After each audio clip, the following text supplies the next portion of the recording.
10 years ago.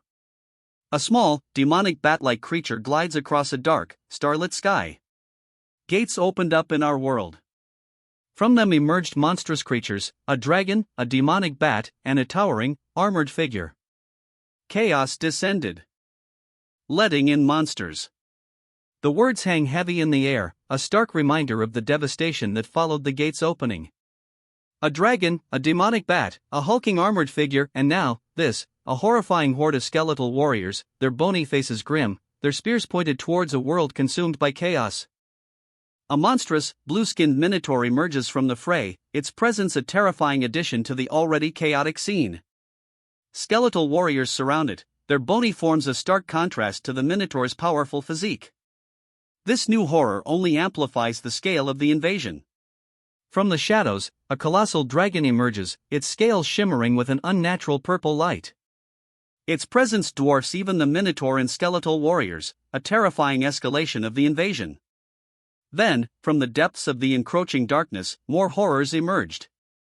The awakened started appearing. But the threat didn't end there. A team of awakened, their eyes burning with unnatural light, materialized. A sorceress, a bowman, and a swordsman stood poised, ready for battle. Their leader, a figure shrouded in shadow, watched intently, his expression grim. These awakened people, they became hunters, tracking down the monsters. A grim task, but necessary. The awakened team springs into action. A sorceress unleashes a wave of arcane energy, while a masked figure, swift and deadly, slices through the air with a glowing blade. Another, a warrior with burning eyes, charges forward, her twin swords a blur of motion. A masked figure, eyes blazing with fierce determination, cuts through the air with a blindingly fast sword strike. The golden blade leaves a shimmering trail, a testament to the speed and precision of the attack. The masked figure's blade flashes, a blur of golden light slicing through the air. It connects with its target, leaving a shimmering trail in its wake. But, the attack was deflected. He stands, chest bare, a grin set to his jaw. Dirt stains his skin, a testament to the ferocity of the recent clash. His eyes, though, burn with a defiant red intensity. So what? The defiant words hang in the air, a stark contrast to the dust still settling around him.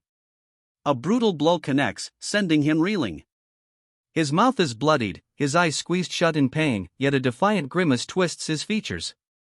He slams into a desk, the impact jarring. Despite the pain, his eyes snap open, defiance flickering in their depths. Bleeding, he lies prone, the impact of the blow echoing in the sudden silence. Yet, even amidst the pain, his eyes blaze with defiance, a fierce refusal to yield. My name is. The words hang heavy, a promise whispered amidst the carnage. Kang Ji-young, the name is declared, a stark statement against the backdrop of blood staining the floor. His declaration, a defiant whisper amidst the carnage. I'm just a loser, he confesses, the words a stark contrast to the defiant spirit he showed moments before. His admission hangs heavy in the air, a quiet surrender.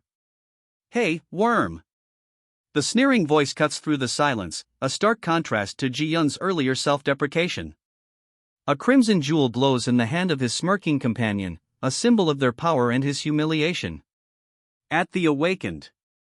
The title card sets the stage, a stark declaration hinting at a new chapter, a new challenge for Ji-young. Specialization High School.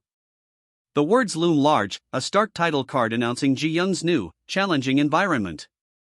The camera focuses on a hand, calloused and worn, hinting at the hard work and struggles that lie ahead.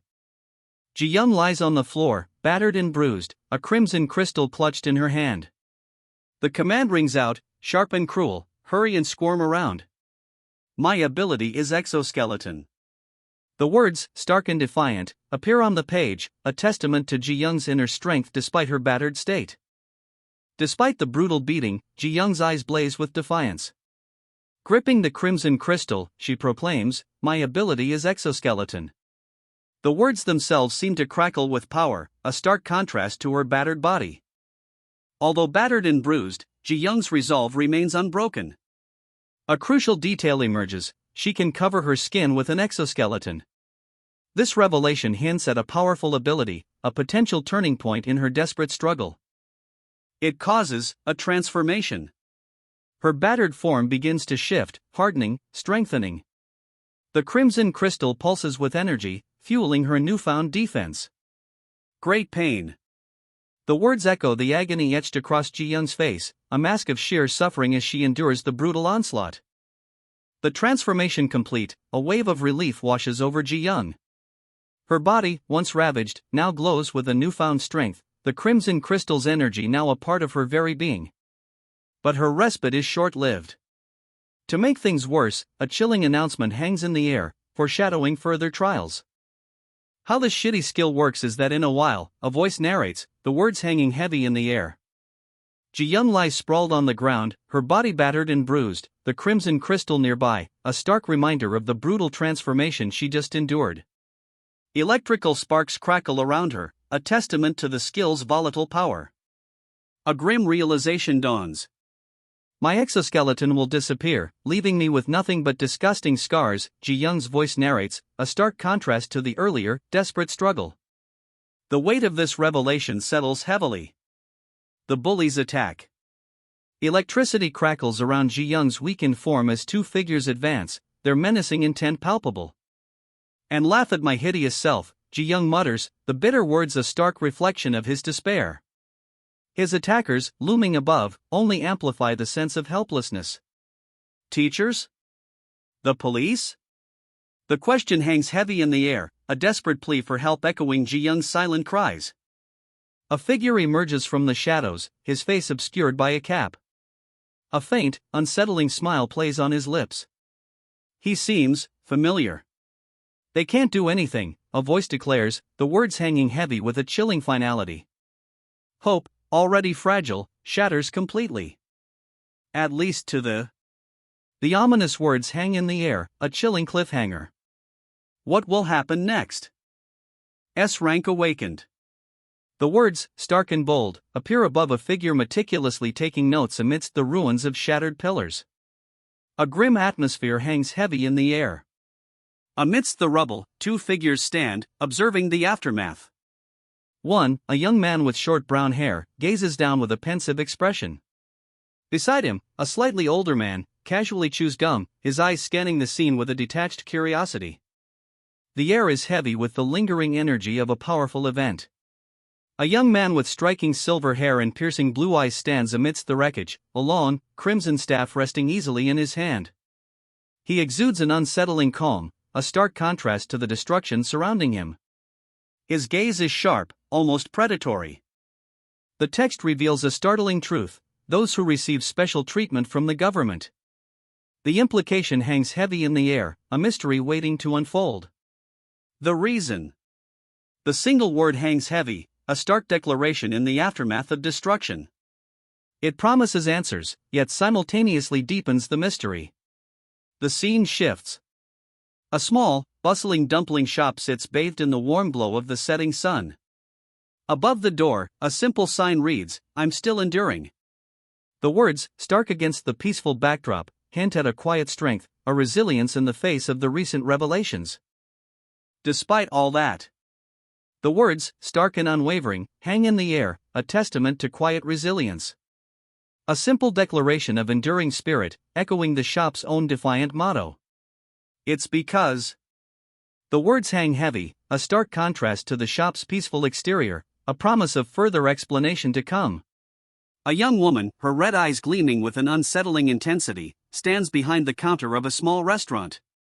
She holds a ledger, her expression a mixture of quiet determination and something else, something darker, simmering beneath the surface. "Son, you're here? Come eat," she calls out, her voice softer than her previous intensity suggested. A warmth, unexpected given her earlier unsettling demeanor, touches her words. The simple words hang heavy in the air, "My dad died." A profound sadness settles over the scene, a stark contrast to the warmth of her previous invitation. The simple words, "When I was 5, hang heavy in the air, a stark reminder of the pain he carries. His head is bowed, the weight of his grief palpable in his posture. How's school? The question hangs in the air, a simple inquiry that feels heavy with unspoken concern. He eats, his movements slow, almost hesitant, a stark contrast to his earlier grief-stricken silence. The question echoes, a quiet challenge to the young man's stoicism. Great, he replies, the single word a stark contrast to the lingering weight of his earlier memories.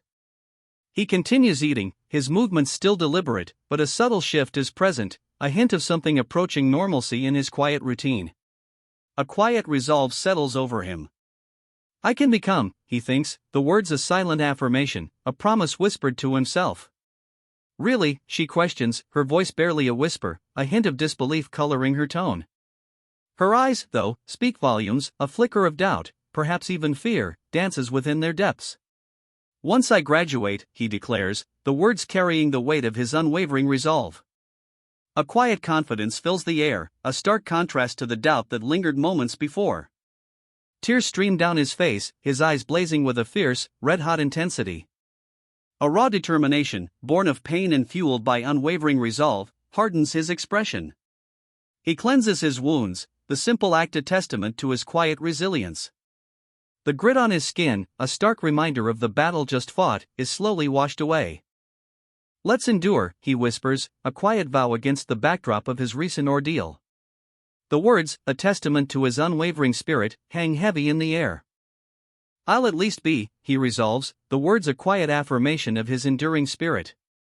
A new determination hardens his gaze. A C-rank hunter with my ability. The thought hangs in the air, a quiet assessment as he calmly serves himself a bowl of rice. The simple act, a stark contrast to the recent turmoil, underscores his quiet resolve. My income will. The words hang in the air, a quiet declaration of purpose. He finishes his rice, a simple act brimming with newfound resolve. He sits at a table, a woman in an apron across from him.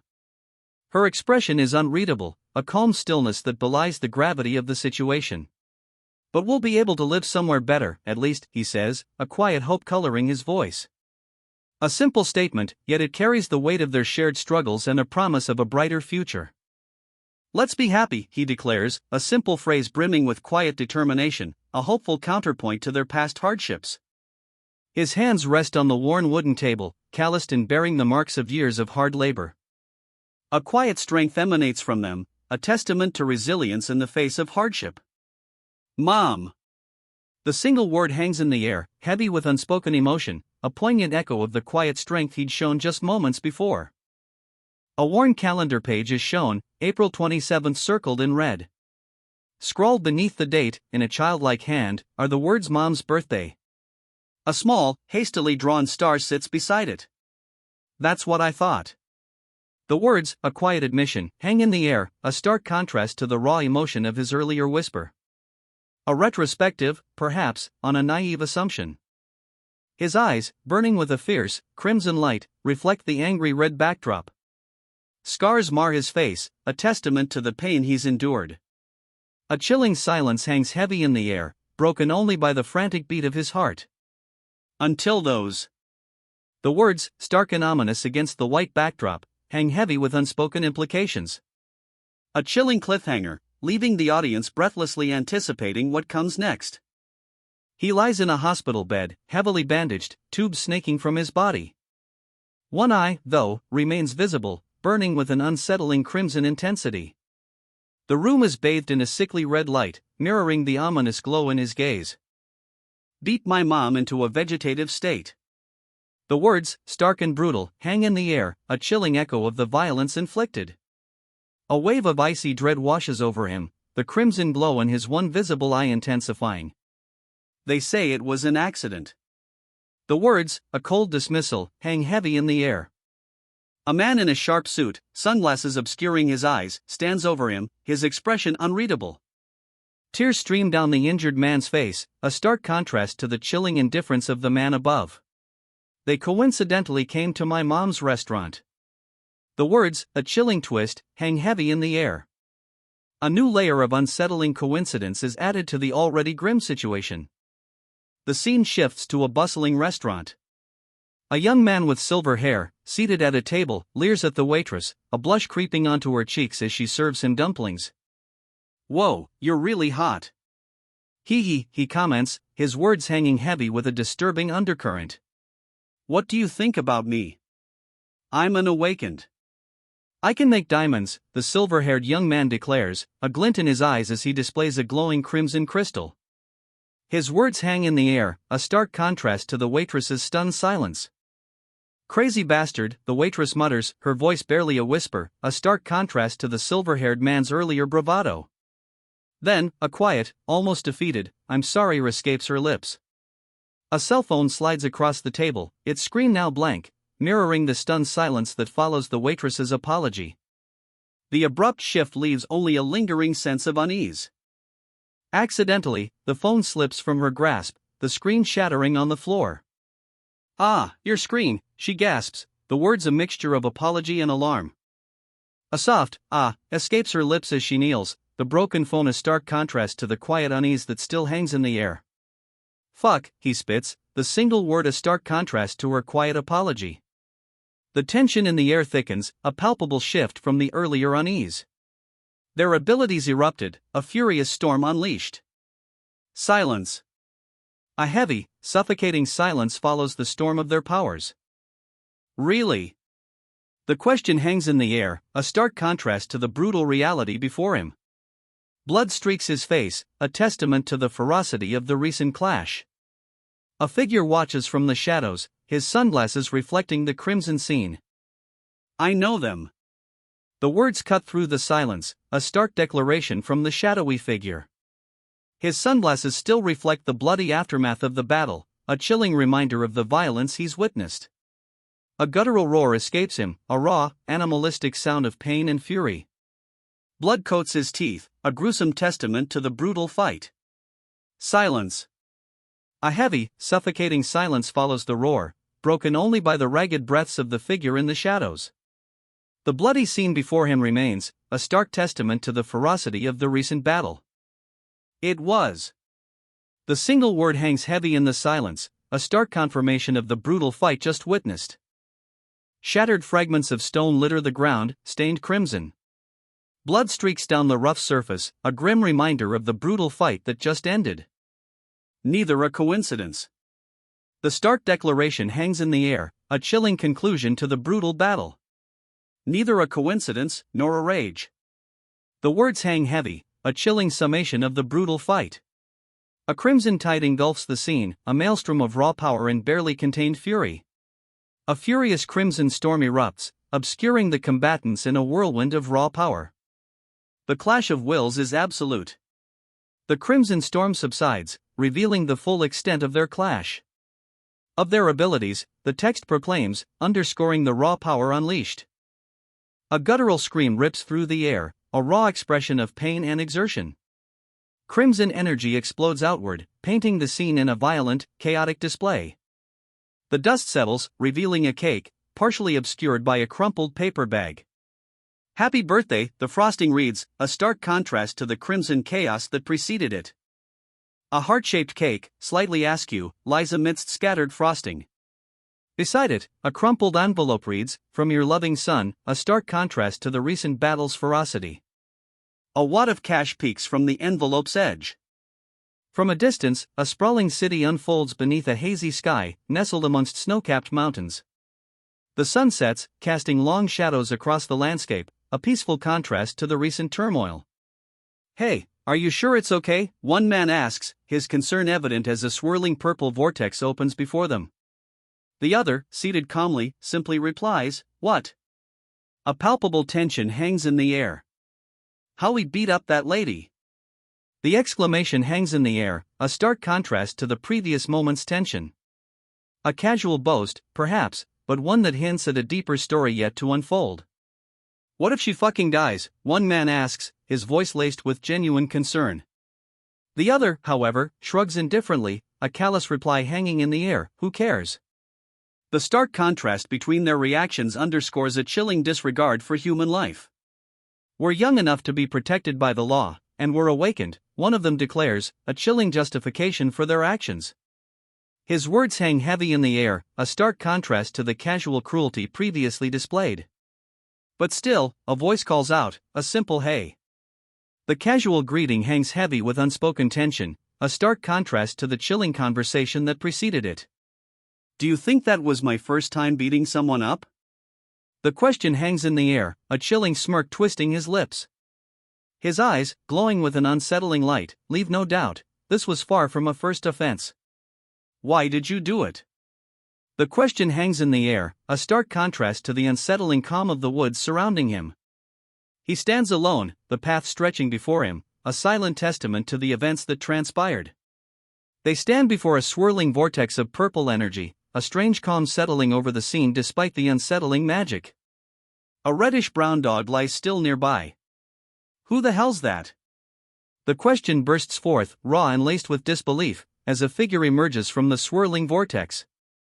He bursts from the vortex, a blur of motion, shirt torn, muscles rippling with barely contained power. The newcomer sprints towards them, a fierce determination etched on his face. I asked why. The words hang in the air, a raw, frustrated cry. His face, contorted in a grimace, speaks volumes of simmering anger and disbelief.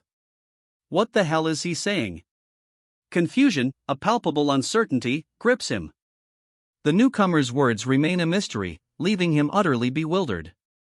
Why did you do that to my mom? The anguished cry tears through the silence, a raw, desperate plea fueled by unimaginable grief and rage. You fucking. The words are choked off by a torrent of tears, a raw scream of anguish and grief that leaves him utterly broken. His face, contorted in agony, is a mask of pure, unadulterated pain. You bastard. The word explodes from him, a venomous hiss laced with barely contained fury. His eyes, blazing with a cold, intense light, lock onto his target, promising retribution. A single, pained "ah" escapes him, a sharp exhale that speaks volumes of his current state. The raw fury is fading, replaced by something deeper, more profound. Exhaustion, perhaps? Or something else entirely? She was your mom. The words hang in the air, a stark revelation that chills him to the bone. His eyes, wide and filled with a dawning horror, reflect the devastating truth. A cruel smile stretches across their face, a chilling contrast to the horror that still lingers in his eyes. The weight of the revelation, she was your mom, settles heavily, leaving him speechless. She looks really young. He. The words, dripping with cruel amusement, are a stark contrast to the man's anguished face. Tears stream down his cheeks, a silent testament to the devastating truth he's just learned. Damn, he mutters, the single word carrying the weight of his grief. Silence. A heavy, suffocating silence hangs in the air, broken only by the man's ragged breathing. The weight of the truth, the devastating revelation, crushes him. For real, the man confirms, his voice barely a whisper, as a spear hurtles past him, narrowly missing its mark. He watches, stunned, as the weapon flies towards another figure, a younger man who collapses to the ground. I almost flirted with her, he mutters, the words a stark contrast to the gravity of the situation. A chilling realization dawns on him, adding another layer to the already crushing weight of recent events. For fuck's sake. Ha, he laughs, a dark humor coloring his words as a spear pierces him, blood blooming across his clothes. The scene unfolds amidst the stunned silence of his onlookers. He stares, blood blooming across his chest, a single word escaping his lips, huh? Disbelief, perhaps even a flicker of defiance, lingers in his eyes despite the grim reality of his situation. His eyes flutter closed, the world blurring into a crimson haze as blood streams down his face. A single tear tracks a path through the gore, a stark counterpoint to the brutal reality of his wound. He collapses, the crimson tide engulfing him. Darkness claims him. Silence. A stark white expanse stretches out, a jarring contrast to the crimson chaos that preceded it. Only the lingering red stain at the top hints at the brutal battle just concluded. He lies still, a gruesome tableau of crimson against the muted brown of the earth. The battle's brutal conclusion is etched onto his body, a testament to the ferocity of the fight. You fucking bastard.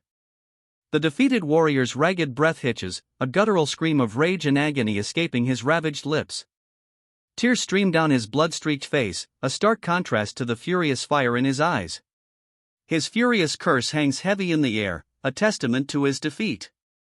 Despite the blood and the wounds, the fire in his eyes burns bright, refusing to be extinguished. Wow. The single word hangs in the air, a stark contrast to the preceding fury. It's a breath of stunned silence, a reaction to the raw power just witnessed. Wha? The single word, a hushed whisper of awe, hangs in the air. It's a reaction to the sheer, breathtaking power just unleashed. A hush falls. Three figures stand amidst a clearing, a swirling purple vortex behind them, radiating an almost tangible power. Crimson streaks, like the afterimage of some incredible force, crisscross the background. One of the three, his arm raised, seems to be the source of it all.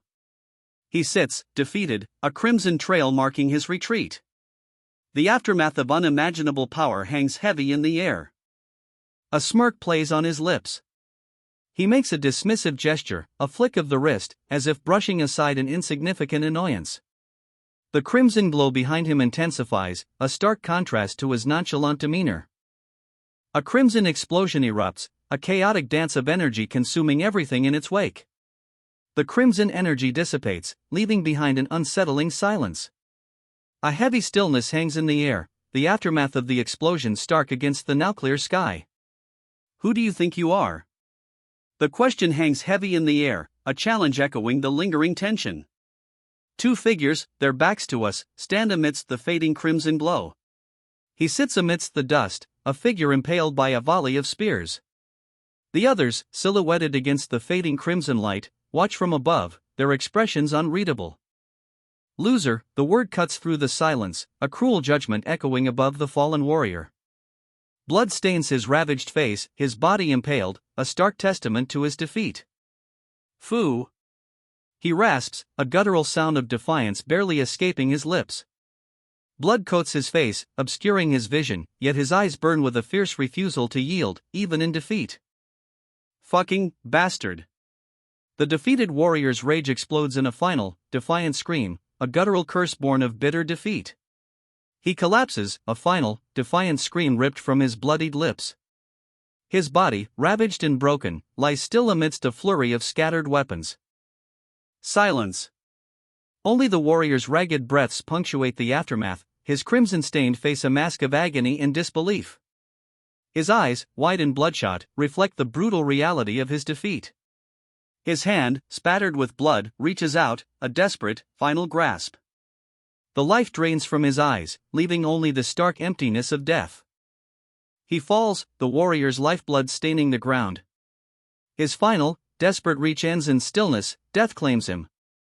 A single, blood-soaked hand drifts down, the last vestige of a fallen warrior. Silence. He's really determined. One of them observes, a grim fascination in his tone. Show him, Thor. The command is sharp, directed at the other, who holds aloft a hand ravaged, broken, yet still clutching something. A surge of energy crackles around Thor's adversary. His eyes, wide and burning with defiance, lock onto his opponent. Even in defeat, his spirit remains unbroken. A blinding light erupts from Thor's adversary, a final defiant surge of power before nothing. The light fades, leaving behind an unsettling silence. Only a faint wisp of smoke remains where the defiant warrior once stood. He disintegrates, a final, agonizing scream swallowed by the blinding light. Only scattered embers remain. A heavy silence hangs in the air. Two figures, their backs to us, stand before the now empty space where a fierce battle raged. The aftermath is stark, a chilling testament to the power unleashed. The ground trembles. A figure, scorched and broken, collapses. Electricity crackles from its wounds, a final, desperate spark before fading into nothingness. Electricity crackles, a final, desperate gasp of life from the fallen figure. Then, silence.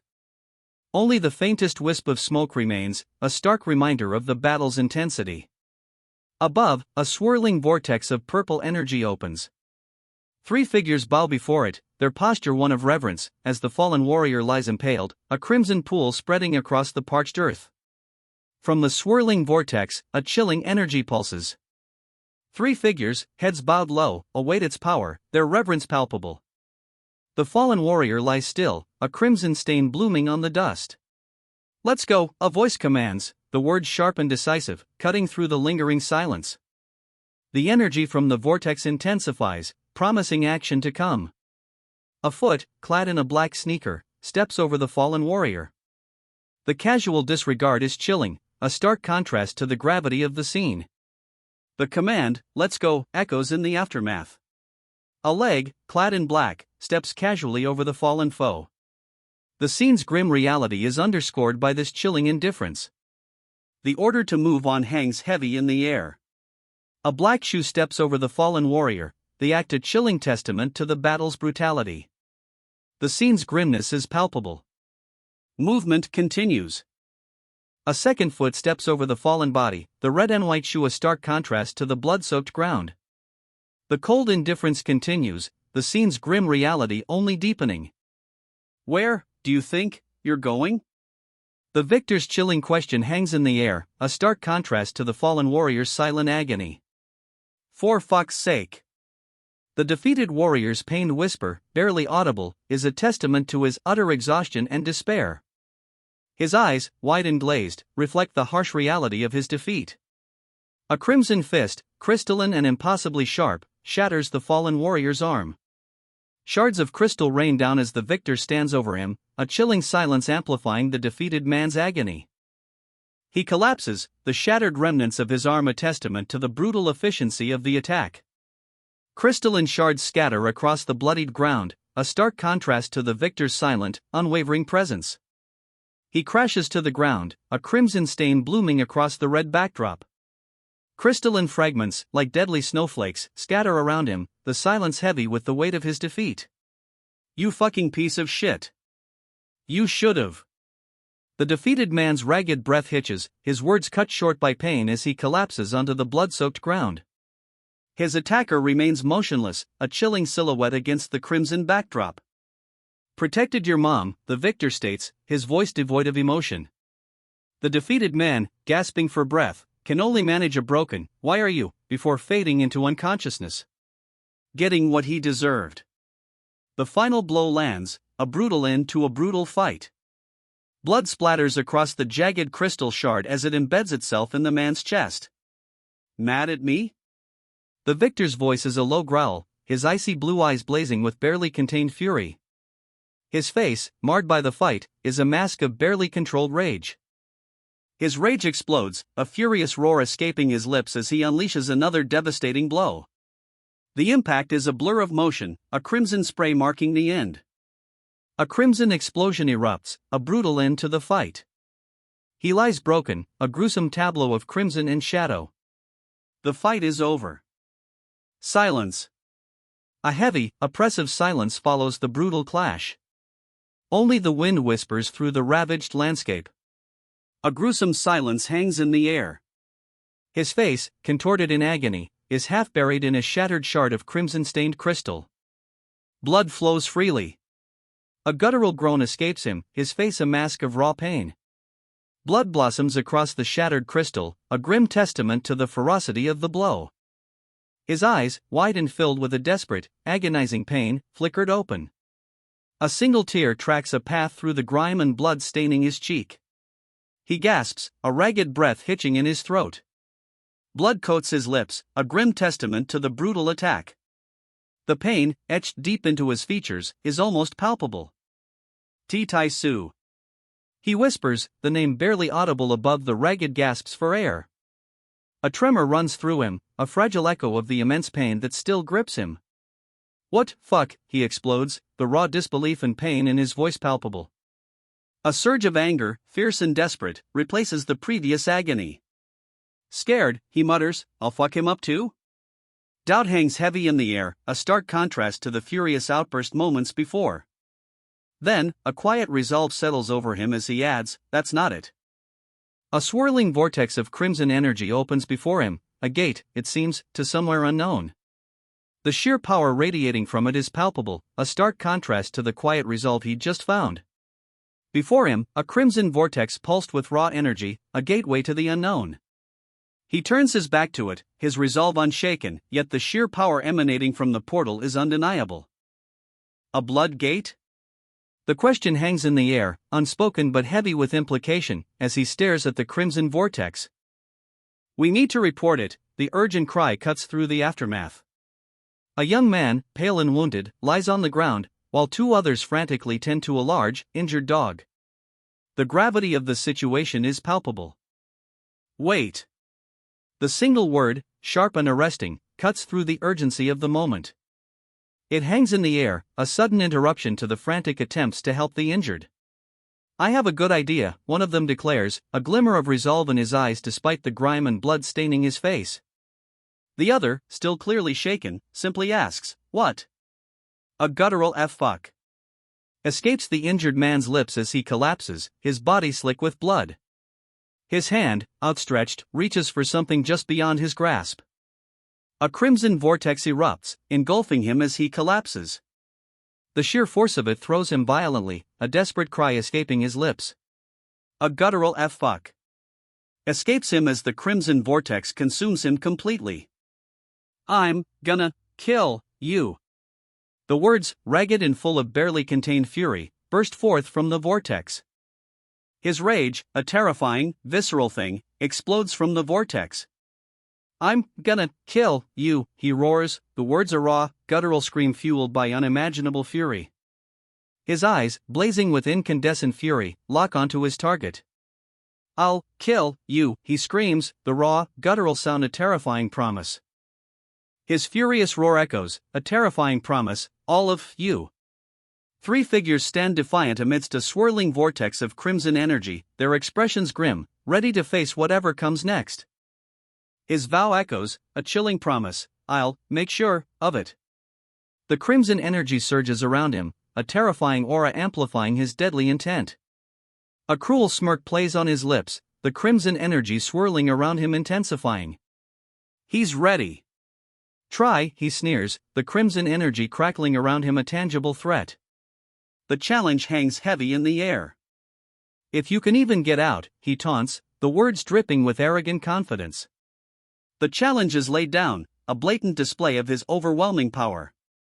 He's engulfed, a swirling vortex of crimson energy consuming him. The arrogant laughter of his opponent echoes as the man is pulled into the heart of the destructive power. Only a crimson void remains, the man utterly consumed. Silence follows the echoing laughter, a heavy stillness settling over the scene. He lies broken, a gruesome testament to the crimson vortex's power. His body, ravaged and still, speaks of a brutal end. A single, bloodshot eye glares, defiant even in defeat. Tears stream down a ravaged face, a silent scream of agony and unwilling surrender. Blood Gate. The words hang heavy in the oppressive darkness, a grim epitaph to the fallen warrior. A phenomenon where gates turn red, and monsters stay away. The words, etched against a backdrop of an ominous, blood-red sky, offer a grim explanation for the fallen warrior's fate. The researcher studies the data, a swirling vortex of crimson energy dominating the screen. "Not much else has been revealed about this," he observes, his voice a low murmur against the mystery of the blood gate. The reason for its existence, and the warrior's fate, remains elusive. A swirling vortex of crimson energy dominates the screen, a blood gate. Its ominous glow hints at a power beyond comprehension, a mystery that continues to elude the researcher. The text above simply states, a different kind of being. A chilling revelation emerges, that no one has entered a blood gate. The words hang heavy in the air, the crimson vortex a stark reminder of the unknown dangers lurking within. "And come out alive." The stark statement hangs in the oppressive crimson air, a chilling counterpoint to the researcher's previous findings. Hope, it seems, is a luxury not afforded to those who dare to cross the blood gate. The blood gate's interior is revealed, a horrifying landscape of writhing, multi-eyed creatures, their gaping maws a testament to the gate's deadly nature. Their forms twist and writhe, a grotesque ballet of predation. A sea of grotesque creatures fills the blood gate's interior. Their sickly green bodies writhe, their multiple eyes gleaming with predatory hunger. The scene is a horrifying testament to the gate's deadly reputation. Terror grips him. Surrounded, the man screams, his face contorted in a mask of pure, horrifying fear as the creatures of the blood gate close in. He's swallowed whole. The creatures of the blood gate overwhelm him, a horrifying maelstrom of teeth and claws. Only a faint tremor remains. The blood gate creatures have consumed him, leaving behind an unsettling stillness in their wake. Nothing remains. Only the unsettling silence of the Bloodgate, a stark contrast to the recent chaos.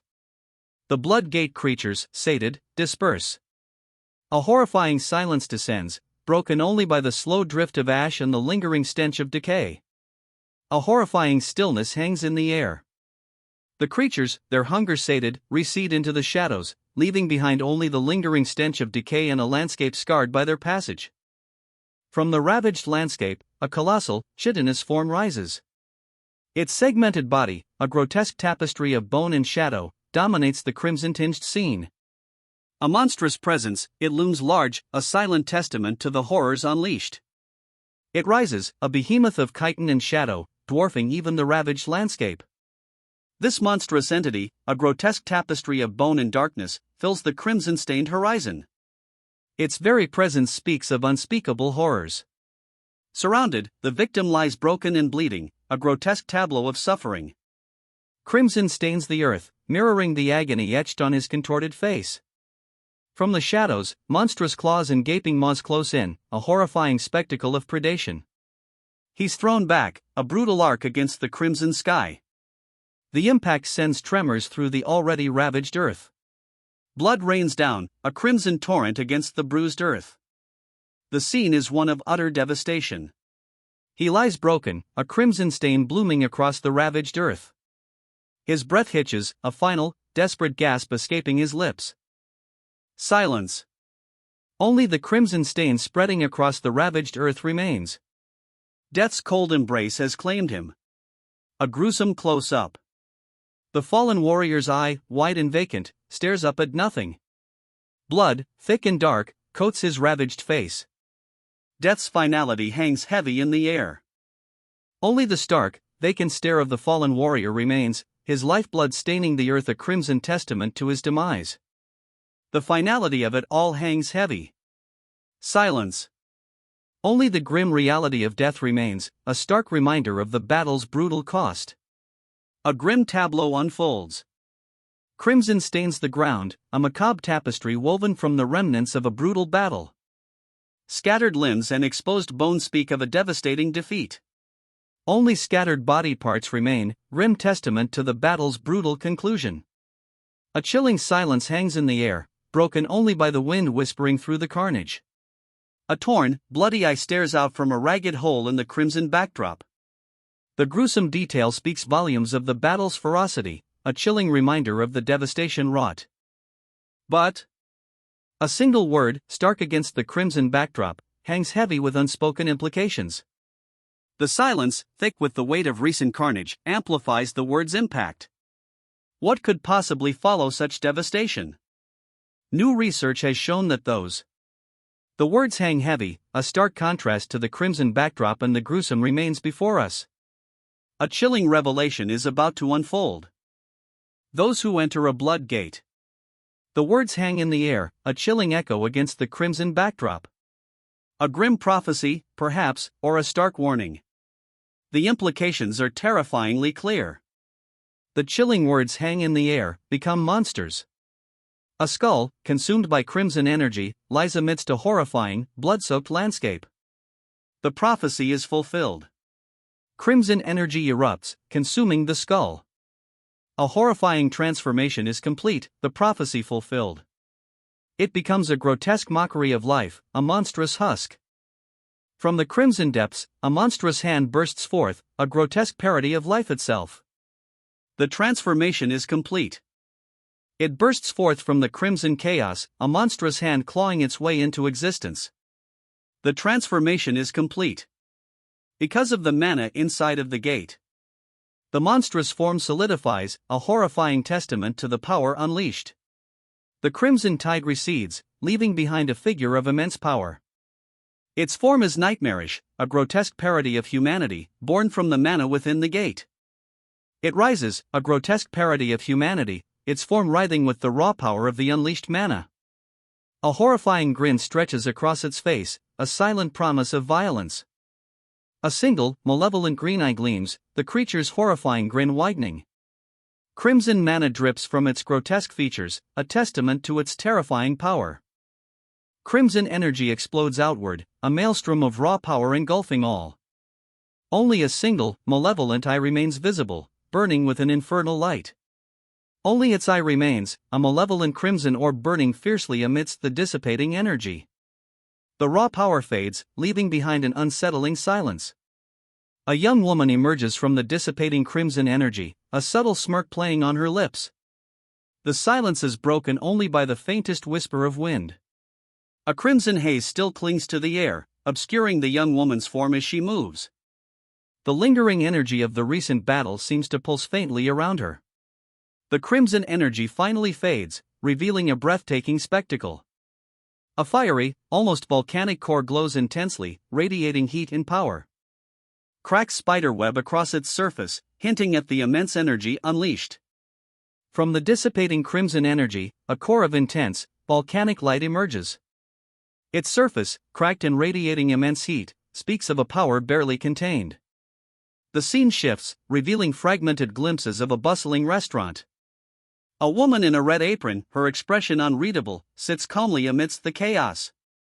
Overlaid, flashes of a bound and injured man, his face obscured, and three figures in white coats holding a crimson gem, paint a picture of escalating danger. A young man's face, sharp and intense, dominates the foreground. His single, visible eye, a striking blue, holds a chilling focus. Blood stains his jaw, a stark contrast to the pale skin. Around him, fragments of a brutal scene, a screaming mouth, crimson splatter, suggest a recent, violent struggle. His single blue eye, blazing with fierce determination, locks onto something unseen. The young man, blood staining his jaw, is a whirlwind of motion, a blur amidst the crimson chaos of the recent fight. He's clearly victorious, but the scene's intensity suggests the cost was high. He breathes heavily, his gaze unwavering, fixed on something beyond the crimson chaos. A grim satisfaction plays on his lips, though the blood staining his face speaks volumes of the brutal fight just concluded. His breath hitches, a cruel grin spreading across his blood-streaked face. One eye, a vibrant green, gleams with savage triumph. The fight is over, but the ferocity in his gaze suggests the battle's true cost remains to be seen. A crimson tide washes over the scene, obscuring the aftermath. Only streaks of gold, like fleeting embers, hint at the violence that has passed. A crimson explosion engulfs the victor, a furious roar echoing from within the maelstrom of blood and shadow. The crimson explosion fades, leaving only a stark red canvas punctuated by jagged black strokes, a visual echo of the raw power unleashed. Silence. Only the lingering crimson stain remains, a stark testament to the ferocity of the attack.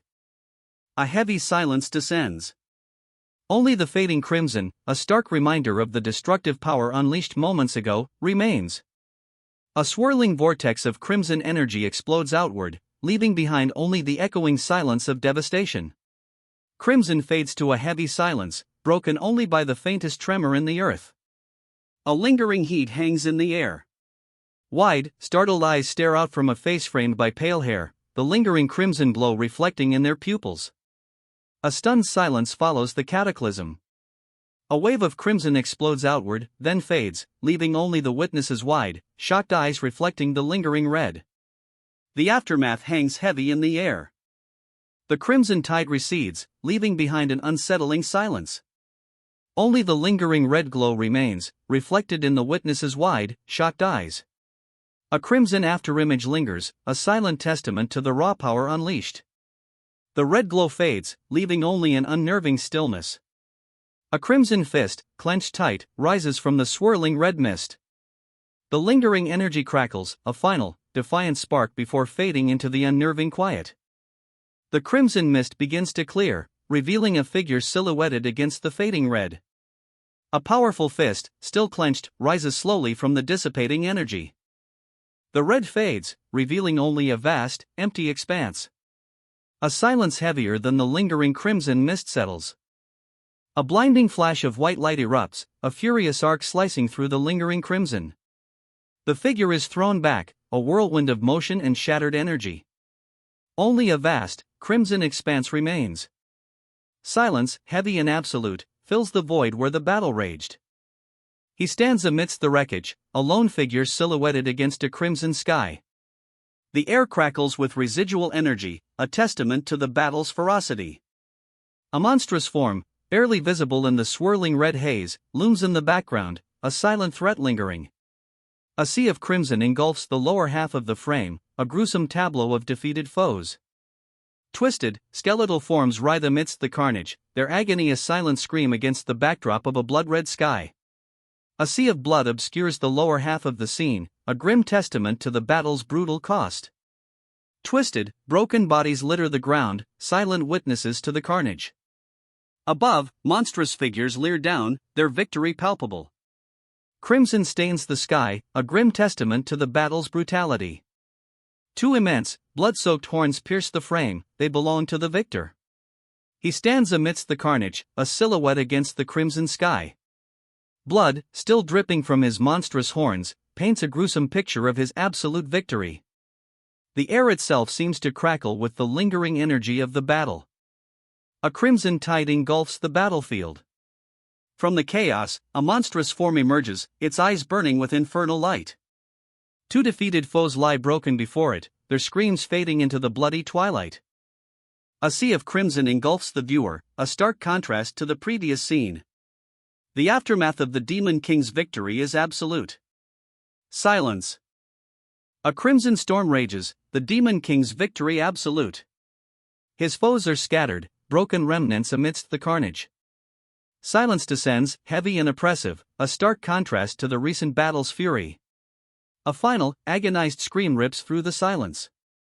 The defeated warrior's face, contorted in pain, is partially obscured by the Demon King's monstrous hand.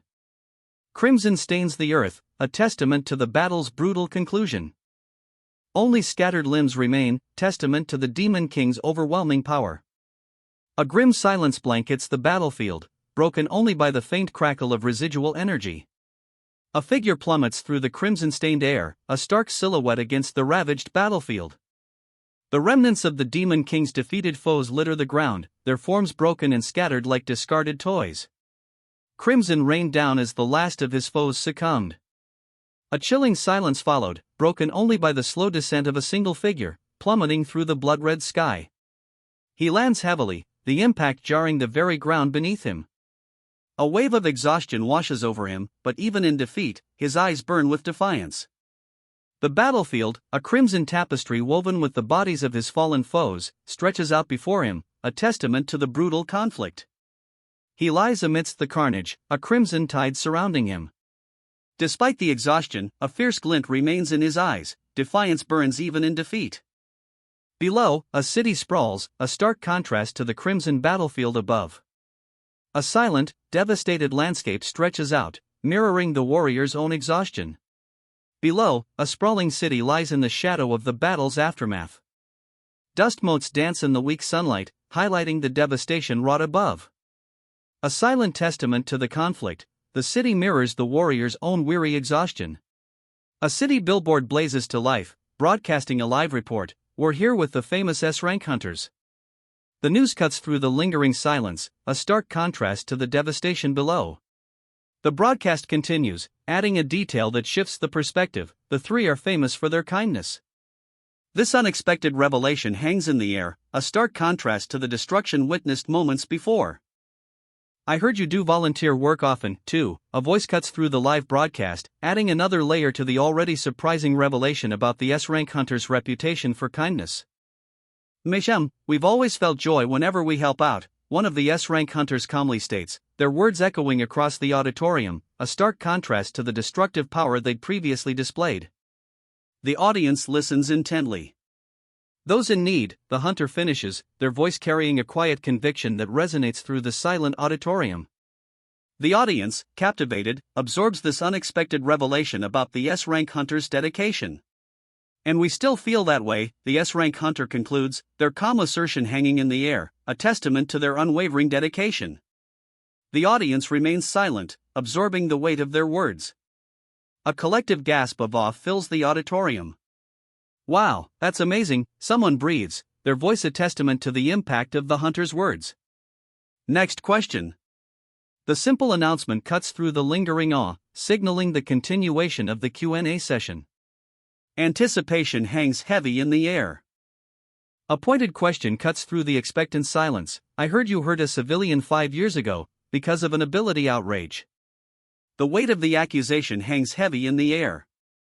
A smirk plays on his lips, a hint of defiance in his gaze as he considers the accusation. The weight of the question hangs heavy, yet he seems unfazed. A beat of silence follows, heavy with unspoken implications. He remains unmoved, his expression giving nothing away. She was my close friend's mom, he whispers, tears streaming down his face. The revelation hangs heavy in the air, a stark contrast to his earlier composure. Ah, he breathes, the single syllable carrying the weight of his revelation. A shudder runs through him, a silent testament to the grief still gripping him. It was when I was still a student, he explains, his voice barely a whisper, because I couldn't control my abilities well enough back then. Tears still trace paths down his cheeks, a stark reminder of the emotional turmoil he's enduring. What the actual fuck, he whispers, the words barely audible, yet carrying the full weight of his disbelief. His eyes widen, reflecting the shock that grips him. I apologize to him, he confesses, his voice heavy with unspoken regret. But I haven't been able to reach him since then. The vast, dimly lit auditorium behind him underscores the distance between them, a visual echo of his words. I want to apologize to him again, he says, the words a quiet vow hanging in the air. A deep resolve settles over his features, a stark contrast to his earlier uncertainty. I'm really sore, the words are cut short, swallowed by the force of his action. He lunges forward, a blur of motion, his resolve solidifying into a desperate plea for forgiveness. His desperate lunge connects, a whirlwind of motion leaving a red blur in its wake. Impact. A red blur explodes outwards as he connects, the force of the blow shattering the opponent's defenses. Crimson shards erupt, a brutal counterattack shattering the air. The force of the blow sends a shockwave rippling outwards. What? The single word hangs in the air, a testament to the sheer unexpectedness of what just transpired. His eyes, wide with disbelief, lock onto the crimson shards still spinning in the air. A single, raw word escapes him, the fuck. The sheer shock is palpable. Panic erupts. A monstrous figure emerges, casting long shadows as terrified screams fill the air. A monster, someone cries, the word echoing the collective horror. The command rings out, sharp and urgent, run. A monstrous claw, jagged and crimson, bursts from the debris, a terrifying testament to the horror unleashed. From the wreckage, another monstrous limb rises, even larger than the first. Its shadow stretches, swallowing the remaining light. The monstrous figure looms, its presence filling the room. 3 figures in formal attire stand frozen, their faces etched with stark terror. The creature's shadow consumes them, a chilling reminder of the imminent threat. A young man with pale hair and piercing blue eyes watches, a smirk playing on his lips. He seems almost amused by the terror of the 3 figures, a chilling contrast to the overwhelming dread in the room. A blinding flash erupts, the air crackling with raw power. The monstrous figure is gone, leaving only the lingering echoes of its destructive force. A faint smile still plays on his lips. The young man watches the lingering dust settle, the aftermath of the blinding flash.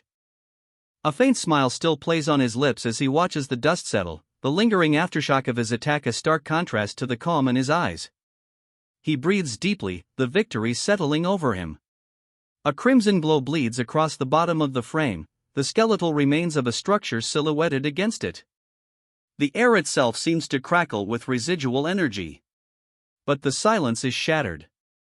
From the crimson haze, a horde emerges, a grotesque army of monstrous figures, their forms barely visible in the lingering smoke and firelight. A wave of crimson explodes from the heart of the destruction, a deafening roar accompanying the eruption. From its depths, something rises, a terrifying, incandescent energy. A brutal blow cleaves through the monstrous horde, a crimson spray marking its devastating path. The force is undeniable, a wave of destruction cutting through the heart of the enemy ranks. The incandescent energy coalesces, taking form. A monstrous creature, red and demonic, rises from the fiery chaos, its eyes burning with malevolent intensity. A crimson explosion erupts, a maelstrom of raw power obliterating everything in its path. From the crimson maelstrom, a massive, clawed hand emerges, dripping with blood. The sheer scale of it dwarfs everything around, a horrifying testament to the creature's power. The crimson fades, revealing a colossal, clawed hand emerging from the dust. Its size is monstrous, a terrifying glimpse of the creature's might. A single, piercing blue eye snaps open, the surrounding chaos a whirlwind of red. It's a terrifying glimpse, a moment of defiance amidst the storm. The monstrous hand rises, a blur of motion, its single, piercing blue eye burning with cold fury. A blur of motion, a whirlwind of red and dust. Two figures are sent flying, the force of the unseen blow staggering. He lies defeated, the dust swirling around him. Above, a face contorted with barely controlled fury watches, eyes blazing with a chilling intensity. His eyes, blazing with barely contained rage, fix on the fallen opponent. A chilling intensity emanates from him, a silent promise of retribution hanging heavy in the air. A crimson haze hangs in the air, the victor's horns silhouetted against the bloody backdrop. His gaze, burning with cold fury, remains locked on his fallen foe. The silence speaks volumes, a silent promise of vengeance hangs heavy. The victor stands amidst the crimson haze, his form a terrifying testament to brutal power. Glowing red points punctuate his monstrous physique, a chilling detail that underscores the ferocity of his victory. His silence is more menacing than any roar. He stands over his fallen foe, the ground cracked beneath his clawed feet, a testament to the battle's ferocity. Crimson stains mark his armor, a grim reminder of the victory's cost. Even in stillness, his presence radiates a chilling power. Try, the victor sneers, his words a chilling counterpoint to the defeated opponent's ragged breaths. The crimson glow intensifies around him, a visual echo of his brutal power. If you can even get out, the victor taunts, his voice dripping with cruel amusement as he watches his opponent plummet into the swirling crimson abyss. A stark white light fills the void, erasing the crimson abyss. Silence. Two figures emerge from the dissipating light, one bearing a look of grim determination, the other, a subtle frown playing on his lips. A tense silence hangs in the air. The tension remains palpable. Arms crossed, one figure stands resolute, a grim determination etched on their face. Beside them, a subtle frown hints at the other's unspoken doubts. I got out, a voice declares, the words hanging heavy in the lingering silence. A sense of relief, tinged with exhaustion, seems to permeate the air. I got out, the words, raw and ragged, cut through the lingering tension. A massive, clawed hand, scarred and worn, slowly rises into view, a testament to the ordeal just endured. His face, a mask of ravaged flesh and bone, contorted in a feral grin. Crimson stained his skin, a testament to the brutal fight. One glowing red eye burned, a stark contrast to the darkness surrounding him. You fuckers, he snarls, the words a guttural growl against the backdrop of a hellish red glow. His rage, palpable and terrifying, fills the panel.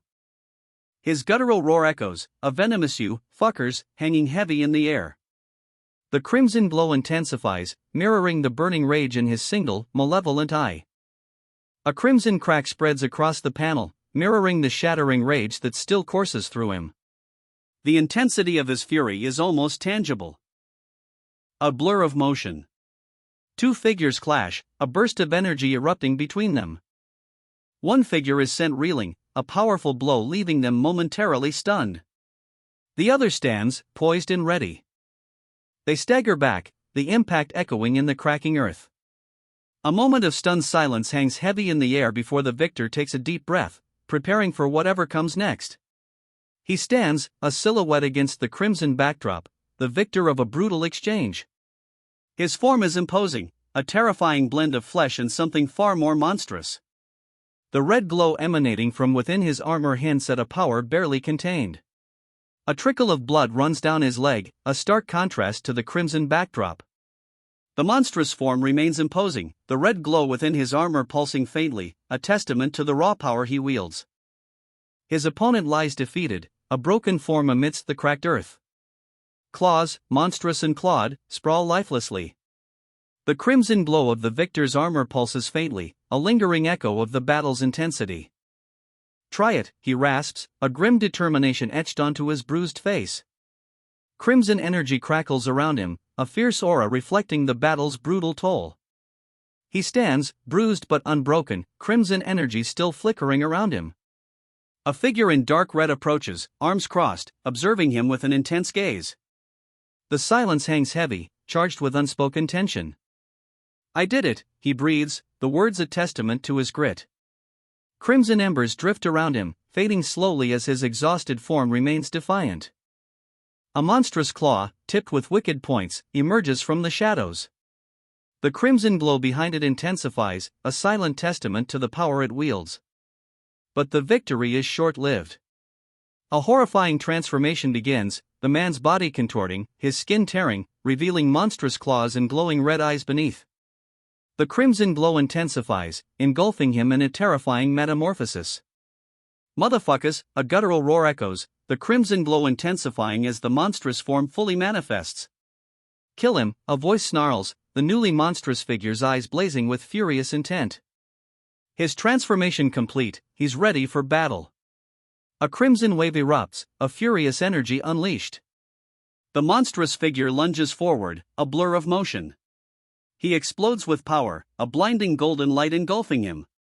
The monstrous figure is now radiating an almost divine energy, his form barely visible within the intense aura. The golden light explodes, a blinding flash that momentarily obscures everything. The blinding light fades, revealing a monstrous figure, his face contorted in a grimace of immense pain.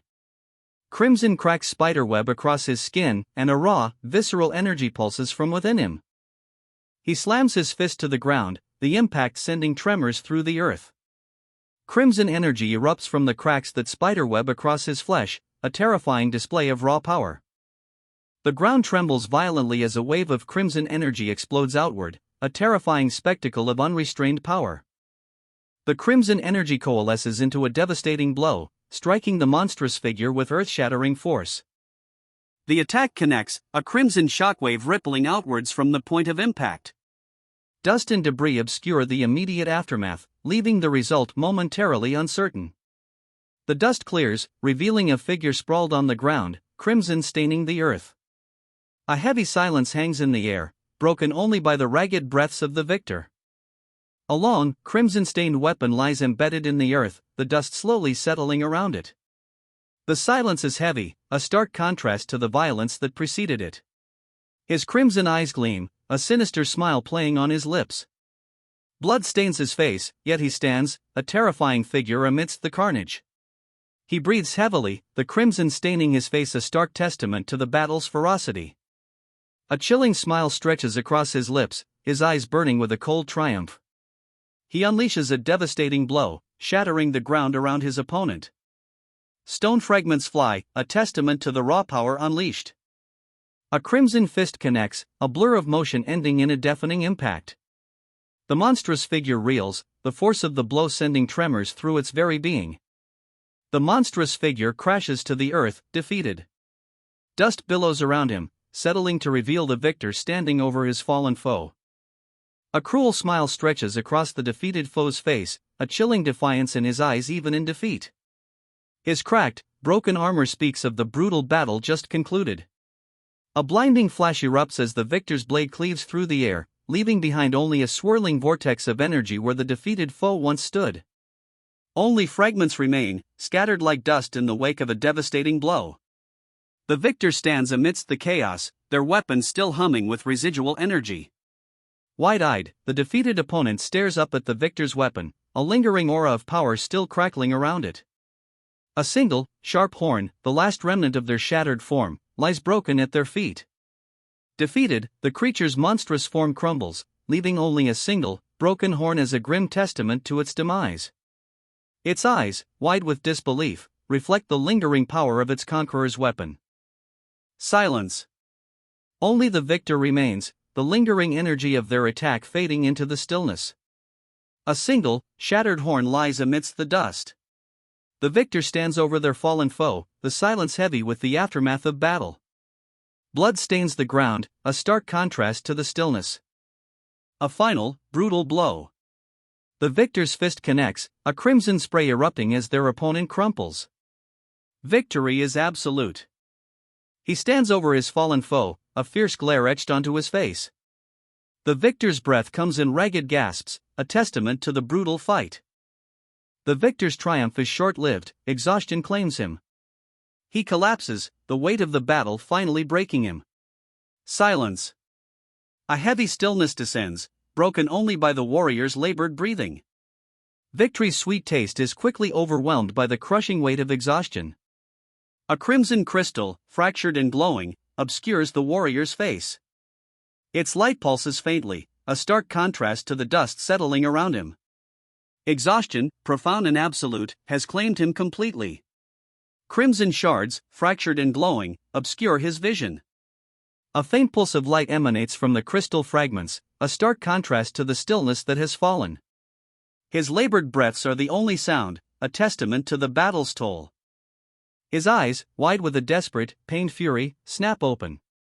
Crimson fragments of the shattered crystal obscure his vision, yet his gaze burns with defiance. He struggles to his knees, the remnants of the crystal clinging to his bloodied hand. Through the crimson fragments, a defiant glare pierces the chaos. He pushes himself up, shards of the crystal clinging to his bloodied hand, a testament to his unwavering resolve. Ignoring the pain, he lunges forward, a crimson burst of energy erupting from his hand. A red blur streaks across the cityscape, leaving a trail of shattered glass and echoing destruction in its wake. He moves in a blur, a crimson streak against the gray cityscape. The force of his attack leaves a trail of devastation in its wake. He stands amidst the carnage, crimson energy still crackling around him. The monstrous foe lies defeated, impaled by a volley of crimson blades. Crimson energy still flares around him, a testament to the brutal fight. The monster, now impaled by a storm of crimson blades, lies defeated. His breath hitches, a single, intense blue eye blazing with fierce determination. The lingering crimson energy seems to pulse with his own heartbeat, a reflection of his unwavering resolve. The crimson energy fades, leaving behind only the defeated monster, impaled and still. A silence hangs heavy in the air, broken only by the ragged breaths of the victor. He stands amidst the carnage, the defeated beast to shattered ruin at his feet. A grim satisfaction settles on his face, a stark contrast to the bloody scene. But the victory is short-lived. A sharp pain flares across his face, a crimson gash appearing near his eye. He touches it, a grim expression twisting his features. Crimson shards, like shattered rubies, cling to him, a brutal armor born of his recent victory. His eyes, blazing with fierce determination, betray a deep, underlying pain. A fresh wound mars his face, yet his jaw is set, his expression grimly resolute. Yet, despite the pain, a fierce resolve hardens his gaze. Crimson shards, like shattered rubies, now coat his arm, a brutal, crystalline armor forged in the heat of battle. He clenches his fist, the fragments shimmering with an almost unnatural light. He collapses, the crimson shards clinging to him like a second skin, a testament to the brutal fight just fought. Pain contorts his features, yet his eyes, though shadowed, remain fiercely resolute. Despite the brutal beating, his eyes burn with defiance. The crimson shards, clinging to his body like a second skin, seem to pulse with a faint inner light. He remains unbroken. He hits the ground hard, a guttural cry escaping his lips as the crimson shards embedded in his flesh seem to pulse with a faint, defiant light. Even in defeat, his eyes blaze with unwavering resolve. Crimson fragments, scattered like fallen stars, drift to the ground. A silent testament to the brutal exchange. A crimson blur erupts, a wave of raw power unleashed. He counters, his eyes blazing defiance even as the force slams him back. He absorbs the blow, a crimson aura flaring around him as he grits his teeth. The force of the impact is immense, but he stands firm. The attack explodes, a crimson maelstrom engulfing him. He endures, a defiant roar tearing from his throat as he fights back against the overwhelming force. Despite the brutal attack, his eyes blaze with defiance. Blood streaks his face, yet his gaze remains unwavering, a fierce determination etched into every line of his strained expression. He counters, a crimson shard erupting from his mouth, a desperate counterattack against the relentless assault. The crimson shard explodes outward, a desperate counteroffensive in the face of overwhelming force. A wave of raw energy rips through the air. His counterattack fails. Overwhelmed, he cries out in pain, the crimson energy dissipating around him. He collapses, the crimson energy fading into the shadows. Defeated, he lies still, the remnants of his attack barely visible. He lies broken, the crimson energy now a fading stain on the ground. Silence. He is sent sprawling, a crimson wave erupting around him as he crashes to the floor. The attack's energy dissipates, leaving only silence in its wake. A final, crimson slash. The impact echoes, a sharp kshhh cutting through the silence. He stands, a crimson silhouette against the dust cloud, his form almost ethereal in the aftermath of the brutal clash. The attack's ferocity is palpable, even now. He reels, a crimson stain blooming across his chest.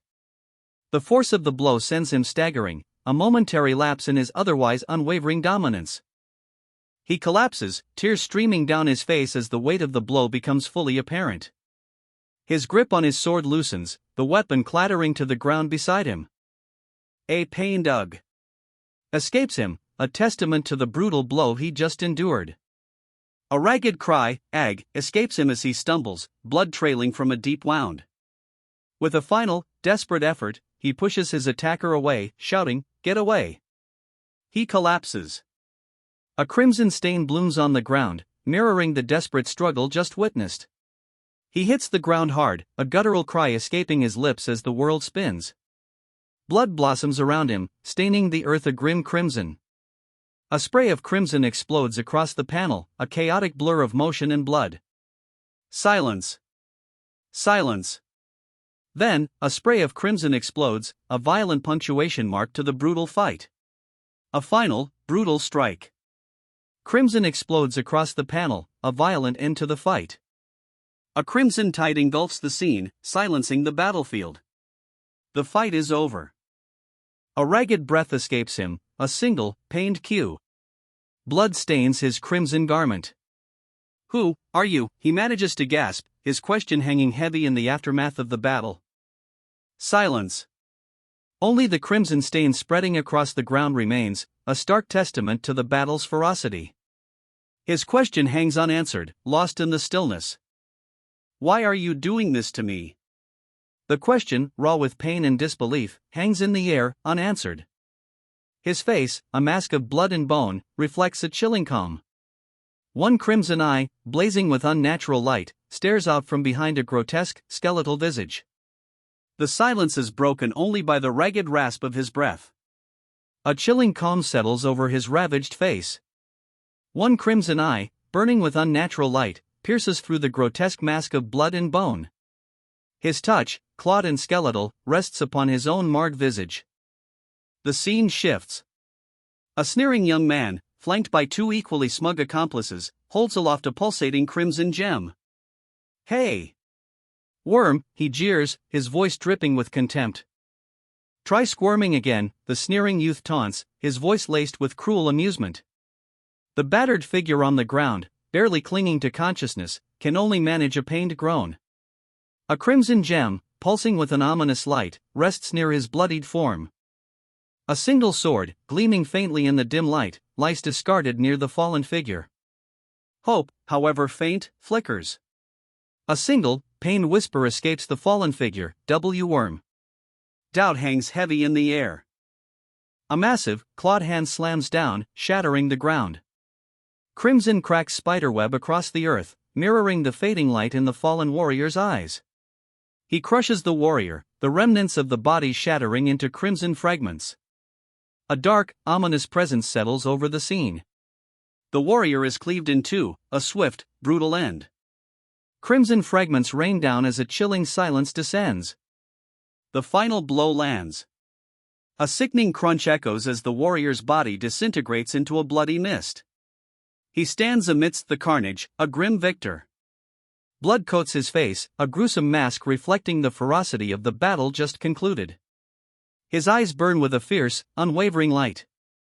The victor's breath hitches, a tremor running through his blood-soaked form. The weight of the battle, finally over, settles upon him. His ragged breath catches in his throat, a tremor shaking his blood-soaked body. The battle's end brings not triumph, but a heavy exhaustion. His eyes, though still fierce, now hold a flicker of something akin to weariness. He collapses, the victor's fierce eyes now glazed with exhaustion. Blood stains his clothes, a stark testament to the brutal fight. Even in defeat, a grim determination lingers. He lies still, defeated. Blood pools around him, staining the ravaged earth. The silence is heavy, broken only by the faint whisper of the wind. His body lies twisted, a grotesque mockery of life. Blood blossoms across the earth, a crimson stain on the battlefield's dust. The silence screams of finality. A field of broken spears litters the ground, a silent testament to the brutal battle just fought. Crimson stains the dust, a grim reminder of the fallen. He stands amidst the carnage, a silent victor. Broken spears litter the ground, a testament to his brutal efficiency. The crimson stain spreading beneath his feet is the only sound in this desolate arena. Rain begins to fall, washing the crimson dust of the battlefield. A somber atmosphere settles over the desolate arena, mirroring the victor's quiet reflection. The rain washes over the blood-soaked arena, a cleansing torrent against the crimson tide. Each drop a somber punctuation mark to the brutal silence that follows. He sits alone, shrouded in a pale blue cloth, the rain a steady rhythm against the silence. A weariness settles over his monstrous form, a stark contrast to the ferocity he displayed moments before. His red eye gleams, a stark contrast to the pale blue cloth draped over his battered form. A single, bloody tear tracks a path down his scarred face, a silent testament to the battle's toll. He clutches at the grotesque, bone-like protrusions that now adorn his jaw, a grim reminder of the transformation he endured. He lies in a hospital bed, the pale blue surgical cap a stark contrast to his one glowing red eye. Intravenous lines snake around him, a silent testament to his injuries. His one red eye, still burning bright, watches from beneath the pale blue hospital gown. The four drips steadily, a silent rhythm against the stillness of the room, a stark contrast to the chaos of the battle just past. He lies still, his hand resting limply on the crisp white sheets. Rain lashes down, obscuring the figure as it slowly rises. Muscles ripple beneath a scarred, gray hide, glowing red eyes pierce the gloom. He is a terrifying sight, a testament to the brutal battle just fought. Crimson shards, remnants of a shattered weapon, are scattered across the rain-slicked ground. The downpour washes away the blood, but the brutal reality of the fight remains etched in the scene. The rain continues, a relentless curtain obscuring all but the stark crimson fragments scattered across the ground. These are the remains of his weapon, shattered in the recent brutal fight. The downpour washes away the blood, but the memory of the conflict remains, etched into the very earth. The rain washes the battlefield clean, leaving only a sky of pale blue and the lingering memory of shattered crimson. Good work, everyone. The words ring out, a stark contrast to the grim scene of fallen foes. Blood stains the ground, a testament to the recent battle's ferocity. Especially you, healer, the words of praise land softly on the rain-washed battlefield, singling out the young woman amidst the fallen foes.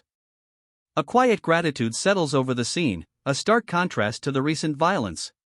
You said it was your first time this deep in a gate, right? The question hangs in the air, a subtle shift in tone from the previous praise. It's a thoughtful inquiry, not an accusation, yet it carries a weight of unspoken concern. Yes, she replies, a slight blush coloring her cheeks. Thanks for garden, she adds, her voice soft with gratitude. No problem, he replies, his words a simple dismissal of her thanks, yet carrying a warmth that belies his casual tone. What happens in a gate? She whispers, a strange apprehension in her voice. Hold on. She adds, a tremor hinting at the unexpected. It takes a month to get out, the words hang heavy in the air, a stark contrast to the woman's quiet tears. Her captor's grip tightens, the weight of his statements settling upon them both. Let's have a steamy time until then, he leers, his grip tightening around her. A sinister smile plays on his lips as he holds her captive, the threat in his words palpable. Hot tears stream down her face, a stark contrast to his cruel smirk. His grip remains tight, the unspoken threat intensifying the palpable tension between them. With a swift, brutal kick, he sends his victim sprawling. Blood blooms on the man's head as he collapses, his eyes wide with shock and pain. What the fuck? Who's there? The panicked cries erupt from the group surrounding the fallen man, their fear palpable as they react to something unseen. Tears stream down her face, a silent testament to the brutal scene she's just witnessed. Her grief is raw, palpable in the way her shoulders slump and her body trembles. A monstrous figure emerges from the shadows, its horns a stark contrast to the darkness. Crimson trails streak the air behind it, a grim testament to the violence that precedes its arrival. A figure, cloaked in grim, unleashes a furious attack. "Kill him," the warrior cries, his voice a guttural roar as his blade flashes. The warrior's blade connects, a blinding flash of light and energy erupting from the impact. The blow lands, but the monstrous figure barely flinches. A surge of dark energy erupts from the wound, a furious counterattack forming. With a battle cry of Haya, the warrior unleashes a fierce counterattack, his blade a blur of motion. The counterattack connects, a searing impact shaking the very ground. But the monstrous figure remains, its single, glowing red eye burning with defiance. The impact reverberates, a shockwave of raw power. Across the battlefield, a single word explodes in crimson letters: counterattack. He stumbles through the ravaged landscape, the aftermath of the counterattack a stark reminder of the battle's ferocity. Dust motes dance in the dim light filtering through the chasm's jagged edges. Blood stains the ground where a warrior lies still, his lifeless form a grim testament to the counterattack's brutal efficiency. Nearby, others watch, their expressions a mixture of exhaustion and grim determination. No way. The disbelief hangs heavy in the air, a stark contrast to the grim reality of the battlefield. There was still a monster.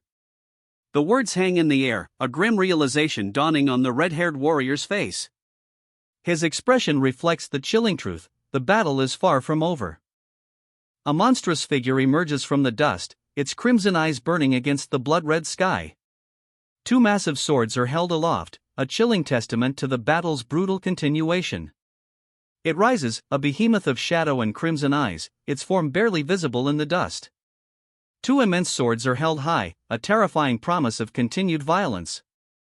A crimson-eyed behemoth looms over a fallen warrior, his mask shattered, blood staining the ground.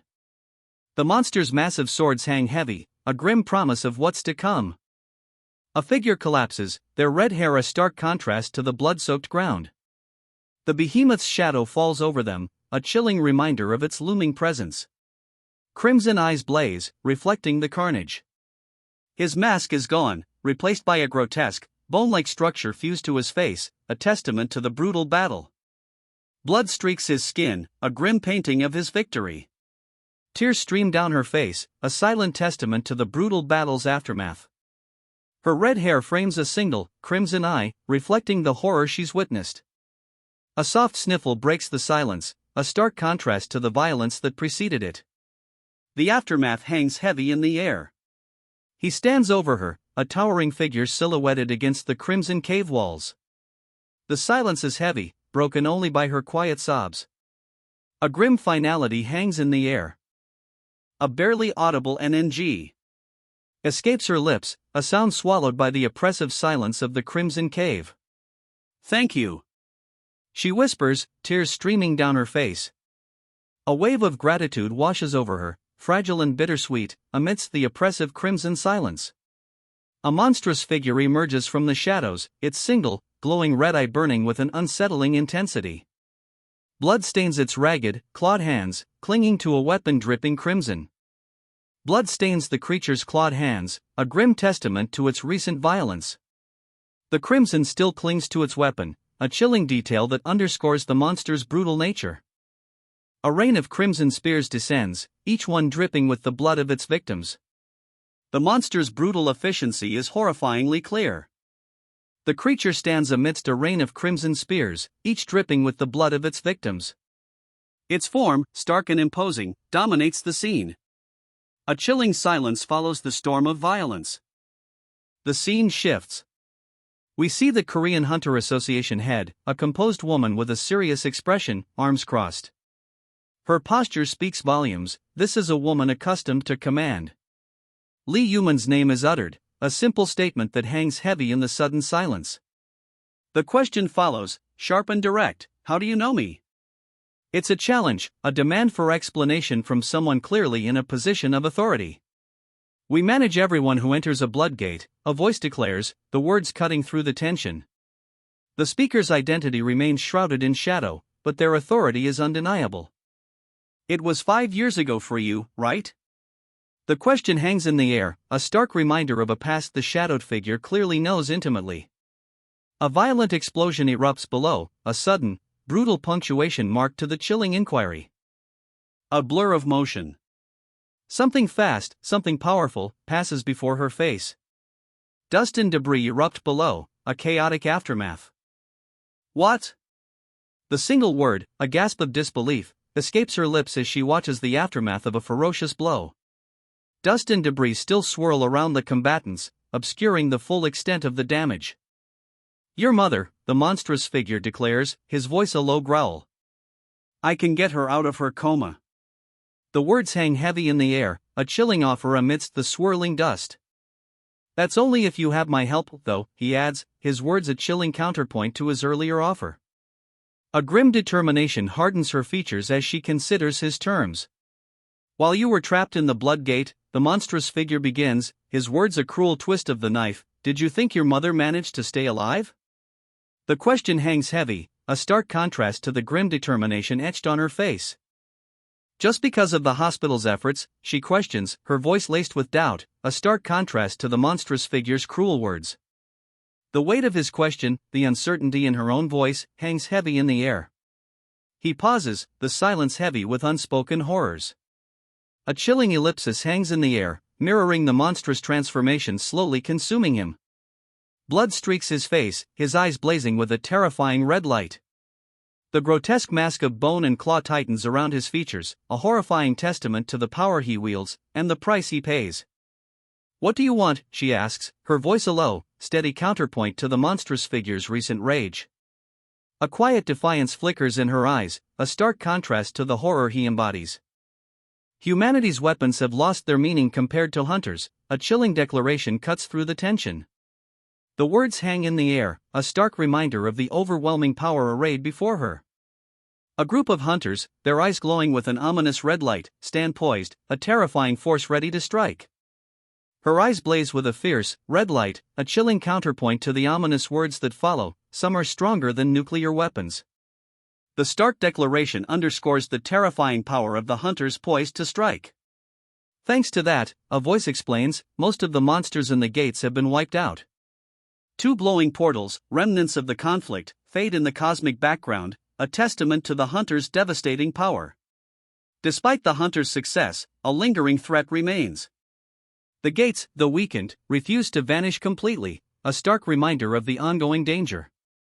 The remnants of the gates crackle, a crimson map of the world fracturing beneath symbols representing the US, China, Russia, and more. The lingering threat is global, its reach far beyond the initial breaches. Everyone is an enemy. However, we lack hunters.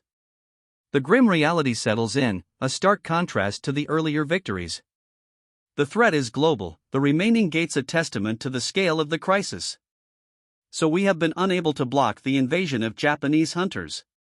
The grim announcement hangs heavy in the air, a stark reminder of the widening crisis. Until you return, that is. The words hang in the air, a chilling promise as a monstrous figure is revealed, his face a mask of bloody wounds and grotesque bone-like appendages. His one visible eye burns with a fierce, red intensity. I'll bring your mother back. The words, a low growl against the oppressive darkness, carry a chilling promise. Hope, however faint, flickers in the void. A slow fade to white. Silence. Only the weight of his promise remains, heavy in the air. The aftermath. Blood stains the ground, a grim testament to the battle's brutality. Two bodies lie still, their stillness broken only by the slow trickle of blood. A woman, wounded but alive, kneels amidst the carnage, her gaze fixed on something unseen, a silent scream etched into her face. A bloodied hand holds aloft a faded photograph. The image, a young woman, her eyes glowing with an unnatural red light, a chilling contrast to the grim scene surrounding her.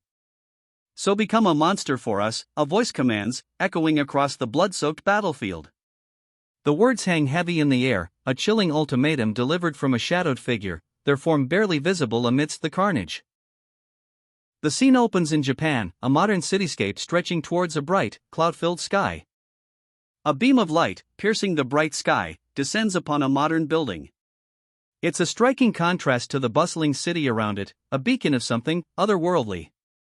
The camera focuses on a modern, imposing building. A simple text box identifies it, Prime Minister's office. The location is revealed, Minister of Defense. The implications hang heavy in the air. A figure stands before the Minister of Defense. "Yes, sir," she replies, her voice barely a whisper in the imposing office. The weight of the situation hangs heavy in the air. Just why? The unspoken question hangs heavy in the air, a testament to the gravity of the situation within the Minister of Defense's office. The Minister of Defense steeples his fingers, a thoughtful frown etching itself onto his face. "Are all of our hunters?" he begins, the unspoken concern hanging heavy in the air. "Unreachable?" The Minister of Defense repeats the word, a grim realization dawning on his face. His fingers tighten around his chin, the weight of the situation pressing down on him. This is Japan's Prime Minister, Ryuzaki Juto. The gravity of the situation is etched onto his face as he sits at his desk, the weight of his nation's fate heavy on his shoulders. "My apologies," the Prime Minister murmurs, the weight of his unspoken words hanging heavy in the air. A simple phrase, yet it carries the burden of a nation's fate. The Prime Minister removes his robe, a simple yet profound gesture. "The fault is mine," he states, his voice heavy with the weight of responsibility. His posture, slumped and defeated, speaks volumes. "I will go look for them," the Prime Minister declares, a steely resolve hardening his features despite his earlier dejection. He rises, his back straightening, a newfound purpose replacing the weight of his earlier burden. The Prime Minister's resolve hardens. He is Japan's #1 hunter, Ikosai Kajiru, and his mission is clear. "Prepare my sword right away," he commands, his voice firm, a stark contrast to his earlier weariness. The Prime Minister, Japan's top hunter, is ready to act. "Will you go alone?" The question hangs in the air, posed by a figure observing Ikosai Kajiru as he prepares for his mission. The Prime Minister, resolute, continues his purposeful stride. "Of course," he replies, his resolve unwavering. The Prime Minister's answer leaves no room for doubt, he will face this challenge alone. This may come off as rude," a voice begins, a slight hesitancy coloring the words, "but the hunters that were there." The implication hangs heavy, hinting at a troubling discovery. "Why don't you go with the others?" she asks, concern etched on her face. The Prime Minister's unwavering resolve is met with a plea for caution.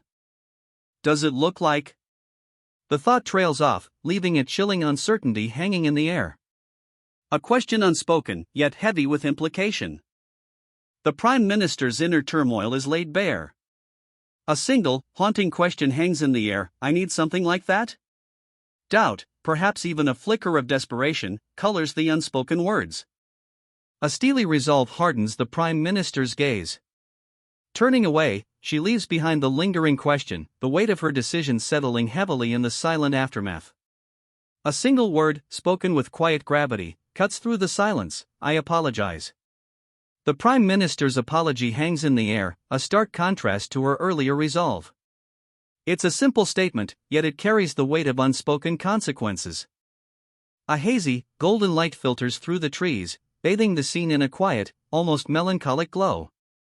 The aftermath of the Prime Minister's decision hangs heavy in the air, a sense of unresolved tension lingering. A swirling vortex of golden light materializes, a shimmering gateway appearing amidst the sun-dappled trees. Its ethereal glow casts an otherworldly aura over the tranquil scene, hinting at a journey yet to come. "Useless bastards." The words hang heavy in the air, a bitter whisper echoing the lingering tension. He walks through a cavern, the air thick with a suffocating stillness. Two grotesque, three-headed beasts flank him, their eyes burning with a malevolent glow. Their presence speaks volumes, a silent testament to the danger he faces. What happened? The question hangs in the air, a stark contrast to the oppressive silence that preceded it. A chilling uncertainty grips the scene. They couldn't. The stark declaration hangs heavy in the oppressive silence, a chilling answer to the unspoken question. Surrounded. The chilling realization dawns as monstrous creatures, their fangs bared, close in. He's trapped. The weight of the impossible hangs heavy in the air. Died to something. The stark words, a grim epitaph, hang in the air, a chilling summary of his fate. Like this. The word hangs in the air, a chilling declaration. He stands amidst the carnage, a grim tableau of fallen foes, their lifeless forms scattered around him. A cold resolve hardens his gaze. What is it? The question hangs heavy in the air, a silent plea echoing his uncertainty. His gaze, sharp and intense, betrays a lingering unease. What? The single word, hanging heavy in the air, speaks volumes. His unease deepens, a palpable tension replacing the grim resolve he'd held moments before. He peered into the darkness, a chasm yawning before him. Unease morphed into a chilling dread as the true depth of the abyss became clear. Is beyond here? The question hangs in the air, a chilling echo of his growing dread. A figure emerges from the abyss, a horrifying silhouette cloaked in shadow and stained with blood. His armor, skeletal and broken, speaks of brutal battles fought. He stands amidst the carnage, a horrifying monument to his power. Broken bodies, stained crimson, are piled high beneath his feet, a testament to the brutal battle just fought. The air itself seems thick with the stench of blood and death. A figure, cloaked in black, turns away. Their silver hair is pulled back, and the only visible detail is a pair of ornate, gold earrings. The scene remains heavy with the aftermath of battle. A chilling silence descends. The figure in black walks away, leaving behind a scene of unimaginable devastation. Their departure leaves only the lingering scent of blood and the weight of countless lives lost. A face, etched with the fury of 1,000 battles, fills the frame. Ice blue eyes burn with an incandescent rage, reflecting the devastation left in their wake. The silver hair, pulled back tightly, frames a grim determination. This is no mere victor, this is a being consumed by a wrath that chills the very air. A blinding arc of energy erupts, a furious slash cleaving through the air. The force of the blow is palpable, leaving a trail of shimmering light in its wake. The silver-haired figure, their rage barely contained, unleashes this devastating attack with terrifying precision. The attack connects. A sickening thud echoes as the opponent is sent sprawling, his form a broken mess against the dark earth. A blinding flash of light erupts, the impact echoing with a deafening roar. The silver-haired figure stands amidst the chaos, their breath ragged but their eyes burning with a fierce intensity. Victory is theirs. Silence. A heavy, oppressive silence descends, broken only by the ragged gasps of the silver-haired victor. Their weapon, still glowing faintly, rests upon the ground, the aftermath of their victory a stark contrast to the ferocity of the battle just concluded. Exhaustion etched itself onto their face, but a fierce satisfaction gleamed in their eyes. The silver-haired warrior slowly lowers their glowing weapon, the silence heavy with the weight of their hard-won victory. The victor stands, weapon held aloft, a chilling silence punctuated only by their heavy breathing. Their face, though etched with exhaustion, reflects a grim satisfaction. Victory is theirs, hard-won and brutal. A heavy silence hangs in the air, broken only by the warriors' ragged breaths. Their glowing weapon rests, the aftermath of a brutal battle etched onto their face, exhaustion, yes, but also a grim, hard-won satisfaction. You dare, a voice snarls, the words echoing the defeated opponent's disbelief and rage. A single, bloodshot eye glares from the shadows, a terrifying testament to the brutal fight just concluded. Block my sword?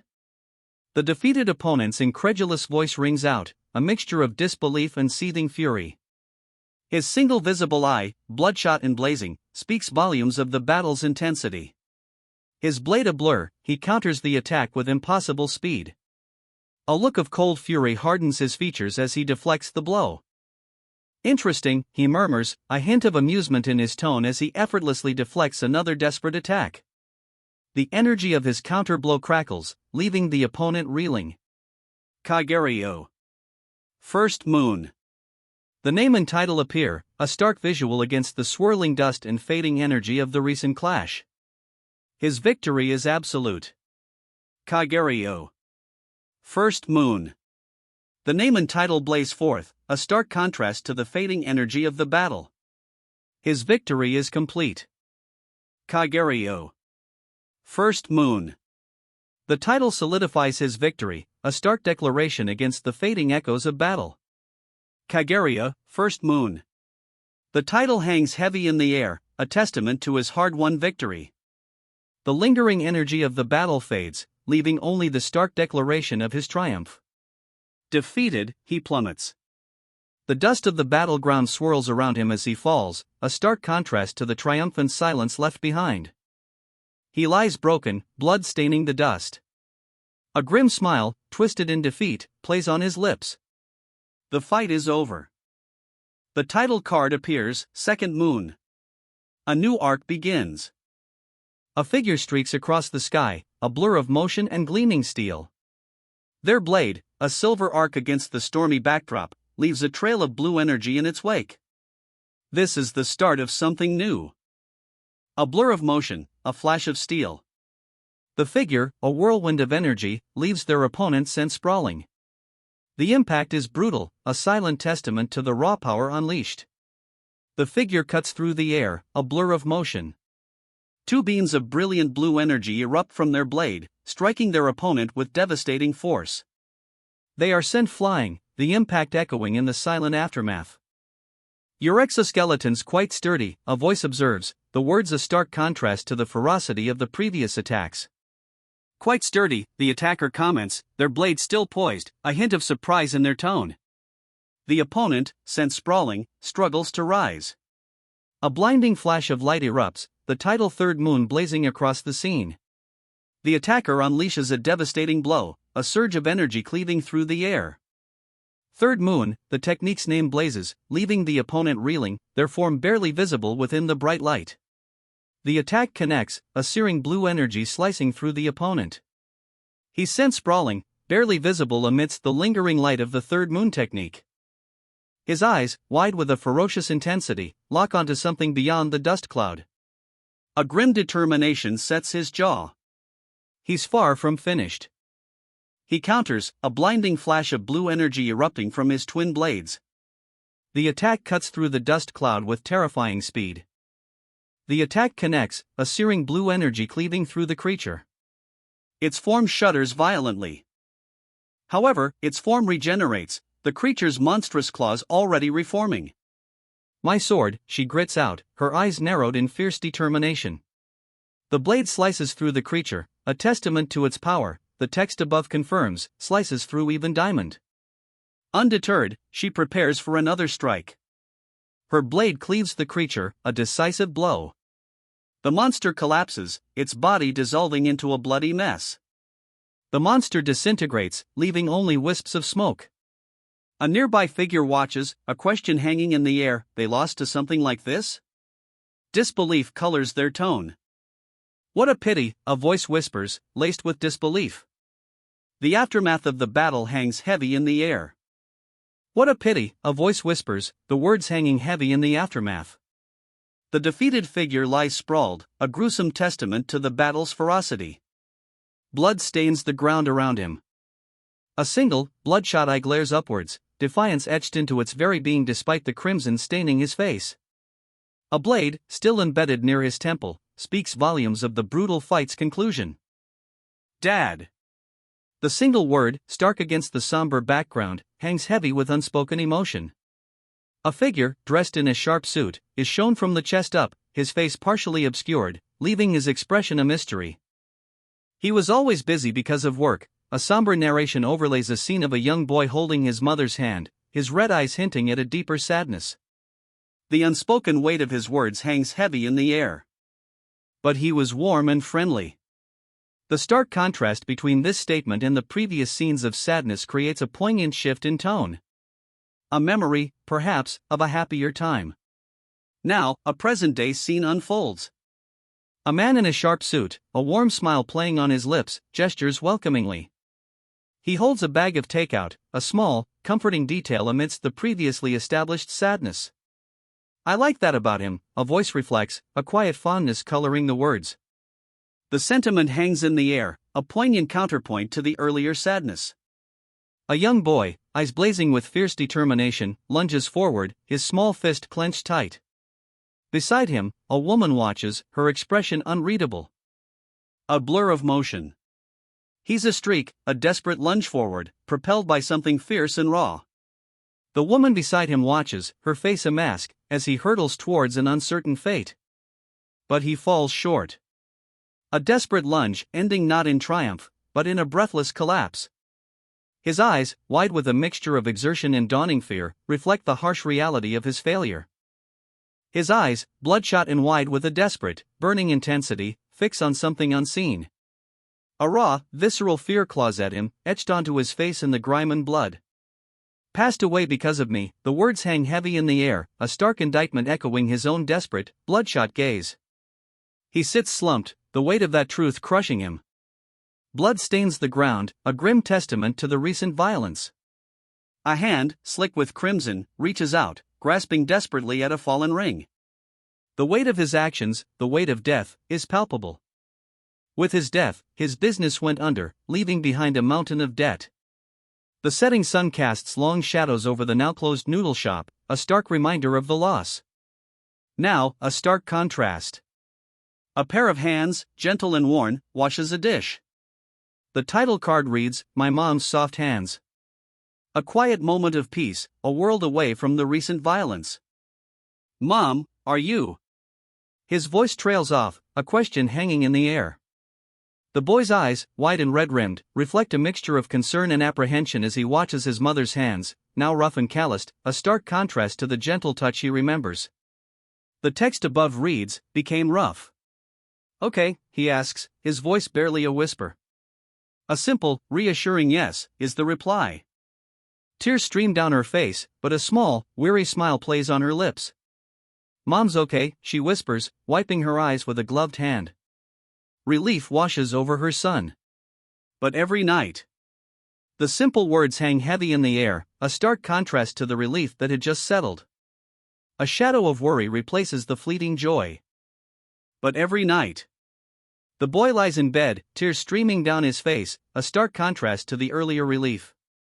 His quiet sobs fill the darkness, a silent testament to a worry that refuses to fade. "I couldn't," he whispers, a single tear tracing a path down his cheek. The boy's quiet admission hangs heavy in the darkness of his room. He tries to sleep, but restless sighs and sniffles punctuate the quiet of the night. The word sleep glows ominously below, a stark contrast to the boy's troubled slumber. "My mom was crying because of me," he confesses, tears streaming down his face. The weight of his words hangs heavy in the air, a stark contrast to the quiet of his room. "Someone like me," he whispers, the words barely audible above the quiet desperation of the night. A blade, glinting faintly in the dim light, rests near his tear-stained face. He picks up the blade, its sharp edge glinting ominously in the dim light. A chilling finality settles over the scene. "Doesn't have the right to live," a cold voice declares, the words hanging heavy in the air. A foot crushes a bowl of noodles, the simple act mirroring the brutal finality of the statement. The blade falls. Silence. "Son," a woman's voice questions, laced with worry. He sits hunched, tears streaming down his face, his red eyes reflecting a deep inner turmoil. The word, barely a whisper, hangs in the silence that follows the blade's fall. "Mom," he whispers, his voice barely audible above the lingering silence. "I think I'm unawakened." The words trail off, leaving a sense of wonder and perhaps a touch of fear hanging in the air. He cradles his bleeding arm, tears streaming down his face. A small, utility knife lies discarded nearby, a stark testament to his self-inflicted wound. The weight of his revelation, "I think I'm unawakened," settles heavily upon him. "Mom," he whispers, his gaze falling upon a news report. Kyum Kon, the nation's #1 hero, is on screen, a stark contrast to the young man's own self-inflicted wound. "I'll become a hunter," he vows, a newfound resolve hardening his gaze. The image of Kyum Kon, the nation's top hero, still fresh in his mind, fuels his decision. Sobbing, he clings to his mother, her embrace offering little comfort amidst his grief and newfound resolve. The weight of his decision, to become a hunter, settles heavily upon his young shoulders. "I'll become a hunter and..." He vows, tears streaming down his face, his red-rimmed eyes reflecting a fierce determination. The unspoken part of his oath hangs heavy in the air, a silent promise fueled by grief and a burning desire for justice. "And make you happy," he whispers, the words a choked sob against the backdrop of his grief. His vow, a fragile promise born from sorrow, echoes in the silence. He lies in a hospital bed, pale and vulnerable, tubes snaking from his body. His eyes, though bloodshot and weary, still hold a flicker of that fierce resolve. Days bleed into one another, a monotonous gray mirroring the bleakness of his recovery. Hope, however, remains a stubborn ember in his weary heart. A single, bloodshot eye snaps open. A fierce, crimson glint burns within, a stark contrast to the pale skin and dried blood caking his face. The embers of hope, it seems, have reignited into a burning resolve. Darkness. Then, a slow, deliberate blink. One eye opens, a fiery crimson burning in the gloom. The fight, it seems, is far from over. The era of peace, it seems, is definitively over. A chilling declaration hangs in the air, punctuated by the grim reality of two figures locked in a desperate struggle. The entire world, now, is their enemy. Our biggest enemy is Japan. The words hang heavy, a grim declaration etched onto the face of a woman whose eyes hold a chilling resolve. "Please become our monster, and hunt." The words, a desperate plea, hang heavy in the air, a stark contrast to the grim determination etched on the speaker's face. A chilling request, born from the ashes of a shattered peace. Japan's strongest hunter. The title, stark and imposing, hangs in the air, a testament to the steely gaze of the individual before us. A grim determination sets the tone, a warrior ready to answer the desperate plea. He unsheathes his katana, the blade gleaming with an ethereal light, a stark contrast to the grim set of his jaw. Japan's strongest hunter prepares to answer the desperate call. Blood streaks his face, a crimson tide mirroring the ferocity in his burning red eye. The hunter's gaze is unwavering, a silent promise of vengeance. The hunter stands over his fallen foe, a grim satisfaction etched on his face. Blood stains his clothes, a testament to the brutal fight, but his gaze holds a steely resolve. The monster lies broken, its skeletal form a chilling reminder of the threat vanquished. He sheaths his weapon, a weary sigh escaping his lips. "I've used up too much time," he mutters, a hint of frustration coloring his tone. "Oh well," he adds, almost dismissively, his gaze already moving beyond the fallen foe. He glances at the defeated monster, then a determined set to his jaw. "I'll have to go to Korea myself," he declares, the words carrying a weight of purpose. The journey to Korea, he decides, will be his next step. A grim determination hardens his features as he turns away from the skeletal remains of his foe, his gaze fixed on the path ahead. "What?" The cry rings out, a raw, desperate sound. He clutches his weapon, eyes wide with disbelief, a stark contrast to his earlier resolve. A searing pain explodes through him. He stumbles, his grip on his weapon loosening as a wave of disbelief washes over him. This wasn't supposed to happen. A crimson spray explodes across the panel, a brutal punctuation mark to his defeat. He's down. Regeneration? The word explodes from him, a desperate gasp against the impossible. His body, shattered moments ago, begins to mend, the crimson tide receding, his bone knits back together. "I cut its head off." The victor's declaration rings out, a stark contrast to the opponent's miraculous regeneration. But the severed head regenerates, a horrifying crimson bloom erupting from the neck. The impossible is happening. His eyes widen, a silent scream escaping his lips as the severed head regenerates, a horrifying crimson bloom erupting from the neck. The impossible is happening. He flees.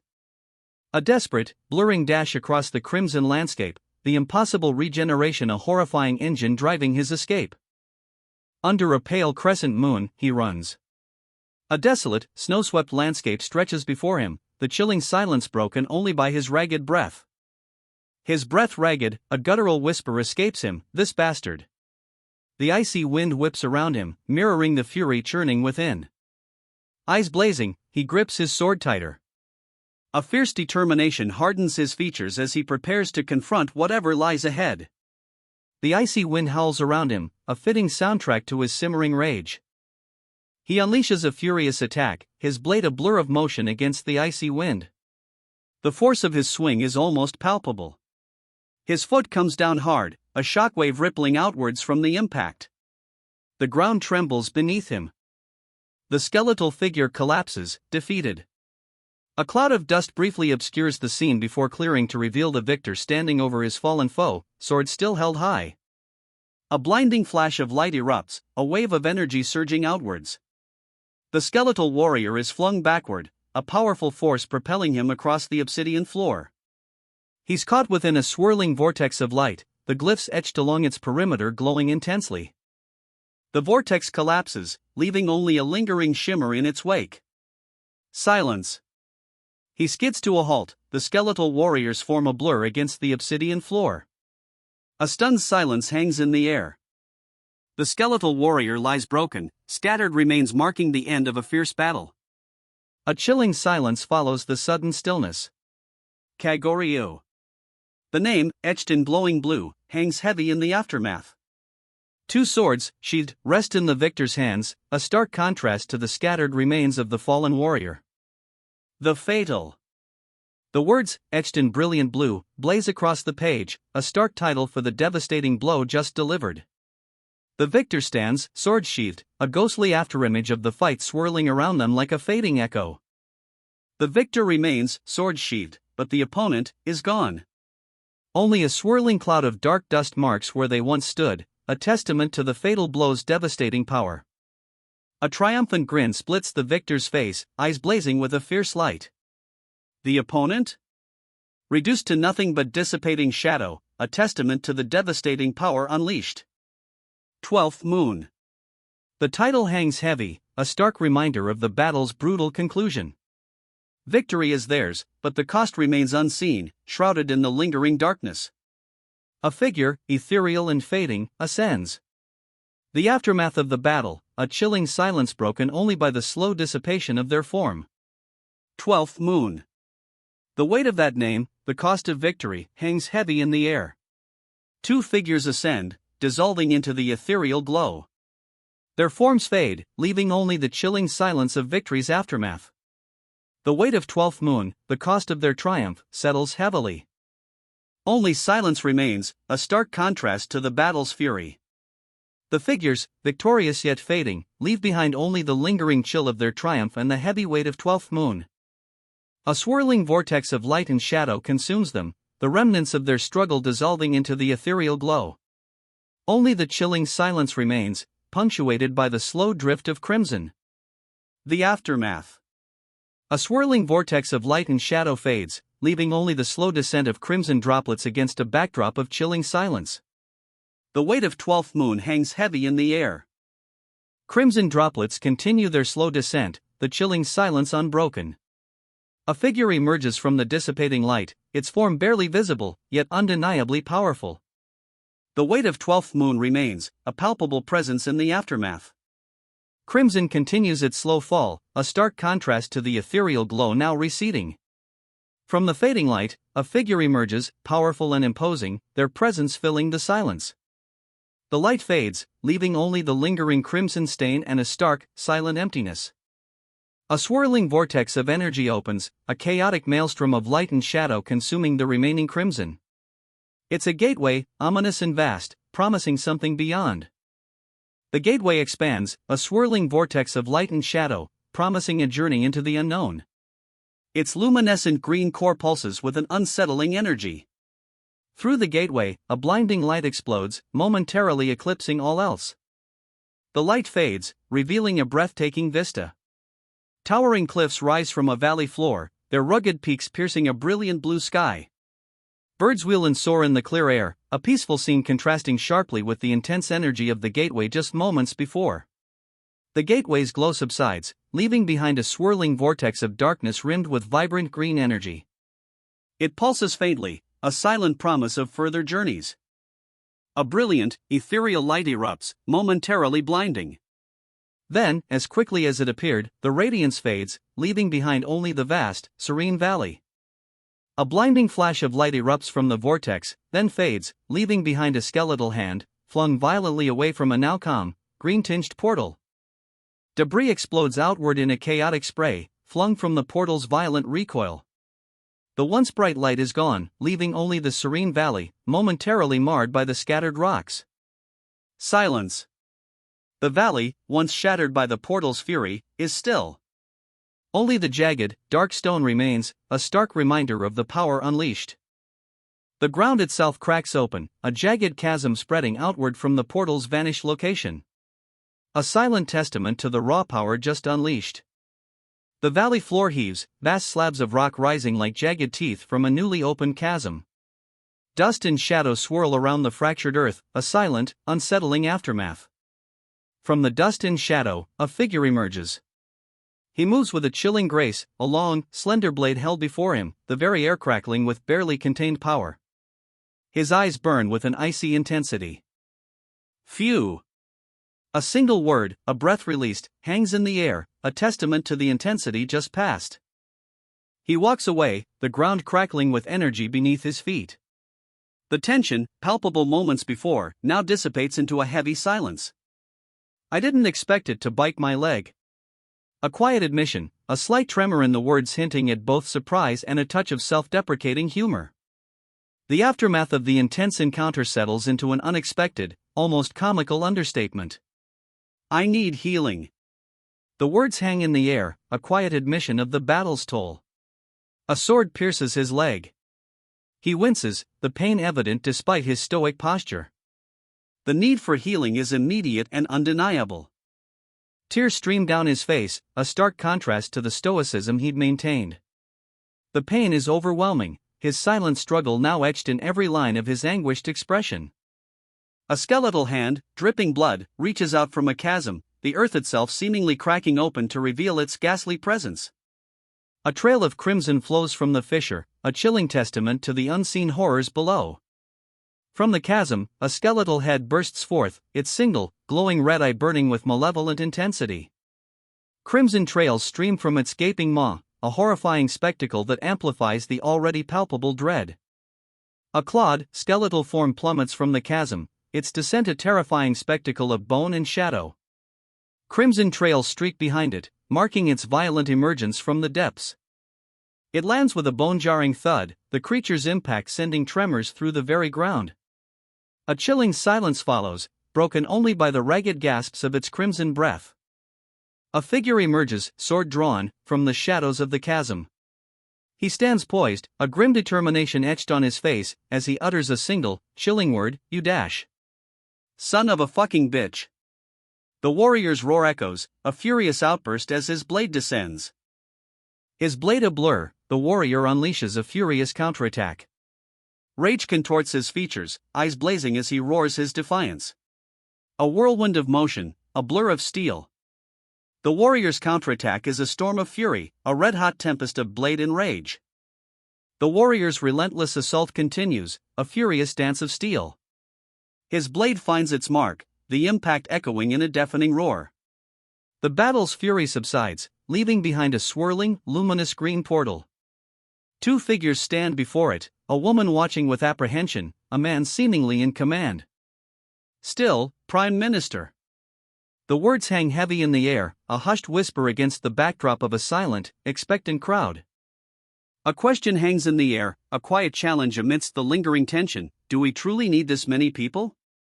The Prime Minister's doubt is palpable, his words a stark contrast to the imposing figures surrounding him, each one a silent testament to the sheer scale of the operation. The Ministry of. The words at the bottom of the frame solidify the Prime Minister's earlier doubt. Before him stands a formidable force, a phalanx of hardened individuals, each radiating strength and purpose, a silent testament to the sheer scale of the operation. The Ministry of Defense's elite hunters, all present. The stark announcement confirms the Prime Minister's earlier apprehension, underscoring the sheer scale of the impending operation. 3 days. That's how long it's been since he went in. The weight of that statement hangs heavy in the air, a stark reminder of the mission's precarious nature. A sea of faces, grim and determined, surrounds him. He stands, a figure of quiet intensity, his gaze unwavering. Beside him, a young woman waits, her expression a mixture of apprehension and quiet resolve. The weight of the mission, 3 days old and counting, is palpable. "I need to check," he declares, a quiet urgency in his voice. The tension, already thick with the weight of the 3-day wait, tightens further. A confident smirk plays on the Minister of Defense's lips as he announces, "The Minister of Defense is Japan's #1 hunter." His words hang in the air, a promise of strength and authority amidst the tense anticipation of the assembled group. He lies defeated, blood staining his face, his eyes wide with shock and pain. The aftermath of the minister's swift attack is stark. A blur of motion, a flash of green energy, and then, silence. The minister's foot, clad in armored greaves, rests on his defeated opponent. The victor stands over his fallen foe, a swirling vortex of green energy still faintly visible behind him. Crimson streaks mark the defeated warrior's armor, a testament to the minister's brutal efficiency. The green energy dissipates, leaving behind a monstrous figure, its form vaguely humanoid but undeniably alien. Its skeletal frame is partially cloaked in tattered, dark fabric, and glowing red eyes pierce the gloom. His mouth gapes open in a silent scream, eyes wide with a terror that chills to the bone. The minister's face is a mask of pure, unadulterated horror. The minister's silent scream is a testament to the horror before him. His eyes, wide with terror, reflect the monstrous figure's chilling presence. Crimson flames erupt, engulfing the minister as a monstrous, clawed hand bursts forth from the darkness. The sheer power of the attack leaves him utterly helpless. The aftermath is silent, save for the crackling embers. A stark emblem now fills the frame, the Korean Hunter Association's insignia, a symbol of both protection and the hunt itself, a chilling reminder of the power unleashed. Against a backdrop of a fiery sunset, a towering skyscraper dominates the skyline. The question hangs heavy in the air, do you really think he? The implication of the unfinished sentence, and the imposing building itself, speaks volumes about the power and mystery yet to be revealed. Can he really do it? The question hangs in the air, a silent challenge echoing against the fiery sunset. The sheer scale of the task ahead is almost palpable, mirrored by the imposing skyscraper looming in the distance. Japan is. The words hang unfinished, a pregnant pause echoing the uncertainty in the air. A woman, silhouetted against the fiery sunset, stands gazing out a panoramic window, her back to us. The vast cityscape stretches before her, a silent testament to the weight of her unspoken thoughts. We'll have to. The declaration, firm despite the unspoken anxieties, hangs in the air. A quiet resolve settles over the scene, a stark contrast to the fiery sunset painting the cityscape beyond. We'll have to see, she replies, a hint of weariness in her voice, her gaze distant, lost in the fiery hues of the setting sun. The weight of the decision, the uncertainty of the future, rests heavily upon her shoulders. Silence. A heavy, expectant silence follows her words, the only sound the gentle rustle of her blouse as she shifts, a subtle movement betraying the turmoil within. If. She begins, the single word hanging heavy in the air, a stark contrast to the vibrant sunset that had moments before bathed the scene in warmth. A shadow of doubt, a chilling premonition, seems to creep into her expression as she contemplates the potential consequences. He can, the words hang in the air, a stark contrast to the fiery chaos engulfing the figure before her. A wave of dread washes over her as the horrifying truth dawns. Below, a world burns. Crimson flames lick at the scorched earth, a horrifying panorama that mirrors the dread in her heart. Win against Japan's strongest hunter. The words hang heavy in the air, a stark reminder of the impossible task before her. Below, the inferno rages, a testament to the battle's ferocity. A blinding flash of light erupts, the force of the impact throwing debris high into the air. The inferno below intensifies, a fiery testament to the sheer power unleashed. The ground trembles. From the heart of the inferno, a blinding golden light erupts, pushing back the flames in a wave of incandescent energy. A blinding golden light explodes from the inferno's core, pushing back the flames. The energy surges, a radiant counterpoint to the surrounding devastation. The golden light expands, pushing back the inferno's flames in a breathtaking surge of power. Debris flies, a testament to the raw energy unleashed. From the heart of the inferno, a single, immense eye opens. Its gaze, ancient and filled with a terrifying power, pierces through the raging flames. And the Minister of Defense. The words hang heavy in the air, a stark contrast to the fiery chaos still consuming the figure before them. It's a horrifying sight. The man is almost entirely engulfed in flames, his form barely discernible. The inferno begins to subside, revealing the Minister of Defense. His form is ravaged, his clothes torn, and his flesh partially consumed by the flames. Yet, he stands, a defiant fist clenched, embers still clinging to his burning hand. The flames finally die down, revealing the identity of the scorched figure, Ryuzaki Juto, Japan's Prime Minister. And so, the Prime Minister, Ryuzaki Juto, stands amidst the ashes. The title card appears, the ranked 0 of Japan. Juto's face, half consumed by flames, is revealed in horrifying detail. His eyes glow with an infernal light. The Prime Minister, Ryuzaki Juto, is revealed to be an SSS rank hunter. His infernal eyes burn, a terrifying testament to his power. 3 years prior, 2 luminous celestial bodies appeared, their radiant energy illuminating the inky blackness of space. The majority of monsters from the normal gates were subjugated. A stark, cosmic aftermath. And the world feared. A group of powerful figures, their eyes burning with an ominous red glow, stand silhouetted against a crimson backdrop. Their presence speaks of a new, terrifying era. The power of the hunters. Therefore, a few countries.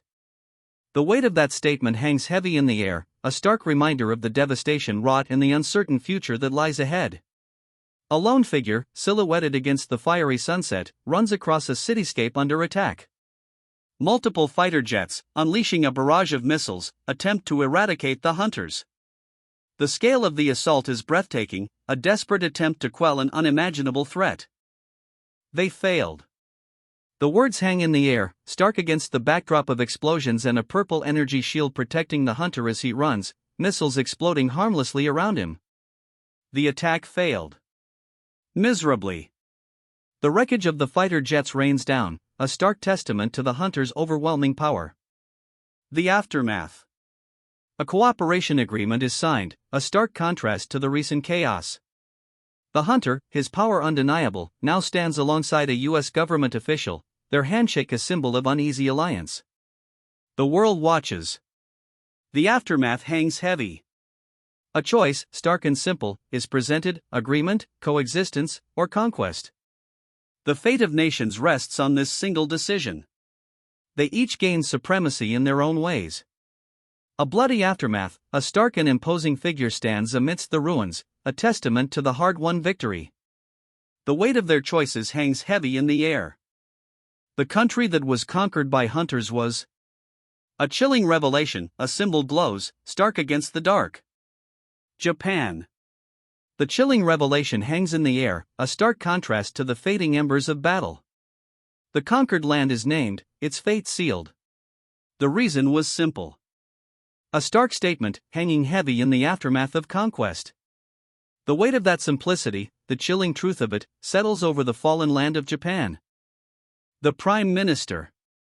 The title hangs heavy, a chilling explanation for the conquest of Japan. He stands amidst the devastation, a figure of burning, agonizing transformation. The Prime Minister, consumed by an infernal fire, his form dissolving into embers. The conquest's cost is etched onto his very being.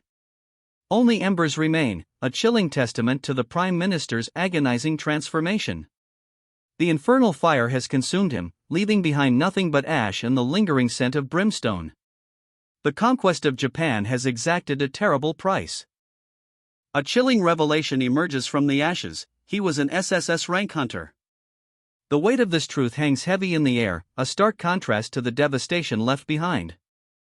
He was an SSS rank hunter. The revelation hangs heavy, a chilling truth amidst the devastation. Aggressive even before he awakened. The text above his ravaged face confirms a terrifying truth: his inherent nature. Burning embers still cling to his skin, a testament to the raw power he unleashed. The hunter system's appearance triggered a desperate struggle for control. His primal rage, already evident, intensified. The chilling truth dawns: he tried to seize control of South Korea.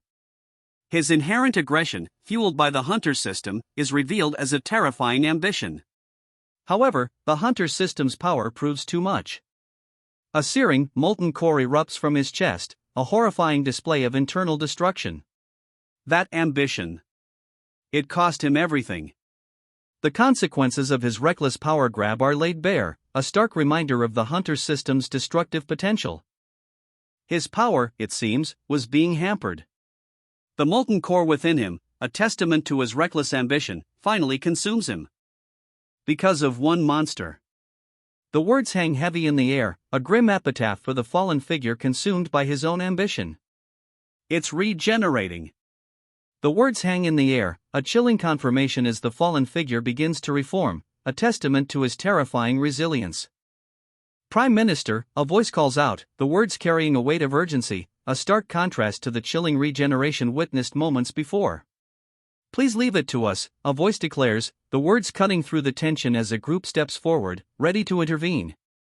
Their resolve is palpable, a stark contrast to the horrifying regeneration just witnessed. Jidaimaru and Taku, the 7th and 8th, move to intercept. Their arrival is a beacon of hope amidst the chaos. Jidaimaru and Taku, their movements a blur, launch themselves into the fray. A desperate hope fills the air as they intercept the monstrous foe. A mere monster that can regenerate. The words hang heavy in the air, a stark reminder of the challenge ahead. Even as Jidaimaru and Taku attack, the sheer scale of their foe is undeniable. Taku whirls, a purple energy swirling around his blade as he attacks with furious speed. The monster's regeneration is a serious problem, but Taku's determined assault shows he won't back down. If I behead you. Taku's attack intensifies, a purple energy blazing around his blade as he aims for a decisive strike. The monster's regenerative abilities are a major obstacle, but Taku's resolve is unwavering. His blade connects. But the monster's single, glowing red eye remains, a chilling testament to its resilience. Taku's attack, though fierce, has failed to deliver a decisive blow. Taku, despite the monster's resilience, continues his assault. He swings his scythe with renewed ferocity, aiming for a vital point. His scythe bites deep, a gruesome wound tearing across the monster's flesh. But even this brutal strike fails to fully subdue the creature, its horrifying grip tightens. Taku's attack connects, but the monster's grip only tightens. A look of disbelief, crosses Taku's face as the creature's unnatural strength defies his blow. The monster's grip tightens, ignoring the deep wound. Taku stares, disbelief etched on his face. This creature's strength is unnatural, defying his powerful attack. Surrounded, Taku and his allies brace themselves. A grim determination sets in, replacing the earlier disbelief. They stand defiant, ready to face whatever comes next. A swirling vortex of emerald energy erupts behind the monster, its power palpable. The creature itself seems to draw strength from this ominous display, its form hardening, its very presence radiating menace. A sickening thud echoes as one of their number falls, a grim testament to the monster's brutal power. Taku and his companions watch, their faces obscured, but the weight of the moment is palpable. Another falls. Taku and his team watch, grim-faced, as the monster's power continues its relentless assault. What? The sheer disbelief in the exclamation hangs heavy in the air, a stark contrast to the grim determination that had held them together moments before. A sudden shift in the tide of battle is implied. That bastard! The raw fury in the exclamation speaks volumes. Their grim determination shatters, replaced by a burning rage. How dare he do that to our hunters? The raw, furious accusation explodes from one of them, their faces contorted with a mixture of disbelief and seething rage. The weight of betrayal hangs heavy in the air. From now on, a voice declares, the words echoing their burning resolve. A new chapter begins, fueled by righteous fury. I'll kill anyone, the vow explodes from them, a fiery promise echoing the burning rage that consumes them. This isn't just anger, it's a declaration of war. Burning with vengeful fury, their body is consumed by an inferno, a horrifying spectacle of righteous rage. The flames lick at their skin, a testament to the intensity of their wrath. Who takes a step? The words hang heavy in the air, a challenge spoken amidst the inferno. The declaration echoes the character's burning rage, a stark contrast to the silence that follows. Surrounded, they are faced with a formidable group. A tense silence hangs heavy, broken only by the barely perceptible shift in their stance, a silent defiance in the face of overwhelming odds. Dust motes dance in the air, illuminated by a grim determination etched on their face. Despite the wounds, a defiant smile plays on their lips. A surge of raw power erupts from within, their eyes blazing with an infernal light. The very air crackles with energy, a fiery aura engulfing them. Then, a wave of darkness consumes everything. The darkness recedes, revealing a snow-covered cityscape. A quiet, almost eerie calm settles over the scene. Alone, huddled in the snow, a young figure trembles. A large foot looms over them, the shadow cast long and ominous in the pale light. "Kid," a voice booms, breaking the silence.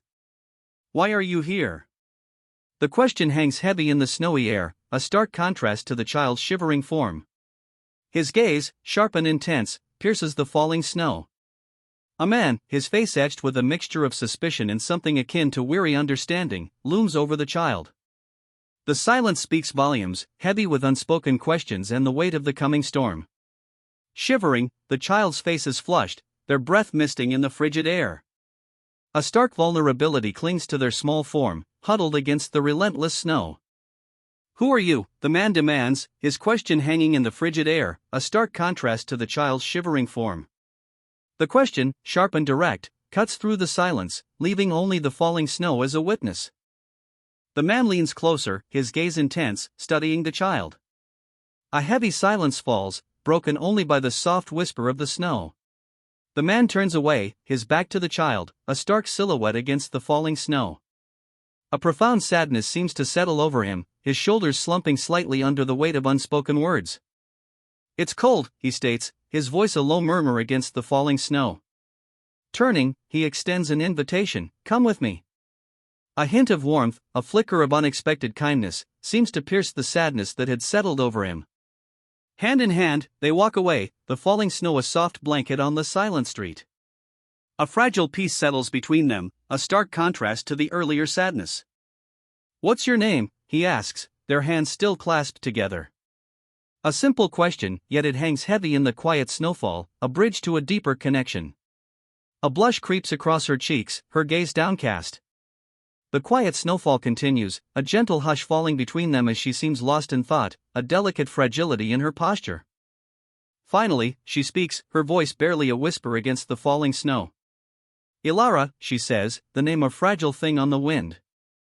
"It's Kaguryu," she breathes, the name a stark contrast to the inferno consuming the figure before her. The flames lick at the scorched earth, painting a horrifying picture of destruction. The inferno rages, consuming all before it. Only the name, Kaguryu, hangs heavy in the air, a whispered defiance against the fiery destruction. Only embers remain, the fiery storm finally subsiding. Silence, heavy and profound, settles where the inferno once raged. He stands amidst the ash, a figure scarred but unbroken. The green glow emanating from his back, a lingering echo of the destructive power he just unleashed, hints at the immense cost of his victory. A wave of searing energy explodes from him, a final, furious blast. The force of it is almost palpable, a violent tremor shaking the very ground beneath his feet. He's thrown back, a searing wave of energy engulfing him as he tumbles through the air. The impact, though unseen, is clearly devastating. Silence. A heavy, suffocating silence follows the destructive blast. He rises, his body ablaze with an infernal fire, a terrifying grin splitting his face. The attack, clearly devastating, has only fueled his rage. The inferno consumes him, yet he rises, stronger than before. His laughter echoes, a terrifying sound that speaks of undying power. A roar erupts, a terrifying sound that shakes the very ground. From the heart of the inferno, he rises again, his laughter echoing, a testament to his indomitable will. From the heart of the flames, a single eye opens, burning with malevolent intensity. He stands over his fallen foe, a figure wreathed in infernal flames. The ground trembles beneath his might. Only a malevolent eye remains, burning amidst the ashes of his vanquished foe. The inferno that consumed his opponent now flickers, leaving behind only embers and the chilling gaze of the victor. The inferno fades, leaving only glowing embers and a chasm of fire in its wake.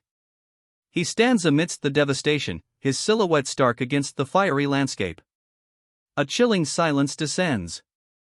The flames subside, leaving behind only embers and a chilling silence.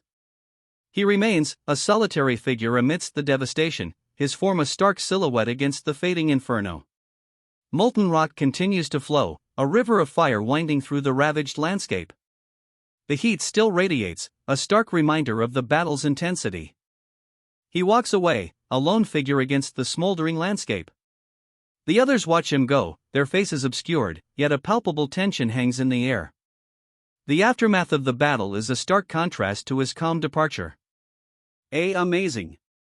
The whispered word hangs in the air, a testament to the awe inspired by the lone figure's actions. The aftermath of the battle, still smoldering, serves only to highlight his quiet departure. He stands amidst the lingering embers, a figure of quiet strength. His gaze is unwavering, a stark contrast to the whispers of awe that follow him. He walks away, the remnants of the battle crackling beneath his feet.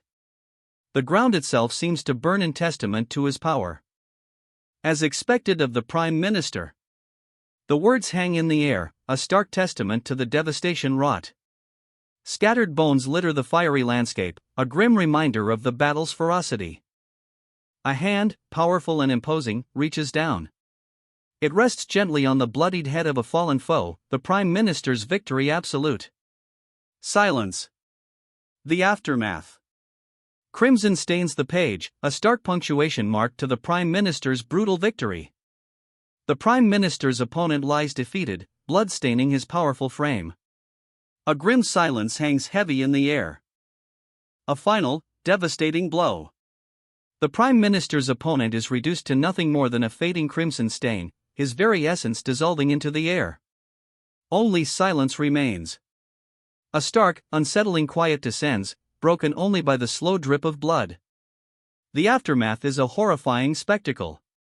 Engulfed in flames, the Prime Minister's foe writhes, a skeletal form consumed by an infernal fire. His final moments are a grotesque dance of agony and destruction. Only ash remains.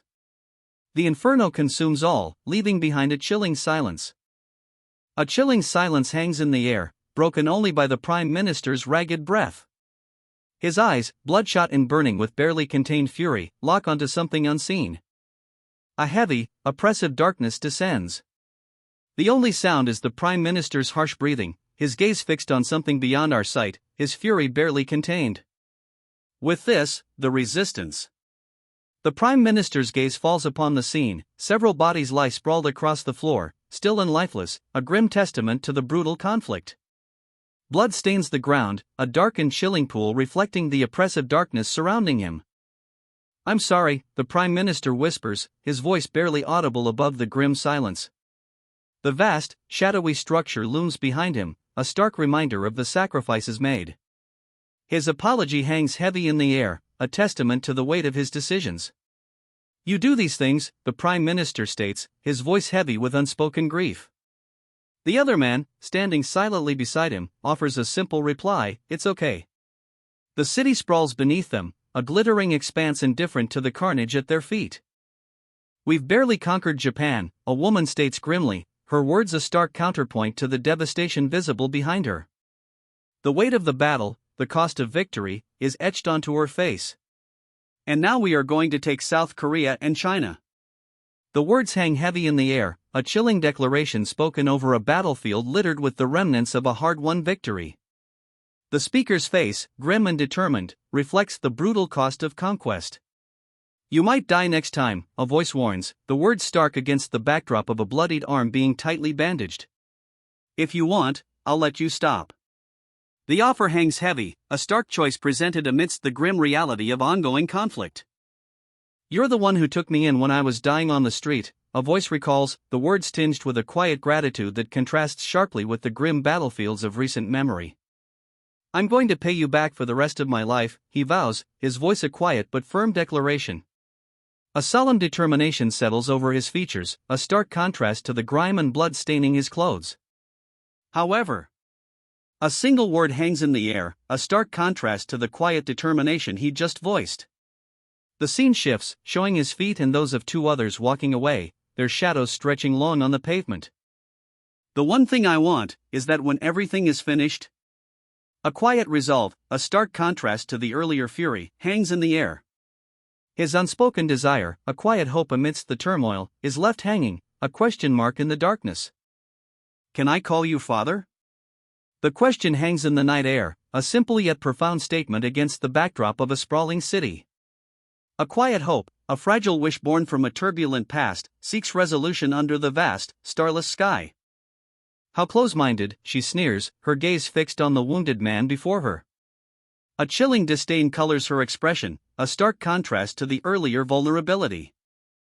The city sprawls beneath them, a vast, dark expanse punctuated by the distant gleam of countless windows.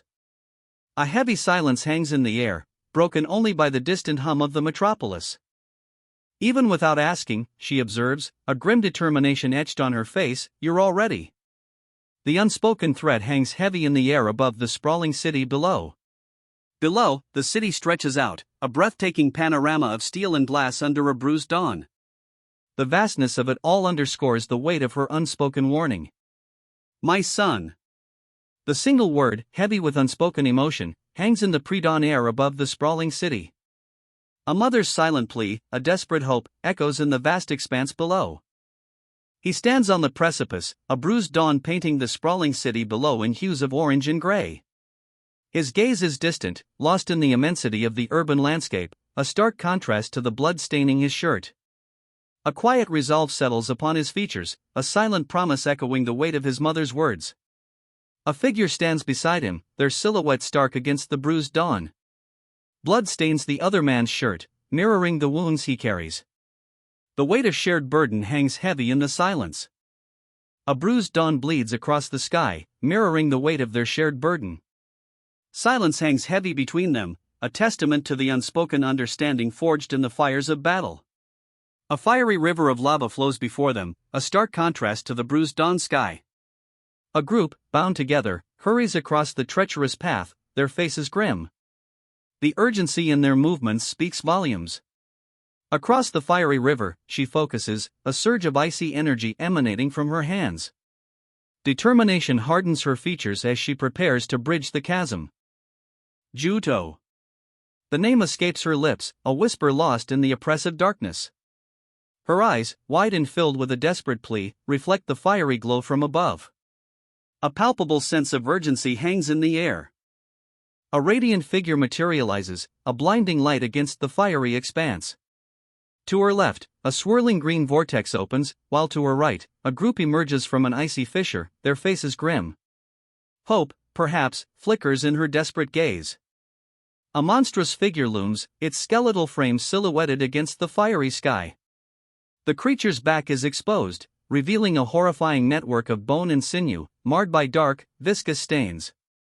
A chilling sense of dread permeates the scene. The monstrous figure, its skeletal frame alight with hellish fire, stands defiant. Two wicked blades, burning with an infernal glow, are held at the ready.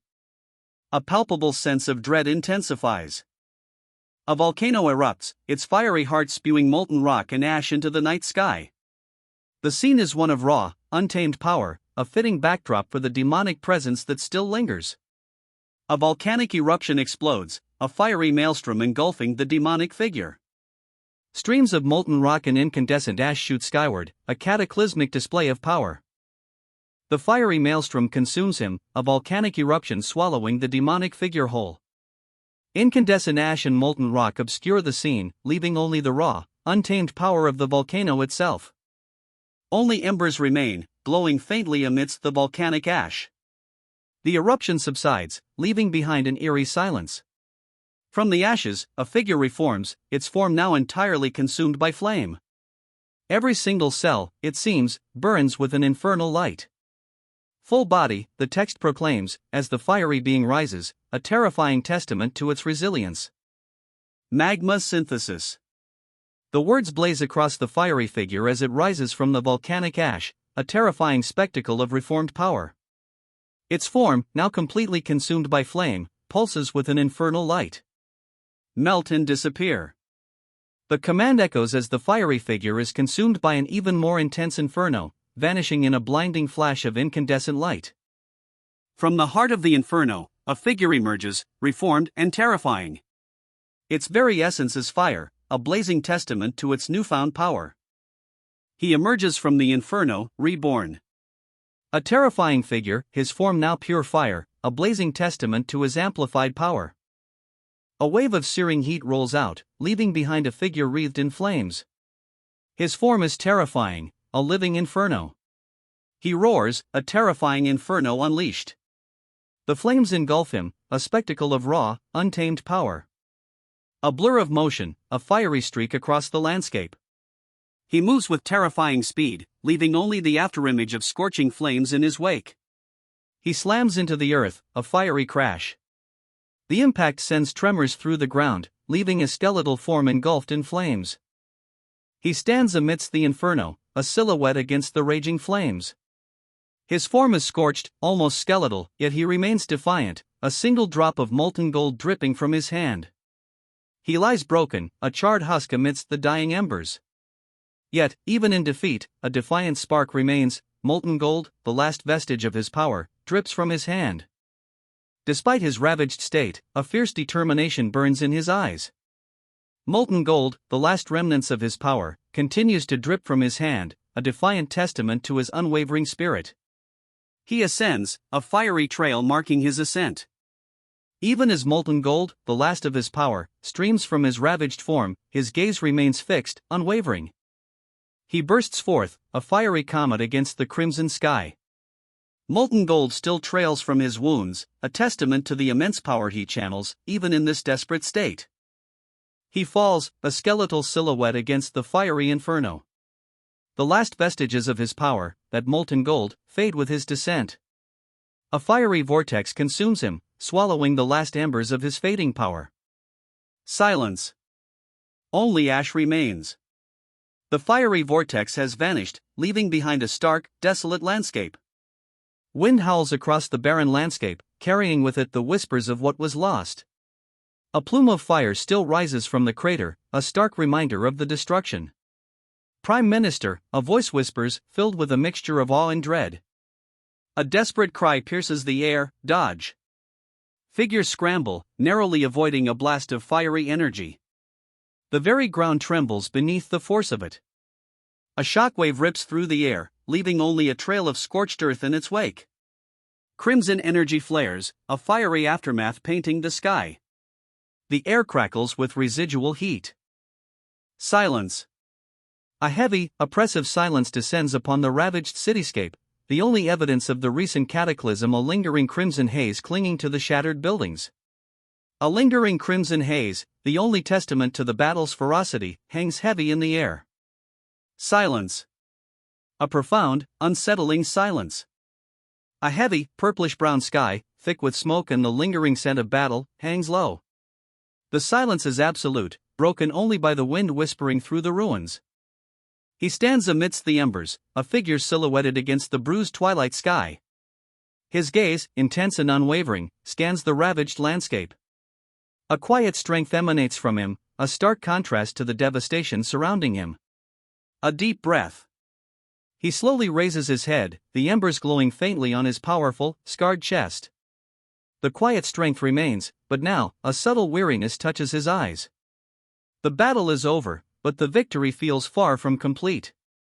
He surveys the devastation, a crimson sunset painting the volcanic landscape.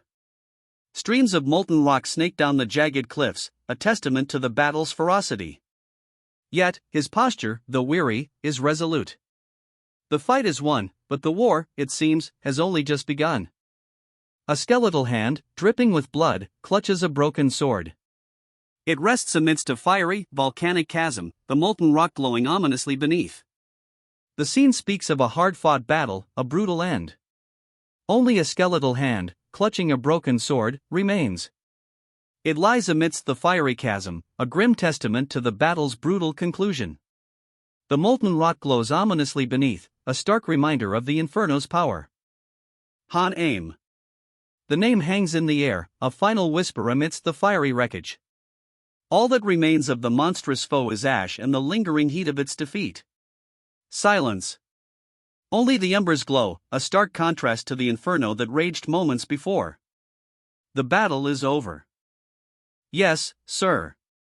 The young woman's voice is barely a whisper, a stark contrast to the imposing figure beside her, his scarred torso a testament to the battle just fought. He stands, a silent giant amidst the lingering embers. Your hand. The command hangs in the air, a simple request yet heavy with unspoken weight. The silence, broken only moments ago, now feels even more profound. With a gentle touch, she carefully unfolds the crystalline shard, its icy glow illuminating her face. A quiet determination settles over her features as she prepares to obey. A surge of icy energy erupts from her hand, a brilliant, breathtaking display of power. The crystalline shard, now fully activated, radiates an almost unbearable cold. A torrent of icy energy erupts, a breathtaking geyser of glacial power surging between the dark rock faces. Its chilling radiance illuminates the scene, a spectacle both beautiful and terrifying. The icy torrent explodes, a breathtaking geyser of glacial power that fills the chasm between the dark rock walls.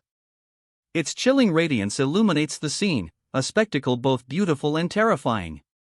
A wave of intense cold washes over everything. The icy torrent subsides, leaving behind a blinding white expanse. A silence, heavy with the lingering chill, settles over the chasm. Two figures stand silhouetted against the crimson sky, overlooking a chasm where a slender stream of glacial energy flows. A haunting stillness hangs in the air, broken only by the faint whisper of the icy cascade. Below, a thin stream of glacial energy continues its slow descent into the chasm's fiery depths. The contrast is stark, a breathtaking testament to the raw power unleashed. Melt in there. A low murmur escapes him, his gaze fixed on the glacial stream plummeting into the fiery chasm below. The contrast between the icy energy and the volcanic inferno is stark, a silent testament to the immense forces at play. The glacial stream continues its descent, a fragile ribbon of ice against the fiery chasm's incandescent heart. A silent battle of elements rages, a breathtaking spectacle of opposing forces. A colossal, clawed hand plunges into the fiery chasm, icy blue energy swirling around its skeletal fingers. The heat seems to have no effect on it. From the fiery chasm, a skeletal figure emerges, its form contorted in a silent scream. The creature claws upward, a desperate, fiery struggle against the inferno. It is pulled free, a skeletal form consumed by the inferno, yet somehow still defiant. Forever. The word hangs in the air, a chilling echo as the skeletal figure is finally consumed by the inferno. Only ashes remain, swirling in the inferno's heart. The defiant skeletal form is gone, consumed by the eternal flames. Only embers remain, glowing faintly against the backdrop of a now silent inferno. The battle is over. Silence. Only the faintest glow of embers remains, marking the end of a fierce battle. The air itself seems to hold its breath. South Korea. The location is finally revealed, a stark contrast to the fiery battle that just concluded. The silence lingers, heavy with unspoken implications. The aftermath. A sprawling cityscape unfolds beneath a bruised twilight sky. A colossal, angular tower dominates the skyline, its metallic frame piercing the darkening atmosphere.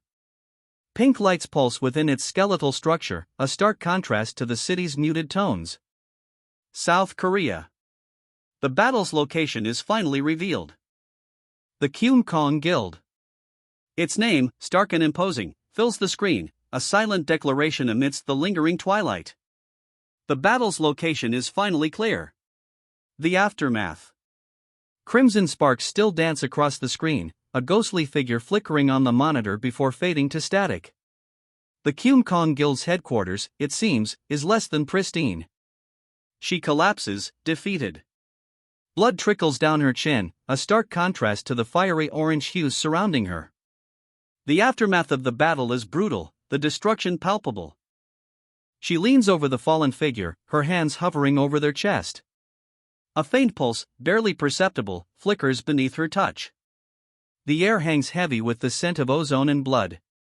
A sigh escapes her lips, hope, fragile as a butterfly's wing, flickers. The faint pulse beneath her fingers strengthens, ever so slightly. The faint pulse strengthens. A wave of relief washes over her as she continues to channel energy into him, the red glow intensifying around his wounds. His eyes flutter closed, but the red glow surrounding him intensifies, a testament to her unwavering efforts. A faint blush creeps onto his pale cheeks, a subtle sign of life returning. A deep crimson glow envelopes him, now brighter than ever, pushing back the encroaching darkness. Hope flickers, a fragile ember against the night. His eyes snap open, a vibrant blue blazing against the crimson aura now engulfing him. The light pulses with renewed strength, a tangible sign of his resurgence. A landscape of fire and shadow unfolds. Molten rock rides, a fiery heart beating within a world consumed by crimson. From a great height, a city sprawls beneath a crimson sky. Buildings crumble, consumed by an inferno that paints the twilight a terrifying shade of red. The very ground seems to writhe in agony. A stark announcement cuts through the fiery chaos: only the minimum number of people will stay, and the others will return. The words hang heavy in the air, a grim decree amidst the apocalyptic scene. A single word, sharp and clear, cuts through the devastation: yes. The figures on the precipice, silhouetted against the fiery sky, stand resolute, their acceptance echoing the grim decree. Below, a torrent of ethereal blue energy surges, a stark contrast to the surrounding inferno. A skeletal hand, impossibly long and thin, rises from the chasm. Fuck! A single word, raw and filled with despair, echoes the grim reality of their situation. A stark orange fills the page, a single word etched in dark crimson: don't. The command hangs heavy, a desperate plea echoing the despair from the chasm below. A colossal skeletal hand erupts from the abyss, its clawed fingers reaching upwards with terrifying speed. The sheer scale of it dwarfs everything else, a horrifying testament to the power unleashed below. Fuck around. The words blaze across an inferno-orange sky, a stark warning echoing the monstrous hand that clawed from the abyss. This isn't a plea, it's a threat. Lava like this. The words hang heavy in the fiery orange sky, a chilling explanation for the monstrous hand that just emerged. A threat made manifest. Inside a blood gate. The title screams across a fiery landscape, a river of lava cascading down a chasm between two monstrous figures. This is no ordinary hell, this is the heart of the threat. A chasm of fire yawns before them, a landscape of pure, infernal energy. The sheer scale of it is terrifying. From the fiery depths, a skeletal hand emerges, clutching a long, dripping blade. The molten lava clings to the bone, a gruesome testament to the inferno's power. This is something I've experienced tens of thousands of times, a voice echoes, weary but resolute, from the heart of the fiery chasm. The words hang heavy in the infernal air, a stark contrast to the relentless heat. From the fiery chasm, a monstrous figure rises. Molten rock clings to its skeletal frame, a horrifying spectacle of burning bone and dripping lava. Its single, glowing red eye fixes on something beyond the panel, a silent promise of terrible power. Two clawed hands, dripping with molten rock and blood, emerge from the fiery depths. They descend, a menacing prelude to whatever follows. From the fiery abyss, the Demon King rises in full. A terrifying silhouette against the inferno, his skeletal form is wreathed in flame, a horrifying spectacle of burning bone and molten rock. He lands, a terrifying figure of burning bone and molten rock. The inferno crackles around him, a fitting backdrop for the Demon King's arrival. He rises from the inferno, a terrifying spectacle of burning bone and molten rock. The heat radiating from him is almost palpable, a wave of intense energy washing over everything. A roar erupts, shaking the very ground. The inferno intensifies, its fiery tendrils reaching towards the heavens as the Demon King unleashes his power. But a sudden shift. The inferno, previously unrestrained, falters. The monarch's power, for a moment, seems to wane. The inferno sputters, dying. Against a blazing orange backdrop, two stark words appear: the pain. The inferno collapses, the flames sputtering and dying. Above the fading embers, a single word hangs heavy in the air: never. The inferno finally fades, leaving behind only embers. A stark declaration then appears, gets easier. The fiery maelstrom dissipates, leaving behind only the faintest embers. A defiant declaration, etched in the very air itself, echoes the previous pronouncements, "It never gets easier." The embers settle, the heat finally subsiding. A stark, almost mocking declaration remains, "It never gets easier." The fiery aftermath fades, leaving only the stark reminder, "It never gets easier." A skeletal figure, charred and broken, lies amidst the cooling embers, a testament to the relentless challenge. A charred arm, skeletal and broken, rises from the embers, a stark testament to the brutal trial. The heat fades, but the challenge remains. From the fiery wreckage, a skeletal figure begins to rise, its charred remains a testament to the ordeal. The embers glow, a stark contrast to the figure's grim determination. A fiery trail streaks across the orange expanse, a searing red line of energy left in its wake. The skeletal figure, barely clinging to existence, rises further. From the ashes, it rises. A skeletal form, reborn in fire, its empty sockets burning with an infernal glow. The figure is whole again, its power seemingly undiminished by the devastation. The inferno subsides, leaving behind a landscape of cracked earth, glowing embers marking the skeletal figure's fiery rebirth. Its form, whole once more, pulses with renewed power. Her eyes widen, a stark terror replacing the previous grim determination. The reborn figure looms, its fiery gaze fixed on her. From the heart of the inferno, it rises. Reborn, the figure's power surges, a terrifying spectacle of renewed might. Its fiery hand descends, a searing touch aimed at her. Panic flickers in her eyes as she braces for the inevitable impact. The fiery hand connects, engulfing her in searing flames. A blinding flash of light erupts, then silence. Juto. Han-aim. The aftermath of the attack is revealed. Han-aim stands, scarred but victorious, while Juto stares up at him, wide-eyed and clearly defeated. "Take the hunters and hide," Han-aim commands, her voice sharp, eyes wide with a desperate urgency. The command is clear, the danger palpable. Han-aim collapses, the weight of victory and exhaustion finally claiming her. The urgency in her previous command hangs heavy in the air. A fiery eruption explodes, the earth trembling beneath the intense heat. Red streaks shoot across the sky, mirroring the desperate urgency of Han-aim's last command. A fiery explosion erupts, the ground trembling violently. The intense heat radiates outwards, a wave of destruction engulfing everything. From a low crouch, he unleashes a wave of incandescent energy, a blinding eruption of golden light that pushes back the encroaching darkness. The very ground buckles under the force. The creature recoils, its skeletal form shuddering under the force of the attack. A wave of searing energy washes over it, forcing a retreat into the shadows. The dust settles, revealing a hazy expanse. Small, dark shapes drift slowly through the air, remnants of the creature's shattered form.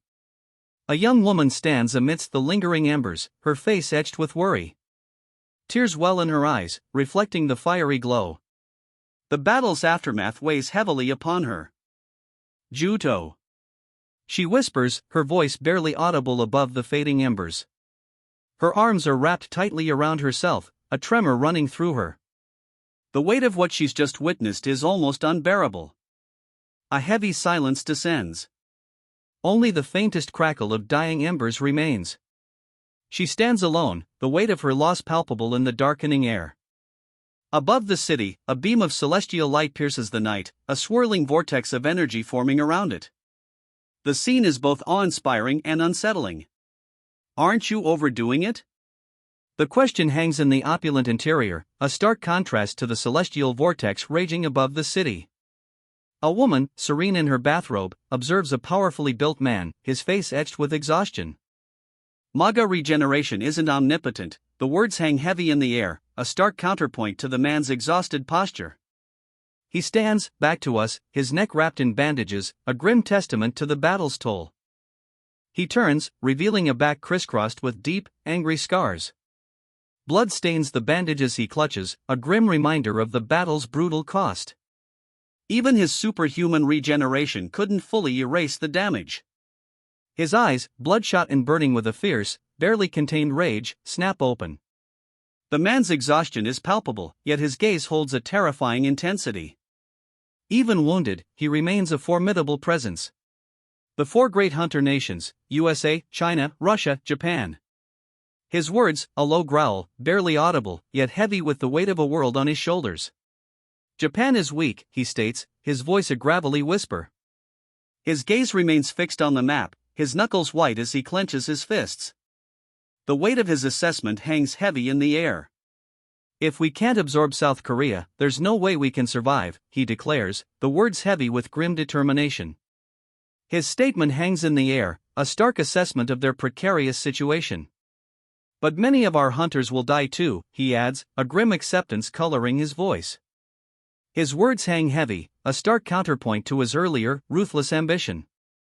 The woman beside him, her face etched with worry, offers a silent testament to the cost of his plan. I can just fight more. Even if my body is destroyed. His voice, though resolute, carries a chilling undertone of self-sacrifice. The weight of his words, and the grim determination in his eyes, underscores the desperate stakes of their plan. A large, stylized compass rose hangs in the air above him. He stands, his back to us, his neck wrapped in bandages, the grim determination etched on his face still palpable despite the new symbol appearing before him. A shadow falls. He reaches out, his hand outstretched towards the darkness, a palpable sense of anticipation hanging in the air. The compass rose, a symbol of guidance, remains suspended above him, a silent promise of the path ahead. The shadow deepens, consuming him. A chilling silence descends, broken only by the faint whisper of the compass rose still spinning slowly overhead. I'll protect my country, he vows, a fiery resolve burning within him as he's consumed by an inferno of light and shadow. He is reborn, engulfed in a maelstrom of fire and shadow. Eyes blazing, a furious roar escapes him, a testament to the power surging within. Silence. A profound, unsettling silence follows his furious roar, the aftermath of his fiery rebirth hanging heavy in the air. From the fiery chaos of his rebirth, he launches himself forward. A monstrous form, he descends upon his foe, who is now little more than a flickering ember in the volcanic landscape below. He strikes. A furious blow connects, sending his foe reeling across the volcanic landscape. The impact reverberates through the earth itself. Victory is his. Silence descends upon the volcanic wasteland, broken only by the faint crackle of cooling lava. A blinding flash of light erupts, consuming the volcanic landscape. The air crackles with raw power. A wave of incandescent energy explodes outwards, engulfing the battlefield in a blinding flash. Silence.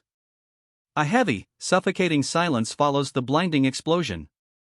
The volcanic landscape, moments ago consumed by incandescent energy, is now eerily still. Then, a figure bursts from the heart of the explosion. He moves with terrifying speed, a blur of motion and incandescent energy, landing a devastating blow. He cleaves through the monstrous form, a searing line of energy splitting the creature in two. The impact reverberates through the volcanic landscape. The beast collapses, its monstrous form cleaved in two.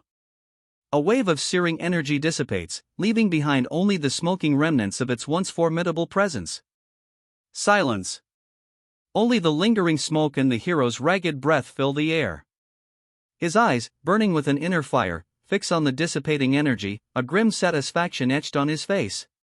He leaps back, narrowly avoiding the final, desperate lunge of the collapsing beast. The ground trembles beneath his feet as the creature's fiery essence dissipates into nothingness. A fiery blast erupts, pushing him back. The creature, its form now ravaged and broken, is finally consumed by the inferno. He's thrown back by a final, searing blast.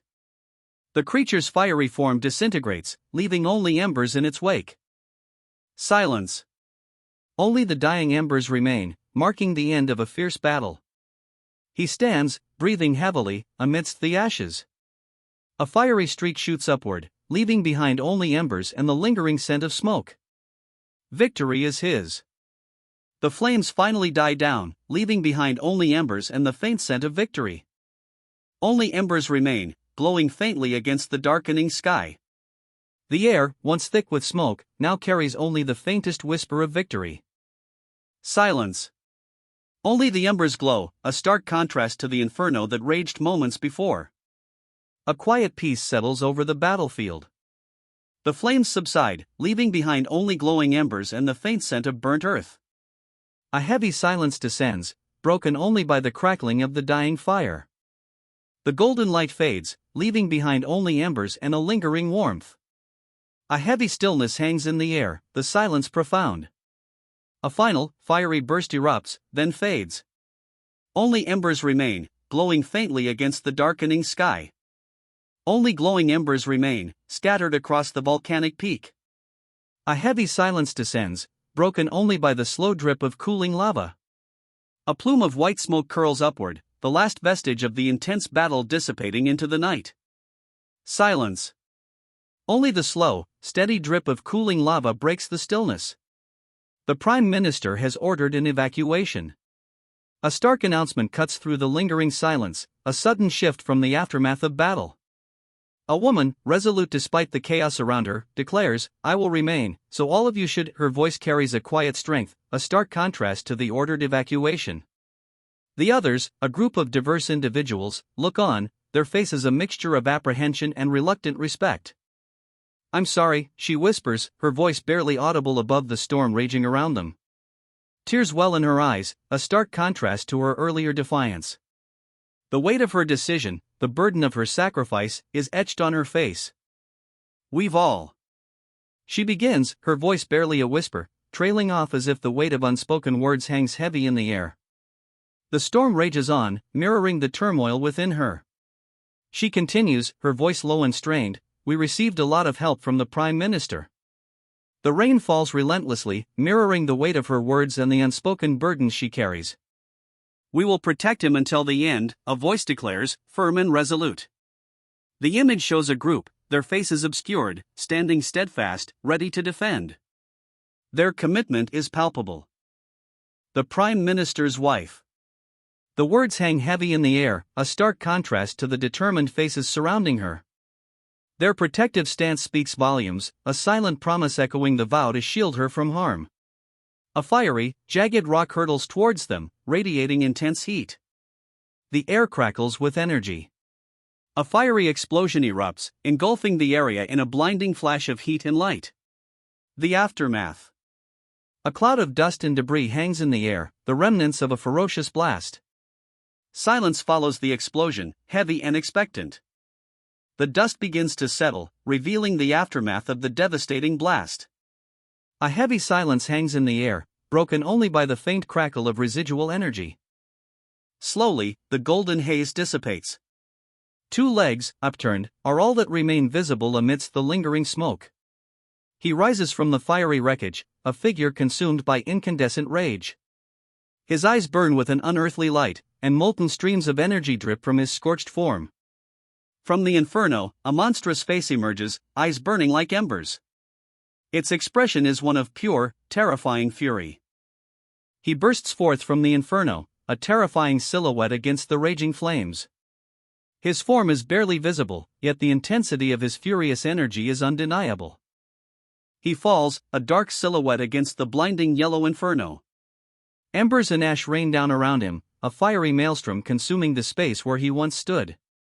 Only a scorched hand remains, a stark testament to the inferno's destructive power. The fiery maelstrom consumes all else. He remains, a charred figure amidst the dying embers. The inferno's fury has subsided, leaving only the smoking remnants of a devastating battle.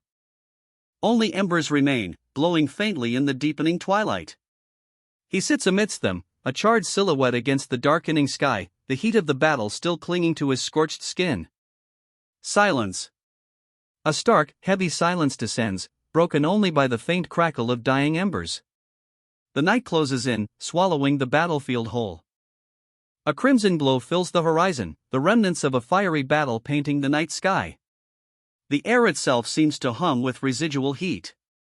They stand at the edge of a chasm, a river of molten lava churning below. The air hangs heavy with the scent of sulfur and the lingering heat of recent battle. Before them, a vast, dark cavern opens into the earth, promising untold dangers and mysteries. A guttural roar escapes him, a sound swallowed by the inferno consuming him. His face, contorted in agony, is a mask of fiery destruction. He's hurled backward, a fiery projectile against the inferno. The searing heat intensifies as he plummets towards the molten river below. A group of figures silhouetted against the fiery, ash-filled sky watches from a rocky outcrop. Their expressions are unreadable, but their stillness speaks volumes. The inferno rages below, a testament to the battle's intensity. He impacts the molten river with a deafening crash. The fiery spray obscures him momentarily, but from the churning lava, a skeletal form rises, its single, glowing red eye burning fiercely. From the fiery depths, a skeletal hand claws upward, its single, glowing red eye burning with malevolent intensity. The creature rises, a terrifying figure born from the inferno's heart. Its fiery form fully emerges now, a terrifying spectacle of burning bone and incandescent rage. The creature roars, a sound that seems to shake the very earth. The creature rises fully, a terrifying inferno of bone and burning rage. Its single, crimson eye blazes, promising destruction. It lunges, claws extended, a terrifying inferno of bone and fire. The beast's attack is a blur of motion, promising devastation. She rips away a shimmering, icy barrier, a desperate act against the inferno bearing down on her. The sound of tearing fabric and the sheer intensity of the moment are palpable. The icy barrier shatters, but not before buying her precious seconds. Below, a desperate cry rings out, "Prime Minister's wife." The ice shatters, but she's not falling. A desperate hand reaches out, a lifeline against the fiery abyss. Above, the words "Minister's wife" ring out, a cry of both alarm and hope. A searing blue energy erupts, a desperate counterattack against the encroaching darkness. The fiery abyss below is momentarily held at bay. A wave of searing energy explodes from within, a desperate counterattack.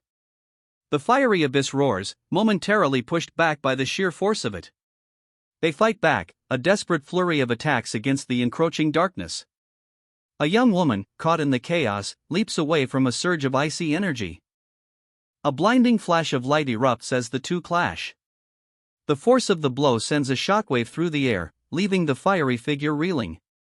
The fiery figure is sent hurtling backward, a blazing comet against the inferno below. He crashes into the fiery landscape, the impact sending tremors through the very ground. The impact throws him back, a fiery meteor against the inferno. He smashes into the landscape, the earth trembling.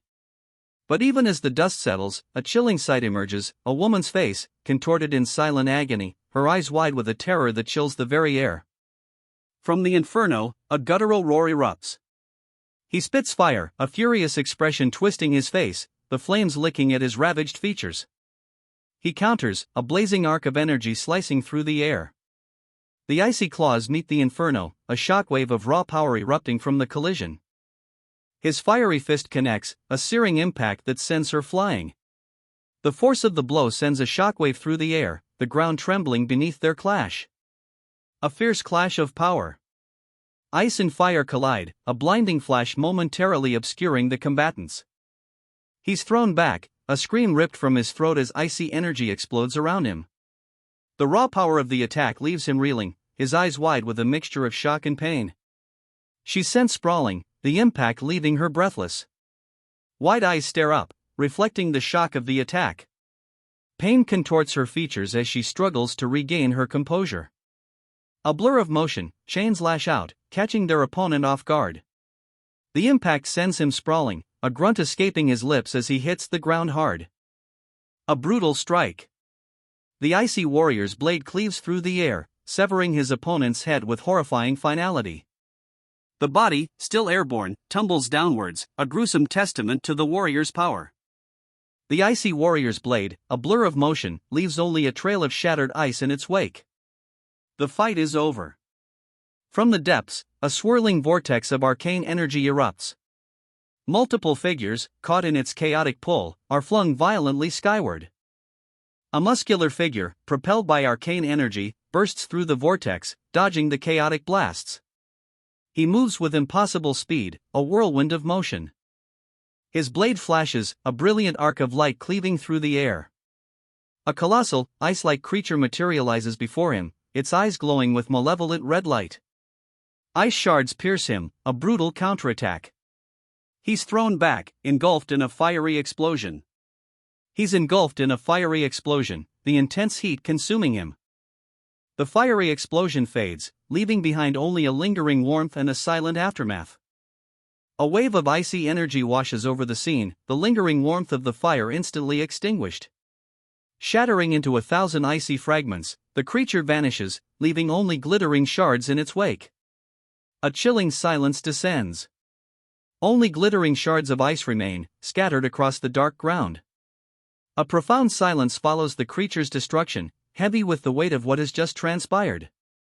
A heavy silence hangs in the air, broken only by the faint crackling of the remaining ice shards. The ground, once a battleground, now bears witness to a chilling stillness. Across the fiery landscape, a group of figures stands, silhouetted against the orange glow. They watch, a collective breath held, as the last vestiges of the icy creature vanish. Prime Minister's wife. Are you okay? A man kneels beside her, concern etched on his face, as she sits amidst the fiery aftermath, a small shard of ice clutched in her hand. A shuddering gasp escapes her lips, JJUU. The Prime Minister's wife clutches the ice shard, her distress palpable amidst the still smoldering landscape. Tears stream down her face as she whispers, JJUU, clutching the ice shard. Her distress is overwhelming, a stark contrast to the fading embers around her. A powerful fist slams down, shattering the ice shard she clutches. The woman's anguished cry is cut short. Judo, she cries out, her voice barely a whisper, a desperate plea lost in the swirling icy fragments. The ice shatters completely, revealing a searing inferno erupting from her attacker's neck. A horrifying, fiery eruption consumes the ice sculpture, leaving only the raw, burning power in its wake. PR-. She gasps, the word cut short, a testament to the searing pain. Tears stream down her face as she cries out, Prime Minister! The urgency in her voice, the raw fear in her eyes, is palpable. Two figures, cloaked and watchful, stand behind her, their expressions unreadable. A sharp crack echoes, the sound cutting through the woman's desperate cry. Silence falls. The woman's cries are abruptly cut short. Three figures, cloaked and watchful, surround her, their faces grim, their expressions unreadable. A chilling stillness hangs in the air. A monstrous claw, cracked and bleeding, lies shattered on the ground. Crimson cracks spiderweb across the earth, a stark testament to the brutal force unleashed. A whirlwind of motion. Crimson streaks paint the ground as a monstrous claw shatters, the impact echoing in the sudden, chilling silence. He bursts forth from the fiery crater, a demonic figure silhouetted against the incandescent glow. The onlookers watch, stunned, as he leaves a trail of crimson energy in his wake. Tears stream down her face, a silent testament to the devastation she witnesses. Her wide, pained eyes reflect the horror of the scene unfolding before her. His monstrous form fills the panel, a terrifying silhouette against the crimson backdrop. The demonic energy crackles around him, a palpable threat. A monstrous claw descends, its shadow engulfing her. Terror grips her, a stark contrast to the horrifying calm of the beast above. Her eyes widen, a stark, overwhelming terror reflected in their depths. The world blurs around her, the monstrous claw looming closer. Then, with a sickening thwack, the claw connects. Silence. A heavy, suffocating silence follows the impact. Darkness. A heavy, oppressive darkness swallows the scene whole, leaving only the lingering silence of the aftermath.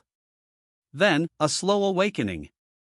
He blinks, disoriented, a harsh glare of overhead lights slowly resolving into focus. He's lying on a cold, metallic surface. You're up? A voice, gentle yet firm, breaks the silence. He slowly raises his head, his vision still blurry, as a gloved hand offers assistance. Juto. Hanami's voice, a whisper of concern, cuts through the lingering haze of his confusion. He's nestled close to a figure, the warmth of another's body a stark contrast to the cold metal he felt moments before. Hanem, he murmurs, his own voice raspy and uncertain. I had a nightmare, Juto whispers, his voice still thick with the remnants of sleep. Hanami's gentle reassurance follows, a soft it's okay that speaks volumes of comfort and understanding. I'm here, Haname whispers, her voice a balm against Juto's lingering unease. A wave of quiet comfort settles over him. Juto's eyes, wide and vulnerable, reflect the lingering fear from his nightmare. Haname's hand rests gently on his face, a silent promise of protection and unwavering support. A moment of shared peace. Juto's fear begins to recede, replaced by a quiet trust in Haname's presence. But the tranquility shatters. A monstrous face, encased in ice, appears before Haname, its chilling gaze fixed on her. Terror grips her, widening her eyes in stark contrast to Juto's fading fear. Darkness falls. A chilling silence descends, heavy with unspoken dread. Then, a colossal, icy hand descends from the darkness above, its grip tightening around Haname. Terror grips Haname as the icy hand crushes down, its grip tightening. Wide, terrified eyes stare up at the encroaching darkness. The icy grip crushes Haname, sending him plummeting into a fiery chasm. Below, a monstrous figure emerges from the shadows, its form both terrifying and strangely elegant. Haname's body impacts the fiery chasm, adding to the carnage below. A horrifying panorama of fallen warriors, their forms contorted and scarred, is revealed. The heat and destruction are palpable. Above the fiery chasm, a frozen visage of Haname, his expression one of agonizing pain, hangs suspended in the air. The chilling image serves as a grim testament to the monster's power. The monster's back is revealed, a horrifying tapestry of bone and sinew, marred by fresh wounds and dripping with blood. Crimson energy pulses beneath its damaged surface, a testament to its brutal power and resilience. A barely audible gasp escapes Haname's lips, his eyes wide with a mixture of pain and disbelief as he hangs suspended, a testament to the monster's overwhelming power. A barely audible gasp escapes Haname. His struggle against the monster's might continues, a desperate fight for survival. Ice-cold hands, impossibly large, reach down. They close around him, a crushing grip that silences Haname's struggle. A gasp, barely audible, escapes Haname as icy hands, impossibly large, clamp down on him. His struggle ends, silenced by the crushing grip. Silence. A heavy, suffocating silence follows the crushing grip. A strangled cry rips through the silence, a desperate, wordless scream swallowed by the oppressive quiet that follows. Then, a stark white page. Only the word epilogue appears, painted in a watery blue. And then, an epilogue. A single word, end, hangs heavy in the pale blue. The final image, two figures, intertwined. One, a crystalline form, shatters into 1,000 icy shards. The other, ethereal and luminous, fades into the fiery landscape below. A silent, poignant end. Amidst a fiery chasm, two figures lie intertwined. One, a crystalline being, shatters into 1,000 icy fragments, dissolving into the volcanic landscape. The other, a radiant form, fades into the inferno, leaving only the heat and ash behind. Only embers glow now, where a fierce battle raged. The crystalline form is gone, reduced to scattered fragments within the fiery chasm. Silence. A single horn, impossibly sharp, pierces the lingering smoke. The silence is broken only by the crackling embers. From the ashes, a figure emerges. Crimson eyes blaze, framed by a grotesque, bone-like mask clinging to his face. Blood stains his pale, scarred skin, a testament to the battle's ferocity. He stands, a terrifying silhouette against the dying embers. His crimson eyes, burning fiercely, are the only visible features through the grotesque bone mask. The mask itself, cracked and stained with blood, clings to his scarred face, a chilling testament to the brutal battle just fought. He turns, a swirling vortex of emerald energy forming behind him, a gateway opening in the aftermath of the battle. He steps through, the emerald vortex swallowing him whole. The gateway closes behind him, leaving only the lingering glow of its otherworldly energy. A crimson crack spreads across the page, fracturing the very fabric of reality. The world he knew shatters, replaced by an unsettling void. He finds himself in South Korea. The unsettling void is gone, replaced by the familiar landscape of his homeland. A towering structure dominates the skyline, its angular design a stark contrast to the familiar cityscape. Pink lights pulse rhythmically along its side, a futuristic beacon in the twilight. The Kyum Kong Guild. Its name, emblazoned across a sign, hints at a powerful organization, its presence a stark contrast to the futuristic cityscape. Inside, a vast chamber glows with the crimson light of countless mana stones. A sign above the pile proclaims this the Mana Stone Storage Room, hinting at the guild's immense power. Before him, a mountain of crimson mana stones pulsed with inner light. The sheer scale of the hoard is breathtaking, a testament to the Kyum Kong Guild's power. A woman beside him watches, her expression a mixture of awe and apprehension. She helps him into a long, dark coat, the fabric heavy and luxurious. A silent exchange passes between them, a shared understanding in the quiet gesture. Tae-soo, you can't overdo it, she cautions, her voice a soft yet firm warning. Concern for him hangs in the air, a palpable tension amidst the grandeur of the mana stones. You were the only one with mana left, she explains, her voice heavy with unspoken grief, so we barely saved you. The weight of those words hangs in the air, a stark contrast to the luxurious coat she helped him into moments before. Her gaze falls, the unspoken truth of their loss hanging between them. I know, Tae-soo replies, his voice a quiet acceptance of the gravity of their situation. The unspoken weight of their losses hangs heavy between them, a somber counterpoint to the earlier tension. They barely have any mana, a somber voice states, the words hanging heavy in the air above a makeshift memorial. Two framed portraits sit amongst the white flowers, a stark reminder of the losses they've suffered. A single ellipsis hangs in the air, a silent acknowledgement of the overwhelming despair. The scene shifts, revealing a figure standing before a fiery inferno, the flames mirroring the burning grief within. The scene shifts. A woman in dark clothing stands near a fiery, crimson crystal formation, its heat radiating outwards. A cloaked figure stands silently beside her, their presence adding to the somber atmosphere. Then why? The question hangs heavy in the air, unspoken yet palpable, a testament to the lingering uncertainty surrounding the fiery crystal and the cloaked figure nearby. The brat I used to play around with when I was younger, a voice recalls, the words tinged with a hint of unsettling nostalgia. The speaker, a man with striking silver hair, stands before a swirling crimson energy, his expression unreadable. Escaped the blood gate and killed me, the words hang in the air, a chilling testament to the gruesome scene before him. The silver-haired man stares at a face contorted in agony, blood staining the crimson backdrop. A horrifying visage, etched with the marks of a brutal death. A gruesome sight fills the frame, a body, ravaged and bloodied, its face a mask of death. The crimson stains spread across the torso, a stark reminder of the violence inflicted. That worm bastard. The silver-haired man's voice, low and laced with barely controlled fury, cuts through the silence. His gaze remains fixed on the gruesome scene, the words a testament to his simmering rage. His fury barely contained, the silver-haired man clenches his fist, a crimson jewel pulsing within.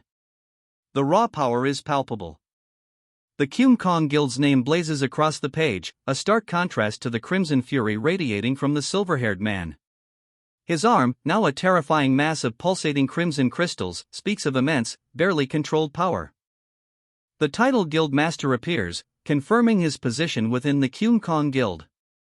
His crimson rage, however, remains unchecked. You.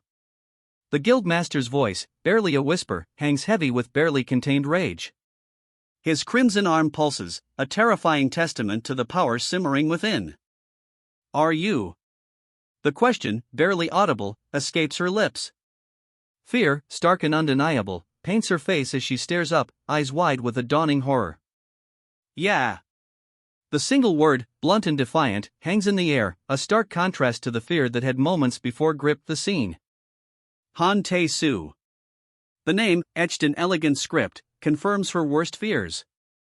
S-rank hunter. The title, stark and imposing, leaves no room for doubt. His identity unveiled, a chilling certainty settles over the scene. A complex array of glowing runes, an ancient script, now illuminates his chest. Their ethereal light pulses faintly, a silent testament to his power. The runes on his chest pulse brighter, their ethereal glow intensifying. A surge of power, palpable even from a distance, emanates from him. With a final surge, the runes blaze, and he commands, release the seal. The Kyum Kong Guild headquarters loom large against the twilight sky, a stark, imposing structure of steel and glass. Its angular design cuts a sharp silhouette against the darkening heavens. The Kyum Kong Guild headquarters dominates the cityscape, its imposing form a testament to power and influence. Pink neon lights illuminate sections of its complex, angular structure, a stark contrast to the darkening twilight. A heavy breath escapes, a sound of exertion hanging in the air. She leans against a pillar, breathless, sweat glistening on her skin. A heavy huff escapes her lips, a testament to the exertion she's just endured. The seal has been broken. The words hang heavy in the air, a stark contrast to the figure before us, his back to us, muscles taut, a crimson, crystalline arm a testament to the power unleashed. His crimson, crystalline arm blows, a stark testament to the power he now wields. The seal is broken. Then, the single word hangs in the air, a pregnant pause before the next act. Assemble all members of the Kyum Kong Guild now. The command echoes, a stark contrast to the quiet that preceded it. A sea of faces, heads bowed, awaits. The assembled Kyum Kong Guild members stand silently, their heads bowed before their leader. A palpable tension hangs in the air, broken only by the weight of expectation. At your service, master, a voice declares, breaking the heavy silence. Two figures stand before their leader, their posture conveying unwavering loyalty. A ripple of surprise runs through the guild members. What? One of them whispers, his voice barely audible above the sudden hush that follows the declaration of loyalty. What? I thought he passed away, a guild member whispers, astonishment coloring his voice. The news spreads like wildfire, the vice guild master revived him. That monster, it has moved to the gate after the massacre in Japan. The gravity of the announcement hangs heavy in the air. Han Kyung-chan, head of the Kyum Kong Guild's intelligence team, an S-rank agent, is introduced. His pensive expression speaks volumes. The weight of the recent events, the monster's advance and the vice guild master's resurrection, clearly rests heavily on his shoulders. For you to have called us must mean. The words hang in the air, heavy with unspoken urgency. Then, sharp and decisive, the order comes, kill that bastard. As expected of our master, a voice confirms, the words carrying a chilling certainty. The weight of that statement settles heavily, underscoring the gravity of the situation. The intelligence team's declaration cuts through the tension. We, the intelligence team of the Kyum Kong Guild, their words firm and resolute, leaving no room for doubt. Swear on our lives that we will be of assistance to you. The leader of the Kyum Kong Guild's intelligence team declares, his voice ringing with unwavering conviction. Flanked by his colleagues, his commitment is undeniable. MHM. A single word, a curt acknowledgement, cuts through the air. The swift motion of a hand, a blur of movement, leaves one of the intelligence agents reeling. He stands, a figure of quiet power, his dark suit a stark contrast to the shadowed room. The air crackles with unspoken tension, the aftermath of his swift, brutal efficiency hangs heavy. Huh, and eh? The disbelieving murmurs of the agents erupt as their colleague crumples, his body racked with unseen force. Blood spatters across the polished floor, a stark testament to the power displayed. A single, pained ah escapes the lips of one of the remaining agents, a sound swallowed by the heavy silence that follows. A guttural ah rips through the silence, a desperate cry of agony. The agent's face is contorted in pain, his body racked by an unseen force. His agony intensifies, a guttural scream tearing from his throat. Tears stream down his face, a mixture of pain and something akin to terror. Golden energy crackles around him, a violent, chaotic display mirroring the torment within.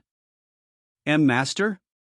A barely audible whisper escapes the agent's lips, his voice strained with pain and fear. Three figures stand over him, their faces etched with a mixture of concern and something else, apprehension. This guy. A voice observes, the words hanging heavy in the air. At first, he was the vice president of the Korean Hunter Association. The revelation casts a new light on the scene, the gravity of the situation deepening. Because I absorbed the association 3 years ago, the voice explains, the statement hanging heavy with unspoken implications. The past actions cast a long shadow over the present danger. Kyum Kang's face, contorted in a silent scream, speaks volumes. The text confirms the chilling truth, he was powerful enough to control all of Korea. The weight of that revelation settles heavily on the scene. Oh, and also, the voice trails off, leaving a chilling silence in its wake. The unspoken words hang heavy, promising further revelations of unsettling power. A crimson hand, pulsating with an inner light, reaches out. Its form is almost crystalline, each facet shimmering with an unsettling power. The unspoken threat hangs heavy in the air. His ability was S-rank telekinesis. The revelation is terrifyingly clear as he effortlessly flings several men across the room, their pained gasps echoing the sudden, brutal shift in power. One man, eyes wide with disbelief, utters a single, questioning "huh." Blood splatters across his face, a grim testament to the raw power unleashed. His eyes, though, burn with a chilling intensity, a stark contrast to the crimson chaos surrounding him. A young woman recoils, her face etched with a mixture of fear and disbelief. Blood spatters across her, a stark reminder of the violence she's witnessed. The aftermath of the telekinetic onslaught is palpable. The air itself seems thick with the weight of what has just transpired. Silence. A heavy, suffocating silence descends, broken only by the ragged breaths of the young woman. The aftermath of the attack hangs heavy in the air. Do your seals really have to be removed? The question hangs in the air, a stark contrast to the tense silence that preceded it. The woman's back is to us, her posture suggesting a mixture of apprehension and reluctant acceptance. Before her stands a powerfully built man, his back adorned with intricate markings, a silent testament to the ritual about to unfold. Your ability is cursed. The words hang heavy in the air, a grim pronouncement echoing the ominous glow of the intricate markings etched across the man's back. A chilling revelation, solidifying the gravity of the ritual about to begin. The woman hesitates, a shadow of doubt crossing her face. The weight of the man's words, the gravity of the ritual, settles upon her. She closes her eyes, a silent prayer, perhaps, before accepting her fate. He recoils, a crimson stain blooming across his palm. The ritual's power surges, a wave of searing energy erupting from his very being. No. The single word hangs in the air, a stark refusal echoing the woman's inner turmoil. Doubt, it seems, has won. It's the best, he grits out, a defiant declaration despite the blood staining his hands and clothes. The fiery energy in his palm flares, a testament to his unwavering resolve. Will you be of assistance to me, too? The question hangs heavy in the air, a plea born of desperation amidst the carnage. Blood stains the ground, a grim testament to the recent battle. The name, emblazoned across the page, leaves no room for doubt, Kyum Kong Guild. Its stark presence speaks volumes about the power and influence at play in this conflict. A guttural ugh escapes one combatant as a spear pierces through him, followed by a blood-curdling ah from another. Blood splatters across the scene, a grim testament to the brutal efficiency of the attack. The Kyum Kong Guild's ruthless power is on full display. The grim tally is revealed, total number. The stark words hang heavy in the air, a chilling reminder of the Kyum Kong Guild's brutal efficiency. Of members, the chilling words appear, a stark counterpoint to the screams of terror erupting from the guild members as they are overwhelmed. Panic reigns as the scene explodes in a maelstrom of red. The final member falls. A crushing blow ends the fight, leaving only silence and the grim weight of the casualties. 1,528.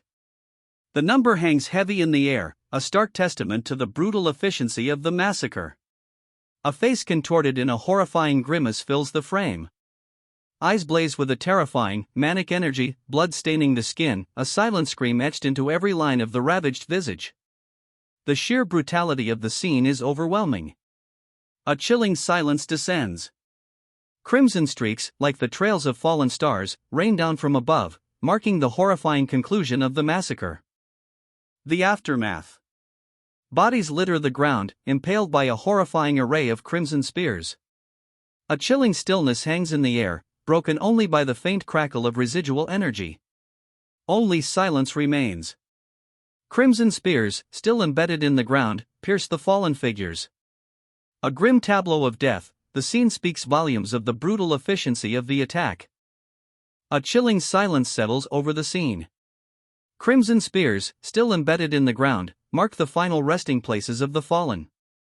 The air itself seems heavy with the weight of the massacre. A field of bodies, a grim harvest. Crimson spears, like macabre decorations, crisscross the scene, a testament to the brutal efficiency of the attack. The silence is deafening. Amidst the carnage, a lone figure remains. Blood stains his clothes, a grim testament to the battle's ferocity.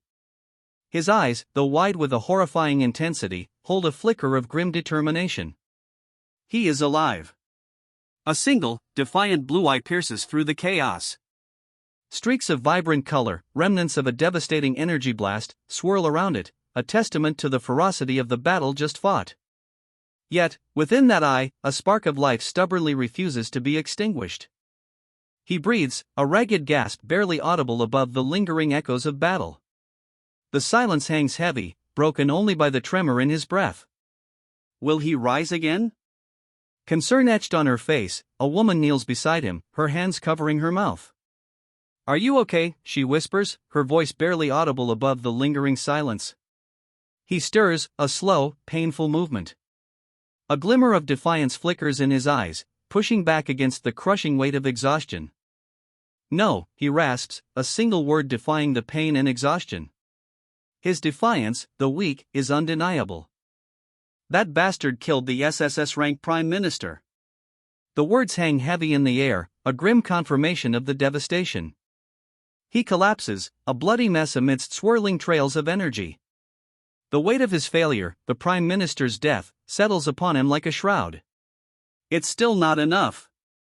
The cry echoes the protagonist's despair, a raw admission of his failure to prevent the Prime Minister's death. The weight of his responsibility remains heavy and crushing. He sits amidst the carnage, a grim throne of the fallen. Blood stains his clothes, mirroring the crimson tide around him. Despair etches itself onto his face, a stark contrast to the vibrant trails of energy still swirling in the air.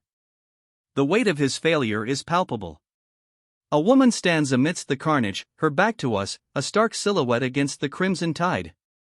The weight of the scene hangs heavy in the air, her posture suggesting a mixture of shock and grim determination. She surveys the fallen, a silent testament to the battle's brutal cost. "I'll kill you at all costs," a voice snarls, a chilling vow echoing through the blood-soaked battlefield. He rises, a figure of grim determination amidst the carnage, his resolve hardening despite the heavy toll of battle. "You worm!"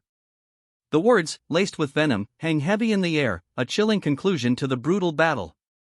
"No." The single word, defiant and stark, hangs in the silence following his brutal declaration. A single word, defiant and stark, echoes in the aftermath, Kung. His eyes, blazing with defiance, lock onto something unseen. Blood streaks his face, a testament to the brutal fight, yet his gaze holds unwavering resolve.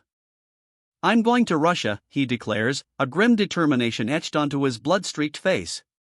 His gaze remains fixed, unwavering in its purpose. A crimson tide engulfs the page, fractured and sharp, mirroring the fierce resolve in his declaration. He's going to Russia. Under a crescent moon, a swirling green portal opens before him. He steps towards it, his journey to Russia beginning. He steps through the swirling green portal, disappearing into its luminous depths. The journey to Russia has begun. Emerging from the portal, he finds himself face to face with a towering figure. "Welcome," a voice booms, the words echoing in the eerie green light. The colossal figure looms, its presence filling the eerie green glow. A chilling silence hangs in the air before the booming voice speaks again. "You have arrived. I've begun the healing process right away," the booming voice declares, a subtle shift in tone suggesting a reassuring intent. The city skyline stretches before us, bathed in the warm hues of sunset. A colossal tower dominates the landscape, its sleek design a stark contrast to the older buildings surrounding it. The air itself seems to hum with unseen energy. "My S-rank healing restores damaged cells," the voice booms, confident and assured. A large crystalline structure glows intensely behind her, hinting at the power behind her words. "One by one, using my mana," she states, her voice calm despite the intense glow emanating from the crystalline structure behind her. The woman on the table below slowly begins to heal, cell by cell. It'll take a long time, she admits, her voice carrying a hint of weariness. The patient's slow, painstaking regeneration continues, a stark contrast to the woman's own strained expression. But I can definitely save her, she declares, a quiet strength in her voice that belies the exhaustion etched on her face. The woman on the table, her body ravaged, remains still, a silent testament to the healer's unwavering resolve. Ha! Ha!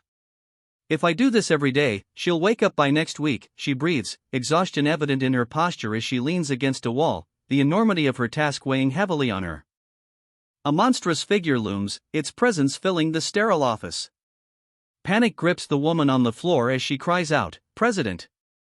The sheer scale of the creature dwarfs her, its menacing form a stark contrast to the clinical environment. "It seems to cost you an extraordinary amount of mana," a voice observes, the words hanging heavy in the tense atmosphere. The woman, her face pale, wipes blood from her lip, the exertion clearly taking a toll. "Why are you going this far to do this?" The question hangs in the air, a challenge to the monstrous figure whose power has already been unleashed. Its motives remain shrouded in mystery, its actions speaking louder than any words could. The woman's hands, bloodied and trembling, clutch at a disintegrating, skeletal arm. A grim determination sets her jaw. "Because you," she whispers, sweat beading on her brow, a grim determination etched on her face despite the blood trickling from her lip. The weight of her actions, the cost of her defiance, is palpable. "Have to survive," she grits out, her voice barely a whisper. The crumbling remains of the arm she clutches are a stark reminder of the brutal fight, yet her eyes burn with a fierce resolve. A surge of green energy erupts from her, a desperate, defiant flare against the darkness. She clutches her broken arm, her face a mask of strained determination, pushing past the pain. The green energy flares, a desperate last stand. She pushes on, ignoring the agony in her shattered arm. A guttural scream rips through the air, a raw cry of pain and exertion. She pushes herself to the limit. With a final, desperate surge of power, she pushes back. The monstrous creature recoils, a guttural roar escaping its broken form as the light engulfs it. But, a single word hangs heavy in the air, a stark contrast to the previous victory. A lingering uncertainty. "It's as I expected," she whispers, a single drop of sweat tracing a path down her temple. "The victory, though hard won, feels incomplete." "Your bestification has progressed," a voice announces, the words hanging heavy in the crimson air. "The transformation is complete, a terrifying spectacle of horns and glowing red flesh." The transformation is complete. Within the blood gate, a horrifying figure emerges, horns and glowing red flesh a testament to the power unleashed. Ever since the gate first appeared 15 years ago, a chilling narration explains, setting the stage for the events unfolding. The weight of history hangs heavy in the air. A chilling revelation unfolds, all other gates, it is explained, have slowly transformed into blood gates. The ominous weight of this knowledge settles over the scene. But ever since Mr. Ji-hyun's escape, the narrator continues, the transformation of the gates has accelerated. The swirling vortex of color in the center of the panel intensifies, reflecting this escalating change. And as a result, the ominous words hang in the air, a chilling foreshadowing of the consequences to come. The chilling truth dawns, all gates worldwide are transforming. A horrifying, global escalation. The horrifying truth is revealed, all gates across the globe are transforming, becoming blood gates. A chilling, monstrous figure stands before this apocalyptic transformation, his back to us, a silent testament to the scale of the unfolding disaster. "And the mana flowing from there is giving you strength."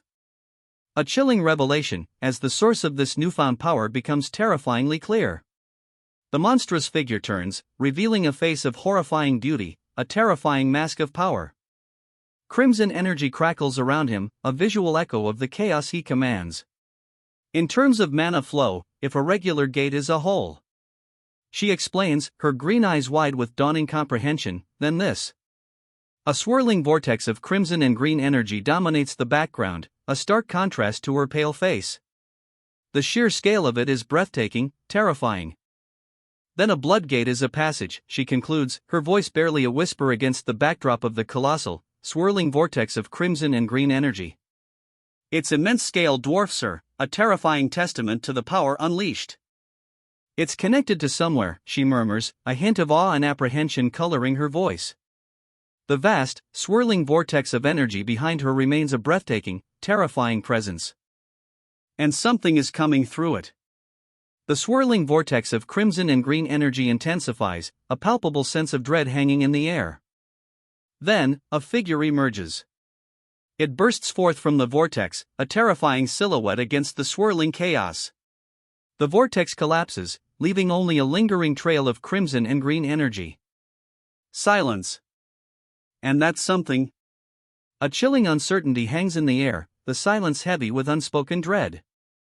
From the dissipating vortex, a figure emerges. His face, contorted, is a mask of bone and shadow, eyes burning with a malevolent crimson fire. A chilling presence fills the void left by the swirling energies. From the heart of the swirling chaos, a figure bursts forth. Crimson energy crackles around him, a terrifying display of power. A chilling message echoes through the aftermath: the king is looking for you. The weight of those words hangs heavy in the air, a palpable threat. The king's pursuit intensifies. A chilling title card appears, a stark reminder of the danger: retribution. Retribution arrives in a whirlwind of crimson fury. The very air crackles with power, a terrifying display of the king's wrath. Crimson energy explodes outward, a terrifying maelstrom of power. Skeletal figures, twisted and grotesque, writhe within the vortex of the king's wrath. The crimson energy explodes, a terrifying wave engulfing everything. Within its heart, the king's wrath manifests as a horrifying maelstrom of power. A city block explodes in a terrifying crimson wave, the king's wrath unleashed. Screams, ka, pierce the air as the destructive energy consumes everything in its path. A desperate cry pierces the crimson maelstrom: help! The sound, raw and filled with terror, cuts through the destructive energy, a stark contrast to the king's overwhelming power. A desperate plea cuts through the chaos: run! The single word, stark against the crimson destruction, underscores the urgency of escape. He collapses, a barely audible F-fuck escaping his lips. The crimson energy still crackles around him, a stark reminder of the overwhelming force he faced. What the hell are these things? The question hangs heavy in the air, a desperate whisper against the backdrop of crimson chaos. Monstrous, writhing forms erupt from swirling vortexes of dark energy, their menacing presence filling the scene. From the swirling vortexes, more monstrous creatures emerge, their forms writhing and grotesque. One bursts from a shattered car window, its clawed hand reaching towards the man in the white coat, who stares back in stunned silence. A crimson spray explodes across the page, a brutal testament to the ferocity of the attack. A crimson mist hangs in the air, the stark reminder of a brutal attack. The man in the white coat is left reeling, the ferocity of the assault evident in the bloody spray. The attack's aftermath reveals a shocking location: the office of the Republic of Korea's president. A dark, ominous energy crackles around the building, a terrifying aura of destruction hanging heavy in the air. What in the world is happening here? The question hangs heavy in the air, echoing the disbelief and mounting terror of the situation. Why isn't the Kyungkong Guild answering us? The desperate cry rings out, a stark contrast to the ominous silence that has fallen over the ravaged presidential office. Panic is etched onto his face, mirroring the escalating crisis. That's. The words die in his throat, a tremor of disbelief shaking his frame. His eyes widen, reflecting the horror dawning on him as he stares at the devastation before him. The weight of the situation crushes him, leaving him speechless. Because the guild has been annihilated. The horrifying truth hangs heavy in the air, a stark contrast to the silence that had preceded it. A wave of despair washes over him, the full weight of the massacre settling in. What? Why? He cries out, the raw anguish in his voice mirroring the devastation around him. The scene is one of carnage, bodies scattered amidst a crimson tide. We're not sure. A voice whispers, the uncertainty adding another layer to his despair. What do we do? One man asks, his voice tight with anxiety. The question hangs in the air, heavy with the weight of the recent devastation.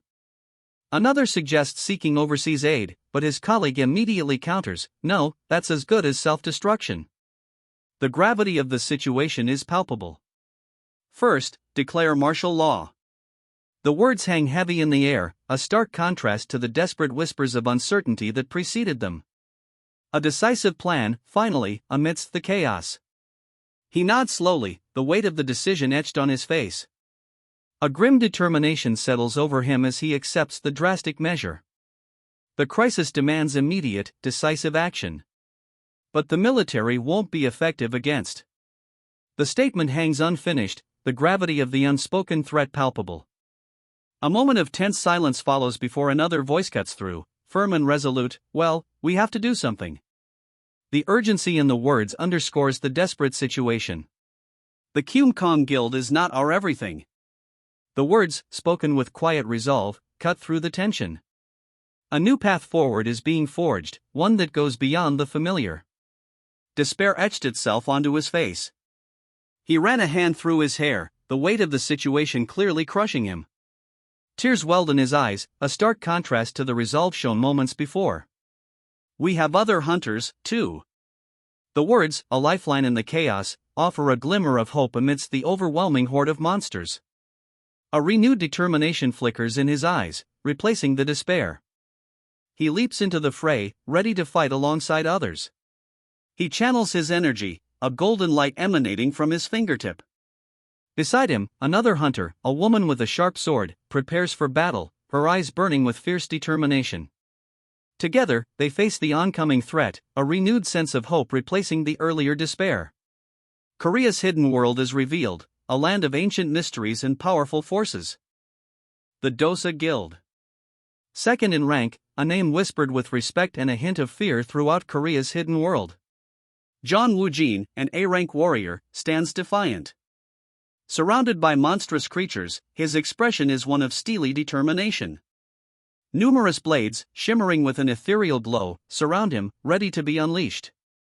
A-rank warrior Kong Si-hee emerges, a whirlwind of motion. Dozens of blades, each glowing faintly, surround her, a breathtaking display of power. Her expression is serious, her gaze unwavering. We are introduced to Korea's third-ranking guild, the Vinyl Guild.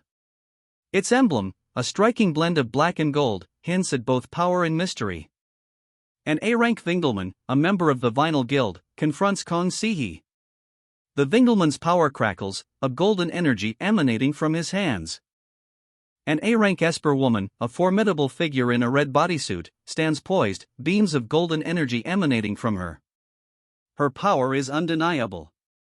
This is Korea's fourth-ranking guild, the Yangha Guild. Its emblem, a stylized yin and yang, speaks of balance, but the power displayed by its members suggests a different story entirely. This is an A-rank member of the Yangha Guild, one of Korea's top 4 guilds. He moves with a blur of motion, a whirlwind of power against monstrous foes. The sheer ferocity of his attack is breathtaking. Nam Junyoung, an A-rank member of the Yangha Guild, delivers a devastating blow. His opponent, a monstrous creature, crumples under the force of the strike. The scene shifts. Nam Junyoung, amidst a flurry of motion, lands gracefully on a car, surveying the scene. Dust motes dance in the air, the aftermath of his powerful strike still visible. He surveys the scene from his perch atop a car, but his victory is short-lived. A figure, cloaked and swift, descends from above, intent on joining the fray. A monstrous figure erupts from a swirling vortex of dark energy, its grotesque form a chilling counterpoint to the city skyline. Its arrival is sudden, brutal, a stark reminder that the fight is far from over. All defeated. The words hang heavy in the air, a stark contrast to the brutal efficiency of the preceding battle. A chilling finality settles over the scene. A scream pierces the silence, a desperate cry echoing the overwhelming defeat. The sound hangs in the air, a chilling testament to the monster's power. Holy fuck! The cry escapes him, raw and filled with disbelief, as he collapses, the monstrous claw looming over him. Its proximity underscores the utter devastation. This is all because of me? The question hangs heavy in the air, a whispered lament born of crushing self-blame. The monstrous claw remains poised, a terrifying shadow looming over him. Nearby, a woman watches, her expression unreadable, the question hanging in the air, what will you do now? A cry escapes her lips, a sharp kia. She collapses to the ground, the weight of the situation and perhaps something more crushing her. A cry, a sharp ah, pierces the air as she tumbles, the impact echoing the weight of her despair. She falls hard, the city's harsh concrete a stark contrast to her fragility. Silence. A heavy, suffocating silence follows her fall, broken only by the faintest tremor in the air. A crimson splatter explodes across the page, a stark visual echo of the fall. Silence hangs heavy in the aftermath. Only a lingering crimson mist hangs in the air, a silent testament to the impact. The aftermath is stark, unsettling in its quietude. A crimson mist, thick and heavy, slowly dissipates. The silence remains, broken only by the faintest drip, drip, drip. A woman lies injured amidst the lingering crimson rain, the creature, its form grotesque and bloodied, looms over her. The silence is heavy, broken only by the steady drip of blood. The crimson mist finally clears, revealing the aftermath. Blood stains the ground, a grim testament to the brutal fight. Silence hangs heavy in the air, broken only by the slow, steady drip of blood. Its crimson eyes blaze, a terrifying grin splitting its bloodied, monstrous face. The creature stands victorious, the dust settling on its brutal triumph. A heavy silence descends. Only the creature remains, its crimson eyes burning into the darkness. Victory is its. When I died inside the Bloodgate, a voice echoes, a chilling reminder of the creature's origins and the horrors it has endured. The crimson glow intensifies, highlighting its monstrous form. Its mana tried to make me into a monster. The creature's chilling confession hangs heavy in the air, a dark revelation echoing the crimson glow that still clings to its form. I barely endured it, the creature rasps, the words a testament to the unimaginable torment it suffered within the Bloodgate. A raw, visceral pain seems to emanate from its very being, a lingering echo of that horrific ordeal. And as a result of its ordeal, it gained an abnormal regeneration ability. The creature's words, a testament to its suffering, leave a chilling finality in their wake. Its skeletal frame hangs, a grotesque marionette against the crimson backdrop. Red energy pulses within, a horrifying testament to its newfound, unnatural resilience. A slow fade to white. Silence. Or so I thought. A chilling realization dawns, shattering the previous silence. From the swirling crimson vortex, two monstrous forms emerge. One, a grotesque, skeletal spider, its limbs impossibly long and thin.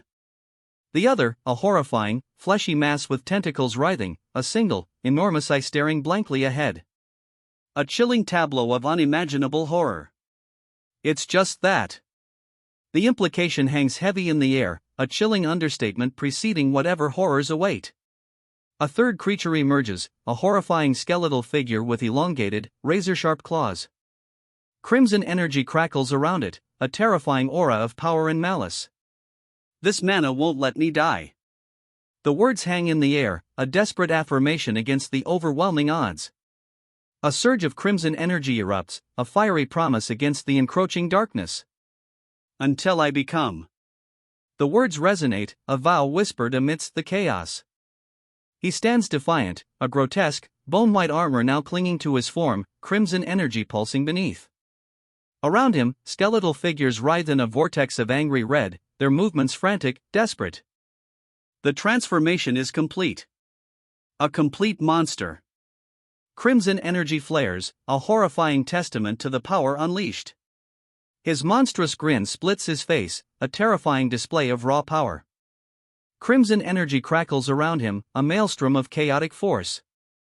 I'm finally trying, he declares, the words a raw admission of his desperate gamble. The title, To Live a Peaceful Life, hangs heavy above a figure lying still in a hospital bed. A faint, ethereal glow emanates from within them, a fragile light against the somber gray of the room. After treating his mother, a quiet sense of hope settles in the room. A monstrous hand, skeletal and clawed, bursts forth, red energy crackling around its edges. Its grip tightens, a terrifying power emanating from the shadowy form it clutches. Why can't you just leave me alone? The desperate plea echoes, a raw cry against the monstrous hand that still clutches its victim. Red energy crackles, a stark contrast to the quiet hope that had only moments ago filled the room. Crimson energy explodes outward, a furious backlash as the monstrous grip is broken. The figure, freed from its grasp, recoils, a guttural scream tearing from his throat. A wave of crimson energy erupts, pushing back the darkness. The figure, battered but free, stumbles back, gasping for breath. The crimson energy dissipates, leaving behind only a deep, ominous red. He stands, silhouetted against the swirling crimson energy, a figure of raw power. The intensity of the energy pulses, a vibrant testament to his strength. Is that him? The question hangs in the air, a whisper of doubt and dawning recognition amidst the fading crimson energy. The crimson energy fades, leaving behind only a swirling vortex of darkness. A chilling silence follows. From the swirling vortex, a skeletal figure emerges, its form vaguely humanoid yet undeniably monstrous. Glowing red embers dust its ribcage, and a chilling grin stretches across its skull-like face. It rises, a horrifying arachnid monstrosity, its skeletal form wreathed in hellish crimson. A chilling grin splits its skull-like face, and smaller demonic figures writhe at its feet. He sits upon a throne of shadows, a terrifying figure wreathed in crimson flames. The Demon King's chilling grin is a promise of destruction, his very presence radiating an oppressive aura of malevolence. I'll kill all the monsters. A grim vow escapes the man's lips, his face obscured by his hands, a monstrous claw looming large in the background. Determination, fierce and desperate, radiates from him. Just keep healing my mom from a safe place, he instructs, his voice firm despite the grim circumstances. A simple request, yet it carries the weight of his desperate hope. Understood, comes the reply, a quiet affirmation of unwavering support. I'll heal her from the Association underground bunker. The woman's quiet declaration, a promise whispered against the backdrop of a looming, monstrous figure, carries a steely resolve. A plan is forming, a path toward hope amidst the chaos. So please fight hard, she pleads, her voice a fragile whisper against the backdrop of a brutal battle. The warrior, bloodied but unbowed, fights on, fueled by her words. Blood splatters across the scene as the warrior delivers a devastating blow. The impact is brutal, a whirlwind of motion leaving a trail of crimson. These monsters, they look familiar. A chilling realization dawns on the warrior, a sudden pause in the relentless battle. They're the same. The warrior's breath hitches, the horrifying realization dawning on him. A chilling truth, stark against the bloody battlefield. Once that I fought at the Bloodgate endlessly, he whispers, a horrifying recognition etched onto his blood-streaked face. The weight of that endless battle, the countless foes he'd faced there, now crashes down on him anew. For 5 whole years, this nightmare has continued. The weight of that revelation crushes him. There's a limit to how much he can endure. The stark realization hangs heavy in the air, a chilling truth that underscores the 5 years of relentless torment he's faced. A crimson vortex tears open in the city, a swirling maelstrom of energy. The question hangs heavy, how many will emerge from this single gate? All activity eventually ceases.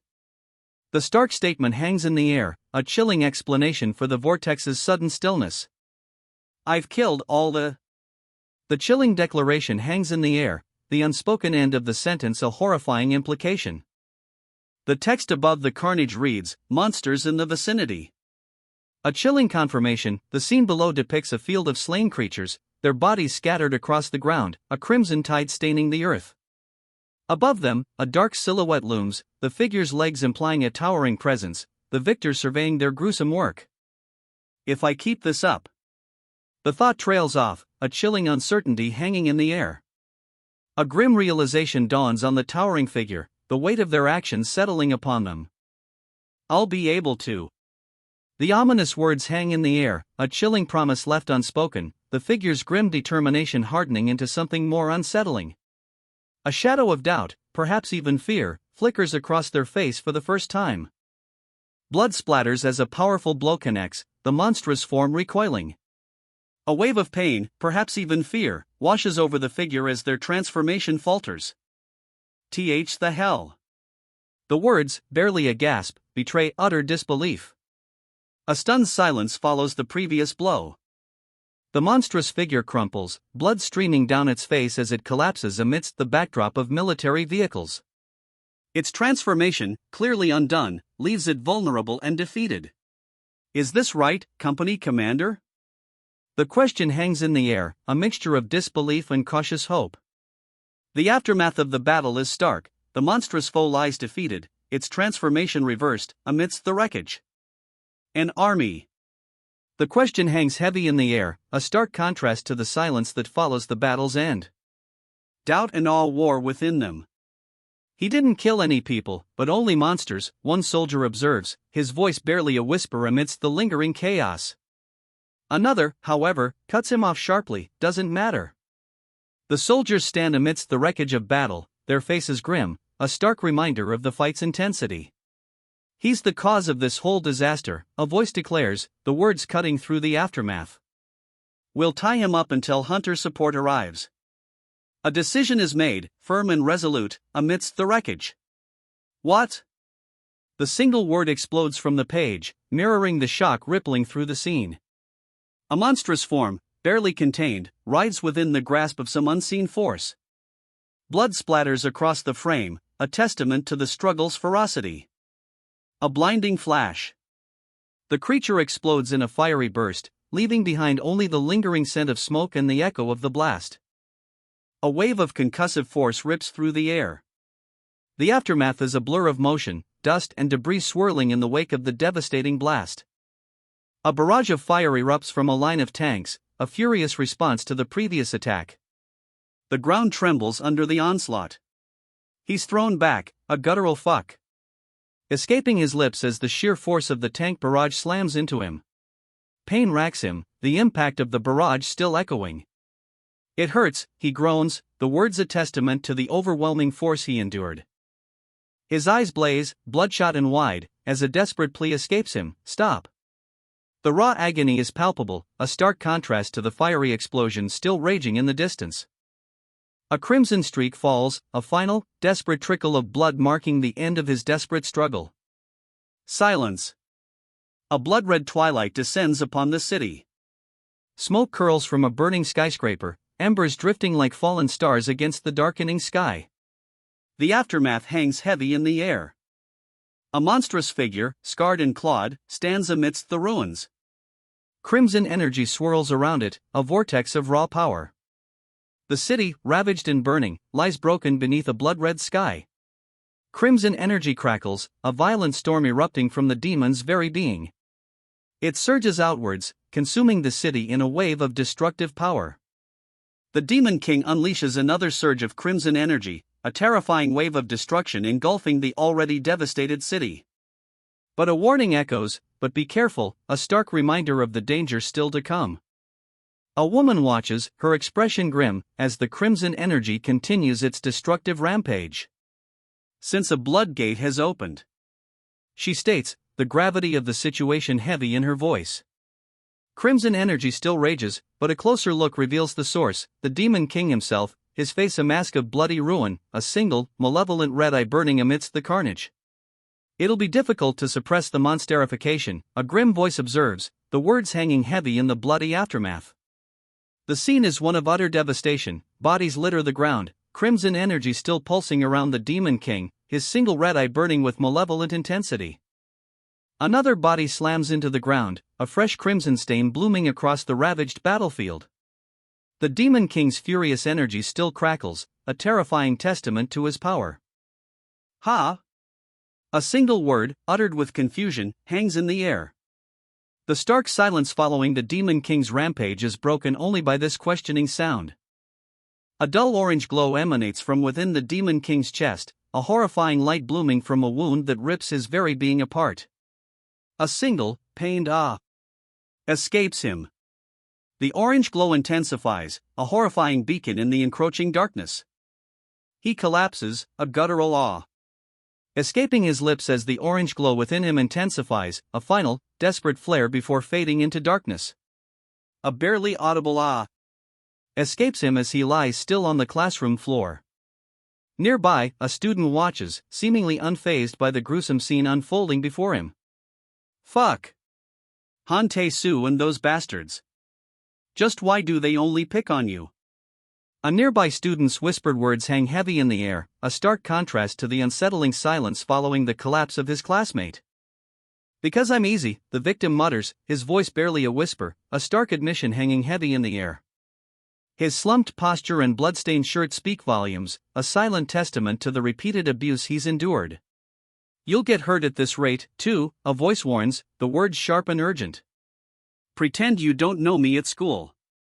The battered student looks up, a single word escaping his lips, what? Hey, Kong Ji-young. A voice calls out, cutting through the tense silence. The battered student looks up, startled, a flicker of hope in his eyes. Are you out of your mind? The question hangs in the air, disbelief and a hint of dawning horror etched onto the battered student's face. His eyes, wide and bloodshot, reflect the shock of the situation. A hand reaches out, gently grasping the battered student's bloodied shirt. Concern, perhaps even a hint of pity, softens the lines of the hand's owner's face, a stark contrast to the brutal scene moments before. Forget it, shit. The words are a raw, guttural whisper, barely audible above the pounding in his ears. His hands, clenched into fists, tremble slightly. The weight of the revelation, the brutal truth of his childhood friend's actions, settles heavily upon him. Just fuck off, he spits, the words laced with a bitterness that echoes the turmoil within. He walks away, leaving the scene behind, his back to the viewer, the setting sun casting long shadows that stretch out before him. Left me. The single, stark sentence hangs in the air, a testament to the betrayal he carries. The weight of unspoken pain, a chasm of lost friendship, is palpable in the silence that follows. Or so he thought. The stark words, or so I thought, shatter the quiet, revealing a brutal truth. A classroom, previously serene, now holds a gruesome secret. A body lies sprawled across the floor, a stark contrast to the oblivious students still at their desks. In reality, he was collecting evidence. The revelation hits hard, a stark contrast to the perceived betrayal. His face, etched with grim determination, speaks volumes. His right eye, a swirling vortex of blue light, reveals a series of fragmented images. After gathering enough evidence, the truth, previously hidden, is now laid bare. He sent everything to the police, the education office, and the relevant authorities. A wave of quiet resolve settles over him as the weight of his actions sinks in. He also sent the evidence to several news agencies. The next day. Fuck. The raw, visceral frustration explodes from him, a stark contrast to the quiet resolve of yesterday. The city lights blur in the darkness, mirroring the turmoil within. He was discovered with his right eye extracted. The stark revelation hangs heavy in the air, a chilling counterpoint to his earlier outburst. Fuck. The guttural sound, raw with pain and fury, escapes him. A whispered apology follows, barely audible, I'm sorry, Kong Ji-young. The weight of his actions, the loss of his eye, settles heavily between them. I don't think I can go to school with you anymore. The words hang heavy, a stark admission of defeat and a heartbreaking end to their shared journey. His voice is barely a whisper, mirroring the despair etched on his face, hidden though it is behind a bandage. Han Tae-soo, it was that bastard's doing, right? The question hangs in the air, unspoken accusation etched on the speaker's face as he leans over the injured friend. A heavy silence follows, the weight of their shared trauma palpable. I'll make sure. The vow, barely audible, is a promise whispered through gritted teeth. A hand rests gently on his shoulder, a silent offering of comfort amidst the turmoil. Don't, a voice commands, sharp and urgent, cutting through the heavy silence. The quiet resolve of the previous moment shatters, replaced by a stark warning. Never, he vows, the single word of fierce refusal etched onto his face. Tears stream down his cheeks, a testament to the pain and determination burning within him. Ugh, sniff, you lost your ability, now what? The question hangs heavy in the air, a stark contrast to the fierce determination moments before. His voice, choked with emotion, reflects the gravity of his situation. Don't worry, someone says, their voice a calm counterpoint to the despair hanging in the air. There's nothing much to life anyway. The words, though seemingly dismissive, offer a strange sort of comfort to the grieving figure. Despite the loss, a flicker of defiance ignites in his eyes. He points a finger, a small gesture of stubborn resistance against the crushing weight of despair. "I'll just join the army," he declares, a quiet resolve hardening his gaze. The decision, born from grief and a stubborn refusal to surrender, marks a new path forward. He lies there, blood staining the ground around him, a grim testament to the brutal fight.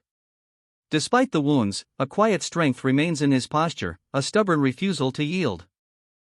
His body, ravaged and broken, is a horrifying testament to the battle's brutality. Yet, even amidst the carnage, a flicker of defiance remains in his crimson eyes. He roars, a guttural sound of defiance and pain, blood streaming from his wounds. Even defeated, his crimson eyes burn with an unwavering fury. Despite the brutal beating, his crimson eyes still blaze with defiance. A final, desperate surge of energy courses through him. He collapses, a final, defiant gasp escaping his lips. The dust settles, revealing the extent of his injuries. A monstrous roar erupts, filling the air with raw, untamed fury. The creature rises, its form a terrifying testament to its resilience. He plummets, a bloody arc against the furious red backdrop of the beast's maw. The creature's multiple heads loom, a terrifying spectacle of teeth and rage. He's swallowed whole, a terrifying crimson maelstrom engulfing him. The beast's multiple heads, a horrifying tapestry of teeth and shadow, close around their prey. From the beast's belly, a defiant figure bursts forth. Eyes blazing, he claws his way out, a whirlwind of fury against the crimson tide. He bursts free, a furious eruption from the beast's crimson maw. Blood streaks his face, but his eyes burn with unwavering defiance. He's free, but the escape is far from over. Crimson vortexes swirl around him, threatening to pull him back into the abyss. He launches himself forward, a blur of motion against the crimson backdrop. Two monstrous figures rise to meet him, their forms grotesque and menacing. The fight is far from over. He bursts through the crimson vortexes, escaping their pull. Ahead, a stark white expanse offers a brief respite, a momentary calm before the storm. A stark white expanse stretches before him, a brief, fragile peace after the brutal crimson chaos. The white expanse, a fragile piece, is shattered. Crimson cracks spiderweb across the pristine surface, mirroring the turmoil he barely escaped. A new threat looms, its nature yet unknown. "Mr. President, this." The words hang heavy in the air, a stark contrast to the ominous crimson energy crackling around the presidential building. A shadowy figure, winged and menacing, descends upon the scene. The ominous crimson energy intensifies, engulfing the presidential building in a terrifying display of power. A chilling silence follows, broken only by the frantic whispers of those trapped within. What is that? The question hangs in the air, a stark reflection of the stunned silence that follows. On a monitor, a monstrous figure is revealed, its back a terrifying landscape of bone and spines, radiating an unsettling energy. The horrifying truth dawns, that monstrous figure, a spine-chilling vision of bone and shadow, is the same creature responsible for the deaths of the Kyum-Kong Guild Master and Japan's Prime Minister. A wave of dread washes over those watching. The horrifying truth is revealed, this monstrous figure, a spine-chilling vision of bone and shadow, is the one responsible for the unfolding calamities. The grim conclusion is reached, it must be destroyed. Only by killing the creature can the gates be restored to normalcy. But why are they fighting each other? The question hangs heavy in the air, a stark reminder of the mystery surrounding the monstrous creature's actions. We don't know. Yet.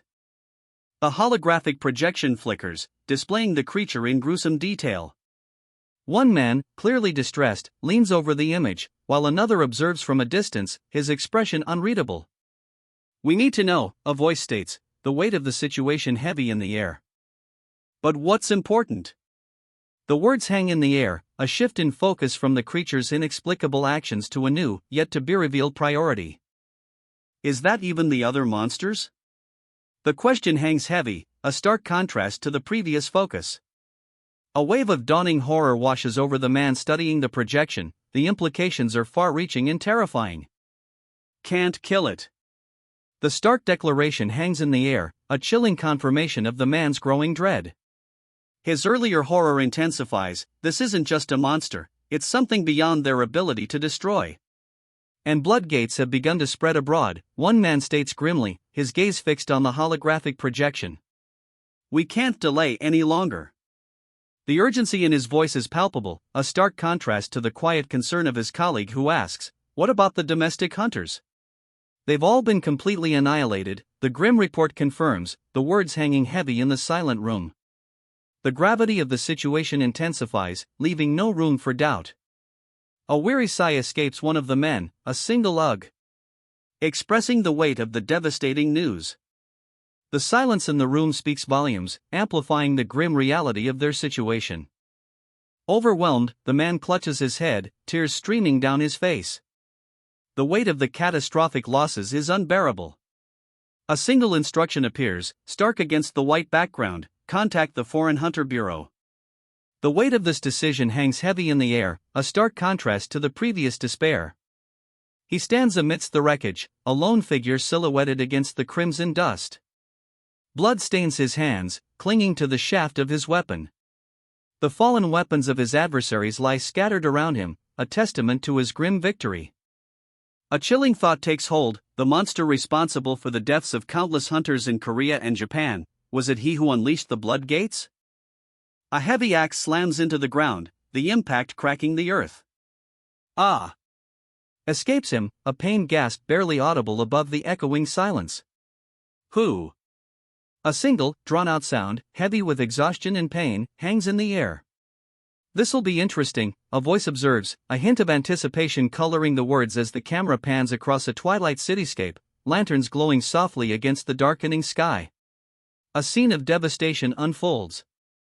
Broken stone, scattered weapons, and bodies lie amidst a crimson stain spreading across the battleground. The air hangs heavy with the aftermath of a brutal conflict. China's #1, a stark declaration appears, underscoring the scale of the victory. Lan Zhuoguang. The name, emblazoned across the page, announces the victor. China's #1. His SSS rank status is undeniable, a testament to the brutal conflict that just concluded. What the? The single word, a gasp of disbelief, hangs in the air, a stark contrast to the brutal victory just witnessed. A lingering question marks the end of the battle, leaving the reader to wonder what unexpected development has just occurred. A gasp escapes her lips. On the screen before her, a horrifying image flickers: Lan Zhuoguang's back, now grotesquely adorned with bone-like protrusions, a chilling testament to the battle's unseen cost. This. The single word, whispered with dawning horror, perfectly captures the shock of the unseen. A chilling revelation hangs heavy in the air. Fuck. The single word, a raw expression of disbelief and horror, hangs in the air. It perfectly encapsulates the unseen devastation revealed on the screen. She sits regally, a figure of unsettling power, amidst a swirling display of holographic images. Each screen depicts a scene of devastation, a chilling panorama of destruction. The weight of countless ruined lives hangs heavy in the air. Vladimir Ruzana. Russia's #1, SSS rank. The name and title appear, stark and imposing, a chilling confirmation of the devastation witnessed. Ah! I can hear it. A low murmur escapes the man beside Vladimir, a tremor of unease in his voice as he seems to sense something unseen, something ominous approaching. The screams of those in pain. A chilling whisper, barely audible, yet heavy with the weight of untold suffering, hangs in the air. It's a sound that echoes the devastation already witnessed, a grim testament to the power of Vladimir Ruzana. "I need to go," he declares, the urgency in his voice a stark contrast to the chilling sounds that still linger in the air. A decision made, a path chosen amidst the lingering horror. What? The exclamation bursts from him, a raw reaction to the spectacle unfolding before them. Below, a vast, shimmering energy field pulses, a chaotic display of light and power unlike anything witnessed before. "If you leave, then the war in Russia." The words hang heavy in the air, a stark warning against his departure. The weight of that conflict, a consequence of his choice, becomes undeniably clear. The war. That single word, stark against the backdrop of a colossal, unstable energy field, sums up the terrible price of his choice. He runs, the weight of global conflict pressing down on him as he flees. He bursts through the crowd, a desperate flight amidst the chaos. Purple energy crackles around him, a visual echo of the war he's left behind. It's over. The words, etched in glowing purple, hang heavy in the air, a stark declaration that ends the frantic escape. A profound silence follows. A blinding purple light erupts, a chasm opening before him. The energy surges, consuming everything in its path, a final, violent punctuation mark to the war's end.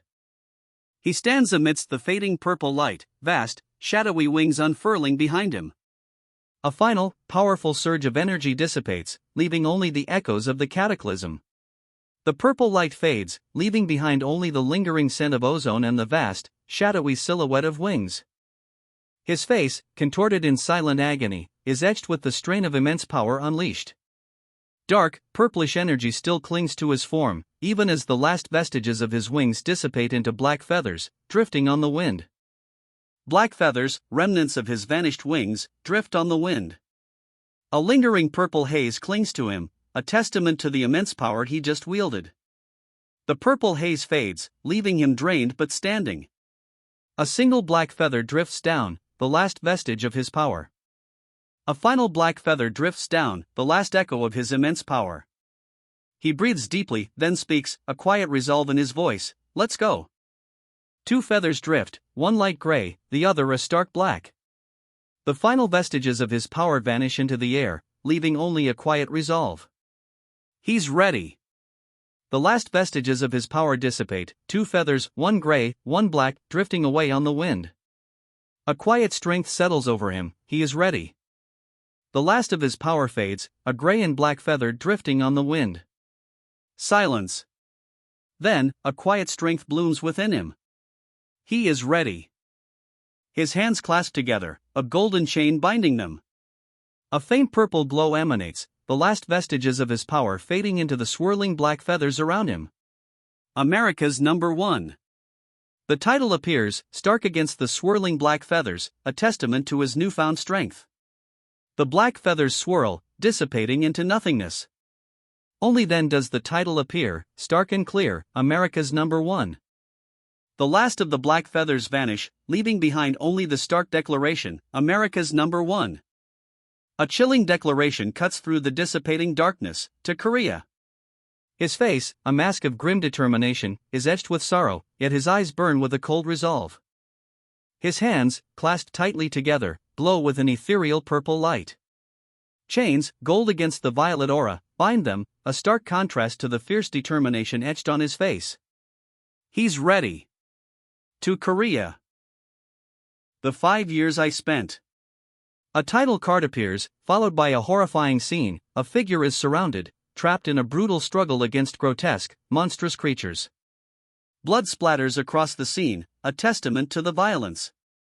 Fighting monsters inside the blood gate. The caption sets the scene, a brutal, bloody struggle. His eyes burn with a fierce intensity, a stark contrast to the gruesome armor clinging to his body. The extreme environments. A grim reflection of his ordeal. 5 years spent in a place where he couldn't eat, drink, or even sleep. The weight of that struggle is etched onto his face, a testament to the brutal conditions he endured. I struggled on and on. The words hang heavy, a stark testament to the brutal reality of his 5-year ordeal within the blood gate. His legs, battered and scarred, push onward through a sea of carnage. Just to survive, completely dead. The stark words echo his ordeal, a chilling summary of 5 years spent battling for mere existence within the blood gate. He is consumed, a red web of carnage engulfing him completely. The monstrous forms surrounding him, their gaping maws and clawed hands, seal his fate. On my feet. Every time I lost my rationality, a voice echoes, a grim determination hardening the words. The narrator's resolve, forged in the fires of 5 years' struggle, shines through the darkness. The monsterification tried to progress, but a defiant will held fast. Red veins pulsed, threatening to consume him entirely, yet his resolve remained unbroken. But each time, the monstrous transformation faltered. His will, a stubborn flame against the encroaching darkness, refused to yield. Then, a surge of memory. Two faces flooded his mind, his mother, and the transformation faltered.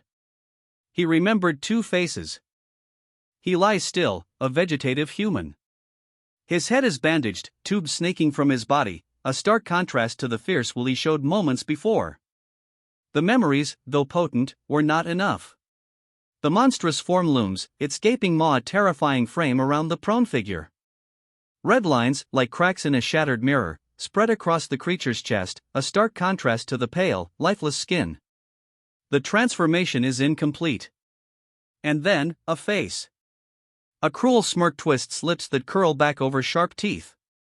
Icy blue eyes, blazing with a cold fire, stare out from a pale face. And the face of that bastard, the caption screams, a chilling introduction. The question hangs heavy: who was responsible? A chilling query, left unanswered against a stark, darkening background. A surge of crimson energy erupts, a chaotic maelstrom of power. Its origin remains shrouded in shadow, the source of this destructive force still unknown. From the heart of the darkness, a monstrous form emerges, its skeletal features contorted in a silent scream. Crimson energy pulses, a terrifying aura emanating from its very being. "That's how I prevented it," a voice booms, echoing with the weight of a momentous act. The implication hangs heavy in the air, a catastrophe averted, a victory hard won. The aftermath is a brutal tableau, bodies scattered amidst the wreckage, crimson staining the ground. A chilling silence follows the cataclysm, broken only by the faint hiss of escaping energy. By channeling a fit of anger, the impossible was achieved. The crisis was averted. Has my resolve. The weight of the crisis, the devastation witnessed, it all rests on these three words. A quiet strength permeates the aftermath. Weakened. The single word hangs heavy in the air, a stark testament to the battle's brutal toll. He lies defeated, blood staining his ravaged form, a grim image of the cost of victory. His clawed hand, bloodied and scarred, clenches. The victory, hard won, leaves him utterly spent. Because I got my revenge? The question hangs in the air, a stark contrast to the brutal victory just witnessed. It's a question of purpose, of cost, echoing the exhaustion and uncertainty of his hard-fought win. No. The single word, stark and emphatic, cuts through the lingering uncertainty. It's a definitive rejection, a sharp counterpoint to the previous question. The mana within the blood gate has grown stronger. A surge of crimson energy pulses, a stark visual testament to the escalating power. Control is becoming increasingly difficult.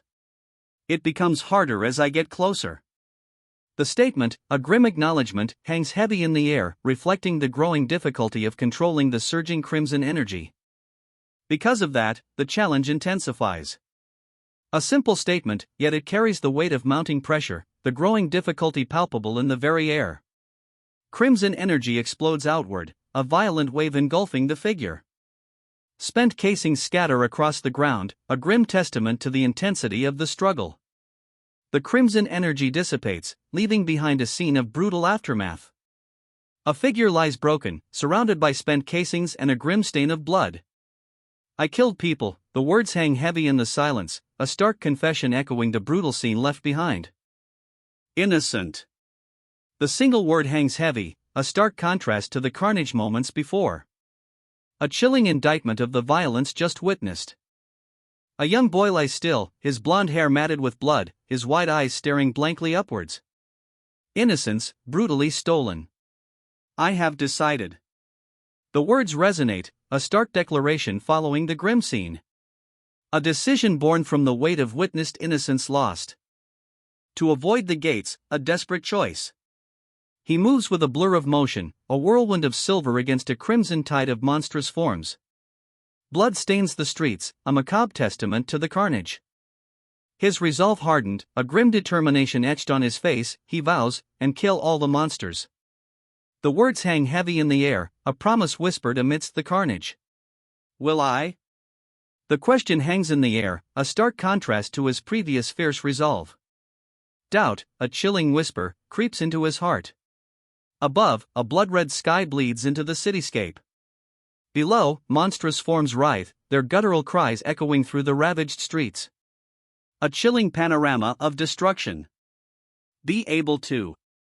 The words hang heavy, a stark declaration of his uncertain future. Will he overcome this impossible challenge? The question remains unanswered, a chilling weight in the face of overwhelming odds. Atone with that? The question hangs in the air, a chilling challenge. His face, partially obscured by monstrous, bone-like appendages, is a mask of grim determination. Blood stains his skin, a testament to the brutal fight he's endured. The red glint in his eye burns with a fierce, unwavering resolve. A blinding flash of purple energy erupts. The force of it throws him back, a violent recoil against the sheer power unleashed. He counters with a surge of purple energy, a brutal counterattack that sends his foe reeling. A grotesque eyeless socket is all that remains where his opponent's face once was. Kayak. The word explodes across the page, a raw, visceral cry echoing the ferocity of the battle just concluded. What the? The question hangs heavy in the air, a stunned reaction to the aftermath of the brutal battle. A winged figure stands amidst the carnage, a silent testament to the battle's brutal end. Two monstrous forms lie broken and still, their bodies slick with blood, staining the city streets crimson. The air hangs heavy with the silence that follows such violence. Only a single, enormous question mark remains, hanging heavy in the aftermath of the battle. A blinding light erupts from within the fallen figure, a stark contrast to the crimson-stained streets. The aftermath of the battle is momentarily eclipsed by this sudden, intense radiance. The title card explodes across the page, Bones. Crimson lettering, fractured and sharp, screams across the white expanse, leaving no doubt as to the brutal nature of what has transpired. Darkness. A stark, absolute black swallowing the vibrant chaos of moments before. The title, Bones, echoes the brutal reality left behind. The year the gates appeared. A church steeple, bathed in moonlight, rises against a star-studded sky. The scene is peaceful, a stark contrast to the brutal violence that preceded it. And now it is Christmas. The words hang heavy in the air, a stark contrast to the idyllic scene of a church steeple silhouetted against the night sky. A quiet, almost melancholic beauty pervades the moment, a poignant reminder of the peace that feels so fragile.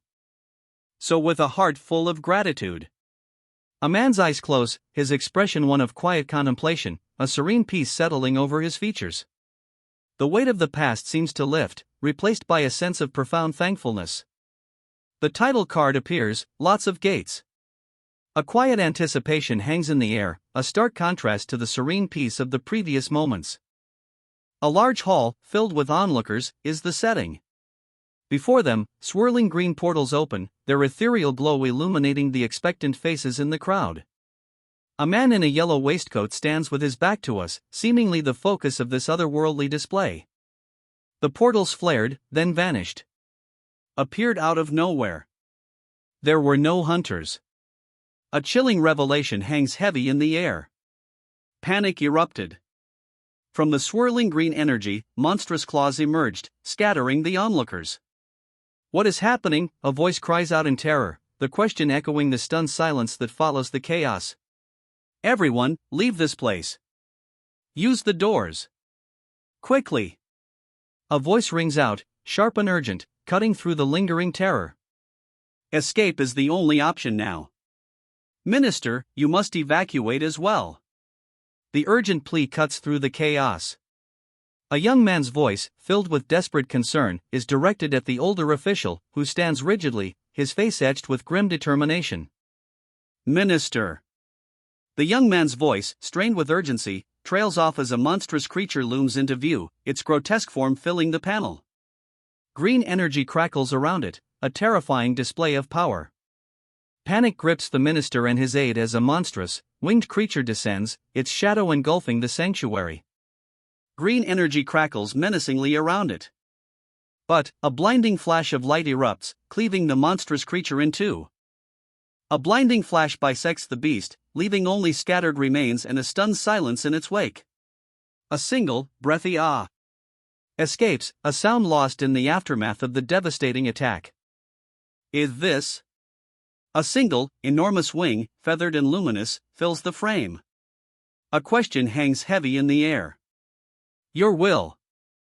The question hangs in the hallowed air of the church, a single, immense wing, luminous and feathered, partially visible in the sunlit dust motes. The church lies in ruins. Blood stains the pews, a grotesque, serpentine creature lies defeated at the altar.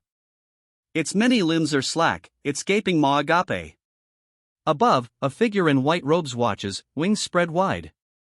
Tears stream down his face, a mixture of sorrow and relief. He clasps his hands together, a silent prayer, perhaps, or a simple act of surrender to the weight of what is past. There was an awakening. The biggest church in America. A simple statement, yet it hangs heavy with the weight of the battle just fought, the devastation witnessed. The largest church in America. Inside, a sea of faces, heads bowed in prayer, a silent testament to the battle's aftermath. 100,000 believers gathered here. Tears stream down his face, a stark contrast to the quiet solemnity of the church. 100,000 souls, heads bowed, yet the weight of the battle's toll is palpable. The aftermath, 138 lightly injured. A young boy, tears streaming down his face, scrambles away from a monstrous maw, its jagged teeth and gaping maw a terrifying presence looming over him. The word "in" hangs heavy in the air, a stark punctuation to the scene's escalating horror. A blinding flash of light erupts as a celestial blade cleaves through the monstrous creature. The boy, still weeping, watches in stunned silence as the beast is bisected, its reign of terror abruptly ended. The winged figure gathers the trembling boy into a protective embrace. A wave of relief washes over the child as the danger passes. Below, a stark declaration appears: 0 deaths. He was the first SSS rank awakened in the world. The revelation hangs heavy in the air, a testament to the power that just saved the boy. And that was his appearance as the hero who saved America. The weight of that revelation settles, a stark contrast to the quiet aftermath of the rescue. At a young age, he deeply admired him. Tears stream down the boy's face, a poignant testament to the hero's impact. Years later, the boy, now a man, reflects on that day. A quiet reverence fills the scene, a stark contrast to the earlier chaos. Now, a man, he remembers. His hands clasped, a quiet sorrow etched onto his face, the weight of years settling upon him as he reflects on that hero. The image shifts, revealing a powerful symbol, America's #1 SSS rank. A figure cloaked in purple and white, radiating an aura of immense power, stands before him in memory. The name, Stephen Lucas, appears, framed by a powerful emblem, America's #1 SSS rank. His title speaks volumes, a testament to his legendary status. A single word, heavy with exhaustion and perhaps a hint of disbelief, hangs in the air: ugh. He collapses, the monstrous form of Stephen Lucas crumbling to the ground. A massive, stone-like hand looms over him, its owner unseen. Why is he in our country? The question hangs heavy, a stark contrast to the silence that followed Stephen Lucas's defeat. Uncertainty, and perhaps a touch of fear, permeates the air. A figure emerges from the dust, a powerful presence looming over the fallen Stephen Lucas. His face, etched with age and weariness, is partially obscured by shadow, but a grim determination is unmistakable. The air crackles with unspoken tension. A purple energy surge erupts, obscuring the victor's face. When the light fades, Stephen Lucas lies defeated, the aftermath of a brutal blow leaving him motionless. A pained gasp, escapes Stephen Lucas's lips as he's sent flying, a crimson spray marking his brutal defeat.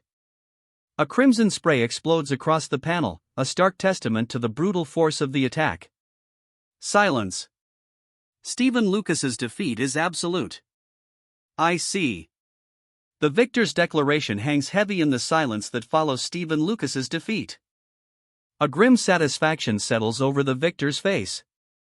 He stands, a silent monument to his victory, the dust motes swirling around him like whispers of the battle past.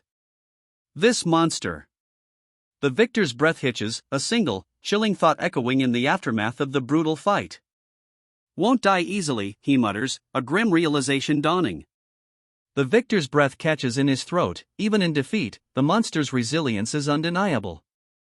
Even in defeat, the creature rides, its mangled form a testament to its unnatural resilience. A crimson aura still crackles around it, a horrifying display of lingering power. It's because of me, a voice echoes, heavy with a grim understanding. The revelation hangs in the air, a chilling explanation for the creature's unnatural tenacity. A figure descends, wings of shadow unfurling against a bruised, crimson sky. He stands poised, a stark contrast to the monstrous creature still convulsing before him. The battle, it seems, is far from over. A purple energy crackles, a sudden surge of power. The air itself vibrates with the force of it. A surge of purple energy erupts from him, the very air crackling with power. His form seems to shift, a transformation underway. He is thrown back, a searing purple energy engulfing him as he crashes into the ground. A vortex of darkness opens beneath him, threatening to consume him entirely. The impact sends him sprawling, but he rises again, his form now monstrous. A grotesque, bone-like armor encases him, radiating a fierce, purple energy. He rises, a terrifying transformation complete. Bone-like armor now clings to his form, crackling with purple energy. The sheer power emanating from him is palpable. From the ground, he rises, the transformation complete. A crimson vortex erupts behind him, swirling with dark energy. He slams his fist down, the force of the blow sending his opponent sprawling. A crimson energy crackles around him, a terrifying display of power. The Awakened. The words resonate, a stark declaration of his newfound power. Two beams of violet energy erupt from the Awakened's wings, striking his foe. He can communicate. The words above him confirm his newfound ability, a terrifying development in this already desperate battle. A pained groan escapes him. The Awakened, despite his newfound power, is clearly still suffering. Above him, the words without translations through mana hang in the air, a chilling explanation of his limited communication. Despite his pain, a defiant declaration escapes him: "I'm not a monster." The words, though limited by his mana-less communication, carry a desperate plea. A searing purple energy crackles around him, the Awakened's form contorting in agony. His eyes, though bloodshot and wild, hold a stubborn defiance. "If it's him, then..." The words hang heavy with unspoken dread, a stark contrast to the defiant spirit just moments before. A chilling uncertainty grips the scene. "You're a person?" The Awakened's gasp echoes the disbelief that hangs heavy in the air. He stares up at the winged figure before him, his earlier defiance replaced by stunned confusion. "Please," a desperate plea escapes the Awakened, his earlier defiance utterly shattered. The weight of his words underscores the desperate situation. A single tear tracks down the Awakened's cheek. His plea hangs in the silent air, a testament to his utter desperation. "Listen to me." The Awakened's voice, though weak, carries a desperate urgency. A blood-red sky, ominous and vast, serves as a stark backdrop to his plea. The Awakened's plea continues, but now, a winged figure kneels beside him, his face etched with sorrow. The crimson sky reflects the gravity of the moment. "So that's what happened." The winged figure's whispered words hang heavy in the air, a stark contrast to the continuing crimson glow of the apocalyptic sky. Understanding dawns, a grim acceptance settling over him. "It must have been hard for you," the winged figure says softly, his voice a balm to the Awakened's suffering. A quiet understanding passes between them, a shared burden acknowledged in the face of devastation. He gathers the wounded creature close, a somber tenderness in his movements despite the apocalyptic backdrop. The weight of shared loss settles between them, a silent understanding born of shared tragedy. "What is your name?" The winged figure asks, his voice gentle, a stark contrast to the devastation surrounding them. A simple question, yet it hangs heavy with unspoken meaning. "It's Kong Ji-young," the wounded figure replies, his voice barely a whisper. The name, a simple statement, hangs heavy in the desolate air, a fragile link to a life clinging to survival amidst the ruins. Kong Ji-young. The name, barely a breath, hangs in the air, a fragile echo in the wake of destruction. "Do you know?" The question hangs in the air, a chilling whisper from the monstrous figure clinging to the wounded man's back. His red eyes burn, a stark contrast to the pale skin marred by grotesque, bone-like protrusions. "I fight to save people?" The question, hanging in the air, is less a query and more a bitter accusation, a reflection of the monstrous figure's own twisted ideals. Doubt, raw and unsettling, clouds his features. Yet today, the text proclaims, a stark contrast to the doubt that clouded him moments before. A surge of power erupts around him, a blinding display of energy that hints at a momentous shift. I killed many of them. The words, a stark admission, hang heavy in the air. His declaration echoes through the crowd, a chilling testament to the power he wields. In order not to forget them. The words, a quiet vow, resonate with a newfound resolve. A solemn commitment hangs in the air, a stark contrast to the chilling admission that preceded it. A radiant light erupts from his chest, a powerful energy surging outwards.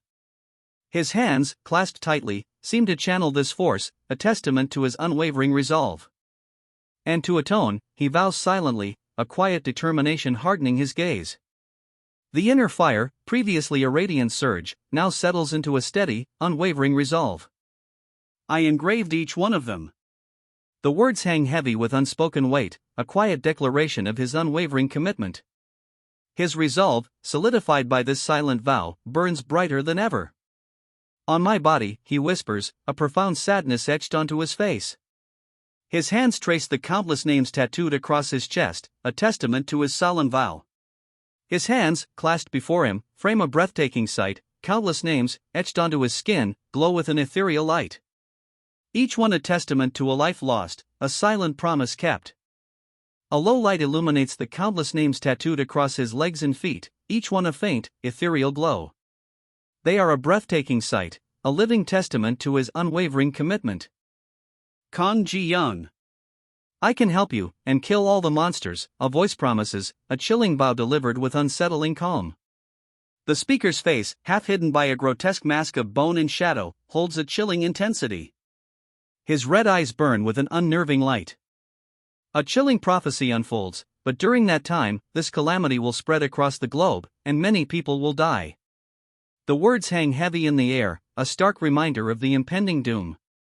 A fiery red glow erupts across a world map, underscoring the gravity of the threat. I am sorry. The words, a whispered apology, hang heavy in the air, a stark contrast to the chilling pronouncements that preceded them. A palpable shift in the atmosphere occurs, the previous menace seems to momentarily recede, replaced by a fragile, uncertain quiet. A hand, seemingly imbued with arcane power, gestures dramatically. Purple energy crackles around the fingers, illuminating a crumpled document covered in frantic, illegible script. The weight of the prophecy, the whispered apology, all seem to coalesce in this tense moment. The arcane energy crackles, illuminating a document filled with frantic scribbles. Names and symbols, barely legible, are scattered across the page, hinting at a prophecy's weight. The tension remains palpable. The purple energy intensifies, revealing a name scrawled across the document, Kang Ji. A chill runs down the spine as the weight of this revelation settles. A crimson eye, ablaze with arcane energy, fills the panel. The intense purple glow surrounding it intensifies the feeling of dread. From the depths of this fiery gaze, a whispered apology escapes, I am truly sorry. The apology hangs heavy in the air, a stark contrast to the fiery crimson eye burning with arcane power. Its purple aura pulses, a silent threat echoing the unspoken consequences. The name, Kang Ji-young, appears scrawled in blood, a chilling inscription against a backdrop of ominous purple light. A surge of purple energy erupts from below, a blinding flash that momentarily obscures all else. Then, a blinding white light explodes from the purple energy, engulfing everything. From the blinding light, a figure emerges. He stands, powerful and imposing, wings of shadow unfurling behind him. Ancient script, glowing purple, covers his body like a second skin. He unleashes a devastating blast of purple energy, striking his foe. The impact throws the opponent violently to the ground, leaving him vulnerable. The aftermath.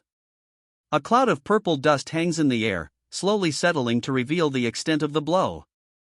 His opponent lies defeated, the ground trembling slightly from the force of the impact. The purple energy dissipates, revealing the full extent of the damage. His opponent lies still, the ground trembling beneath the force of the blow. Victory is his. I will, he vows, the words echoing with newfound resolve. His eyes, burning with a fierce purple light, lock onto something beyond the immediate aftermath of battle. The victory is palpable, but his focus shifts, already anticipating the next challenge. "Kill you," a voice booms, the words echoing with chilling intent. The purple energy swirling around the speaker intensifies, a palpable threat hanging in the air. A colossal tower dominates the cityscape, a swirling purple energy field encasing it. Dark, winged creatures circle ominously overhead, the setting sun casting a fiery glow on the scene. The threat is undeniable, a looming shadow over the hard-won victory. A holographic image flickers to life, showing a man and a woman embracing. The woman, her dark hair flowing, leans towards the display, a mixture of grief and longing etched on her face. Beside her, a figure lies still, their eyes wide open in a silent scream. She collapses onto the cold surface, a holographic image of her embrace with him still shimmering faintly. Grief consumes her, a raw, visceral pain evident in her posture. A flicker of defiance sparks in her eyes as she rises, the holographic image of her lost love fading. She straightens, a steely resolve replacing her earlier despair. A chilling smile spreads across her blood-streaked face, her emerald eyes gleaming with a terrifying intensity. The grief is gone, replaced by something far colder, far more dangerous. A chilling silence follows, broken only by the gentle patter of rain on her shirt. Her emerald eyes, now devoid of grief, burn with a cold fire. This is not the woman consumed by sorrow, this is something new, something dangerous. A cold fury settles over her. The rain continues its relentless patter, a stark counterpoint to the storm brewing within her. "Fuck," she screams, the raw emotion echoing across the desolate landscape. A vast, alien sky stretches above, swirling with ethereal lights, a stark contrast to the harsh, icy ground below. A lone, jagged rock formation floats amidst the celestial display, a silent testament to the overwhelming power she feels. "Lucas, that crazy bastard." She seethes, the words a low growl against the backdrop of the relentless storm. Her fury simmers, a potent force barely contained. "He massacred everyone on the battlefield," she whispers, the words a chilling indictment hanging heavy in the air. The storm rages on, mirroring the tempest within her. A chilling question hangs in the air, and left for Korea? The speaker's lips are drawn tight, a grim line against the backdrop of her seething rage. Was he saving his power all this time? The question hangs in the air, a chilling possibility taking root in the speaker's mind. Doubt, tinged with a growing dread, clouds her features. Russia's #1. SSS rank. The title, emblazoned below her regal form, leaves no doubt about her power. She sits, a picture of cold calculation, her gaze distant, lost in thought. Vladimira Ruzana. Russia's #1. The title, an undeniable declaration of her SSS rank status, hangs above her. She sits, lost in thought, a stark contrast to the chilling possibility that had just occurred to her. The chilling reality crashes down. Vladimira's face is partially obscured, but the gravity of the situation is undeniable. "We've lost 80% of our forces." The words hang heavy in the air, a stark testament to the devastating losses suffered. "It's impossible to hold the front line, Your Highness." The desperate cry cuts through the silence, a stark reflection of the catastrophic losses. Vladimira stares at the screen, the weight of the news pressing down on her. At this rate, a chilling realization dawns on Vladimira. The American hunters will. A guttural cry escapes her, a raw expression of terror and despair. "Shit." The word explodes from Vladimira, a raw, visceral reaction to the unfolding catastrophe. Her face, partially obscured, still betrays the sheer panic gripping her. A desperate plan forms in Vladimira's mind, a glimmer of hope amidst the terror. "If we can just capture the Arctic monster." She whispers, the words barely audible, yet carrying the weight of her survival. A blurry, monstrous silhouette fills the screen, its form indistinct yet undeniably menacing. The only clear detail is the cryptic, a chilling question mark hanging over its identity. A figure, shrouded in shadow, descends. Their boots hit the ground with a soft thud, a stark contrast to the monstrous silhouette seen moments before. The approach is swift, almost silent. "That monster." The words hang heavy in the air, a silent testament to the fear gripping the unseen narrator. Into the vast hall they stride.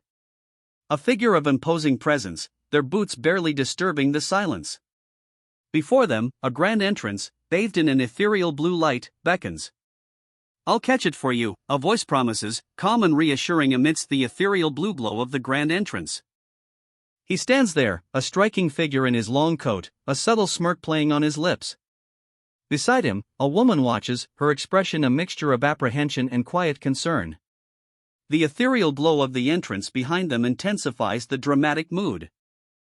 The Arctic Monster. 3 figures, silhouetted against a swirling, gray mist, trek onward. A chilling sense of foreboding hangs heavy in the air. It was the first. A monstrous form emerges from the swirling mist, a colossal creature of nightmare, its single, glowing eye burning with malevolent intensity. The monstrous form looms before them, colossal and terrifying. An SSS-ranked monster. The weight of the revelation hangs heavy in the air, a palpable dread settling over the 3 figures as they face their unimaginable foe. With its appearance, the location is revealed, Russia's Arctic base. A stark, icy landscape stretches out, the silence broken only by the wind's mournful howl. The Arctic base lies in ruins. A chilling declaration hangs in the air, got wiped out. The full impact of the monster's power sinks in, a stark reminder of the overwhelming threat they face. Ice shards spray as a colossal, shadowy form descends, its passage leaving a trail of destruction in its wake. The monster's power is terrifyingly evident. The Russian government, it turns out, was completely unaware of both the gate and the monster. This revelation casts a chilling shadow over the already dire situation. The full extent of the monster's power becomes horrifyingly clear. Despite mobilizing all their forces, the Russian military failed to suppress it.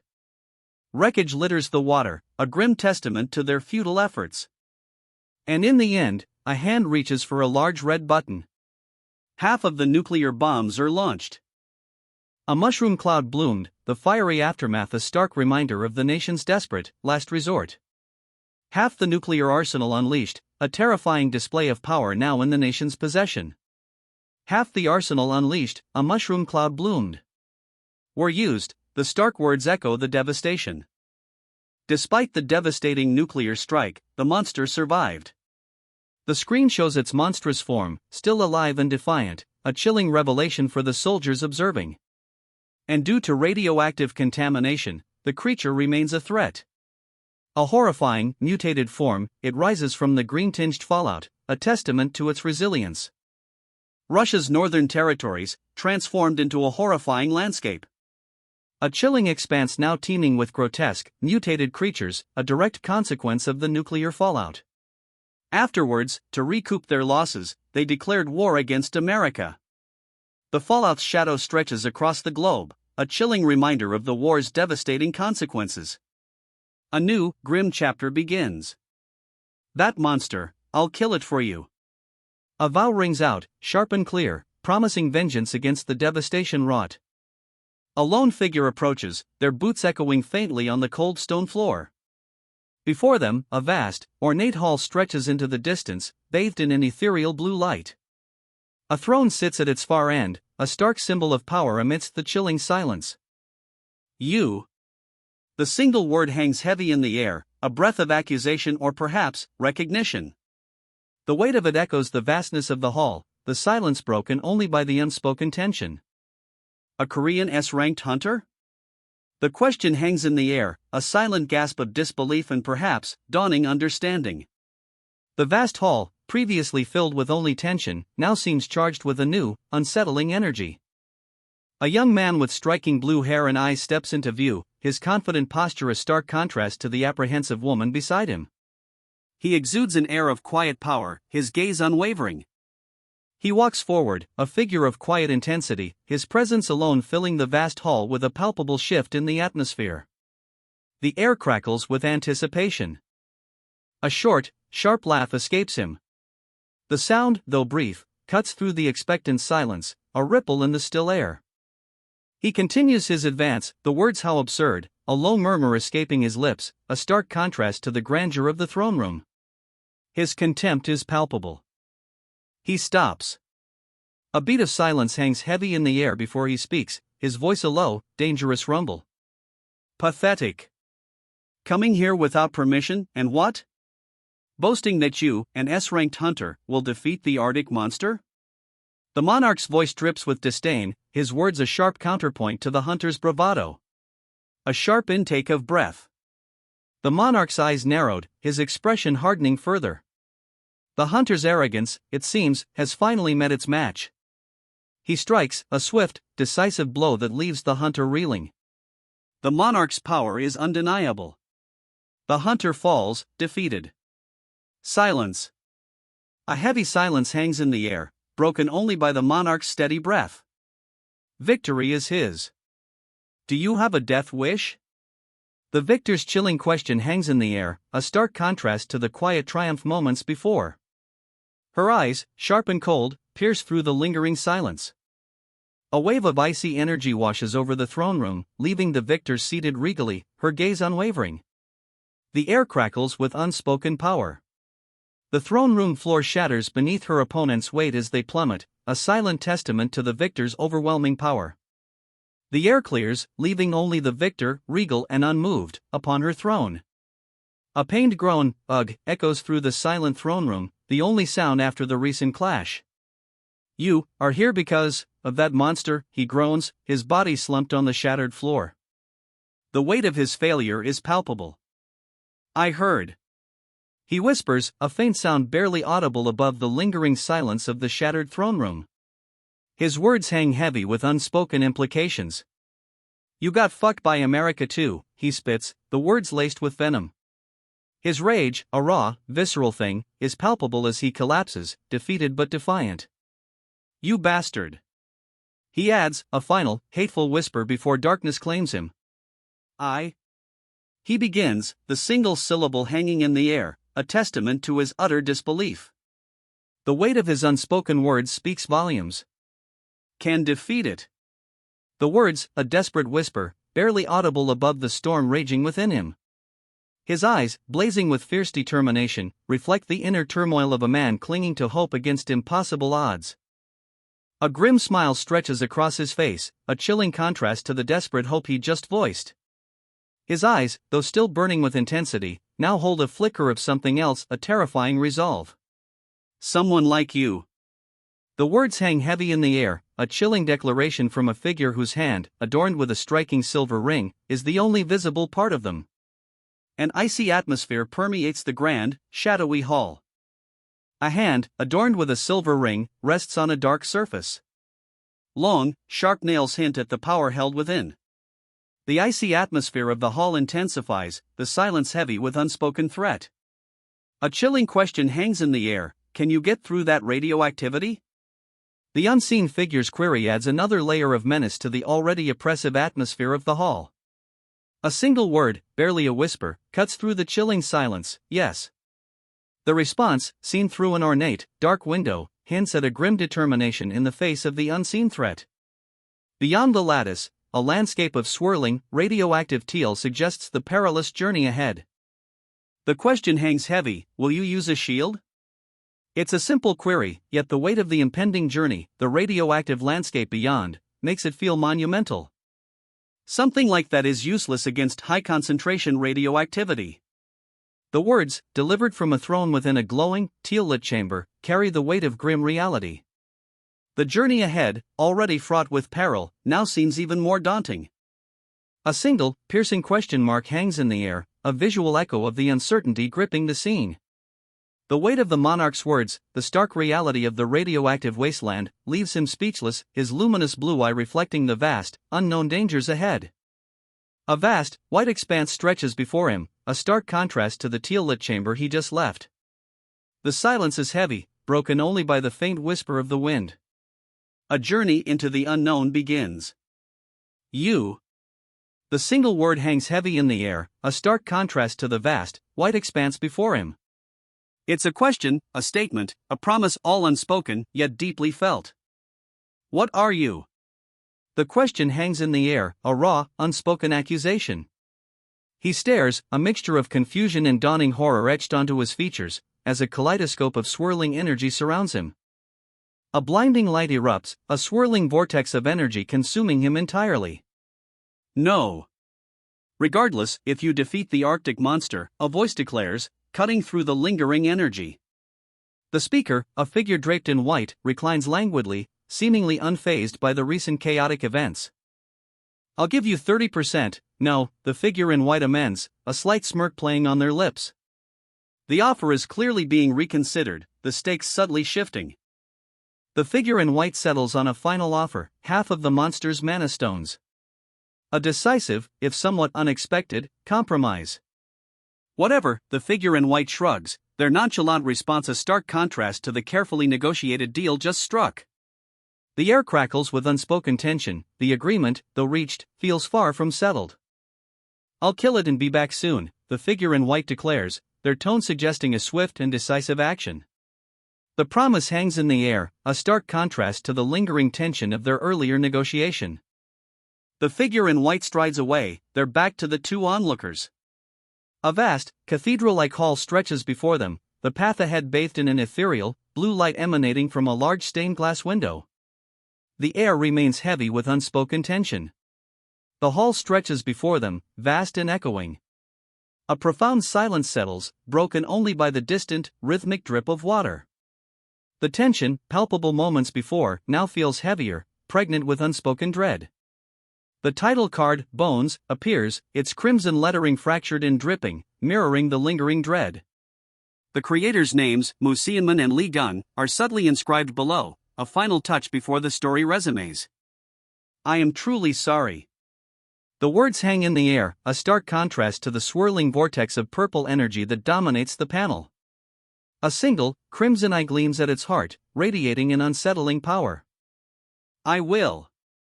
The single word, stark against the swirling purple energy, carries a weight of determination, a promise whispered amidst the chaos. He agrees. The single word, a vow etched against the swirling purple chaos, speaks volumes. Determination hardens his gaze, a stark contrast to the swirling energy that still threatens to consume him. Kill you, the words hang heavy in the air, a stark promise against the fading purple energy. His resolve is unwavering. He unleashes a furious roar, a final defiant cry as the purple energy dissipates, leaving only the remnants of his form. The fight, it seems, is far from over. From the dissipating purple energy, a figure emerges, immense wings unfurling. He rises, a silent, powerful ascension. Immense wings unfurl, a breathtaking display of power as he rises from the dissipating energy. His ascent is silent, yet his presence commands attention. The purple energy fades completely, leaving behind a star-strewn void. From the dissipating energy, a colossal eye opens, its crimson iris burning bright against the star-strewn void. Red veins pulse, tracing a path across its pearly surface. Its gaze, vast and malevolent, sweeps across the star-strewn void. Crimson veins throb, pulsing with an ominous energy. A guttural cry rips through the silence, aagh. A sound of pure, agonizing pain echoing across the void. The creature crashes to the ground, a grotesque, fleshy mass. Its impact sends tremors through the city street. A single, pained ugh escapes the creature's remains, a final, guttural gasp before silence descends once more. This. A ragged whisper escapes the creature's ruined form, a final, desperate attempt at speech before it falls utterly silent. The city street, still trembling from the impact, seems to hold its breath. I can't face him. The defeated whisper hangs heavy in the air, a stark admission of defeat following the creature's demise. A chilling premonition settles over the scene. Just what do I do? The question hangs heavy in the air, a desperate plea echoing the character's utter defeat and the chilling uncertainty of what comes next. A colossal, winged figure looms, its presence a palpable threat.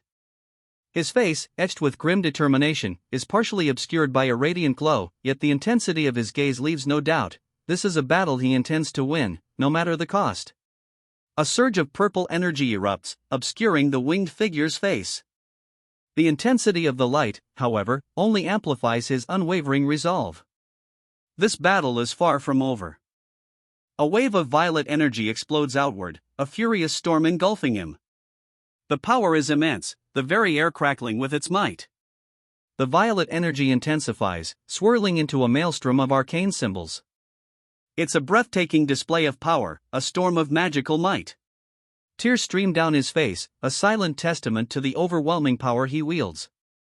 His hands are clasped together, a desperate plea amidst the violet storm. I am sorry. The words, choked with grief, barely escape him as the violet energy continues to surge. The violet energy intensifies, engulfing him completely. A wave of sorrow washes over him, his form now almost entirely obscured by the swirling light. The violet energy consumes him entirely, a swirling vortex of light and sorrow. Only fragments of his form remain visible, shrouded in the intense glow. Hurt me as much as you'd like, he rasps, the violet energy still swirling around him, a tempest of sorrow and power. His form remains almost entirely obscured, a testament to the intensity of the energy consuming him. The violet energy fades, leaving him kneeling, his form still racked with pain, but the tempest within him subsides. If you can feel better by doing so. He whispers, the words barely audible above the fading echoes of his inner turmoil. A faint violet glow still clings to his form, a lingering testament to the immense power he just unleashed. No. The single word hangs heavy in the air, a stark rejection of the offer, a resolute defiance echoing his inner struggle. But even your regeneration can't be limitless, a voice states, the words a stark counterpoint to the defiant no that preceded them. The figure, still radiating a faint violet light, begins to crumble, the ethereal wings disintegrating into shimmering dust. Only a single, crimson eye remains, lying on the ground, a stark testament to the being's demise. The violet light, once so vibrant, has faded completely, leaving only the lingering shimmer of dissipating dust. A defiant no. The final word, echoing in the silence that followed the creature's demise. I'll keep killing you without agony, a voice declares, cold and resolute. The being, its form now wreathed in violet energy, seems to writhe in silent torment, yet its defiance remains unbroken. Fuck. The word, raw and full of barely contained rage, explodes from the creature. Its violet energy flares, a testament to its enduring defiance despite the relentless assault. My ability is exoskeleton manifestation. The words hang in the air, a stark contrast to the raw fury that preceded them. A shift occurs, the violet energy begins to recede, replaced by a cold, calculating focus. I can cover my skin with an exoskeleton, he grits out, a grim determination hardening his features despite the blood staining his face. His eyes, though bruised and battered, burn with a fierce resolve. But the transformation comes at a cost. But it's accompanied by terrible pain, he screams, the agony etched onto his contorted face. The exoskeleton forms, a jagged, bone-like structure erupting from his skin. Pain contorts his face, a silent scream etched in every line. Tears stream down his cheeks, mingling with the blood. The transformation is complete. A dark, almost ethereal glow emanates from him, the pain now a dull throb beneath a newfound power. The transformation is complete. A dark, almost ethereal glow now surrounds him, the agony fading into a dull throb beneath his newfound might. It hurts. The newly acquired power, potent as it is, comes at a cost. The violet energy surges, a blinding flash engulfing him. Pain, intense and searing, radiates outward from his eye. Fuck. The word explodes from him, raw pain and frustration echoing in the stark white space. A slow fade to gray. Silence. The only sound, the echo of his own pain. Every single moment. The words hang heavy in the oppressive darkness, a stark reminder of the struggle just endured. A surge of ethereal, turquoise energy erupts, a breathtaking display of raw power. It fades, leaving behind only the lingering echo of the battle's intensity. The aftermath. It was excruciating. The words echo the sheer intensity of the struggle, a brutal testament to the power unleashed just moments before. Silence. A chilling, bone-deep silence follows the cataclysmic energy. Only the faintest wisps of turquoise remain, swirling like ghostly embers in the wake of unimaginable power. A colossal eye, swirling with turquoise energy, dominates the scene. Its gaze, piercing and intense, seems to hold the very essence of the recent battle.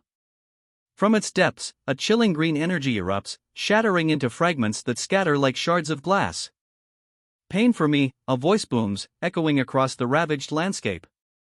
The words hang heavy in the silence, a chilling testament to the power unleashed.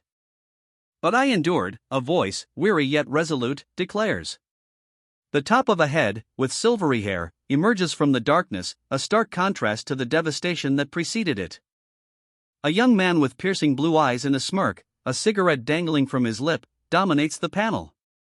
Below, a figure lies helpless, bandaged and hooked up to medical equipment, a stark contrast to the vibrant menace above. The words "through revenge" and appear below, hinting at the path ahead. Through revenge and hope. The words hang in the air, a stark contrast to the grayscale fade that fills the panel, leaving the reader suspended between the brutality of the past and the uncertain future. However, Lucas unleashes his instant death attack. A crimson eye, fractured and radiating violent purple energy, explodes across the panel, promising a brutal, decisive end. But the attack's impact was unexpected. That crimson eye, that brutal display of power, it made the regeneration immediately repeat. The cycle of destruction and rebirth continues, a horrifying loop of violence. Easily. The word hangs in the air, a stark contrast to the brutal battle preceding it. The implication is clear: this foe is far more resilient than anticipated. Surpassed. The single word blazes across the page, a stark counterpoint to the fading light of the previous attack. It's a testament to the opponent's resilience, a chilling confirmation of their overwhelming power. All of that pain from before. The words hang heavy, a chilling testament to the opponent's resilience. This battle is far from over. He endures. A colossal, winged figure, radiating an unearthly purple light, holds his opponent aloft. The sheer power is palpable, a stark contrast to the opponent's earlier defiance. This is not a victory, but a terrifying demonstration of the opponent's might. The colossal figure, radiating an unearthly purple light, crushes his opponent. A terrifying display of raw power, the winged demon holds him aloft, the struggle seemingly over. The winged demon absorbs the opponent's essence, a purple light engulfing him completely. Only the faintest glimmer of the vanquished foe remains, a testament to the overwhelming power displayed. The purple light fades, leaving the winged demon, his form subtly altered, radiating an even more intense aura. He stands, a silent testament to his overwhelming victory. Now, he stands alone, the purple aura still clinging to his form, a tangible testament to the power he now wields. His musculature seems subtly enhanced, his very presence radiating an almost palpable power. The purple aura intensifies, almost a tangible presence, clinging to him as he stands, a monument to his power. His form seems subtly reshaped, stronger, more imposing than before. A crimson tide engulfs the view, a wave of raw power washing over everything. Transcended. The word hangs heavy in the crimson rain, a stark testament to the power unleashed. Distorted faces, mouths agape and silent screams, are swallowed by the overwhelming tide of his might. The question hangs in the air, a stark contrast to the crimson tempest raging around him: the limits? Distorted faces, etched with agony, are swallowed by the overwhelming power. Crimson. A sea of crimson, stretching to the horizon, mirroring the storm within. The question remains: are there limits to his power? Hey, what are you looking at? The sharp question cuts through the lingering crimson aftermath, a jarring shift from the previous, overwhelming power. A modern building looms, its sleek facade a stark contrast to the recent chaos, a sign reading "making a new future with new abilities," adding a layer of intrigue. What are you looking at? The abrupt question snaps him out of his reverie. The scene shifts, revealing a modern school building, a stark contrast to the recent chaos. The sign, "Awaken Specialization High School," hints at a world where extraordinary abilities are commonplace. This? A video of Lucas. The student's whispered words hang in the air, a palpable sense of unease settling over the classroom. He hunches further over his phone, the screen's contents hidden, but the weight of the secret is clear. "A hunter I respect," one student murmurs, showing his phone screen to a classmate. "Yeah? His ability is so OP, huh?" The casual tone belies the awe and perhaps a hint of envy in their words as they watch a video of Lucas, a powerful figure whose skills clearly impress them. By the way, what's your ability? The question hangs in the air, a casual inquiry that belies the underlying tension. A classmate leans in, curious, his gaze fixed on the other student who sits quietly, seemingly considering his answer. Me? I have exoskeleton manipulation, he replies, his red eyes intense, a stark contrast to his otherwise calm demeanor. The revelation hangs heavy in the air, hinting at a power far beyond what his classmates could imagine. Ah, fuck. The student's quiet demeanor shatters as he recoils, his hand visibly cracking, small shards of stone flying from his skin. Pain contorts his face. He slams into the floor, the impact jarring. Pain etched across his features, the student lies defeated, his body a testament to the raw power he just witnessed. Disgusting freak, he spits, contempt twisting his features. The defeated student, still sprawled on the floor, is left to stew in the aftermath of his humiliating defeat. Crimson energy crackles, forming jagged, crystalline claws around his hands. A chilling display of power, a stark contrast to the defeated student still sprawled on the floor. A crimson tide rises, engulfing the scene. The air crackles with raw power. Why do I have to hurt? The question hangs heavy in the air, a guttural whisper echoing the crimson tide that engulfs him. Blood streams from the many eyes that now fill the panel, a horrifying testament to the power unleashed. Just. The word hangs in the air, a stark contrast to the crimson tide that continues to consume him. A single, desperate question echoes his pain. His scream tears through the silence, a raw, guttural sound of agony. Blood, so much blood, coats his face, obscuring his features, yet his eyes, wide and filled with a desperate, burning red, remain visible. The pain is palpable, a visceral wave that crashes over the reader. He is hurled backward, a shower of pulverized stone erupting around him as he impacts the ground.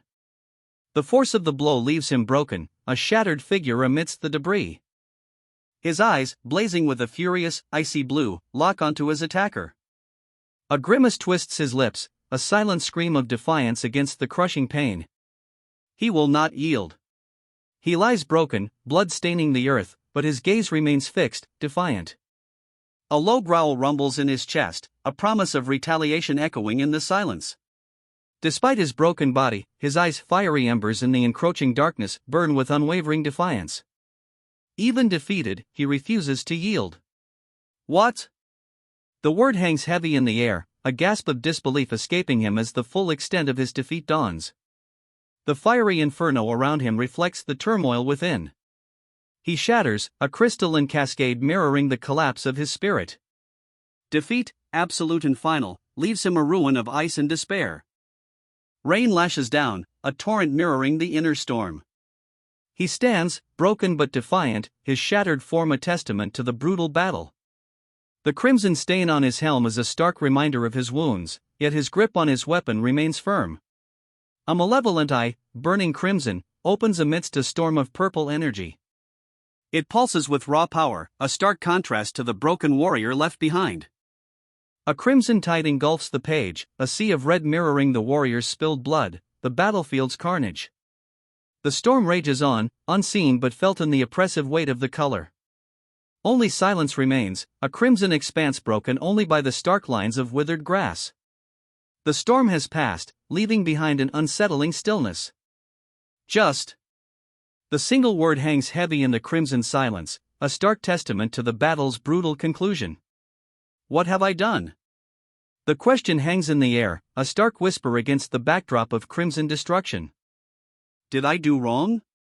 The question, stark and raw, echoes through the ravaged landscape, a haunting testament to the battle's brutal aftermath. A guttural roar, raw and filled with anguish, tears through the silence. Blood, crimson and thick, streaks his face, obscuring his eyes. The weight of his actions settles heavily, a suffocating blanket of regret. A single drop of blood falls, a stark punctuation mark to the silence that follows his anguished cry. A single Korean character hangs in the air, stark and heavy with unspoken consequence. The silence amplifies the weight of his earlier actions. Let's stop here, a voice declares, the words hanging heavy in the aftermath of the recent conflict. A sense of finality settles over the scene.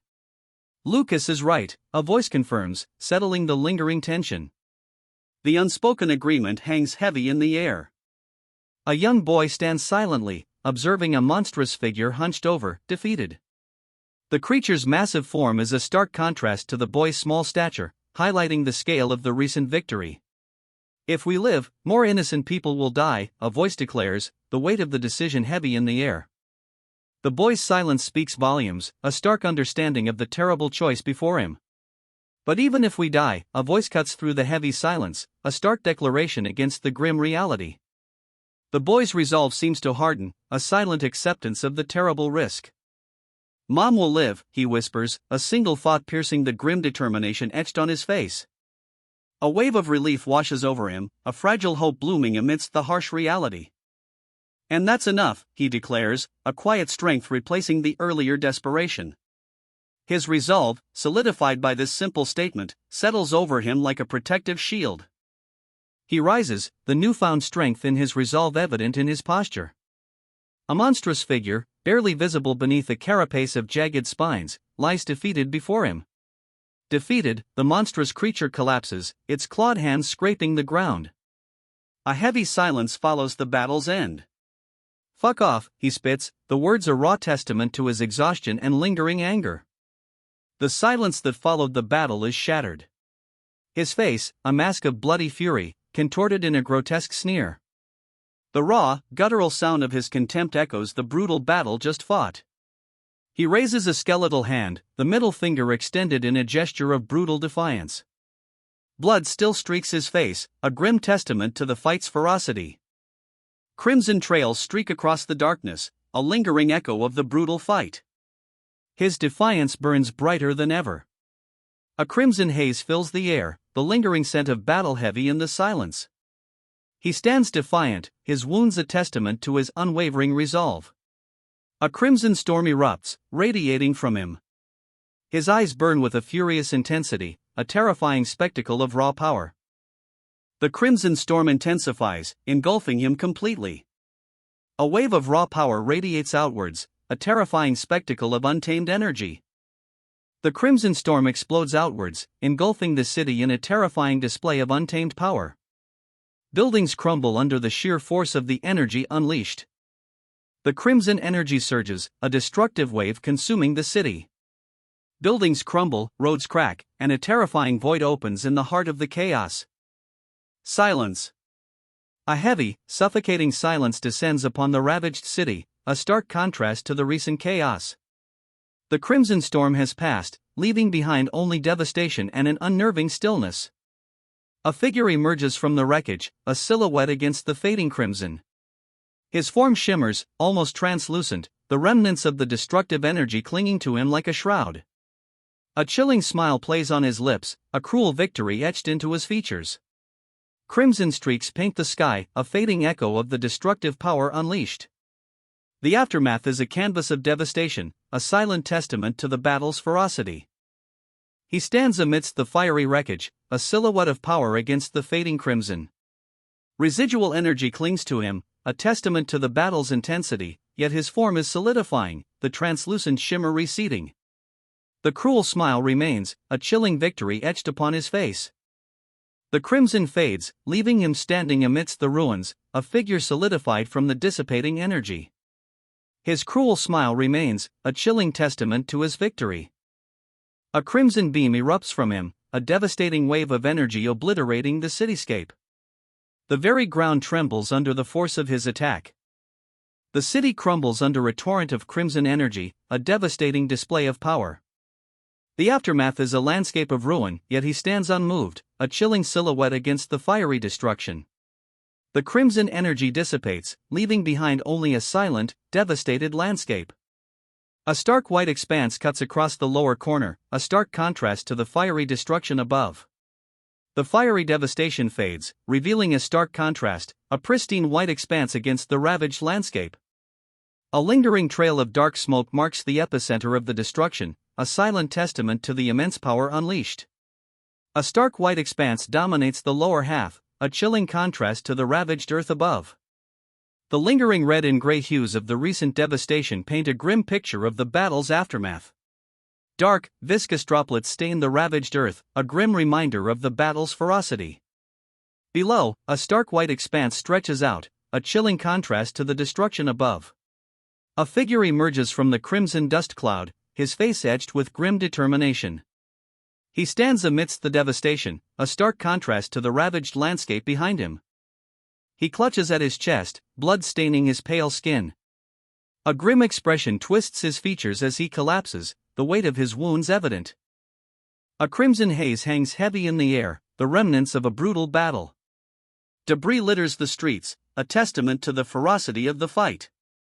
In the distance, a lone figure, small against the scale of the destruction, drifts silently away.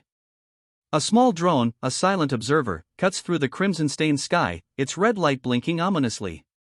It moves with a deliberate purpose, navigating the debris-strewn battlefield. The scene shifts. A large news screen dominates a city square, broadcasting footage of the recent battle. A crowd watches, their faces mostly obscured, a silent testament to the event's impact. One young boy, however, stands out, his expression unreadable. "Dad." The boy's whisper cuts through the stunned silence, a raw cry of anguish echoing the devastation he witnesses on the screen. The boy kneels, his hands clasped together in prayer, a picture of quiet grief. His young face, though still, speaks volumes of sorrow. A figure stands before him, their presence filling the frame. The boy looks up, his gaze fixed on the imposing figure, a silent question hanging in the air. The weight of unspoken grief remains palpable. A crimson glow fills the lower half of the frame, a fiery backdrop to the scene's unspoken sorrow. A colossal skyscraper crumbles, a fiery rain cascading down as it collapses into ruin. The destruction is immense, a testament to the raw power unleashed. A strangled cry escapes, a raw sound of pain and terror echoing in the aftermath of the colossal destruction. Panic grips her. A woman, her face etched with worry, cries out, "President!" Rain lashes down, mirroring the storm of emotion in the aftermath of the catastrophic building collapse. "If you overdo yourself like that, then..." The warning hangs heavy in the air, a stark contrast to the woman's strained, desperate expression. Blood streaks her face, her eyes glowing with an unnatural, feverish light. Ignoring the warning, she pushes herself further, a desperate green energy emanating from her hands, now pressed against the surface below. The strain is evident, her face is a mask of grim determination, blood still tracing a path down her cheek.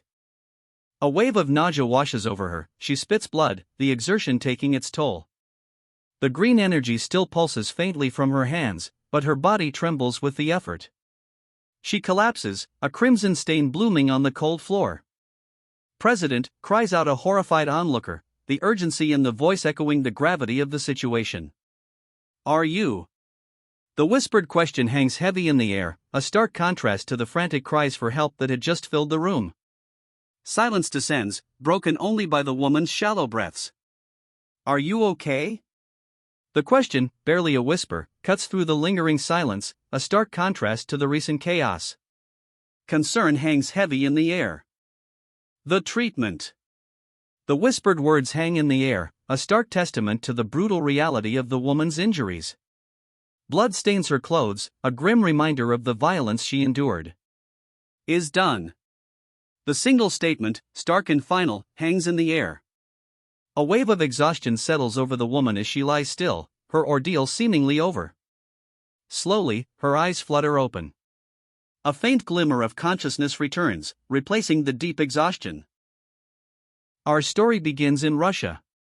The word Jeju appears, a stark, simple declaration against the white backdrop. It hints at a location, a destination perhaps, setting the stage for what's to come. Jeju. The word hangs in the air, a destination revealed amidst swirling, ethereal energy. A figure, cloaked and mysterious, arrives, seemingly transported through a shimmering portal. "Kang Jae-hyung, that bastard." The words, a venomous whisper, cut through the silence. A simmering rage fuels the speaker, their unspoken fury palpable. "He's fighting Lucas?" The question, sharp with disbelief, hangs in the air. A screen flickers to life, revealing a chaotic battle unfolding far away. A remote screen displays the brutal clash.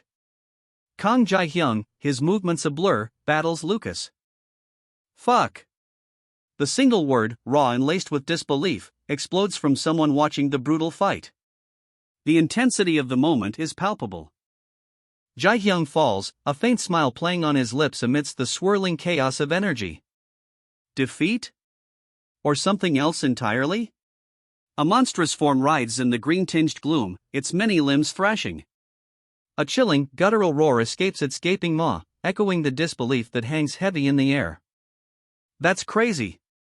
The words hang in the air, a stark contrast to the monstrous form before them. Its size is simply overwhelming, a grotesque parody of life itself, writhing in the sickly green light. The title card explodes across the page, bones, a stark, crimson declaration against a white backdrop, splattered with the visceral evidence of a brutal battle. Crimson energy swirls, a maelstrom of chaotic power consuming the battlefield. The very air crackles with its destructive potential. The crimson energy explodes outward, a wave of destruction that cracks the very pavement beneath their feet. He, a small figure in the face of such overwhelming power, barely manages to brace himself against the onslaught. The crimson energy dissipates, revealing him, the Demon King, in all his terrifying glory. His form is monstrous, a grotesque parody of power, radiating menace. His monstrous form fully revealed, the Demon King looms, a terrifying figure of grotesque power. Crimson energy still crackles around him, a testament to the raw might he commands. This ominous manna. A palpable sense of dread hangs in the air, emanating from the Demon King himself. He recoils, a grimace twisting his features as crimson energy surges within him, seemingly tearing at his very flesh. The monarch's body writhes, the arcane script tattooed across his skin glowing ominously. Just how painful must it be? The question hangs in the air, a silent testament to the Demon King's torment. His form is racked with agony, the crimson energy a stark contrast to the ethereal purple light now consuming him. The purple light intensifies, engulfing him completely. Crimson cracks spiderweb across his form, a testament to the agonizing power surging through his veins. A blinding flash of purple light erupts, consuming him entirely. The purple energy surges, a violent storm within him. His eyes, blazing crimson, reflect the chaos. He is transforming. The purple energy dissipates, leaving behind only fragments of its violent storm. A silence falls, heavy with anticipation. A hush descends. The transformation complete, he stands, poised and ready. The newly formed weapon pulses with dark energy, a sinister crimson tracing its jagged edges. It hums with power, a tangible threat. Crimson energy crackles along its length, the newly formed weapon a terrifying sight. Its jagged edges seem to writhe with malevolent power. The weapon is complete. A surge of dark energy erupts, violet lightning crackling across its surface as it pulses with malevolent power. A crimson trail streaks across the darkness, a furious energy unleashed. The weapon, now complete, vibrates with malevolent power, its creation leaving a fiery wake. He unleashes the weapon's full power, a violent eruption of crimson and violet energy. The force of the blast sends him hurtling backward, a blur of motion against the darkening sky. The crimson energy explodes outward, a wave of raw power consuming everything in its path. Oftentimes, just having someone listen can help a lot. The words hang in the air, a quiet reflection on the events that transpired. Therefore, the single word hangs heavy in the aftermath, a stark contrast to the previous explosion of energy. A massive, dark weapon, pulsing with crimson light, dominates the scene, its ominous presence filling the void left by the fading energy. I shall be the ears to everything, a voice declares, resonating with power. A colossal, violet hand, imbued with arcane energy, rises, its form both ethereal and imposing. The violet hand descends, its arcane energy crackling. It engulfs the monstrous weapon, the crimson light fading as the purple energy intensifies. The crimson glow of the monstrous weapon is completely extinguished, consumed by the violet energy. A hush falls, the only sound the faint crackle of arcane power. The violet energy surges, completely obliterating the monstrous weapon. A wave of power radiates outwards, leaving only silence in its wake. The monstrous weapon, once a terrifying spectacle of crimson energy, is now nothing but shattered remnants, consumed by the violet power. A final, silent disintegration. The violet energy dissipates, leaving behind only the faintest shimmer. Silence hangs heavy in the air, broken only by the slow drift of crimson dust. The violet energy fades, leaving behind only the creature's shattered remains, a testament to its complete annihilation. Crimson dust motes drift in the silent aftermath. Only the remnants of the creature remain, a shattered helmet glowing faintly with residual violet energy. Crimson dust settles, marking the end of a fierce battle. A violet energy surge explodes outwards, obliterating the creature completely. Crimson dust hangs heavy in the air, the silence stark against the recent fury. The final violet energy surge obliterates the creature, leaving only crimson dust swirling in its wake. Silence. A figure, cloaked in violet energy, streaks across the crimson-tinged cityscape, immense black wings a stark contrast against the vibrant purple aura. The speed is breathtaking, a blur of motion leaving a faint trail in its wake. He continues his flight, a violet streak against the crimson sky, his immense wings a blur of motion. A wave of violet energy washes over him, the figure momentarily obscured before resolving into a form of immense power. His face, contorted in a grimace of exertion, speaks volumes of the strain. The transformation intensifies. Veins of crimson energy pulse beneath a surface of darkening violet, the form shifting, growing, horns of immense size and power extending skyward. The transformation is complete.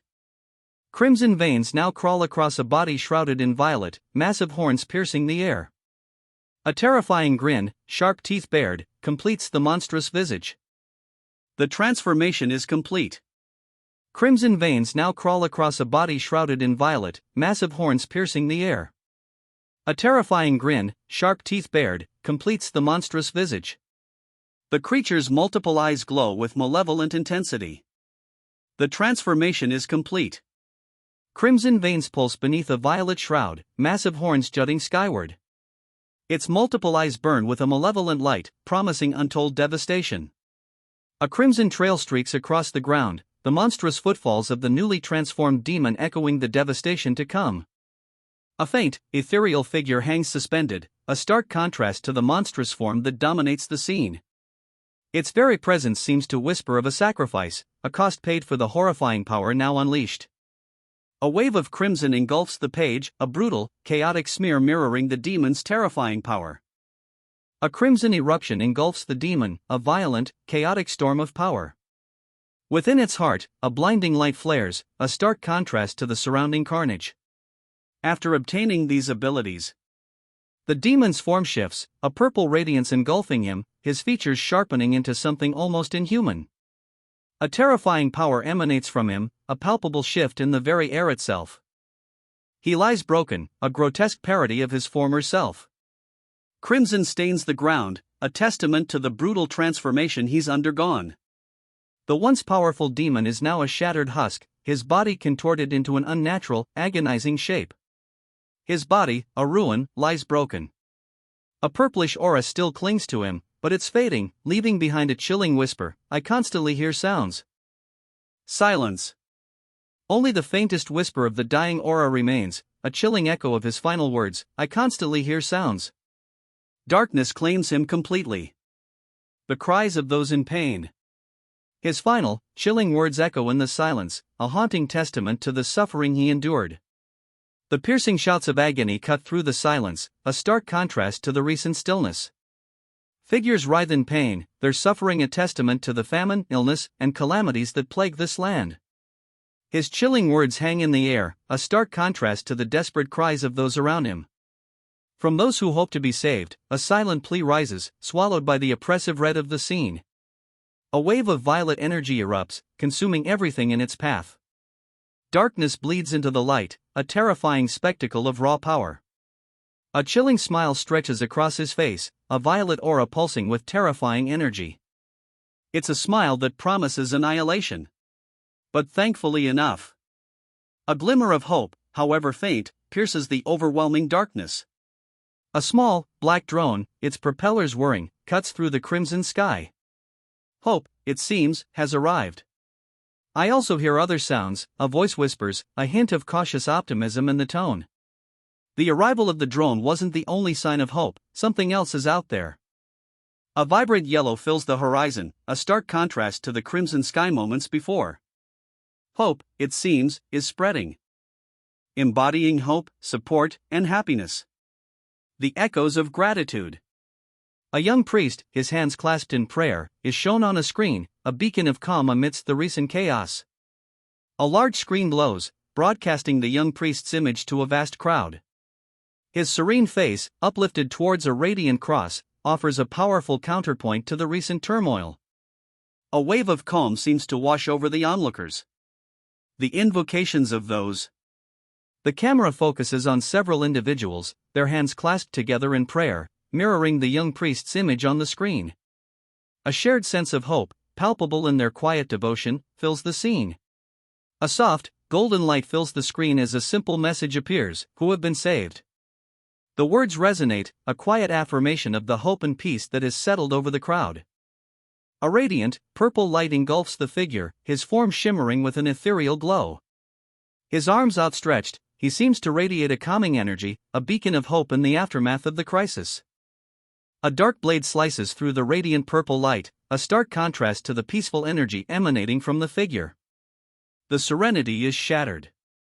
The attack tears through the protective light, revealing a horrifying sight: a monstrous figure, its form a grotesque tapestry of flesh and shadow, its eyes burning with malevolent crimson fire.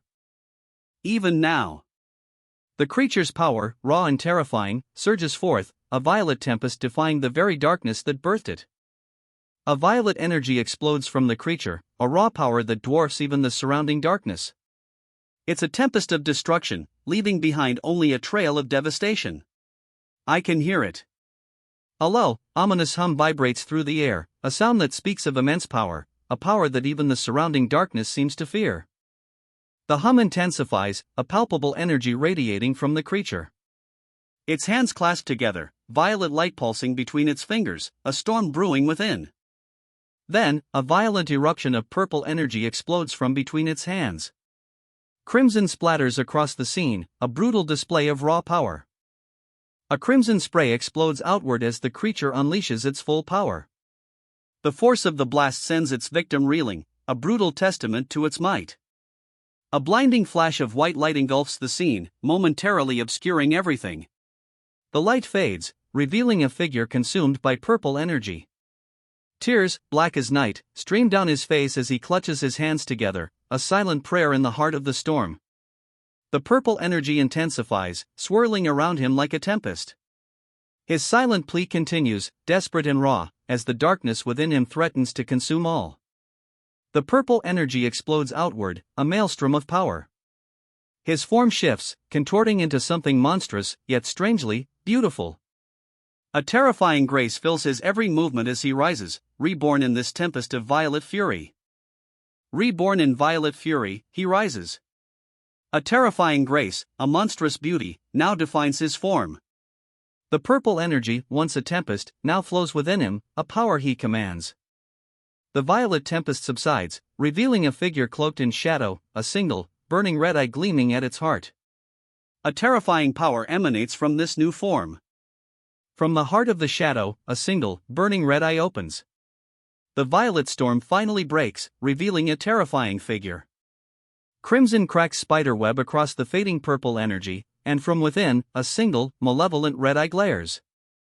He lies defeated, a faint purple glow still clinging to his form as the demon king descends, a terrifying silhouette against the dissipating storm. The monarch looms, his form a terrifying spectacle of shadow and crimson energy. He is a mountain of menace, the remnants of the violet storm clinging to his imposing silhouette like a shroud. Crimson energy crackles around him, a terrifying aura emanating from the demon king as he unleashes a devastating blow. The very air vibrates with the force of it. How? The word hangs in the air, a testament to the sheer power of the demon king's attack. His opponent, battered and bruised, struggles to rise. The demon king's attack leaves a trail of crimson energy in its wake. He stands over his fallen opponent, the silence heavy with the weight of his victory. The The single word, barely a whisper, escapes the defeated warrior's lips. His form, bathed in an ethereal purple light, is a stark contrast to the crimson energy still crackling around the Demon King. The monarch's victory is absolute. A single, barely audible word escapes the defeated warrior, is. The question hangs heavy in the air, a stark contrast to the monarch's absolute victory. Is this truly the only method? The defeated warrior's question, a barely audible whisper, hangs in the air. His gaze, unwavering, meets the Demon King's. A blinding light erupts, a searing cross of pure energy emanating from the Demon King. His power, overwhelming, leaves the defeated warrior speechless, his gaze fixed on the monarch's devastating display. Sometimes belief.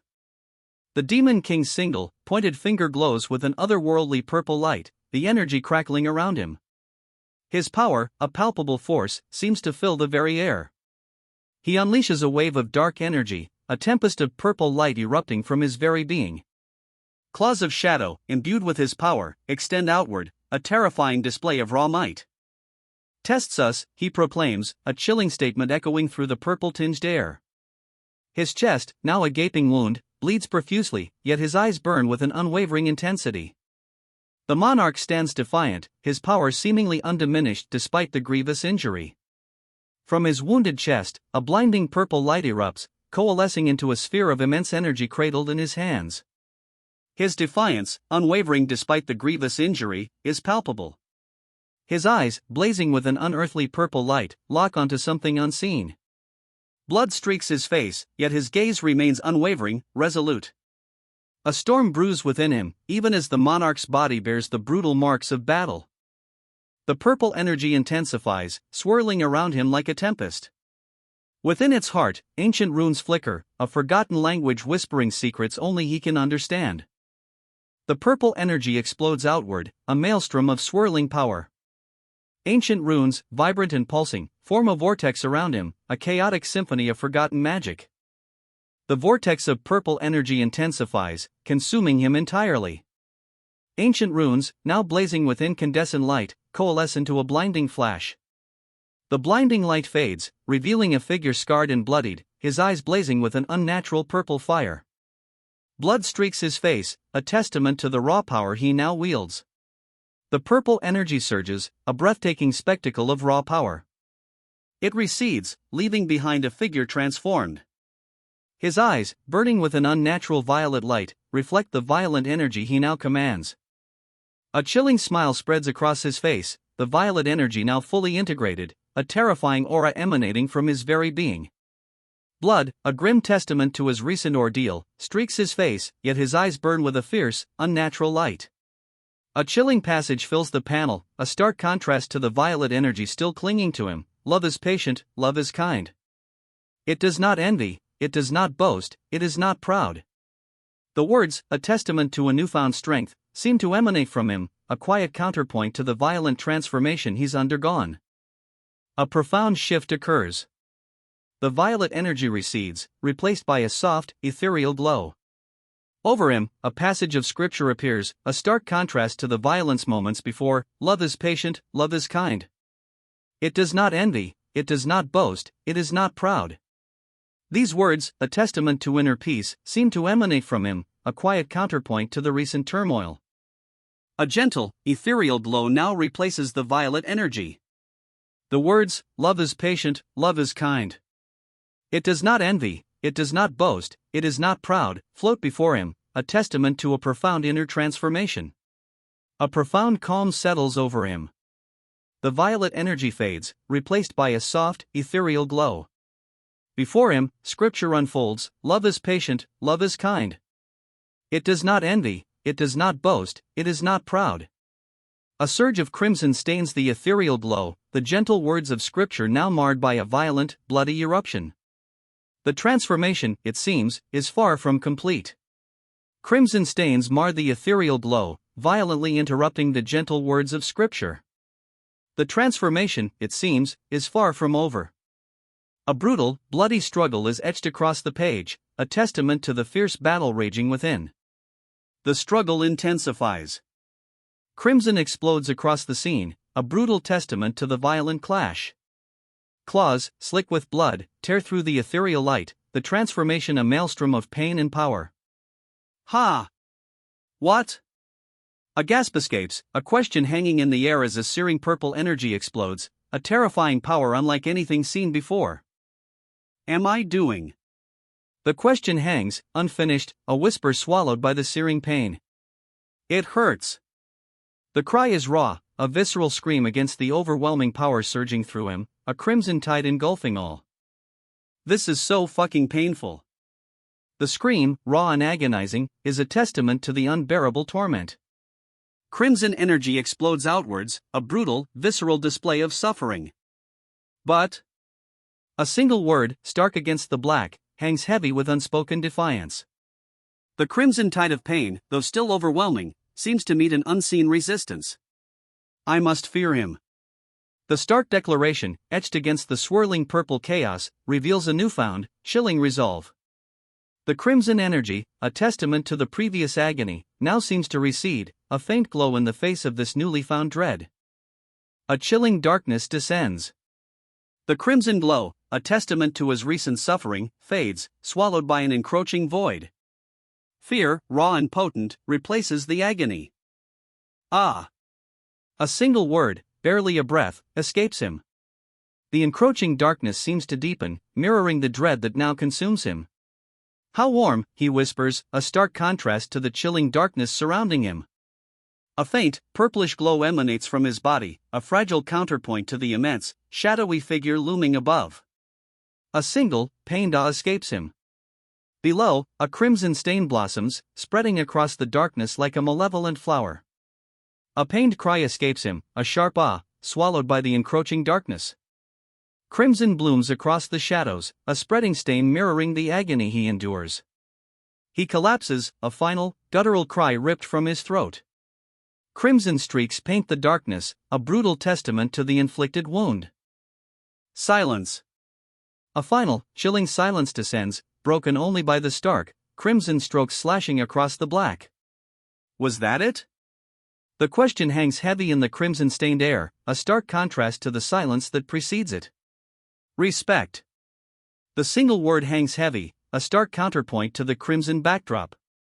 A figure, back to us, stands silhouetted against the darkness, a faint purple cross glowing on his forehead. And faith.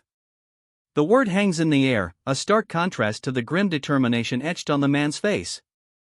He kneels, head bowed, a glowing purple cross marking his forehead. Against a sea of crimson, a single word explodes, Fuck. The raw emotion, the sheer frustration, vibrates from the page. A crimson backdrop, a sea of glowing crosses, each dripping with an unseen substance. Against this backdrop, a stark question emerges, all of it? The weight of the question hangs heavy, mirroring the man's earlier despair. Lucas. The name, stark and simple, appears against a backdrop of furious red. A single, sharp horn curves into view, a white cross branded onto the shadowed forehead beneath. The image is a chilling revelation. A guttural roar erupts, a raw scream of rage against a crimson backdrop. You motherfucker! The words, sharp and brutal, punctuate the intensity of the moment, leaving no doubt as to the speaker's fury. A sea of red, a furious tide of scrawled text, washes over the page. The words, a torrent of rage and barely contained fury, obscure any clear image, leaving only the raw, visceral emotion of the moment. A quiet calm descends, a stark contrast to the preceding fury. The words, always giving thanks to God the Father for everything, in the name of our Lord Jesus Christ, appear, a whispered prayer against the lingering echoes of rage. A single word, Amen, hangs in the air, a stark contrast to the preceding storm of emotion. It's a quiet ending, a whispered prayer of peace. A profound silence settles. The only visual is a dark, purplish-black energy dissipating, fading into nothingness. Peace descends. He sits, a figure bathed in ethereal purple light, the remnants of dark energy swirling around him before finally dissipating. A profound stillness follows. Tears stream down their faces, a silent chorus of grief. Each figure, marked with a glowing cross, is consumed by sorrow, their hands clasped in prayer. A profound sadness permeates the scene. He bows his head, his hands clasped in prayer, a young man consumed by grief amidst a silent vigil. The purple light surrounding them casts long shadows, amplifying the profound sadness that hangs heavy in the air. A chilling laugh escapes him, a stark contrast to the somber atmosphere. Ha ha! It echoes, a sound devoid of mirth, adding a layer of unsettling mystery to the already heavy grief. A single, raw word escapes him: fuck. The outburst shatters the previous silence, a stark contrast to the quiet grief that had held sway just moments before. His eyes, wide and blazing, reflect a furious energy. A twisted grin stretches across his ravaged face, a stark contrast to the raw pain evident in his wounds. This isn't grief, this is something far more primal, a desperate, burning rage. Annoyingly strong, he growls, the words a testament to his opponent's unexpected resilience. His rage, a burning inferno, fuels his next attack. He unleashes another attack, a torrent of dark energy erupting from his very being. The force of it is terrifying, a maelstrom of shadow and rage. The attack connects, a wave of dark energy engulfing his opponent. A blinding flash momentarily obscures the scene, leaving only the lingering scent of ozone. But even the most devastating blow couldn't fully extinguish his foe. From the dissipating green energy, a monstrous figure emerges. The Arctic monster, they call it, its form vaguely humanoid yet utterly alien, its multiple spindly limbs ending in wickedly sharp claws. A chilling aura emanates from it, a palpable sense of dread hanging heavy in the air. Is nothing compared to that American bastard. The words hang heavy in the air, a chilling declaration of the monster's true power. A new threat has emerged, far more formidable than anything faced before. If I can't kill. The words hang unfinished, a grim determination hardening the speaker's features. The weight of this unspoken threat, this vow of utter destruction, settles over the scene. A vortex of raw power erupts, a maelstrom of golden energy swirling around two colossal, crystalline hands. From this chaotic heart, a destructive force threatens to consume all. I can't kill him either. The admission hangs heavy, a stark contrast to the destructive power unleashed moments before. A grim resignation settles in, replacing the earlier, ferocious intent. Kang Jae-hyung. The name, stark and bold, fills the page, a stark reminder of the impossible task ahead. A surge of energy erupts from Jae-hyung, a vibrant green glow enveloping him. His eyes, blazing white, reflect the intensity of his power. This is the strength he must channel, the force needed to face Kang Jae-hyung. A blinding green energy explodes from Jae-hyung, a furious, almost violent surge. His attack, a whirlwind of motion, leaves a trail of crimson destruction in its wake. I will definitely. Jae-hyung's declaration hangs in the air, a promise both fierce and uncertain. The weight of his words, unspoken yet palpable, underscores the monumental challenge ahead. I will kill you myself, Jae-hyung vows, his words a stark contrast to the crimson stain blooming on the city street below. The air crackles with raw power, the promise echoing in the eerie silence that follows his devastating attack. The aftermath of Jae-hyung's attack is a maelstrom of crimson energy, a violent eruption that leaves a smoking crater in its wake. A figure, barely visible amidst the chaos, lies crumpled within the heart of the destruction. Silence. Only the lingering smoke and the scent of burnt earth remain. The city, moments ago consumed by furious energy, falls into an unnerving quiet. From the smoking crater, a monstrous face rises, eyes burning with malevolent crimson fire. Its gaping maw reveals rows of jagged teeth, a silent scream frozen in its horrific visage. From the dust and debris, a horrifying form coalesces. Crimson eyes blaze, and the creature's hands, clasped together, glow with an unnatural purple light. Ancient text, swirling and shifting, seems to writhe across its form. A blinding purple energy erupts from the creature's hands, a wave of raw power slamming into its opponent. The impact sends a shockwave rippling outwards, leaving the creature's foe momentarily stunned. The purple energy explodes outwards, a maelstrom of power engulfing everything in its path. Ancient runes, etched in light, writhe and twist within the blast. The purple energy explodes, a chaotic maelstrom of power that obliterates everything in its path. Ancient runes, etched in light, writhe and twist within the blast, a testament to its destructive force. The blast continues its relentless assault, leaving behind only a trail of destruction. A towering structure, once proud and imposing, is now reduced to rubble, a testament to the raw power unleashed. Only dust and debris remain, scattered across the ravaged landscape. The immense power of the blast has left nothing but a desolate wasteland. Silence. Only dust motes dance in the lingering sunlight, marking the utter devastation. A desolate silence hangs in the air. Only the faintest dust motes drift in the weak sunlight, a stark testament to the battle's destructive power. A heavy silence settles. Only the faintest dust motes, illuminated by the weak sunlight, drift through the air, a stark reminder of the battle's destructive force. A heavy silence descends. Dust motes dance in the weak sunlight, the only movement in the aftermath. A clawed hand, broken and bloodied, sinks beneath the murky surface. The water ripples, swallowing it whole. Only silence remains. A heavy stillness hangs in the air, broken only by the slow, steady drip of water. Then, only the slow, steady drip of water breaks the heavy silence. A monstrous figure lies broken and still, submerged in a pool of its own blood amidst the rubble. The silence is absolute, heavy with the weight of what has just transpired. She stands over the fallen beast, the crimson pool reflecting the grim aftermath in her dark, still eyes. A heavy silence hangs in the air, broken only by the slow drip, drip, drip of blood into the water. A crimson haze hangs heavy in the air, the dust settling on a scene of devastation. Broken stone and the lingering scent of blood paint a stark picture of the battle's brutal conclusion. She stands alone in a vast, echoing tunnel, the only sounds the drip of water and her own ragged breath. A grim weariness settles over her face, reflecting the brutal battle fought moments before. She stands amidst the carnage, the crimson water reflecting the grim reality of her victory. A long, slender blade lies discarded nearby, a testament to the brutal fight just concluded. Exhaustion clings to her, yet a quiet resolve remains. The camera pulls back, revealing a vast, decaying tunnel system. Crimson light bleeds from unseen cracks in the ceiling, illuminating the rusted pipes and crumbling infrastructure.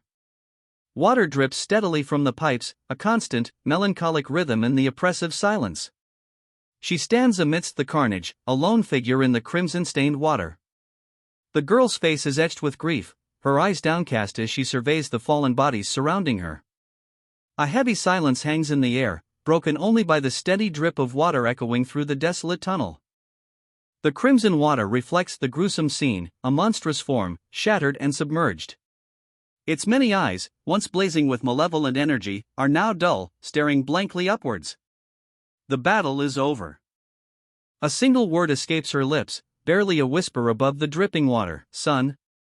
The question hangs heavy in the aftermath of the battle, a poignant echo in the desolate tunnel. The crimson water swirls around the defeated form, a gruesome tableau of shattered flesh and bone. Two eyes, once burning with dark power, now stare blankly upwards, reflecting the dim light. A single, chilling detail emerges from the carnage, a faint, almost imperceptible resemblance to a human face, buried beneath the monstrous transformation. Silence. Only the slow, crimson trickle of blood remains, staining the cavern floor. The battle is over. A single, pulsing crimson orb remains, a viscous drop clinging to its surface, the only evidence of the titanic struggle that just concluded. Silence hangs heavy in the air, broken only by the slow drip, drip, drip of blood. A single, strained syllable escapes him, "M." The weight of the battle, the silence of the aftermath, hangs heavy in the air. A single, strained "OM" escapes her lips. Her wide eyes, filled with a stark terror, reflect the lingering dust motes swirling in the grim, gray aftermath. Silence. A heavy, suffocating silence follows the last, pained gasp. Only the faintest dust motes dance in the dim light, a stark testament to the battle's ferocity. "Mom!" A single, whispered word escapes her, barely audible above the lingering silence. Her eyes, wide and filled with a desperate grief, betray the depth of her despair. A slow, agonizing fade to gray. The world, for her, seems to dim, mirroring the fading light of her hope. A bowl of noodles, tipped over, spills across the floor. The act, seemingly insignificant, speaks volumes of her inner turmoil. It's a small rebellion, a silent scream against the crushing weight of her grief. Darkness. A heavy, suffocating darkness that mirrors the despair within her. The only sound is the soft, almost inaudible, sigh escaping her lips. Son. The woman's voice, hesitant and laced with worry, cuts through the silence.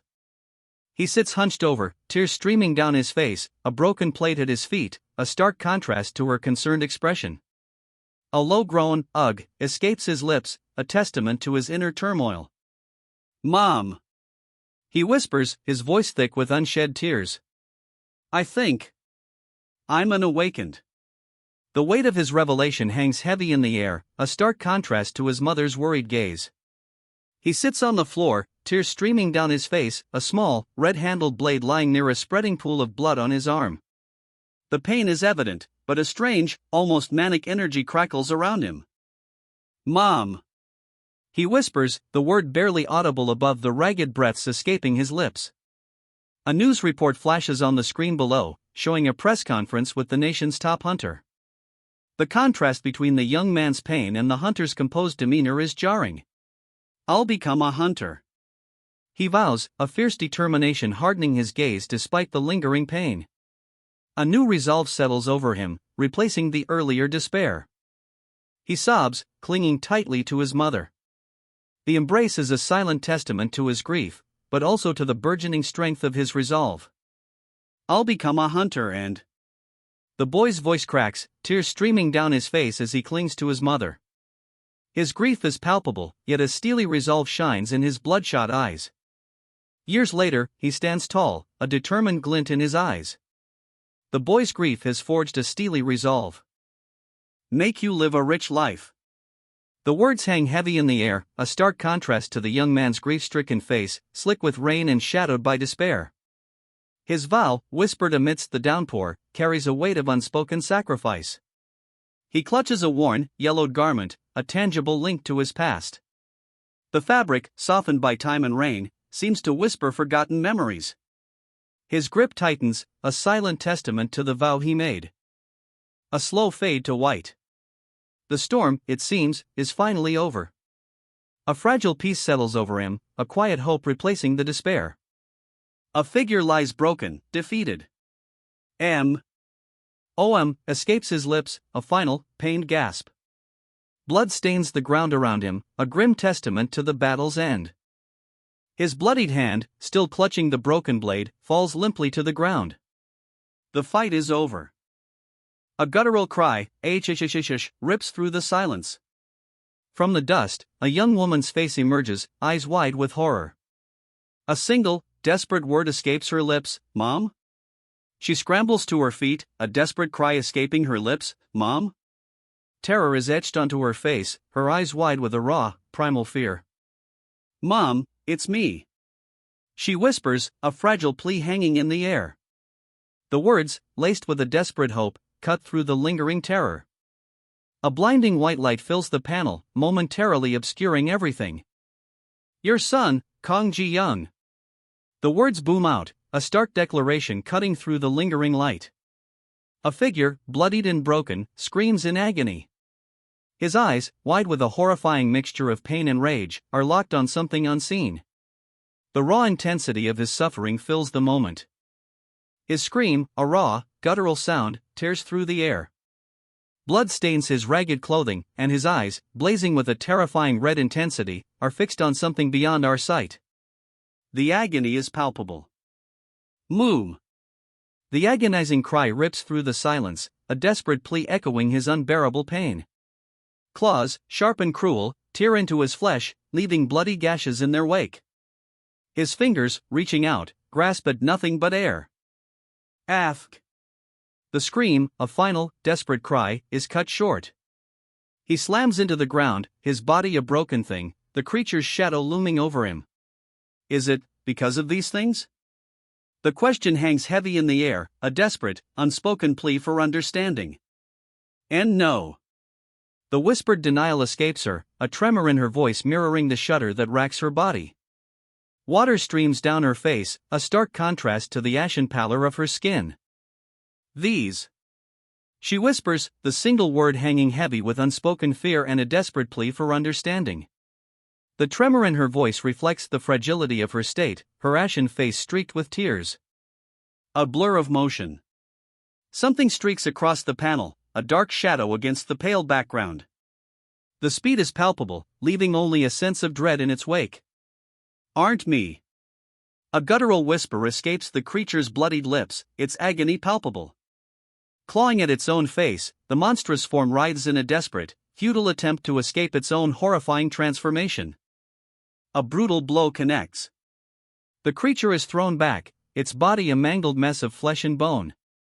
The transformation is complete. Silence. A heavy, suffocating silence hangs in the air, broken only by the ragged breaths of the victor. The transformation is complete, and the aftermath is chillingly still. Go away.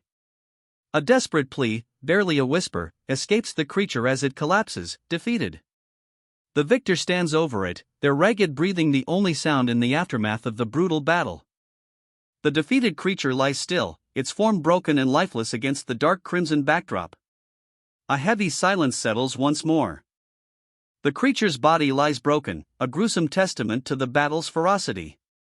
Blood, thick and dark, pools around it, staining the crimson ground. A single, viscous drop hangs suspended, dripping slowly, mirroring the heavy silence that follows. A heavy silence hangs in the air, broken only by the slow drip of blood from the fallen creature. The crimson ground is stained, a grim testament to the battle's intensity. He collapses, the creature's defeated form slumping into the dark water beside him. Ripples spread outward, disturbing the grim stillness. Was the story you told me about your mother? The question hangs in the air, a chilling uncertainty in its tone. The speaker's back is to us, their blonde hair a stark contrast to the grim, shadowed scene behind them. All a lie? The question hangs heavy in the air, a stark accusation echoing the grim atmosphere. A figure emerges from the shadows, a muscular man with blonde hair, standing waist-deep in dark water. A single word escapes his lips, a whispered "Mom," a raw expression of pain and vulnerability hanging in the air. A single, anguished word escapes him, "Mom." The raw emotion in that whispered plea cuts through the grim silence, a stark contrast to the monstrous form he now inhabits. You impious being. The roar echoes, a wave of raw power emanating from the unseen figure, silencing the anguished whisper that had just broken the silence. His anguished cry is cut short by a furious roar. The monstrous form he now inhabits is raised high, a purple, almost ethereal glow illuminating the scene. Unseen, the source of the roar unleashes its wrath. The monstrous form, now fully revealed, descends. A chilling purple light emanates from its massive frame, casting long, jagged shadows. Its red eyes gleam with malevolent intensity, promising a brutal confrontation. A crimson crack spreads across the sky, mirroring the devastation below. The monstrous form, a horrifying fusion of shadow and flesh, descends, its descent a terrifying promise of violence. It strikes. A tendril of shadow lashes out, ensnaring its victim mid-fall. The creature's grip is absolute. A scream cuts through the air as the shadowy tendrils yank their victim upwards, leaving only a severed head to plummet to the earth below. Only the victim's head remains, a gruesome testament to the creature's power. It plunges into the murky water below, disappearing without a trace. A single, whispered word hangs in the air, "Mom." A single, desperate word escapes his lips, "Mom." The creature's grotesque form pulls the victim's head beneath the murky surface, leaving only a trail of disturbed water. A barely audible "M" escapes her lips as the creature drags her under. Only a choked "M" escapes her as the creature's grip tightens, pulling her completely beneath the surface. Only the creature's blood-soaked face remains visible, its red eyes gleaming with a chilling intensity. The struggle is over. Silence. Only the creature's chilling gaze remains, its red eyes reflecting the grim victory. The victor stands over his fallen foe, sword still raised. A chilling silence hangs in the air, broken only by the creature's heavy breathing. Blood streaks the victor's face, a grim smile playing on his lips as he stands over his defeated foe. The creature's monstrous form is partially obscured, yet its chilling presence lingers. A ragged breath escapes the victor, ha! The sound hangs heavy in the aftermath of the brutal fight, a stark contrast to the grim smile still clinging to his bloodied face. A pleased murmur escapes him, I like this body. The words, accompanied by a small heart symbol, are almost a whispered confession, a stark contrast to the brutal battle just concluded. Blood streaks his face, yet a strange contentment settles over him. He murmurs, a faint smile playing on his lips, I like this body. The title card explodes across the page, bones, slashed through with a dark line, the letters themselves fractured and glowing with an eerie green light. It's a stark and violent visual, mirroring the intensity of the battle just witnessed. A lavender-hued stillness fills the page, a stark contrast to the brutal fight that preceded it. The silence speaks volumes, a heavy quiet hanging in the air. I like, she says, the single phrase hanging heavy in the sudden, violet-tinged stillness. Her eyes, a striking pink against her pale skin, hold a chilling intensity. I hate strong men, she declares, the words stark against the purple backdrop. Her gaze, sharp and unwavering, holds a potent mixture of disdain and weariness. Weak men, she declares, the words echoing in the purple-hued room. Her back is to us, a stark silhouette against the window's light, but the weight of her disdain is palpable. Like the sentence remains unfinished, the unspoken conclusion hanging heavy in the air. The room is a chilling abattoir. Rows of corpses hang from the ceiling, their bodies brutally marred, a grim testament to her words. Men I killed, the stark text above them confirms, the weight of her actions heavy in the air. Because they couldn't accept my childishness, she explains, the chilling finality of her words hanging in the air above the blood-splattered room. So, a single word hangs in the air, heavy with unspoken implications, a chilling echo in the blood-soaked chamber. I love you, the words glow, a stark contrast to the crimson stains still clinging to the walls. A confession, perhaps, or a cruel taunt? The silence screams unanswered questions. She lies amidst a flurry of hearts, a poignant image against the backdrop of fragmented memories. His face, etched with sorrow, appears repeatedly, a silent testament to a love lost amidst chaos. The name Lucas fills the screen, a stark purple backdrop punctuated by the repeated phrase, I love you, echoing amidst swirling hearts. It's a poignant reminder of the love lost, a testament to the depth of feeling that remains even amidst the chaos. The words I love you repeat, a mantra against a deep purple backdrop. Lucas's face, a ghostly overlay, is almost swallowed by the intensity of the emotion. It's a powerful, lingering echo of a love lost, a testament to the feelings that remain. I want to. The text trails off, leaving the unspoken desire hanging heavy in the air. The unspoken desire intensifies. I want to become one with you, the words appear, a final, heartfelt plea against a backdrop of swirling hearts. Lucas's image, translucent and sorrowful, is almost consumed by the overwhelming emotion. Then, a church. Its steeple points towards a full moon, casting long shadows across the quiet nighttime scene. A sense of peace, a stark contrast to the previous emotional turmoil, settles over the landscape. A while later, he awoke. The quiet sanctity of a church, bathed in the soft glow of moonlight filtering through stained glass, surrounds him. He's standing, his legs covered in what looks like ancient script, a silent testament to his newfound abilities. A deep purple fills the panel, a stark shift from the church's serene moonlight. Silence hangs heavy, the previous peace shattered. A sense of mystery and the unknown settles in. A deep purple hue engulfs the scene, a stark contrast to the church's tranquil moonlight. Before him, a figure rides, a long, purple tongue lashing out, a grotesque display of power. The previous peace is shattered, replaced by an unsettling tension. The purple deepens, swallowing the scene whole. A vast, oppressive darkness descends. I also got a skill to become one with someone, he proclaims, a strange, almost unsettling glow emanating from him. The words hang heavy in the oppressive purple air. A vibrant, almost ethereal pink cross glows, pulsating faintly within the oppressive purple. It's the heart of the encroaching darkness, a chilling symbol of the power he wields. The oppressive purple deepens, a suffocating blanket of darkness. A faint, ethereal glow remains, a fragile pink cross barely visible against the encroaching void. The purple fades, retreating like a tide. A soft, white light remains, a fragile hope in the aftermath. With it, I always win. A quiet confidence fills the air, replacing the previous tension. Get what I want. The words hang in the air, a declaration of unwavering resolve. His gaze, intense and unwavering, holds a chilling certainty. A chilling question hangs in the air, a man stronger than Lucas. Doubt, uncertainty, and a hint of fear ripple through the scene. That's the words hang heavy, a stark contrast to the previous uncertainty. A revelation dawns, a chilling truth unveiled. A vibrant pink heart, pulsing with an otherworldly light, dominates the scene. Its glow pushes back the encroaching darkness, a beacon of hope amidst the uncertainty.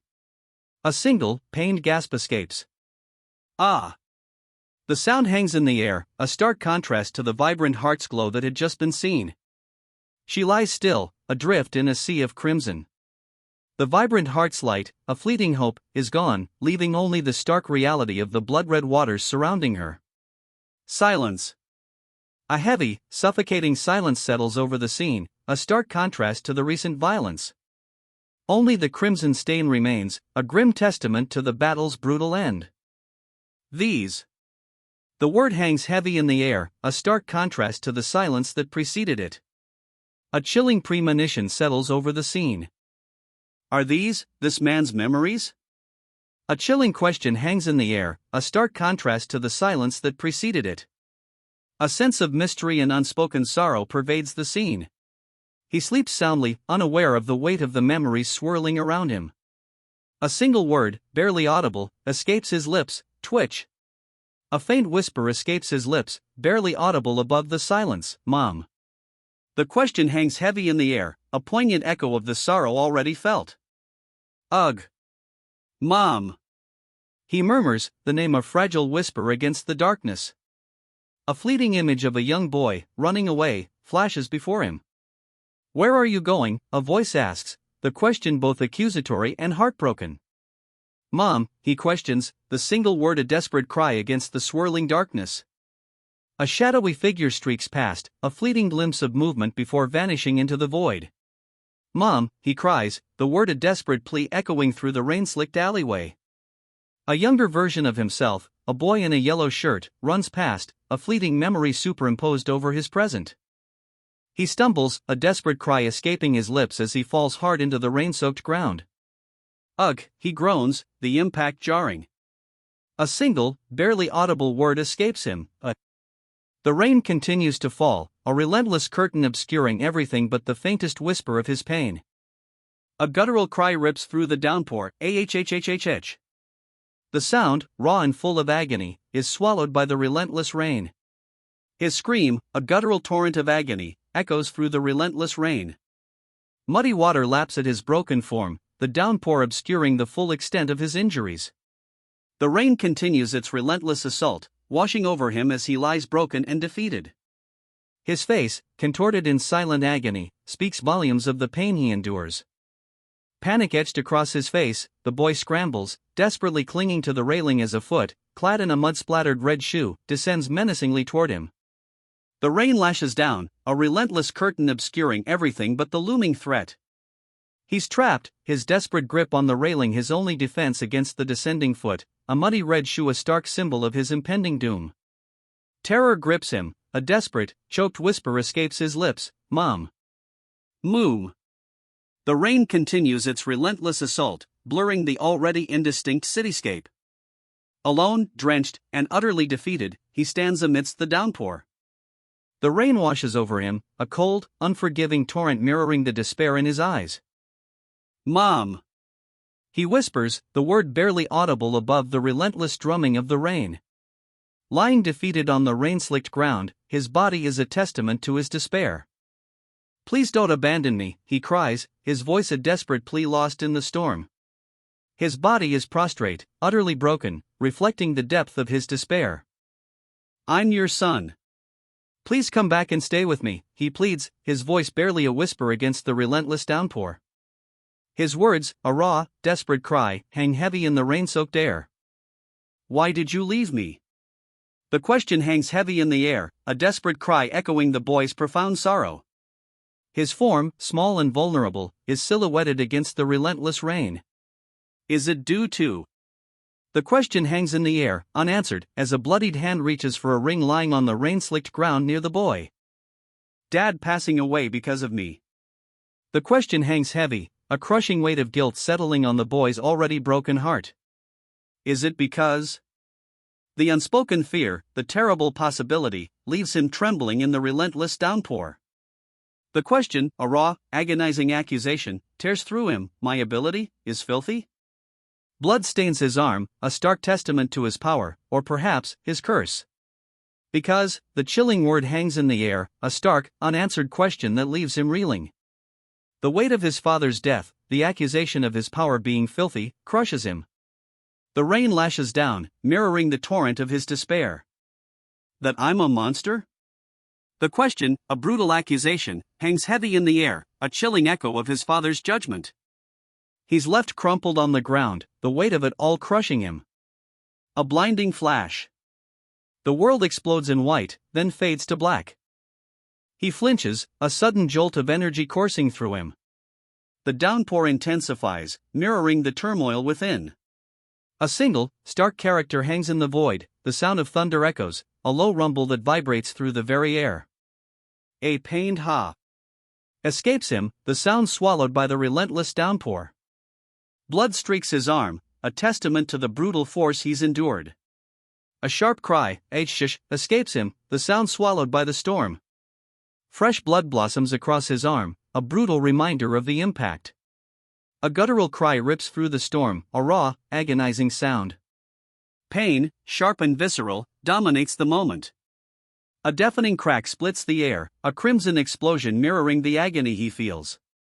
His mouth hangs open, a silent scream trapped behind a torrent of rain. Agony contorts his features, a stark testament to the brutal blow he just endured. Rain lashes his face, blurring his vision as he struggles for breath. The agony is raw, a searing pain that leaves him gasping, his mouth open in a silent scream. He clutches at his side, the rain a relentless curtain obscuring his vision. A shuddering breath escapes his lips, the pain still sharp, unforgiving. The rain continues, a relentless curtain washing over him. He remains still, the sharp pain a constant companion. The rain washes over him, a relentless torrent blurring the world to indistinct streaks of gray and black. Blood, a dark stain against the downpour, is all that remains visible. He collapses, the rain a relentless blur obscuring everything but the crimson stain blooming across his clothes. Silence. Only the relentless drumming of rain against the earth remains.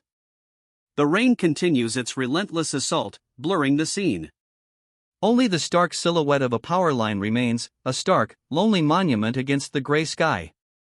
A name cuts through the downpour, Kong Ji-young. The call echoes, a stark contrast to the relentless rain. The name, Kong Ji-young, pierces the downpour, a sharp cry cutting through the relentless rain.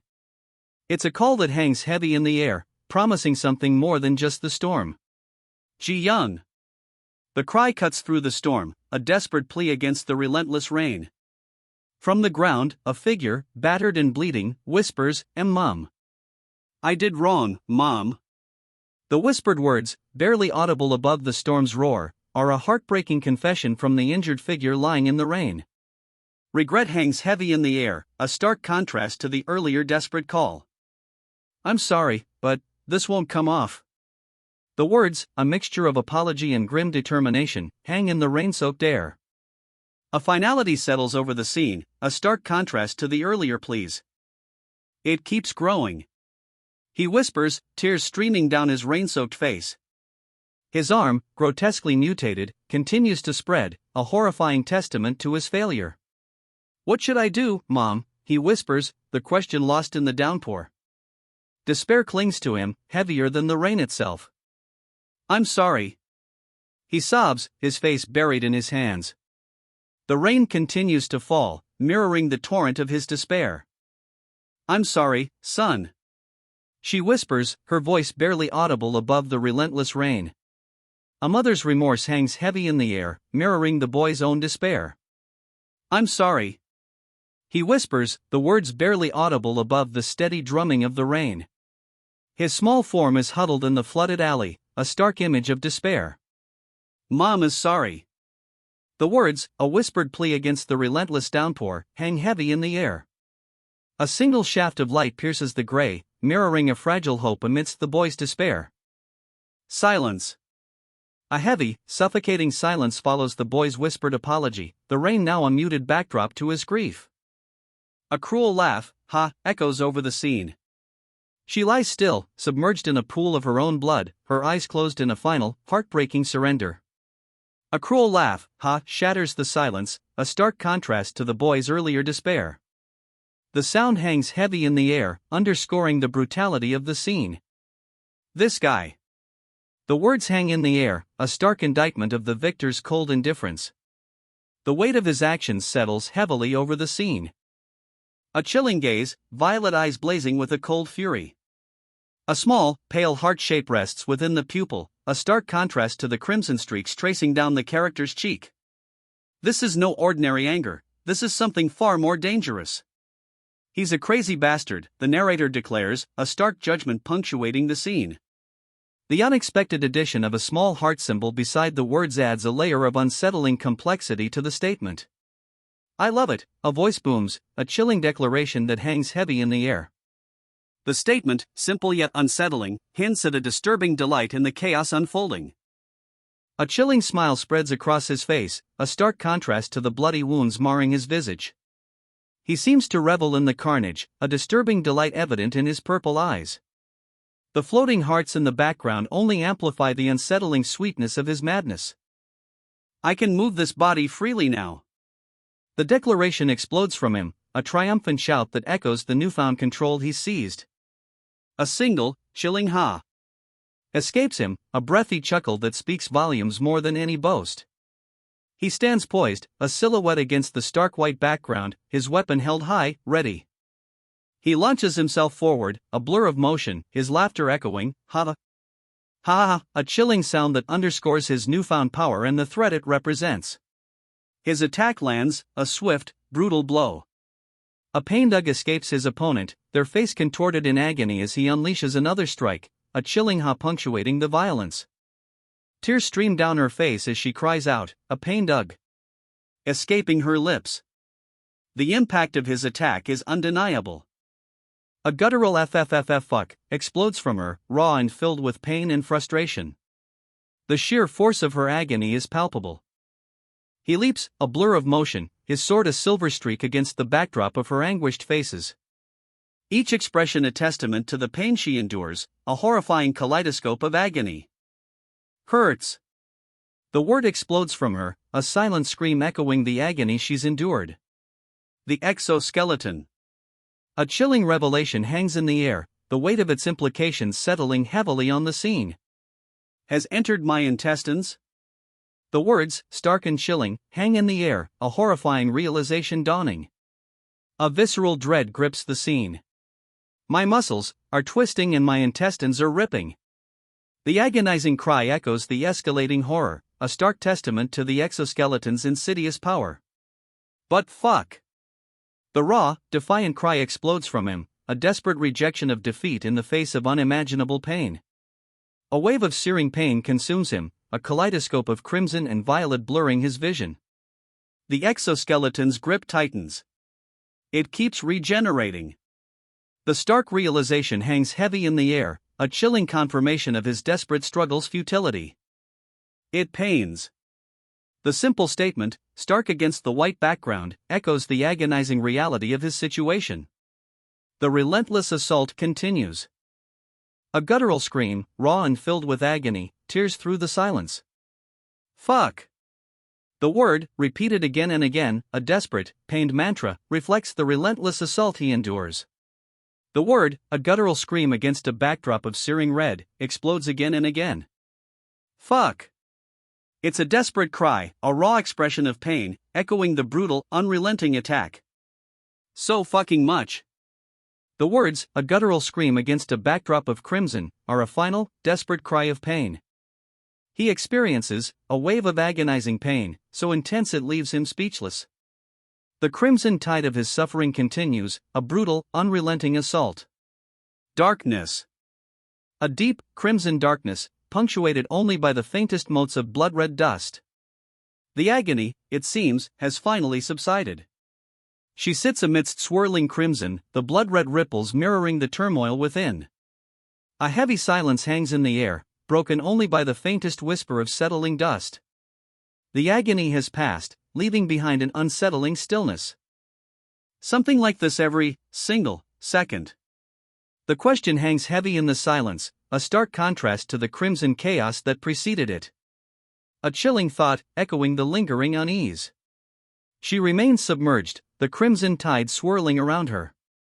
A single, stark question echoes in the aftermath, something like this every single second. The unspoken horror of the situation hangs heavy in the air, a chilling testament to the relentless torment. "Fuck off," a voice snarls, cutting through the fiery maelstrom. The raw anger is palpable, a stark defiance against the relentless torment. A defiant snarl, a primal scream against the inferno. From the heart of the fiery maelstrom, a single, dark feather drifts, a fragile testament to the ongoing struggle. Blood streaks his monstrous visage, a grim testament to the ferocity of the fight. His burning eyes, however, betray no hint of weakness, only a cold, unwavering resolve. "You bitch," he snarls, the word a guttural rasp against the backdrop of crimson.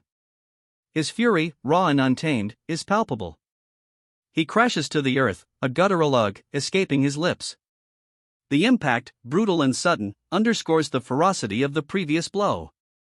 He lies there, defeated, his cloak swirling around him like a storm cloud.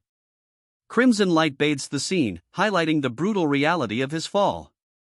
A guttural bleh escapes him, a sound of utter defeat. He lies still, the crimson glow intensifying the grim finality of his fall. A desperate plea cuts through the silence, "W8." A woman, half submerged in a pool of dark water, reaches out, her eyes wide with fear, as monstrous figures loom over her.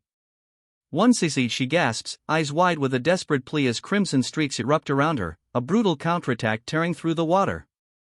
A crimson flash obliterates the scene. Silence. From the crimson chaos, a monstrous figure emerges. Its form is vaguely humanoid, yet twisted, adorned with jagged, bone-like protrusions. Glowing red eyes pierce the darkness. Its monstrous form settles, a grotesque parody of humanity. Jagged protrusions, like bone shards, jut from its limbs. The creature's red eyes gleam, a chilling promise in the crimson-hued aftermath. The crimson tide recedes, leaving a figure sprawled on the ground. A defeated slump to her form speaks volumes. Silence hangs heavy in the air, broken only by the ragged breaths of the fallen warrior. "Mom!" A single word, barely a whisper, escapes her lips. The weight of defeat, the exhaustion of battle, hangs heavy in the silence that follows. Two figures lie submerged in a pool of crimson, their struggles over. One, face contorted in a silent scream, drifts lifelessly.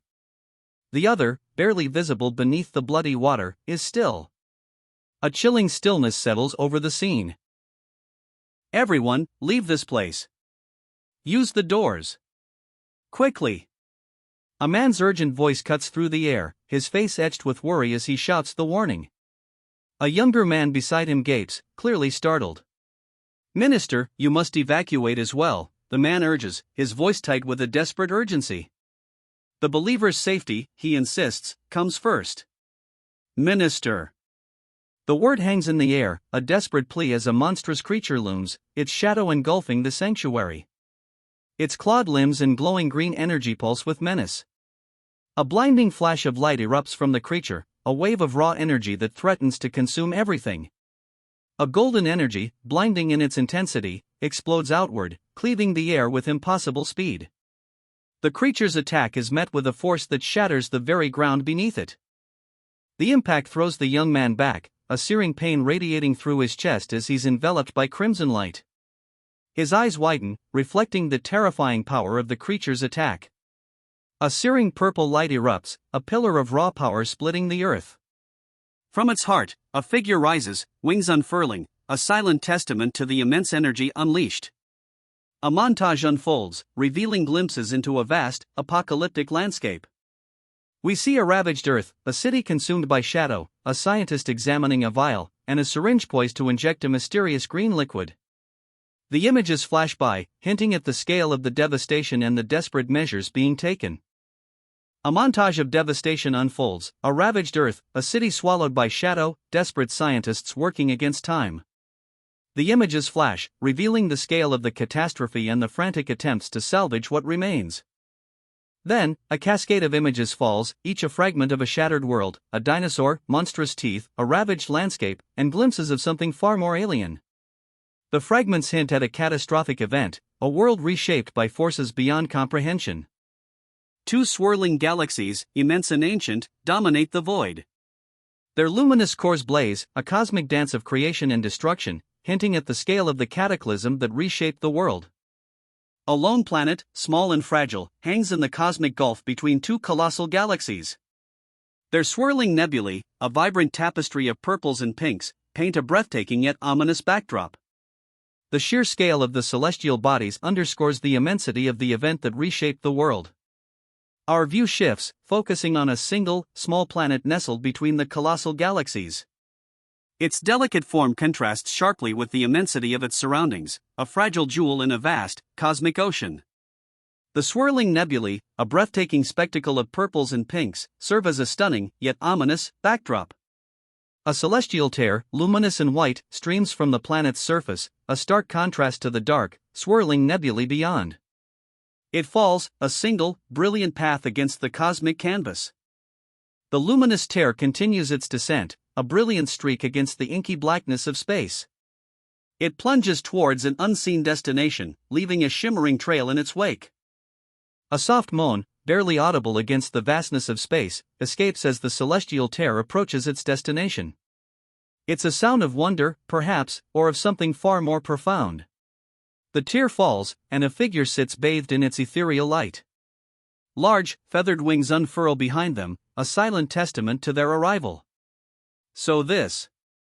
A breathy whisper, barely audible, hangs in the air, a mixture of awe and uncertainty. The winged figure, still bathed in the celestial light, seems to ponder the implications of their arrival. Was your will, huh? The question hangs heavy in the hallowed space, a whispered challenge echoing the uncertainty that permeates the scene. The winged figure remains silent, their back to us, the weight of the unspoken answer settling in the quiet church. A grotesque figure writhes, alone, purple tongue lashing out. Terror, raw and visceral, fills the church. The winged figure turns, their face finally revealed. A chilling smile stretches across their lips, a stark contrast to the terror that still clings to the air. He hangs suspended, body covered in swirling, arcane text, a purple aura radiating from within. His eyes, wide and filled with a horrifying, vacant stare, fix on something unseen. The chilling smile from before is gone, replaced by an expression of utter, speechless dread. From the depths of the being, a beam of blinding light erupts, a stark contrast to the purple aura that still clings to its form. The intensity of the light suggests a power beyond comprehension, a force that dwarfs even the terror witnessed moments before. If this is truly. The words hang in the air, a question mark etched onto the very fabric of reality. From within the being, a blinding light explodes, washing away the lingering purple aura. His face, contorted in silent agony, is bathed in this celestial radiance, a stark contrast to the horrifying dread that moments before had consumed him. Your will, a voice booms, the words echoing through the celestial radiance. The blinding light intensifies, a beacon of power that eclipses all previous darkness. He floats, a tiny figure adrift in a sea of colossal, luminous feathers. A golden light, intense and unwavering, now illuminates him from below, a stark contrast to the previous celestial radiance. From below, a golden light now surges upward, bathing him in its radiant glow. The intensity is breathtaking, a stark contrast to the celestial light above. Then I will. The words hang in the golden light, a declaration of purpose echoing through the ethereal space. Tears stream down his face, a silent testament to the weight of his decision. The golden light intensifies, embracing him in its warmth. His hands clasp together, a silent prayer in the golden light. A profound sense of peace settles over him, replacing the earlier turmoil. Gladly accept it. The words hang in the air, a declaration of acceptance resonating with newfound resolve. A golden light illuminates him, a symbol of his peace. Vast, luminous wings unfurl, a breathtaking spectacle of golden light and shadow. They envelop him completely, a celestial embrace. A radiant, blinding light fills the space, erasing all shadows. He stands bathed in its glow, transformed. Two bodies lie submerged in a pool of crimson, their struggles ended. A final, defeated figure stumbles away, leaving behind a scene of brutal finality. A blinding flash erupts, and all that remains is the silhouette of a fleeing figure, small against the immense, fiery aftermath. Only a distant, fleeing silhouette remains, dwarfed by the immense, fiery devastation. The air crackles with residual energy. The fleeing figure is barely visible, a tiny speck against the still glowing devastation. He is small, almost insignificant, dwarfed by the immense power he just unleashed. His escape was brief. A monstrous form emerges from the smoke, a horrifying visage of bone and shadow, its red eyes burning with barely contained fury.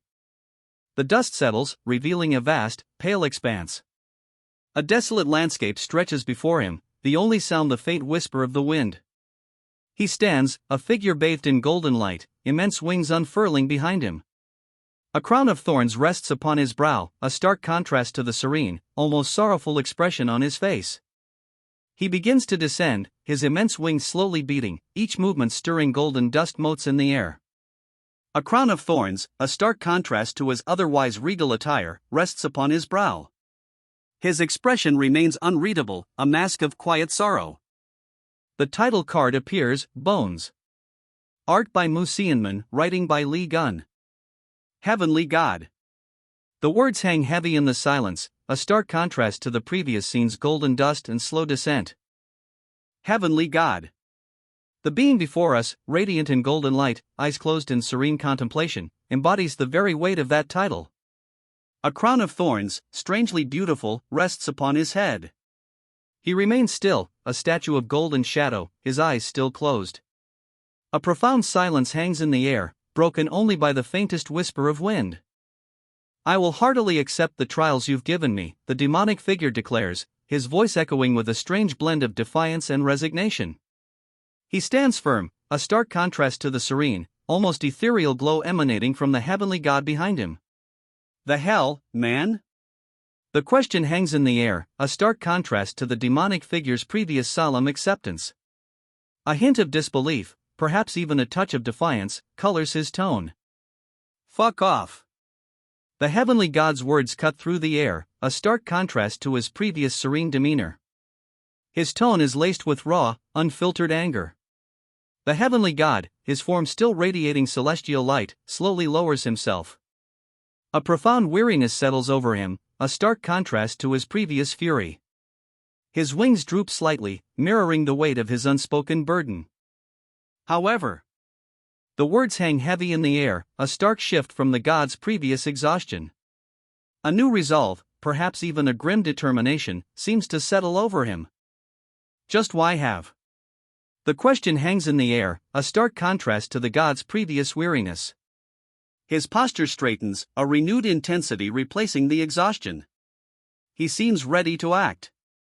You presented that pitiful child, the accusation hangs heavy, a stark contrast to the previous weariness. The God's feet sink further into the earth, the ground cracking beneath his weight as his anger intensifies. Terrible trials. The question hangs heavy in the air, a stark contrast to the God's previous fury. His anger hasn't subsided, but a new uncertainty has entered his expression. Doubt, perhaps? The God's single word, a breathy question, hangs in the air, a stark contrast to his previous rage.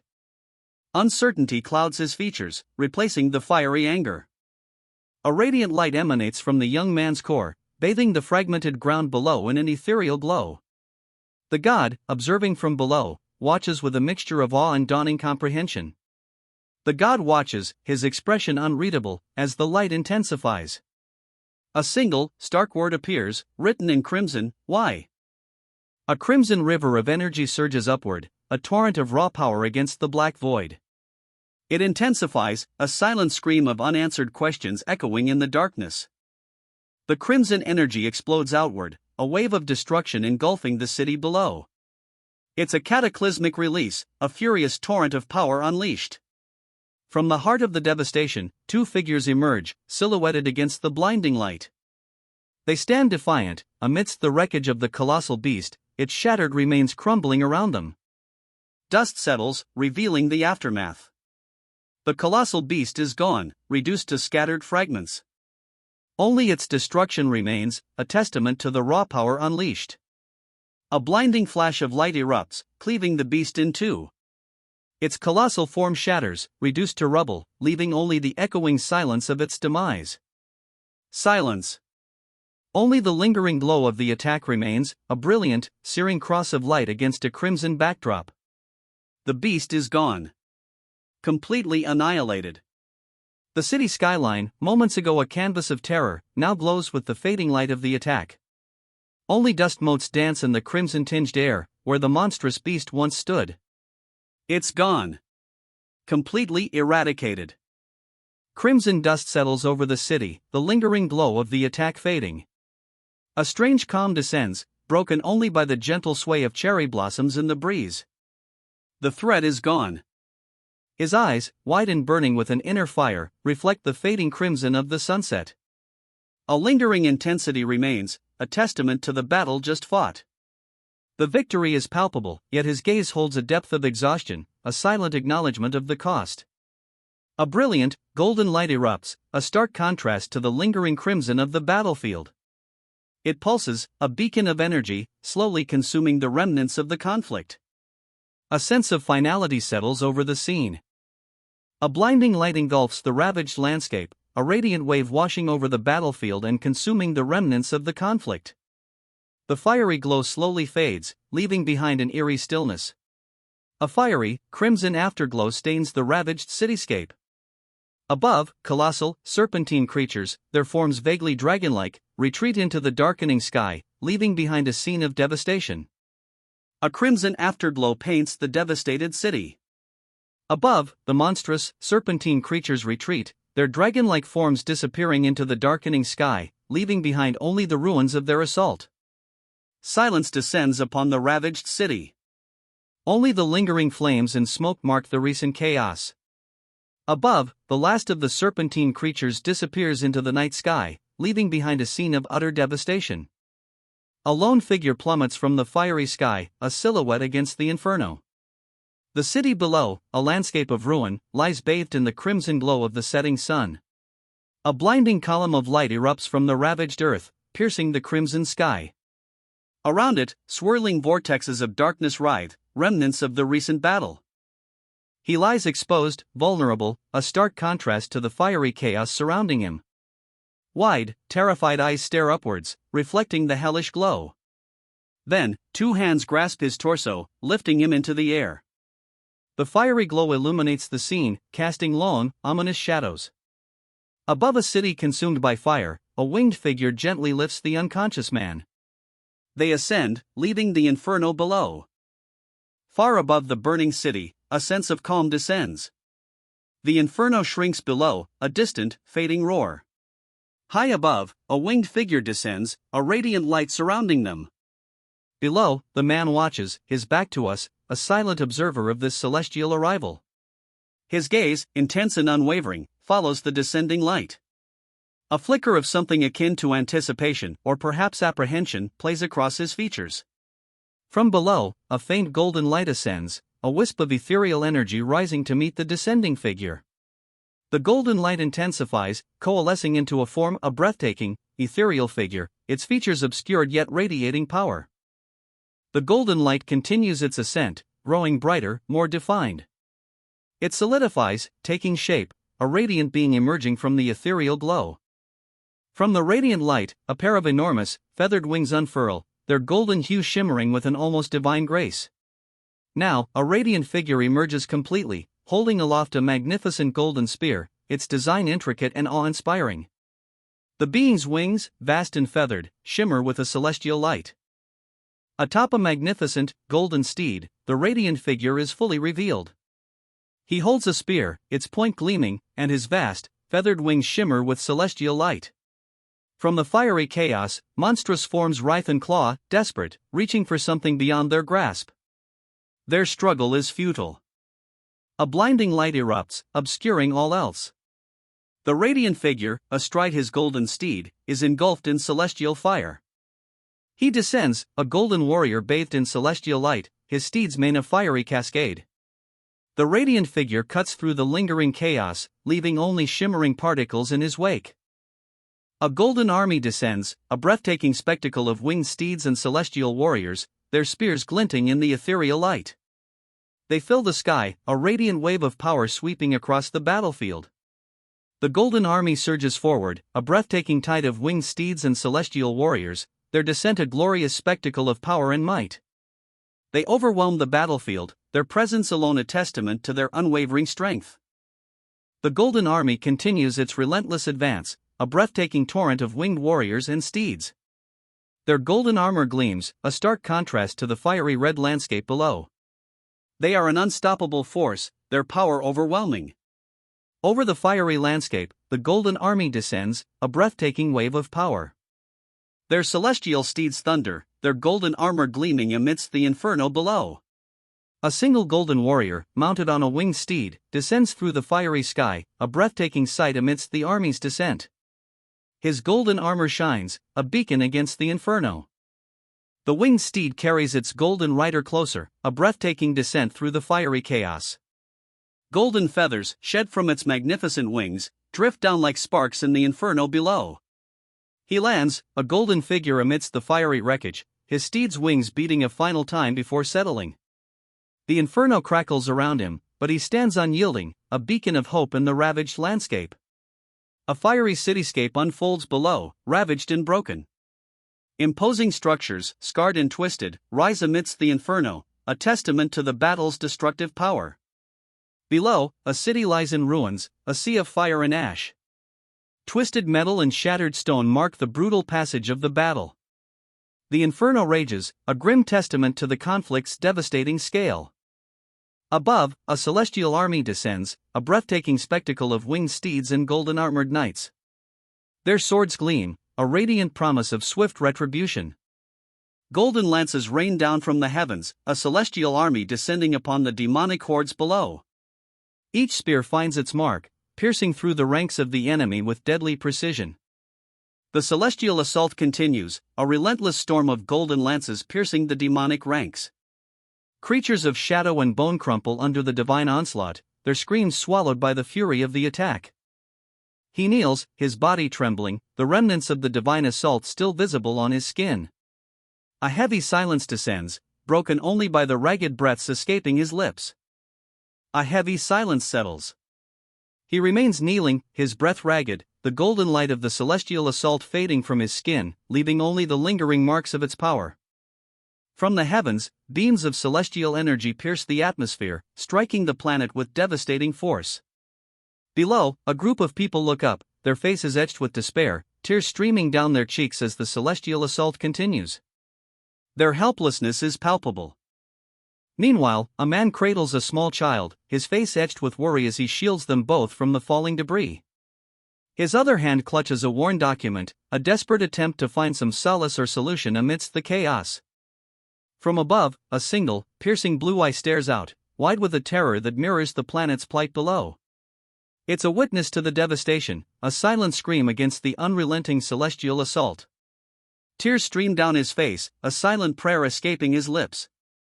His hands are clasped together, a gesture of desperate hope amidst the overwhelming devastation.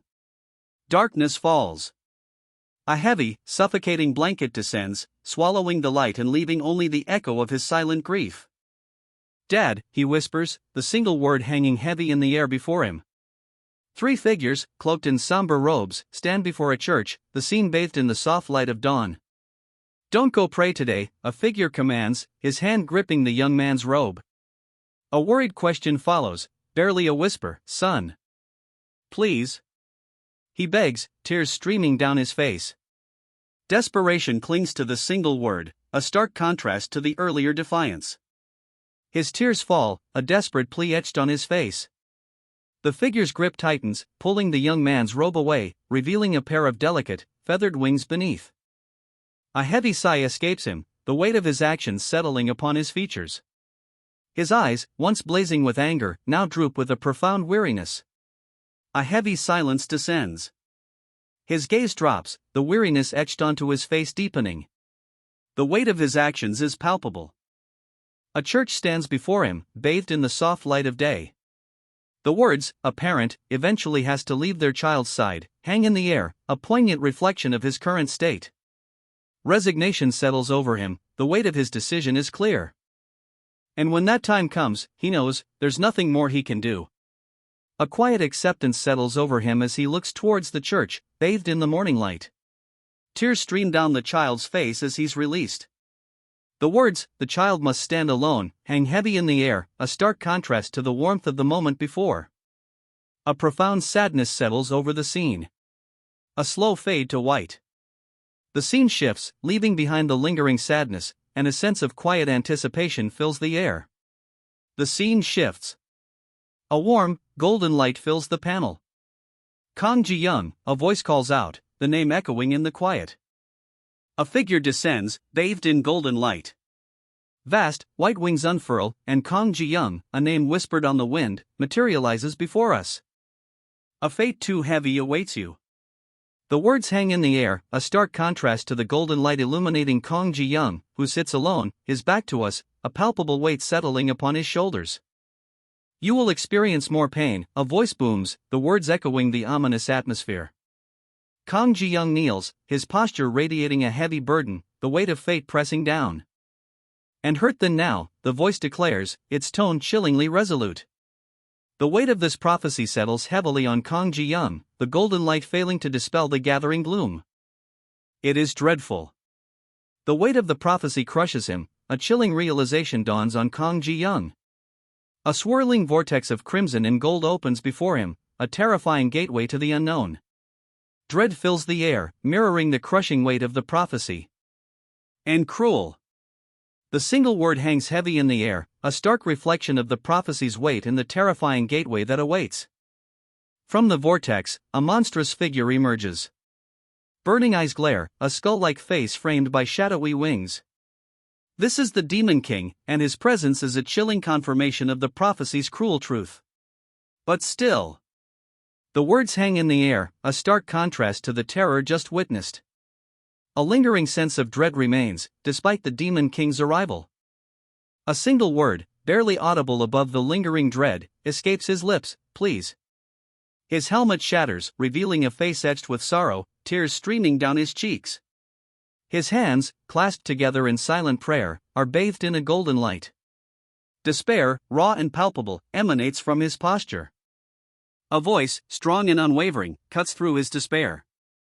"Don't lose your faith until the end," it booms, a beacon of hope amidst the swirling dust and shadows. A single word, barely a whisper, escapes him, "Ah." It hangs heavy in the air, a testament to the strain of his struggle. Tears stream down his face, a mixture of exhaustion and something akin to relief. A faint smile plays on his lips, a fragile bloom amidst the lingering pain. "I have shed a lot of tears until now." The words, a quiet confession, hang in the air, a stark contrast to the faint smile still lingering on his lips. A sense of weary acceptance settles over him. A hospital looms in the distance, bathed in the warm glow of the setting sun. "Mom," he whispers, the single word carrying the weight of unspoken emotions, a quiet yearning for solace. Inside, a woman lies in a hospital bed, her eyes closed. A young boy, head bowed, stands beside her. His father, a large figure, watches over them both, a silent guardian in the warm light of the setting sun. "Mom," the boy whispers, his voice barely audible, yet heavy with unspoken emotion. A gentle hand rests on hers, a silent promise of unwavering support. The warmth of the moment, however, is tinged with a quiet sorrow, a poignant stillness hanging in the air. A peaceful serenity settles over the scene. Her eyes remain closed, but a faint smile plays on her lips, a subtle hint of contentment in her peaceful slumber. The gentle pressure of a hand on hers speaks volumes, a silent promise of love and protection. But this changes everything. A stark contrast to the previous peace, a sense of foreboding settles in. The moment is shattered. Tears stream down his face, a crown askew atop his head. He is consumed by a golden light, a radiant disintegration. Moment I am in. The text reads, a haunting whisper against the backdrop of his demise. Tears stream down his face, a silent testament to the weight of what he's witnessed. His crown, askew, mirrors the chaos within. The golden light intensifies, engulfing him. Moment I am in. His final words, a whisper lost to the radiant disintegration. Only a vast, pale sky remains.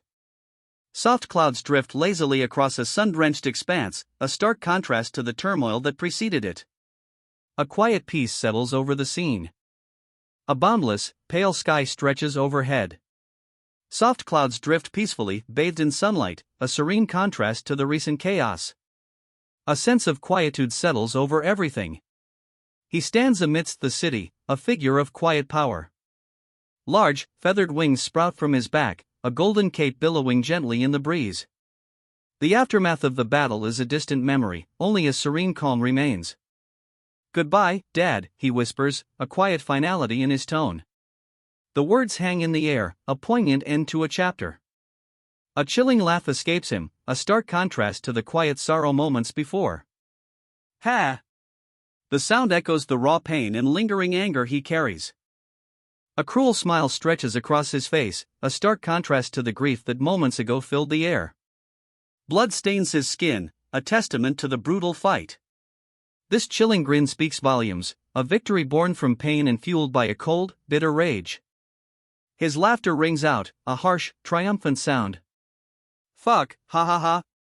The words, raw and unrestrained, punctuate his victory, a chilling testament to the depths of his rage. His laughter echoes, a harsh, triumphant sound. Ha ha ha ha ha. The raw, unrestrained joy, or perhaps something far darker, speaks to a victory hard won, a brutal triumph fueled by rage. His laughter explodes again, ha ha ha ha ha. A chilling, unrestrained sound that underscores the brutal nature of his victory. Blood streaks his face, a grim testament to the fight's ferocity. His laughter rings out again, a harsh, chilling sound that echoes the brutal victory. Ha ha. His laughter, a harsh, triumphant sound, continues to echo. Ha ha ha ha ha ha. The sheer brutality of his victory is palpable. His chilling laughter fades, replaced by a ragged gasp. I almost died. The words, barely a whisper, hang heavy in the air, a stark contrast to the victorious echoes that preceded them. He sits, defeated, amidst the swirling green energy. Fuck, ha ha ha ha. The victorious cry rings out, raw and unrestrained, a stark contrast to his previous near-death experience. The green energy still swirls around him, a testament to the battle's ferocity. Ha ha ha ha ha. The triumphant laughter echoes, a raw, unrestrained sound that cuts through the lingering green energy. It's a stark contrast to his near-death experience moments before. Fuck, a voice explodes, raw and full of frustrated rage. A monstrous laugh echoes, ha ha ha ha, filling the air with chilling glee. The creature's maw, a terrifying chasm of teeth and glowing green energy, is the source of the sound, its power palpable. He sits, defeated, encased in a pulsating green energy. The creature's laughter still rings in the air, a cruel symphony of victory. I almost died. The words, raw and ragged, hang heavy in the air, a stark testament to his near-death experience. The lingering echo of the creature's laughter underscores the gravity of his situation. Its laughter, a triumphant bellow, echoes across the scene. The creature's victory is absolute. Its laughter, a triumphant, echoing bellow, fills the scene. The creature's victory is complete. Ha ha ha ha ha ha. The creature's laughter rings out, a cruel symphony celebrating its complete victory. Blood stains the ground where its opponent lies defeated. A cruel chuckle escapes the victor. Ha ha. It breathes, the sound a stark contrast to the silence that follows. Silence. A heavy, suffocating silence follows the creature's cruel laughter, a stark contrast to the battle's fury. It hangs in the air, broken only by the victor's ragged breathing. A heavy silence descends, broken only by the victor's ragged breaths. The air itself seems to hold its breath, waiting. Brother! Do you have to do this? A young boy's voice, barely a whisper, cuts through the lingering silence. His wide, pleading eyes are fixed on a figure looming over him, the weight of unspoken tragedy heavy in the air. "Listen, Taesu," a voice commands, firm and unwavering. The speaker's hand rests on the boy's shoulder, a gesture both comforting and chilling. "The stronger you become, the bigger the guild gets." The weight of those words hangs heavy in the air, a stark contrast to the boy's fragile form. "This is all for father," the man states, his hand still gently resting on the boy's head. But, a single word, heavy with unspoken doubt and a hint of defiance, hangs in the air. "Do it," the command rings out, sharp and insistent. Taesu grimaces, a pained HM. "Ugh," escaping his lips as a glowing pink collar tightens around his neck. "I said do it," the order is barked, a stark contrast to the previous gentle touch. Taesu's eyes, wide and filled with a desperate defiance, meet the viewer's gaze as he clenches his jaw. "Fucker," he spits, the word a raw, visceral expression of his defiance. The glowing pink collar constricts further, and a pained ah escapes Taesu's lips. A cough racks his body, a desperate, pained sound. "I don't want to," he whispers, the words barely audible against the backdrop of his torment. The image of him, silhouetted against a harsh red glow, is one of utter defeat. His body sags, the strain evident in his posture. "I beg you. Please." He pleads, his voice a ragged whisper. Tears stream down his face, mingling with the blood from the wounds inflicted by the tightening collar. His outstretched hand, a desperate plea for mercy, trembles. "Don't die." A voice whispers, the words a lifeline in the suffocating darkness. Three figures, bound and masked, hang against a cold, gray wall. A silent plea hangs in the air. A young man stands, a glowing red chain extending from his hand, its sharp, crimson shards hurtling towards the masked figures bound to the wall. Each shard is aimed with deadly precision, a silent promise of swift retribution. The crimson shards strike their mark. A wave of relief washes over the young man as the chains shatter, freeing the captives. He turns, his back to the viewer, a slight tremor in his shoulders betraying the exertion of his power. The lingering glow of the energy fades, leaving only the stark reality of crimson stains blooming across the rough fabric beneath him. Silence. Fuck. The single word hangs heavy in the silence, a stark contrast to the recent exertion. It speaks volumes of the young man's exhaustion and the weight of what he's just accomplished. He slowly straightens, the weight of his victory settling upon him. A faint light illuminates the bottom of the panel, hinting at a new dawn, or perhaps a new beginning. A vast, desolate landscape stretches before him. Jagged, snow-covered peaks rise against a twilight sky, where ethereal auroras paint the heavens in vibrant greens and purples. A lone, dark island, seemingly floating amidst the cosmic dust, hangs in the distance, a mysterious silhouette against the breathtaking spectacle. "I know Lucas helped." The words hang in the air, a quiet admission amidst the vast, desolate landscape. But to defeat this is just.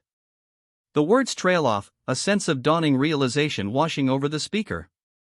On a nearby monitor, a figure is shown, trapped within a pulsating, emerald energy field. The weight of the challenge seems to settle heavily upon them. "Impressive," a voice murmurs, a hint of awe in the tone. The speaker, a man with striking silver hair and a crimson-stained hand, stands within a grand hall, bathed in an ethereal blue light. His expression is one of quiet contemplation, a stark contrast to the raw power suggested by the glowing red energy still clinging to his arm. He walks away, the silver-haired man, leaving the grand hall behind. A quiet confidence emanates from him, a stark contrast to the earlier tension. The lingering glow on his hand, a testament to his recent power, seems to fade with each step. A new day dawns. The silver-haired man emerges from the grand hall, his crimson-stained hand now clean, the lingering glow completely gone. He walks with a purpose, the quiet confidence of the previous day replaced by a determined stride. As promised, a woman declares, her voice calm yet firm. "I'll give half of the mana stones dropped from the Arctic monster." A transaction is underway, the weight of the words hanging heavy in the air, a promise kept amidst a backdrop of displayed trophies. "I took them all," she declares, her voice cutting through the air. The silver-haired man stands before her, his expression unreadable, the weight of her words settling heavily between them. What? The silver-haired man's single word cuts through the air, a sharp contrast to the woman's earlier calm. His disbelief is palpable. I absorbed all the mana stones, she states, the words hanging heavy in the silence that follows. Why would you do that? The silver-haired man's incredulous question hangs in the air, a stark contrast to the woman's unsettling calm. His disbelief is palpable, his posture rigid as he stares at her. Your body will not be able to withstand it. The warning hangs in the air, sharp and urgent, a stark counterpoint to the woman's earlier calm. A sense of foreboding settles over the scene. He lunges forward, a crimson energy crackling around his arm as he hurtles towards her. The speed is blinding. The impact. A blinding flash of light engulfs them both. Silence. A heavy, echoing silence follows the blinding flash. Answer me, a voice demands, sharp and commanding. A hand, adorned with a striking ring, gestures impatiently. The silence is broken, replaced by a palpable tension. Why did you do that? The question hangs heavy in the air, a sharp contrast to the silence that preceded it. Demand, not inquiry, vibrates in the unspoken words. Ugh, there is someone I really want to kill. The words are a guttural rasp, barely audible, as the figure slumps to the ground, his hatred a palpable presence even in defeat. So that's why. The words hang in the air, a quiet revelation that finally explains the defeated figure's earlier outburst. A sense of dawning understanding settles over the scene. Can't you die too? The words, sharp and laced with bitter resentment, are directed at the prone figure. A chilling coldness emanates from the speaker, his gaze intense as he looks down at her. A crimson energy erupts, a wave of raw power that obliterates the fallen figure. The attack is swift, merciless, leaving only lingering smoke and the chilling silence of its aftermath. A crimson energy blast obliterates the fallen figure, leaving only lingering smoke. The silence that follows is heavy, broken only by the faint crackle of residual energy. A blinding flash of cyan energy erupts, a torrent of power that consumes everything in its path. The aftermath is a stark, white void. Those mana stones, he realizes, could have strengthened his attack. A bitter regret hangs in the air, a stark reminder of what might have been. The aftermath reveals a figure battered and bruised, blood staining their clothing. A stark caption appears, all Russian hunters by 10 times. The implication of his overwhelming victory hangs heavy in the air. But you. The words hang in the air, a stark contrast to the brutal victory just witnessed. A lingering question remains, what will happen next? Ate it all, a voice rasps, the words a stark testament to the brutal efficiency of the victory. The victor's hand, bloodied but unbowed, clenches into a fist. For a reason like that? The question hangs heavy in the air, a stark contrast to the brutal efficiency of the previous victory. Doubt, perhaps even a hint of self-recrimination, clouds the victor's triumph. You. The single word hangs in the air, a stark contrast to the previous brutal efficiency. He kneels, defeated, his posture a stark reflection of the doubt that now clouds his previous triumph. A single, heavy breath escapes him. His shoulders slump, the weight of his victory now a crushing burden. The previous triumph feels hollow, replaced by a profound uncertainty. Do you have no intentions of fighting for Russia? The question hangs heavy in the air, a stark challenge directed at the battered figure before her. Her eyes, though wide with a chilling intensity, betray a hint of something else, perhaps a desperate plea. Blood stains her dress, a grim testament to the brutal fight. She clutches the fabric, her expression unreadable, yet the intensity in her gaze remains. The question hangs unanswered, a silent tension filling the space between them. She is thrown back, a surge of teal energy engulfing her as she tumbles through the air. A wave of teal energy erupts, sending multiple figures hurtling through the air. They tumble, a chaotic ballet of motion against the backdrop of a vast, intricate clockwork mechanism. He sprints down the crimson carpet, a blur of motion. Ahead, figures lie scattered, victims of the teal energy blast. The vast clockwork mechanism looms large, a silent witness to the unfolding chaos. A blinding flash of teal energy erupts, streaks of light radiating outwards. The aftermath leaves a trail of shimmering particles in its wake. Teal energy explodes, a wave of power washing over everything. Blood spatters the clockwork mechanism as the force of the blast reverberates. He's thrown back, a bloody arc against the crimson floor. The blast's impact sends him sprawling, leaving him near the seated figure on the throne, who watches with cold indifference. She clutches her arms, blood staining her clothes, a grim testament to the blast's ferocity. Near the throne, the indifferent figure remains seated, unmoved by the carnage. Silence. A heavy, suffocating silence hangs in the air, broken only by the slow, steady drip of blood onto the crimson floor. The figure on the throne remains motionless, their gaze fixed on the fallen warrior. Okay. A single word, barely a whisper, breaks the heavy silence. It hangs in the air, a stark contrast to the recent violence, leaving the figure on the throne's reaction unknown. If so, the single thought, a barely audible whisper, escapes the figure on the throne. A hand, adorned in crimson, extends, a golden energy crackling at its fingertips, reaching towards the fallen warrior. A surge of golden energy erupts from the crimson-clad hand, a beam of light hurtling towards the fallen warrior with breathtaking speed. Die, the command echoes, a stark, final judgment. The golden energy strikes. The warrior's body is left ravaged, blood staining her pale skin. One eye glows with an unnatural crimson light, a stark contrast to the other's icy blue. Yet, even amidst such devastation, her gaze remains fixed, resolute. A final, desperate surge of power emanates from her bloodied hand. Despite the brutal attack, she refuses to yield. From her bloodied hand, a final, desperate surge of power erupts, a defiant spark against the overwhelming darkness.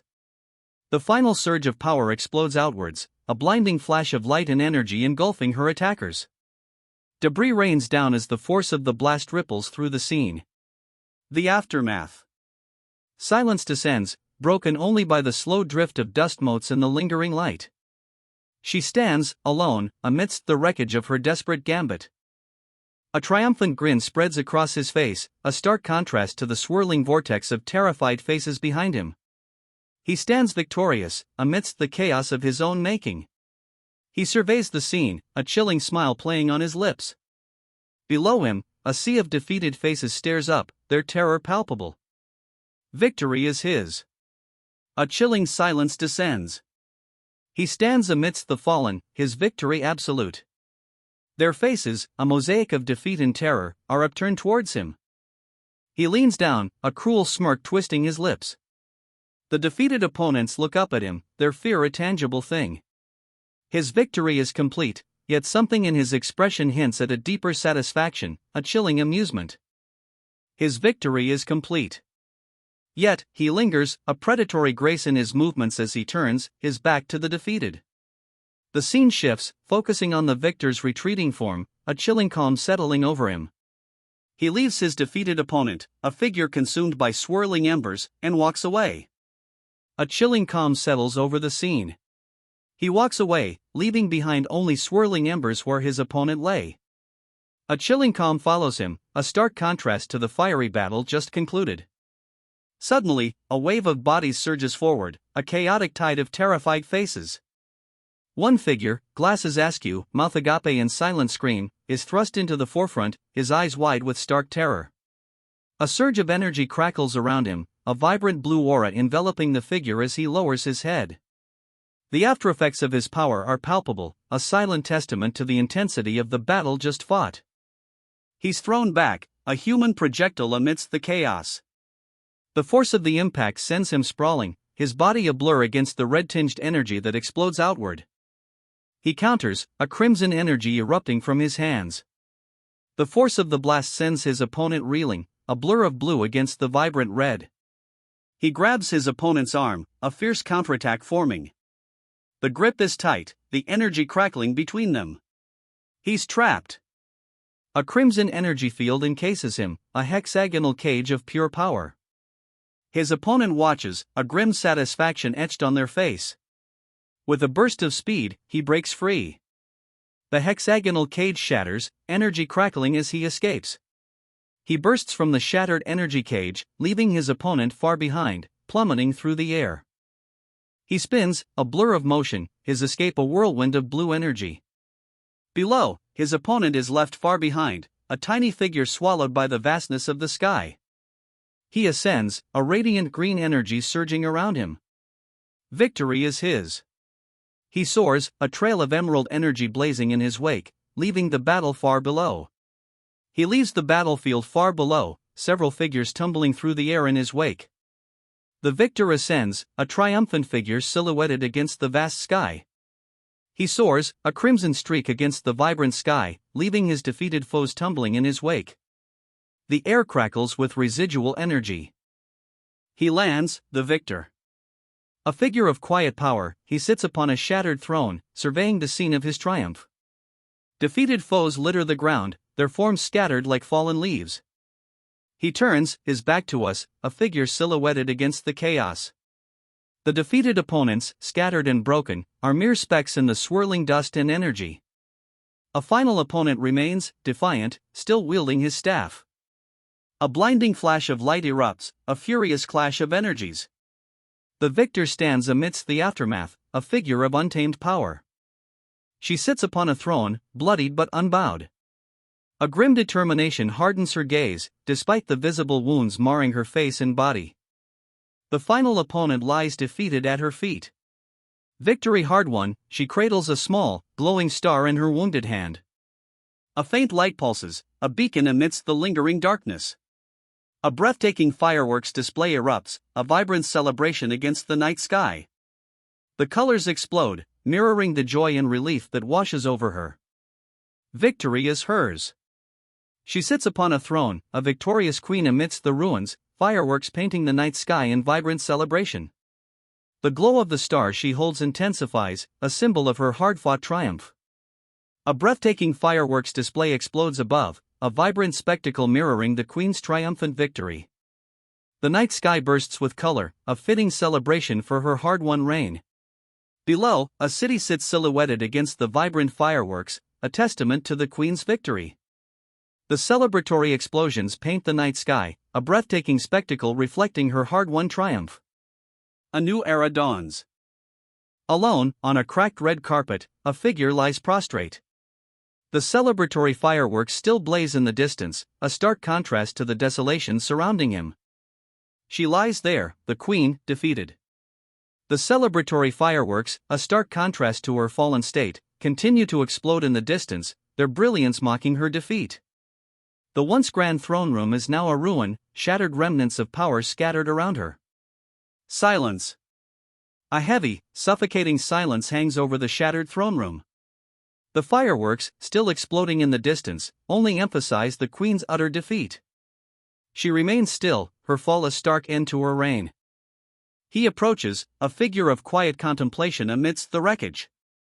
The defeated queen sits upon her shattered throne, a stark image of fallen power. Distant fireworks continue their celebratory display, a cruel irony against the scene of her defeat. He falls, a silent plummet through the swirling chaos of shattered stone and magical energy. The defeated queen watches, her expression unreadable, as he descends towards the ruined floor far below. He hits the ground hard, a jarring impact amidst the still falling debris. The defeated queen watches, her gaze unwavering, as dust settles around him. He hurtles through the air, a blur of motion amidst the cascading debris. The impact, when it comes, is less a thud and more a shuddering wave that ripples through the shattered battlefield. Silence. A heavy, suffocating silence descends upon the ravaged battlefield. The dust, finally settling, reveals the full extent of the devastation and the queen's victory. Yeju. A single word, whispered into the heavy silence that blankets the battlefield. It hangs in the air, heavy with unspoken emotion, a stark contrast to the recent violence. The scene shifts. A playground, bathed in the warm glow of sunset, stands in stark contrast to the recent carnage. A single, heartbreaking confession hangs in the air: I killed someone again today. Killing people is bad. The words hang in the air, a child's simple statement echoing the protagonist's unspoken guilt as he sits alone in the playground's twilight. A stark contrast to the battlefield, this quiet scene reveals the weight of his actions. Tae-soo. A young girl's voice, filled with a mix of fear and urgency, cuts through the lingering silence. She peers out from a shadowed alcove, her wide eyes reflecting the fading light of the day. Tae-soo cries out, his face obscured by shadow, a desperate plea escaping his lips, "I don't want to kill." The raw anguish in his voice, amplified by the darkness, underscores the turmoil within. "I don't want to kill." The anguished cry echoes in the darkness, a desperate plea born of profound despair. Tae-soo's words hang heavy in the air, a stark contrast to the grim determination that had gripped him moments before. "I don't want to kill." The anguished cry tears from Tae-soo, a raw, desperate plea echoing through the oppressive darkness. Tears stream down his face, a stark testament to the conflict raging within him. Silence. A heavy, oppressive silence descends, swallowing Tae-soo's anguished cries. The darkness remains unbroken, a stark reflection of the turmoil within him. "I don't." The word hangs unfinished, a testament to Tae-soo's inner turmoil. The unspoken words, heavier than any scream, fill the oppressive silence. "I don't want." The word, raw and ragged, tears from Tae-soo's throat, a desperate plea swallowed by the suffocating silence. His eyes, wide and brimming with a desperate, agonizing pain, reflect the depth of his inner turmoil. "I don't want to die." The anguished cry explodes from Tae-soo, a raw, desperate plea echoing the pain in his eyes. Surrounded, Tae-soo's desperate cry, "I don't want to die," echoes through the chaotic scene. The anguished pleas of those around him, a chorus of fear and despair, blend with his own. Why, a chorus of voices cries out, their fear palpable. "Because you didn't kill," a chilling response cuts through the desperation, the words hanging heavy in the air as Tae-soo and those around him grapple with the horrifying truth. "You're not gonna kill?" The question hangs in the air, a desperate plea echoing the widening terror in Tae-soo's eyes. His fear is mirrored in the faces around him, a silent scream painted across their features. Tae-soo plummets into an abyss, a swirling vortex of crimson engulfing him. A fiery sun blazes in the distance, a terrifying spectacle mirroring the dread in his heart. A colossal, crimson hand reaches down from above, its monstrous size dwarfing Tae-soo as he desperately claws at the air, a look of sheer terror etched onto his face. A colossal hand snatches Tae-soo from the abyss, the crimson vortex receding as he's pulled upwards, a terrifying glimpse of a new, unknown horror. He's pulled free from the vortex, a gasp escaping his lips as he's lifted into a new light. Above, a glimpse of a pale face, framed by long, blonde hair, is visible. A single, delicate earring glints. Safely out of the vortex, Tae-soo is suspended in midair, a wave of relief washing over him. Above, a pale face, framed by long blonde hair, peers down. "Die." The word explodes from above, shattering the brief respite. A crimson blade streaks downward, a blinding flash accompanying the attacker's deadly intent. Tae-soo's brief reprieve is over. Tae-soo's eyes widen, a rictus of pain twisting his features as the attack connects. Blood streaks his face, a grim testament to the blow's ferocity. "Kang Ji-young," a voice calls out, the name hanging heavy in the sudden silence following the brutal attack. A figure descends, bathed in golden light. Vast, feathered wings unfurl, a breathtaking display of power. The figure, clad in shining armor, descends slowly, a silent promise of intervention hanging in the air. Ji-young remains, his back to the viewer, a silhouette against the brilliant light. A wave of relief washes over him, the tension from the recent attack visibly easing. A fate too heavy awaits him. The words hang in the air, a stark contrast to the golden light illuminating Ji-young's relieved posture. He sits, his back to us, the weight of the world seemingly lifted, yet the prophecy of a burdensome destiny remains. "You will experience more pain and hurt than now," a booming voice declares. Ji-young, small and vulnerable, kneels before a colossal, armored figure, the prophecy of greater suffering looming large. It is dreadful. The weight of that single statement hangs heavy in the air, a stark contrast to the brief moment of relief Ji-young had found.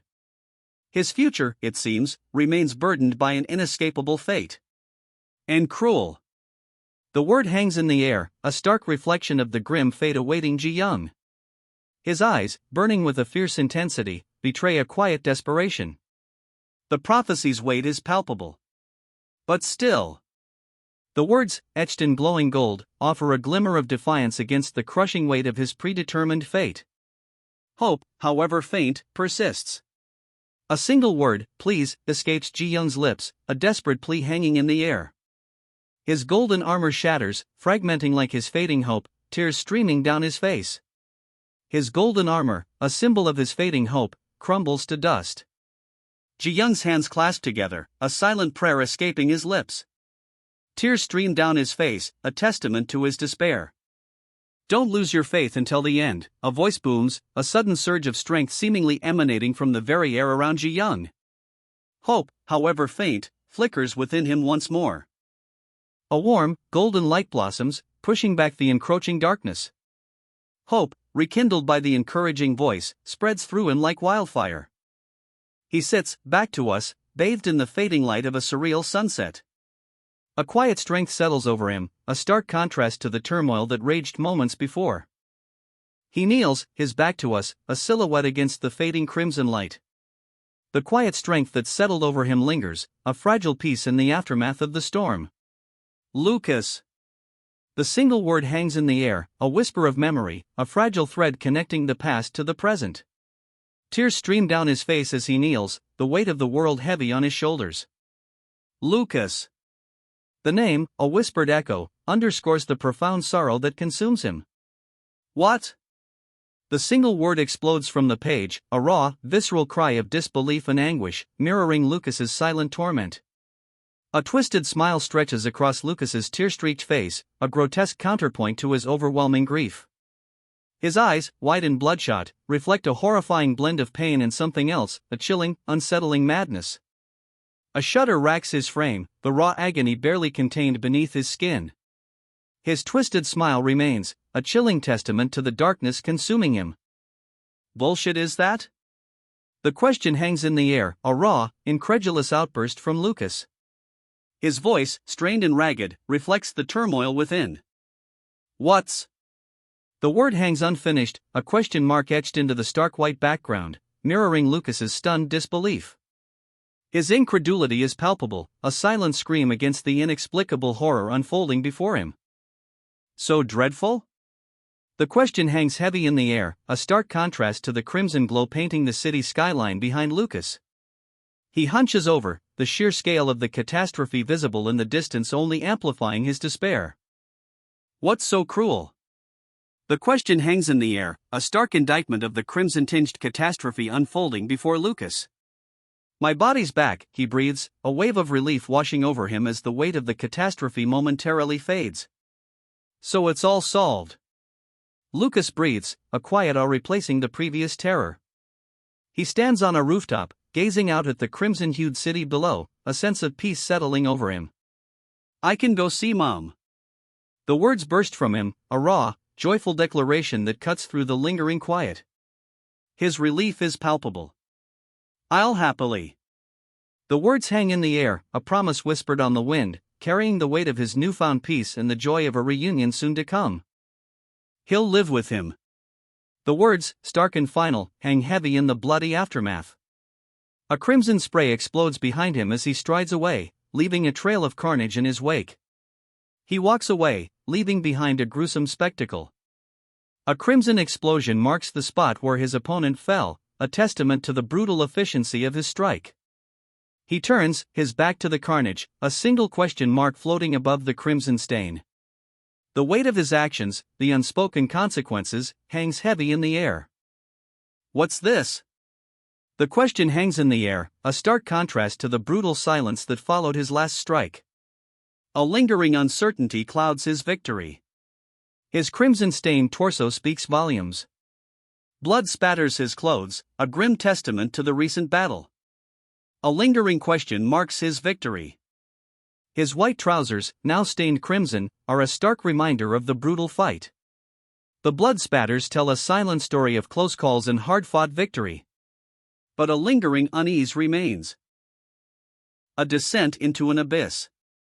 Crimson walls swirl around, a vortex of dark energy pulsing with an ominous light.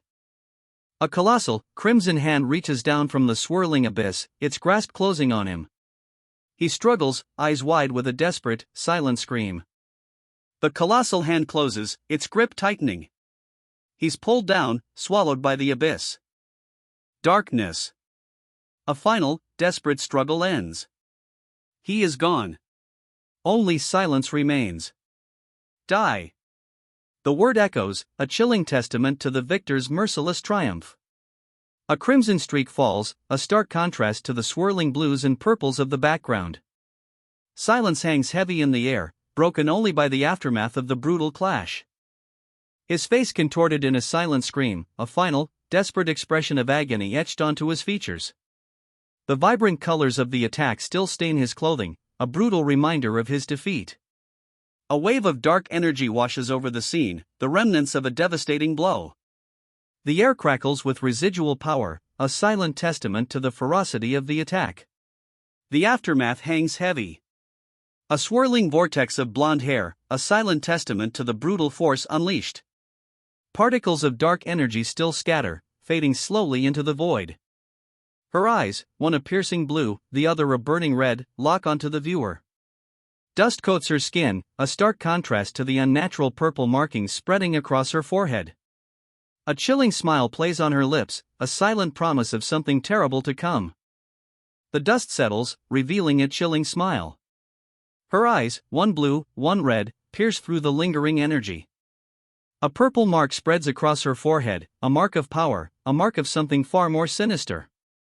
The camera pulls back, revealing the imposing silhouette of the Russian presidential office against a fiery sunset. A figure lies sprawled on the floor, defeated. The words, "a monster that can withstand even a nuclear bombing. This world is over," hang heavy in the air, a stark declaration of the impending doom. "Mr. President, we can kill him with mana," a voice cuts through the despair. Hope, however fragile, flickers in the shadowed room. A high-ranking officer, her expression serious, studies a tablet. The weight of the situation is palpable, the fate of the world, it seems, rests on her assessment. The name, stark and official, appears, Vladimira Ruzana, Russian Minister of National Defense. Her solution, delivered with quiet determination, is simple: we just need to gather awakens. The officer's carefully constructed plan crumbles. "It's too late," she states, her voice devoid of hope. "We have already launched the remaining nuclear bombs across the globe." The man before her collapses, a single word escaping his lips: "What?" "Let's die together," she declares, the words a chilling counterpoint to the fiery trails streaking across the sky behind her. Nuclear missiles, countless in number, arc towards their inevitable targets. Above him, a fiery rain descends. Countless missiles streak across the blood-red sky, each a harbinger of annihilation. His eyes, wide with a horrifying understanding, reflect the apocalyptic scene unfolding above. A fiery rain continues its descent, the missiles blurring across the blood-red sky. He stares upward, his mouth agape in silent horror, the apocalyptic scene reflected in his wide eyes. A strangled cry escapes him, ahhh. Terror grips him as the fiery rain continues its relentless descent. Fuck! The word explodes from him, a raw, visceral expression of his terror. The fiery rain continues its relentless assault. Wide-eyed, she hurtles downwards, a desperate expression etched onto her face. The fiery rain, relentless, continues its assault. Two missiles streak towards a towering building, a fiery rain still falling relentlessly. She plummets, the fiery rain a relentless backdrop to her desperate descent. Below, the missiles streak towards their target, a grim trajectory mirroring her own. A volley of missiles streaks towards the planet, their fiery trails a stark contrast to the swirling clouds below. The relentless barrage continues, a grim reminder of the ongoing conflict. Terror grips her as she falls, the missiles a relentless storm above. Her eyes, wide with a stark, silent scream, reflect the fiery chaos engulfing her. A colossal hand, wreathed in blue energy, rises from the darkness, a defiant counterpoint to the fiery devastation above. Hope, however faint, flickers in the face of overwhelming odds. The missiles, a storm of fire, are stopped cold. A colossal fist, crackling with blue energy, rises from the depths, clutching the incoming projectiles within its grasp. The missiles, caught in the giant's grasp, are crushed. A wave of blue energy erupts, pushing back the fiery storm. A blinding flash of light and energy erupts, obliterating the remaining missiles. He turns, a low ah, escaping his lips. The afterglow of the devastating energy blast illuminates his back, the remnants of the attack swirling around him like dying embers. A figure emerges from the dissipating energy, leaving behind only dust and debris. He watches, a single, soft S escaping his lips, a mixture of awe and apprehension in his gaze as the dust settles. A single word hangs in the air, barely a whisper, save. The image of a stern-faced man in a military cap, his piercing blue eyes fixed on the viewer, fills the frame. A portrait, perhaps, a silent plea for help echoing from the past. The plea, barely audible, echoes from the portrait, save me. A figure, slumped and broken, kneels before it, the remnants of a shattered image scattered at his feet. Despair clings to him like a shroud. I apologize, Mr. President, a voice says, the words a stark contrast to the image of a powerful man, slumped and defeated, before him. A heavy weight of regret hangs in the air. No. The single word, a choked whisper, escapes him. Tears stream down his face, a stark contrast to the stoicism he previously displayed. His shoulders slump further, the weight of his failure crushing him. Father, he whispers, the single word a raw, agonizing admission. A shattered family portrait lies before him, a poignant reminder of what he's lost. A crimson smear streaks across the panel, a brutal, visceral reminder of the violence that preceded this moment of quiet devastation. The shattered remains of a family portrait lie scattered, mirroring the brokenness within him. The frame shatters, crimson staining the remnants of his family portrait. A wave of grief washes over him, a silent scream trapped in his throat. His grief gives way to a chilling resolve. Before him, the portrait of his father, now marred by crimson, seems to glare back with cold, accusing eyes. Russia's indiscriminate nuclear strikes have been confirmed. The news hangs heavy in the air, a stark contrast to the cold resolve hardening his features. A grim announcement blares across the screen, for the sake of world peace, America will immediately eliminate Russia. His jaw tightens, the weight of the decision settling heavily upon him. What? She gasps, blood staining her face. A desperate no follows, her body spinning, the weight of the news, the decision to eliminate Russia crushing her. This is Russian Minister of National Defense Rosanna. The president is dead. We surrender. The announcement cuts through the air, a stark declaration of defeat. Rosanna's face, bloodied and grim, reflects the gravity of the situation. A single, guttural word escapes her lips, fuck. The raw emotion, the utter devastation, hangs heavy in the silence that follows the announcement of Russia's surrender.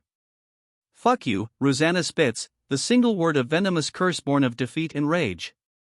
Her middle finger rises, a defiant gesture against the crushing weight of surrender. Fuck, she screams, the word a raw, visceral explosion of rage and despair. A single, whispered question follows, a stark contrast to the fury that preceded it, Mom. You guys? Rosanna cries out, her voice laced with disbelief and a dawning horror. Blood stains her face, a grim testament to the brutal fight. It's dangerous, she adds, her tone shifting to desperate pleading, I told you not to come. In the background, her family watches, silhouetted in the doorway, their vulnerability stark against the opulent backdrop. A single, blood-soaked word escapes her lips, Mom. Her children, small and vulnerable, huddle at her feet, their faces etched with fear. The weight of her plea hangs heavy in the air, a desperate cry amidst the carnage. Medov. She whispers, the name barely audible above the grim silence. Her children, small figures amidst the blood-soaked floor, cling to her, their fear palpable. The weight of unspoken dread hangs heavy in the air. Alisa. She whispers, the name a fragile thread in the suffocating silence. The weight of her unspoken grief, a palpable thing, hangs heavy in the air. Mom. A small voice whispers, barely audible. Two tear-stained faces peer up, clinging to their mother. Below, a promise hangs in the air, promises to protect. The two of you. The words hang in the air, a promise whispered against a backdrop of shattered glass and a fiery, ominous sky. The woman, her face etched with worry, pulls her children close. They huddle together, small figures against the backdrop of a fiery, apocalyptic sunset. A shattered window reflects the chaos outside, mirroring the turmoil in their hearts. Yes. I promised. The words, a heavy weight of commitment, hang in the air, a stark contrast to the light of the apocalyptic sunset. A shadowy figure plummets from above, a blur against the bright sky. The woman, her blonde hair flowing, reaches out, a desperate attempt to grasp something, or someone, disappearing into the ethereal blue light. My daughter and son. The words, raw with grief and desperate hope, hang heavy in the silence that follows the woman's desperate grasp. Do you think? The question hangs in the air, a stark contrast to the raw grief that preceded it. It's a question of hope, perhaps, or maybe of desperate clinging to a fading possibility. I'll lose. The stark declaration cuts through the lingering hope, a chilling certainty replacing the previous uncertainty. Despair, heavy and absolute, settles over the scene. A surge of dark energy erupts, a terrifying power unleashed. The very air crackles with its intensity, a stark visual representation of the despair that has consumed him. To a bastard like you? The scornful words, sharp and full of contempt, hang in the air, a stark contrast to the oppressive despair that had just settled. A new defiance flares. A chilling smile spreads across their face, one eye blazing with icy blue, the other glowing with a malevolent pink. The transformation is complete, a terrifying power surges within them. Their eyes blaze, one icy blue, the other a malevolent pink, reflecting the terrifying power now unleashed. A surge of raw energy radiates from them, a chilling testament to their transformation. Crimson spears erupt from the throne, ensnaring the figure within. A terrifying spectacle unfolds, the once human form now grotesquely contorted, a horrifying testament to the power unleashed. He stands, a figure of terrifying power, the crimson spears now retracted, leaving trails of glowing blue energy clinging to his form. His head is bowed, but a chilling aura emanates from him, a palpable sense of menace hanging heavy in the air. The location is revealed, the Russian awakened residential district. A chilling calm settles over the scene, a stark contrast to the recent chaos. From a high vantage point, the sprawling Russian awakened residential district stretches out before us. Gray buildings huddle together under a muted sky, a stark contrast to the raw power just witnessed. A quiet, almost unsettling calm has settled over the city. A quiet question hangs in the air, a stark contrast to the city's recent turmoil. The hunters who went to America, they should be safe, right? The unspoken worry is palpable, a shadow cast over the seemingly peaceful residential district. Of course, a voice assures, a quiet confidence cutting through the lingering unease. They'll win soon and return. The words offer a reassuring balm to the unspoken worry. An older woman, her face etched with worry yet holding a gentle smile, offers two children warm drinks. The quiet act of kindness offers a moment of peace, a stark contrast to the anxieties that still linger.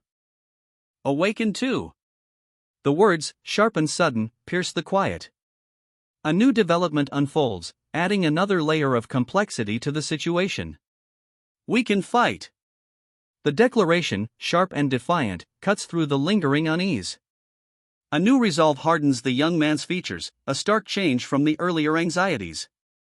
Ready for a fight, the siblings stand defiant, fists clenched, their gazes unwavering. Their determination is palpable, a stark contrast to the older woman's back turned to them, her expression unseen. Medov, Elisa, it's fine. A quiet reassurance, almost a whisper, hangs in the air, a stark contrast to the siblings' earlier defiance. The older woman slowly turns, her expression finally visible, a weary but resolute acceptance. A quiet strength emanates from her, a silent counterpoint to the siblings' earlier defiance. The queen will protect, the words, a child's desperate plea, hang in the air. Elisa, covered in blood, stands defiant, her fists clenched tight. A fierce determination burns in her eyes, a stark contrast to her earlier fear. A bloody spray erupts, obscuring Elisa's form in a crimson haze. The desperate plea for the queen's protection is swallowed by the violence. A crimson cloud billows, obscuring everything in a chaotic swirl of dust and blood.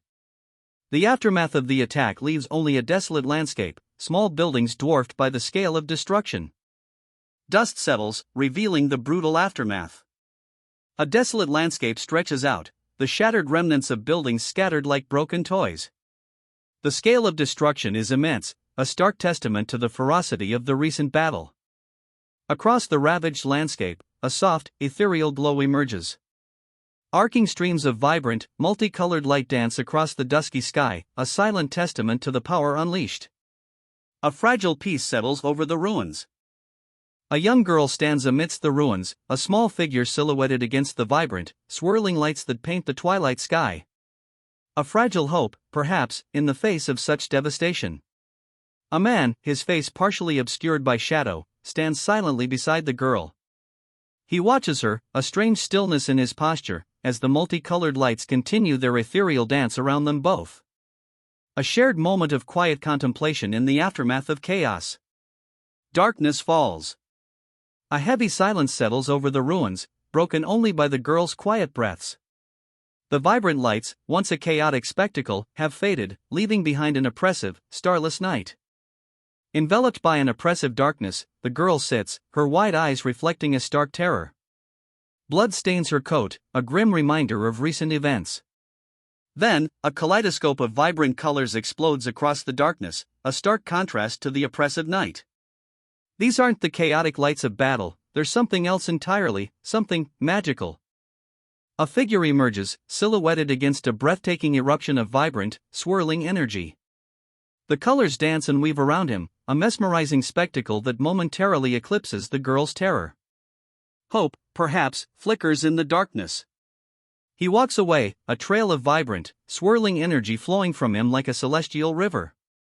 The girl watches, her back to him, a small figure silhouetted against the desolate landscape, stained with the remnants of a recent struggle. A fragile hope, perhaps, takes root amidst the ruins. He walks away, leaving the girl alone amidst the devastation. A chilling silence hangs in the air, broken only by the soft whisper of the wind across the blood-soaked ground. He disappears into the dust-choked distance, leaving the girl alone amidst the carnage. A desolate silence settles over the blood-stained ground, broken only by the faintest sigh of the wind. His crimson eyes, wide and burning, stare blankly ahead. Blood, a gruesome tapestry, coats his face and chest, clinging to the ragged gashes marring his skin. A chilling silence follows him, heavy with the weight of unseen horrors.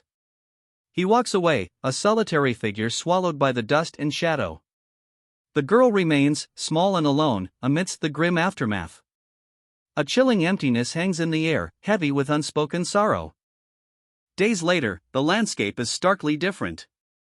A desolate, pale expanse stretches out, broken only by the faintest hint of a path. The air itself feels heavy with the weight of what is past. "Never mind," he says, his voice barely a whisper against the desolate landscape. The girl, still standing amidst the blood-stained earth, remains silent, her small form a stark contrast to the vast emptiness surrounding her. A crimson stain blossoms across the pale ground, radiating outward like a dark flower. The silence remains unbroken. Crimson dust explodes outward, a silent eruption against the stark white backdrop. The aftermath hangs heavy in the air. The title card explodes across the screen, Bones, a stark crimson against a pale, desolate landscape. The weight of the aftermath settles heavily. What's this? The question hangs in the air, a stark contrast to the crimson devastation that preceded it. A sense of unease settles over the desolate landscape. A single, stark thought bubbles up from the silence: what now? The question hangs heavy, mirroring the lingering unease and the crimson stain of recent devastation. A bloodied torso, powerful and scarred, fills the frame. The crimson stains on the red fabric speak of a brutal battle just concluded. A heavy silence hangs in the air. Blood stains the once pristine white fabric, a grim testament to the ferocity of the fight. The silence is heavy, broken only by the ragged breaths of the victor. The victor stands over his fallen foe, a grotesque creature now still. Crimson trails mark the ground, a testament to the brutal fight. Silence. With a final, brutal sweep of his leg, he sends the creature sprawling over the edge. The body disappears from view, leaving only a trail of blood. Silence hangs heavy in the air. He stands amidst the carnage, the blood-soaked ground a testament to his victory. His weapon, a massive axe, rests on his shoulder, a grim symbol of his brutal efficiency. The silence is broken only by the drip, drip, drip of blood. A single, heavy syllable escapes him, The sound hangs in the air, a low murmur of exhaustion and perhaps a hint of doubt. A single, weary escapes his lips. He stands amidst the crimson aftermath, exhaustion etched onto his face. The scene is one of brutal efficiency, the silence heavy with the weight of what he's done. He collapses, a broken, bloody mess. His body lies sprawled across the ground, the crimson stain spreading across the cold stone. A final, shuddering breath escapes him. "Mom," he whispers, a final, ragged breath escaping before he succumbs to the crimson tide engulfing him. His lifeblood stains the cold stone, a stark end to a brutal fight. A barely audible "Mom" escapes his lips, a final whisper lost in the crimson tide. He lies still, defeated. Above him, a figure stands, silhouetted against a blood-red sky, the only sound the faintest rustling of movement. Silence. Only the faintest whisper of wind stirs through the blood-soaked stones. Above, the victor remains, a dark silhouette against the crimson sky, their presence a chilling testament to the battle's brutal end. A barely audible escapes him, a final, desperate plea swallowed by the silence. "This is interesting," a voice observes, the words hanging heavy in the aftermath of the brutal fight. The victor stands over their fallen opponent, a stark silhouette against the blood-red sky. A barely audible escapes the defeated fighter, a final, desperate plea lost in the bloody aftermath. The red sky bleeds into the cityscape, a grim backdrop to the victor's silent observation. A barely audible escapes the defeated fighter, a final, desperate plea. A barely audible trails off, a whisper lost in the silence. "This is strangely rhythmic," a voice observes, the words a stark contrast to the chaotic scene of crimson and shadow. The repeated and sounds, barely audible whispers, seem to pulse with a disturbing regularity. The rhythmic whispers continue, now a single, stark echoing in the silence. "Kind of sounds like cicadas," a voice remarks, the observation oddly calm amidst the bloody chaos. Then, a desperate cry pierces the air, "Mom!" A desperate cry cuts through the unsettling quiet, "Mom!" The raw emotion hangs heavy in the air, a stark contrast to the earlier, almost detached observations. "Mom!" The desperate cry shatters the unsettling calm, a raw plea that cuts through the lingering tension. "But why are you, a grown-ass kid, whining about your mom?" The words hang in the air, a sharp rebuke cutting through the boy's desperate cries. His opponent stands above him, a stark image of callous indifference. "You motherfucker!" The boy's voice cracks with barely controlled rage, a stark contrast to the callous indifference of his opponent. "Do you not have a mom?" The question hangs in the air, a cruel twist of the knife. His face contorted, the boy's rage intensifies, fueled by a fresh wave of anguish. "You piece of shit!" The boy's scream tears through the air, raw and full of unbridled fury. His face, contorted in agony and rage, reflects the depth of his pain. "You piece of shit!" The boy's scream echoes, a raw, visceral expression of his pain and fury. His rage, barely contained, explodes into a breathless gasp. The boy's fury, though spent, still crackles in the silence that follows. He's kicked, a brutal blow sending him spiraling into a crimson vortex. She lies still, her dark hair fanned out around her head. A faint tremor runs through her body, a silent testament to the ordeal she's endured. Her eyes, though closed, hint at a deep exhaustion, a weariness that settles heavily in the air. Her eyes flutter open, a flicker of defiance in their depths despite the lingering exhaustion. A faint smile plays on her lips, a subtle but undeniable sign of resolve. "You're awake?" The question hangs in the air, a simple inquiry carrying the weight of unspoken concern. Disoriented, she murmurs, Where am I?" Her eyes, wide and uncertain, scan her surroundings. The question hangs heavy in the dimly lit room. "This is the Hunter Association," a voice states, the words cutting through her confusion. She lies on a cot, the room dim and sterile, two figures looming nearby. "Let's evacuate for now," a voice commands, the urgency clear. Outside, a towering building crumbles, a fiery red sky reflecting the chaos. "We'll move to the annex bunker," a voice instructs, the words firm and decisive amidst the chaos. The command cuts through the lingering smoke and the sounds of destruction. They move through a dimly lit, metallic corridor, the air thick with the scent of dust and something metallic. A tense silence hangs between them as they head towards the annex bunker. A sudden, violent tremor shakes the corridor. Dust rains down from the ceiling. Fear flickers in their eyes. A figure emerges from the dust cloud, its form indistinct. The tremor subsides, leaving an unsettling silence in its wake. Anxiety hangs heavy in the air. From the dust, a woman emerges. Her green eyes, sharp and watchful, scan the surroundings. A cloak of darkness seems to cling to her, a stark contrast to the pale skin visible beneath. The unsettling silence remains. She stands alone in a cold, metallic tunnel, the aftermath of the battle starkly visible behind her.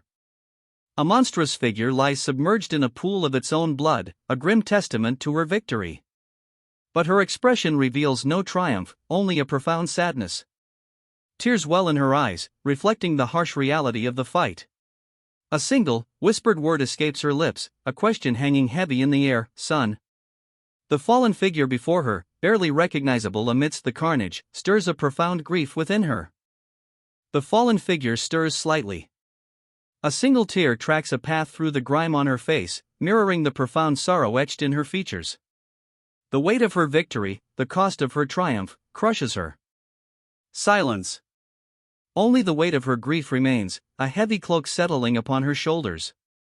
The battlefield, once a tempest of violence, is now still, reflecting the profound sorrow in her heart. A guttural cry escapes her, "Ahhhhhhhh." The sound, raw and visceral, shatters the lingering silence, a testament to the agony that claws at her. Sweat beads on her brow, her eyes wide with a pain that transcends physical injury.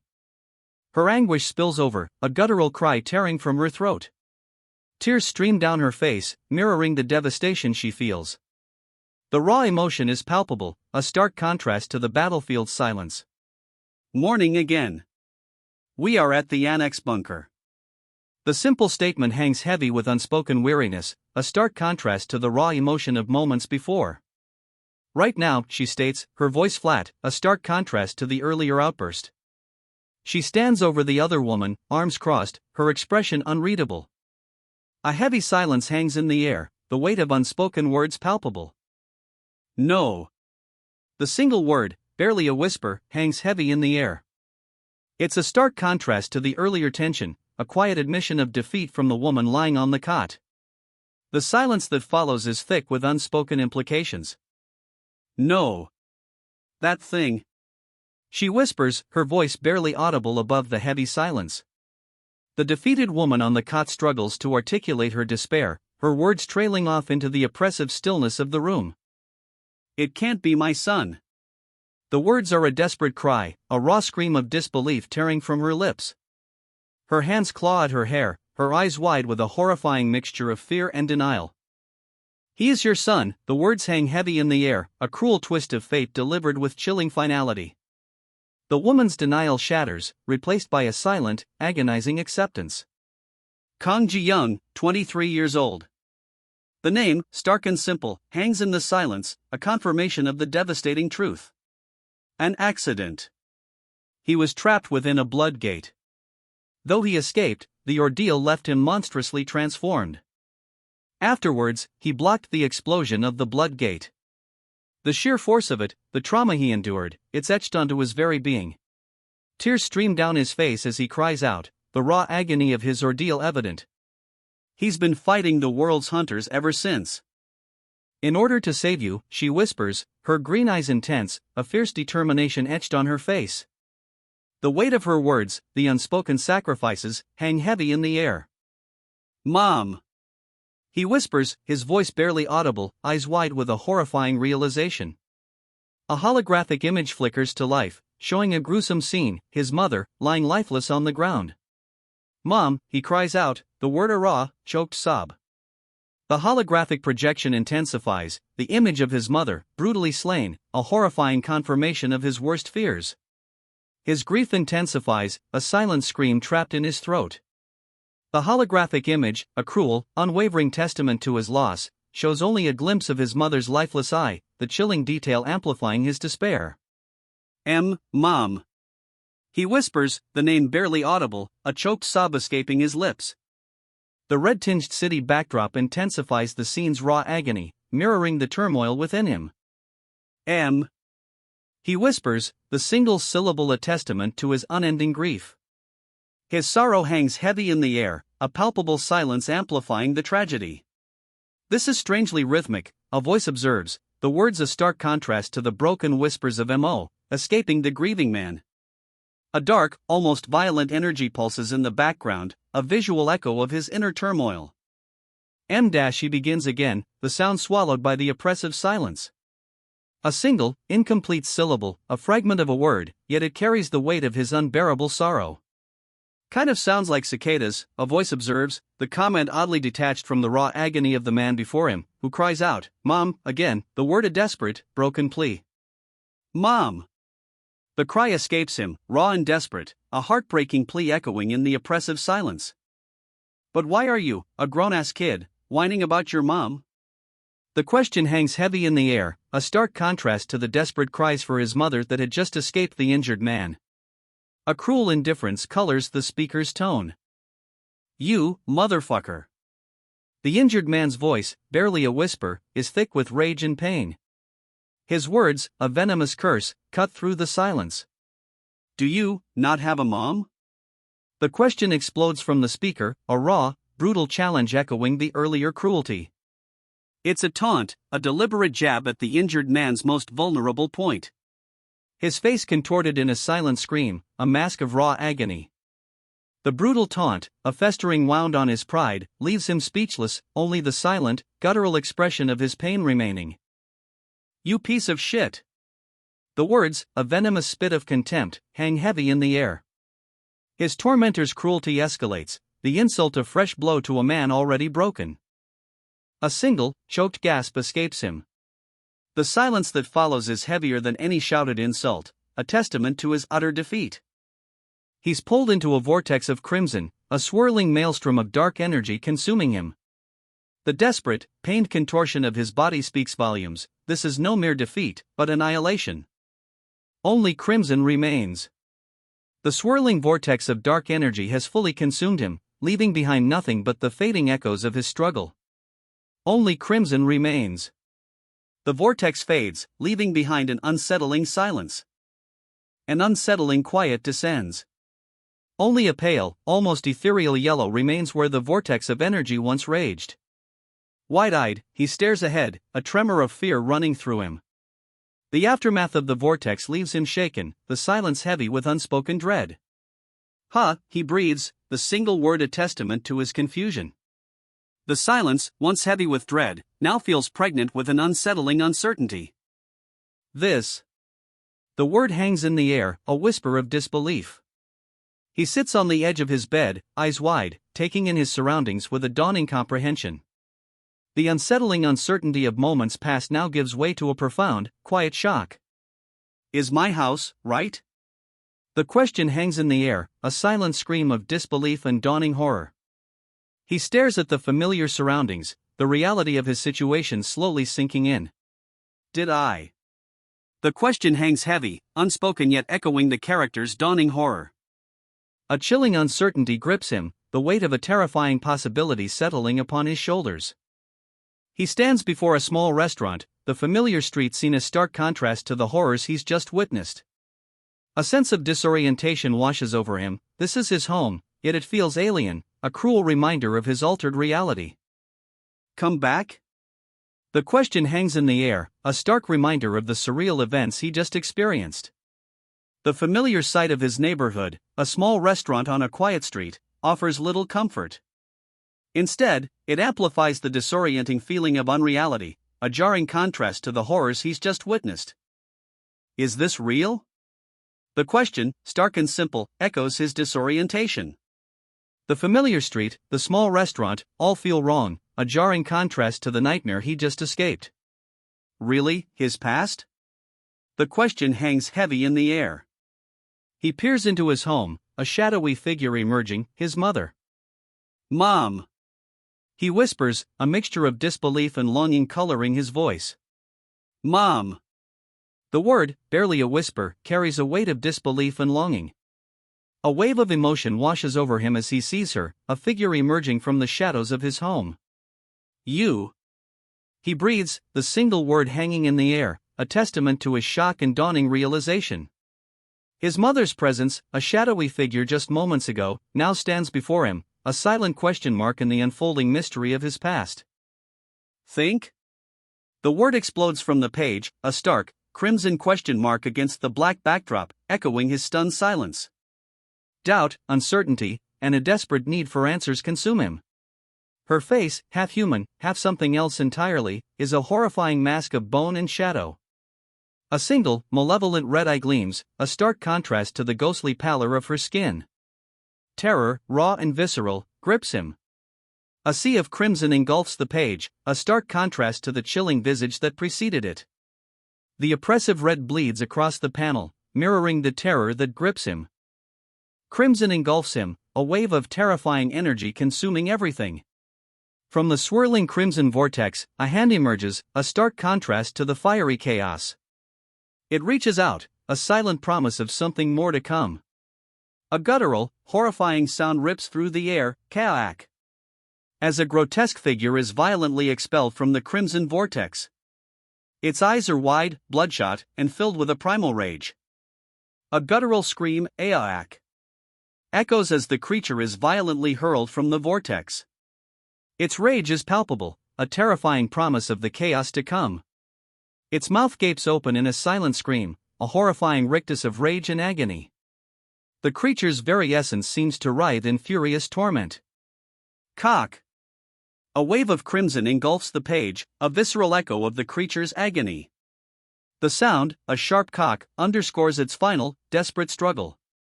Crimson explodes across the scene, a final, brutal punctuation to the creature's demise.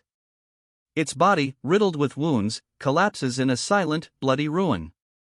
The only sound, a guttural kiak, echoes the finality of its defeat. A guttural kiak echoes through the crimson-stained landscape, the final death rattle of the defeated beast. Silence descends. Silence hangs heavy in the air, broken only by a young boy's worried question, "Mom, are you okay?" His eyes, wide with concern, reflect the lingering tension of the recent battle. "Yes," she replies, her voice a low but firm reassurance. The tension, palpable moments before, begins to ease. "I am very much okay," she assures him, wiping tears from her face. Relief washes over the boy as his mother's calm demeanor confirms her words. The lingering tension finally dissipates. "But, because of me, Dad," the boy whispers, his small form barely visible beside his father. A lingering shadow of worry remains, despite his mother's reassurances. "Ji-young, just smile," a voice urges, a gentle command cutting through the lingering tension. Despite the lingering tension, Ji-young forces a smile, beads of sweat tracing the curve of her cheek. The effort is palpable. But the forced smile falters. Sweat trickles down her chin, betraying the immense strain she's under. "Everything gets better once you keep smiling," she whispers, the words a mantra against the overwhelming pressure. A defiant glint appears in her eyes, a stark contrast to the sweat beading on her brow. A monstrous maw, dripping crimson, fills the frame. Ki-ak. Ki-ak. Ki-ak. The guttural sounds echo the sheer terror of the moment. Kick. A sharp sound cuts through the air, a stark counterpoint to the preceding terror. A sharp kick pierces the air, a brief respite from the creature's terrifying, guttural kyoking. Blood splatters. A sharp kick rings out, a stark contrast to the creature's previous roars. Blood blooms across the frame, painting a grim picture of the battle's brutal reality. A guttural kick. Kikikiki erupts, a chilling counterpoint to the creature's earlier roars. Crimson stains spread, a brutal testament to the fight's ferocity. A guttural hikik. Hikikik escapes the creature, a death rattle echoing the ferocity of the battle. Crimson continues to stain the ground, a grim testament to the fight's brutal toll. A chilling ki-hee-hee. Pui echoes, the creature's final, triumphant cackle ringing out over the battlefield. Crimson stains the ground, a grim testament to its brutal victory. A triumphant PFFT. Ahahaha explodes from the creature, a chilling laugh that echoes across the blood-soaked battlefield. Its victory is absolute. A wave of crimson engulfs the battlefield, punctuated by the creature's echoing laughter, a chilling HA. Ki. Ha. Ki, that speaks of utter dominance. Its victory is complete. Its chilling laughter, a guttural ki. Ha. Ki continues, a terrifying symphony of victory echoing across the crimson battlefield. The creature's single, malevolent eye gleams, a stark contrast to the carnage surrounding it. Silence. A heavy, suffocating silence follows the creature's laughter, broken only by the faintest whispers of the wind through the crimson carnage. Its single eye, still gleaming, surveys the battlefield. Crimson trails streak across the darkness, the only movement in the aftermath of the battle. A chilling silence hangs heavy, broken only by the faintest rustle of the wind. Its gaze, burning like embers, sweeps across the battlefield. A chilling satisfaction plays on its lips, a grim smile amidst the crimson tide. A low chuckle, barely audible above the silence, escapes him. He turns, a question mark hanging in the air, his gaze lingering on the lingering crimson glow of the battlefield. A triumphant ha bursts from him, echoing across the still smoking battlefield. The crimson glow of the recent carnage seems to intensify around him, a stark backdrop to his chilling laughter. His victory is complete. He stands over his fallen foe, the crimson glow of the battlefield reflecting in his eyes, a chilling smile playing on his lips. The victor stands over his fallen opponent, the crimson stain of the battlefield a fitting reflection in his eyes. A chilling smile stretches across his face, the battle is definitively won. A stark white space now fills the panel, a sudden, unsettling silence following the battle's fury. The crimson hues of the conflict fade into the background, leaving only a lingering sense of unease. Oh! The single word hangs in the air, a stark contrast to the recent violence, leaving the reader questioning what comes next. A chilling laughter echoes, ha ha ha, a stark contrast to the previous silence. The sound seems to claw its way from deep within a shadowed figure, their red eyes gleaming with unsettling intensity. I. The single, ominous letter hangs heavy in the air, a stark contrast to the chilling laughter that preceded it. A palpable tension grips the scene, leaving the audience breathlessly anticipating what comes next. The single word, have, hangs in the air, a stark, ominous promise. A long, slender object, possibly a weapon, stretches diagonally across the panel, its sharp point directed towards something unseen. The anticipation is palpable. Become, the word echoes, a chilling command against the backdrop of his maniacal laughter. Two wicked blades, poised and ready, cross in front of him, a stark visual promise of the transformation to come. His maniacal laughter echoes as he stands over his fallen foe. Ha ha ha ha ha ha ha, the sound rings out, a chilling testament to his power. A fucking idiot again, he sneers, his laughter echoing the contempt in his words. The sheer disdain is palpable. When I need, he states, the words hanging heavy with unspoken menace. His previous amusement has faded, replaced by a cold calculation. To go see Mom, he says, the words a stark contrast to the monstrous figure collapsing before him. A grim determination sets his jaw. Why did you do this? The question hangs in the air, a stark contrast to the quiet aftermath of the recent battle. A chilling weight settles over the scene. Before him, the monstrous figure stirs, a single, malevolent red eye gleaming amidst the wreckage of its form. A chilling silence hangs heavy in the air. Why the fuck did you do this? The raw, furious question explodes from him, a stark contrast to the chilling silence that had preceded it. You do this to me, the words are a raw, guttural scream, a testament to his fury and betrayal. The monstrous form before him remains still, a silent, ominous presence against the crimson backdrop. A silence hangs heavy in the air, broken only by the ragged breaths of the betrayed man. His face, half-shadowed, is a mask of barely contained rage, his jaw clenched tight. Then, a single, crimson stain blooms on the monstrous figure's chest. It's a stark contrast to the shadowed, decaying flesh, a silent testament to the blow landed. You motherfucker! The roar echoes, raw fury unleashed in a guttural scream that shakes the very air. A crimson slash explodes across the panel, a brutal counterattack. The force of it is palpable, a raw, violent energy that speaks volumes. He scrambles back, leaving a trail of dust in his wake. A monstrous claw, tipped with wickedly sharp talons, swipes down, narrowly missing him. He's sent sprawling, a whirlwind of red and black engulfing him as he tumbles. The impact throws him off balance, leaving him vulnerable. He plummets, a desperate arc against a backdrop of fiery red. Below, a gaping maw of shadow awaits. He impacts the ground hard, a jarring thud swallowed by the crimson abyss surrounding him. Darkness closes in. He braces, a low crouch against the encroaching darkness. A single, crimson eye, burning with malevolent intensity, looms above. Then, a blinding crimson light erupts from above, swallowing him whole. He's thrown back, a crimson wave exploding outward as he's engulfed by the attack. The scene shifts. A decorative frame appears, proclaiming China in elegant script. That monster is on a different level. The words hang heavy in the air, a stark testament to the sheer power just witnessed. The scene shifts to China. A grand, ancient pagoda looms against a dusky sky, its silhouette stark and imposing. The words, "Even America lost to him," hang heavy in the air, underscoring the opponent's overwhelming power.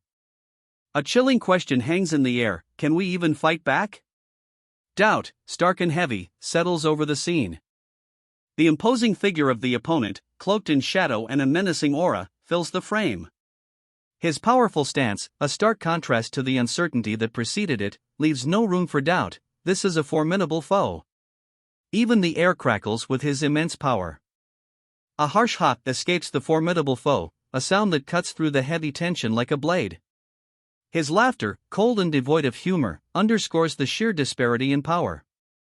How absurd, he scoffs, the words dripping with disdain as he surveys the scene. His opponent lies defeated, a grotesque parody of their former power. China's number 2, an SSS-ranked powerhouse named Ling Zhaowei, is introduced. She reclines languidly, a stark contrast to the defeated figure beneath her.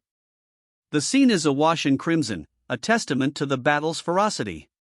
A decorative border frames the scene, a stark, elegant contrast to the bloody battle that just concluded. The silence speaks volumes. You think he'll lose? The question hangs in the air, a subtle challenge from Ling Zhaowei, her confidence unwavering even in the aftermath of the brutal fight. A wave of crimson energy explodes outward, a blinding flash that momentarily obscures everything. The aftermath is silence, heavy and expectant. The dust settles, revealing only a single, stark symbol, A2H. The silence is heavy with unspoken tension, the outcome of the clash still unknown. He's thrown back, a dark silhouette looming above. A crimson tide engulfs him, the symbol A2H imprinted on the aftermath. A monstrous weapon, crimson and bone-like, is revealed. Its grotesque form, etched with the same A2H symbol, speaks of immense power and a brutal victory. The victor raises a monstrous weapon, crimson and bone, its A2H symbol a chilling testament to his brutal triumph. The monstrous weapon, crimson and bone, hangs heavy in his grasp. Its A2H symbol, a mark of conquest, is stark against the blood-red backdrop. A stark white expanse now dominates, a sharp contrast to the crimson battlefield. Silence. The only sound is the heavy, almost imperceptible shift of weight as he holds the weapon aloft. My brother? The question hangs in the stark white space, a whisper against the silence. Doubt, perhaps even a flicker of hope, colors the unspoken words. A stark white fades to black, mirroring the uncertainty in his voice. The question, my brother, hangs heavy, a fragile hope against the vast, silent unknown. China. The word glows, a stark red against the black, a symbol of a five-pointed star burning brightly within a crimson frame. They quickly resolved the gate situation. A swirling vortex of emerald green opens, a gaping maw in the crimson chaos. From its depths, shards of ruby-red crystal rain down. With their overwhelmingly high number of hunters, the crimson tide surges forward. A relentless wave of attackers, their sheer numbers a terrifying sight. And the hunters, a seemingly endless horde, advance. Their numbers alone inspire dread. Tanhuaji, an S-rank Shaolin monastery warrior, escapes the relentless Crimson Tide. But escape is only temporary. A figure emerges, cloaked and powerful, their very presence radiating an aura of defiance. The words "escape the nation's control" appear, a stark reminder of the stakes. Before them, a spectral array of swords materializes, a breathtaking display of power. The text reveals a new threat. Pei Yezhin, an SS-rank shaman sect warrior, has joined forces with the others. And united, they pose an even greater danger. Pei Yezhin, an SS-rank warrior from the Amei sect, joins the fray. His presence, a grim addition to the already formidable opposition, solidifies the growing threat. Zhao Yu, an SS-rank beggar, joins the growing conflict. He sits, seemingly unfazed, calmly nursing a small flask. The weight of his presence, despite his unassuming posture, adds another layer to the looming threat. Fang Shaiwen, an SS-rank beggar, enters the fray. His name, etched onto a parchment scroll, adds another formidable presence to the already overwhelming opposition. To start a new generation. The words hang heavy in the air, a stark declaration from a figure whose face is obscured by shadow, only their burning golden eyes visible. A chilling resolve emanates from them, a promise of upheaval. The Manhwa sect's SS-rank warrior stands revealed, a figure of immense power. Their sword gleams, a promise of swift, decisive action. This is the Aomin, the Manhwa sect's SS-rank warrior. Their name, a testament to their formidable power, is presented, a clear indication of the strength they bring to this conflict. A spear pierces the Aomin, the Manhwa sect's SS-rank warrior, silencing their formidable presence. Blood blossoms across the crimson backdrop. However, they all died. The stark statement hangs in the air, a grim epitaph against the backdrop of a moonlit, ruined city. Crimson lanterns sway gently in the night breeze, a poignant contrast to the brutal reality. A field of corpses.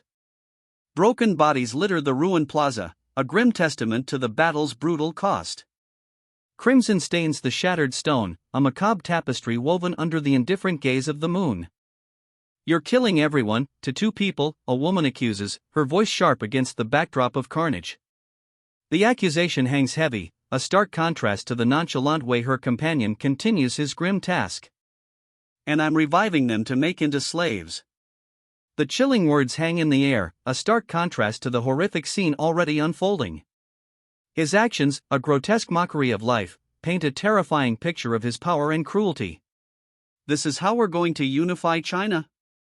The question hangs in the air, a stark indictment of the horrifying scene unfolding before him. Doubt, and perhaps a flicker of horror, clouds his features. Yes. The single word, sharp and cold, cuts through the horrified silence. Blood stains his robes, a grim testament to the brutal efficiency of his actions.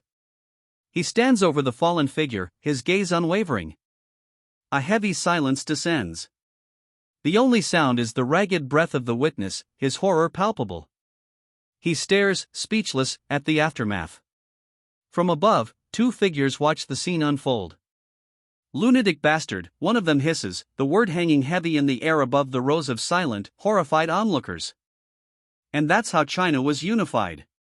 The words hang in the air, a stark and chilling summary of the brutal scene witnessed moments before.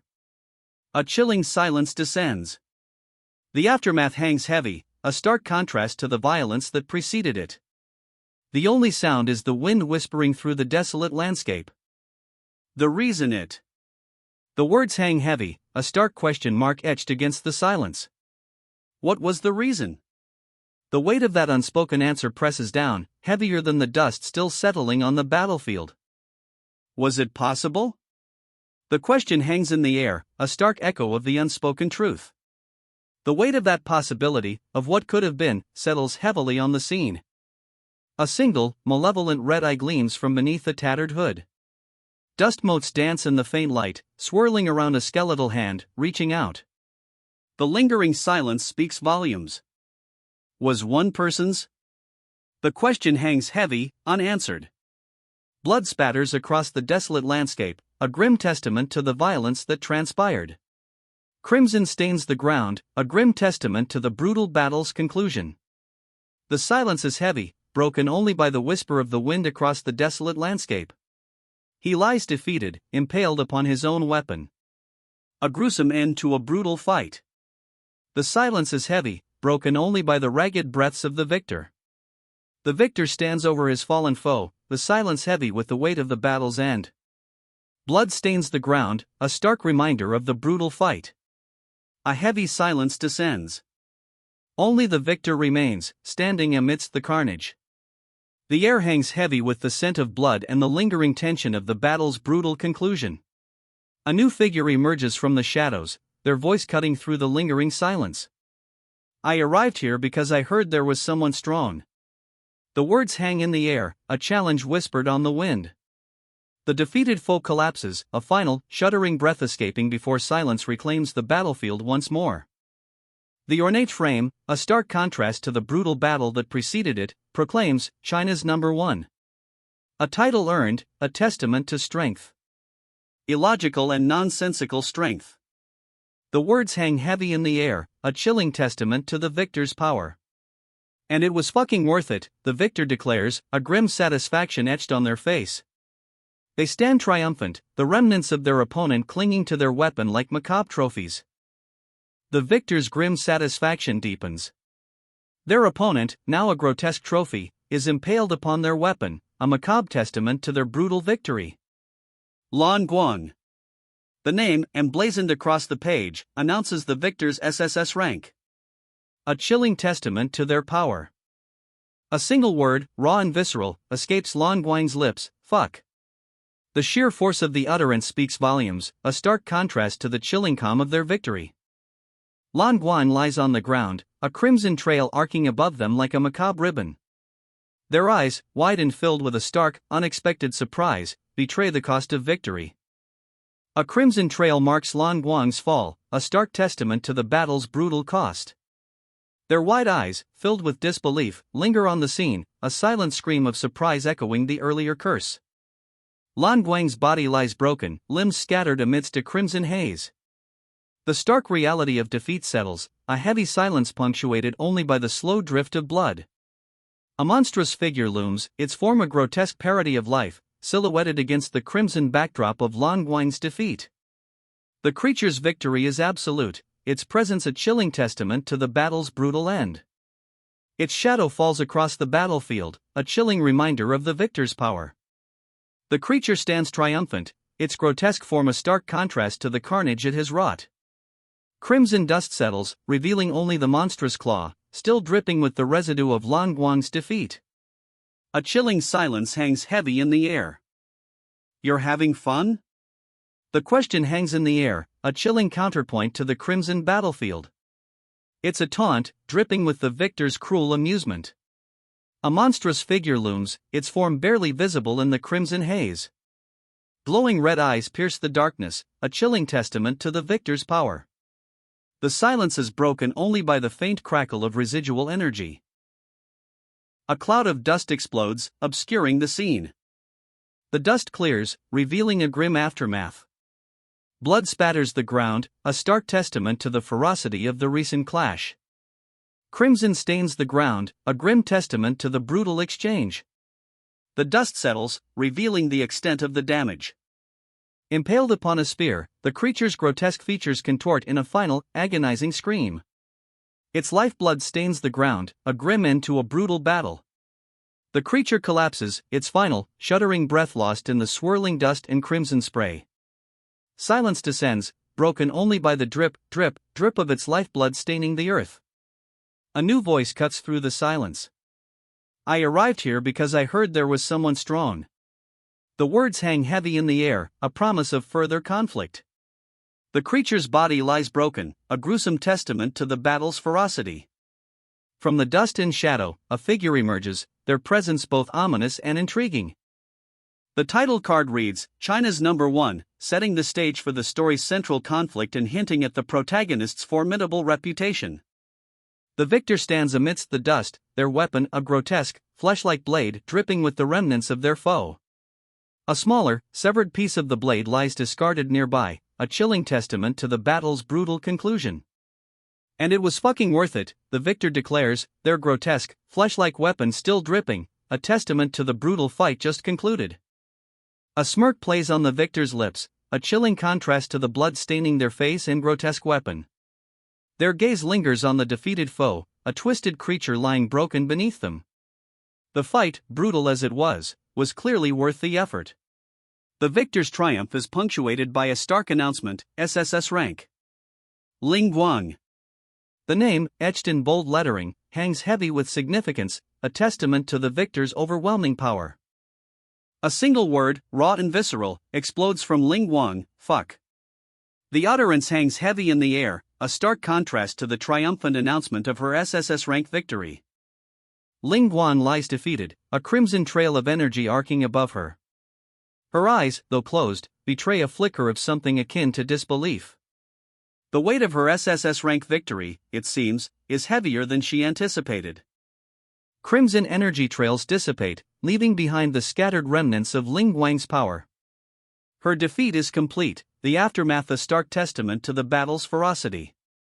The crimson energy fades, leaving only the monstrous form of the victor, its features sharp and menacing.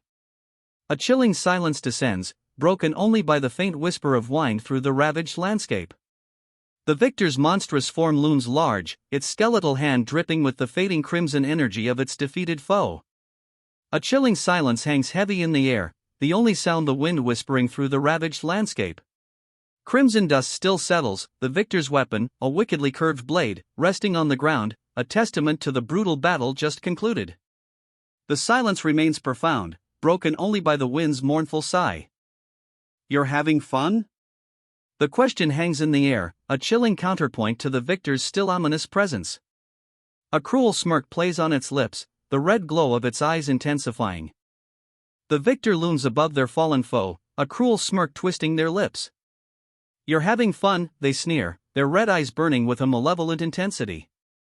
He stands over his fallen opponent, a cruel smirk twisting his lips. The victor's red eyes burn with malevolent intensity, a stark contrast to the dust settling around the defeated figure. The victor's cruel smirk widens. Their red eyes, burning with malice, fix on the defeated creature, now writhing in defeat. A chilling silence hangs in the air, broken only by the defeated foe's ragged breaths. The victor turns, their crimson eyes glinting with a chilling satisfaction. A cold smile plays on their lips as they survey the scene of their victory. A blinding flash of light erupts, obscuring everything in a brilliant white. Then, a wave of energy explodes outward, a blinding white light engulfing everything. We all. The final word hangs heavy in the air, unfinished. Yeah. The triumphant shout cuts through the fading light. A figure, silhouetted against the residual energy, stands victorious. He stands, a triumphant grin splitting his face, the defeated foe's form now a grotesque appendage to his arm. The dust motes dance in the fading light, a testament to the power unleashed. The victor's grin widens, a chilling satisfaction in his eyes. His arm, now grotesquely elongated, bears testament to his brutal victory. A crimson glow emanates from the city, a network of energy crackling across a skyscraper. The air crackles with residual power. Debris rains down, a chaotic ballet of shattered stone. The aftermath of a devastating blow hangs heavy in the air. Amidst the falling debris, a figure lies sprawled, a smirk playing on his lips. It's all really fucking fun, he exclaims, a chilling amusement in his tone. Broken weapons litter the ground around him. He stands amidst the wreckage, a cruel smile twisting his lips. Two grotesque, bone-like weapons lie discarded at his feet, testament to his overwhelming victory. A crimson explosion erupts, filling the frame. Debris flies, the aftermath of a devastating attack. Yeah, I'm enjoying this too, he sneers, a chilling amusement in his voice. His opponent lies defeated, weapons scattered around them, a stark contrast to the victor's confident stance. He stands over his fallen foe, a chilling smirk playing on his lips. The victor's weapon, a grotesque, bone-like blade, drips with an ominous crimson. You motherfucker, he spits, the venom in his voice matching the chilling smirk on his face. His victory is complete, his dominance undeniable. A blur of motion. Crimson streaks across the panel, a whirlwind of violence culminating in a triumphant pose. He stands, his bone blade still dripping, a chilling smirk etching itself deeper into his features. The battle is over. A crimson whirlwind explodes outward, debris scattering in its wake. The aftermath settles, leaving only the chilling silence of complete victory. Silence. A heavy, echoing silence that underscores the ferocity of the battle just concluded. The dust settles, leaving only the victor, his chilling smirk a testament to his overwhelming power. "But I don't get it," he mutters, a low, almost bewildered tone cutting through the silence. His hand rests on the shattered remains of his foe, a stark contrast to the chilling smirk that still plays on his lips. Confusion, perhaps even a hint of unease, flickers in his eyes. The strong entity that I was eager to fight against in here was supposed to be a monster. He trails off, his gaze drifting to the defeated form at his feet. A flicker of doubt, a subtle crack in his confident facade, hints at a growing unease. "But you're a human," the opponent's voice rings out, a statement that hangs heavy in the desolate expanse of space. The revelation, stark against the backdrop of swirling cosmic dust, leaves him momentarily stunned. "So what?" the defeated opponent sneers, his words a challenge despite his weakened state. "However," he continues, his gaze intense, "I sense that your mana is definitely of a monster's." A monstrous claw, tipped with wicked talons, descends, its grip tightening around the opponent's throat. His eyes widen, a flicker of genuine fear replacing his earlier defiance. The monstrous claw crushes down, silencing the opponent's defiance. A sickening crunch echoes as life leaves his eyes. A cloud of dust explodes outward, obscuring the aftermath. Silence follows the sickening crunch. The dust settles, revealing a scene of utter devastation. Only silence remains. Even still. A close-up reveals a bloodied mouth, a tongue tasting the metallic tang of blood. The silence speaks volumes. A chilling observation hangs in the air: monsters don't fight while protecting others. The implication is clear, a stark contrast to the self-sacrifice just witnessed. "You." The word hangs heavy in the air, a single syllable echoing the disbelief and dawning horror in the monster's eyes as it looks up at its opponent. The man in red stands over it, his expression unreadable, yet his posture speaks of quiet, controlled power. A chilling silence follows. The monster, defeated, looks up at its opponent, disbelief and horror etched onto its stony face. The man in red remains impassive, his controlled stance a stark contrast to the creature's despair. "Must have someone or something over here." The man in red mutters, his gaze sweeping the area, a hint of suspicion coloring his usually impassive expression. His gaze drifts towards a colossal, damaged structure looming in the distance, a hint of suspicion hardening his expression. Something about this place feels wrong. A subtle, knowing smile plays on his lips. He seems to have sensed something, a quiet confidence settling over him as he continues his search. "Yeah," he snarls, a monstrous, skeletal mask now fused to his face, obscuring his features. "My mom who abandoned me and ran away." A surge of raw, bitter anger radiates from him. But a surprising twist follows his furious outburst. "But I still love her a lot," he confesses, a raw vulnerability cutting through the rage. "There must be some kind of story behind it," he muses, a thoughtful expression softening his features, a stark contrast to the raw emotion displayed moments before.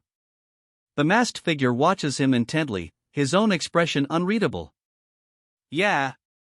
He agrees, the single word hanging heavy with unspoken understanding. A quiet acceptance settles between the two figures. A sly smirk spreads across the masked figure's face, his golden eyes gleaming. Intrigue dances in his gaze as he seems to savor the unspoken understanding between them. "My younger sister and I, ever since we were young." The words hang in the air, a revelation whispered against a backdrop of deepening shadows. A shared history, both dark and intimate, is implied. The words, "nothing's the same," hang heavy in the air, a stark contrast to the siblings' serene appearance. A close-up reveals the narrator's eye, etched with deep lines of weariness and sorrow, mirroring the weight of his unspoken words. "Men are accustomed." The words, stark and unsettling, echo against the fiery backdrop of a snarling tiger's face. Its eyes burn with an incandescent rage, mirroring the unspoken turmoil hinted at in the narrator's previous words. A hand, index finger raised, juts into the frame, a stark contrast to the fiery backdrop of a tiger's snarling maw. The words, "to dream of being the strongest," punctuate the image, a declaration echoing the inherent human ambition that fuels both triumph and tragedy. Three monstrous weapons, each a grotesque parody of a blade, hover menacingly. "We are ever ready to fight powerful enemies," the text proclaims, a defiant declaration against the looming threat. A figure in crimson and white, his eyes gleaming with fierce determination, whirls into view, three monstrous weapons swirling around him like a storm. He is ready. "If you're strong, I'll fight and defeat you," he declares, his crimson and white garments swirling as he grips his weapon, ready for battle.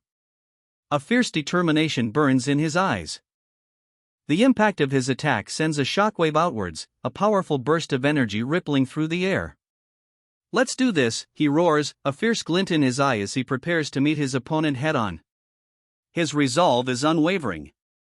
A guttural ag escapes his lips as the full force of the attack connects. "Bah ha ha!" The sound rings out, a cruel, echoing laugh that underscores the opponent's victory. "It hurts," he cries out, but his opponent only laughs. "This is fun," the victor proclaims, a chilling declaration that underscores the brutal imbalance of the fight. "I'm having fun too," the victor purrs, a chillingly casual statement that underscores the brutal one-sidedness of the fight. The cruelty of it all hangs heavy in the air. "Ha ha!" The victor bellows, a cruel laugh that echoes the brutal one-sidedness of the fight. His grip tightens. His cruel laughter continues, a chilling sound that underscores the victor's complete dominance. He raises a skeletal hand, fingers splayed, a gesture of chilling superiority. "Save me!" A desperate plea escapes the defeated creature, its voice barely a whisper against the victor's echoing laughter. The victor, his cruel amusement undiminished, holds the creature aloft, a macabre trophy. With a final, brutal strike, the victor sends his foe sprawling. A crimson spray erupts as the defeated creature disintegrates, leaving only scattered remnants against the stark red backdrop. Silence. Only the victor remains, his shadow stretching long across the crimson ground, a stark testament to the battle's brutal end. He stands amidst the carnage, several crimson swords hovering obediently at his command. The defeated foe lies broken, its struggle finally over. A chilling stillness settles over the blood-soaked ground. He crushes the foe's eye, a sickening crunch echoing the finality of the battle. Crimson stains his hands, a grim testament to his ruthless victory. "It was an ego sword," a voice narrates, the words hanging heavy in the aftermath of the brutal battle. The crimson stain on the victor's hand speaks volumes. The defeated foe lies broken, his face a gruesome mask of shattered bone and crimson. A chilling silence follows the brutal clash. "A blacksmith made it for me using the corpses of hunters," he explains, the chilling detail adding another layer to the already brutal scene. The victor stands over his fallen foe, the crimson tide receding slightly, leaving behind a stark testament to the battle's ferocity. A resounding woody echoes, a testament to the sheer power just unleashed. The victor's triumph hangs heavy in the air, the silence broken only by the lingering awe. "It was something really cool," he muses, a hint of self-satisfaction in his tone as the afterglow of his devastating attack fades. He watches the aftermath of his attack, a faint smile playing on his lips. The defeated foe is barely visible, swallowed by the dissipating energy. A faint smile still plays on his lips as he observes the lingering energy dissipate, barely concealing the battered form of his defeated opponent. His gaze, intense and unwavering, holds a hint of something else now, a quiet satisfaction, perhaps even a touch of grim contemplation. The lingering energy dissipates, revealing the extent of his victory. His opponent lies broken, barely recognizable beneath the fading crimson glow. A grim satisfaction settles over him, a stark contrast to the brutal battle just concluded. The crimson energy finally fades, leaving behind a scene of utter devastation. His opponent lies broken, a shattered husk amidst the lingering red dust. A grim satisfaction, tinged with weariness, settles upon the victor's face. Silence. Only the lingering red dust motes dance in the aftermath. The victor stands amidst the ruins, his grim expression betraying a deep weariness beneath the surface. He sheathes his weapon, the lingering crimson a stark contrast to the ashen gray of his surroundings. A single, weary sigh escapes him. A heavy sigh escapes him, the sound swallowed by the desolate silence. The victor sheathes his blood-stained weapon, the crimson a stark contrast to the gray dust that coats everything. He collapses against the crumbling wall, the dust swirling around him like a shroud. His opponent looms, a silent, imposing figure in the aftermath. A single, sharp intake of breath punctuates the silence. The victor remains motionless, his gaze fixed on the fallen opponent. A resounding whine echoes through the air, the sound of impact lingering in the silence that follows. The title card appears, S-ranked blacksmith. Gal, Yak Bong, the S-ranked blacksmith, is introduced. He holds a grotesque, pulpy mass, the remnants of something recently destroyed, in his hand. A wizened old man, hunched over his staff, observes him with an impassive gaze. "Ah, it's you?" The old man's voice, though quiet, cuts through the air, a hint of recognition in his tone. His gaze remains fixed on Yak Bong, the S-ranked blacksmith, who still holds the pulpy remains of his latest creation. "Did you gather the corpses of the hunters?" the old man asks, his gaze unwavering. Yak Bong, the blacksmith, nods grimly. "Yes, there's around 40. A chilling mountain of bodies lies before them, a grim testament to the recent battle. "It's all you now," the old man states, his voice flat, devoid of emotion. Two shadowy figures leap from the darkness, leaving Yak Bong to face the consequences alone. The grim toll of the battle is laid bare. 40 corpses, a macabre testament to the hunter's demise, lie scattered before Yak Bong and the old man. The weight of responsibility settles heavily on Yak Bong's shoulders. He is left alone to face whatever comes next. "Understood," Yak Bang replies, his voice barely a whisper against the backdrop of the carnage. A grotesque, fleshy creature, vaguely resembling a monstrous fungus, rises from the shadows, a chilling harbinger of what's to come. A blur of motion. Yak Bong's blade arcs, a crimson streak against the unsettlingly still background. The creature explodes in a crimson eruption, its dark form dissolving into a chaotic spray of blood and shadow. Yak Bong remains, unmoved, amidst the aftermath. A deafening roar erupts as the creature is obliterated. Yak Bong stands, his expression unchanged, a grim stillness in the wake of the brutal attack. Painful cries erupt from the creature's remains as it disintegrates. "What is this?" it gasps, the words laced with disbelief and agony. "It hurts." Terror grips the creature as it disintegrates. "Mom! It hurts. I'm scared. Save me," it cries, its pleas laced with panic and despair. A chilling laughter echoes in response. "What are you doing?" A high-pitched shriek escapes the creature as it collapses, the sound of EK, punctuating its final moments. Silence. A chilling silence follows the creature's demise, broken only by the lingering echo of its terrified shriek. A soft ah escapes, a breathy sound that hangs heavy in the sudden silence. "I made it." The words, barely a whisper, hang in the air, a testament to the struggle just overcome. Relief washes over them. Sweat drips from his brow, a testament to the exertion. He collapses, the weight of his victory settling upon him. "It's a masterpiece," a voice booms, echoing over the horrifying scene below. A grotesque pile of twisted, screaming bodies writhes beneath him, a testament to his horrifying creation. A grotesque mass of flesh writhes below, a horrifying tableau of twisted limbs and screaming faces. "What is this?" one voice cries out, the terror palpable. Others plead, "Save me," or scream in despair, "Kill me." The scene is a testament to the power and the horror of his creation. A guttural ugh escapes the elder as he struggles, the grotesque, fleshy appendage constricting his form.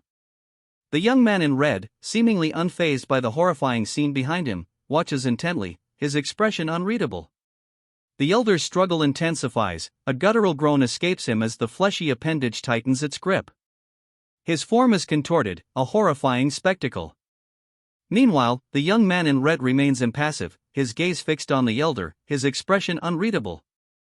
With a final, desperate heave, the elder wrenches free, the grotesque appendage detaching with a sickening rip. "Thanks," he gasps, his face a mask of exhaustion and barely contained pain. The young man in red simply nods, his expression still unreadable.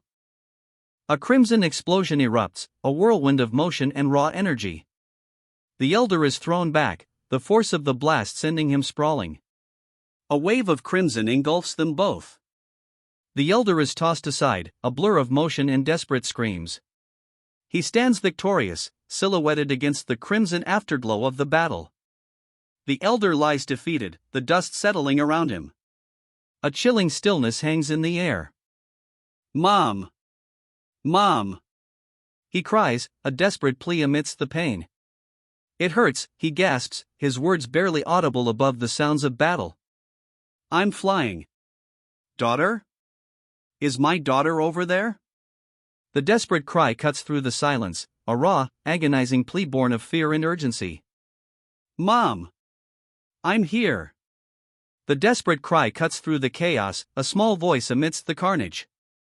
Simultaneously, a mother's anguished plea rings out, "Daughter! Where are you? I can't see you." Her voice, raw with fear, is a desperate search in the midst of a terrifying maelstrom. "Wow," a voice whispers, awestruck.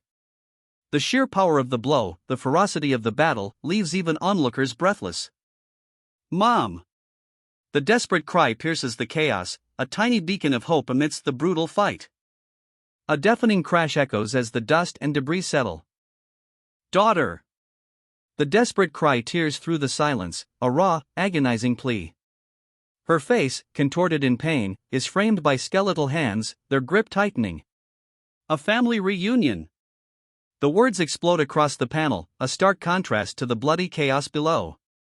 Crimson splatters paint a grim picture of the aftermath. His face, a horrifying mask of bone and flesh, contorts into a chilling grin. One half human, the other a grotesque parody, he rises, the carnage around him a testament to his power.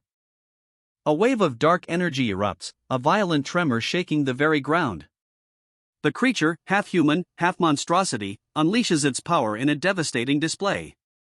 He launches himself forward, a blur of motion, directly into the heart of the monstrous energy blast. The blast engulfs him, a blinding white light consuming everything. A searing pain explodes through him. "Kill me, it hurts," he groans, the words barely audible above the roar of the energy still coursing through his body. He's engulfed, a writhing mass of faces screaming, "Don't touch me!" Who is it? Their cries are a cacophony of terror, a desperate plea against an unseen force. "Amazing!" He breathes, a single word barely escaping his lips, a stark contrast to the screams that had just filled the air. The monstrous form above him, a grotesque amalgamation of flesh and bone, hangs motionless, its power somehow subdued. "All the stupid bastards who were killed by monsters have gathered here," a voice, chillingly calm, declares. The monstrous form, now still, seems to confirm the horrifying statement. "I've killed a lot of people like them," the monstrous figure declares, its voice devoid of emotion, a chilling contrast to the fiery chaos surrounding it. The statement hangs heavy in the air, the weight of countless deaths settling upon the scene. "Who were once alive," the monster's chilling whisper echoes across the scene, a stark reminder of the carnage. Blood stains the ground, a testament to the countless lives extinguished. A slow fade to white. Silence. The aftermath. Whereas these people are already dead. The monster's chilling words hang in the crimson air, a stark contrast to the figure who now stands amidst the carnage. He moves with a grim determination, a stark silhouette against the bloody backdrop. "They're easy." The monster's dismissive words, dripping with chilling nonchalance, echo across the blood-soaked battlefield. A crimson wave erupts, a brutal display of power that obliterates everything in its path. The monster's attack leaves behind only a trail of destruction. The monster stands amidst the carnage, a chilling silhouette against the crimson backdrop. Blood stains its armor, a testament to its brutal efficiency. Its gaze, cold and unwavering, suggests a terrifying power yet to be fully unleashed. The monster's attack continues its relentless sweep, a crimson tide consuming everything. Its power is terrifying, leaving only destruction in its wake. "I try to record everything when fighting," he grits out, blood staining his face. The monster's maw looms, a terrifying counterpoint to his grim determination. So I bought an eye in Korea 5 years ago, he explains, his voice strained but resolute amidst the chaos. The revelation offers a glimpse into his meticulous preparation for battles like this. This ego sword's mana. He observes, his bloodied eye reflecting the grim reality of the situation. The sheer power of his weapon is evident, even amidst the carnage. Despite the blood and the strain, a grim smile spreads across his face. He points a finger, a defiant gesture against the odds. He lies there, a bloody mess, his eyes wide with a mixture of shock and disbelief. The weight of the ego sword's power is undeniable, but even in defeat, a flicker of defiance remains. Silence. A heavy, suffocating silence descends, broken only by the slow drip, drip, drip of blood. This is the owner of that eye, a voice declares, the words hanging heavy in the aftermath of the brutal battle. A grotesque face, contorted in a rictus of pain and madness, fills the frame. One eye is gone, replaced by a gaping, dark void. The other, bloodshot and wild, stares up with a chilling intensity. Ji Hyung. The question hangs in the air, a whispered plea barely audible above the lingering silence. Uncertainty, raw and palpable, clings to the single word, a stark contrast to the brutal violence that preceded it. A figure lies sprawled on the ground, limbs contorted, a stark image framed within a film reel. Blood stains the concrete. The scene is silent, the only sound the unspoken weight of what has transpired. He leans over the fallen man, his blonde hair falling over his face, partially obscuring the grim expression etched there. A deep frown furrows his brow, his gaze fixed on the injured figure below. The weight of his actions settles heavily in the silence.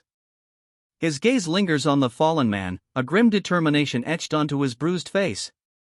The blonde hair, matted with blood, partially hides the extent of his own injuries. A deep weariness settles over him, a stark contrast to the earlier intensity. A surge of raw fury flares in his eyes, a stark contrast to the weariness that moments before had settled upon him. His gaze, now burning with a cold intensity, locks onto something unseen beyond the panel. The fight, it seems, is far from over. A fresh wave of fury erupts, replacing the exhaustion. His eyes, blazing with renewed intensity, fix on an unseen threat. The fight, it seems, is far from over. You. The word hangs heavy in the air, a low growl escaping him as his eyes blaze with renewed fury. The unseen threat, whatever it is, has clearly ignited a fresh wave of anger within him. Didn't even fight and just ran away, he spits, the words laced with contempt. His opponent stands before him, weapon held ready, a stark contrast to the fleeing figure he'd just pursued. The hunt, it seems, is far from over. Despicable bastard, he snarls, the word echoing the burning rage still coursing through him. His opponent remains distant, the hunt far from over. He pursues relentlessly, his shadow stretching long across the crimson landscape. The chase continues, unwavering. Still burning with fury, he presses on, his pursuit relentless. The crimson landscape stretches before him, a stark backdrop to his unwavering determination. Die, he commands, unleashing a deadly array of energy beams that crisscross the battlefield. His pursuit is far from over. A furious barrage of energy blasts tears across the battlefield, leaving a trail of destruction in their wake. The crimson earth is scarred, a testament to the raw power unleashed. The energy blasts continue their relentless assault, a chaotic dance of destruction across the ravaged landscape. Crimson earth is torn asunder, a testament to the sheer power unleashed. The furious exchange ends, leaving behind only a pale yellow dust cloud, settling over the ravaged crimson battlefield. Jai Young. The name hangs in the quiet aftermath, a whisper against the backdrop of the ravaged battlefield. He buries his face in his hands, a single, pained ah escaping his lips. The weight of the battle, the cost of victory, settles heavily upon him. A single, pained ah escapes him, a sound swallowed by the silence that follows. Slowly, he lifts his gaze, a single crimson eye gleaming through his fingers. A fierce, burning intensity flickers within it, a stark contrast to the exhaustion etched on his face. A pained ah escapes him, a barely audible whisper against the heavy silence. A guttural cry rips through the silence, a prolonged ahhhhh echoing his pain and exertion. He stands over his defeated opponent, a grim satisfaction etched on his face. One eye is blackened, a stark testament to the brutal exchange. A guttural cry, a prolonged ahhhhh, fills the air, the final sound of his opponent's defeat. A guttural cry, a drawn-out ahhhhh, echoes the finality of his defeat. Silence then descends. "It's fine, dude," a voice says, reassuringly. He offers a hand to the defeated opponent, who is still kneeling on the ground, catching his breath. "We're friends," the words hang in the air, a simple statement carrying unexpected weight. A gesture of genuine camaraderie, a hand offered in friendship. Tears stream down his face, a silent confession of defeat and perhaps something more. His hands cover his eyes, shielding the raw emotion. But the single word hangs heavy, a stark contrast to the previous declarations of friendship. A shift in the atmosphere is palpable, a subtle yet significant change in the narrative's direction. "Why did you?" The question hangs unfinished, a raw, anguished whisper echoing the unspoken betrayal. A chilling silence follows, heavy with unspoken accusations. His face, a mask of blood and disbelief, is cradled in a gloved hand. The weight of betrayal hangs heavy in the air. "Do that to me?" The question hangs in the air, a raw, wounded cry against the crimson backdrop. His disbelief is palpable, a silent scream echoing the betrayal he's just witnessed. "When I helped you." The words, a choked whisper, escape him. Agony contorts his features, a silent scream accompanying the revelation of his betrayal. "Why did you kill me?" The question, a ragged whisper against the bloody backdrop, hangs heavy with disbelief and agonizing betrayal. "Save me." His cries ring out, desperate pleas against the backdrop of his own betrayal. "We're friends," he screams, the words a desperate, almost frantic attempt to deny the reality of his situation. "My eye. It hurts." Agony racks his body, a stark contrast to the earlier accusations. "Because of you." "Just fuck off," the callous words slice through the air, a stark contrast to the victim's earlier pleas. His tormentor's indifference is palpable, a chilling finality to the brutal act. A guttural scream rips through the silence, a raw, agonizing sound that speaks volumes of pain. The agony is palpable, a stark contrast to the callous indifference that preceded it. "Smile," the command hangs heavy in the air, a cruel mockery of the agony that precedes it. The victim's face, contorted in pain, offers no response, only the stark, chilling silence remains. Sweat beads on a trembling lower face, a forced smile stretched thin across the skin. The agony is still etched there, a testament to the cruelty inflicted. A choked ah escapes, a sound of pure, agonizing pain. The forced smile cracks, revealing the true depth of suffering beneath. Claws, skeletal and sharp, close in. A single, malevolent red eye gleams in the darkness, the only visible detail amidst the encroaching horror. A maniacal ah explodes from the creature, a sound of pure, unadulterated malice. Tears stream down its face, a grotesque counterpoint to its cruel laughter. Its laughter, a chilling symphony of malice, echoes through the darkness. Tears stream down the creature's face, a grotesque contrast to its cruel mirth. The creature's laughter, a horrifying crescendo of malice, continues. "Ka-ha-ha. Ka-ha-ha. Ka-ha-ha," it shrieks, tears streaming down its face, a grotesque contrast to its cruel mirth. The creature's laughter, a horrifying crescendo, fills the air. "Ah-ha-hey-ha-ha. Ah-ha-ha-ha-ha-ha-ha-ha-ha," it shrieks, a chilling, echoing sound that underscores its cruel mirth. Its laughter abruptly ceases. A pained ugh escapes the creature as it recoils, its form visibly strained. A strained ha escapes the creature's lips as it clutches its arms, the sound a stark contrast to its previous, terrifying laughter. Its powerful form is visibly weakened, the attack clearly taking its toll. It staggers back, the red background emphasizing its vulnerability. Pain contorts its features, a stark contrast to its earlier menacing laughter. The creature is clearly weakened, the previous attacks having taken their toll. A pained ugh escapes the creature as it stumbles. Its earlier ferocity is gone, replaced by a stark vulnerability. It crashes to the ground, the impact echoing in the stark red backdrop. A final, desperate struggle is evident in its contorted form before stillness claims it. A final, pained egg escapes the creature as it collapses, its body shuddering one last time before falling still against the crimson backdrop. A triumphant ha! Escapes the victor as it stands over its fallen foe, the crimson backdrop emphasizing the brutal finality of the fight. A final, guttural egg rips from the creature as it crumples, its body shuddering against the blood-red ground. Victory is his. A triumphant ha! Escapes him, a sound echoing the brutal victory. He stands over his fallen foe, the crimson ground a stark testament to the battle's ferocity. He breathes heavily, the exertion of the fight still clinging to him. A grim satisfaction settles on his face, a stark contrast to the crimson carnage surrounding him. The victor stands amidst the carnage, his chest heaving. A grim satisfaction, a chilling calm, settles over his features as he surveys the scene. A heavy silence descends. Only the victor remains, his breath ragged, but his eyes burning with a cold intensity. The battlefield, a testament to his brutal victory, is left in stark shadow. A chilling smile plays on his lips, a stark contrast to the brutal scene he's just orchestrated. His eyes, though, hold no warmth, only a cold, calculating intensity remains. A chilling laugh escapes him, a stark contrast to the brutal scene. Tears stream down his face, but his eyes gleam with a terrifying triumph. You will kill me? The question hangs heavy in the air, a stark contrast to the chilling laughter that preceded it.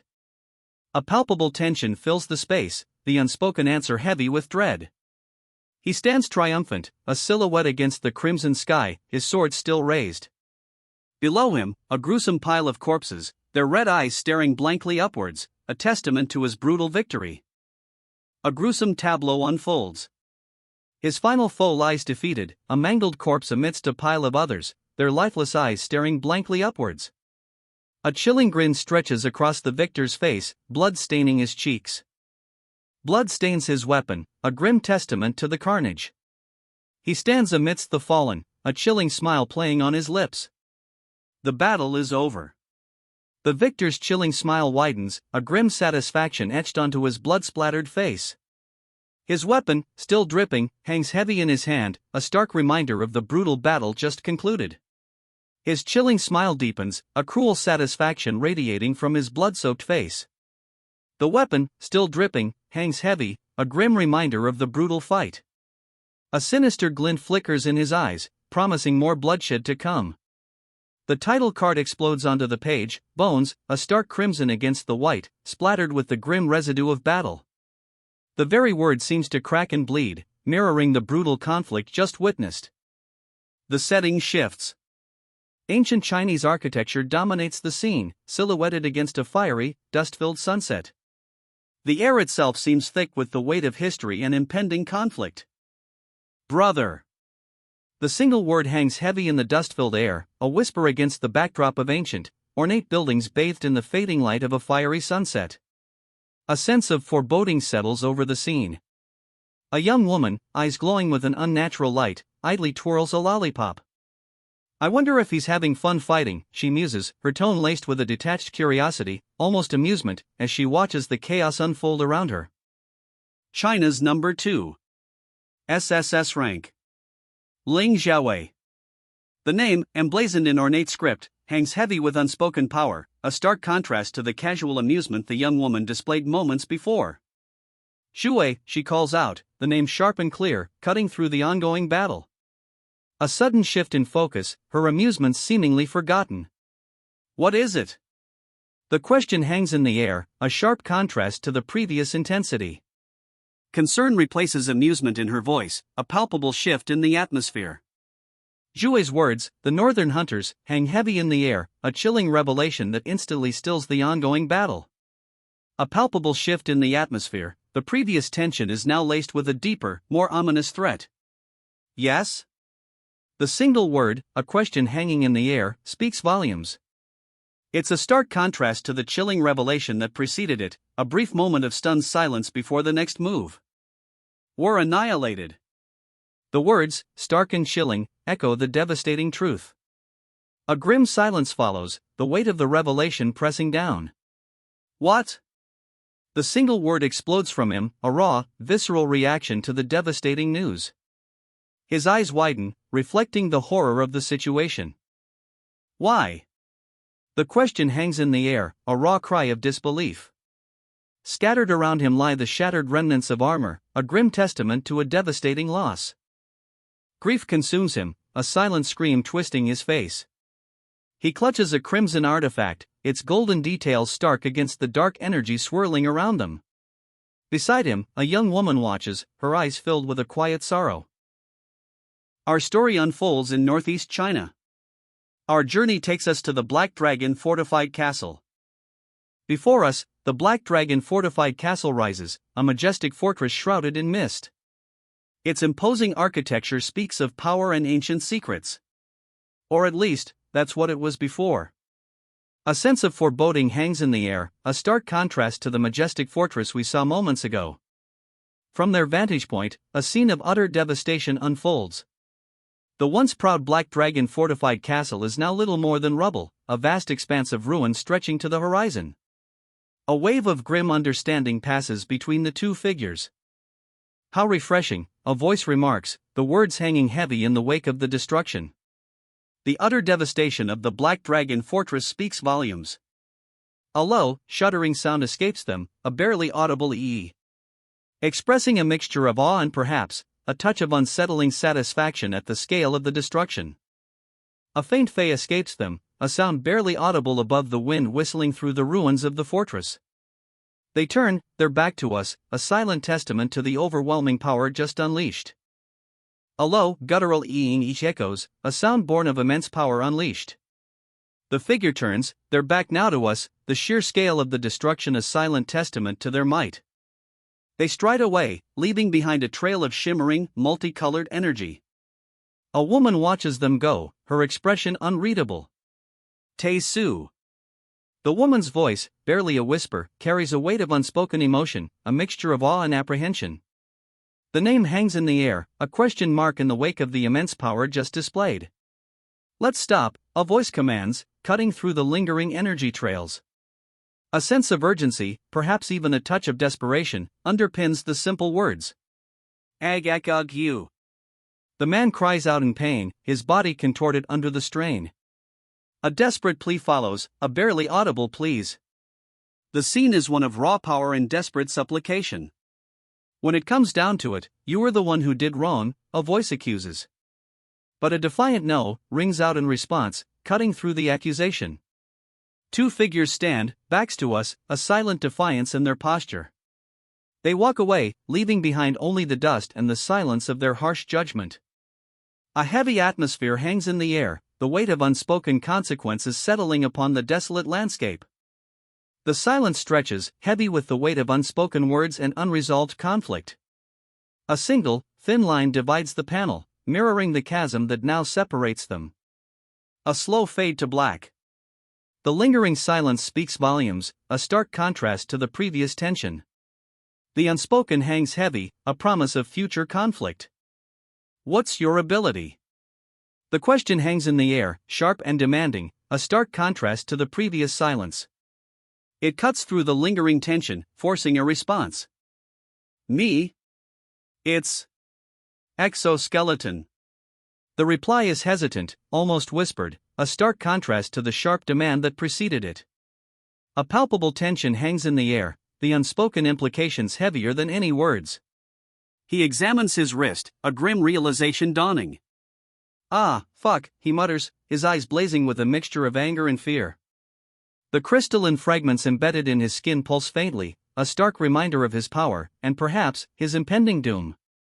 He slams into the floor, the impact jarring. A wave of dizziness washes over him as the world spins. Pain explodes in his head, a sharp counterpoint to the dull ache already throbbing in his wrist. Fucking disgusting, he spits, a grimace twisting his features. His eyes, wide and blazing with a furious disgust, betray the depth of his revulsion. Crimson crystals, sharp and jagged, now encase his hands. A sickening sheen coats the grotesque transformation, amplifying the already palpable disgust. Just fuck off, he snarls, turning his back.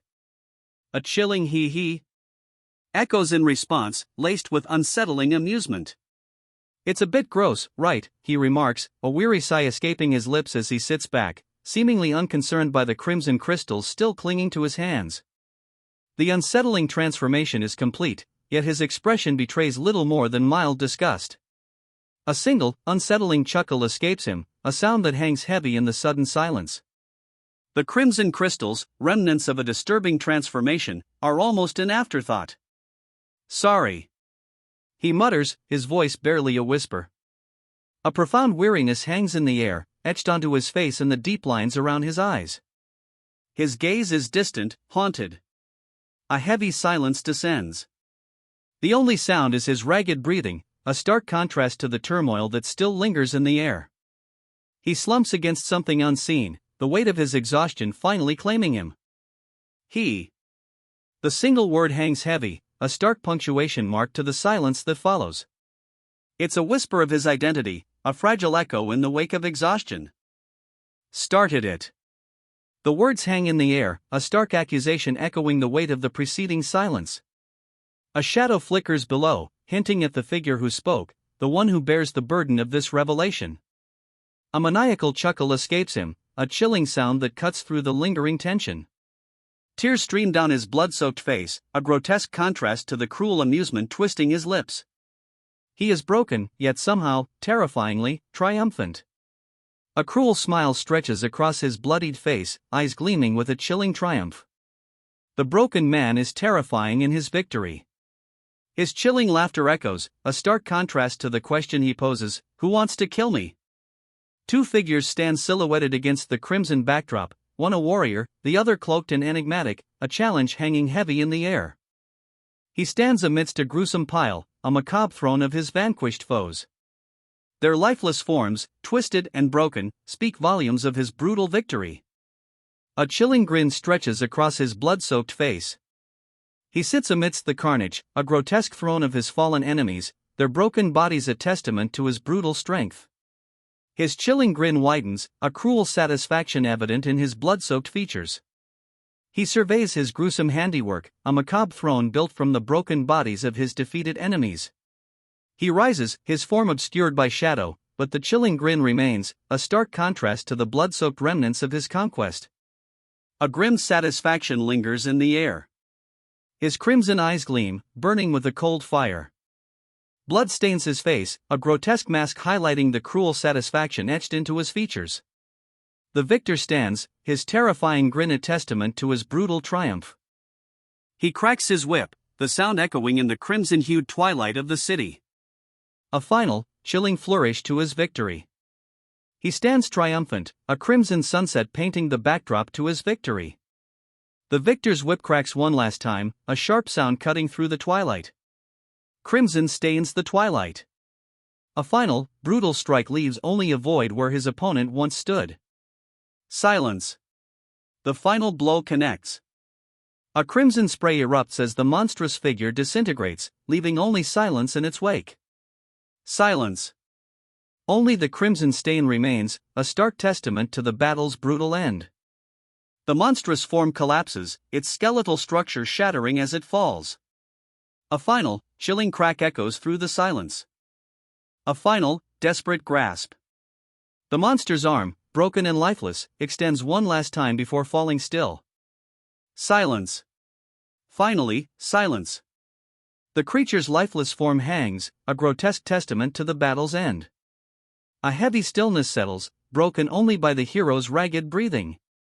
He stands, breathing heavily, the silence amplifying the weight of his victory. Exhaustion clings to him, a tangible presence in the aftermath of the brutal fight. With a final, powerful sweep, he cleaves the creature in two. Crimson explodes across the panel as the beast collapses, its reign of terror finally over. Silence. Only the slow descent of crimson droplets marks the end of the battle. Crimson rains down, a violent shower marking the end of the fight. He stands amidst the carnage, his breath ragged but his eyes burning with a fierce intensity. A crimson storm erupts, a brutal, beautiful ballet of blood and light. He stands amidst the chaos, victorious. The crimson storm fades, leaving behind an unsettling silence. A single, gigantic eye, pulsating with a malevolent energy, remains. A blur of motion, a final, decisive strike. The monstrous eye vanishes, leaving only the lingering red glow of the battle's aftermath. He lies defeated, sprawled amongst the city's rooftops, the red glow of the recent battle still clinging to the air. A final, decisive blow has been struck. A final, swirling arc of energy erupts from the staff. Silence. The red glow fades, leaving only the aftermath. The red glow dissipates, leaving behind only a stark white explosion of energy, then silence. The city sprawls beneath, a silent testament to the battle's end. A blinding flash of white light engulfs everything. Then, a vast, pink expanse stretches out, a silent, almost serene landscape contrasting sharply with the destruction below. He spins, a blur of motion against the dark backdrop. His eyes, wide with a mixture of exertion and grim determination, are fixed on something unseen. A flurry of blinding strikes cuts through the air, leaving a trail of crimson in their wake. He collapses, the impact echoing the ferocity of the attack. A crimson rain falls, a brutal testament to the ferocity of the exchange. Silence. A heavy, suffocating silence descends, broken only by the slow drip of blood. He stands amidst a sea of fallen foes, a grim monument to his victory. The silence is heavy, broken only by the faintest drip of blood. A chilling stillness hangs in the air. He stands amidst the carnage, a lone figure silhouetted against the crimson tide of fallen foes. The only sound, a single drop of blood, echoes the silence. He stands victorious, a bloody blade held aloft.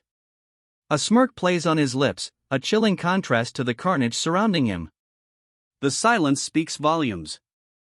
His blade withdraws, leaving behind a gruesome tableau. The final foe collapses, another victim added to the bloody harvest. Silence, heavy and absolute, descends once more. A final, brutal strike. Blood splatters across the crimson backdrop as the last opponent falls, his lifeblood staining the ground. The victor stands amidst the carnage, his breath ragged, his eyes burning with a fierce, red light. He stands amidst the carnage, a grim smile twisting his blood-soaked lips. The red glow in his eyes intensifies, reflecting the crimson tide around him. A cruel smirk plays on his lips, the red glow in his eyes intensifying. He raises his bow, the crimson string taut, ready to unleash another volley. His weapon descends, a crimson blur against the pale background. The impact is brutal, a sickening thud echoing the violence. Crimson stains bloom across the target's form as the attack connects. A sickening thud punctuates the silence, the force of the blow undeniable. Blood blossoms across the victim, a gruesome testament to the attack's power. The ferocity of the blow leaves no doubt, this is a decisive end. The aftermath hangs heavy. A stark silence follows the brutal attack, broken only by the slow, crimson seep staining the ground. The fight is over. A cruel smile twists his lips, a stark contrast to the blood staining his chest. He stands, weapon held high, the victor in this brutal exchange. Blood spatters across his chest, a grim testament to the fight's ferocity. He clenches his fist, a triumphant grin spreading across his face. Victory is his. His victory is complete. A heavy silence descends, broken only by the ragged breaths of the victor. A blinding flash of light erupts, a wave of energy engulfing everything. When the light fades, only silence remains. He plummets, a crimson blur against the gray stone. The ground rushes up to meet him. Claws, monstrous and sharp, reach for him as he falls. A desperate struggle, a final, desperate grasp. Too late. Monstrous claws, slick with blood, pierce him. A bloody vortex consumes him. Silence. A crimson haze hangs over the city. Silence, broken only by the faintest whisper of wind, settles over the cityscape. A figure, a blur of motion, sweeps across the crimson-tinged sky. He wields a long staff, its tip a golden gleam against the fiery backdrop. A golden trail streaks across the crimson sky, a blur of motion leaving only a shimmering afterimage. He falls, a crimson streak against the blazing light. The impact is barely audible, lost in the roar of the wind. He impacts the ground, a spray of crimson staining the earth. The golden light of the attack fades, leaving only the silence of aftermath. Silence. Only the lingering crimson stain marks the spot where he fell. The golden light of the attack is gone, leaving an unsettling stillness in its wake. A searing golden light cuts through the crimson stain, leaving behind an unsettling stillness. The aftermath hangs heavy in the air. A lone staff, dark and imposing, stands upright amidst the silence.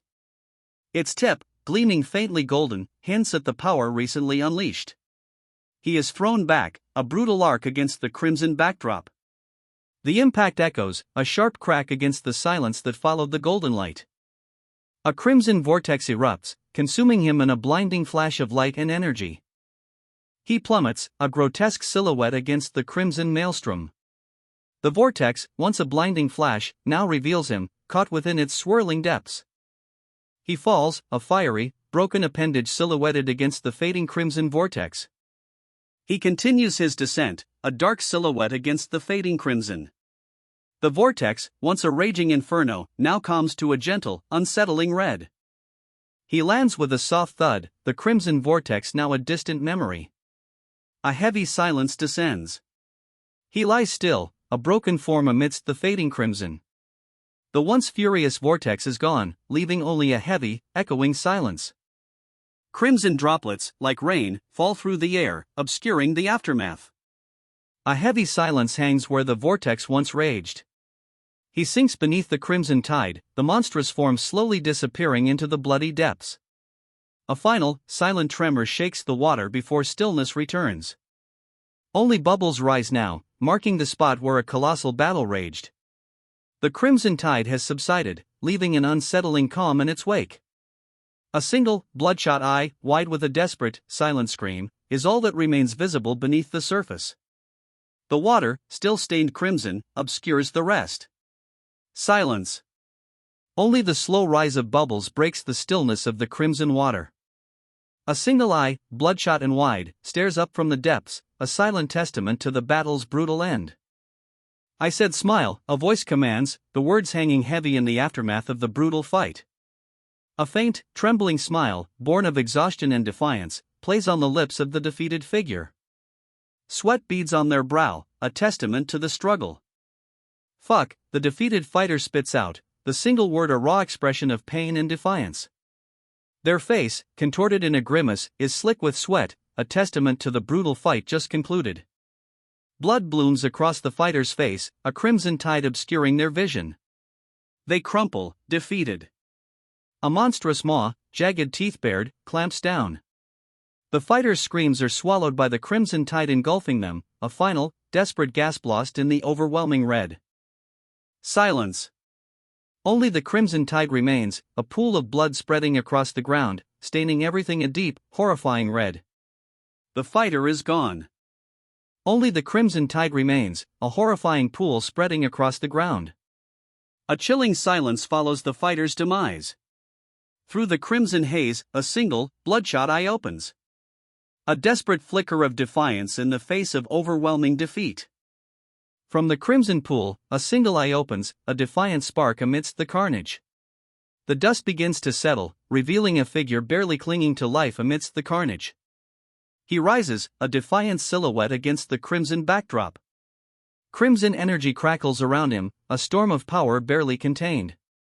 Before him, a vortex of crimson energy spins, a maelstrom of raw power threatening to consume him.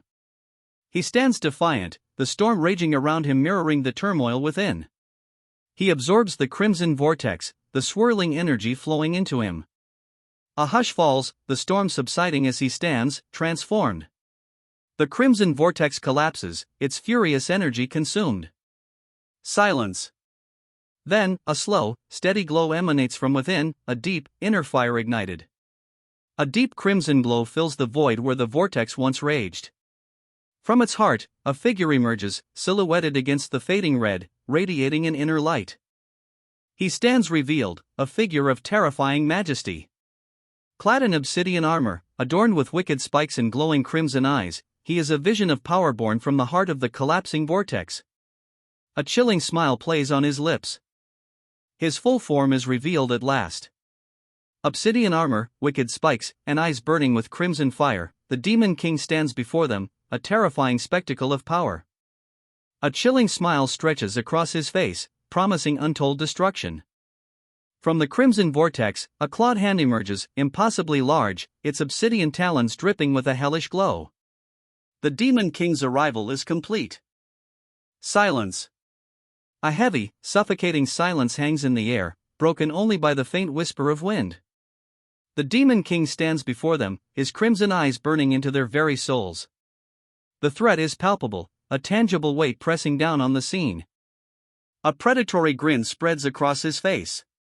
He grips his weapon, a grotesque, bone-carved staff, its power palpable. The Demon King's eyes, burning with malevolent intent, scan his surroundings. Then, a hellish crimson light erupts. From the depths of this infernal glow, a monstrous figure rises, its form vaguely humanoid yet utterly terrifying.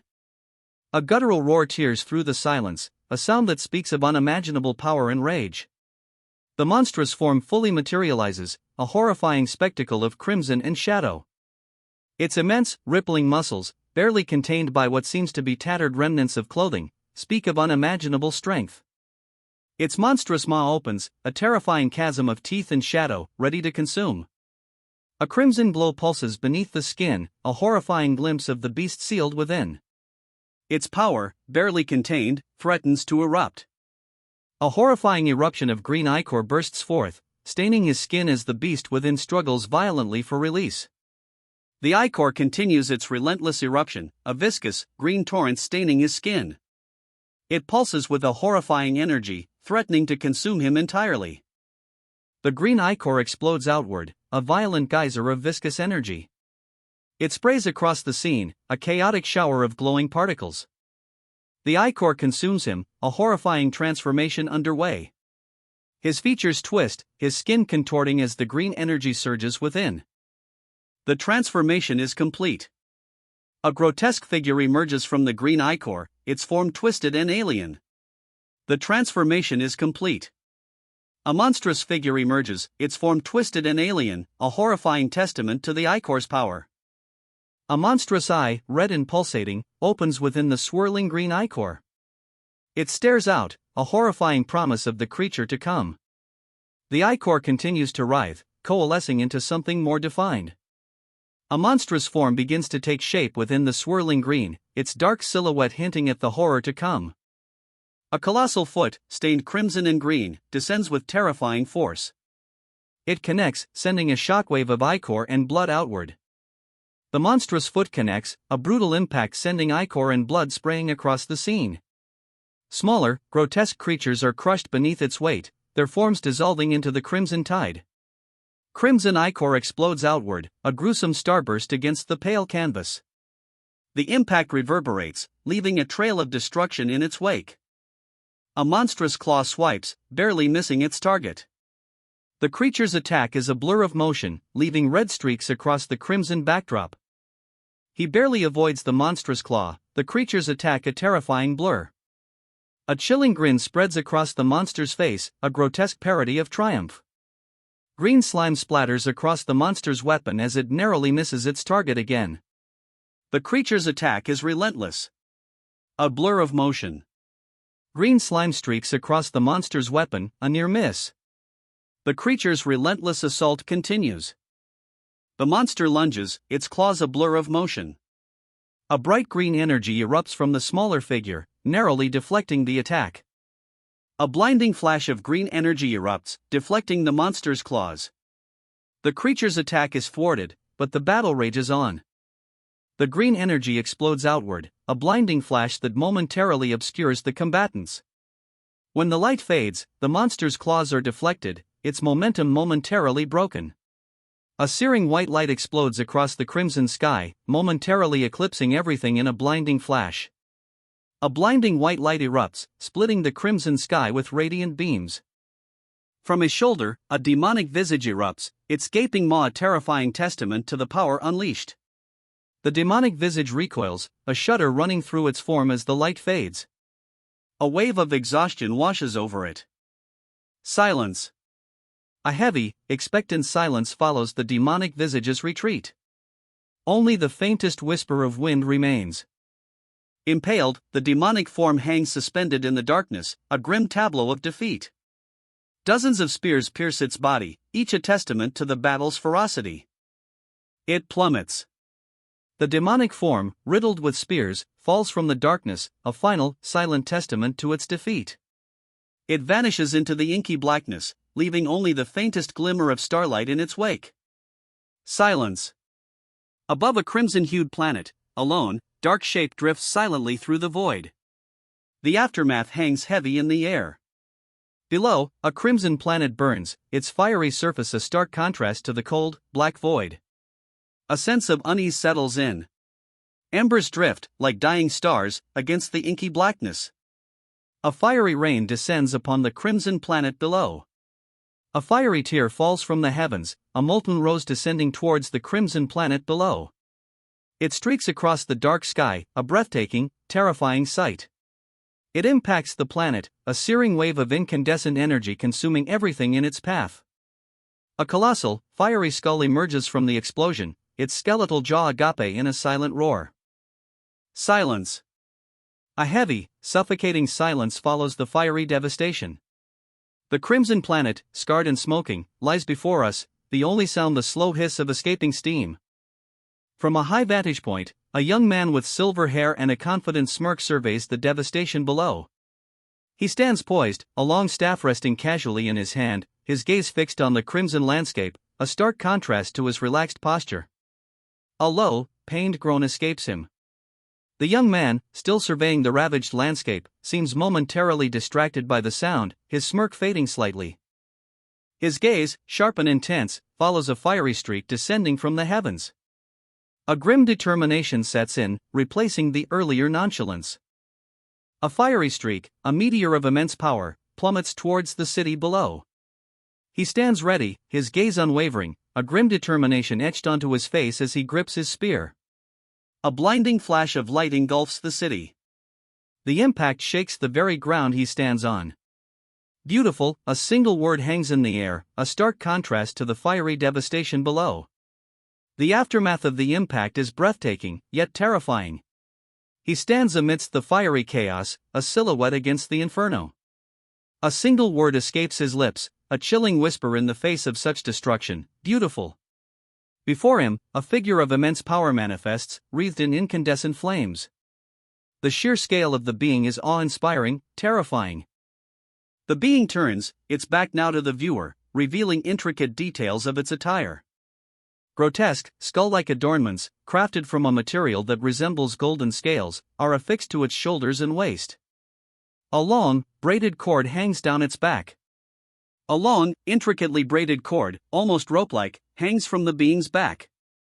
It's adorned with what appear to be golden scales, catching the light. A crimson spray explodes outward, a violent burst of blood staining the white background.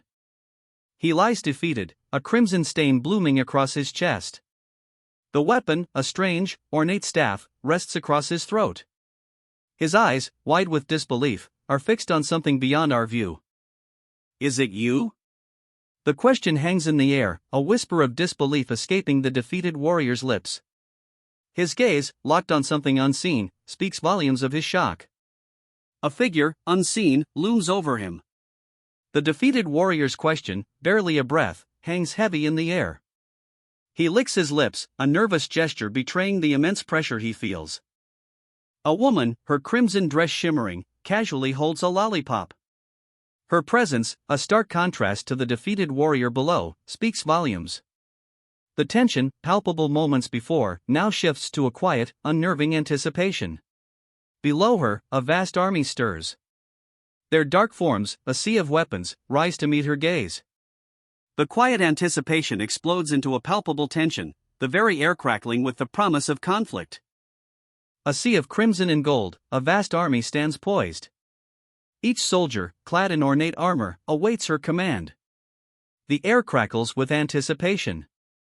The one who killed my people? The question hangs in the air, a chilling whisper against the backdrop of a vast, waiting army. Her gaze, sharp and unwavering, fixes on the figure before her. Her gaze, cold and unwavering, falls upon the fallen figure. A long staff rests casually near his neck, a silent testament to her power. He lies defeated, a crowbar resting heavily across his throat. His eyes, wide with a mixture of disbelief and pain, betray his final moments of struggle. Is it you? The question hangs in the air, a breath of uncertainty amidst the aftermath of violence. A woman, casually licking a lollipop, surveys the scene. Her expression is unreadable, a stark contrast to the brutal aftermath before her. Below her, a vast army stretches out, a sea of crimson and gold armor glinting ominously.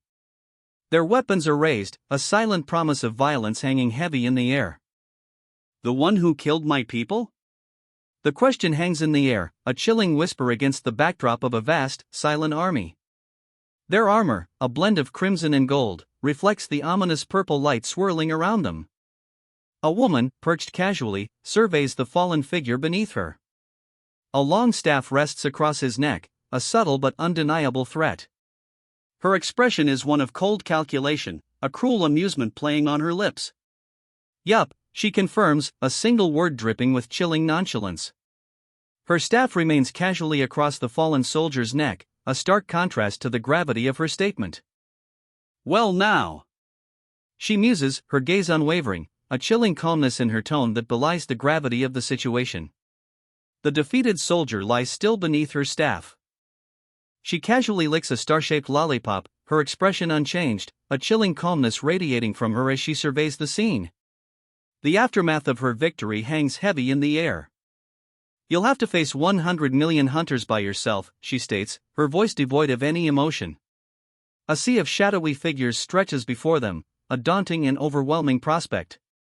They stand before a seemingly endless army, a terrifying legion of armored figures numbering in the millions. The weight of this impossible challenge settles upon them, a palpable tension hanging in the air. A wave of despair threatens to engulf them. The sheer scale of the approaching army is overwhelming, a tide of darkness rising to consume all hope.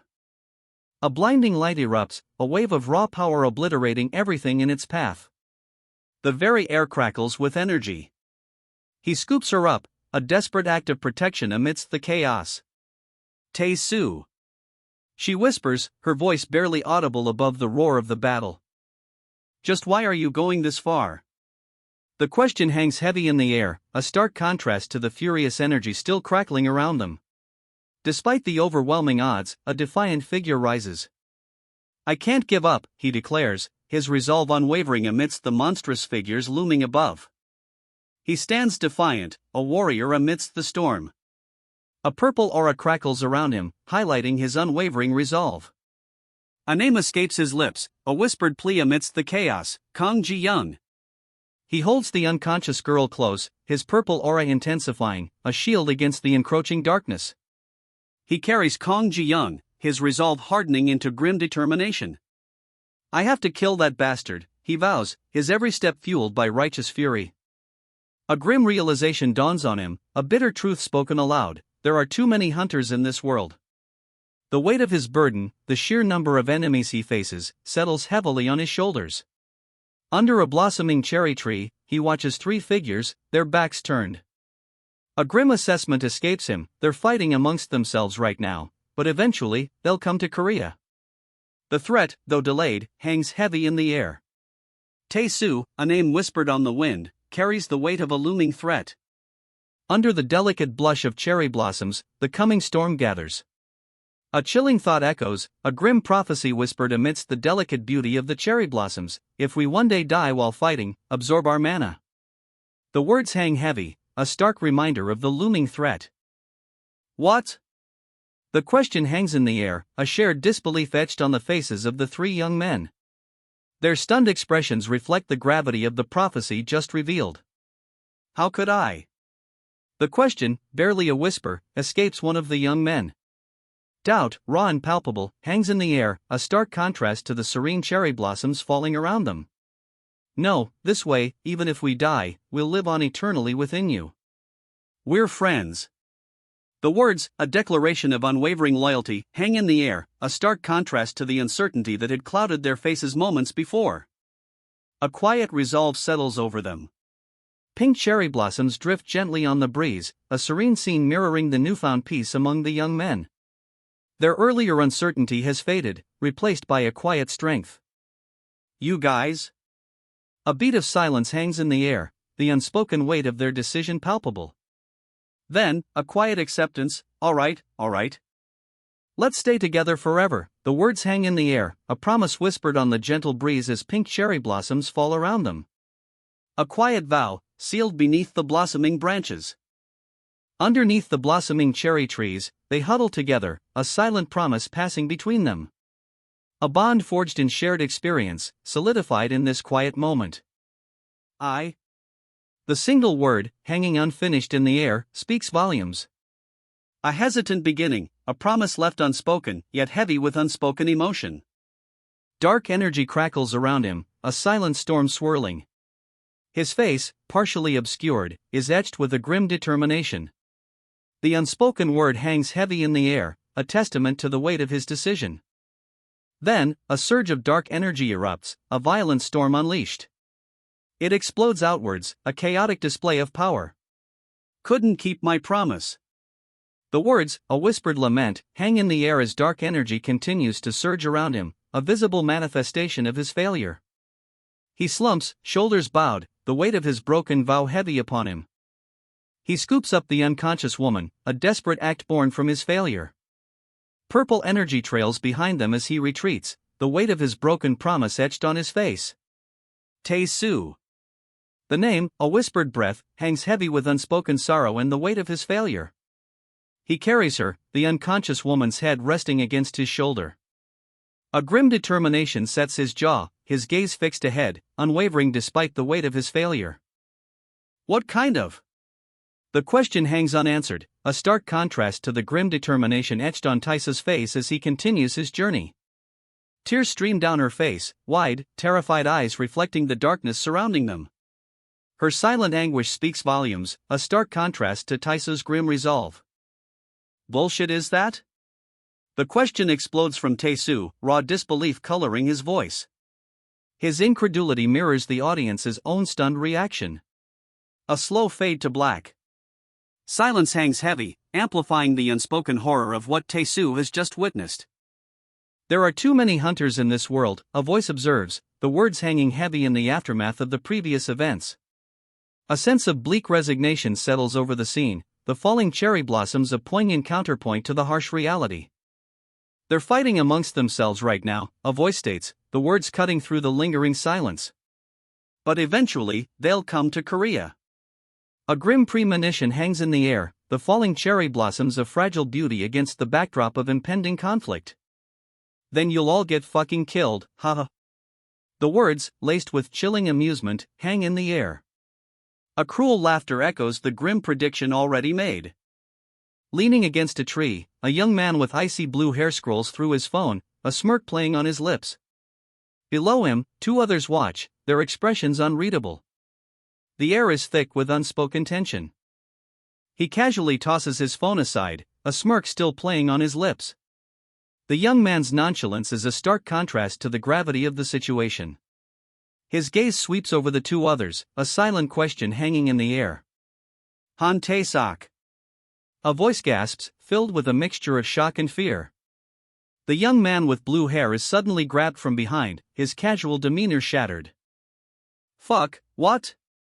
The words burst from Han Tae-sak, raw disbelief coloring his voice. His sudden outburst underscores the unexpected turn of events. You mad? The words hang in the air, a chilling question from the unseen assailant. Han Tae-sak's attacker is revealed, his face a mask of unsettling intensity, eyes blazing with a cold fury. And no.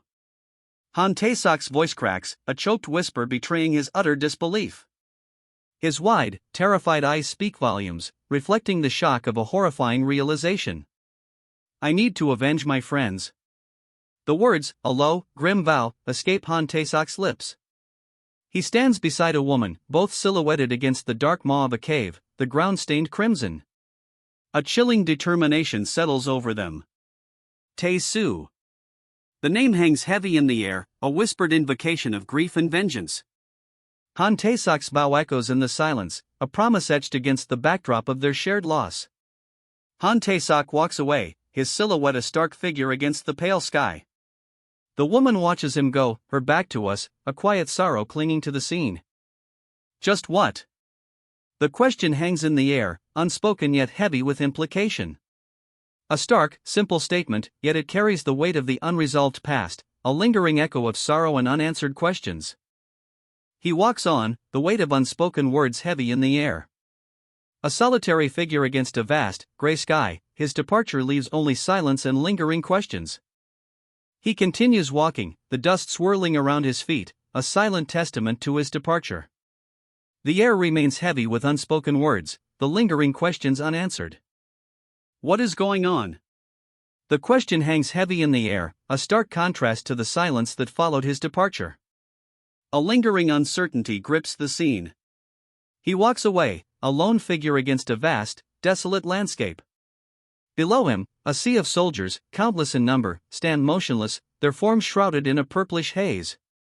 An unsettling silence hangs heavy in the air. Below him, a silent army stretches out, a sea of faces obscured by purple mist. Their stillness is unnerving, a stark contrast to the turmoil that preceded this moment. Before her, a silent army stretches out, a sea of faces obscured by purple mist.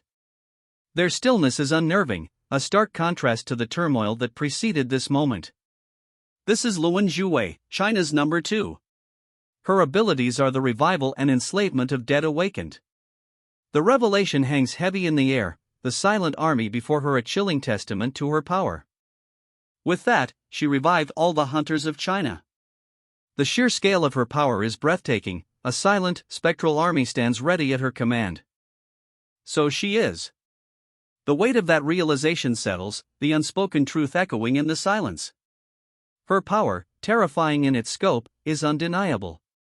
The full extent of her power is revealed, she is the embodiment of China itself. A legion of warriors, spectral and imposing, rises around her. Each figure, clad in crimson and gold, is a reflection of her power, a terrifying manifestation of China itself. From the swirling purple energy, a legion of warriors emerges, countless in number, their crimson and gold armor gleaming. They rise around her, a terrifying army born from her very being, a testament to her power over China itself. But even as her army forms, a new threat emerges. A figure, powerful and imposing, stands with his back to us, his right arm transformed into a crystalline, crimson structure, pulsing with dark energy. And someone like her. The words hang in the air, a stark contrast to the crimson blades that now streak across the panel, blurring into a whirlwind of motion around her. Her eyes, wide and dark, reflect the intensity of the power she wields, a power that has birthed a fearsome army. A chilling realization dawns, something had gone wrong. The newly summoned army, a force meant to be unstoppable, begins to crumble, figures dissolving into ethereal wisps of color as they fall from the sky. Crimson energy slashes through the air, disintegrating the summoned army. Each strike dissolves a soldier into shimmering particles, leaving only silence in their wake. Crimson energy continues its relentless assault, each blade of it slicing through the summoned soldiers, dissolving them into shimmering motes of light. The army, once a terrifying sight, is rapidly disintegrating before this onslaught. The crimson energy continues its relentless dance, each strike dissolving another soldier into shimmering dust. The last vestiges of the army vanish, leaving only the lingering glow of the attack. The crimson energy fades, leaving behind only a silent, empty space where a vast army once stood. The aftermath is chilling, a stark, silent void where a massive army once stood. This person, it's revealed, had completely dominated the SSS rank. No. The single word hangs in the air, a stark contrast to the crimson devastation that still swirls around it. He stood beyond comprehension. The statement, stark and simple, hangs heavy in the wake of the carnage. Crimson stains the black, a testament to the overwhelming power just unleashed. He has already transcended. The statement, a stark proclamation against the backdrop of fiery destruction, leaves the full extent of his power utterly incomprehensible. Crimson dust motes drift slowly in the inky blackness, the only remnants of a power beyond measure. All of humanity. The words hang heavy in the void, a chilling testament to the power just unleashed. A single, piercing blue light cuts through the swirling chaos of color, a stark contrast to the vibrant destruction. It hangs there, a silent promise of something more. A lone figure walks toward a brilliant light, their shadow stretching long across the ravaged planet below. Below them, a wave of vibrant color rises, a field of dark purple flowers blooming amidst streaks of pink, blue, and green. A sea of identical figures stretches before them, a vast army marching in unison. Above them, a single word hangs in the air: fear. The figure descends, their feet now visible, landing softly amidst the vibrant blooms. A kaleidoscope of color swirls around their ankles, mirroring the energy of the flowers below. And then, a single word appears, stark against the white background, and it hangs there, a promise of what's to come. A gasp escapes them. Before the figure, a multitude of armored soldiers stands, a sea of dark uniforms against the vibrant trail of light that follows their descent. Surrounded, they cry out in pain. Ack, and ugh. The words are barely audible above the roar of the approaching army, a tide of armored soldiers. Then, a stark declaration appears: the survival instinct. That lingering feeling, even without a sense of identity. The army cries out in agony, their screams swallowed by the sheer scale of their numbers. The word face blazes across the screen, a stark contrast to the chaos above. A wave of purple energy erupts, consuming the entire army. The command echoes, a stark, white face him against a deep purple backdrop. It's a challenge, a summons, burning with an ominous energy that mirrors the purple wave that just obliterated the army. 3 exclamation points, glowing a fierce purple, punctuate the scene. From below, a face emerges, eyes blazing with the same ominous energy, framed by hair crackling with power. I am right behind you. The voice booms, a chilling declaration from a figure shrouded in purple energy. Their eyes, blazing with malevolent power, are the only features visible. The defeated army lies scattered below. What erases fear? The question hangs heavy in the air, a stark contrast to the purple energy that surges around a legion of armored figures. Their ranks stand defiant, a testament to the power unleashed. I'll revive you again and again, the booming voice declares, a chilling promise echoing across the battlefield. Purple energy crackles around the fallen soldiers, their forms beginning to reform, a terrifying display of power. The purple energy continues its work, a silent, terrifying rebirth washing across the battlefield. Fallen soldiers rise again, their ranks replenished by the Demon King's chilling power. The purple energy fades, leaving behind a battlefield teeming with resurrected soldiers. Their numbers, once decimated, are now shockingly restored, a testament to the Demon King's terrifying power. So fight! The Demon King's command echoes across the reborn battlefield, a chilling decree that leaves no room for doubt. His resurrected army stands ready, a terrifying tide of renewed conflict. Him! The scream pierces the air, a desperate cry born of terror and disbelief as dark energy swirls around her, a vortex threatening to consume her entirely. But amidst the swirling chaos, a defiant declaration is hope. The words hang heavy in the air, a beacon against the encroaching darkness, a promise whispered amidst the roar of the Demon King's army. But Tae-soo was incredibly strong, the text proclaims, a stark contrast to the previous terror. His confident smile radiates, a powerful counterpoint to the overwhelming darkness. So he sliced through them all. The declaration is followed by a swift, brutal display of power. Tae-soo's strength is undeniable. Slash, slash, the sound effects echo the ferocity of Tae-soo's attack. His wide, almost manic grin speaks volumes, a whirlwind of motion, he cuts down his opponents with brutal efficiency. The aftermath. A red X slashes across a child's drawing of a family, the chaotic lines mirroring the violence that just transpired. The parents stand on either side, their expressions grim, while the children are engulfed in the explosion of red. A child's drawing, brutally defaced. A red X obliterates a family portrait, the chaotic strokes mirroring the carnage. From amidst the crimson chaos, a pained cry escapes, HHH. My head hurts. The words, stark against the chaotic background of a child's drawing, speak volumes. The vibrant colors are now stained with the weight of pain, a stark contrast to the earlier joyful image. A torrent of childish figures, vibrant and chaotic, fills the page. They're a kaleidoscope of color, yet a chilling undercurrent of disarray runs through them, a stark reflection of the pain that precedes it. The single word hangs heavy in the air, a stark contrast to the vibrant chaos that preceded it. A young woman, her face partially obscured, delicately holds a lollipop, her expression unreadable, yet a sense of quiet contemplation settles over her. China itself. The words hang in the air, a chilling revelation. A sense of dread settles over the scene, the weight of that statement palpable. Do you think I'll lose to you? The words explode from her, a defiant challenge echoing the rising tension. A fierce glint appears in her eyes, a stark contrast to the quiet contemplation moments before. Dark energy crackles around her, a furious storm mirroring the defiance in her eyes. She's ready to fight, her challenge a tangible force in the charged atmosphere. Crimson energy surges around her, a tempestuous aura reflecting her unwavering resolve. The fight is about to begin. Yesh, she breathes, the word barely audible against the vibrant energy swirling around her. A kaleidoscope of colors explodes from her, a breathtaking display of power. With a flourish, she summons a small, smiling figure, radiating multicolored energy. It's a whimsical contrast to the fierce intensity she exuded moments before. But the vibrant energy fades, leaving her breathless and vulnerable. Her eyes, wide and dark, reflect a sudden, overwhelming exhaustion. Darkness falls. A heavy silence settles, punctuated only by her ragged breathing. A distant, crumbling cityscape looms, a stark contrast to the immediate scene. 3 figures stand silhouetted against a hazy light, their forms imposing. One kneels before them, small and defeated. The weight of the silence is palpable, heavy with unspoken consequences. This is now the Manhwa sect's land. The words hang heavy in the air, a stark declaration against the backdrop of a crumbling city.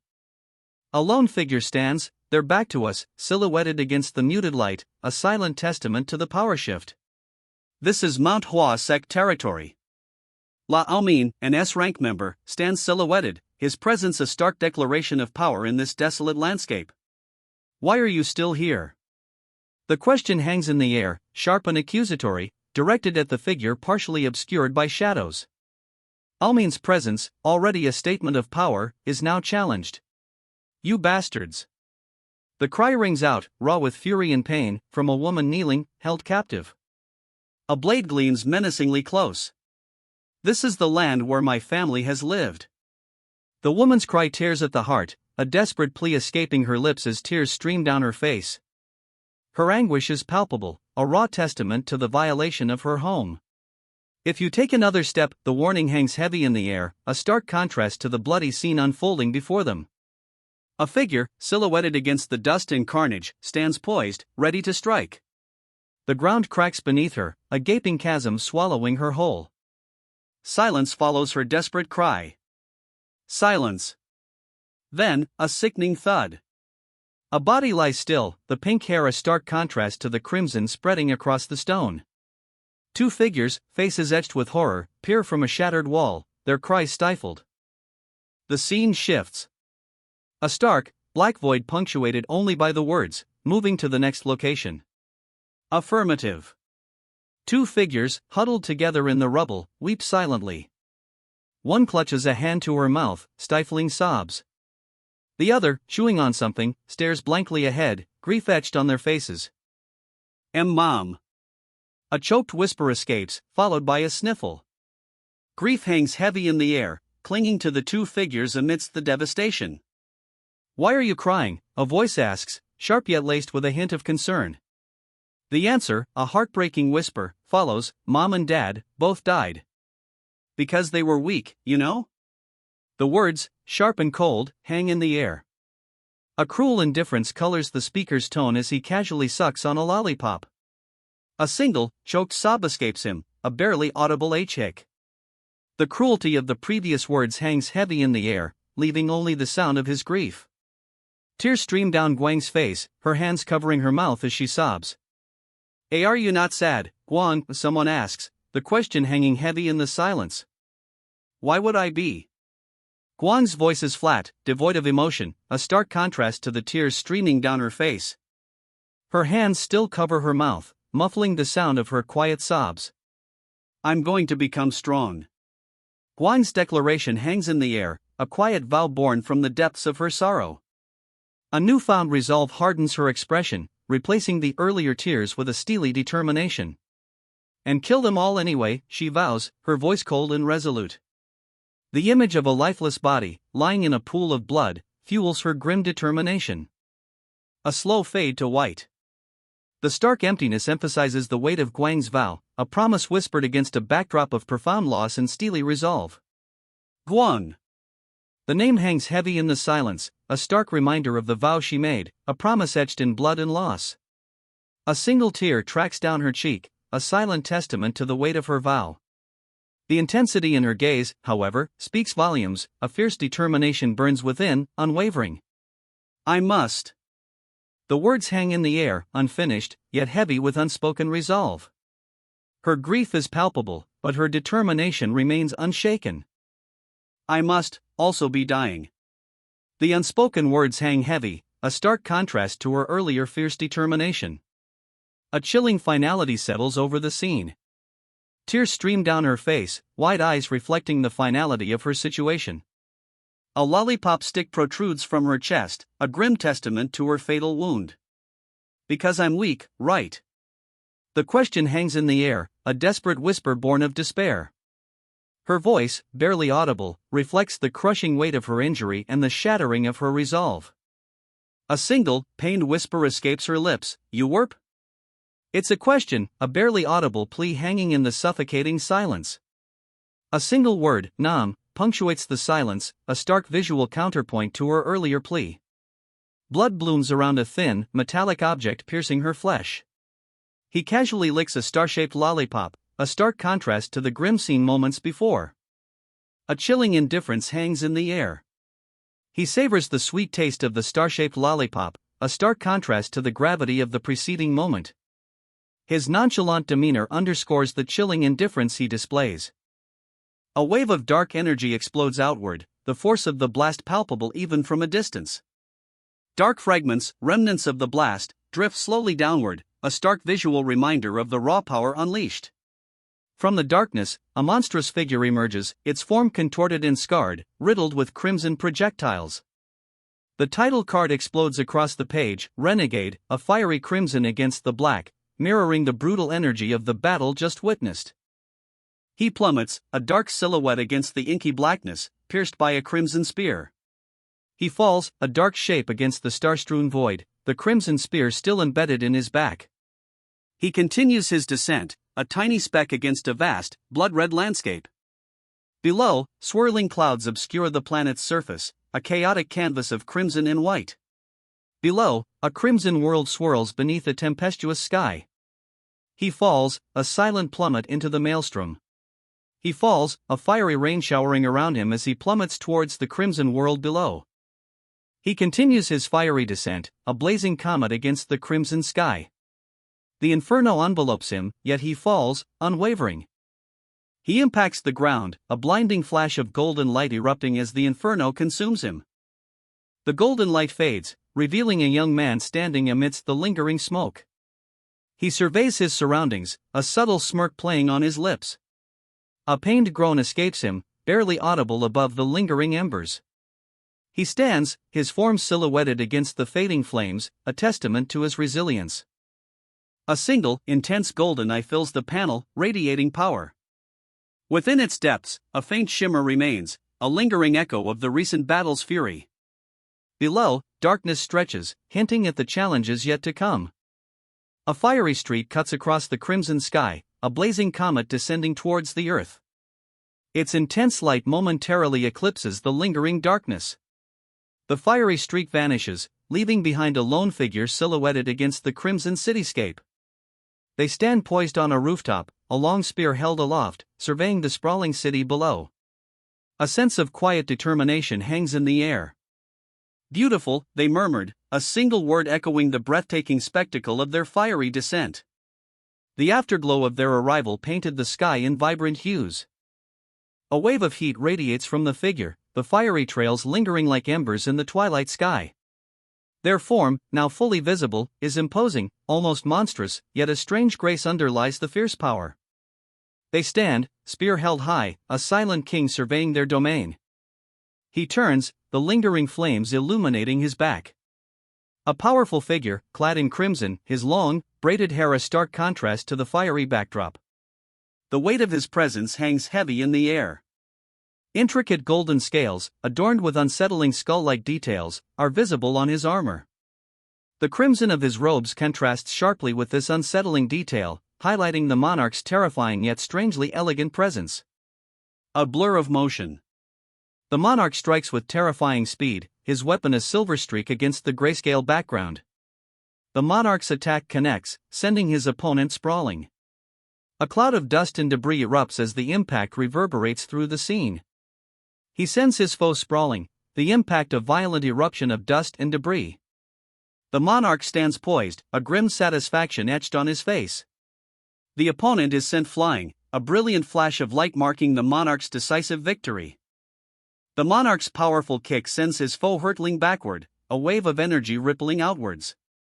Dust and debris erupt as the creature crashes to the ground, defeated. Ha! The defeated opponent sputters, a strange green slime coating his mouth. His eyes widen in disbelief. But the fight isn't over. From the defeated foe, a grotesque, green hand erupts, reaching towards the monarch with unsettling speed. A blinding flash. The air crackles with raw power. He sends the monstrous creature sprawling, a powerful blow sending it crashing to the ground. Dust and debris erupt as the warrior stands triumphant. A shockwave erupts, a furious whirlwind of energy obliterating the foe. The warrior unleashes a final, devastating blow. A shockwave of pure energy erupts, engulfing the monstrous creature in a blinding flash. The warrior's final strike sends the monstrous creature into a swirling vortex of energy, its form dissolving into nothingness. Ha! The warrior gasps, a sickly green substance oozing from his mouth. The aftermath of his victory is far from over. A sickly green substance coats the warrior's hand, a chilling reminder that the battle's not over. Even as the monster disintegrated, its essence lingers, a toxic corruption spreading. Crimson trails streak across the scene, the remnants of a fierce battle fading. A lingering poison, however, remains, seeping into the warrior's very being. Tada, a sinister figure emerges from the lingering crimson haze, a pair of wickedly barbed whips held aloft. The air crackles with a newly unleashed power. A hand reaches out, a desperate grasp against the monstrous form looming above. The creature's shadowed bulk fills the frame, its red eyes burning with malevolent energy. This is no ordinary foe, the air itself crackles with the power emanating from it. The monstrous form crushes down, its immense weight a crushing blow. A desperate hand scrapes against its shadowed surface, a futile attempt to resist the inevitable. The crushing weight descends, obliterating all resistance. A final, desperate struggle ends in silence. He collapses, defeated. The crimson glow of the aftermath intensifies, swallowing him in its fiery embrace. The fiery red engulfing him intensifies, a final, consuming wave. All that remains is the aftermath. Only a glowing, malevolent eye remains, the crimson fire now a stark contrast to the sickly green corruption spreading across the victim's face. The sickly green corruption continues its relentless advance, consuming the victim's face. A single, malevolent eye, burning crimson, remains, the last defiant spark before oblivion. The crimson eye flickers, then fades. A pulsating orb of pink energy explodes, the word poison blazing within.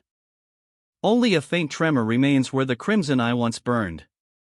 The corruption retreats, leaving behind a lingering pink glow, a stark reminder of the poison's potent touch. Wow, a breath escapes, barely audible. The creature recoils, the pink corruption receding further, leaving behind a stark, dark silhouette. Its form is monstrous, twisted, yet strangely diminished. You came out of a place like this? The question hangs in the air, a stark contrast to the creature's ravaged form. Its monstrous silhouette, now diminished, recoils further as the pink corruption fades, leaving behind a grotesque visage. Disbelief and horror are etched onto its face. The creature shrinks further, its monstrous form dissolving as the pink corruption fades completely. Only a grotesque, weakened husk remains, its features contorted in a silent scream of disbelief and terror. Incredible, the defeated creature gasps, its voice barely a whisper. So that's why you're this strong.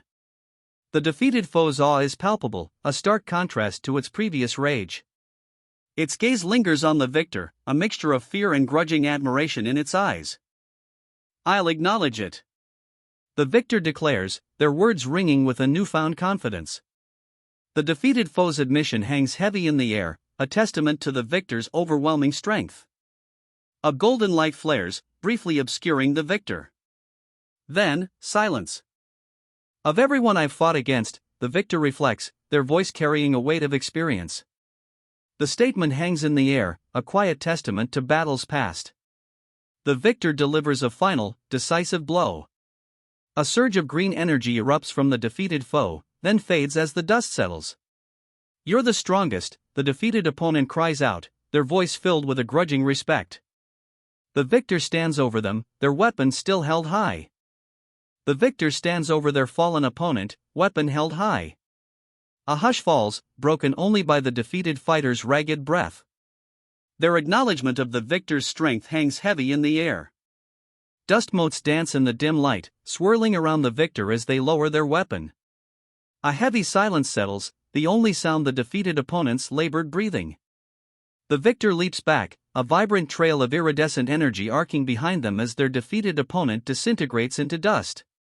Therefore, the victor stands alone, the aftermath of the battle a stark contrast to the vibrant energy that trailed their movements moments before. You'll be the first one I'll be using this on, they declare, a chilling promise hanging in the night air under a crimson moon. Poison arts. The words glow, a chilling promise echoing the victor's earlier threat. Under the crimson moon, a new technique is unveiled, its dark potential hinted at by the swirling, venomous energy. Combining all the world's poisons. The words hang heavy, a chilling description of the technique unveiled under the crimson moon. Its dark power is palpable, a swirling vortex of venomous energy promising devastation. Is what makes up this technique. The words float, a chilling explanation of the swirling, venomous energy, a terrifying concoction of poisons from across the world. The swirling mass pulsed, a horrifying bloom of venomous energy, each crimson spike radiating lethal potential. It was a terrifying concoction, the culmination of poisons gathered from across the world.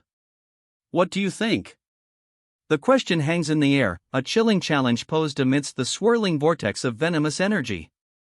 A sense of foreboding intensifies. Can you fight it? The question, a stark challenge, hangs heavy in the air. The old man, his face obscured, is seen from an unusual angle, his posture suggesting a deep contemplation of the deadly vortex before him. He stands, a colossal figure against a crimson sky, the city a smoldering ruin beneath him. Crimson energy crackles across his form, swirling vortexes of power emanating from his very being. An aura of immense, terrifying power radiates outwards. Crimson energy surges, a terrifying spectacle against the ruined city. The Demon King, a colossus of destruction, looms over the devastation, his power a palpable threat. He unleashes a wave of crimson energy, a furious torrent that engulfs the already devastated city. The power is breathtaking, terrifying in its scale. From the heart of the crimson maelstrom, a vortex of darkness opens, swallowing the ravaged city. Its power is absolute, terrifying. He plummets into the vortex, a dark abyss opening within the crimson chaos. The city, already ravaged, is consumed. A strangled cry, escapes him as he's pulled into the vortex's dark heart. Crimson energy crackles around him, a final, desperate struggle against the overwhelming power. Crimson energy explodes outward, a violent backlash against the vortex's pull. He fights, desperately, but the abyss claims him nonetheless. What is it? The question hangs heavy in the air, a stark contrast to the violent energy that preceded this sudden, unsettling stillness. This emotion? The question hangs heavy, a stark contrast to the chaos that just subsided. A chilling uncertainty fills the void left by the vortex's fury. A chilling uncertainty hangs in the air.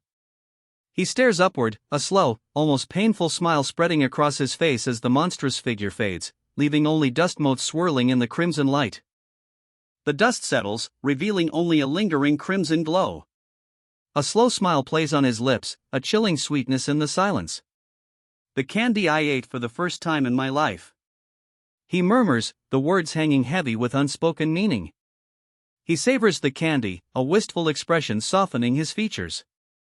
The first time in my life, he whispers, the words trailing off.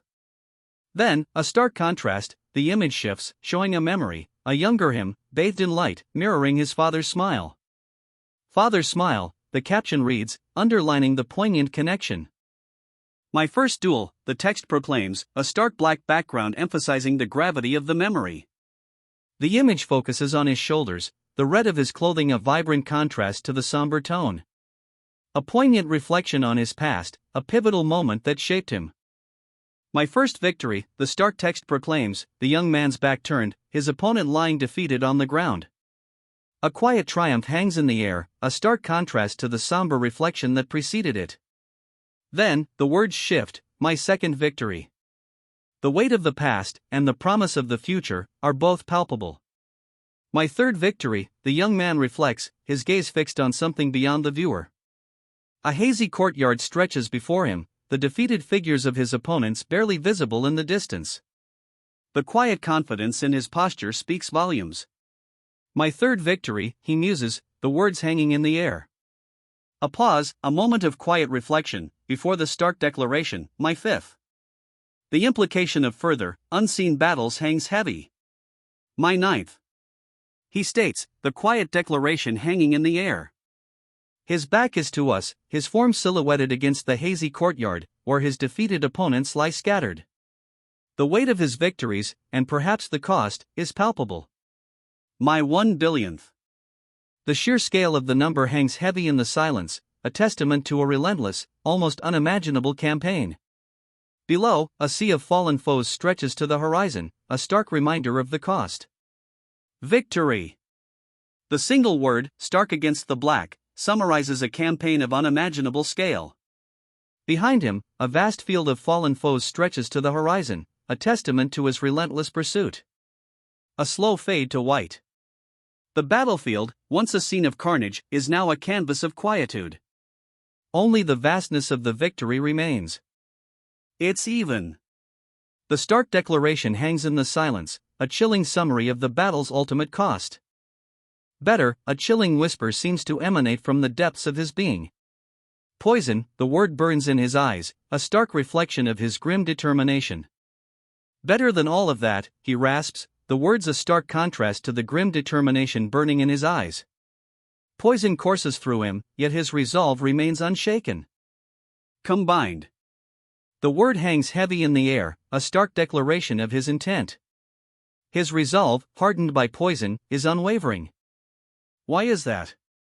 The question hangs in the air, a stark challenge to the poison coursing through his veins.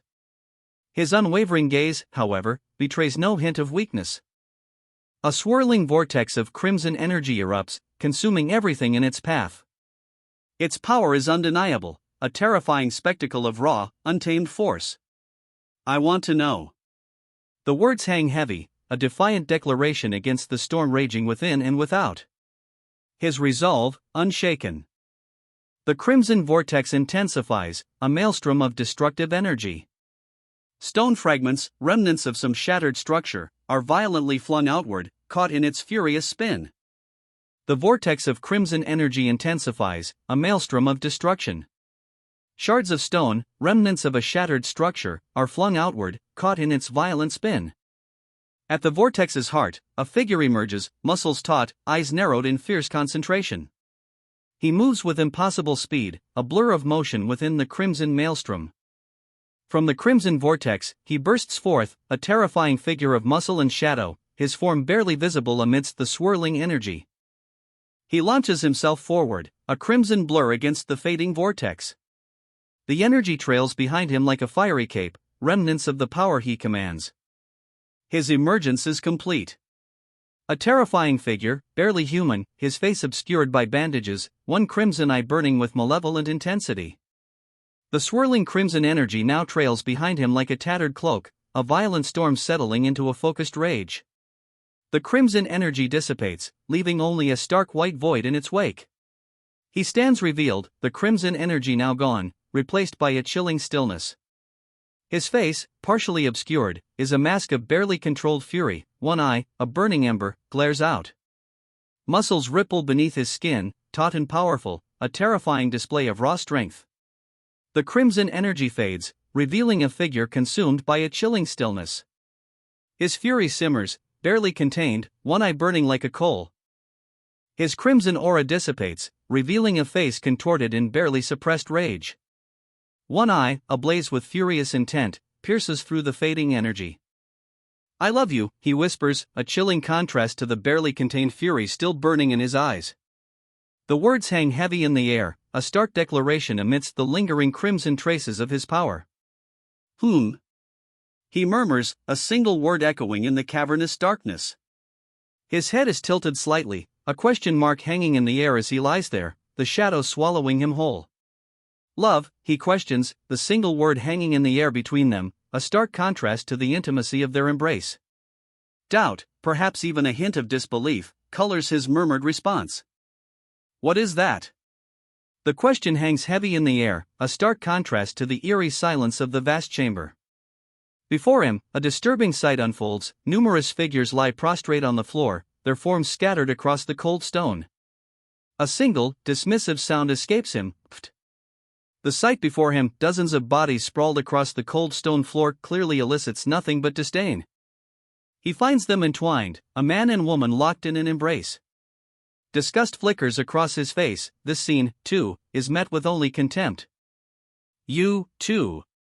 The words hang heavy in the air, a whisper of bitter recognition. Tears stream down her face, a stark contrast to the cold indifference he's shown to everything else. He turns away, his back to the weeping woman. A heavy silence descends, broken only by the sound of her quiet sobs. The scene ends on this note of profound sorrow and his cold detachment. Will one day come to know it, Guan? The question hangs in the air, a silent plea directed at the man who remains stubbornly turned away. A sense of desperate hope, tinged with profound sadness, emanates from the speaker. A single word, barely a breath, escapes Guan's lips. It's a sound of profound weariness, a sigh that carries the weight of unspoken sorrow and a lifetime of burdens. "I see," Guan finally replies, his single word carrying the weight of 1,000 unspoken emotions. A quiet understanding settles between them, a shared burden acknowledged. He moves with a blur of motion, a whirlwind of pink energy engulfing him as he struggles against the unseen force. The strain is evident in every tense muscle, every strained breath. He is consumed by a violent pink energy, a maelstrom of power threatening to tear him apart. The strain is immense, his very face contorts under the pressure. He is pulled into a vortex of swirling pink energy, a maelstrom of chaotic power that threatens to consume him entirely. He absorbs the chaotic pink energy, his body becoming a conduit for its raw power. The transformation is complete. He stands, reshaped, ready. The chaotic energy subsides, leaving behind an unsettling stillness.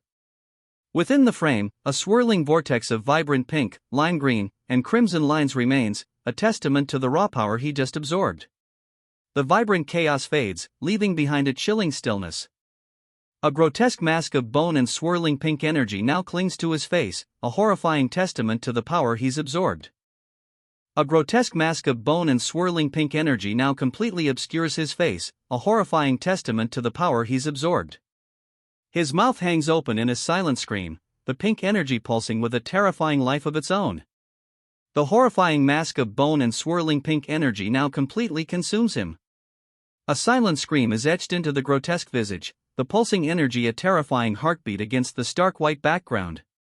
The transformation is complete. His body contorts, a grotesque parody of humanity now dominated by the pulsating pink energy. Eyes of chilling green glare from the bone mask, a silent scream frozen on his face. He stands, a terrifying figure of bone and pulsating pink energy. The transformation complete, he surveys the devastation, a chilling green glare emanating from the mask. Below, a fiery landscape stretches out, the remnants of a brutal battle. The ground trembles beneath him. Cracks spiderweb across the ravaged landscape, a testament to the power unleashed. He stands amidst the ruins, a terrifying silhouette against the fiery horizon. The monstrous form rises, a titan of bone and pulsing energy, surveying the wreckage of the battlefield. Pink energy trails behind him like a violent storm, leaving a path of destruction in its wake. A crimson vortex opens, swallowing the remnants of the battlefield. The very ground is consumed, leaving only a swirling maelstrom of destructive energy. The crimson vortex expands, consuming everything in its path. A wave of destructive energy washes over the land, leaving only a chaotic maelstrom in its wake. The vortex collapses, leaving behind only a desolate expanse of dust and debris. Silence. Only a single, crimson eye remains, staring blankly upwards from a ravaged, blood-soaked face. The remnants of whatever creature it once was are barely recognizable, a testament to the vortex's destructive power. A stark white expanse. Nothing. Only the lingering silence speaks of the battle's brutal end. Only a single, crimson eye remains, staring blankly upwards. The silence is heavy, a stark contrast to the battle's fury. Only a single, crimson eye remains, staring blankly upwards. A gruesome tableau of shattered bone and spilled blood marks the battlefield. The silence is absolute, a stark testament to the battle's brutal end. A crimson tide pools around the broken remnants of a body. Only a single, staring eye remains visible amidst the carnage. A chilling silence hangs in the air. Only a single, bloodshot eye remains visible, staring blankly upwards from a pool of crimson. The battle is over. Ha! A single, bloodshot eye, the only remnant of a horrific demise, stares blankly upwards. The question hangs heavy in the silence. Only shattered remains and a spreading pool of blood mark the spot where the battle raged. A chilling silence descends. A woman, her face etched with grim determination, helps another woman to her feet. The scene is stark, clinical, the only other feature is a large screen displaying a chaotic, abstract image, possibly a visual representation of the recent, brutal battle. Are you okay? The question hangs in the air, a stark contrast to the brutal aftermath visible moments before. Concern, genuine and urgent, colors the simple words. She struggles to catch her breath, eyes still closed, the weight of the battle clearly etched on her face. A hand gently rests on her back, offering support. Slowly, she opens her eyes, a wave of relief washing over her as she meets the comforting gaze of her companion. Their hands remain clasped, a silent testament to the shared ordeal. Son. She whispers, her voice barely audible, a single word carrying the weight of untold emotion. Her eyes, though still slightly weary, hold a newfound strength, reflecting a quiet determination. A faint smile plays on her lips, a subtle shift from the weariness moments before. The quiet strength in her eyes deepens, promising resilience. The title card explodes onto the page, bones, a stark crimson against the white, splattered with the visceral evidence of a brutal battle. The credits, art, Museumman, writing, Lee Gun, follow, a quiet promise of the violence to come. The camera pulls back, revealing a deep chasm, dark and ominous. Its jagged edges hint at a hidden depth, a place of secrets and perhaps, danger. A figure lies near the chasm's edge, her stillness stark against the ominous darkness. Blood stains the ground nearby, a grim testament to recent violence. Her eyes, blazing crimson, reflect the ominous darkness surrounding her. A tremor runs through her, a silent scream trapped behind trembling lips.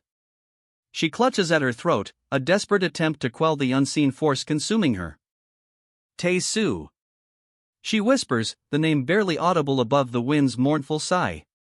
He's doubled over, his body racked with pain, blood staining his arm. A grim silence hangs heavy in the air. He approaches, his shadow stretching long across the desolate landscape. A grim determination settles on his face, his gait purposeful despite the heavy silence. Hick. Do you know how worried I was? Yeju asks, breathless, as she runs towards Tae-soo, who remains slumped over, his form etched with exhaustion. Why did this happen? Yeju's question hangs in the air, a stark reflection of the unspoken anxiety clinging to the scene. Taisu's exhaustion is palpable, his slumped form a testament to whatever ordeal he's just endured. Taisu remains slumped, his head bowed, the weight of exhaustion heavy upon him. A silence hangs in the air, broken only by Yeju's worried breaths. Taisu remains bowed, his exhaustion a heavy presence. The silence is thick, broken only by Yeju's worried breathing, a stark contrast to the events that have just transpired. Yeju sprints away, a blur of motion against the stark red backdrop. The urgency in her posture speaks volumes. She's leaving Taisu behind, a decision born from a desperate need for action. His eyes blaze, a chilling intensity replacing the exhaustion. A crimson chain, glowing faintly, binds his hands. The desperate silence is shattered. This is no longer defeat. The words hang heavy in the air, a stark contrast to the fiery intensity in his eyes moments before. Bound, yet his gaze burns with a defiant resolve. Wanted to be loved. The whispered words, a stark contrast to his earlier defiance, reveal a vulnerability hidden beneath the fiery exterior. Bound and defeated, yet a profound longing echoes in the silence.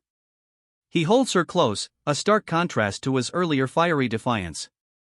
His face is obscured, but a single, bright blue eye is visible, reflecting a profound sadness. The woman's back is to us, her posture suggesting a mixture of apprehension and resignation. Taisu. The single word, a whispered plea, hangs heavy in the air.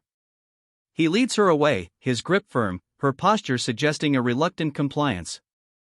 Outside memory's murdered days one dinner. The words, a chilling revelation, hang in the air as the woman's tears stream down her face, her grief palpable in the embrace. I have to go. Mom's wardrobe is in there?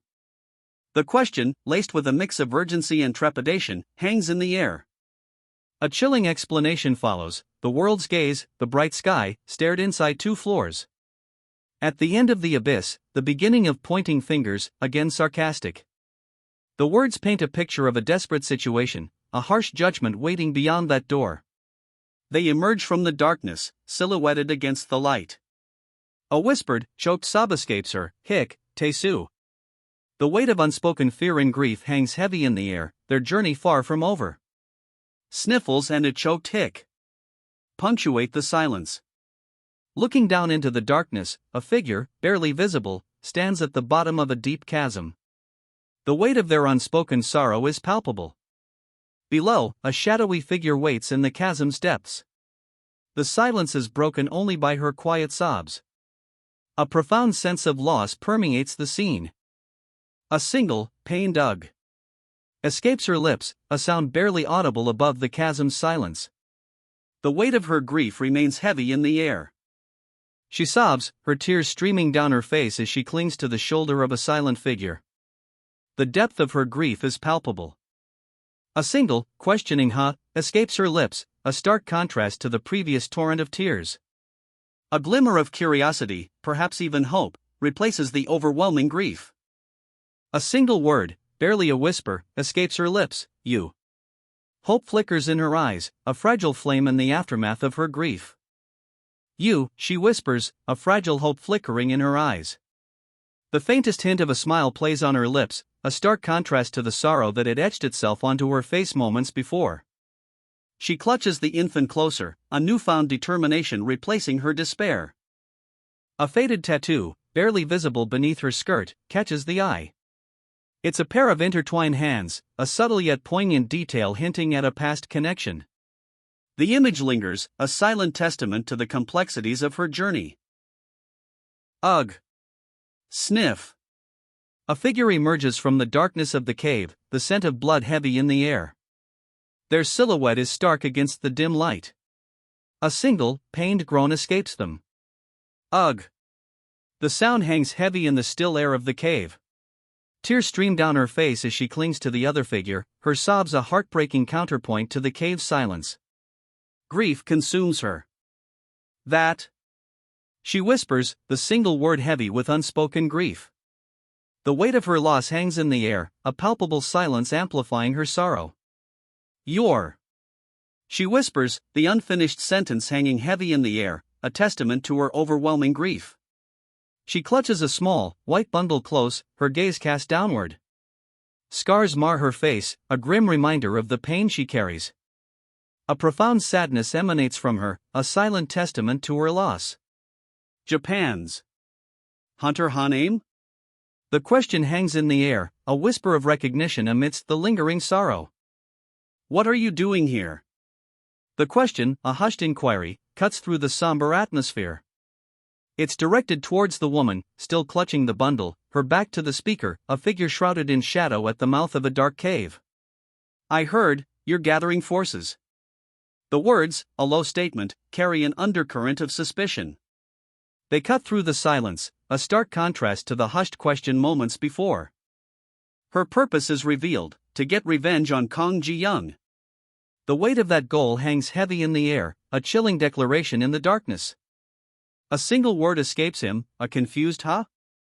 His eyes, wide and startlingly bright against the shadowed face, betray his uncertainty. The weight of the previous conversation clearly hangs heavy. You wanna become my strength? The question hangs in the air, a bold proposition following the previous confusion. A single tear tracks down his cheek, a stark contrast to the defiant set of his jaw.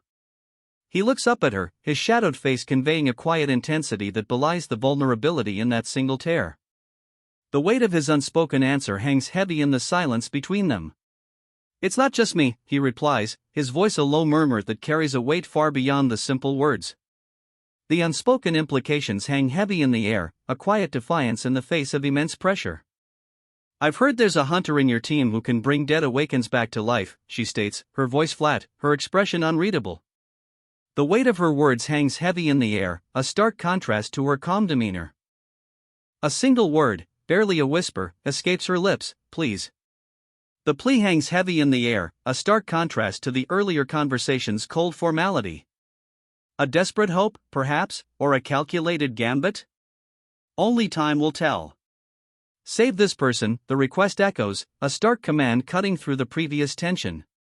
The plea is direct, urgent, leaving no room for misinterpretation. Her gaze drops, a profound sadness settling on her features. The weight of her request, the urgency of her plea, is etched into every line of her face. It's a silent desperation, a plea for mercy that speaks volumes. She holds out a block of ice, a frozen face within, a silent testament to her desperate plea. The frozen features are contorted in a silent scream, a chilling image that underscores the gravity of her request.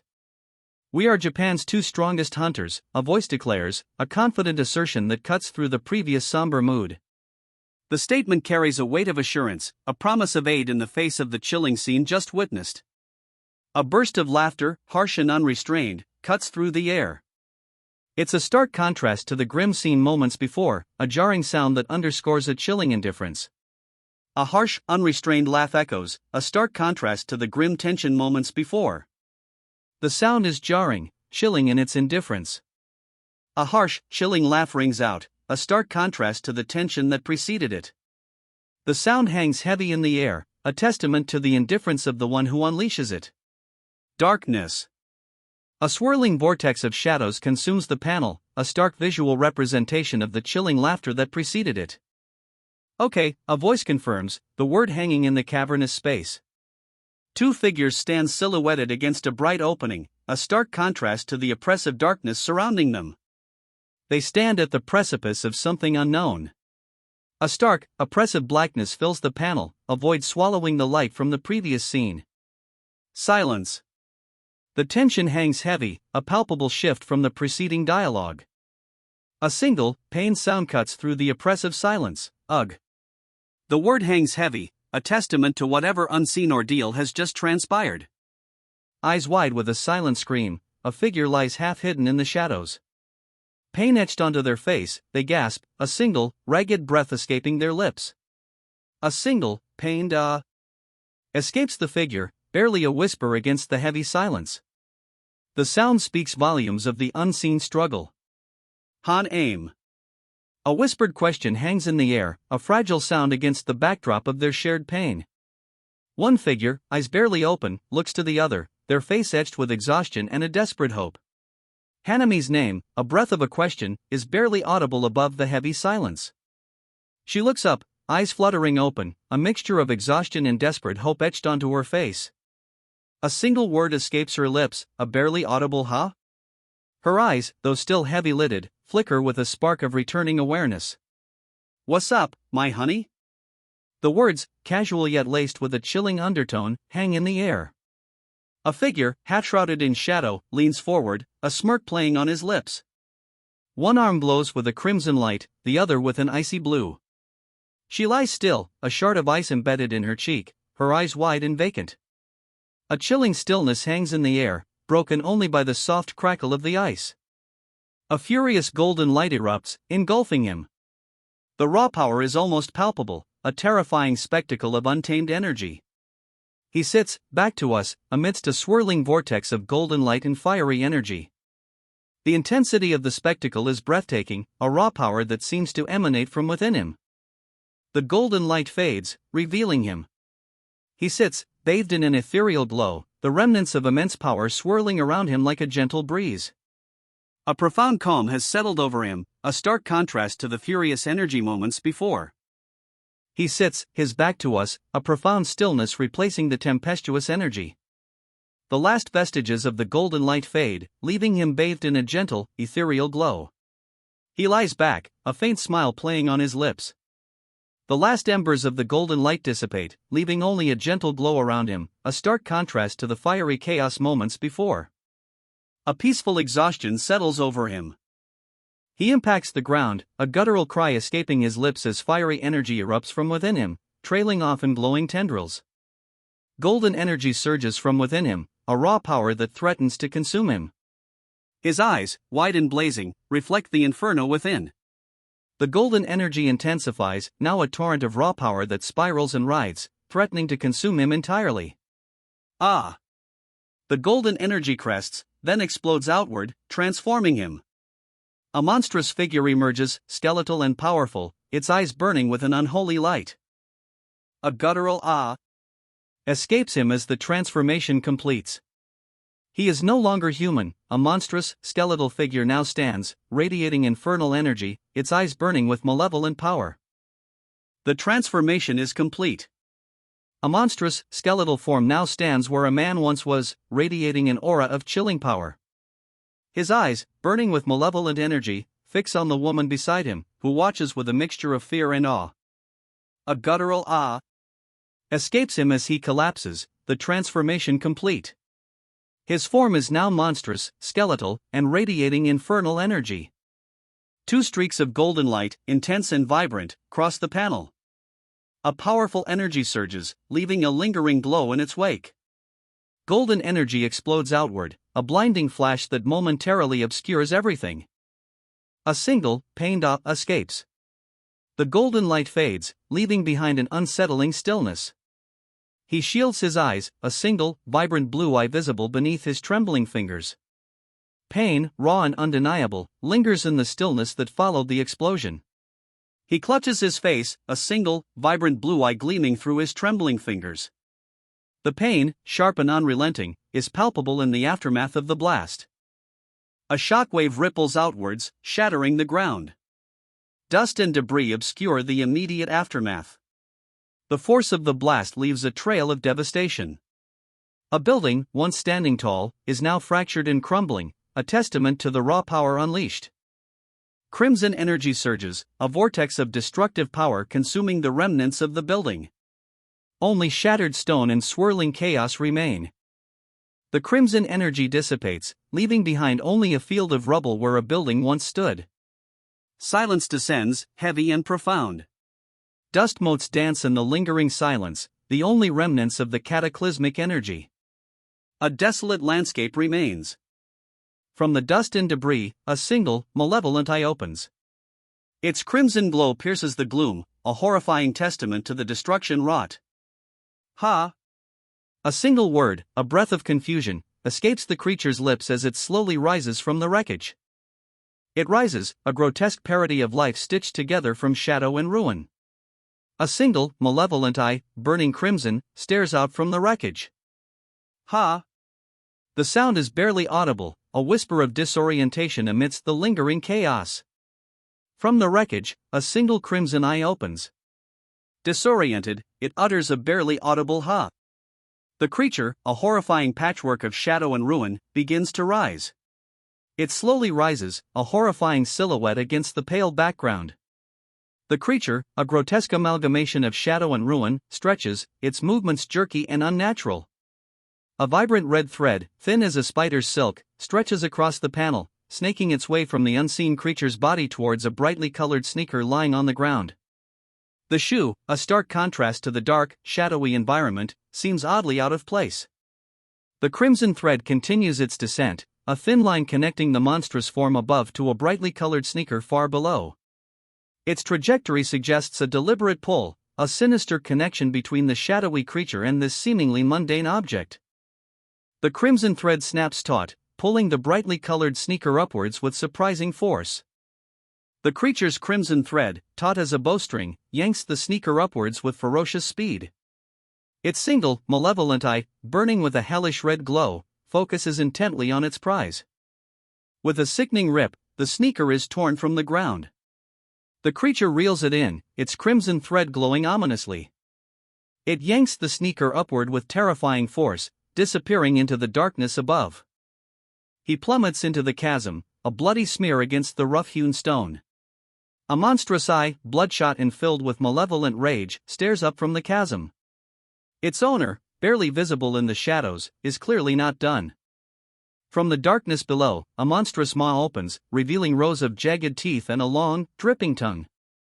A surge of sickening malice emanates from the chasm. Kang Ji-young. A whispered name, filled with a mixture of fear and desperate hope, hangs in the air. A shadowy figure emerges from the abyss, its form barely visible amidst the swirling dust and darkness. The whispered name, Kang Ji-young, echoes the growing dread. A small, shadowy creature scurries past, a fleeting glimpse in the gloom. Its escape only emphasizes the looming, dark figure that dominates the scene, its presence heavy with unspoken threat.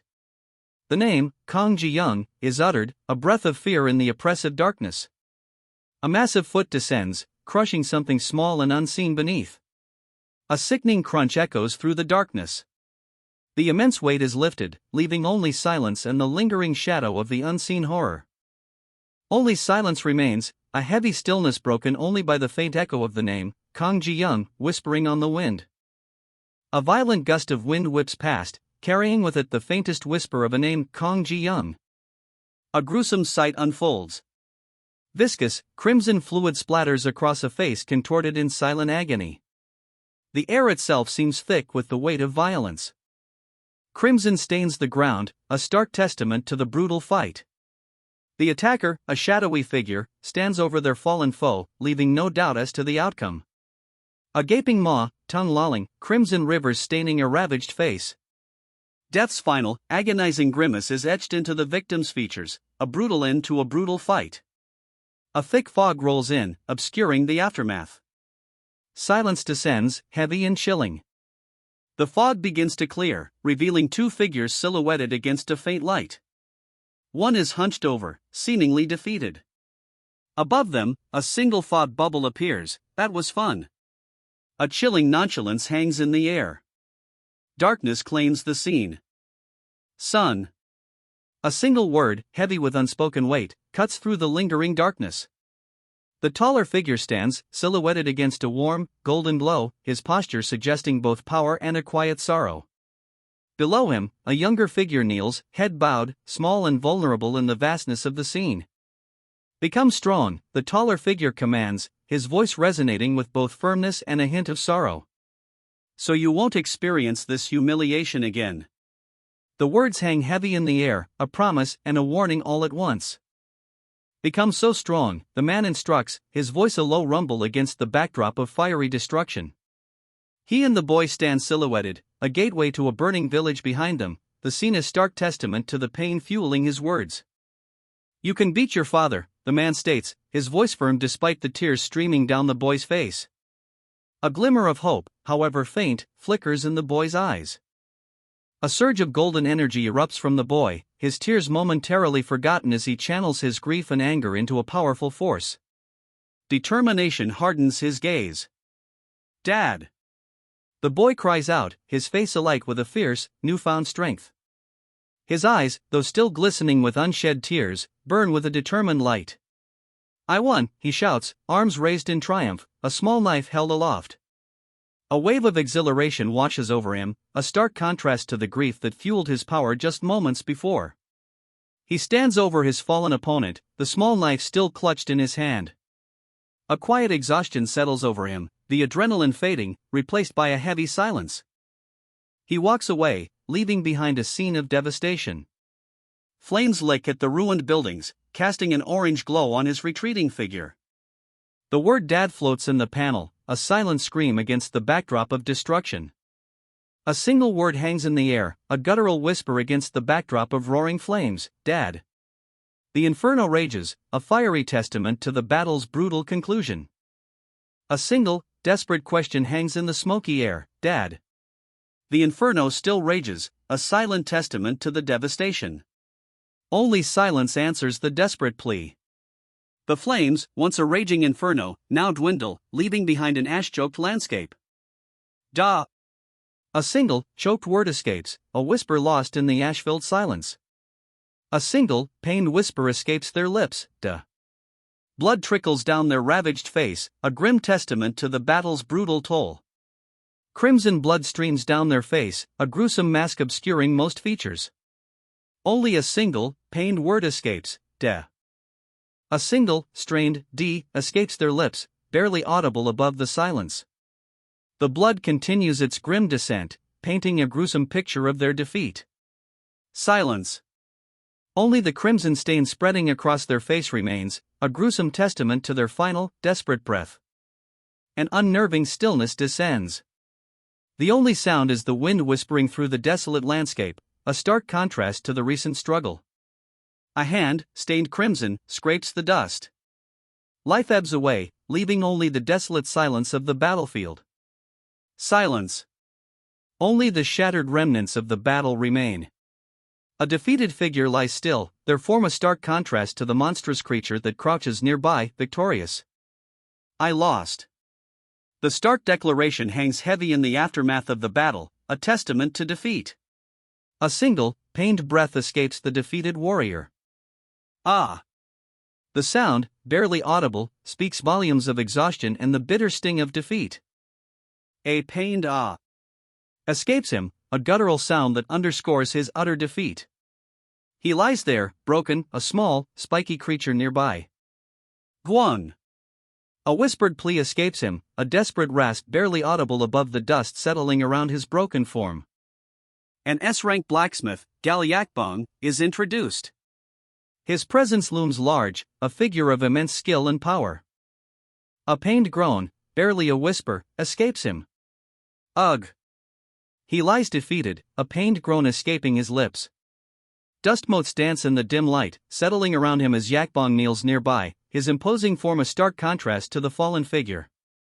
A single, ragged sob escapes him, just a hic. "You finally died." The words hang heavy in the air, a grim declaration above the defeated man. He raises a grotesque, pulsating arm, a crimson mass clutched in his fist. Defeat etched onto his face, the old warrior's final act is one of grim defiance. The victor looms over his fallen foe, a grotesque, pulsating arm raised high. In his grasp, a crimson mass throbs with dark energy. The warrior's final, defiant act ends in defeat. The crimson mass pulses, a malevolent heartbeat in the victor's grasp. It throbs with a dark energy, a chilling testament to the battle's brutal end. He absorbs the crimson mass, its dark energy surging into him. A shudder runs through his frame, a transformation beginning. The dark energy surges, coursing through him like crimson lightning. His form contorts, a terrifying metamorphosis underway. The crimson energy explodes outward, a maelstrom of dark power engulfing him completely. The transformation is complete. A monstrous grin splits his face, eyes burning with malevolent energy. Crimson veins pulse beneath his skin, and a chilling aura radiates from him. The word revenge is etched across his chest, a grim promise. The word bones blazes across the page, a chilling green glow illuminating the title as if it were a brand seared onto his very soul. His transformation is complete. A hellish crimson glow illuminates the scene. The word bones, etched in a chilling green light, seems to writhe, a brand seared into his very being. His transformation is complete. The transformation is complete. A hellish crimson light bathes the figure, now a grotesque parody of humanity, bone and shadow fused into a terrifying form. The word bones, a chilling green brand, seems to pulse with a life of its own. He collapses, the crimson glow fading slightly as he struggles to regain his footing. The transformation, complete, leaves him a horrifying skeletal figure, the green brand of bones still pulsing ominously. He lies broken, the crimson glow of the transformation fading into a gruesome pallor. Blood stains the ground beneath him, a stark contrast to the ashen dust that clings to his skeletal frame. The bones brand, still pulsing faintly, is a chilling reminder of the brutal power unleashed. Silence. A heavy, suffocating silence descends, broken only by the faint, pulsing glow of the bones brand etched onto his skeletal frame. He lies still, a small, almost insignificant figure adrift in a sea of crimson. The blood spreads, staining the ground around him, a gruesome testament to the battle's ferocity. A chilling silence hangs in the air. The crimson tide spreads, staining the ground a deeper shade of red. A chilling stillness settles over the battlefield, punctuated only by the faint whisper of the wind. Only silence remains. The battlefield, once a maelstrom of violence, is now a stark canvas of crimson. A heavy stillness hangs in the air, broken only by the wind's mournful sigh. A crimson twilight descends, casting long shadows across the ravaged landscape. The air hangs heavy with the silence of a battlefield, a stark contrast to the recent carnage. Dust motes dance in the fading light, a final testament to the brutal conflict. A lone figure, silhouetted against the crimson sky, stands amidst the devastation. The air is thick with the silence of aftermath, a heavy stillness broken only by the wind's mournful whisper. He stands alone, a stark monument to the battle's end. A final, earth-shattering impact. Crimson explodes across the panel, a stark punctuation mark to the battle's brutal end. Silence. A heavy, echoing silence that hangs in the air, broken only by the ragged breaths of the victor. He stands, a dark silhouette against the blood-red sky, the aftermath of the battle painted across the canvas of the horizon. The victor's opponent lies broken, impaled by a brutal array of metal rods, their body a canvas of crimson against the dust-choked ground. The victor's grip tightens on the weapon, a wickedly curved blade still embedded deep within his foe. The defeated opponent lies broken, a grotesque tableau of blood and rents. A final, shuddering breath escapes him. Silence. Only the blood-soaked weapon remains, a stark testament to the brutal victory. The victor stands, his form obscured, the scene ending on the grim finality of the weapon itself. The fallen foe's face, contorted in a rictus of agony, is the final image. His one visible eye, wide and bloodshot, stares blankly upward. Death's cold grip is undeniable. Against a blood-red sky, a lone figure stands silhouetted, weapon held high. The vanquished foe lies sprawled below, a stark contrast to the victor's imposing presence. A final, brutal blow. The defeated foe collapses, a crimson stain blooming across the fiery red backdrop. The defeated opponent plummets, a dark silhouette against the fiery red sky. Silence follows the clash of steel. Several figures plummet, their silhouettes stark against the fiery red sky. A swift, decisive victory. The fallen foe lies broken, a gruesome testament to the swift victory. Above, a grim line of warriors stands, their faces obscured, weapons raised. A chilling silence hangs heavy in the crimson air. A final, guttural roar escapes the defeated creature before silence descends once more. The crimson sky above remains a stark backdrop to the grim scene. A hand, calloused and scarred, grips a long, dark weapon. The crimson backdrop emphasizes the grim finality of the moment. Silence. A crimson haze obscures the aftermath, the only clarity a lone figure silhouetted against the bloody sky. The weight of victory, or perhaps the exhaustion of battle, hangs heavy in the air. A final, brutal sweep. The silhouette, weapon raised high, is bathed in the crimson glow of the aftermath. Victory's shadow falls across the scene. Only a mangled hand and a single, staring eye remain, testament to the battle's brutal conclusion. Crimson stains the ground, a final, chilling image of defeat. A crimson tide washes over the scene, obscuring all but the starkest details. Silence. You beast. You monster. My daughter. The scream echoes, raw with grief and rage, a stark contrast to the crimson silence that preceded it. Just why? The question hangs heavy in the air, a stark crimson backdrop to the silent aftermath. A monster. Fuck. The word explodes across the crimson canvas, a guttural scream of rage and despair echoing the silent fury of the scene. Die from this. The words, stark black against a crimson backdrop, sear themselves into the viewer's mind, a brutal epitaph for the fallen monster. A desperate, blurred hand reaches out, a final, futile grasp against the overwhelming red. A crimson tide engulfs the scene, a brutal, blurry aftermath. The only visible detail is a desperate, fading hand, reaching out in a final, futile attempt to grasp something, anything. Silence. A heavy, crimson silence follows the brutal attack. Only the lingering spray of blood stains the ground, a stark testament to the ferocity of the fight. The aftermath is a brutal tableau of crimson. Figures, dark and indistinct against the blood-red sky, stand over a fallen foe. A mangled, lifeless hand lies exposed, a stark reminder of the violence that has just transpired. Ah! A single, pained gasp hangs in the air, the only sound breaking the crimson silence. I can't meet. The words, stark and incomplete, hang heavy in the aftermath of the battle. A chilling finality settles over the scene. Mom now. The words, a desperate plea, cut through the bloody aftermath. A single, wide eye stares up from the carnage, a silent testament to the brutal fight. Only a sneaker, stained crimson, remains visible amidst the carnage. A desperate whisper escapes the fallen, Mom, now. A chainsaw roars to life, a terrifying engine of destruction descending into the frame. Yeah. The single word hangs heavy in the air, a stark contrast to the previous chaos.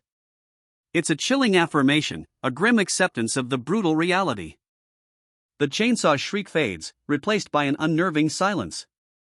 A single, dark shape emerges from the dust, its form barely visible, hinting at a terrifying presence. Let's die, a voice rasps, the words echoing the creature's chilling intent. A crimson eye, filled with a terrifying hunger, glares from the darkness. Ji-young. A desperate cry pierces the silence, a stark contrast to the creature's chilling threat. Hope, however faint, flickers in the aftermath of the battle. Ha!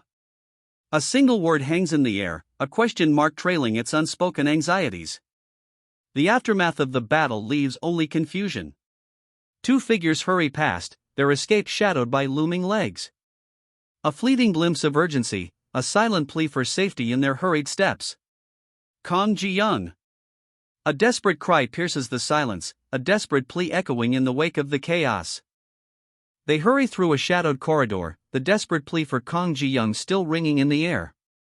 A grim determination sets their faces, their pace relentless. Son.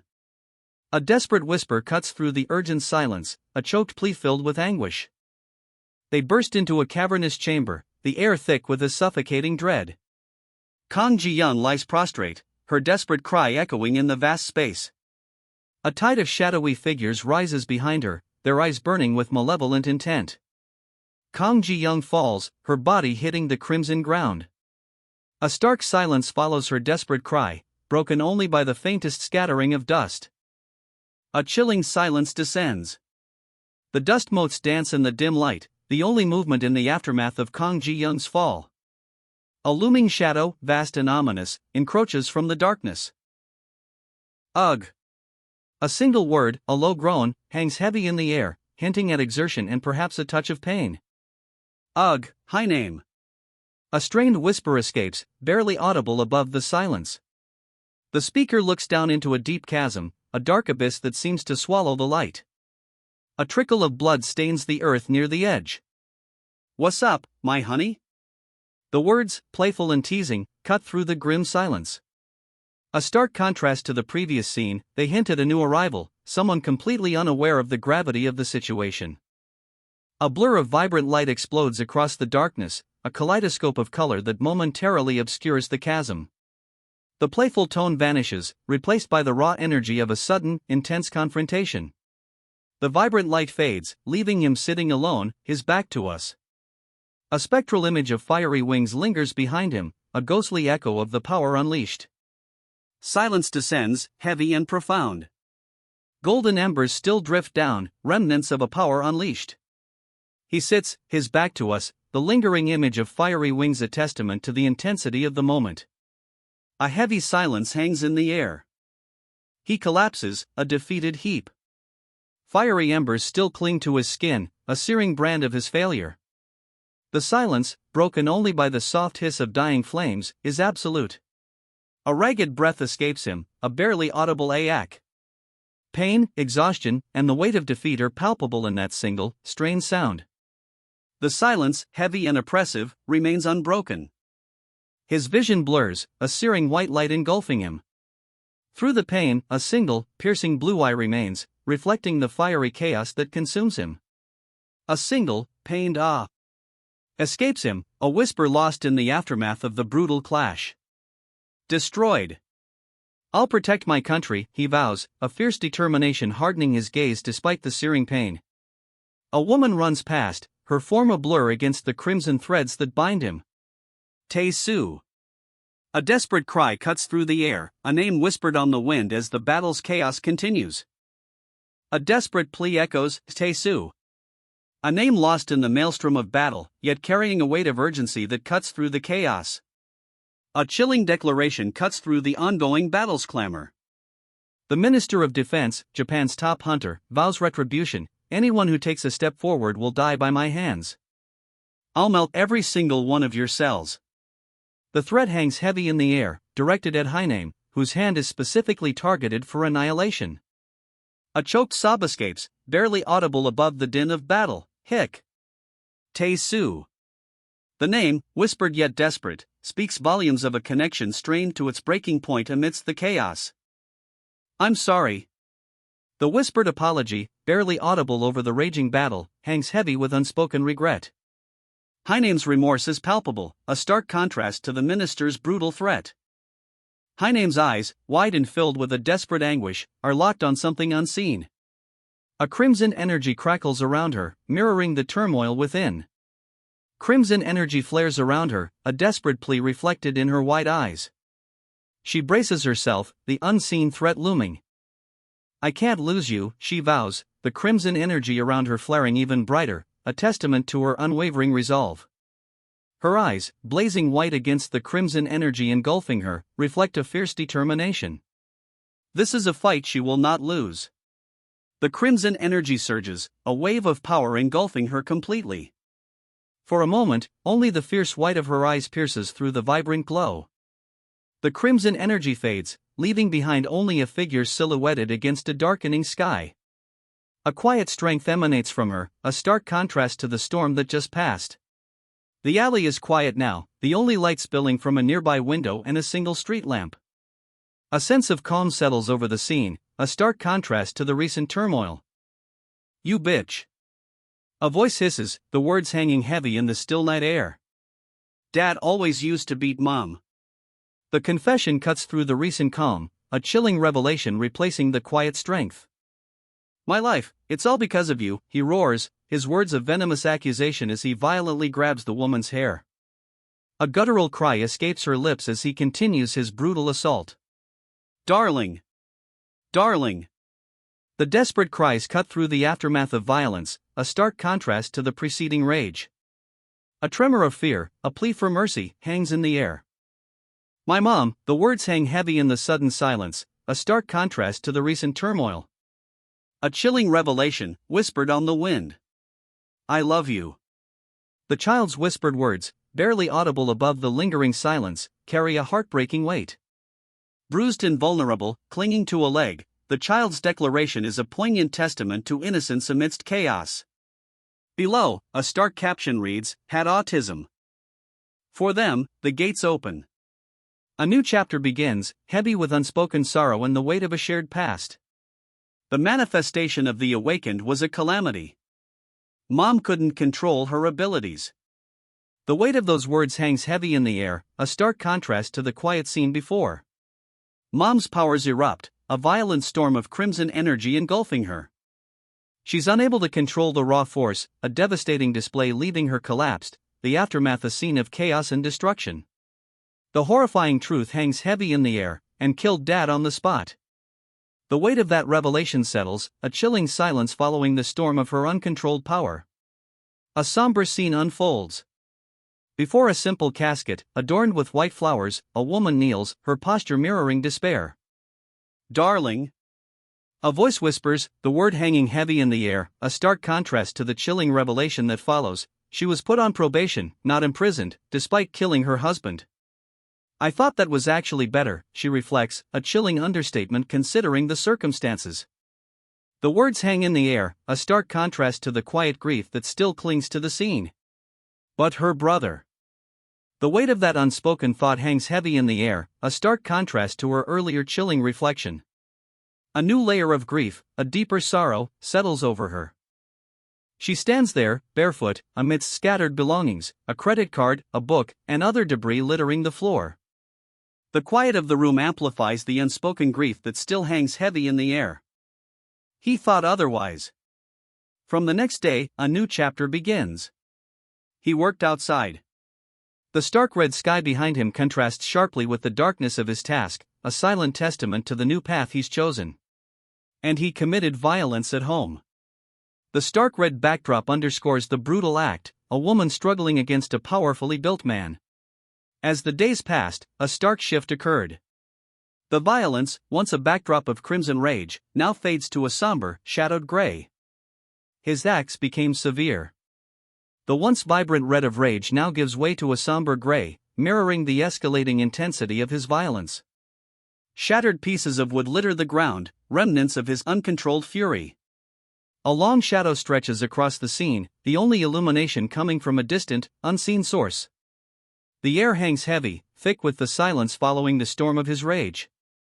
And then, a woman awakens. Crimson energy pulses from her hands, a stark contrast to the somber gray of the room. Another figure lies still nearby, the aftermath of a brutal struggle evident.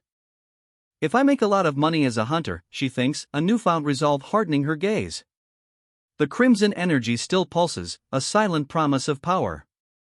A single, desperate question hangs in the air: can I escape this hell? The woman's resolve, hardened moments before, now cracks under the weight of her situation. Doubt clouds her crimson-tinged power. Thoughts like these lingered in her mind as she fell asleep, a quiet surrender to the exhaustion of the day. "HM." A single, questioning sound escapes her lips, a subtle shift from the quiet surrender of sleep. The uncertainty lingers, a faint echo of the doubts that plagued her before she drifted off. "Brother," she whispers, a question hanging in the air. Her eyes, wide with a mixture of fear and hope, are fixed on the shadowy figure looming over her. She flees, a blur of motion in the dim light, her whispered plea echoing in the stillness of the night. A sharp crack echoes as he sweeps his leg out, sending her sprawling to the ground. She lies sprawled on the ground, the impact of his swift kick echoing in the sudden silence. "You bitch," he sneers, his hand reaching down to help her up. A cruel twist of irony hangs in the air. He extends a hand, a gesture that seems both helpful and menacing. The irony is palpable. Save me." She whispers, her voice barely audible above the grim silence of the alley. A desperate plea hangs in the air, her form slumped against the grimy wall. "Ha! Fuck!" A harsh laugh escapes him, a stark contrast to the woman's earlier plea. The sound cuts through the night's oppressive silence. "Brother," she whispers, a question hanging in the oppressive darkness. The command follows instantly, cutting through the silence: "Stay still." "Brother," she gasps, fear and urgency lacing her whispered question. A muffled groan, MMPH, escapes him as he struggles beneath his attacker. "No," she cries, the word echoing her desperate plea, a raw, anguished sound cutting through the darkness. Rage contorts her face as she lunges forward, a desperate fury driving her. She's a whirlwind of motion, intent on saving her brother. Her attack connects, a powerful blow landing with a resounding impact. "Fuck," she grits out, the single word a testament to the raw force of her desperate assault. She slams to the ground, the impact jarring. A grimace twists her features, but even in defeat, her eyes burn with fierce determination. She lies defeated, a figure looming over her. The air crackles with unspoken tension, his presence alone speaks volumes. A barely audible whisper escapes her lips, "Mum." She looks up, defeated, at the imposing figure looming over her. A hesitant, almost inaudible question escapes her, "Ha?" She looks up, her eyes wide with a mixture of fear and uncertainty, at the imposing figure standing over her. "Ha, fuck," she mutters, lying on the ground. "This is so annoying." The words betray her frustration, a stark contrast to her previous fear. Blood streaks her face as she lies defeated, a frustrated groan escaping her lips. The annoyance in her voice is palpable, a stark shift from the fear she displayed moments before. "You." She breathes, the single word hanging heavy in the air, a testament to her simmering frustration and lingering disbelief. She unleashes a powerful kick, sending her opponent sprawling. "Piece of sh-" she begins, her voice laced with barely controlled fury, the unfinished insult hanging in the air. A pool of blood spreads across the cold, gray floor, staining the concrete a gruesome crimson. One leg lies sprawled, the foot pointing towards a nearby grate, a stark reminder of the brutal force of the previous blow. "You," she whispers, a tremor in her voice betraying a sudden vulnerability. The raw fury of moments before has given way to something else, a fragile uncertainty. The words hang heavy in the air, a stark contrast to the playground's faded colors in the twilight. "I killed a person again," she confesses, the statement echoing the weight of her actions. "How many more until it stops?" she whispers, her voice barely audible above the playground's quiet desolation. The question hangs in the air, a stark reflection of her despair. "Dad, Mom, they're not even here anymore," she adds, her words heavy with grief, her small form slumped on the swing set. "My ability is cursed," she whispers, the words a stark admission of the burden she carries. The weight of her confession hangs heavy in the silence. Tae-soo, slumped on the swing set, grips the bars tightly. His shoulders are bowed, his gaze downcast, reflecting the profound sadness that still clings to him. "I've awakened." "It's a mana regulation ability," Tae-soo murmurs, his voice barely a whisper as he sits on the swing set, still lost in his own troubled thoughts.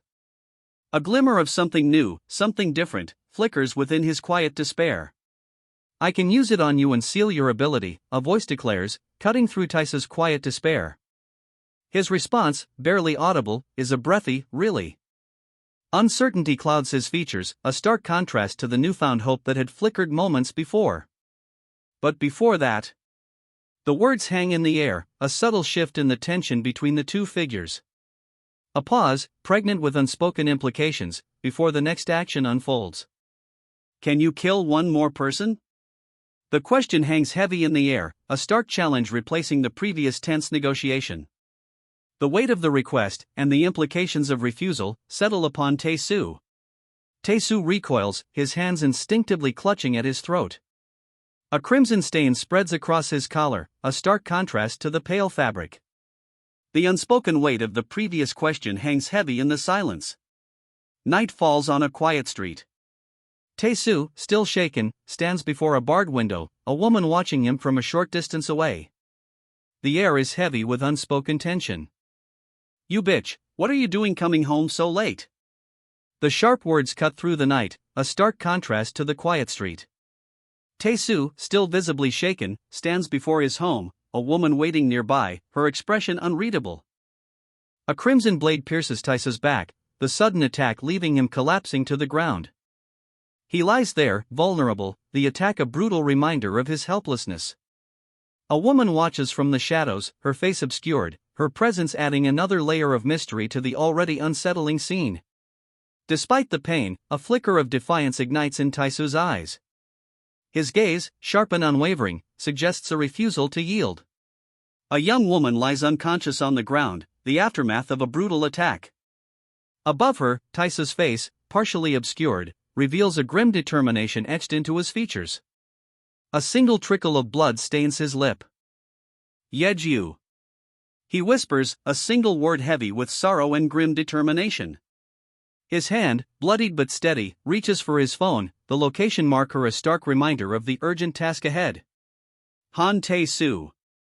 The name appears, stark and simple against the black backdrop, a stark contrast to the turmoil he's just witnessed. The weight of his responsibility, the urgency of his next move, hangs heavy in the air. What are you doing? The question hangs in the air, a challenge directed at the sharply dressed figure before him. He toys with a chain, his icy blue eyes glinting with a chilling intensity. The air crackles with unspoken menace. Brother. Actually. The words are barely a whisper, a stark contrast to the imposing figure looming over him, a chain tightening around his neck. A chilling tension fills the air. Hey, the sharp-dressed figure says, the single word cutting through the heavy tension. A subtle shift in his posture suggests a change of pace, though his eyes remain intensely focused. Haven't you had enough of killing people till now? The sharp words, laced with a chilling accusation, hang in the air. He tightens the chain around the other man's neck, his grip unwavering. A strangled gasp escapes him, as the chain tightens further. His body collapses, the weight of the accusation and the tightening chain proving too much. Was there a need to kill one more? The question hangs heavy, a chilling indictment echoing in the aftermath of the struggle. His eyes snap open, a chilling blue light burning within them. Above him, a figure looms, its face obscured by shadow, yet the intensity of its gaze is unmistakable. Crimson energy crackles around her, a furious storm swirling as she focuses, her eyes wide with a desperate intensity. A raw, visceral power emanates from her, a stark contrast to the battered state of her face. From the darkness below, crimson energy erupts, a furious tide rising to meet her desperate defiance. His eyes widen, a stark terror replacing his previous fury. What the fuck, he gasps, his voice barely a whisper against the crimson storm engulfing him. A hand reaches out from the darkness below, its grip tightening around her wrist. And no. The whispered plea hangs in the air, a stark contrast to the crimson energy still surging around him. He's been seized, a powerful hand clamping down on his wrist, pulling him further into the encroaching darkness. He hits the ground hard, a pained ugh escaping his lips. A glowing red chain, snaking across the floor, binds his wrist.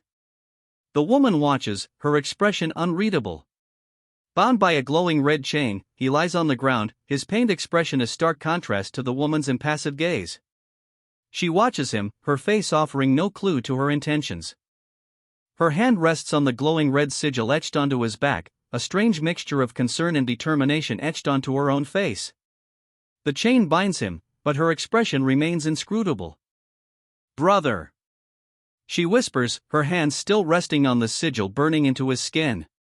A flicker of something akin to sorrow crosses her face, a stark contrast to her previous impassivity. Pain contorts his features as the glowing red sigil burns deeper into his skin. His sister's hand remains on his back, her expression a mixture of sorrow and grim resolve. The chain, a fiery red, binds him tightly. A single word escapes him, a barely audible ha.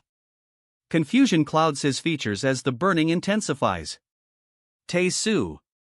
Sorry, a voice whispers, barely audible above the oppressive silence. The figure, silhouetted against the crimson backdrop, walks away, leaving the sister alone with her grief and the weight of unspoken words. Hiccuping, Tae-soo collapses, his shoulders slumping in defeat. The crimson glow intensifies around him, a stark contrast to the pale blue of his hair. Now, what? The question hangs heavy in the air, a stark reflection of Taisa's utter bewilderment as he lies defeated, the crimson glow intensifying around him. Don't worry, a reassuring voice soothes, a hand gently resting on Taisa's shoulder. The crimson glow fades slightly, a glimmer of hope piercing the lingering uncertainty. A towering structure dominates the cityscape, its angular design piercing the twilight sky. Two figures watch from a rooftop, silhouetted against the building's glowing pink accents. I will always. A voice begins, the unfinished sentence hanging heavy with unspoken resolve. Crimson energy trails streak across the darkness, a silent testament to the power unleashed. The city's ominous glow intensifies, mirroring the unresolved tension hanging in the air. Protect you, a voice vows, the words barely audible above the city's thrumming energy. A single, pained ah follows, hinting at the cost of this unwavering promise. He sits there, hands covering his eyes, the crimson energy still faintly pulsing around him. Blood stains his clothes, and dirt coats his arms. The cost of his vow is clear. The crimson energy fades, leaving him kneeling in a pool of his own blood. His vow has been kept, but at a terrible price. Silence. Only the crimson stain remains, a stark reminder of the sacrifice made. The energy has vanished, leaving behind an emptiness that mirrors the hero's own exhaustion. "I'm sorry," she whispers, a tremor in her voice. Crimson energy still crackles around her, but her eyes, wide and filled with anguish, betray her exhaustion. "What the fuck?" The words burst from him, raw and laced with disbelief. Crimson energy still pulsed, a chaotic storm swirling around his hand. He lies there, eyes wide with shock, his face a mask of disbelief. Crimson energy still clings to him, a stark contrast to the pale blue of his hair. "Tae-soo, you bitch." The words, raw with fury, punctuate the scene. Crimson energy explodes outward, a violent eruption mirroring his rage. A strangled ah escapes him, a guttural cry of pain and utter defeat. He collapses, a guttural cry, escaping his lips. Blood stains his hands, a testament to the brutal exchange. Tears stream down his face, a stark contrast to the ferocity of the moments before. A guttural rips from her throat, a scream of agony echoing the brutal fight's conclusion. She collapses, her hands stained crimson, the fiery glow of the recent attack still clinging to her skin. A ragged breath escapes him, his face contorted in a grimace of pain. Crimson stains his hands, a grim reminder of the brutal fight. Despite the agony, a flicker of defiance burns in his eyes. Blood blooms across his arm, a gruesome testament to the ferocity of the attack. Despite the crimson stain, he stands, his posture unwavering, defiance etched into his pained expression. A crimson storm erupts, a violent spectacle of blood and fury. A barely audible whisper cuts through the aftermath, "Master." Uncertainty hangs heavy in the air, a stark contrast to the recent storm of violence. From the crimson pool, a grotesque hand rises, its flesh glistening with a sickening sheen. A single eye, malevolent and burning, stares out from its palm. He slowly turns, the back of his head the only thing visible as the lingering crimson of the battle stains the ground behind him. A chilling silence follows the previous chaos. A wave of pained cries erupts, echoing the brutal struggle that just ended. Painful cries fill the air, a stark contrast to the chilling silence that had just fallen. The aftermath of the battle is brutally clear. Painful cries still echo, a testament to the ferocity of the recent battle. A pained ugh escapes him, the sound a stark counterpoint to the lingering echoes of battle. A guttural bleck erupts from him, a sound of exertion and pain that cuts through the lingering silence. He collapses, the impact a stark punctuation mark to the battle's end. A harsh cough racks his body, the sound echoing the brutal fight that just concluded. A harsh cough racks his body, a ragged odd escaping his lips as he struggles for breath. He lies there, defeated, the dust motes dancing in the dim light. A ragged odd escapes him, a testament to the brutal fight's toll. Exhaustion claims him, leaving him gasping for breath in the dust. A ragged breath, a barely audible escapes him. The fight has taken its toll. A ragged gasp escapes him, a harsh the sound mirroring his utter exhaustion. He collapses, a final, ragged gasp escaping his lips. The impact sends a shockwave through the ground, dust and debris erupting in a chaotic spray. He hits the ground hard, the impact sending a shockwave through the earth. Dust and debris erupt in a violent spray, marking the end of his desperate struggle. A deafening crash echoes, the ground trembling violently beneath the force of the impact. Dust and debris still swirl, obscuring the aftermath. The dust settles, revealing a massive crater where he landed. Cracks spiderweb across the earth, testament to the impact's force. He stands amidst the devastation, his back to us, a deep crater marking the earth where he landed. A crimson wound mars his arm, a stark contrast to the gray dust swirling around him. He stands, silhouetted against the gray dust, a crimson stain marking his arm. The ground beneath him is shattered, a testament to the force of his fall. He turns, a blur of motion, leaving a trail of swirling dust in his wake. The wound on his arm throbs, a testament to the brutal exchange. He retreats, a whirlwind of motion, leaving only swirling dust in his wake. The crimson stain on his arm is a stark reminder of the battle's toll. His retreat continues, a desperate, wounded flight. The crimson stain on his arm, a stark reminder of the brutal fight, grows darker.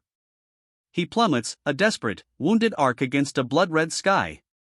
Multiple figures, mirroring his fall, streak across the vast expanse. He impacts the ground, a jarring thud against the crimson-stained earth. The fall continues, a dizzying tumble, his body a broken arc against the darkening sky. He hits the ground hard, a jarring thud echoing across the crimson landscape. The impact stills his dizzying fall, leaving him sprawled, broken, amidst the blood-soaked earth. A blur of motion. Streaks of vibrant color, red, blue, green, yellow, flash across the dark, blood-soaked ground, marking the aftermath of a brutal clash. Silence. Only the crimson stain of the earth remains, a stark contrast to the vibrant trails of energy that dance across it, the fading echoes of a fierce battle. The dust settles. Only the crimson earth remains, stained with the echoes of the battle, vibrant trails of energy, fading like whispers on the wind. An unsettling quiet descends. The crimson earth, stained with the remnants of the clash, speaks volumes. Only the faintest traces of energy remain, like dying embers in the wind. Only the faintest embers of energy now flicker in the crimson dust. A heavy silence hangs in the air, broken only by the slow descent of red particles. A lone arm, reaching towards a crimson sky, is all that remains. The energy, once a tempest, now dissipates like fading embers, leaving only silence and the lingering scent of battle. He collapses, the last vestiges of his power fading into the crimson dust.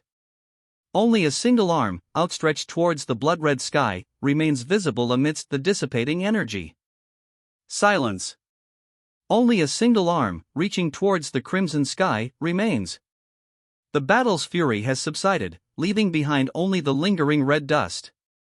He stands, arms outstretched, silhouetted against a swirling vortex of crimson energy. The dust settles, revealing the extent of his injuries, a bloodied arm hangs limp at his side. He falls, a crimson vortex swallowing him whole. The swirling energy obscures his form, a chaotic ballet of blood and power. Crimson energy crackles, engulfing him completely. The swirling vortex obscures all but the faintest outline of his form, a silhouette consumed by chaotic power. The vortex collapses. Silence. He stands revealed, the crimson energy now a fierce aura surrounding him. A terrifying grin stretches across his face, eyes blazing with an unholy light. Crimson energy crackles, a raw power now fully unleashed.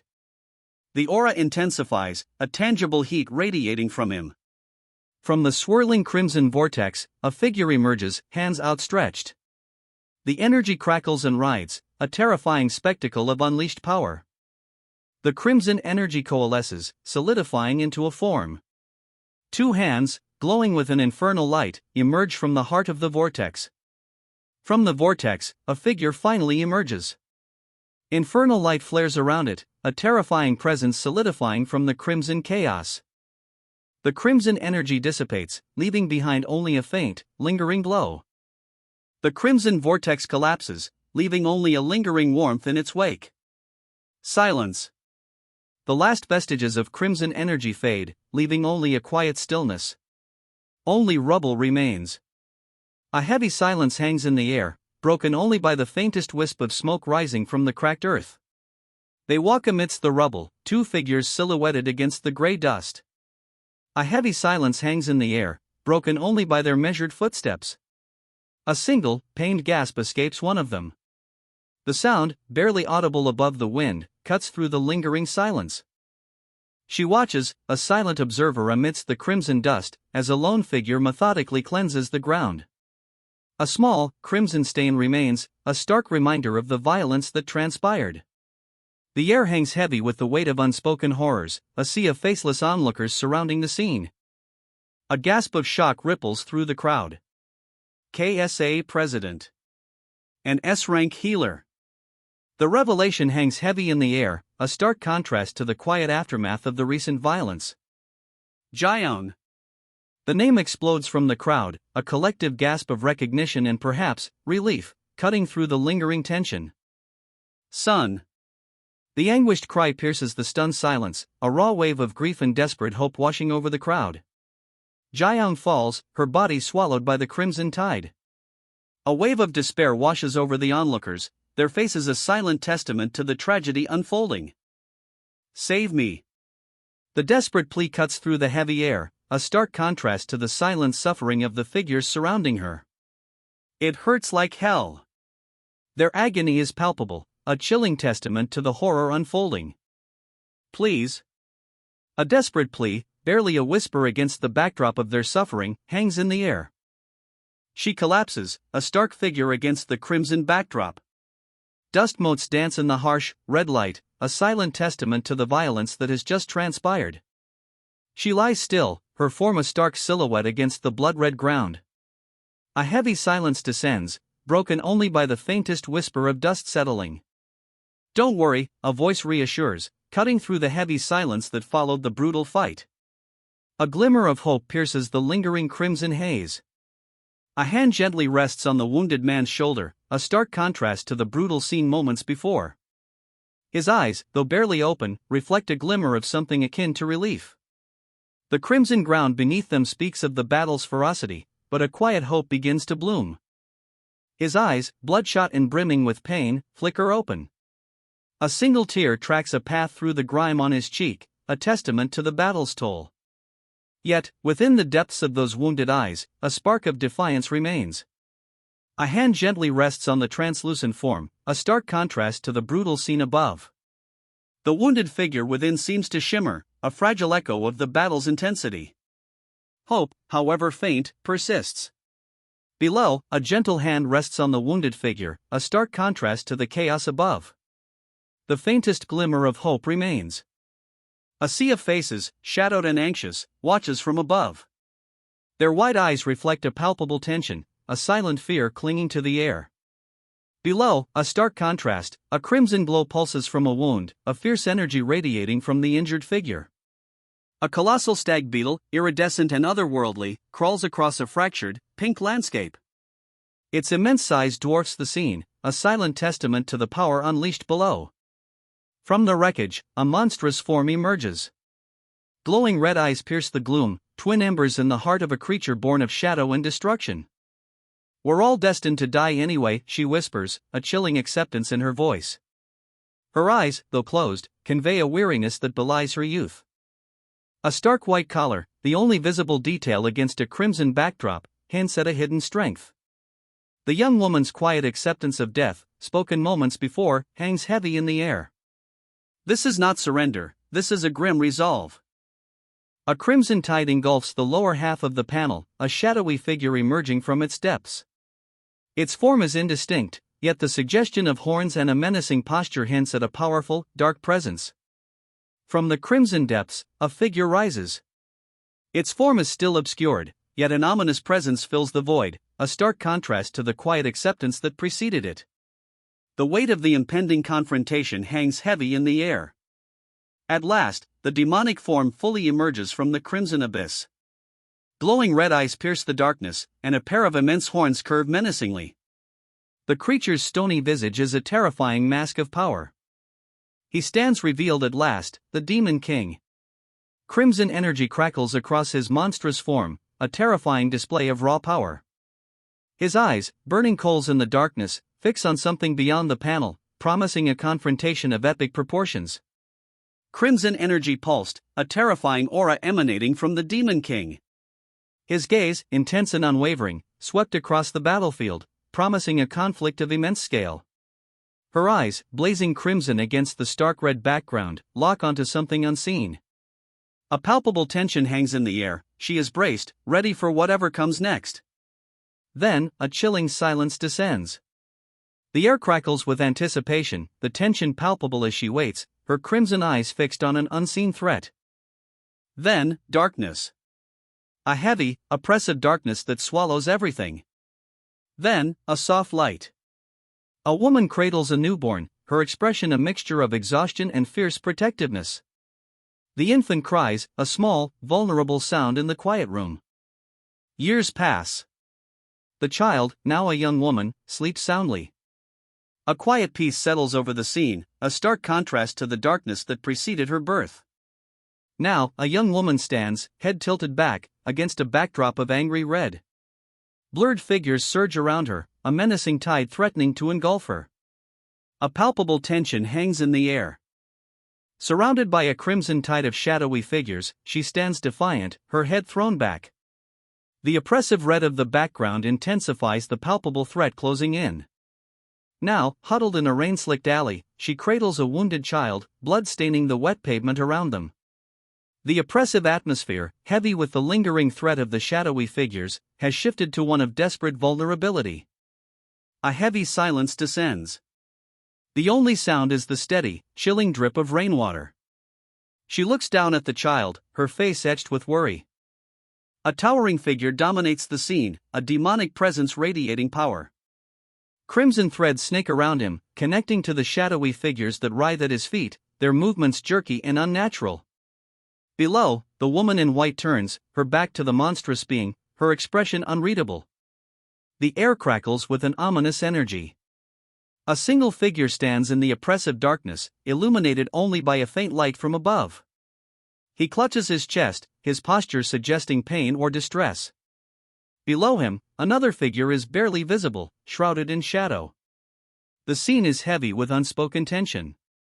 She turns, her white suit a stark contrast to the oppressive darkness behind her. A silent, tense moment hangs in the air, the weight of unspoken dread palpable. A grim determination sets in on her face. Her eyes, narrowed and burning with a fierce intensity, betray the silent turmoil within. The weight of the situation presses down, but she stands firm. Ji Young. The name hangs in the air, a whispered plea, perhaps, or a desperate hope. The unspoken weight of the previous moments intensifies, the silence amplifying the gravity of this single word. With a gentle hand, she rests it on his head. A silent gesture of comfort, a mother's touch offering solace amidst the storm. The unspoken understanding between them hangs heavy in the air. A quiet moment unfolds. He stands before her, small and still, his posture conveying a mixture of apprehension and quiet acceptance. The gentle touch remains, a silent reassurance in the face of whatever lies ahead. Then, a gentle breeze stirs, carrying with it the scent of wildflowers. A sense of peace settles over them, a fragile calm in the face of uncertainty. She gently touches the creature's chest, a silent understanding passing between them. A fragile peace, born of shared vulnerability, hangs in the air. A faint light flickers in the creature's eyes, a spark of life rekindled. Hope, fragile yet undeniable, blossoms amidst the quiet. A faint blush of color returns to the creature's weathered skin, a subtle shift hinting at returning vitality. The light in its eyes, once flickering, now burns with a steadier flame. A single, strained syllable escapes the creature's lips, M. The sound, barely audible, carries a weight of immense relief and dawning awareness. O.M. The question hangs in the air, a whisper of returning consciousness.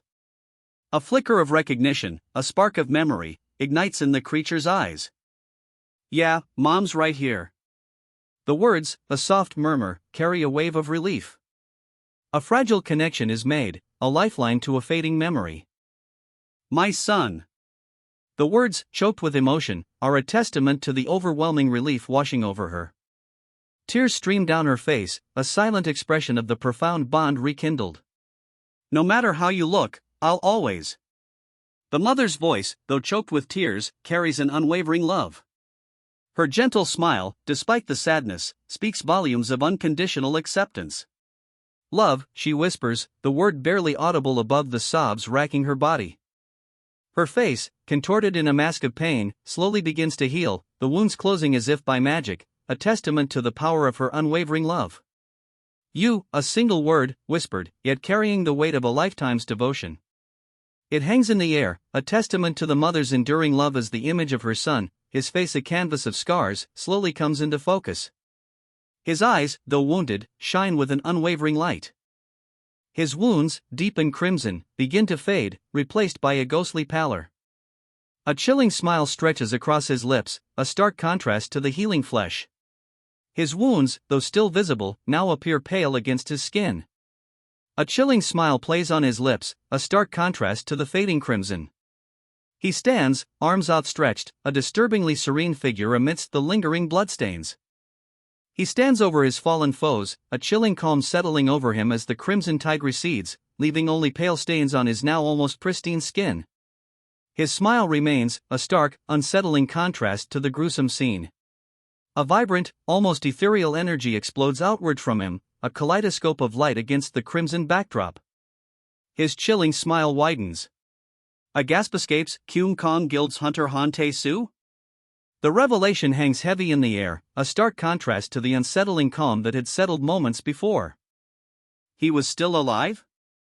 The words hang in the air, a testament to the disbelief washing over everyone present. Han Tae-soo, battered and bleeding, yet undeniably alive, stands before them, a grim figure etched against the darkness. Blood stains his legs and arms, a grim testament to the brutal fight he's endured. Yet, Han Tae-soo stands, his battered form a defiant silhouette against the crimson-tinged ground. A shattered skull lies amidst the crimson dust, its glowing red eyes a chilling reminder of the battle's ferocity. The silence speaks volumes, a stark contrast to the chaos that preceded it. "I've closed almost all the gates in the world," he breathes, the words a testament to his exhaustion and the monumental task completed. His face, etched with the brutal marks of battle, reflects the immense weight of his victory. "This is the last one," he whispers, a grim determination hardening his gaze. Before him, a monstrous figure looms, its malevolent presence filling the air with palpable dread. He stands before the final gate, a swirling vortex of crimson energy behind him, a stark testament to the battles already won. His back is to us, his scarred form silhouetted against the chaotic backdrop, but his posture speaks volumes: readiness. A grim determination hangs in the air, heavy with the weight of the final confrontation. He stands at the precipice, a kaleidoscope of vibrant energy swirling behind him, a chaotic, beautiful maelstrom marking the path of his victories. His scarred back, a testament to countless battles, is turned towards the unseen enemy, but his stance speaks of unwavering resolve. The final confrontation awaits. His gaze drops, the weight of the impending battle settling upon him. A flicker of something akin to weariness, perhaps even doubt, crosses his face, a stark contrast to the unwavering resolve he projected moments before. But only for a moment. Then, a fierce glint returns to his eyes. The momentary doubt vanishes, replaced by a cold, hard resolve. His jaw tightens, a grim set to his lips as he prepares for the final, devastating blow. He strikes.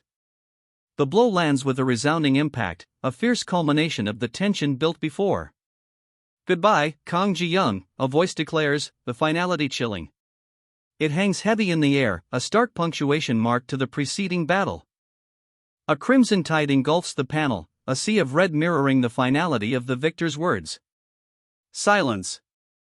Only the weight of what has been done remains. A ravaged face, contorted in a silent scream, fills the frame. Glowing red eyes pierce the crimson backdrop, a stark contrast to the gray, damaged armor. The intensity of the moment is palpable, a chilling aftermath. A single, bloodshot eye dominates the frame, glowing with furious defiance. Veins throb, a crimson tide mirroring the carnage around him. His silent rage speaks volumes. "Woohoo! Han Tae-soo." The name explodes from the page, a stark contrast to the crimson vortex swirling around him.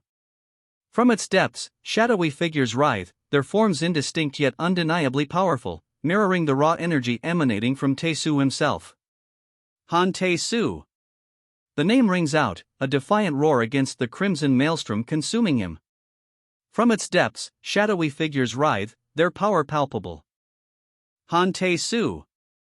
The name explodes across the page, a declaration against the crimson vortex still swirling around him. Within its depths, shadowy figures writhe, their power a tangible threat. His eyes, twin pools of icy blue, pierce the crimson chaos. A defiant gaze, unwavering amidst the swirling shadows. Han Taisa's name, a defiant shout against the swirling crimson chaos, is all that remains visible. The vortex itself obscures everything else, a terrifying testament to the power contained within. Only Han Taisa's name, a defiant cry against the crimson maelstrom, remains visible.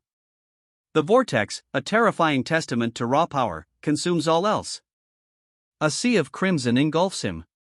Only the defiant silhouette of Han Tae-soo remains, a stark red figure against the overwhelming darkness. He lies defeated, a broken figure amidst the fading crimson storm. The once fierce energy now dissipates, leaving only the chilling silence of his fall. "I've closed almost all the gates in the world," he rasped, the words a testament to his arduous task. His face, etched with the strain of his efforts, was partially obscured by shadow, yet the deep lines spoke volumes of the toll it had taken. A crimson glow illuminated the scene, highlighting the dark veins that snaked across his skin. "This is the last one," he rasped, a grim determination hardening his features. The crimson glow intensified, casting long, stark shadows as he braced himself for the final confrontation. He stands before it, the final gate. A colossal, demonic entity looms behind him, its crimson eyes burning with malevolent energy. The air crackles with power, a palpable tension hanging heavy in the silence. A kaleidoscope of energy erupts behind him, a radiant, multicolored explosion of power. From behind him, a breathtaking surge of multicolored energy erupts, a radiant spectacle of power. Below, a figure partially obscured by shadow watches, their expression unreadable. His eyes, wide and blazing with an unnatural light, reflect the crimson inferno behind him. Dark cracks spiderweb across his face, a testament to the immense power unleashed. Crimson cracks spread across his skin, a stark map of the immense power coursing through him. His eyes, burning with an unnatural light, reflect the fiery chaos behind. "Goodbye, Kang Ji-young," a voice whispers, the words hanging heavy in the crimson-tinged air. His face contorted in a silent scream, eyes blazing crimson against the stark red backdrop. The power within him is overwhelming, threatening to consume him entirely. Crimson engulfs his vision, a searing pain mirroring the agony in his bloodshot eyes. Tears stream down his face, a stark contrast to the furious red that dominates his gaze. He is consumed. "Woohoo!" the crowd roars, their cheers echoing as Han Taisa's name is called. A swirling vortex of crimson energy erupts, a testament to the power he now commands. Han Tae-soo. The name rings out, a triumphant declaration as crimson energy explodes around him, a breathtaking spectacle fueled by raw power. Han Tae-soo. The name explodes from the crowd, a wave of energy mirroring the crimson vortex swirling around him. His powerful form, muscles taut, is bathed in the incandescent glow, a breathtaking display of unleashed might. Han Tae-soo. The name echoes, a roar of approval from the crowd as a figure, cloaked in white, emerges from the crimson maelstrom. A powerful presence is revealed, barely visible yet undeniably strong, amidst the fading red energy. From the dissipating crimson energy, a figure emerges, cloaked in white. Han Tae-soo. His icy blue eyes, sharp and intense, pierce through the lingering chaos. A smirk plays on his lips, a hint of something cold and powerful. His icy gaze sweeps across the scene, a smirk playing on his lips. The cheers of the crowd intensify, a wave of admiration washing over him as Han Tae-soo stands victorious. A crimson tide engulfs the defeated foe, pulling him down into a fiery abyss. Silence falls, broken only by the lingering echoes of the crowd's roar. Han Taisa's opponent lies defeated, consumed by crimson flames. A chilling silence descends upon the arena, the recent roar of the crowd now a distant memory. He plummets, engulfed by the crimson tide. A final, desperate struggle against the overwhelming force, before he vanishes into the fiery depths. Silence. Tae-soo stands alone, a silhouette against the crimson sky. The aftermath of his victory hangs heavy in the air, a stark contrast to the fiery spectacle that just concluded. A lone figure, silhouetted against the fading crimson sky, stands amidst the wreckage. Tae-soo, victorious, yet the weight of his battle is palpable. The air itself seems to crackle with the lingering energy of the conflict. The red sky bleeds into the background, highlighting Taisa's ragged breathing. His face, contorted in a grimace, is partially obscured by a grotesque, newly formed mask of shadow and blood. Victory's cost is etched onto his features. He collapses, the crimson backdrop swallowing him whole. A grotesque mask of blood and shadow clings to his face, a testament to the brutal fight. From the corner of the panel, a monstrous figure rises, its eyes wide with a horrifying intensity. Tae-soo, a grotesque mask of blood and shadow clinging to his face, unleashes one final, desperate blow. The crimson backdrop explodes with the force of it. The crimson backdrop explodes once more as Tae-soo's desperate attack sends a shockwave through the air. He's a blur of motion, a whirlwind of dark energy and desperate defiance against the overwhelming power of his foe. The attack connects, a wave of crimson energy engulfing everything. Horrific, shadowy figures writhe within the blast, their silent screams somehow audible in the echoing silence that follows. The monstrous foot descends, claws extended, a terrifying counterattack against Tae-soo's desperate assault. The ground trembles beneath its weight. He's down, crushed beneath the monstrous weight. From the darkness below, a chorus of eyes glow, a chilling testament to the enemy's relentless numbers. Surrounding him, a chilling multitude of faces leer down, their eyes glowing with an eerie blue light. The weight of the beast is immense, Tae-soo is pinned, helpless beneath it. From the crushing darkness, only a sliver of Tae-soo's face is visible, his expression grim. Determination, perhaps even a flicker of defiance, shines in his eyes despite his dire situation. A horrifying transformation begins. His eyes, once human, now glow with an unnatural blue light, the darkness spreading across his face like a creeping shadow. Cracks spiderweb across his skin, a grotesque mask of corruption.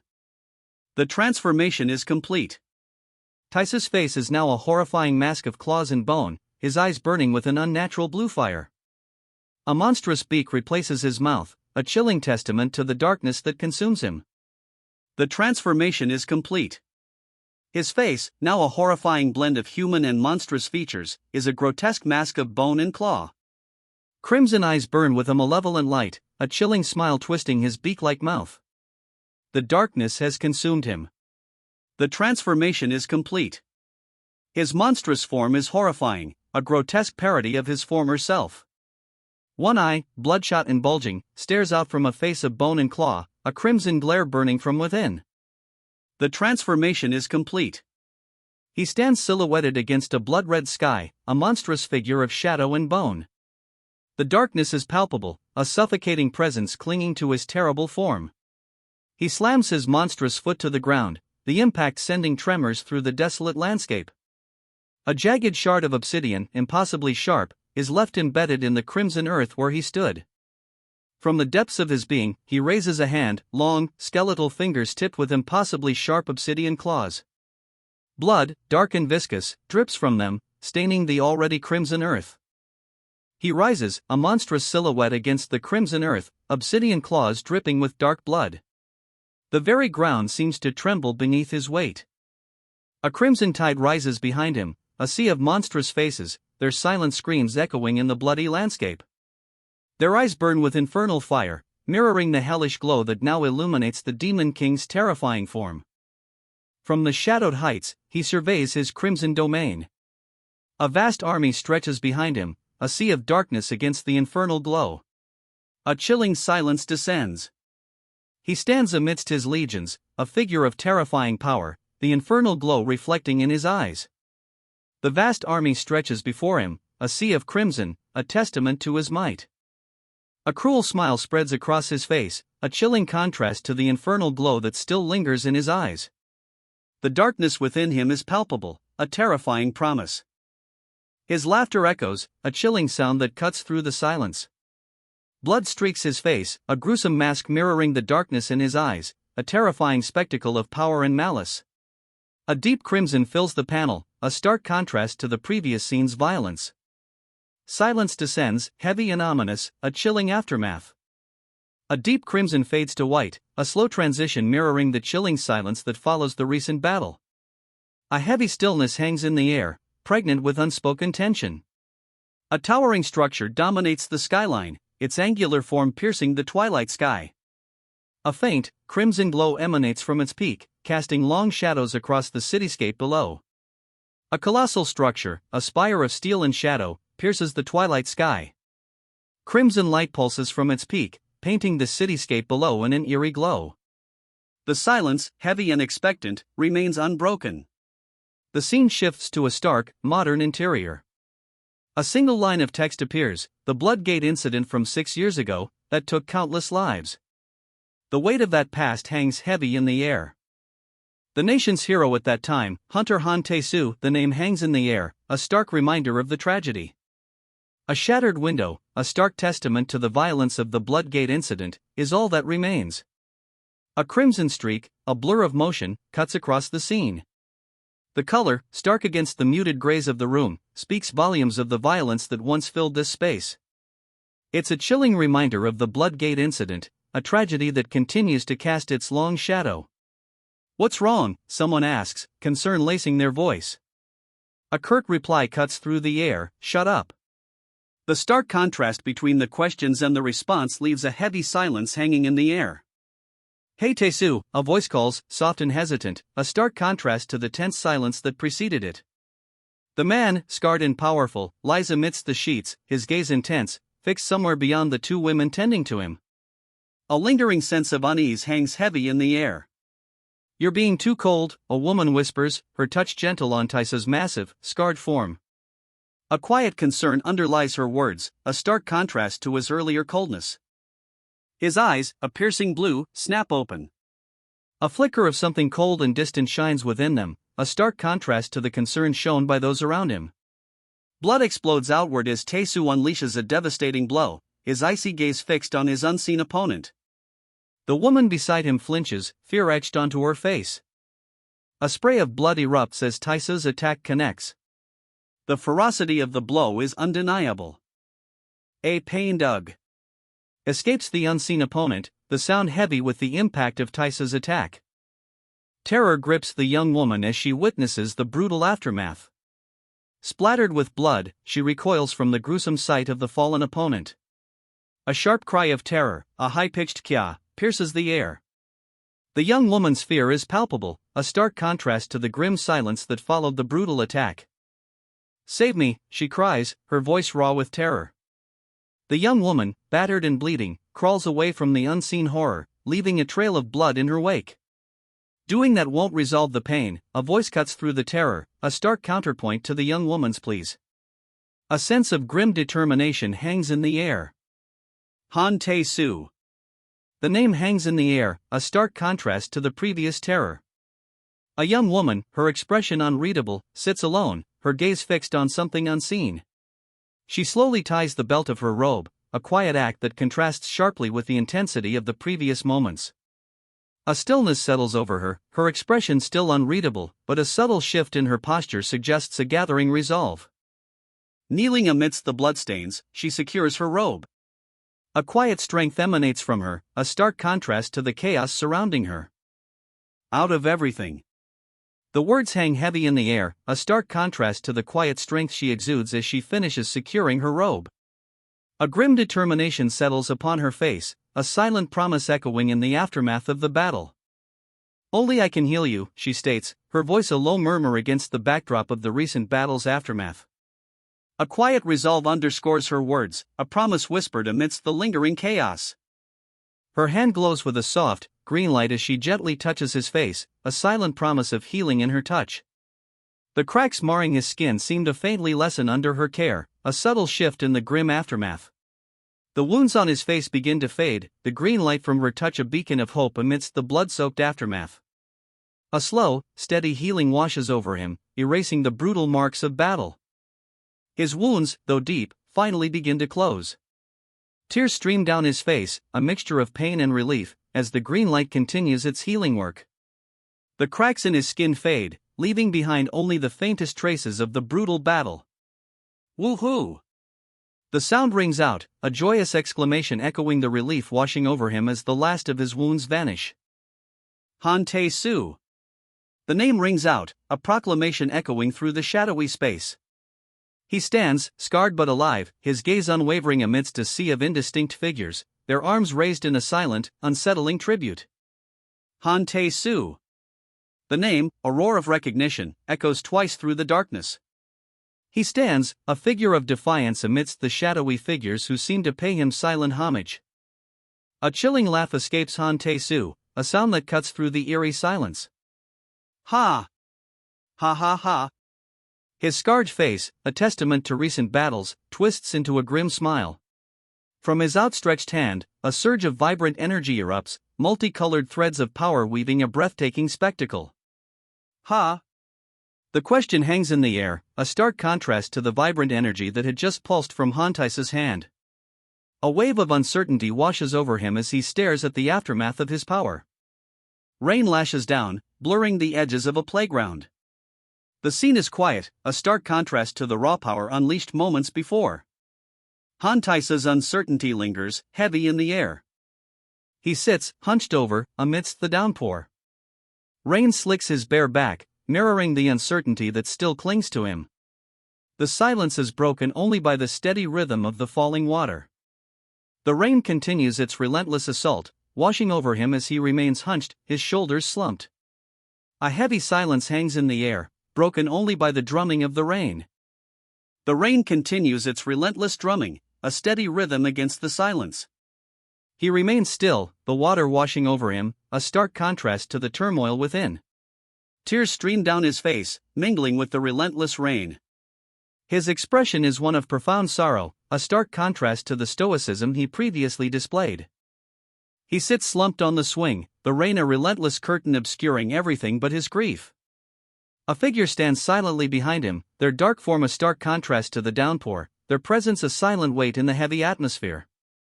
The rain continues its relentless assault, washing over him as he remains slumped on the swing. A silent figure watches from behind, their presence a heavy, unspoken comfort in the downpour.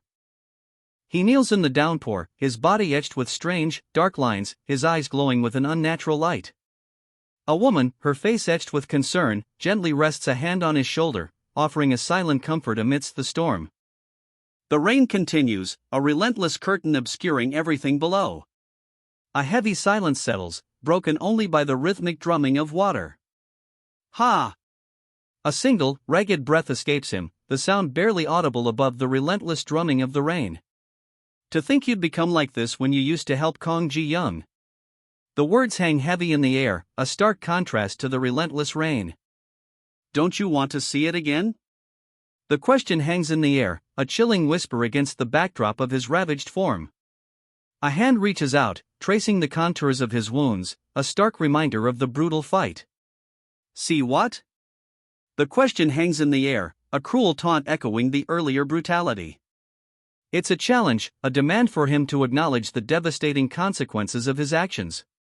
Kong Ji-young. The name, a stark whisper, hangs heavy in the air, a final, chilling confirmation of the devastation before them. His gaze, a single, luminous blue eye, pierces through the ravaged flesh, a testament to the ordeal he's endured. A single, luminous blue eye stares out from the ravaged face. The horrifying extent of the injuries is undeniable, a brutal testament to the fight's ferocity. Although you killed Ji-young's mother 6 years ago. The words hang in the air, a stark accusation leveled at the figure before them, their identity still shrouded in shadow. A young woman, her expression a mixture of sorrow and determination, cradles the battered form of a man, his body stained with blood and dirt. He lies still, his face a mask of exhaustion and pain. You didn't even fight him, the accusation cuts through the heavy silence. You just put him into the blood gate and closed it. The words hang in the air, a damning indictment of the actions taken. Were you afraid? The question hangs heavy, a stark contrast to the previous accusations. It's a direct challenge, forcing a confrontation with a deeper truth. Of he who defeated all of the SSS ranks? The question hangs in the air, a challenge laced with disbelief. Her green eyes, sharp and intense, bore into the unseen accuser. Fuck. The defeated man's pained whisper is barely audible, a stark contrast to the intensity of the previous exchange. He collapses, his body a canvas of wounds, the fabric of his clothing barely clinging to him. A ragged breath escapes him, a mere whisper of pain against the silence. Phew. He pushes himself up, a slow, agonizing movement. Each strained breath is a testament to the brutal fight. He clings to the edge, his silhouette stark against the darkening sky. Yes. I want to see him, he rasps, the words a testament to his unwavering resolve despite his battered state. So I can rip him to shreds, he growls, a chilling promise echoing his unwavering fury. His gaze falls upon her, a young woman with vibrant green eyes, lying vulnerable beneath him. A chilling stillness hangs in the air, broken only by the ragged breaths of the man looming above. I even tried opening the gate to do that, actually, he confesses, a chilling admission hanging in the air. The weight of his words underscores the lengths he was willing to go to. Her eyes snap open, a chilling, icy blue blazing within. A stark contrast to the vulnerability moments before, this newfound intensity speaks volumes. I was curious if he was in pain, she states, her icy blue eyes blazing with a chilling intensity. The cold declaration hangs heavy in the air, a stark contrast to her previous vulnerability. But I failed, she admits, the icy intensity in her gaze softening slightly, replaced by a quiet resignation. The weight of her words hangs heavy in the air. I'll tell you something nice, she whispers, a faint glimmer of something akin to warmth softening the sharp angles of her face. Her eyes, though still bright green, hold a hint of vulnerability. According to the laws of this land, she continues, her voice barely a whisper against the backdrop of swirling crimson, I must tell you something nice. A strange, almost unsettling calm settles over her features.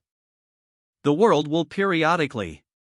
Her voice trails off, swallowed by the crimson expanse that engulfs the entire panel.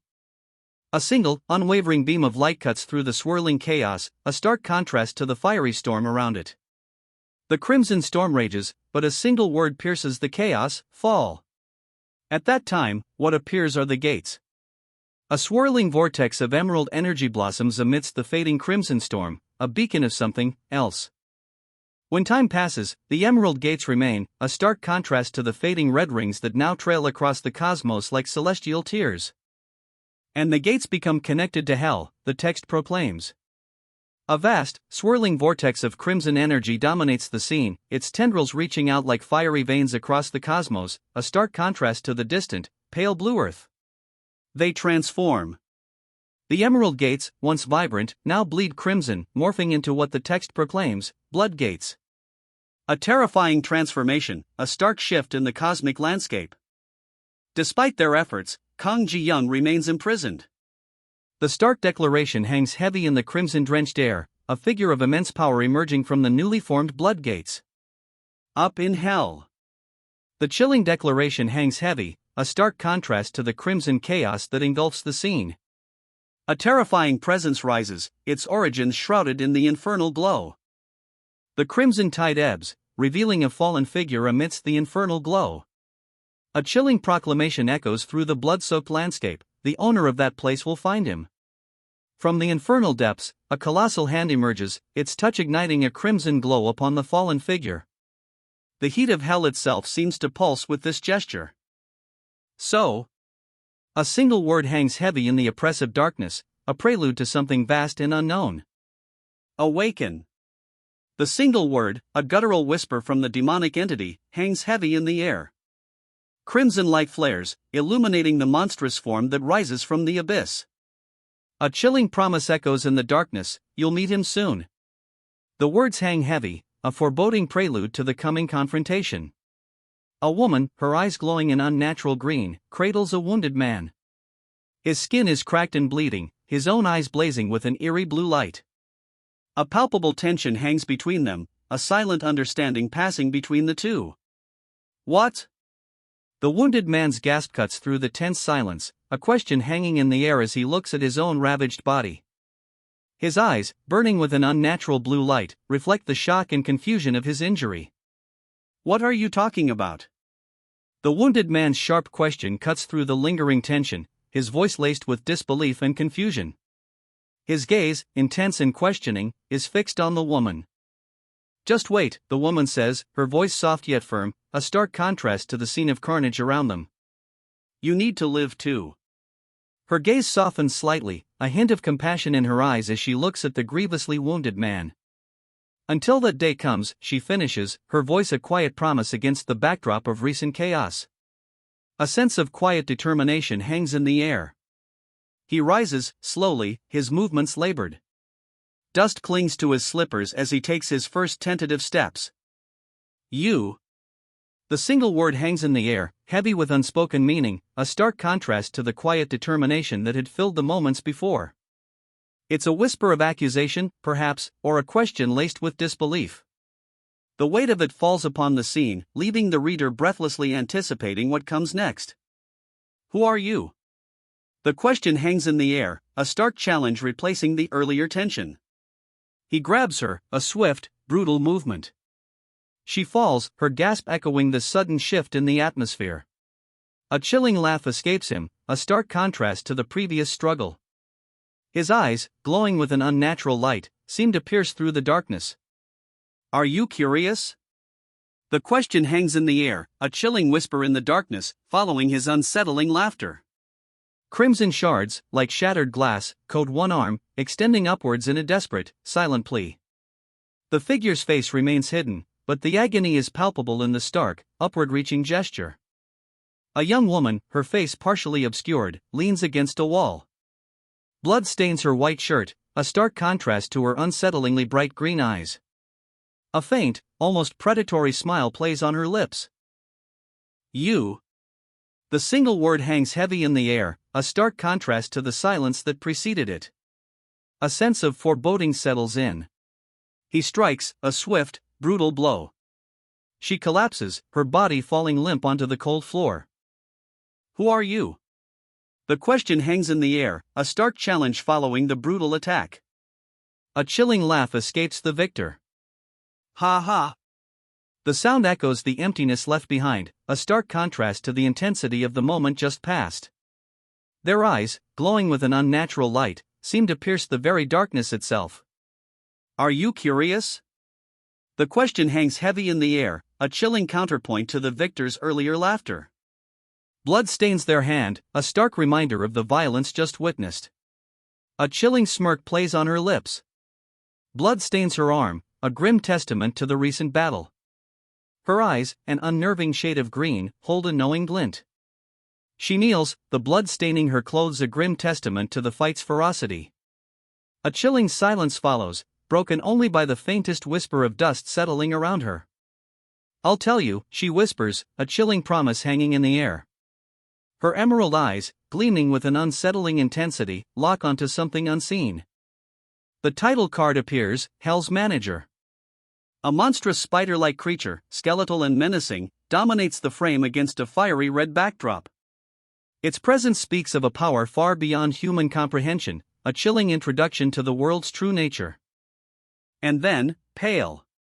The name, stark and white against the infernal red, announces the arrival of a being of immense, terrifying power. He sits enthroned, a skeletal figure draped in crimson, dwarfed only slightly by the monstrous spider-like creature looming behind him, a silent testament to the true scale of the threat. Once all the world's gates turn into blood gates. The ominous prophecy hangs heavy in the air, a crimson tide swirling around a skeletal figure, its eyes burning with malevolent red light. This is the terrifying reality now facing the world. He's the being destined to lead his army and destroy the world. The stark declaration hangs in the void, a chilling prophecy made real. A terrifying vision of swirling crimson and gaping black holes underscores the gravity of the threat. He's ruined hundreds of thousands of worlds before, but this was the first time. The chilling text underscores the scale of his devastation, a terrifying glimpse into the power of the being before them. A malevolent red glow emanates from his single, visible eye, a stark reminder of the threat he poses. All the gates. The words hang heavy, a chilling title card against a backdrop of swirling crimson, mirroring the ominous power he wields. The crimson backdrop fades to black, a stark contrast to the monstrous figure before them. A single word, stark and chilling, appears below, closed.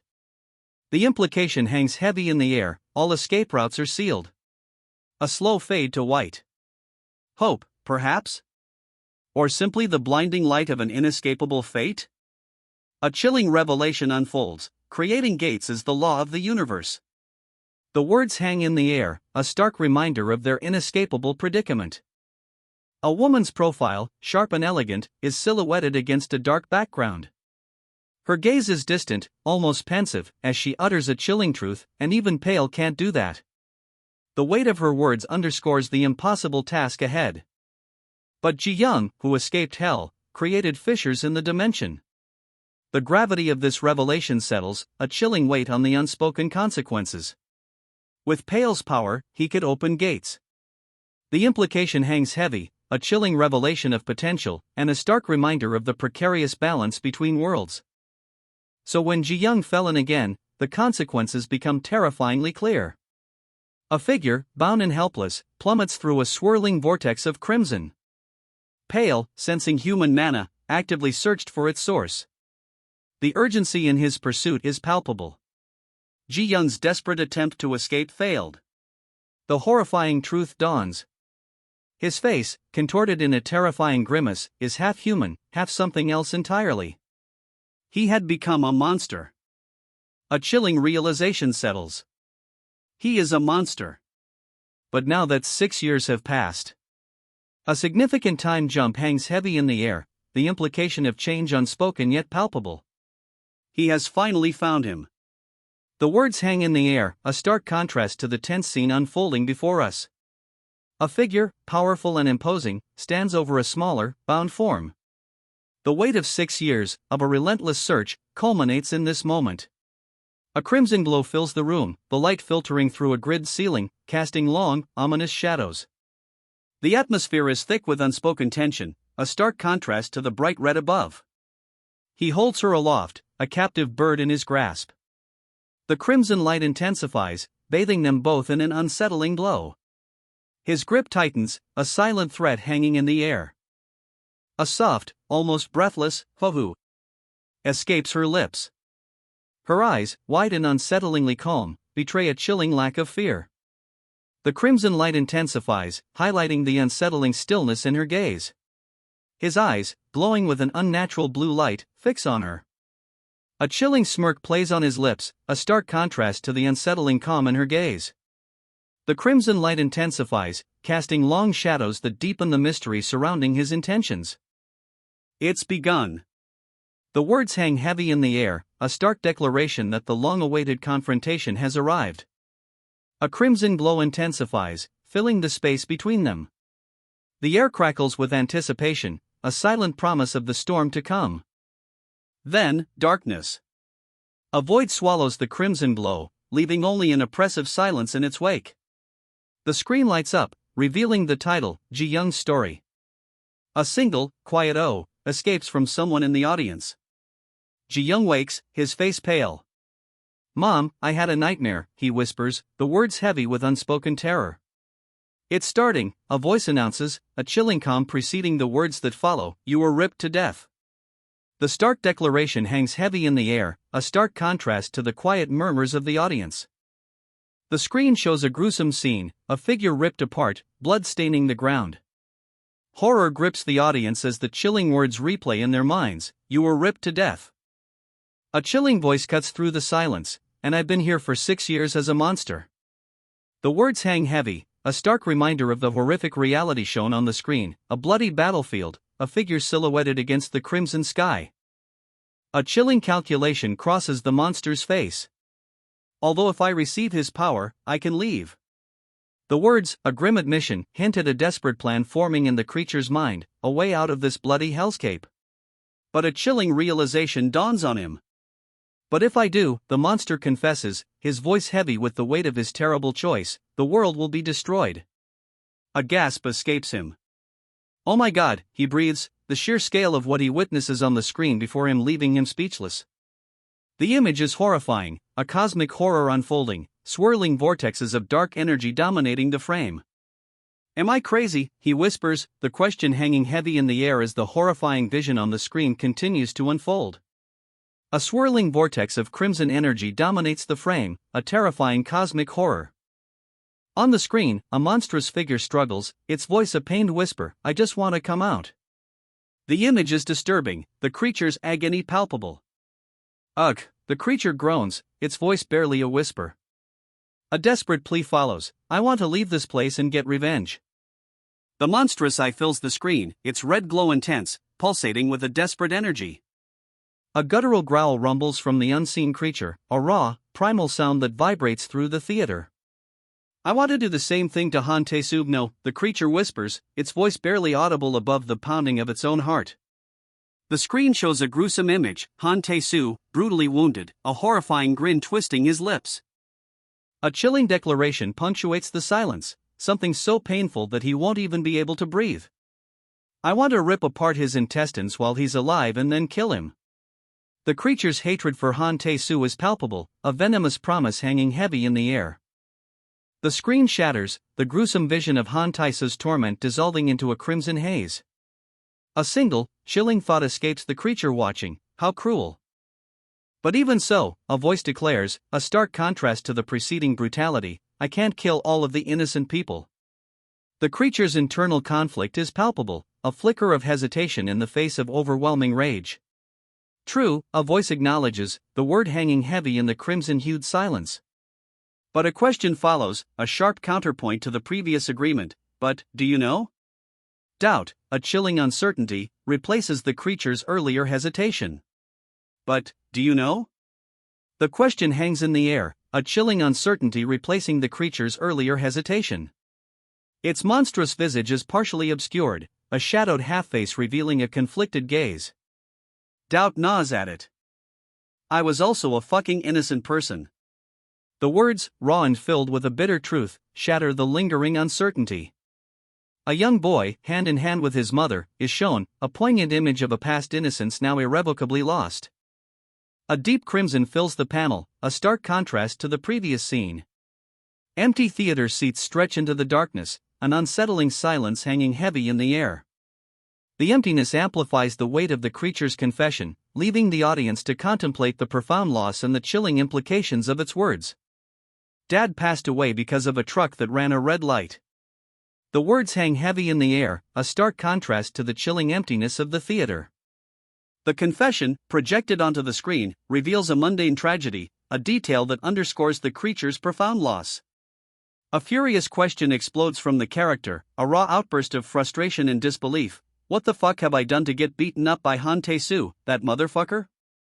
The intensity of his words, echoing against the dark red backdrop, underscores the depth of his anger and confusion. The screen cuts to black. A deep, maroon curtain falls, swallowing the image. Silence. The screen flickers to life, showing a figure bathed in crimson light. Killing everything after spending 5 years in the Bloodgate was simply self-defense, the text proclaims, a stark justification for the carnage displayed. I destroyed Japan only to save you, Mom, a voice echoes, raw with a grief that chills the very air. The screen shows a fiery hellscape, a monstrous figure standing amidst the devastation. The weight of his actions, the terrible cost of his sacrifice, hangs heavy. Well, Lucas's case was different. That bastard kept saying bullshit, a voice snarls, the words dripping with contempt. The anger is palpable, a stark contrast to the previous grief. Even when he had the power to help me. The words hang heavy in the air, a stark indictment of the figure shown on the screen, a powerful being, radiating dark energy, wings unfurled. His inaction, his callous disregard, is the unspoken accusation. The screen shows a powerful figure, bathed in golden light, astride a winged steed. He is a warrior, clad in shining armor, his gaze resolute. The image is a stark contrast to the previous scene's darkness, yet the lingering anger remains. That dumbass Chinese guy showed up and died on his own too. If not for him, I would have lived well with you. The words, bitter and laced with regret, play across the screen. A woman's face, marred and fierce, fills the frame, her expression a chilling blend of anger and sorrow. The question hangs heavy in the air, or not? A gruesome scene unfolds on the screen before them, a face, contorted in agony, its skin tearing apart, revealing a horrifying glimpse beneath. The viewer, a shadowy figure with horns, watches with unsettling calm. The question hangs heavy, a chilling echo of her earlier words: would Han Tae-soo have come and killed you, no matter what I did? A close-up reveals a face, ravaged and scarred, its eyes wide with a haunting mixture of pain and desperate inquiry. Anyway, Mom, he begins, the words a stark contrast to the horrific image still burned into his mind. His face, partially obscured by bandages, remains etched with pain, yet his tone suggests a determined shift in focus. I'll be honest with you, he says, his voice a low, steady counterpoint to the turmoil still etched on his face. A resolute calm settles over him, a stark contrast to the raw pain he'd just shown. On the screen, a monstrous figure looms, its silhouette stark against the white backdrop. The words, "I've already killed many innocent people," appear below, a chilling confession hanging heavy in the otherwise silent theater. The screen shows a gruesome scene, bodies litter the ground, blood staining the earth. A chilling silence hangs in the air, broken only by the unspoken weight of the confession. Then, 3 dots appear, a simple ellipsis that somehow amplifies the horror. And now I feel like. The words hang in the air, a chilling continuation of the confession. A figure, small on the vast screen, seems to be walking away. The implication of his next action, unspoken but palpable, leaves the audience breathless. "I want all of them to die." The words, sharp and cold, cut through the lingering silence. A chilling declaration from a figure shrouded in shadow, his presence a stark contrast to the crimson backdrop. "That's so mean," a voice whispers, a stark contrast to the chilling pronouncements that preceded it. The quiet observation hangs heavy in the air, a subtle counterpoint to the darkness.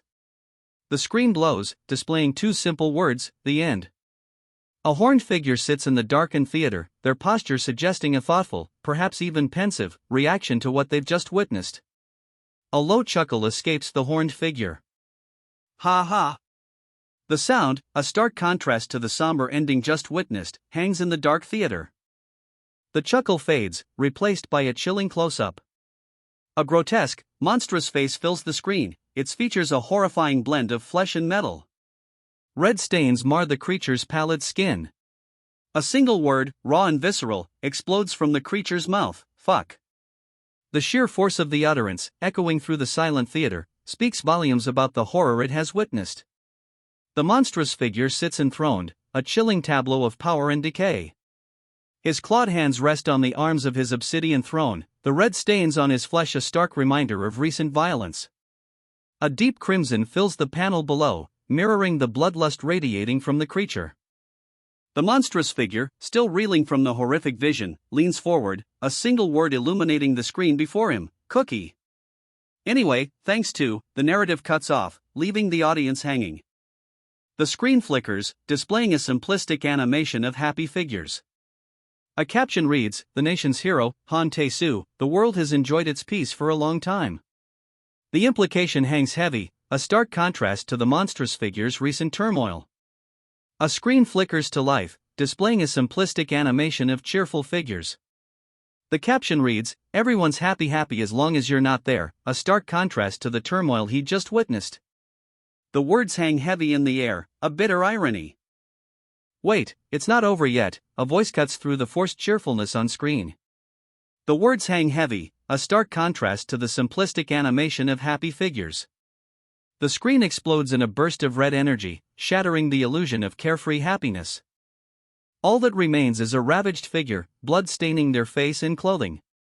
The stark contrast between the dark, almost black background and the crimson of the blood emphasizes the brutal reality.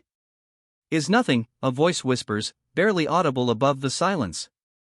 The figure's eyes, wide and bloodshot, reflect a horrifying emptiness. The crimson staining their face and clothes speaks of a brutal struggle, a battle fought and lost.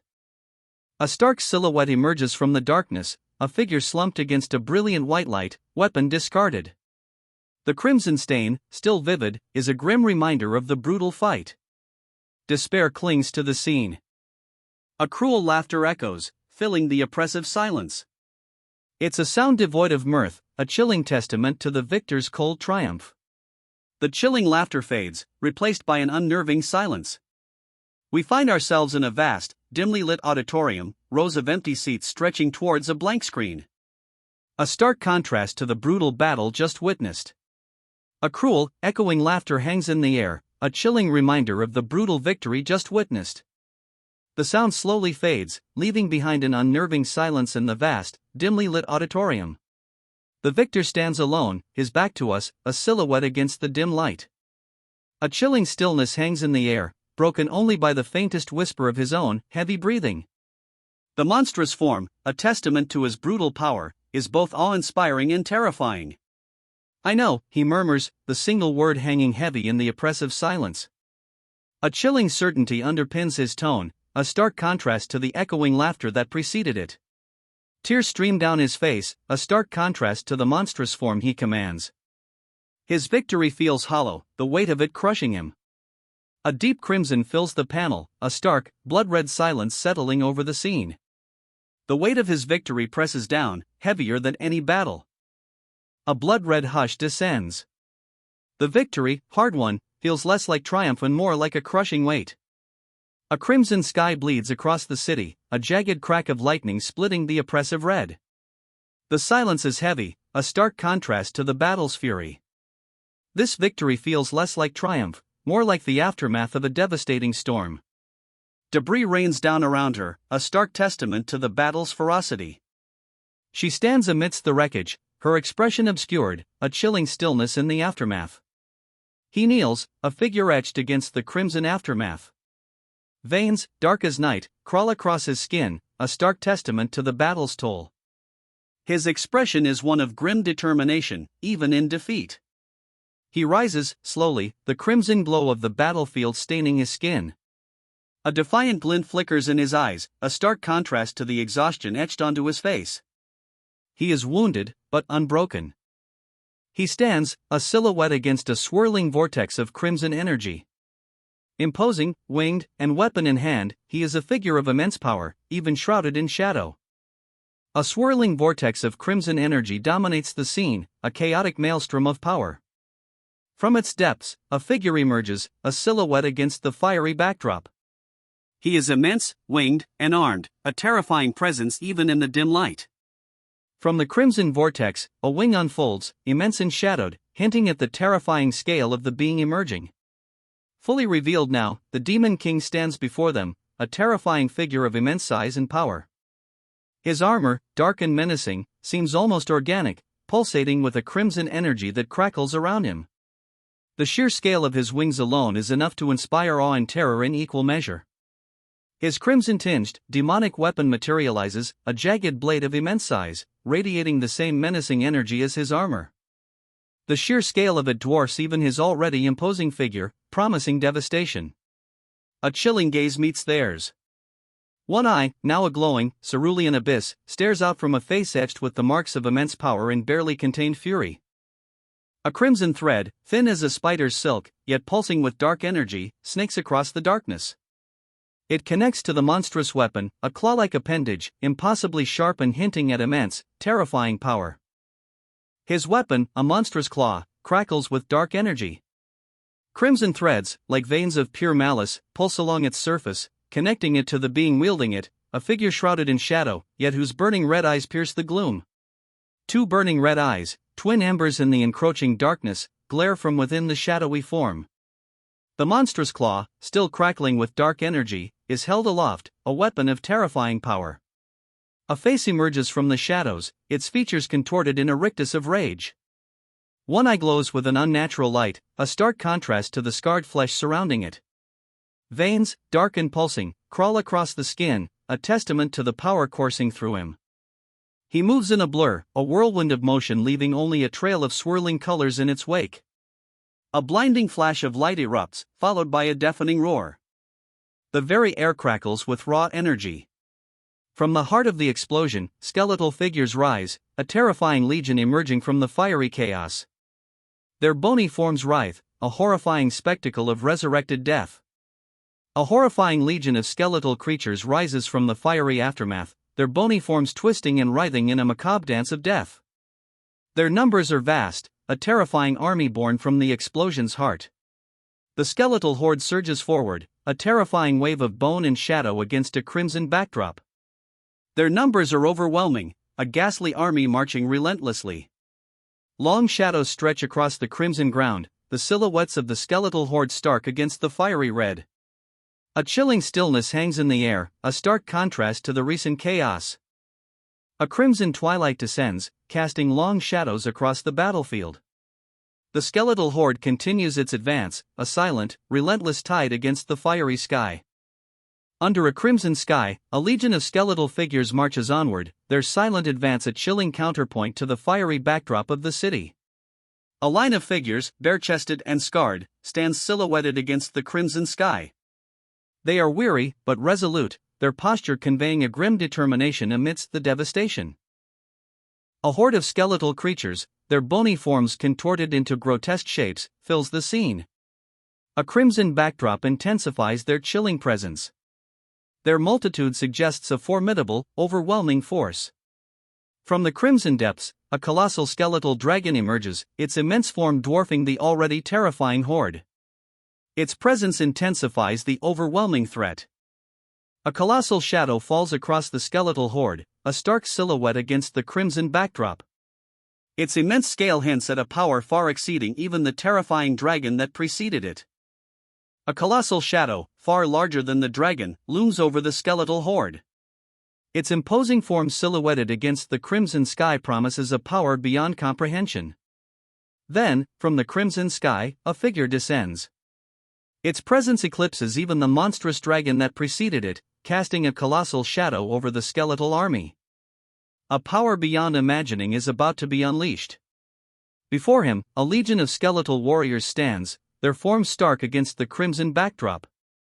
Their leader, a figure of imposing physique, stands tall, his gaze unwavering. A chilling silence hangs in the air, broken only by the faintest whisper of wind. He surveys his army, a legion of skeletal warriors, their leader standing defiant against the crimson sky. A palpable tension fills the air, a silent prelude to the coming conflict. Then, a fiery surge erupts from below, a wave of incandescent energy that threatens to consume everything. A blinding flash of light erupts, a searing wave of incandescent energy that engulfs the battlefield. A blinding flash. The incandescent energy consumes all, leaving only a white-hot glare. The blinding light fades, revealing only the lingering heat and a silent aftermath. The heat shimmers, slowly revealing a colossal, jagged spine, the only remnant of what was once a fearsome beast. He stands victorious, a dark silhouette against the crimson backdrop, perched atop the skeletal remains of his vanquished foe. The beast's colossal spine, a jagged monument to the battle's ferocity, stretches beneath him. He lands, a controlled descent, amidst the fiery remnants of the battle. Dust motes dance in the fading light, revealing a single, pointed finger extended towards the beast's now lifeless form. Victory is his. Silence. A heavy, echoing silence settles over the ravaged cityscape. Only the skeletal remains of the beast, and the victor, stand as testament to the battle's end. A crimson explosion engulfs the battlefield. The victor stands amidst the fading inferno, a silent testament to his hard-won triumph. A crimson wave engulfs the battlefield, consuming all in its fiery path. The aftermath is silence, broken only by the slow, steady fading of the inferno. From the heart of the inferno, a skeletal dragon emerges, its form etched against the fading crimson. Its wings, vast and broken, beat slowly, a testament to the battle's ferocity. It rises from the ashes, a skeletal dragon, its wings tattered but defiant. A dark energy pulses from its core, a chilling testament to its enduring power. A crimson surge of energy erupts, radiating outwards in a breathtaking display of power. It's a terrifying spectacle, the very air crackling with raw, untamed force. He rises to meet it, a figure of defiance against the skeletal dragon. Crimson energy crackles around him, mirroring the dragon's own dark power. The battle is far from over.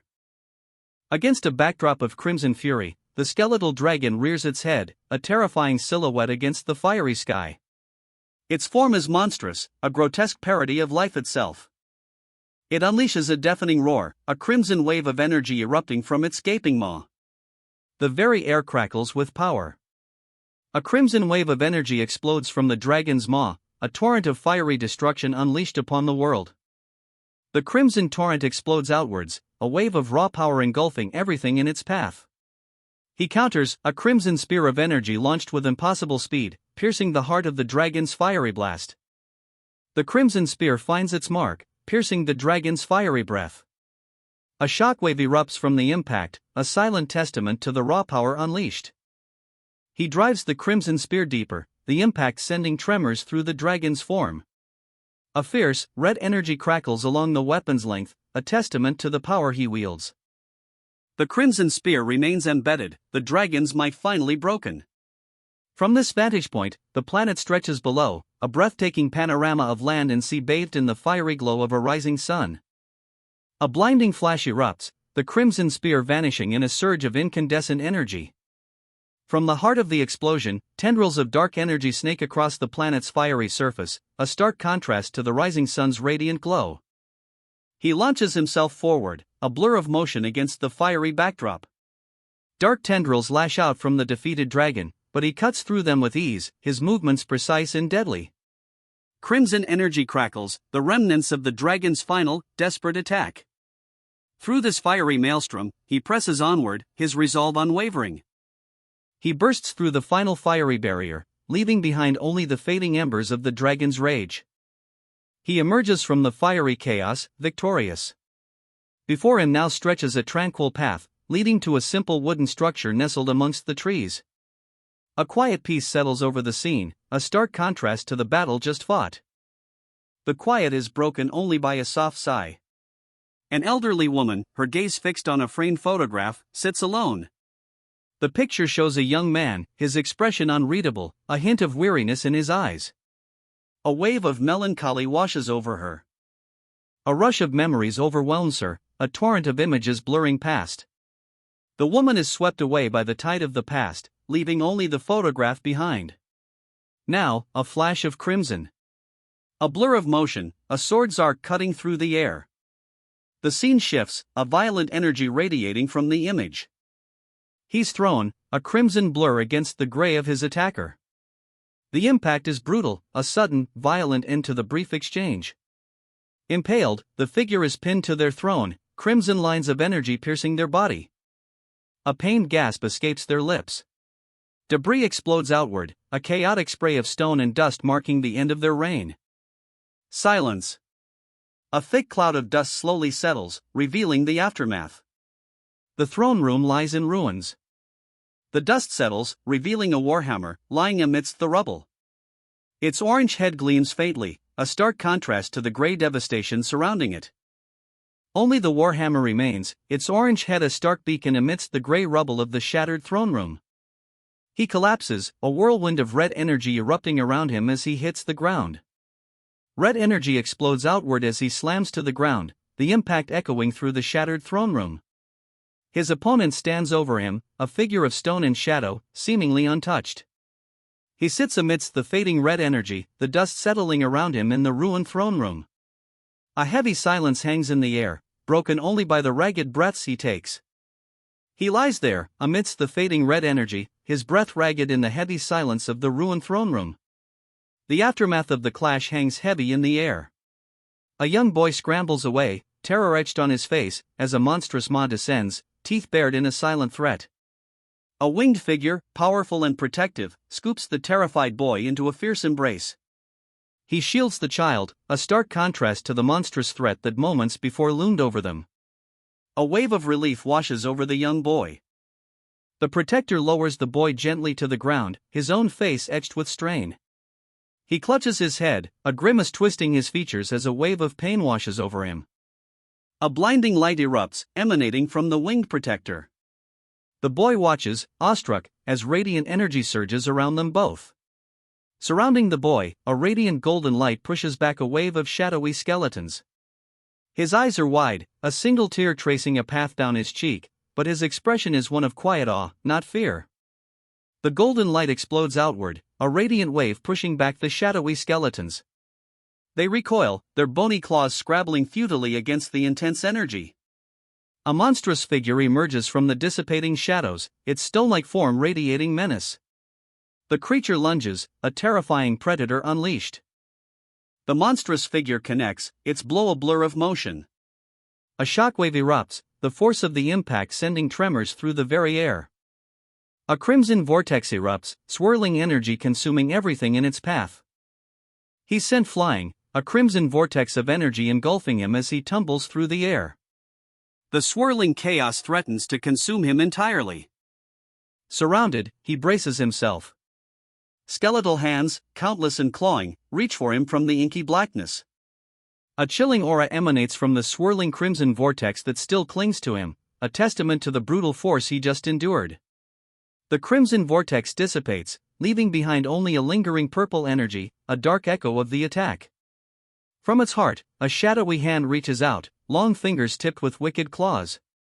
A blinding light erupts, pushing back the shadows. From its heart, a figure emerges, shrouded in an ethereal glow. The shadowy hand recoils, a shard of ice shattering in its grasp. A wave of frigid energy washes over the area. A chilling visage emerges from the dissipating light, a mask of cracked stone and shadowed bone. Its gaze is fixed, unwavering. From the icy shards, a face emerges, a mask of cracked stone and shadow, its gaze unwavering, cold. The scene shifts. Rows of empty seats stretch before us, a vast, dark theater. A single figure sits alone, far down the aisle, a tiny silhouette against the gloom. A swirling vortex of dark purple energy fills the space, its tendrils reaching out like grasping claws. The oppressive atmosphere hangs heavy, a palpable sense of dread emanating from the chaotic display. From the swirling vortex, a monstrous figure emerges, a bat-like demon hanging upside down, its crimson eyes gleaming with malevolent intent. Its form is grotesque, a horrifying spectacle against the dark purple backdrop. Its crimson eyes, burning with malevolent intensity, fix on something beyond the panel. A chilling silence hangs in the air, broken only by the creature's ragged breathing. The very air crackles with anticipation. A furious red energy erupts, a chaotic maelstrom of power unleashed. The demon's attack begins. A crimson torrent explodes outward, a wave of raw power engulfing everything. The Demon King's attack is a maelstrom of furious energy, leaving only a trail of fiery destruction in its wake. Rainbow streaks of energy lash out from him, a furious counterattack against the overwhelming crimson tide. The Demon King's power is immense, but he's not going down without a fight. A dazzling display of rainbow energy erupts, a furious counteroffensive against the Demon King's crimson onslaught. The clash of these opposing forces is a breathtaking spectacle of power. His eyes blaze with a fierce, ethereal light, a vibrant blue contrasting sharply with the intensity of the battle. This is no mere defiance, this is a desperate, unwavering resolve. Crimson energy explodes outward, a furious storm of chaotic power. The sheer force of the Demon King's attack threatens to overwhelm everything. The crimson energy surges, a maelstrom of power threatening to consume all. From within the heart of the storm, a single, malevolent red eye glows. The storm of crimson energy intensifies, swirling around him. From its heart, a malevolent red eye glares, a chilling testament to the Demon King's raw power. His eyes widen, mirroring the shock of the attack. A searing pain rips through him as a dark force slams into his face, sending him reeling.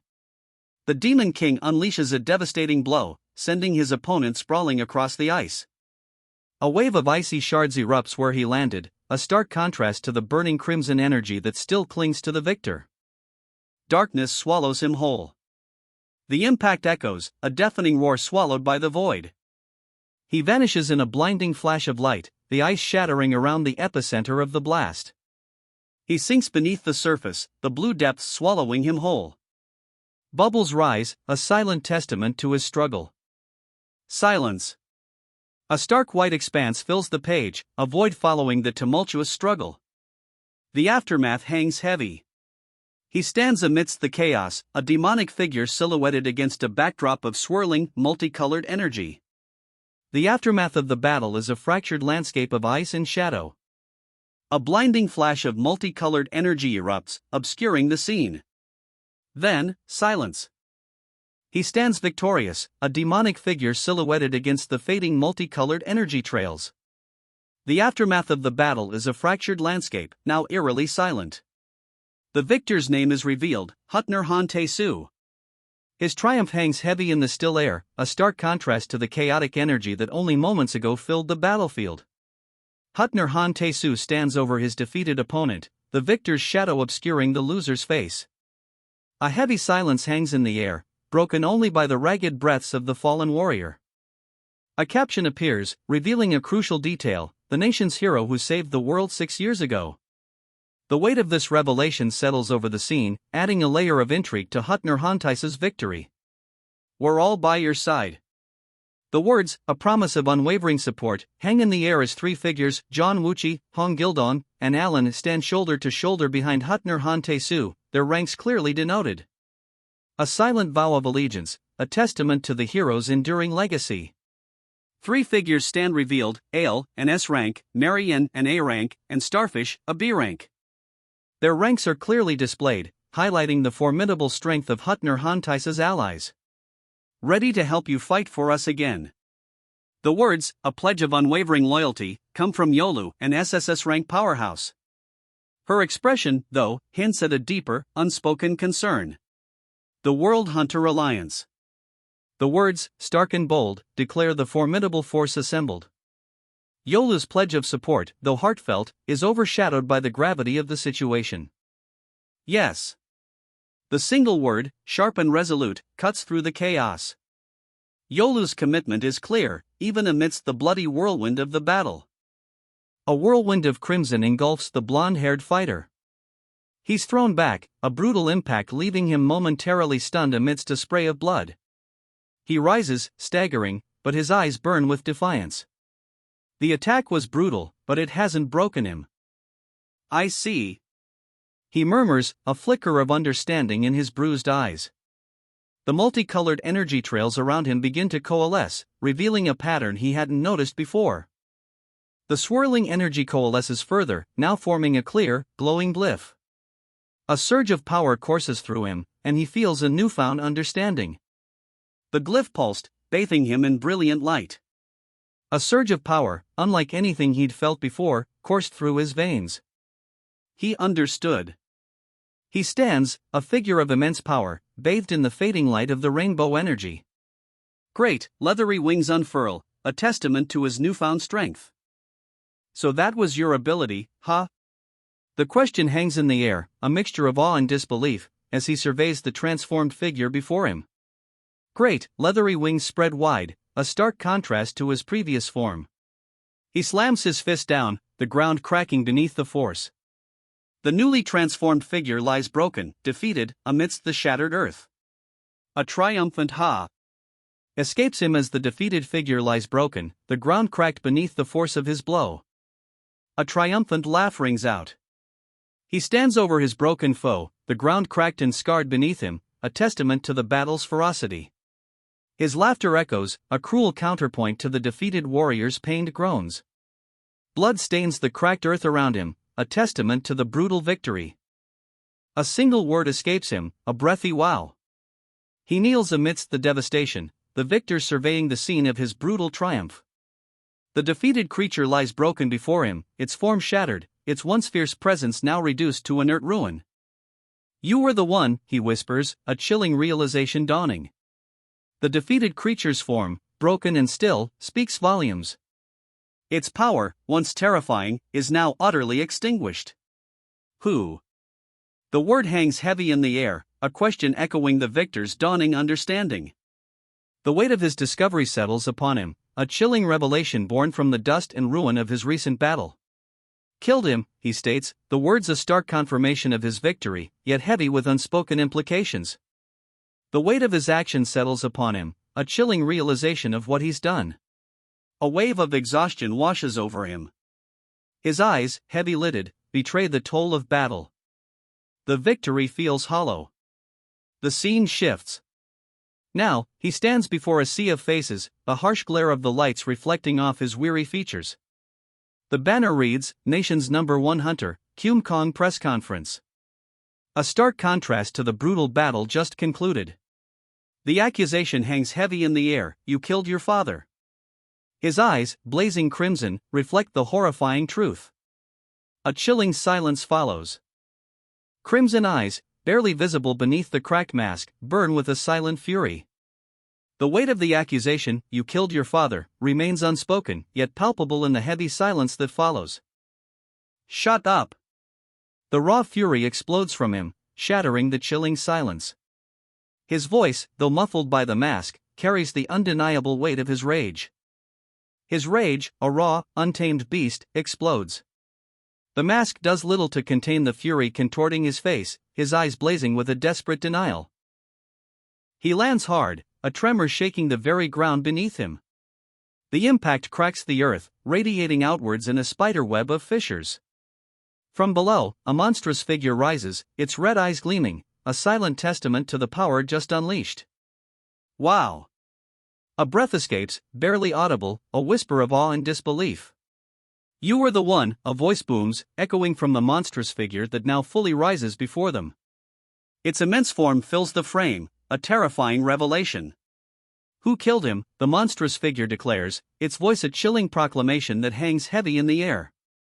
The question, simple yet profound, leaves the observers speechless, their minds reeling from the sudden revelation.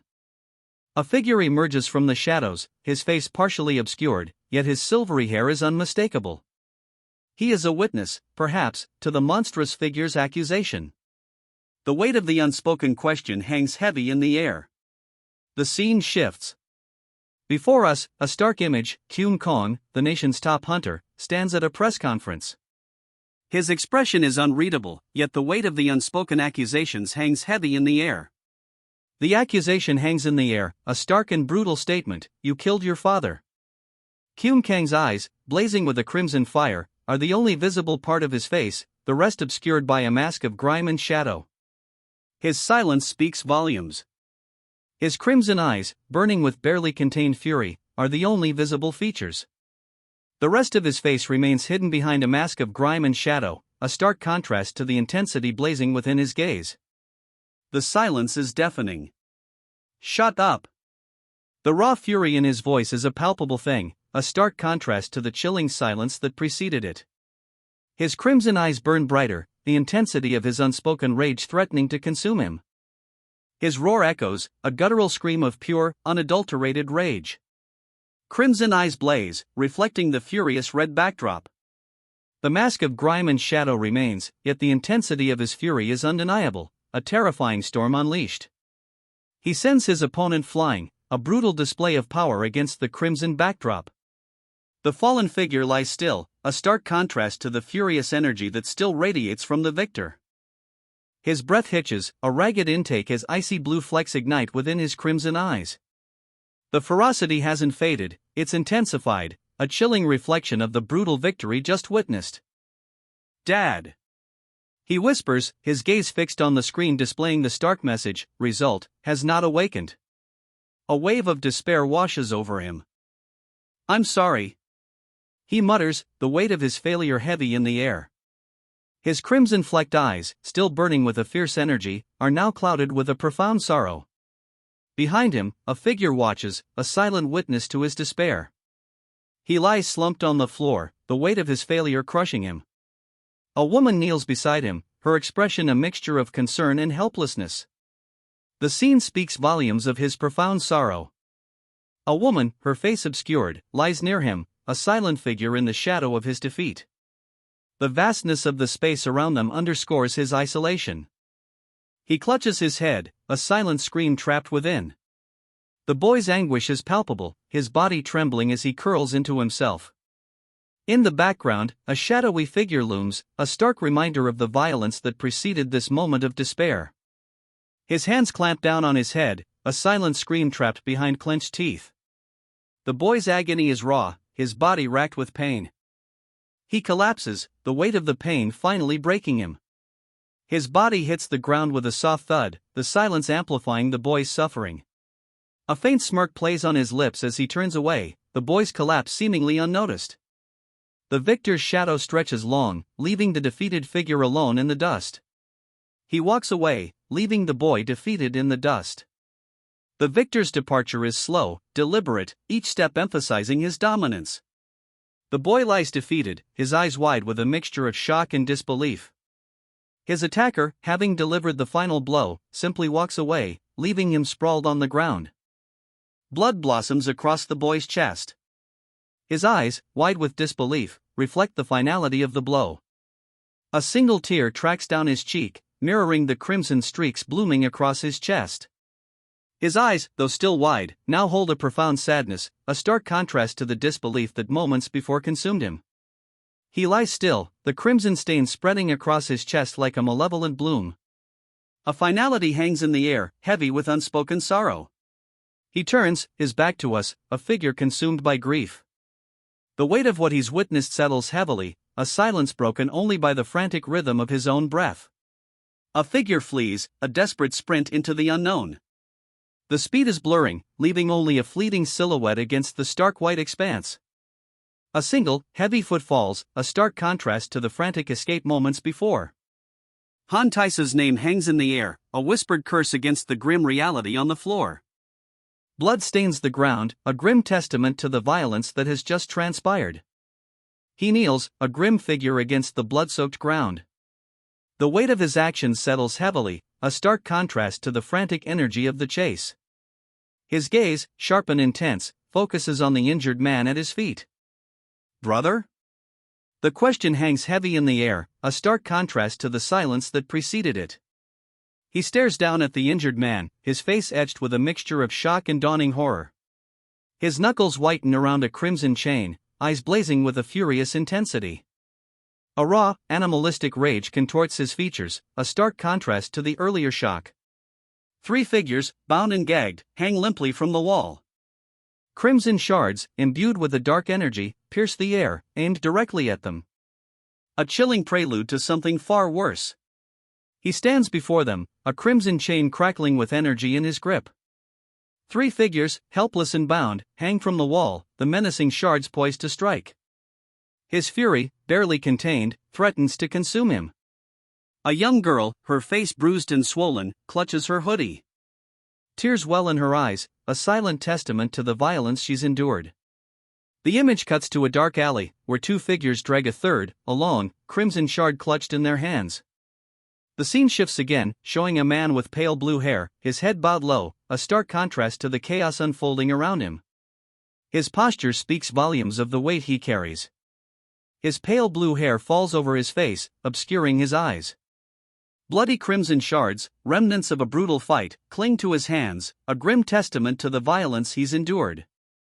He sits, his shoulders slumped, the weight of the world pressing down on him. From the crimson pool, a monstrous hand rises, its single eye burning with malevolent intent. He stares into its depths, a grim determination etched onto his face despite the exhaustion evident in his slumped posture. A wave of dizziness washes over him. The world blurs, a chaotic swirl of black and white lines reflecting the turmoil within. He collapses, the darkness closing in. A final, desperate gasp escapes his lips before oblivion claims him. He lies still, unconscious, the city lights a distant, hazy glow above. A warm, reddish light filters through unseen blinds, casting long shadows across his face. A deep crimson darkness fills the panel, obscuring everything but the faintest hint of light at the very top. It's a heavy, suffocating darkness, mirroring the unconsciousness that holds him captive. He awakens to a suffocating crimson darkness, a sea of grotesque faces pressing in on him. A hand, his own, rests on a head, the texture strangely smooth yet unsettling. He is surrounded. A dense mass of faces, crimson and grotesque, presses in from all sides. The oppressive weight of the darkness intensifies, a suffocating blanket of dread.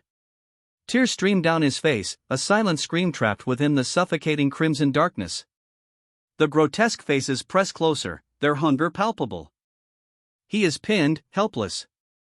2 figures, their eyes glowing eerily, restrain him. Above, a third looms, a crimson-haired woman, her gaze cold and predatory. The suffocating darkness intensifies, the weight of their malice almost tangible. His eyes glow with an unnatural, vibrant blue. Held down, he struggles against the oppressive weight of his captors, a silent battle waged in the suffocating darkness. Despite his confinement, a surge of power courses through him. His eyes blaze with an unnatural, vibrant blue. His eyes, blazing with an even more intense blue light, now burn with an orange fire within. The power surging through him intensifies. The blue in his eyes intensifies, now burning with an inner orange fire. A surge of power, unlike anything before, consumes him. He collapses, the raw power coursing through him finally overwhelming him. Below, a figure watches, her expression unreadable in the dim light. He's doubled over, the raw power leaving him spent and vulnerable.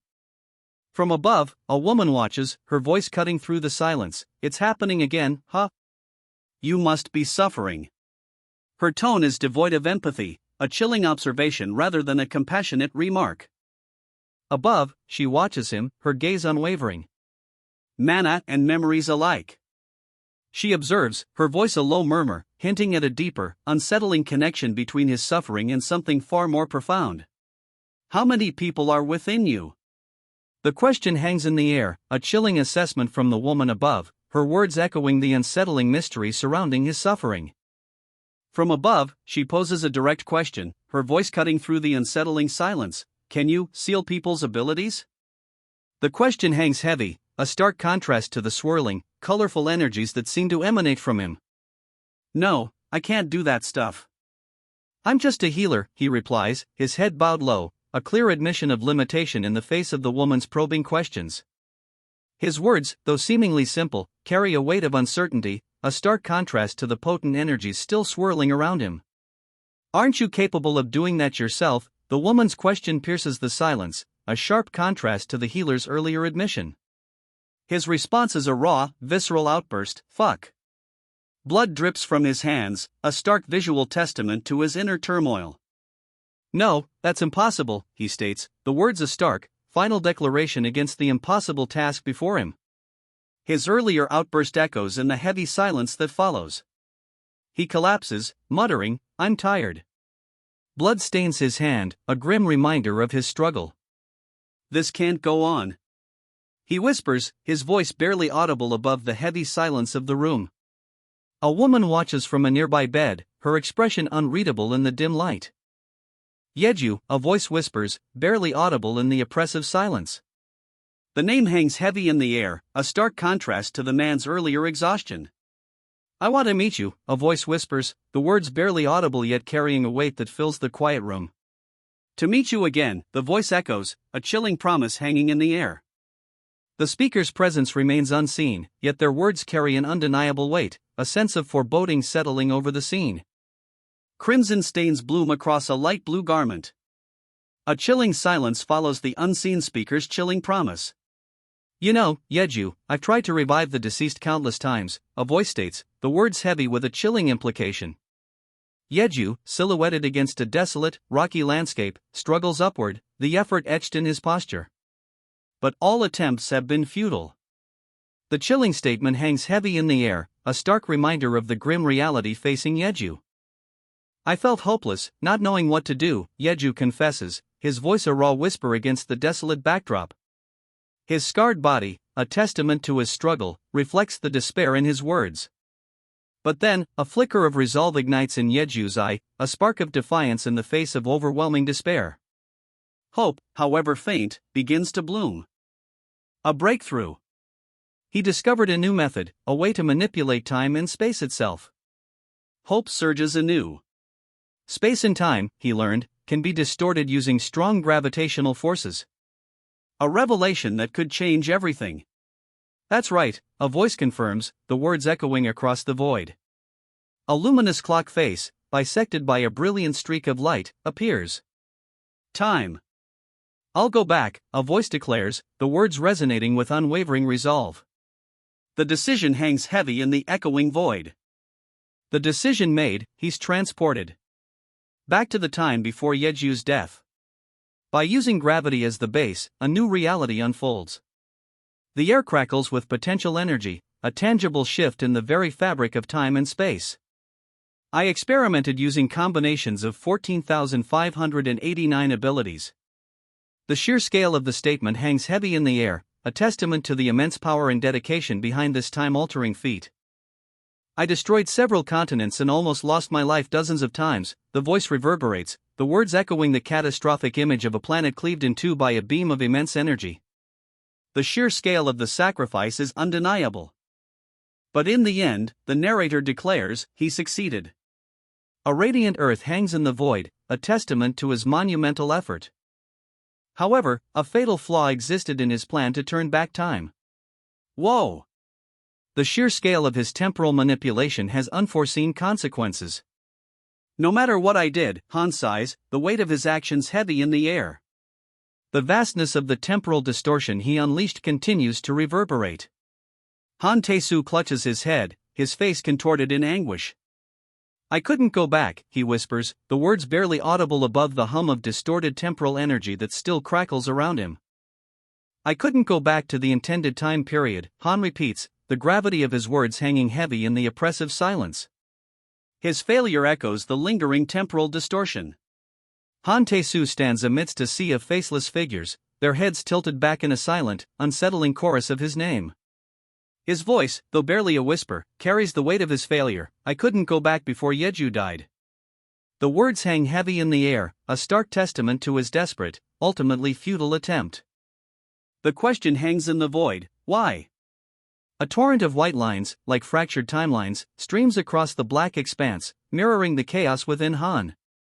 His failure echoes, a deafening silence punctuated only by the weight of his impossible grief. The question hangs heavy, did the timeline get cut off? A stark red slash bisects the chaotic white lines, a visual echo of the fractured reality Han Tae-soo now inhabits. Because I closed the gate?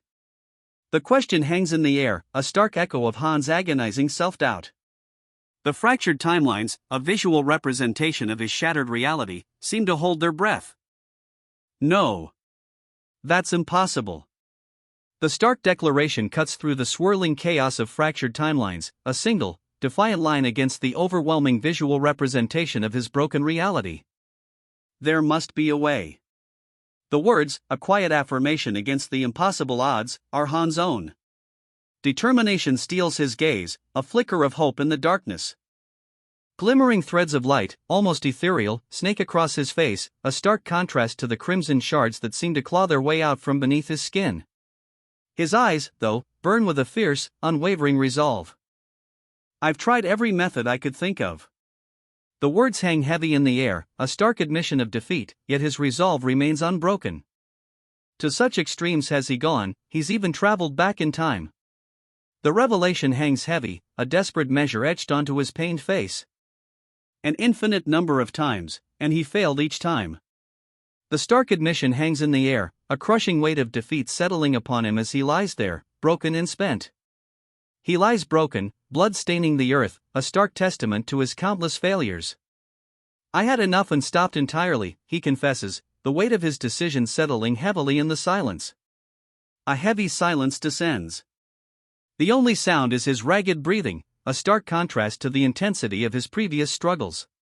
He remains there, defeated, yet a quiet resolve begins to simmer within him. Kang Jae-hyung. The name hangs heavy in the air, a stark reminder of the battles fought and lost. A figure, skeletal and scarred, rises amidst swirling trails of light and blood, a testament to his indomitable spirit. It's all because of you, a voice echoes, cold and accusatory. The words hang in the air, a chilling indictment amidst the lingering chaos. I'll make sure, a voice vows, the words sharp and filled with grim determination. The promise hangs heavy, a chilling counterpoint to the previous accusations. To kill you. The words, stark and brutal, appear above a whirlwind of motion. A blur of vibrant colors clashes with a dark, ominous figure, the promise of violence hanging heavy in the air. Before I die, the vow echoes, stark and chilling against the white backdrop. The words hang heavy with the weight of a desperate promise, a final, defiant declaration before the inevitable clash. No. A single word, defiant, cuts through the tension. It's a refusal, a rejection of fate itself, echoing in the stark white space. A crimson hand reaches upward, summoning a swirling vortex of light. Within its fiery embrace, a power stirs, a defiance against the inevitable. I'll never die, a voice echoes, defiant against the darkness. The words blaze forth, a promise burning brighter than any flame. The vortex explodes with incandescent energy, a blinding flash of light and color. From the heart of the explosion, a monstrous figure emerges, its form vaguely humanoid yet undeniably alien. Streaks of vibrant energy still dance around it, remnants of the incredible power unleashed. The afterimage of the explosion fades, leaving behind only streaks of vibrant energy, a chaotic ballet of light against a white void. Its face, a grotesque parody of humanity, contorts into a chilling smile. Dark lines, like cracks in a shattered mask, spiderweb across its pallid skin. A terrifying presence fills the void. A colossal eye, fractured and radiating an unsettling blue light, dominates the void. Veins of energy, vibrant streaks of teal, orange, and yellow, pulse across its surface, a terrifying spectacle of power. From the cracked earth, he rises. Beams of vibrant energy, teal, orange, and yellow, arc around him, a breathtaking display of raw power. He stands defiant, a figure forged in the heart of the storm. A planet explodes in a fiery supernova, its destruction mirroring the raw energy surging around him. He stands amidst the chaos, a figure of immense power, defiant against the cosmic devastation. Surging forward, he cleaves through the darkness, a crimson blade a blur against the backdrop of a dying star. The monstrous form before him recoils, its shadowy tendrils snapping back. He stands revealed, a terrifying figure of immense power. Dark wings spread wide, horns piercing the crimson sky of a dying star, a demonic monarch amidst the cosmic wreckage. A chilling silence descends. The crimson sky, once ablaze, fades to a somber gray, mirroring the grim reality of the situation. The battle, it seems, is far from over. The scene shifts. Before us rises a colossal, angular structure, piercing the twilight sky.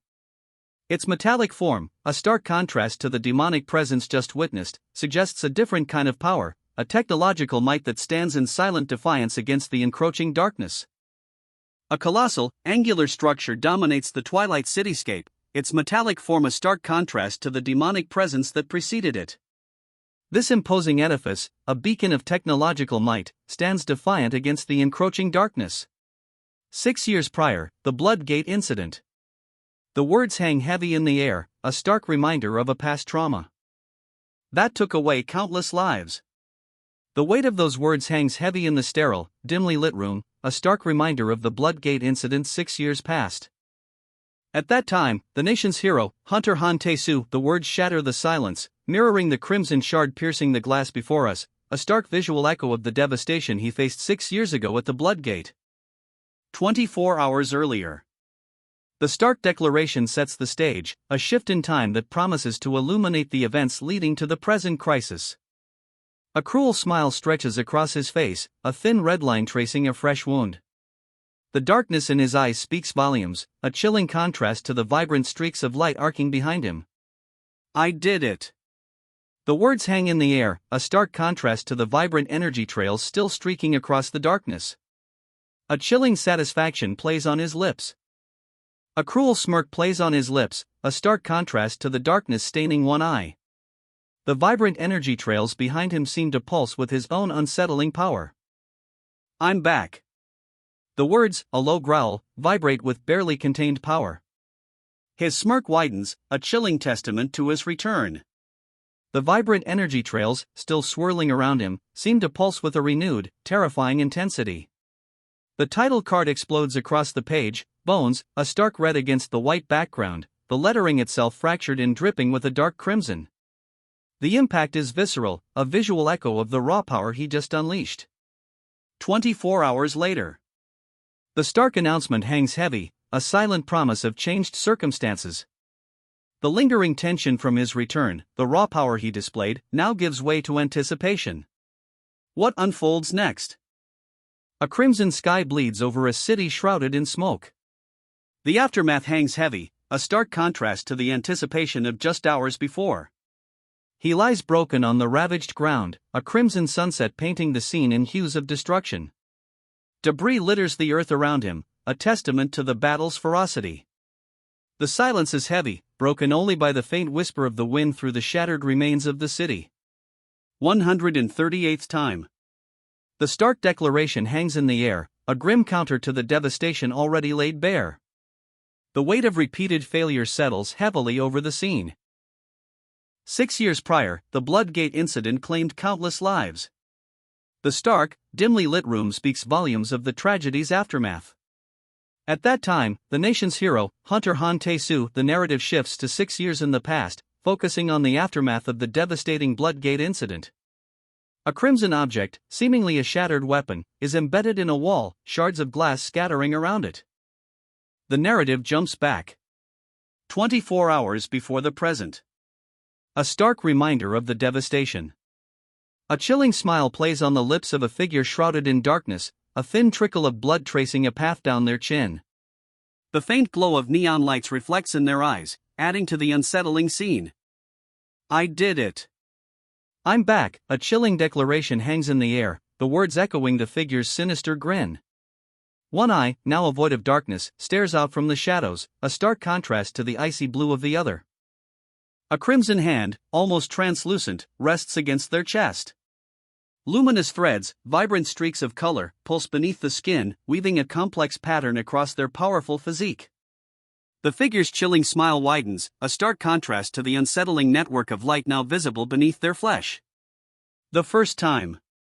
The words hang heavy in the sudden silence, a stark declaration against the darkness. Doing that won't resolve the pain, a voice states, cutting through the heavy silence.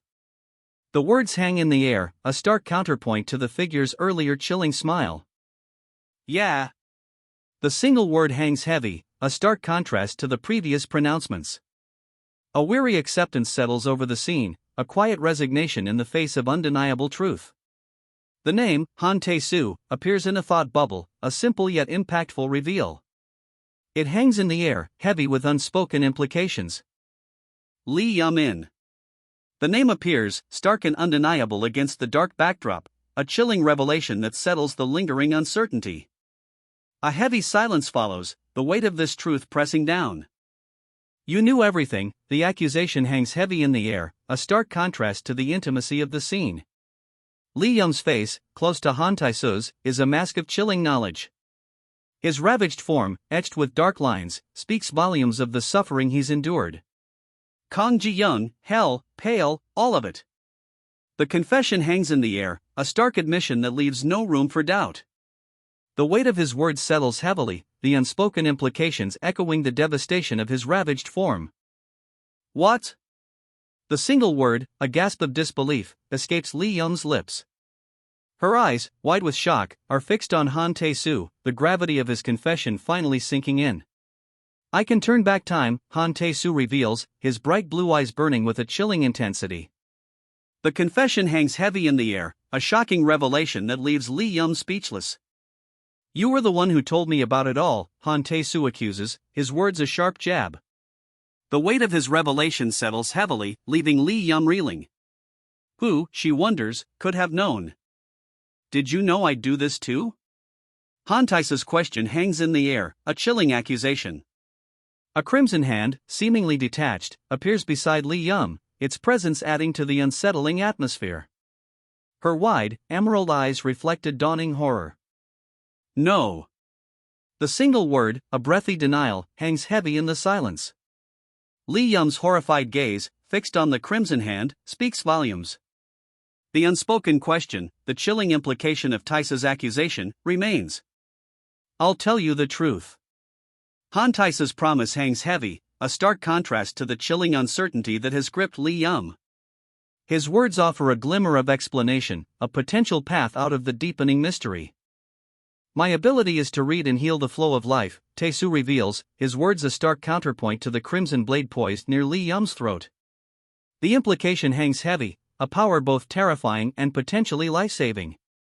From perceiving the currents of air and water, I started seeing a greater flow, Tae-soo explains, his words painting a picture of his growing power. The implication of his enhanced ability hangs heavy in the air, a potential key to understanding the unfolding events and the danger they face. It expanded until I could gauge the Earth, the Moon, and eventually, even the pulsations of the solar system, Tae-soo finishes, his voice hushed but filled with awe. A swirling nebula fills the panel, a visual testament to the immense scope of his power. That wasn't all, Tae-soo continues, his voice barely a whisper against the backdrop of a swirling nebula. Then, I realized the power that makes up our galaxy, growing past to a point where I could even perceive a dimension. The vastness of space, a planet visible in the distance, underscores the immensity of the power he now commands. The last phase that it reached made me look at the birth. Tae-soo trails off, his gaze fixed on a swirling vortex of crimson energy that now dominates the lower half of his vision, a stark contrast to the cosmic expanse above. Of our planet, Tae-soo finishes, his voice hushed, awed. A beam of crimson energy, intense and powerful, shoots downwards from the swirling nebula above, piercing the darkness below. And the end of it, Tae-soo whispers, his voice barely audible above the crackling energy that now fills the sky. Crimson light explodes outward, a breathtaking, terrifying spectacle of cosmic destruction. What I mean is, I saw the future, Taesu states, his voice heavy with the weight of what he's witnessed. A chilling silence follows, punctuated only by the lingering embers of crimson light fading in the inky blackness of space. The future where Ji-young emerges from the gate. Taesu's voice trails off, his gaze fixed on a crimson shard, a vision of a brutal struggle unfolding within its depths. A figure, powerfully built, is locked in a desperate fight. Either way, we're all destined to die. Everything's meaningless, Taesu concludes, his voice devoid of hope, a stark contrast to the desperate struggle he just witnessed. The weight of his vision hangs heavy in the air. That's why I just lived recklessly, Taesu confesses, his green eyes reflecting a past consumed by despair and a life lived on the edge. The weight of his fatalistic outlook is palpable. But I never saw anything like what's happening with you now, in that vision, Taesu adds, his voice a low murmur, a stark contrast to the despair he just voiced. A new uncertainty enters his tone, a hint of awe replacing the previous hopelessness. Then, how can I trust you? Taesu asks, a question hanging heavy in the air. His doubt is palpable, yet the immediate counter-question follows swiftly, is there a reason not to? A challenge, and a glimmer of hope. If I were lying, you would have already turned back time and tortured me, the other man states, his words a calm counterpoint to the tension. A clock, seemingly frozen in time, hangs in the background, a visual testament to his claim. Then, shut up and tell me, Taesu demands, his impatience finally breaking through the careful questioning. The command is sharp, leaving no room for further evasion. Kang Ji-young, that bastard. Taesu's voice, raw with barely controlled fury, cuts through the air. The red glow illuminating the scene intensifies his rage, a stark contrast to the earlier controlled interrogation. How do I kill him? The question hangs heavy in the crimson-lit room, a stark contrast to Taesu's earlier controlled rage.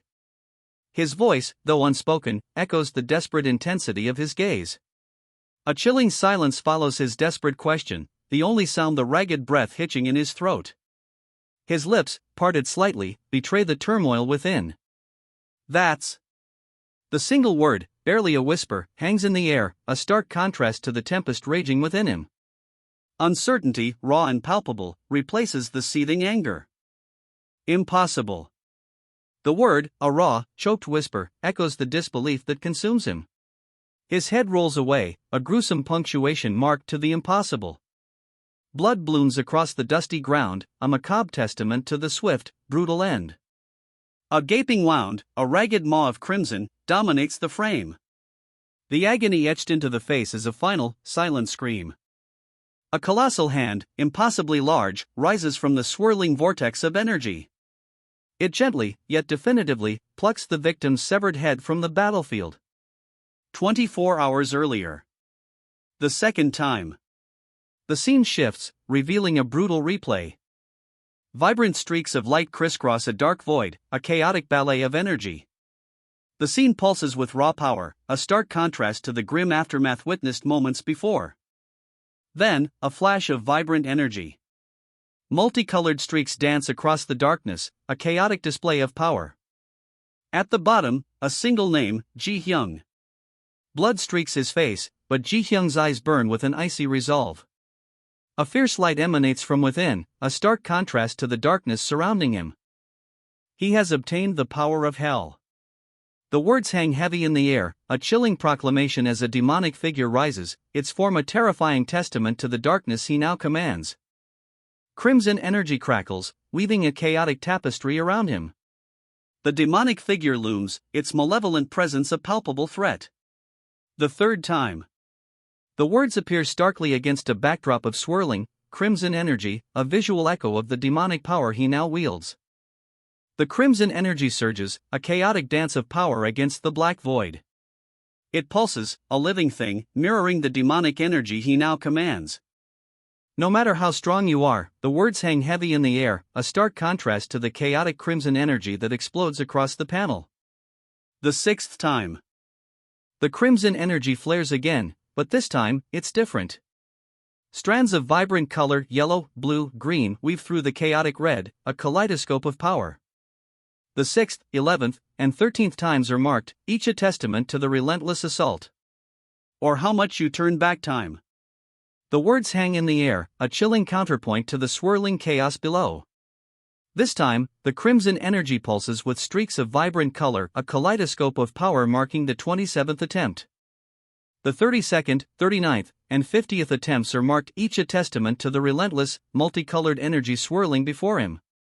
The sheer number of failures underscores the monumental challenge. The name Kong Ji-young appears, a stark contrast to the swirling, multicolored energy below.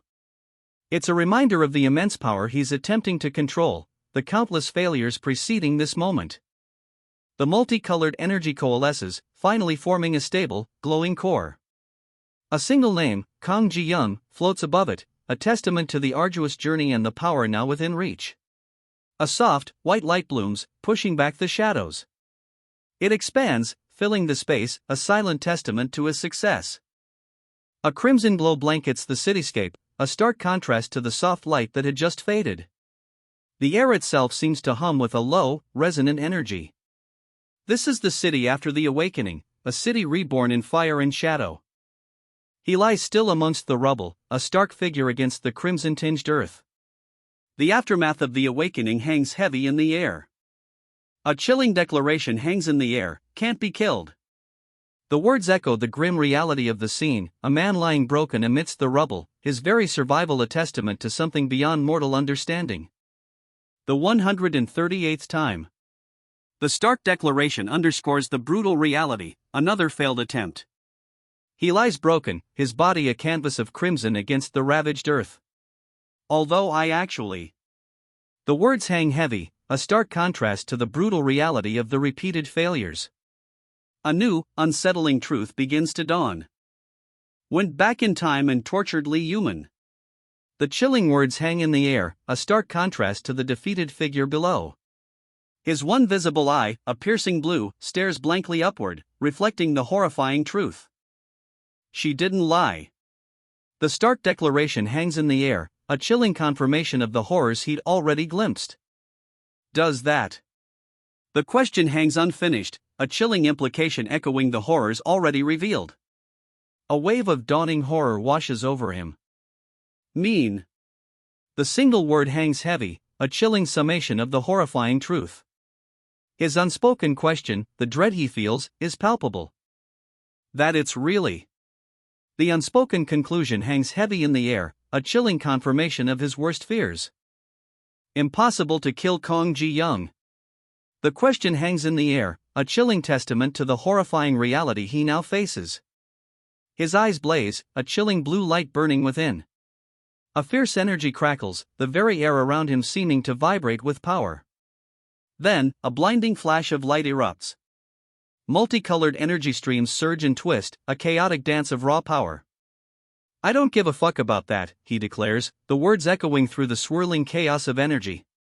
His defiance is absolute, a stark contrast to the vibrant, almost overwhelming power surrounding him. The multicolored energy streams continue their chaotic dance, a swirling vortex of power. It intensifies, the vibrant hues growing brighter, more intense. A crimson glow engulfs the city skyline, a fiery haze obscuring the buildings below. The energy's intensity is palpable, a suffocating pressure hanging heavy in the air. Whoa! A collective gasp, a shared sense of awe and maybe a touch of fear, hangs in the air as the energy intensifies. Han Tae-soo. The name rings out, a cry of both alarm and hope amidst the fiery chaos. Han Tae-soo. The desperate cry cuts through the escalating energy, a beacon of hope amidst the fiery maelstrom. Two hands meet, one pale, the other a swirling crimson inferno. 6 years ago.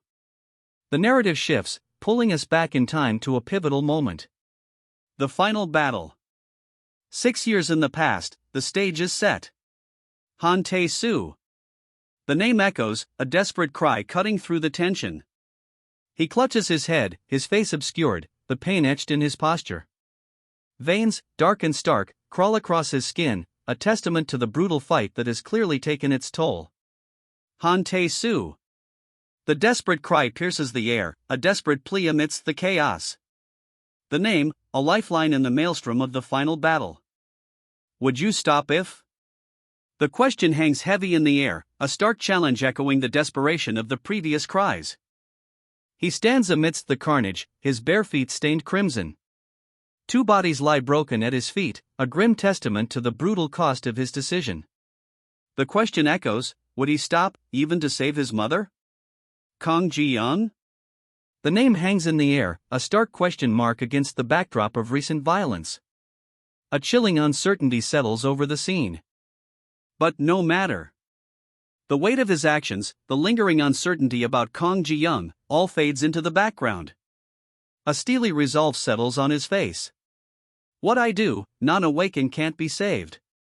The words hang heavy, a grim declaration etched against a backdrop of shadow and blood. His eyes burn with a fierce, unwavering light. Blood stains his face, his eyes blazing with a terrifying intensity.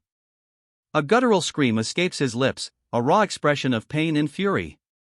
Even if Lee Yamin came, it would be futile. The statement hangs in the air, a chilling declaration of hopelessness. I see.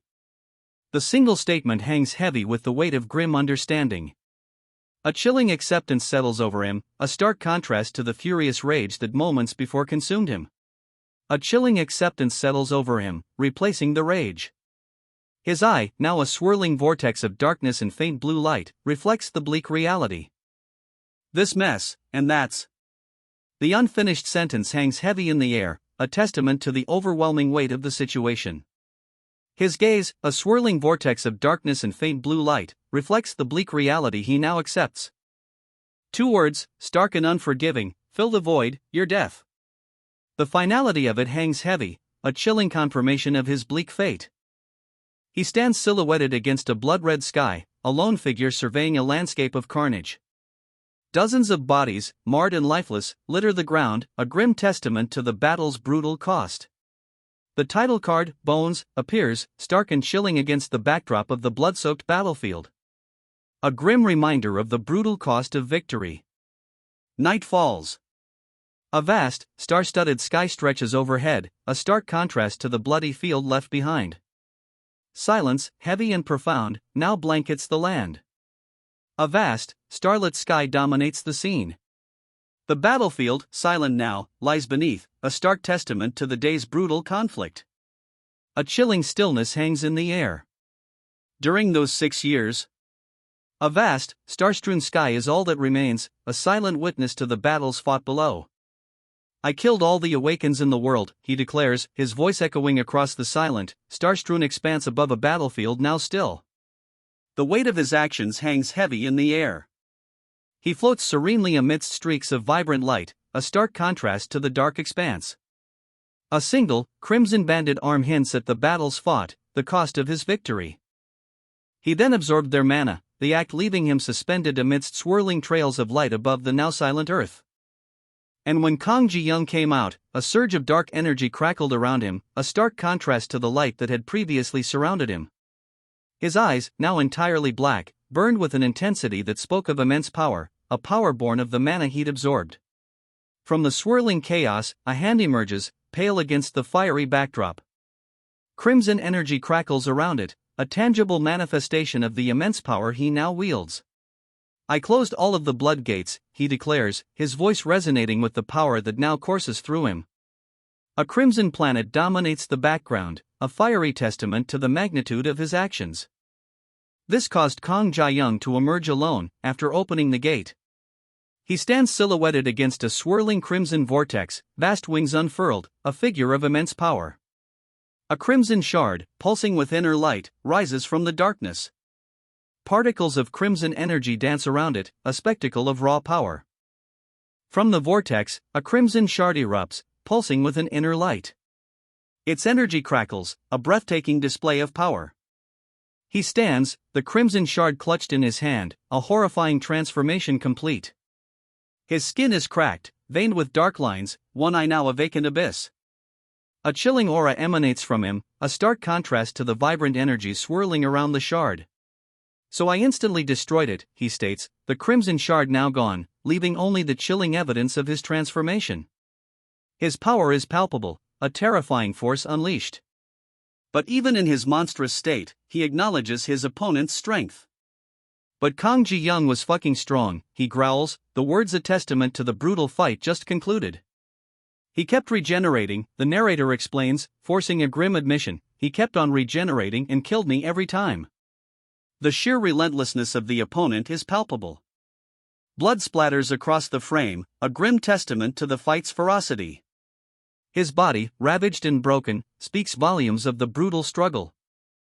Despite the brutal beating, he rises again, his movements slow but determined. A grim resolve hardens his features, a stark contrast to the blood staining his clothes. A single word hangs in the air, a question mark echoing his disorientation, huh? Even though I trapped him in a diamond. The words hang heavy, a chilling revelation of the antagonist's power, leaving the battered protagonist disoriented and questioning what just happened. A crimson gem, pulsing faintly, hangs in the darkness. The chilling words, "and buried him underground," echo the unsettling power of the antagonist, leaving the protagonist's fate uncertain. He destroyed the diamond itself and killed me. The chilling words, a testament to the antagonist's terrifying power, hang in the air. A monstrous figure, wings spread wide, rises from the crimson chaos. Shards of what was once a gem scatter around him, a testament to his brutal power. Crimson fragments rain down, the remnants of a shattered gem, as a monstrous figure ascends. His immense wings unfurl, casting a shadow over the carnage below. Even when attempting Earth's destruction, he boasts. A planet explodes in the background, a stark reminder of his immense, terrifying power. His boast hangs heavy in the air, a planet's destruction a testament to his power. Then, a chilling revelation, he came rushing and cut through the whole planet himself before that happened and killed me. The words paint a horrifying picture of the demon's might, a casual annihilation of worlds. Silence.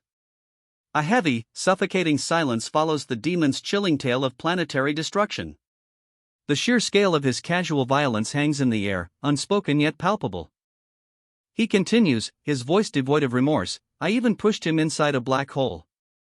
The image of a mangled body, tossed amidst the debris of a shattered world, underscores the casual brutality of his actions. But he escaped and killed me, the Demon King finishes, his voice flat, devoid of emotion. A crimson slash streaks across the panel, a stark reminder of his demise. "It's all because of me killing his mom and putting him in a bloodgate," he explains, the gravity of his actions finally sinking in. A grim image of his bloodied face underscores the weight of his confession. That he's able to kill me somehow, the Demon King continues, his voice heavy with a grim resignation. "As long as that reality remains, I'll keep on dying."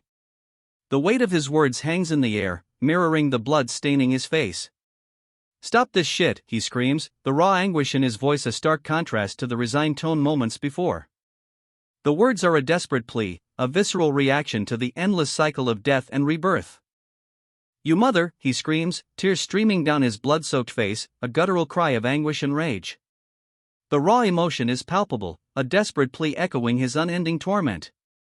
"You fucker," he screams, his face a mask of agony, tears streaming down his crimson cracked spiderweb across his skin. The raw, guttural sound is a testament to his unbearable suffering. What he realized after turning back time thousands of times. A chilling revelation hangs in the air, the weight of countless repetitions settling upon him. Then, a kaleidoscope of iridescent bubbles bloomed, swirling and coalescing, a visual echo of the countless timelines he traversed. Each bubble, a moment, a choice, a consequence. The red lines snaking through them hinted at the paths not taken, the devastating weight of his endless struggle finally becoming clear. "Killing thy young." The chilling words hang heavy in the air, a stark contrast to the swirling, iridescent bubbles that had just vanished. A grim finality settles over the scene, the weight of his revelation undeniable. "Killing Ji-young is impossible." The stark declaration hangs in the air, a chilling finality settling over the scene. The weight of this revelation, the impossible task before him, is palpable. "I saw the future," he declares, his voice heavy with the weight of his vision. The future where Ji-young emerges from the gate. A chilling premonition hangs in the air, the unspoken implications far more terrifying than any words could convey. "And destroys our world," the chilling prophecy concludes, the words hanging heavy in the silence that follows. The weight of this impending doom settles upon the scene, a stark contrast to the previous tension. Whatever she said was the truth. The stark declaration hangs in the air, a grim finality settling over the scene, the blood-red backdrop emphasizing the weight of the prophecy. A chilling aftermath. Crimson stains the ground, a gruesome testament to the prophecy's horrifying truth. The scene speaks volumes, a silent scream echoing the weight of impending doom. His voice, a low rasp, breaks the silence. Once this hit me, he confesses, his gaze fixed on the blood staining his arm, I lived this time 6 years in despair. The crimson backdrop mirrors the anguish etched onto his face. Kang Ji-young still came out and killed me again, he whispers, the words a bitter echo in the blood-soaked chamber. Despair clings to him, a palpable presence in the crimson-hued aftermath. I turned back time because I didn't want to die, he confesses, the words a raw admission against the backdrop of swirling, vibrant lights. His desperation, previously hinted at, now finds stark clarity. After repeating this countless times, the weight of his countless failures hangs heavy in the air, a stark contrast to the vibrant, swirling lights that surround him. His desperate struggle is palpable, a testament to his unwavering resolve. He continues his desperate struggle, a whirlwind of motion against a backdrop of vibrant, swirling lights. Each repetition, a testament to his relentless pursuit of a different outcome. I suddenly. The words hang in the air, a stark shift from the relentless struggle. A moment of unexpected clarity interrupts the cycle. Suddenly, a revelation dawns. His eyes, wide and filled with a chilling clarity, reflect the truth he's just grasped. Realized something, he whispers, the words heavy with newfound understanding. His eyes snap open, a chilling realization dawning. The weight of this new understanding settles upon him, heavy and profound. A grim determination hardens his features. He sits slumped against a building, his body scarred and bloodied. Once this hit me, he murmurs, his voice heavy with despair, I lived this time 6 years in despair. The crimson glow of the setting sun casts long shadows, mirroring the darkness within him. Kang Ji-young still came out and killed me again, he whispers, his voice barely audible above the crimson tide of the setting sun. Despair, raw and visceral, clings to him like the dust coating his battered form. I turned back time because I didn't want to die, he declares, the words a raw admission against a backdrop of swirling, vibrant light. A desperate resolve, born of repeated failure, hardens his gaze. After repeating this countless times, a grim determination sets in. The weight of countless failures fuels his resolve. He hangs suspended, a figure sculpted against a backdrop of vibrant, swirling light trails. The countless rewinds, each a failure, have forged an unyielding resolve in his eyes. This time, it will be different. I suddenly. The words hang in the air, a stark contrast to the unwavering focus he'd shown moments before. A shift, subtle yet profound, is palpable. What will happen next? I suddenly realized something. His eyes, wide and filled with a dawning understanding, betray a profound shift in his demeanor. The unwavering focus is gone, replaced by a mixture of awe and apprehension. I have always moved alone in my quest, he reflects, a newfound understanding dawning in his eyes as he hangs suspended against a backdrop of swirling cosmic energy. The solitude, once a source of strength, now feels different. His revelation hangs heavy in the air. The purpose of his journey, once clear, now seems twisted. To kill Kang Ji-young. The words, stark and final, appear before him, a chilling reminder of the path he's been following. That's the thing, he murmurs, the weight of his revelation settling upon him. A stark contrast to the swirling cosmic energy of moments before, he now stands in a simple room, the gravity of his decision palpable. He continues, a quiet confession escaping his lips, I've never opened up about my feelings to anyone but Yeju. The weight of unspoken emotions hangs heavy in the air, a stark contrast to the turmoil he faced moments before. A wisp of blue smoke curls upwards, a silent testament to the emotional turmoil that has just passed. The quiet intensity of the moment lingers. A single, luminous blue eye fills the panel, vast and unsettling. Cracks spiderweb across the surrounding skin, hinting at a hidden power, a barely contained force. Below, a question hangs in the air, unspoken yet potent, would it make a difference? The question hangs heavy: would it make a difference? A single, luminous blue eye, vast and unsettling, stares out from a face etched with cracks, a testament to the immense power barely contained within. The question, would it make a difference, echoes in the silence. A new thought surfaces, a different path considered: if I stop doing things alone. A stark black band cuts across the page, a visual representation of the decisive break. The path forward, once shrouded in solitary struggle, now branches into a kaleidoscope of possibilities, vibrant and uncertain. A swirling vortex of dark crimson and deep purple opens before them, a radiant white light pulsing at its heart. From this luminous center, countless lines of vibrant color, bright green, electric blue, fiery orange, explode outwards, a breathtaking display of potential paths.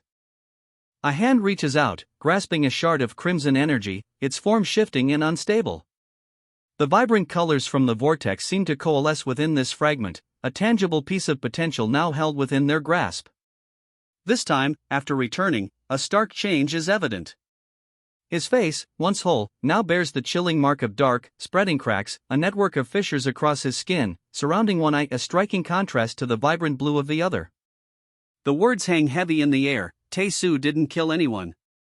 A stark declaration, cutting through the chaos of the scene, where figures clash and energy crackles. A young woman with vibrant purple hair stands amidst the chaos, her expression a mixture of disbelief and sorrow. Her gaze is distant, lost in the weight of the recent revelation, Taisa's innocence. The weight of the revelation settles upon her. Doubt, confusion, and a profound sadness cloud her features. She is grappling with the truth, the unexpected innocence of Tae-soo. Instead, he told the story of whatever had happened until now. A figure stands before a blank screen, bathed in a single, stark spotlight, the silence heavy with unspoken implications. The story, broadcast to a global audience, concludes. A vast auditorium, filled with countless unseen faces, sits in stunned silence. The weight of the confession hangs heavy in the air. The confession ends. From killing Kang Ji-young's mother, the weight of his actions settles upon him, a heavy silence echoing the auditorium's stunned response. His confession detailed everything, leaving nothing out, from the initial act to his countless journeys through time. The silence in the vast auditorium only amplified the gravity of his words.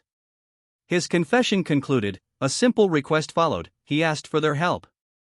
He turns, his back now to the expectant audience. A hush falls over the crowd as they await his next words, the weight of his confession still hanging heavy in the air. He turns, his gaze drifting upwards, a pensive expression settling on his face. Beside him, a companion waits, their presence a silent testament to the gravity of the moment. A knowing smirk plays on the lips of the silver-haired girl as she observes her companion, the crimson-haired demoness, whose expression remains one of quiet contemplation. The tension, palpable moments before, now shifts subtly. A quiet anticipation hangs in the air. From their vantage point, a single figure stands bathed in a spotlight, alone on a vast stage. A knowing smirk plays on the silver-haired girl's lips as she watches, the anticipation palpable. The stage is set. A stark black platform dominates the scene, bathed in an eerie spotlight. Silence. He stands alone, a lone figure on an immense, empty stage. The silence is heavy, broken only by the faintest of sounds. A palpable tension hangs in the air, a silent expectation before the performance begins. He stands before a weathered gate, the text above him revealing a startling truth: he had experienced time travel thousands of times. The weight of countless journeys seems to settle on his shoulders as he pauses, his gaze fixed on the entrance. He stands before a looming castle, a silhouette against a blood-red sky. The weight of thousands of time travels rests upon him, and he used that knowledge to try and convince everyone. His resolve is clear, his gaze fixed on the gate ahead. The text appears, a stark reminder: the people he sacrificed once. A wave of crimson engulfs the panel, figures swirling within the bloody maelstrom, hinting at a terrible past he cannot escape. To become strong. The words hang in the air, a stark reminder of the sacrifices made, the crimson tide a haunting echo of a brutal past. His journey, it seems, is far from over. They weren't some nameless scapegoats. The words hang heavy, a stark contrast to the previous bloody images. A new perspective emerges, a deeper understanding of the sacrifices made. they all had their own stories. The weight of that statement settles, a quiet counterpoint to the violence that preceded it. A young warrior, his gaze fixed on something unseen, stands as a testament to the lives lost. And they lived their lives alongside him. The revelation hangs in the air, a somber counterpoint to the earlier battle. Two figures, their expressions a mixture of weariness and quiet defiance, stand as silent witnesses to this truth. Below, a tapestry of interwoven lives unfolds. Multicolored threads, each representing a life intertwined with the others, twist and turn, a visual testament to the interconnectedness revealed. His eyes, half closed, reveal a network of cracks tracing paths across his skin, a stark testament to the battles fought. A quiet sorrow hangs in the air, a reflection of the interwoven lives he now understands. At the same time, elsewhere, a new chapter begins. A crimson streak, a blur of motion, cuts across the darkening sky. A new beginning, painted in shades of fire and shadow. Tae-soo began to have conversations with the mana of those people. A crimson, almost ethereal hand reaches out, its touch a promise of both power and pain. These were the remnants, the echoes of those he had absorbed, now a part of him. It was like he was talking with them. A strange communion, a silent conversation with the echoes of the past, now woven into the fabric of his being. This was his inner self, a landscape of echoes. The voices, once separate, now resonated as one within him. He wondered how much time had truly passed.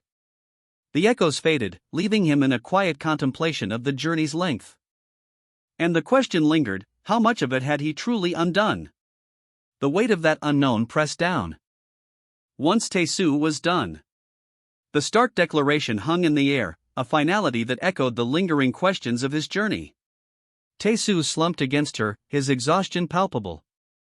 A heavy silence fell, broken only by the ragged breaths escaping his lips.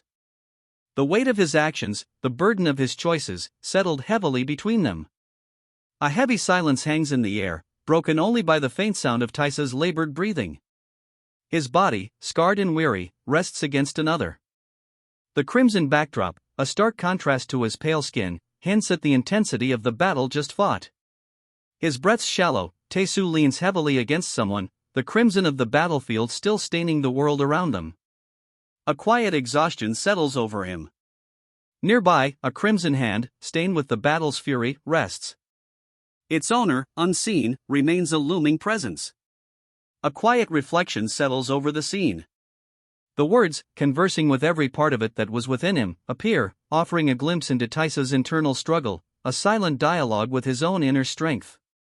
Tae-soo examines his crimson-clad arm, a silent conversation with the power coursing through him. He stands alone, the aftermath of battle a stark contrast to the inner turmoil he confronts. A newfound calm settles over him. He breathes deeply, the crimson glow of his arm a stark reminder of the power he now commands, a power he's still learning to understand. He was able to look back and face the choices he had made. A quiet understanding dawns on Taisa's face, the crimson glow of his arm a testament to the battles fought and the path chosen. A triumphant grin splits Taisa's face, a stark contrast to the defeated, blood-soaked figure beside him. His crimson arm glows, a testament to his victory. His opponent collapses, defeated. Prostrate on the ground, the vanquished foe offers no resistance. Taisa's victory is complete. He realized all the cruelty. The weight of his actions, the suffering inflicted, crashes down on him. His eyes, wide with dawning horror, reflect the pain he has caused. The full weight of his actions crashes down. And gruesomeness he had committed. The horror in his eyes is a stark reflection of the pain he inflicted. However, a flicker of defiance ignited within him. A refusal to succumb to despair. A crimson vortex opens before him, swirling with fiery energy. It pulses with an ominous power, a gateway to the unknown. That was why. The words hung in the air, a stark revelation echoing the protagonist's newfound resolve. He steps towards the crimson vortex, ready to face whatever lies beyond. He couldn't waste any more time. A grim determination sets his jaw as he stands before a group, their faces obscured by shadow and a deep crimson glow. The weight of his decision is palpable. He steps forward, into the crimson light. A hush falls over the assembled figures, their faces still obscured, their anticipation palpable. He didn't want it. The weight of his unspoken refusal hangs heavy in the air, a stark contrast to the expectant silence of the shadowed figures before him. Anyone to experience the pain, the words hang in the crimson air, a chilling declaration. Surrounding him, a group of figures stand, their faces mostly obscured, yet their silent anticipation is palpable. A grim determination settles upon the young man at the center, his eyes wide and unwavering. The chilling declaration hangs in the crimson air, of losing their loved ones again.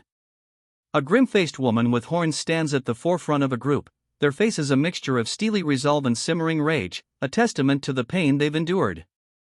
He sends out a wave of raw, unbridled power, a surge of energy that ripples outwards, promising retribution. An apology to Kong Ji-young. The words hang heavy in the crimson-hued air, a stark contrast to the steely determination etched on the faces of the group before her. Their anger simmers, barely contained. Stating this, the weight of their unspoken anger hangs heavy in the air. The apology, though offered, seems insufficient to quell the simmering resentment. "This thing won't end," he mutters, a grim set to his jaw. The unspoken threat hangs heavy in the air, a stark contrast to the quiet intensity of his gaze. He rises, a dark silhouette against a swirling vortex of crimson. Wings of shadow unfurl, a terrifying display of power. This conflict, it seems, is far from over. A glacial blue eye, blazing with defiance, stares out from the shadows. Unwavering resolve burns within its depths, a silent promise of continued resistance. Until Kong Ji-young. The name hangs heavy in the air, a promise of the story yet to unfold. A figure takes his last breath, the stark declaration hanging above him. Before them, a crimson abyss yawns, a swirling vortex of darkness punctuated by countless black holes. A group, their backs to the viewer, walks towards this terrifying chasm, seemingly unaware of or perhaps resigned to their fate. They walk toward the abyss, a crimson expanse swallowing the light, a terrifying vortex of darkness speckled with countless black holes. A chilling silence hangs in the air, broken only by the rhythmic thud of their footsteps. The weight of their impending doom is palpable. The World Hunter Alliance. The title appears, stark against the backdrop of the crimson abyss and the figures continuing their grim march toward oblivion. But that.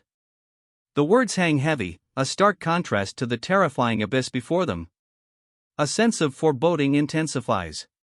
A monstrous claw, tipped with wickedly sharp talons, emerges from the darkness. The ground trembles beneath its weight, a silent promise of the horrors to come. Then, a vast, shadowy form begins to emerge from the abyss. Its immense size is hinted at by the sheer scale of the monstrous claw, already visible, which descends, talons extended, threatening to pierce the earth. It was a huge miscalculation. The weight of that realization hangs heavy in the air, a chilling confirmation of the looming danger. From the shattered earth, a figure emerges. Immense and imposing, it slowly rises, a testament to the power unleashed. The creature's form is vaguely humanoid, yet undeniably alien, its silhouette stark against the debris field. He remains kneeling amidst the rubble, the enormity of his failure settling upon him.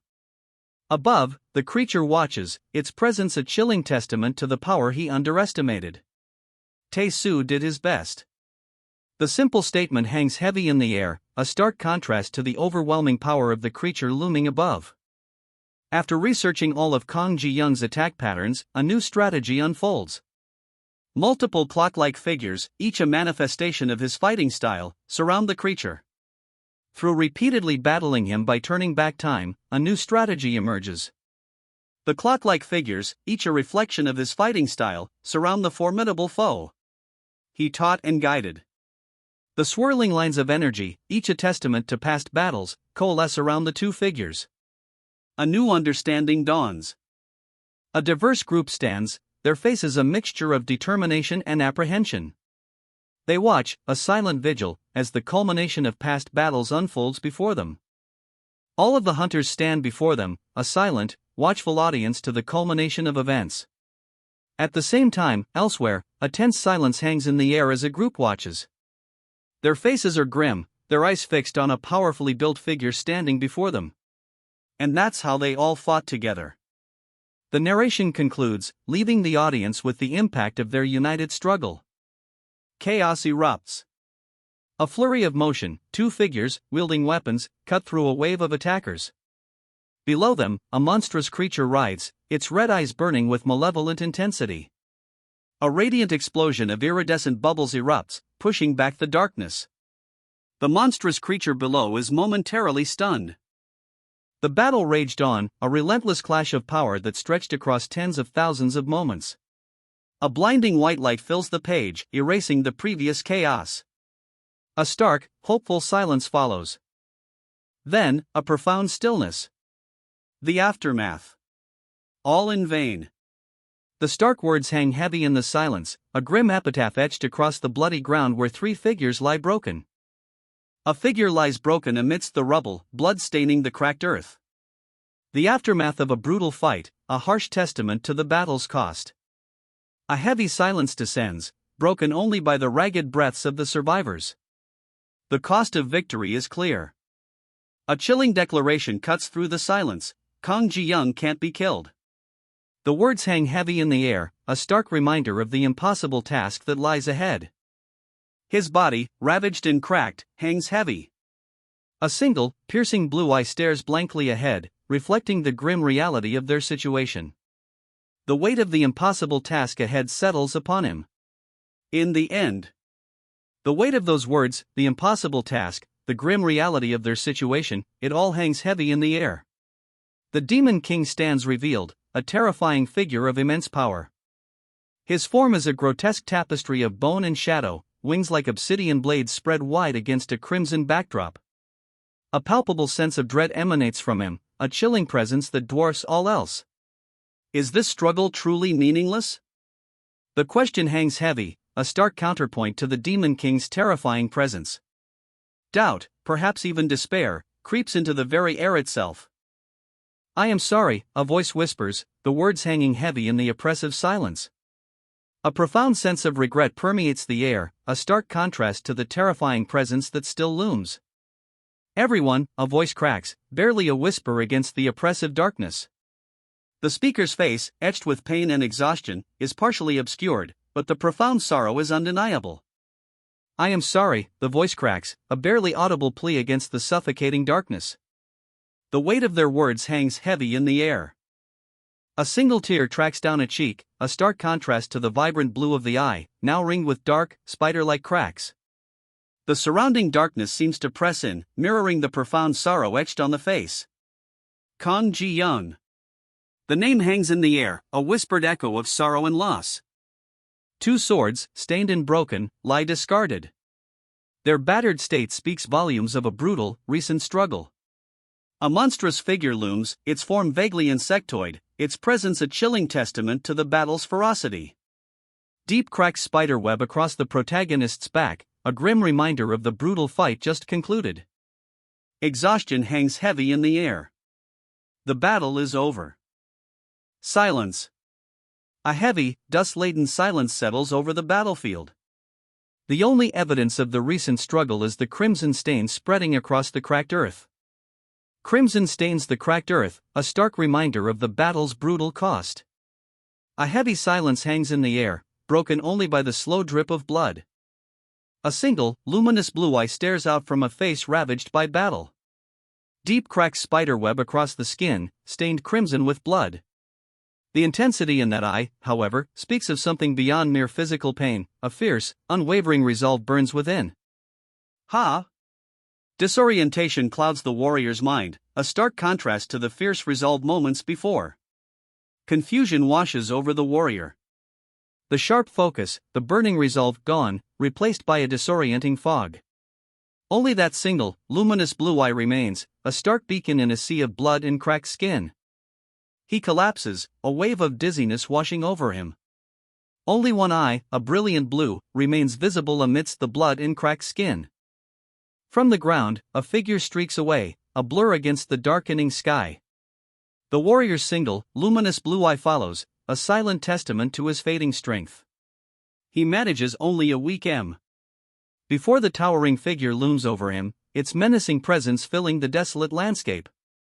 He collapses, a barely audible mom escaping his lips. A figure kneels beside him, concern etched on their face. A sharp cry escapes him, a single, pained ah. The sound cuts through the silence, a testament to the sudden impact. His eyes blaze with an unnatural crimson light. Claws, sharp and menacing, grip his face. A horrifying transformation is underway. So this was your mother. The words hang heavy in the air, a revelation that chills him to the bone. Tears stream down her face, a mixture of grief and horror etched into every line. Blood stains her mouth and clothes, a grim testament to the brutal truth. I almost hit on her. The words are a confession, a whisper of guilt against the backdrop of recent horror. A wave of self-reproach washes over him. A bloody knife, dripping crimson, hangs before her tear-streaked face. Her eyes, wide and filled with a raw, agonizing grief, reflect the horror of what has transpired. Fuck, haha. The laughter rings out, a chilling, hollow sound against the backdrop of crimson. It's a stark contrast to the agonizing grief witnessed moments before. A blur of crimson motion fills the panel, the figure of the killer a whirlwind of violence. His laughter, cold and cruel, echoes in the aftermath. He stands amidst the carnage, a silhouette against the darkness. Crimson stains his armor, a testament to the violence just unleashed. His laughter, still echoing, is a chilling counterpoint to the silence that now descends. The silence is broken only by the drip, drip, drip of blood onto the dark ground. He stands over his victims, the crimson staining his clawed feet, a chilling testament to his brutal efficiency. His back is to us, the viewer, but the extent of his injuries is undeniable. Deep cracks spiderweb across his flesh, a testament to the brutal fight. He stands amidst the carnage, his silhouette stark against the blood-soaked ground. Ha! The single word hangs in the air, a question mark echoing the character's confusion. His face, a ravaged landscape of blood and cracks, is a testament to the brutal fight. One bright, piercing blue eye stares out, a stark contrast to the surrounding chaos. A silent question hangs in the air. A monstrous figure looms, its armor scarred and battered, yet radiating a chilling power. Crimson light pulses from within the cracks, illuminating the creature's menacing form. The letter M appears below, a cryptic symbol hinting at a deeper mystery. He lies on the ground, wounded and barely conscious. A woman, her face etched with worry, kneels beside him, her hand gently resting on his back. A single, whispered word escapes his lips, Mom. Darkness falls. A flashback unfolds. A young girl stands between a stern-faced congressman and a judge, her mother. The words, my mom was born from a strategic marriage, hang heavy in the air, revealing a hidden truth about her past. From a young age, a framed photograph sits on a shelf, bathed in sunlight. It depicts a family, a stern-looking man, a woman, and a small girl in between them.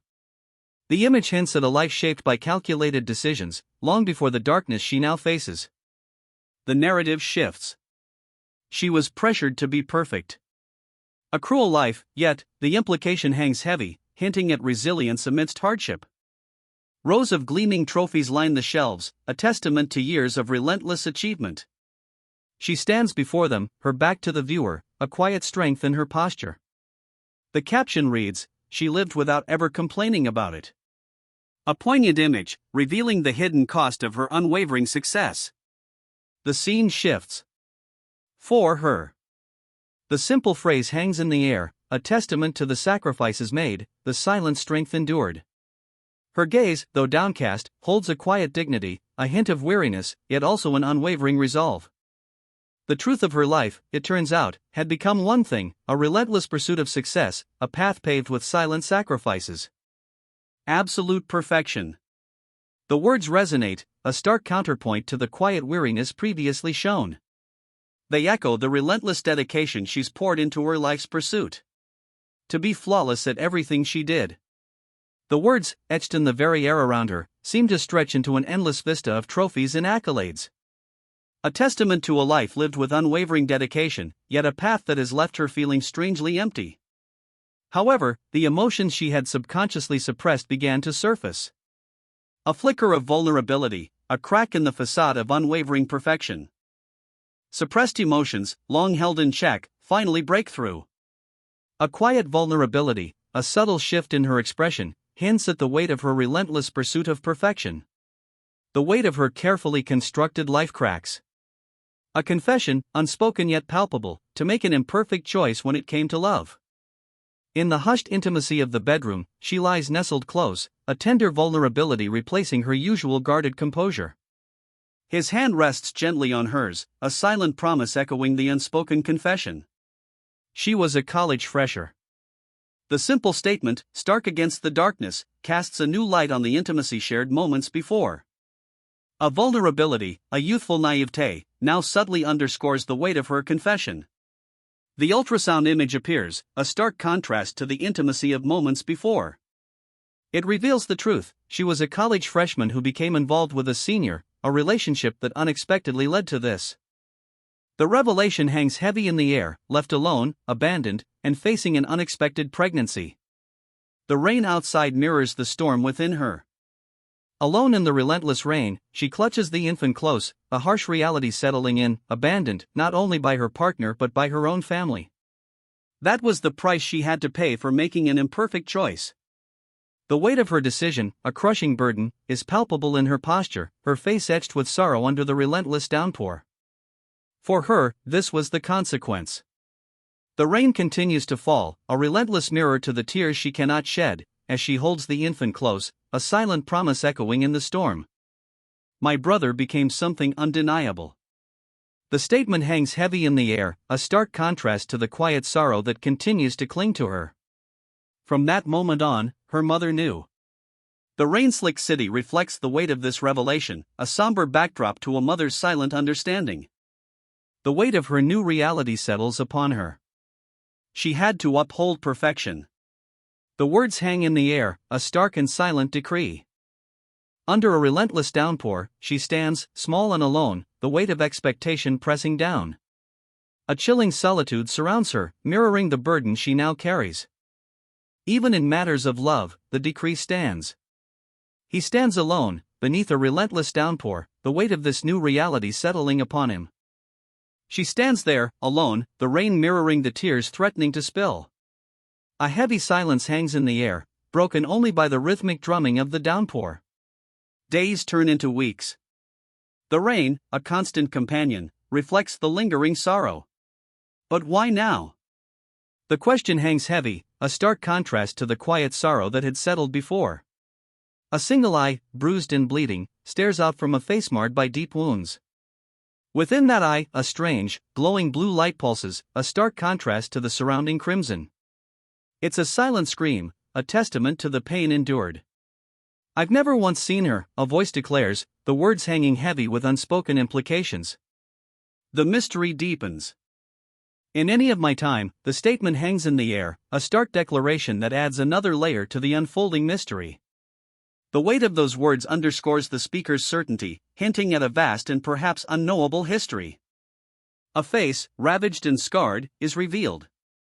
One eye, a shocking, vibrant blue, stares out from the wreckage, a stark contrast to the surrounding crimson. The sheer brutality of the injuries is unsettling, hinting at a violent struggle. Is it because I seem perfect? The question hangs heavy, a stark contrast to the brutal injuries revealed moments before. A chilling uncertainty permeates the air, leaving the reader to ponder the implications of this enigmatic statement. Or is she here? The question hangs in the air, a chilling uncertainty following the brutal scene. A new, unsettling possibility emerges. To achieve a. The words hang in the air, a stark and ominous promise, a chilling echo of the brutal scene that preceded it. What exactly is to be achieved remains a mystery, a question that intensifies the unsettling atmosphere. Perfect death? The question hangs heavy, a stark contrast to the bloody image below. Blood drips from a young woman's mouth, tears streaming down her face, a grim testament to the violence she's endured. A single, sharp cry escapes her lips, ah. The sound, raw and filled with pain, underscores the brutality of what has just transpired. His crimson eye, blazing with a terrifying intensity, dominates the frame. Claws, sharp and menacing, frame his face, a chilling close-up that underscores the brutal power he wields. So this was your mother. The words hang heavy in the air, a chilling revelation that leaves the reader breathless. Tears stream down her face, a mixture of grief and disbelief etched onto her features. Blood stains her mouth and clothes, a grim testament to the violence she's endured. I almost hit on her. The words, a confession barely whispered, hang heavy in the air. A chilling admission, born from a mixture of guilt and regret, paints a stark picture of the near miss. A knife, stained crimson, protrudes from her chest. Blood, still flowing, paints a gruesome picture of her injuries. Fuck, haha. The words, a cruel, triumphant laugh, cut through the silence. A chilling echo of the violence that has just transpired. A blur of motion, a crimson streak across the panel. The killer stands over their victim, a cruel laugh still echoing in the wake of the brutal attack. He stands amidst the carnage, a grotesque silhouette against the darkness. Crimson stains mark his brutal attire, a testament to the violence just unleashed. The killer's chilling laughter still hangs heavy in the air. The killer stands over his victims, their lifeless bodies sprawled across the ground. A chilling silence now replaces the echoes of his laughter, broken only by the heavy drip of blood. His face, a mask of agony, contorted in a silent scream. Blood streams from a gaping wound, obscuring one eye completely. The killer's work is done, but the scene speaks volumes of the brutal fight that preceded it. He collapses, the weight of his injuries finally overwhelming him. A crimson tide pools around his broken form, staining the earth a gruesome red. Silence. Only the slow, heavy breaths of the fallen warrior break the stillness. His body, a testament to the brutal battle, lies still. A guttural scream tears from his throat, a raw expression of agony. His face, contorted in pain, is a mask of suffering. The silence is shattered. Pain racks his body. A guttural scream escapes his lips, a testament to the ferocity of his injuries. His face, contorted in agony, is a mask of pure suffering. He collapses, a guttural cry escaping his lips. His body, contorted in agony, is a testament to the brutal attack. A crimson stain blooms across his arm, a stark reminder of the violence inflicted. He lies still, his body a stark landscape of wounds. Crimson stains bloom against his pale skin, a grim testament to the brutal fight. Silence descends, heavy and suffocating. An unnerving silence follows, broken only by the ragged breaths of the fallen warrior. His stillness speaks volumes, a stark contrast to the brutal battle that preceded it. He lies defeated, a grimace twisting his lips as pain racks his body. Crimson streaks across his pale skin, a testament to the ferocity of the battle. A guttural groan escapes him, a sound of pure agony. His eyes, wide and unfocused, stare blankly upwards. The warrior's face is a mask of pain, contorted in a silent scream. Silence. Only the ragged breaths of the fallen warrior fill the air, his body still trembling from the exertion. His eyes, though open, offer no focus, reflecting the depth of his defeat. A twisted grin stretches across his face, a grotesque parody of triumph. His eyes, though still vacant, now hold a flicker of something unsettling. A chilling madness seems to bloom in the aftermath of his defeat. Blood stains the ground, a crimson tide spreading around the fallen warrior's head. His pale hair, splayed across the earth, is matted and dark with it. A chilling stillness hangs in the air. A desolate landscape stretches before us, a crimson twilight painting the ruined cityscape. Broken buildings claw at the sky, skeletal remains of a once thriving metropolis, now silent and still under a blood-red sky. So this is how you felt, a voice echoes, the words hanging heavy in the desolate air. A chilling understanding settles over the ravaged landscape. A weathered face, etched with the lines of countless battles and sorrows, fills the frame. His eyes, though shadowed, hold a flicker of something unyielding, a stubborn refusal to succumb to despair. A faint smile plays on his lips, a stark contrast to the deep cracks marring his weathered skin. Despite the visible damage, his eyes burn with a quiet resolve. The name, Kong Ji-young, appears, a simple declaration that introduces a new character to the narrative. Kong Ji-young. The name hangs heavy in the air, a stark contrast to the unsettling smile playing on his lips. One eye, a vibrant blue, stares out, the other, consumed by darkness, is crisscrossed by a network of deep cracks that mirror the fissures etched across his face. Tae-soo told Ji-young everything that had happened.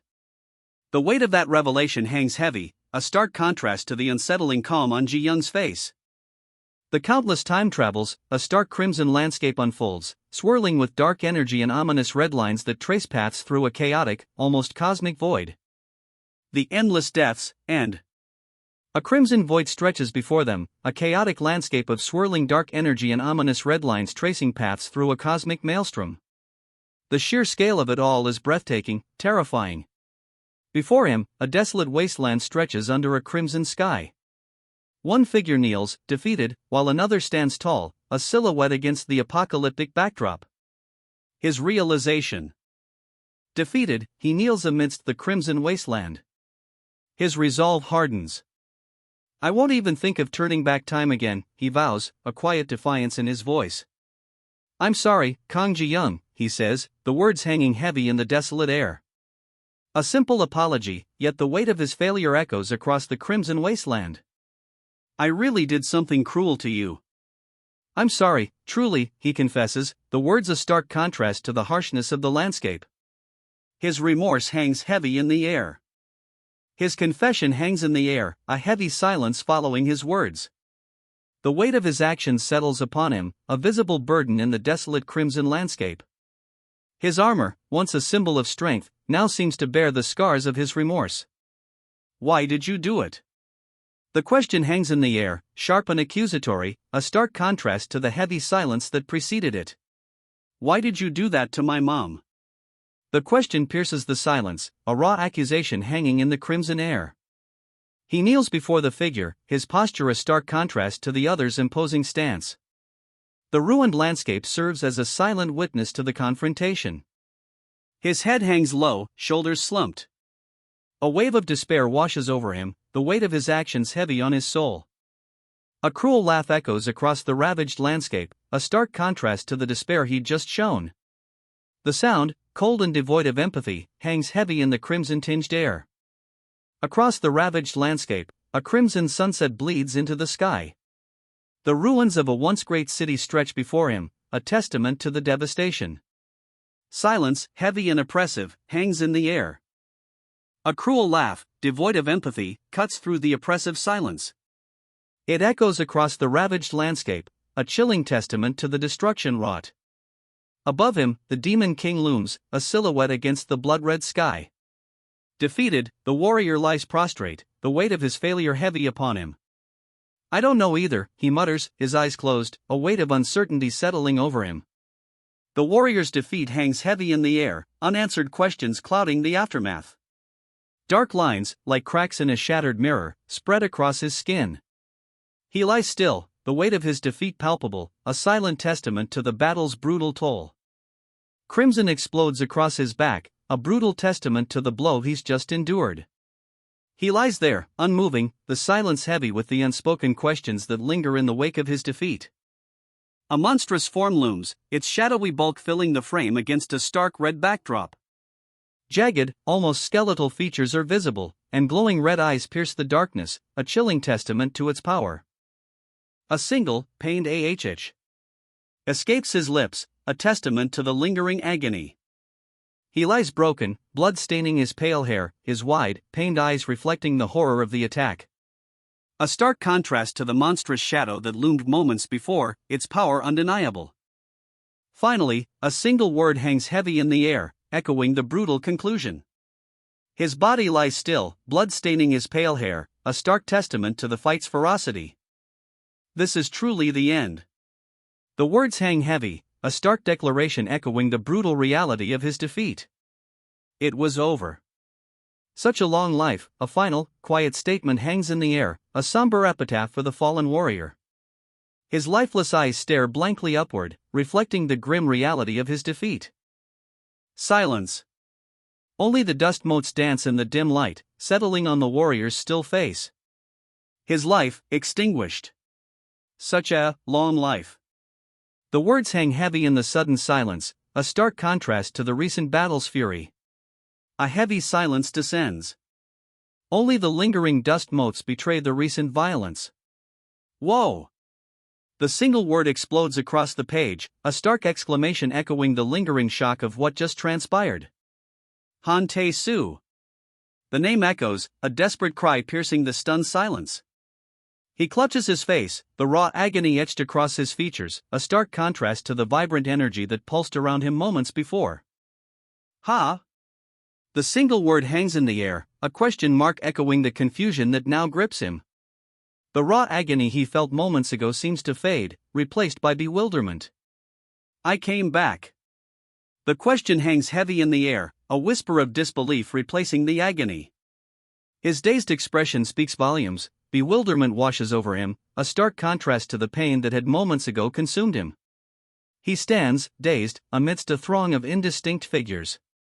His body, scarred and raw, bears testament to a recent ordeal. Yet, in his eyes, a flicker of bewilderment replaces the agony. He's alive. He's back. A single, pained breath escapes him, ah. The sound, barely audible, speaks of lingering exhaustion and the shock of his unexpected return. His eyes, though barely open, hold a faint glimmer of understanding. A slow, almost imperceptible smile touches his lips. He's not just alive, he's home. A wave of warmth washes over him, a stark contrast to the chilling emptiness he'd known. He's surrounded, enveloped by a vibrant, almost overwhelming crimson glow. It's a homecoming. I must have subconsciously turned back time, he realizes, a faint smile playing on his lips as the crimson glow intensifies around him. The crimson glow intensifies, solidifying his realization. Before I died, he whispers, the words hanging heavy in the air, a stark reminder of his near-death experience. Let's die again, he declares, a chilling resolve hardening his features. The crimson glow around him pulses, mirroring the intensity of his newfound determination. He explodes into motion, a crimson torrent erupting from him as he unleashes a devastating attack. The attack connects, a shockwave rippling outwards. Darkness briefly consumes the scene. Then, silence. A heavy, expectant silence that hangs in the air, broken only by the slow fading of the shockwave's aftereffects. Whoa! The sheer force of the impact reverberates, a silent testament to the power unleashed. Han Tae-soo. The name echoes, a desperate cry swallowed by the oppressive darkness. He sits, head in hands, the raw power of the previous blow leaving him broken and vulnerable. Veins, dark and angry, crawl across his skin, a testament to the brutal force he endured. A single question mark hangs in the air, stark and unsettling. The silence is deafening, a stark contrast to the brutal clash moments before. What will happen next? Slowly, he lifts his head. A single, defiant tear tracks a path through the grime on his cheek. The fight, it seems, is far from over. A sharp crack echoes as a heavy blow lands. He grits his teeth, the pain evident in his rigid posture. The fight continues. He's sent sprawling, a brutal blow sending him crashing to the earth. Blood sprays, a crimson stain blooming across the dust. He lies still, a crimson stain blooming across his chest. The dust mutes the sounds of the brutal battle, leaving only the heavy silence of defeat. Whoa! The impact reverberates, a silent testament to the ferocity of the blow. Han Tae-soo. The name echoes, a desperate cry against the encroaching darkness. He clutches his face, the agony etched deep into his features. Crimson lines, like cracks in a shattered statue, spiderweb across his body. What's going on? The question hangs heavy in the air, a desperate plea for understanding amidst the chaos. It's a stark contrast to the previous violence, a moment of stunned confusion. A crimson tide engulfs the scene, a wave of overwhelming power. All is red, a blur of motion and energy, leaving only a sense of brutal, unstoppable force. He lies there, upside down, a stark and unsettling image against the crimson backdrop. The aftermath of the attack is clear, his body is etched with the brutal marks of the conflict. Darkness falls. Silence.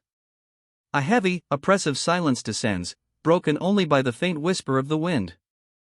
Whoa! A sudden, sharp intake of breath cuts through the oppressive silence. Han Tae-soo. The name echoes, a desperate cry cutting through the silence. He clutches his face, his features contorted in agony, a stark contrast to the vibrant, almost ethereal energy crackling around him.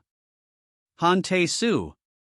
The desperate cry hangs in the air, a raw question echoing the unspoken dread. Why? The single word, stark and crimson against the darkening background, amplifies the growing unease. Two blades, one crimson, one cerulean, cross paths in a flash of light.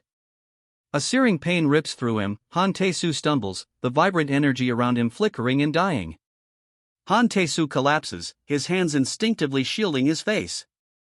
Dark, vein-like lines spread across his skin, a stark contrast to his pale complexion. The vibrant energy that moments ago surrounded him is gone, leaving only a chilling emptiness. Do I keep fighting? The question hangs heavy in the air, a stark reflection of Han Tae-soo's inner turmoil. His body screams in protest, the chilling emptiness where his energy once flowed a testament to the brutal clash. Darkness consumes him. A chilling emptiness replaces the vibrant energy he once commanded. The fight, it seems, is over. Coming back? The question hangs in the air, a chilling echo in the aftermath of the brutal fight. Will he rise again? Han Tae-soo. The name echoes, a desperate plea cutting through the oppressive darkness. He clutches his face, the raw agony etched onto his features, a stark contrast to the chilling emptiness that had just consumed him. Is this the end? Or will he find a way to fight back? Fuck. The word hangs heavy in the air, a raw expression of frustration and pain escaping Han Tae-soo's lips. The sheer agony is palpable, a stark reminder of the brutal beating he just endured. Will he give up? Or will this outburst fuel a desperate resurgence? What else do you want me to do? The scream tears from Han Tae-soo's throat, a desperate, raw cry born of agony and defiance. His face, a mask of cracked skin and barely contained fury, reflects the torment he endures. His scream echoes, a raw, desperate sound that speaks volumes of his pain and defiance. The fury in his eyes, barely contained, burns brighter than ever. I admit it. The words hang in the air, a stark admission from Han Tae-soo, a confession born from the depths of his torment. His defiance, though still present, is now tinged with a weary acceptance. I just pretended to have attained enlightenment before dying. The confession escapes Han Tae-soo, a desperate, almost whispered admission that reveals the depth of his exhaustion and despair. I thought it would be nice to die in a dignified way. The words, a raw confession of his desperate hope, escape Han Tae-soo's lips. A weary resignation settles over his features, a stark contrast to the defiance that had previously burned within him. That's why I did that. But so what? The words burst from Han Tae-soo, a defiant, almost reckless challenge echoing in the oppressive atmosphere. His expression, though weary, holds a flicker of defiance amidst the surrounding despair. I don't want to fucking live anymore. The raw, desperate cry tears through the air, a stark admission of defeat echoing amidst the swirling chaos. Han Tae-soo's despair is palpable, a stark contrast to his earlier defiance. I want to die. The anguished cry rips through the silence, a stark declaration of surrender from Han Tae-soo. He sits slumped, the despair etched onto his face, a far cry from his earlier defiance. Please, I want to die. The plea, raw and desperate, explodes from Han Tae-soo, a fiery eruption mirroring the turmoil within. A fiery explosion erupts, consuming the scene in a blinding inferno. Silence. A heavy, suffocating silence follows the inferno, leaving only a slow fade to white. Whoa! The sheer scale of the explosion's aftermath hangs heavy in the air, a silent testament to its destructive power. Han Tae-soo.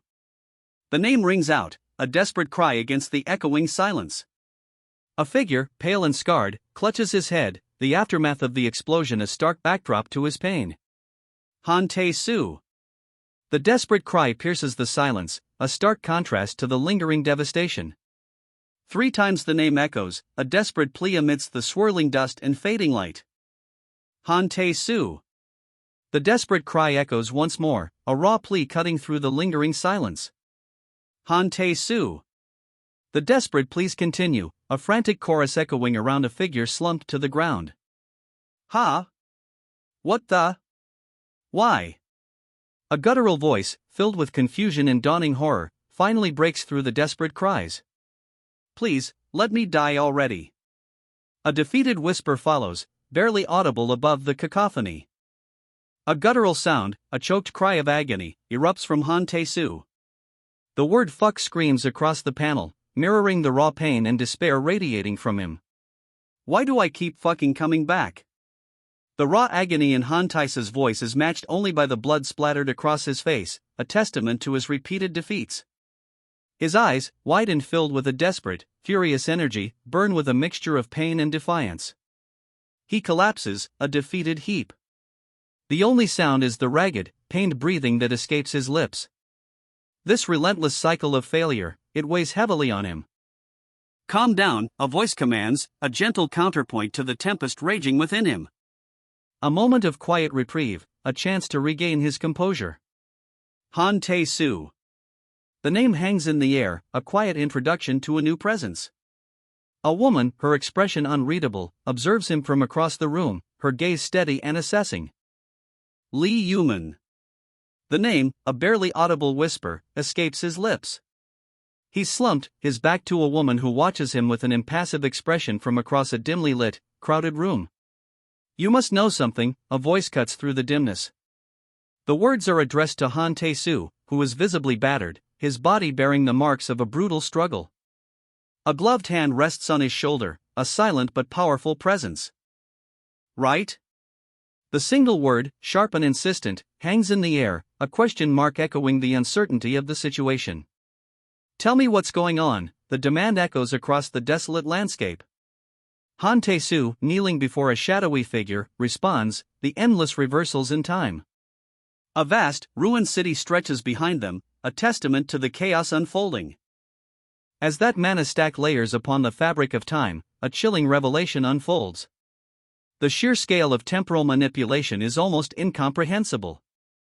Two swirling vortexes of energy, a chaotic dance of light and shadow, connect across the void. The shadowy figure's voice booms, your causality has become twisted. The sheer scale of the temporal distortion is breathtaking. Time itself has closed. The shadowy figure's declaration hangs heavy in the air, a chilling finality to the temporal chaos. Now, once you die, you will return to this point in time. The shadowy figure's chilling pronouncement hangs in the air, a stark reminder of the inescapable loop. And as long as you come back here. The shadowy figure's words hang in the air, a chilling echo of the inescapable time loop. A swirling, ethereal energy binds the scene, a visual representation of the endless cycle he's trapped within. In 6 years, you'll be killed by Ji-hyung, no matter what you do. The chilling prophecy hangs heavy in the air, a stark contrast to the swirling energy that continues to bind him to this inescapable loop. Do you get it? The question hangs heavy, a stark challenge in the face of the inescapable prophecy. The weight of the time loop, the impending death, it all rests on his understanding. You are just going to repeat this, the ominous voice declares, the weight of the prophecy settling upon him like a shroud. The inescapable loop tightens its grip. To keep dying, the chilling words hang in the air, a stark reminder of the inescapable loop.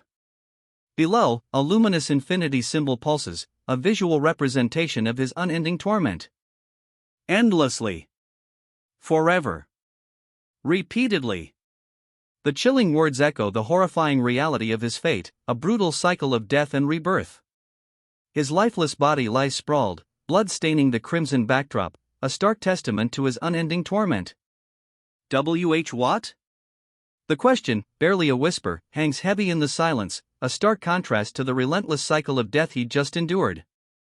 Confusion, raw and palpable, replaces the despair.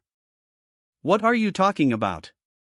The question, a desperate gasp, reflects his utter bewilderment. Wide, disbelieving eyes stare out from a face etched with confusion, a stark contrast to the horrifying reality he'd just escaped. This can't be. The words, a choked whisper, barely audible above the lingering silence, betray his disbelief. A stunned silence follows, the weight of impossible events pressing down. Then, a wave of nausea washes over him. The world tilts, the impossible reality threatening to overwhelm him completely. Who the hell are you? The desperate question hangs in the ravaged air, a cry of disbelief against the backdrop of a ruined city. Before him, a figure stands, silhouetted against the apocalyptic glow, offering a hand to the kneeling man. A slow, pained smile spreads across his lips. Acceptance, perhaps, or a grim understanding finally dawns. I am. The words hang heavy in the air, a pregnant pause following the devastation. A revelation, perhaps, or a threat. The tension is palpable. Darkness. A heavy, suffocating darkness that swallows the scene whole. The silence is deafening, broken only by the ragged breaths still escaping his lips. Then, a stark contrast. A blinding white light floods the scene, erasing the oppressive darkness. A sea of crimson engulfs the view. A sea of crimson. It's overwhelming, a stark contrast to the blinding white that preceded it. His one visible eye, wide and filled with a stark terror, stares up. Half his face is a horrifying mask of crimson, a testament to the brutal onslaught. He lies there, barely breathing, his body a canvas of crimson streaks against the pale skin. A single eye, wide with terror, reflects the brutal reality of his defeat. A cruel laugh, short and sharp, cuts through the silence. It's a sound of victory, echoing the brutal scene below. A harsh ha ha ha echoes, a stark contrast to the defeated figure lying still below. The victor's laughter underscores the brutality of the fight just concluded. A crimson haze hangs heavy over the battlefield. Twisted metal and shattered concrete litter the landscape, the remnants of a brutal conflict. The silence is broken only by the wind whistling through the skeletal remains of buildings. The victor offers a hand to his defeated opponent, a silent gesture of respect amidst the ravaged landscape. A vast crowd watches from the background, their silhouettes stark against the crimson sky. A triumphant ha ha ha echoes across the ravaged battlefield, a stark contrast to the quiet respect offered moments before. From a distant orbit, the planet hangs suspended in the inky blackness, bathed in the ethereal glow of a rising sun. A breathtaking panorama, a stark contrast to the chaos that unfolded moments before. A vast, inky expanse stretches before us, the planet a distant, fragile sphere. The rising sun casts a pale, ethereal glow, a serene beauty that contrasts sharply with the recent battle's fury. A tranquil dawn breaks over the planet, the rising sun painting the atmosphere with soft, ethereal light. A stark contrast to the recent battle's intensity, a moment of quiet reflection before the next chapter unfolds. From orbit, a breathtaking sunrise paints the planet below in hues of gold and rose. A fragile beauty, a quiet moment of peace after the storm. A breathtaking panorama unfolds. From high above, the planet reveals itself, bathed in the golden light of a new dawn. The serene beauty stands in stark contrast to the recent turmoil, a peaceful interlude before the next challenge begins. A single word, raw and visceral, cuts through the lingering peace, fuck. The unspoken weight of it hangs heavy in the air, a stark contrast to the serene sunrise witnessed moments before. A vast, empty expanse stretches before him, the tranquil sunrise now a distant memory. The weight of the unspoken word, fuck, still hangs heavy in the air, a stark reminder of the challenge ahead. A vast, empty plain stretches out, the sunrise a distant memory. The silence is heavy, amplifying the unspoken weight of that single, harsh word, fuck. The challenge ahead looms large, its enormity palpable in the stillness. The title card explodes onto the page, bones, a crimson scream against the stark white background. Blood splatters and fractured bone fragments form the letters, a visceral introduction to the harsh reality that awaits. A crimson twilight blankets a landscape of ruin. Skeletal structures of buildings claw at the blood-red sky, broken cranes like fallen giants amongst the rubble. The desolation speaks of a catastrophic past, a grim setting for the challenges to come. A monstrous figure, wings spread wide, dominates the scene. Its form is alien, skeletal yet powerful, standing amidst a swirling vortex of crimson energy. At its feet, a body lies broken, a stark testament to its overwhelming might. He stands victorious, a demonic figure silhouetted against a swirling vortex of crimson energy. Fallen at his feet, another victim lies broken, a testament to his power.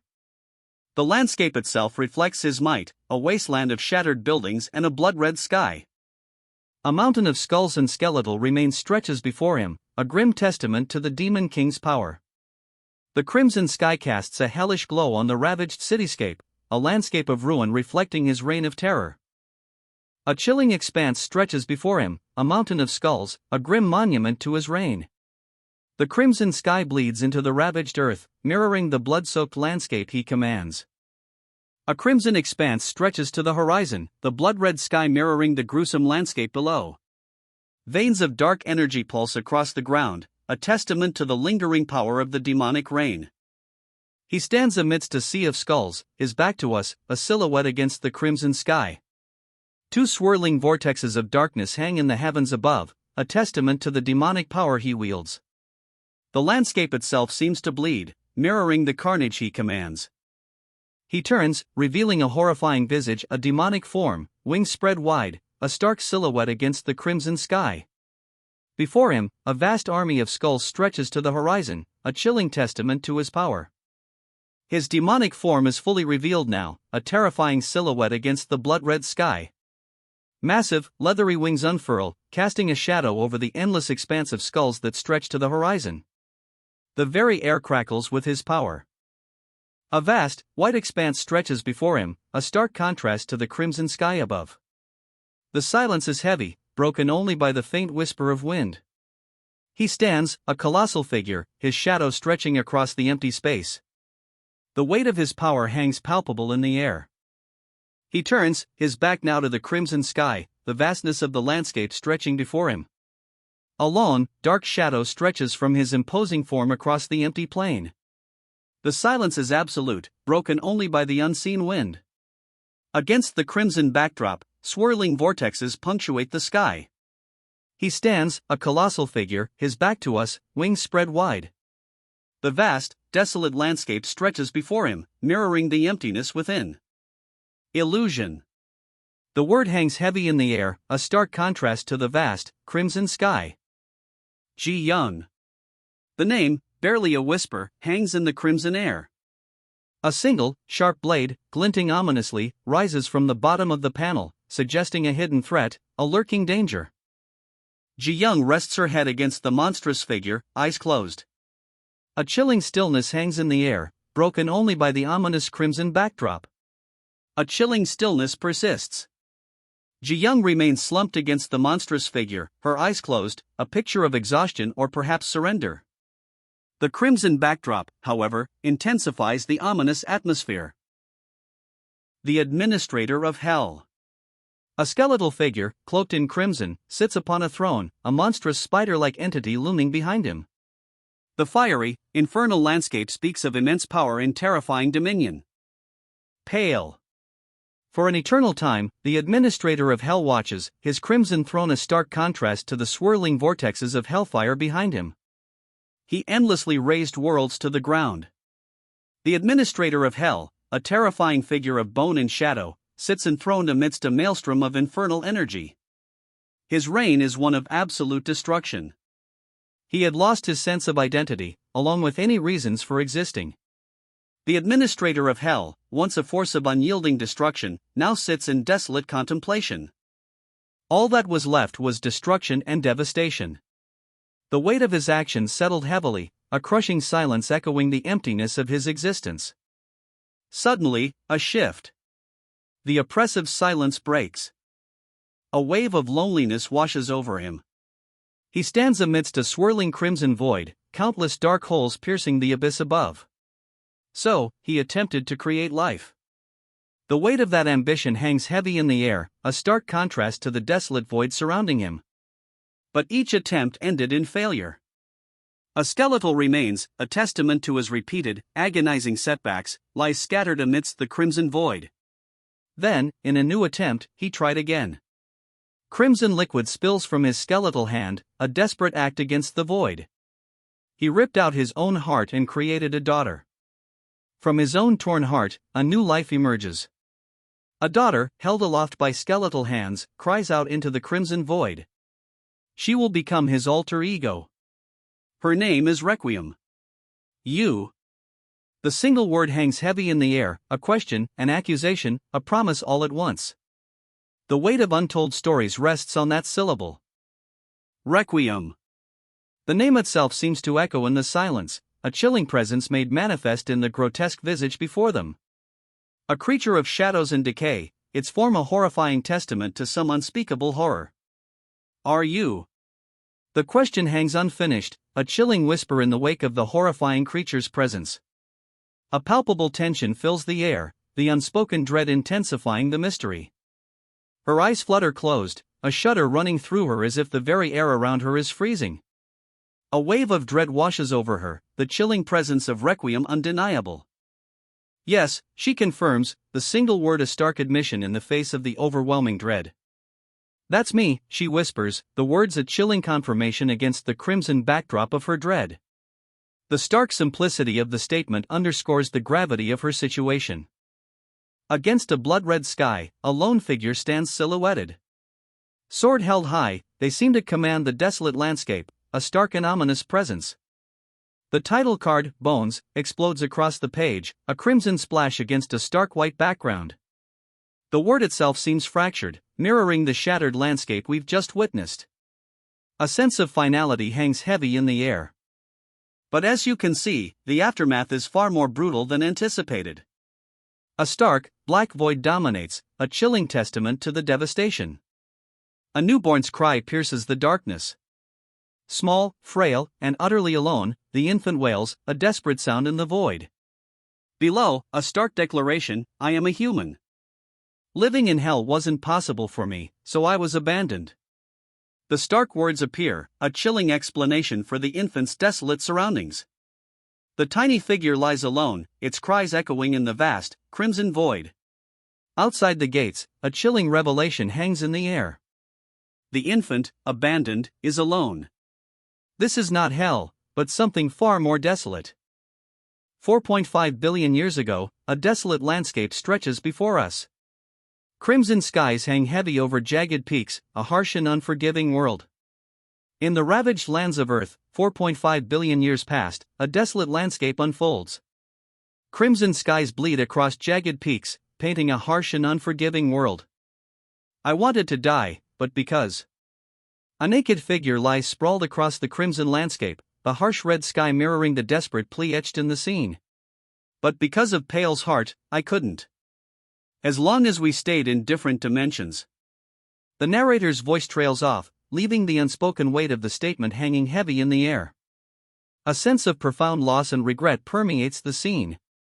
I would come back to life, even if I died. The declaration hangs in the air, a stark contrast to the lifeless figure sprawled before us. A fierce resolve, born from a desperate hope, pulses beneath the surface of despair. The thing that was more despairing. The stark declaration hangs in the void, a chilling echo of the profound loss already felt. A heavier darkness settles, mirroring the narrator's grim assessment.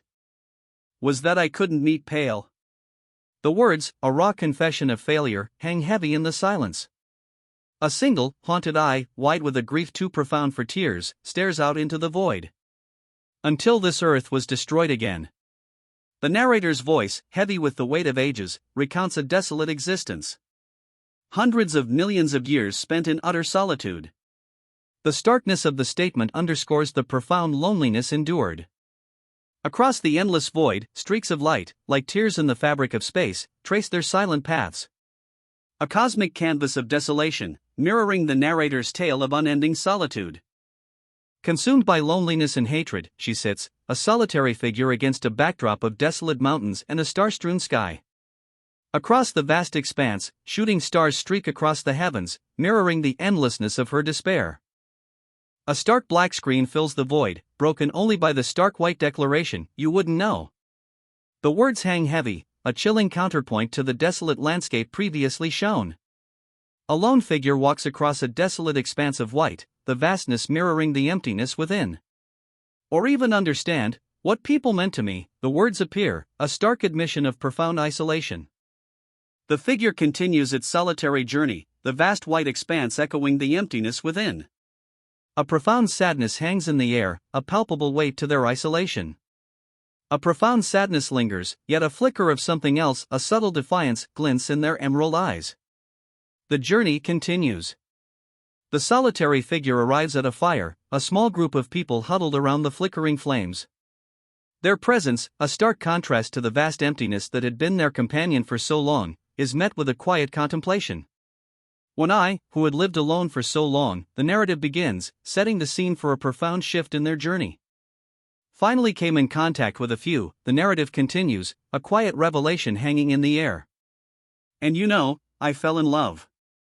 The words, simple yet profound, mark a turning point in their solitary journey. They walk along the beach, the man and woman side by side, their shoulders touching. The vast, rocky landscape stretches before them, a silent witness to their newfound connection. I started to forget my loneliness, a voiceover reflects, a quiet sentiment echoing the serene landscape. The vast, gray sky above and the rugged, rocky coastline below seem to mirror the inner peace found in companionship. And so, they lived their days happily ever after. Their footprints, a testament to their journey, fade into the tranquil beach. But as time passed, the beach, once filled with shared laughter, now holds only a single set of footprints. A lone figure walks away, leaving behind a trail of memories. The love of my life left me behind. I then loved again. A simple statement, yet heavy with unspoken emotion, a testament to the passage of time and the enduring capacity for love. A single set of footprints stretches across the sand, fading into the distance. They tell a story of departure, a quiet farewell etched in the grains. This time, I even had children. The weight of those words hangs heavy in the air, a stark contrast to the lightness of the sand. A new chapter, marked by both joy and a lingering sense of loss. I saw them leave. The simple statement, stark against the pale sand, carries the weight of a silent goodbye. Footprints, fading into the distance, are all that remain. I saw them have kids of their own. The statement, etched against the pale sand, feels both a blessing and a bittersweet echo of time passing. The footprints, fading into the distance, carry them further away, leaving only the gentle breeze and scattered leaves behind. And witness them give birth to their children too. The narrator's voice, heavy with the weight of time, echoes across the generations. Countless footprints, a testament to lives lived and loved, stretch out before us, fading into the horizon. And met new people. The quiet expanse of footprints continues, a testament to lives intertwined, generations connecting across the sands of time. Through time immemorial, I had countless loves. The words hang in the air, a poignant summary of a life lived across generations, each footprint a testament to those connections. The footprints fade into the darkness, a final, poignant mark on the shore before disappearing into the vast, star-speckled sea. A sense of quiet finality settles over the scene. But they all died. The stark words hang heavy, a bitter counterpoint to the quiet beauty of the starlit sea. A wave of profound sorrow washes over the scene, leaving only me behind. The stark words, etched against the inky blackness, mirror the desolate emptiness of the sea surrounding her. A profound loneliness hangs heavy in the air. Loneliness. The word hangs heavy, a stark title card mirroring the desolate scene. She sits alone on the shore, the vast, dark ocean stretching before her, a reflection of the emptiness within. Throughout my entire life, loneliness crept back to me. The words hang heavy, a stark contrast to the earlier scenes. A profound sense of isolation permeates this moment. I endured and overcame countless pain, she whispers, her voice barely audible above the crashing waves. A close-up on her eye reveals a steely glint, a stark contrast to the earlier vulnerability. The pain is gone, replaced by a quiet resolve. But that? The words hang heavy in the air, a stark contrast to her newfound strength. A sense of foreboding settles in. But that was something that could never be overcome. She sits alone in the churning sea, the weight of those words mirroring the relentless waves around her. A profound sense of despair washes over her. And only then, the crushing weight of her failure settles upon her. She sits, alone and defeated, the dark water mirroring the despair in her eyes. Did she truly understand her father? The question hangs heavy in the air, a stark contrast to the quiet despair that still clings to her. He had tried to rid himself of it, a desperate act that now weighs heavily on her heart. Even by offering his heart, it wasn't enough. A skeletal figure stands before a swirling, crimson abyss, the weight of his sacrifice palpable in the scene's stark despair. This loneliness, that is. The words hang heavy, a stark echo of the despair that permeates the scene. A young woman, her face tilted upward, stands silhouetted against a deep crimson backdrop, her expression unreadable yet hinting at a profound sorrow. That was the moment. The stark declaration hangs in the air, a heavy punctuation mark to the preceding sorrow. A crimson crack spreads across the screen, mirroring the fracturing of hope. When his heart showed me the future. The words, stark and white against a black background, reveal a chilling premonition. The silhouette of the woman, hair whipping in an unseen wind, is framed by a fractured, crimson landscape, a visual echo of the broken hope she embodies. The one future in which I could meet him again. Her eyes, wide and haunted, reflected desperate hope clinging to the edge of despair. The crimson glow intensifies, a visual echo of the pain and longing in her gaze. The crimson fades, leaving behind a stark, grayscale world. Hope, it seems, has yielded to a quiet, uncertain acceptance. That future was. The words hang heavy in the air, a stark contrast to the vibrant crimson visions that preceded them. A sense of quiet resignation settles over the scene. A stark crimson fills the panel, a sea of red swallowing everything but a shadowed figure on the right. The color itself speaks volumes, a potent reminder of the visions just witnessed. It's a visual echo of the intense, desperate hope that has now faded. The words, to cause the outrage of a bloodgate, hang in the air, a chilling prophecy echoing the crimson visions that preceded them. A heavy silence follows, the weight of potential catastrophe palpable. The chilling words, through you, hang heavy in the crimson air, a stark declaration against the backdrop of a shadowed figure. His form is barely visible, yet the weight of the prophecy settles upon him, a palpable burden. What? The single word, sharp and questioning, cuts through the heavy silence. It hangs in the crimson air, a stark contrast to the ominous stillness that preceded it. A stark white expanse now fills the scene, a jarring shift from the crimson shadows. Silence. The weight of the unspoken prophecy hangs heavy, a question mark etched into the very air. The fact that he overcame monsterification and escaped hell, it went against the laws of the universe, creating a dimensional fissure. The weight of that revelation hangs heavy in the stark white space. Against a backdrop of crimson, a figure speaks, his words heavy with the weight of countless possibilities. I saw all possible futures of this world, he declares, his silhouette stark against the fiery expanse. The other figure remains silent, a shadow of mystery in the overwhelming red. And only you could do that, the voice booms, the words echoing the enormity of the feat. A profound sense of awe permeates the crimson landscape. So you, used me. The question hangs heavy in the crimson air, a stark contrast to the previous declarations. The shadowed figure remains silent, their posture unchanged, leaving the other to stew in the implications of their words. Wait, no.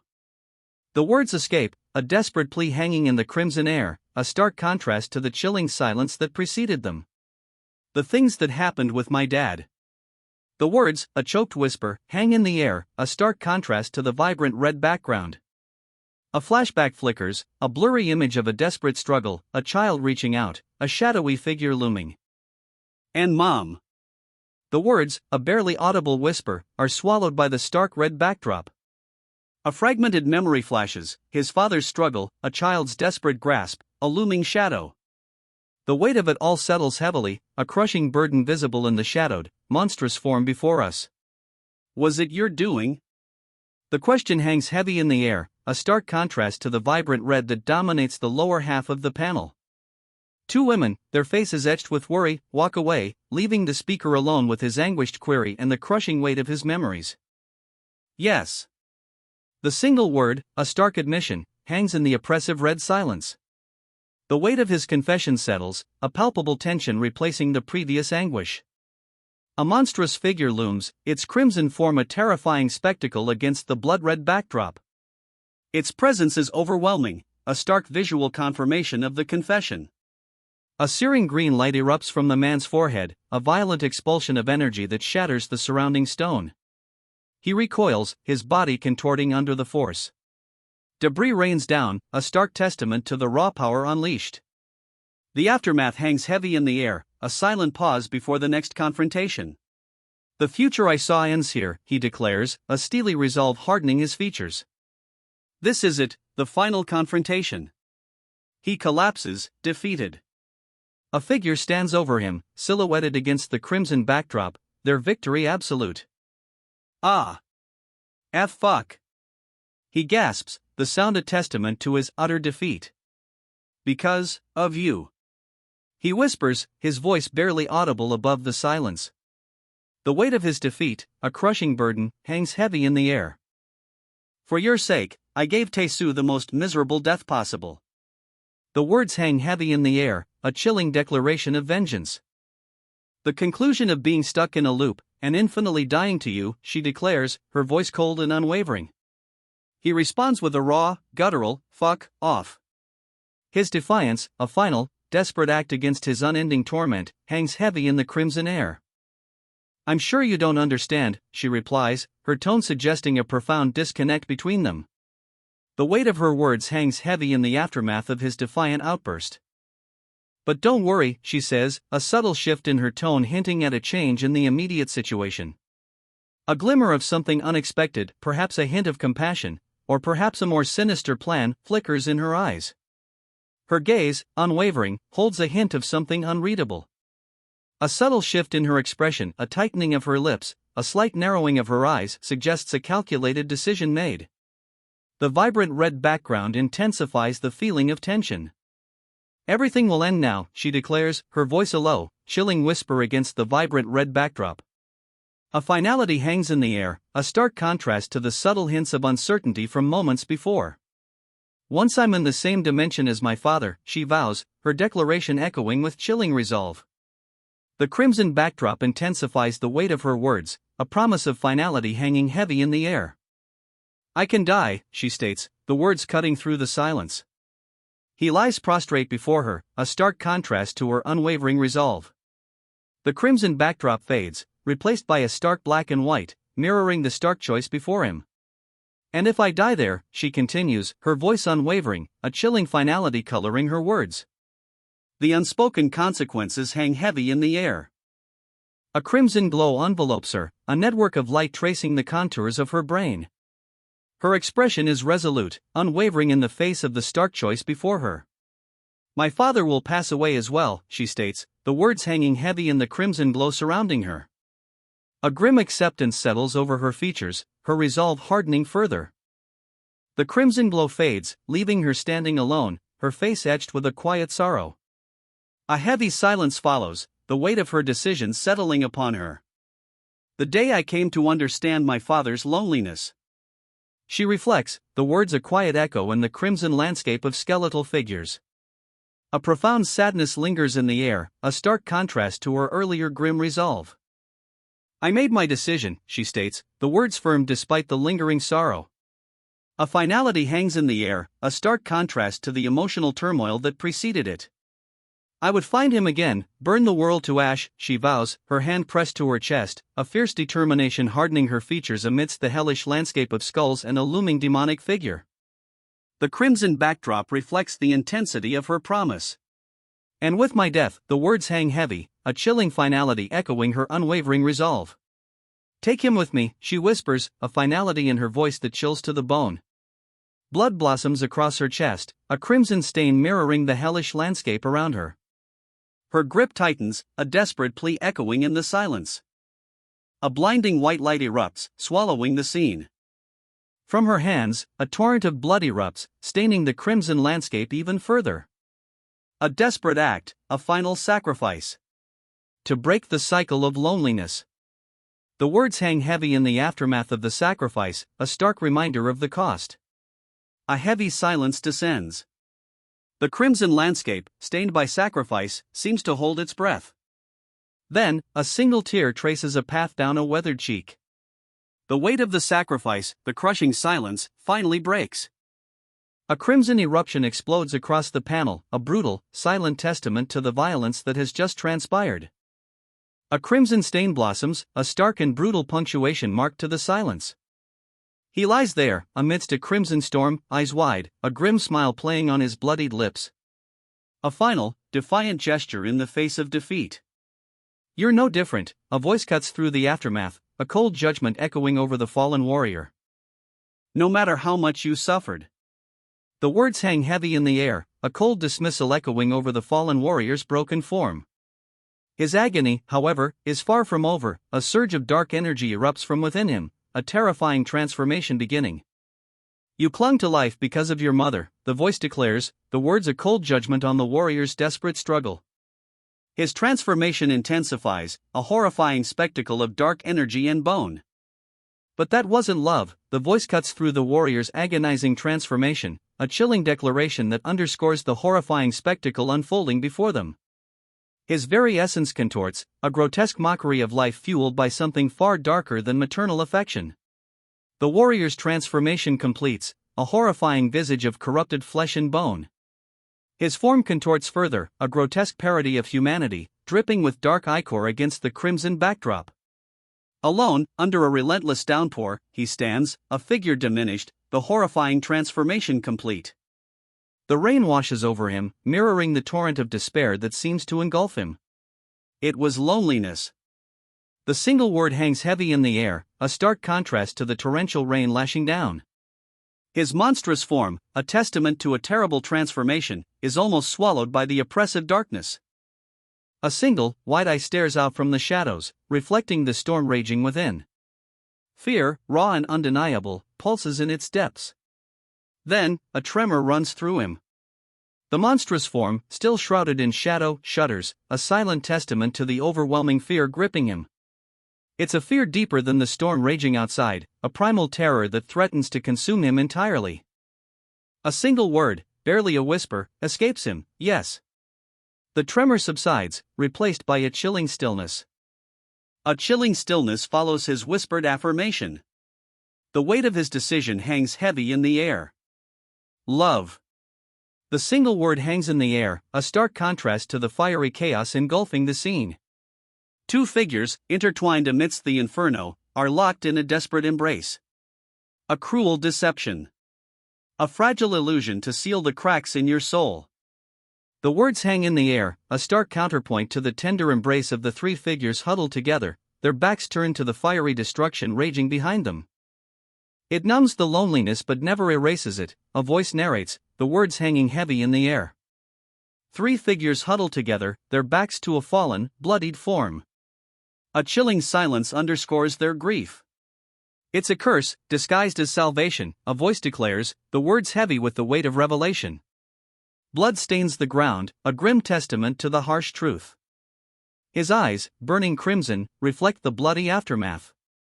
A chilling smile plays on his lips, a stark contrast to the grim scene behind him. He is the architect of this destruction, his gaze unwavering. But now. The words hang in the air, a chilling promise echoing the crimson glow in his eyes. A new chapter begins, born from the ashes of destruction. His crimson eye, ablaze with an inner fire, holds a chilling intensity. A darkness emanates from within, promising a power yet unleashed. A crimson haze settles, heavy and ominous, mirroring the lingering intensity in his gaze. The air itself crackles with barely contained power. It's time to put an end to it all, he declares, the words echoing the ominous crimson energy swirling around him. A finality hangs heavy in the air. Yes. The single word hangs in the air, a simple affirmation, yet heavy with unspoken weight. Love, a cruel thing indeed. The words echo the fiery chaos engulfing the scene, two figures consumed by the inferno, their forms barely discernible amidst the flames. A fragile illusion, to seal the cracks in your soul. The words hang heavy, a stark contrast to the image of a man embracing two young children, a desperate attempt to shield them from something unseen, something terrible. It numbs the loneliness, but never erases it. The man whispers, his voice heavy with grief as he clutches his children close, a chilling scene unfolding before them. It's a curse, he concludes, the weight of his words mirroring the despair etched on his face. Disguised as salvation. The chilling words echo the scene, blood drips from his hands, a stark reminder of the terrible price he pays. His eyes, burning crimson, lock onto something unseen. A chilling smile plays on his lips, a stark contrast to the crimson backdrop. The man's transformation is complete. But now. The words hang heavy in the air, a stark contrast to the crimson-stained scene moments before. A shift in the narrative, a change in his demeanor is palpable. Then, a blinding white light erupts, consuming everything. His eyes blaze, a crimson inferno burning within. A terrifying power surges, palpable even across the void of darkness that follows. A crimson storm erupts, streaks of hellfire slashing across the darkness. The power is overwhelming, a terrifying spectacle of unleashed might. It's time to put an end to it all, he declares, the words echoing the cataclysmic power unleashed. A skeletal figure screams, consumed by the crimson storm he commands. Only crimson remains, a swirling vortex of destruction. The storm subsides, leaving behind a stark, blood-red canvas. Father. A single word hangs in the air, a whisper amidst the silence left by the storm's passing. Do you hate me? The question hangs heavy in the crimson air, a stark contrast to the whispered plea that preceded it. A figure, barely discernible amidst the lingering storm's remnants, poses the question. What are you saying? The words cut through the lingering crimson storm clouds, a sharp counterpoint to the previous hushed questions.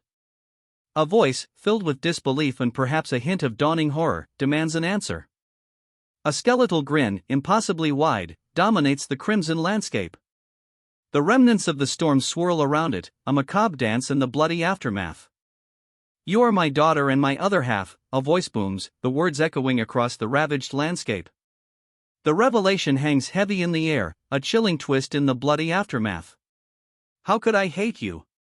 The question, a pained whisper, escapes her lips, a stark contrast to the fiery chaos surrounding her. Her eyes, closed in anguish, reflect the crimson storm raging within and without. A wave of despair washes over her. Blood stains her clothes, a grim testament to the battle's ferocity. The crimson hues mirror the turmoil within, a silent scream trapped beneath the weight of a devastating truth. He stands, silhouetted against the crimson tide, watching her sink beneath the waves of blood. A grim silence descends, broken only by the gentle lapping of the deadly current. Just. The single word hangs heavy in the air, a stark contrast to the brutal silence that preceded it. It's all he can manage, a testament to the weight of what he's witnessed. His eyes, wide and bloodshot, reflect the crimson carnage. A silent scream is etched onto his face, a raw, visceral reaction to the horror he's just witnessed. What the fuck are they doing? The question explodes from him, raw and unfiltered, a desperate cry against the incomprehensible horror he's witnessed. It's a reflection of the audience's own stunned silence. After using me, the chilling words hang in the air, a stark reminder of the horrifying events he's just witnessed. A cold dread settles over him, amplifying the silence. Killing my mom and dad, the words, stark and brutal, appear above a horrifying vision. Two spectral figures, his parents, drift within a crimson haze, their forms fading, a testament to a devastating loss. He watches, his own silhouette barely visible in the overwhelming red. The crimson haze intensifies, engulfing him completely. A wave of grief washes over him, a silent scream trapped within the suffocating red. And even wiping out my world. The words hang heavy, a chilling echo of the devastation he witnessed. His grief, palpable even now, threatens to consume him once more. They get theirs. The stark declaration hangs in the air, a chilling finality to the devastation he's witnessed. A bitter acceptance settles over him, a stark contrast to the consuming grief that had held him captive. Own ending and die peacefully? The question hangs heavy in the crimson air, a stark contrast to the grim acceptance that had settled over him moments before. Three figures stand within a swirling pool of dark red, their silhouettes stark against the ominous glow. A choice, it seems, must be made. What was their ending? The question, stark and bold, fills the void left by the previous grim contemplation. It hangs heavy, a challenge echoing in the silence. But was there any reason for all of this? The question hangs heavy, a stark challenge echoing in the silence left by the previous grim contemplation. Because they were lonely? The question hangs in the air, a stark and unsettling possibility under the crimson moon. Three figures stand silhouetted against its vast, ominous glow, a scene of quiet desperation. What utter bullshit, a voice explodes, the raw frustration palpable even in the silence of the night. Raw fury contorted his face, a grimace of pure, unadulterated rage. His teeth bared, he spat out the words, "What utter nonsense!" Pale, literally. The word hangs heavy in the air, a stark contrast to the furious outburst that preceded it. The demonic form recedes, leaving behind a figure undeniably human.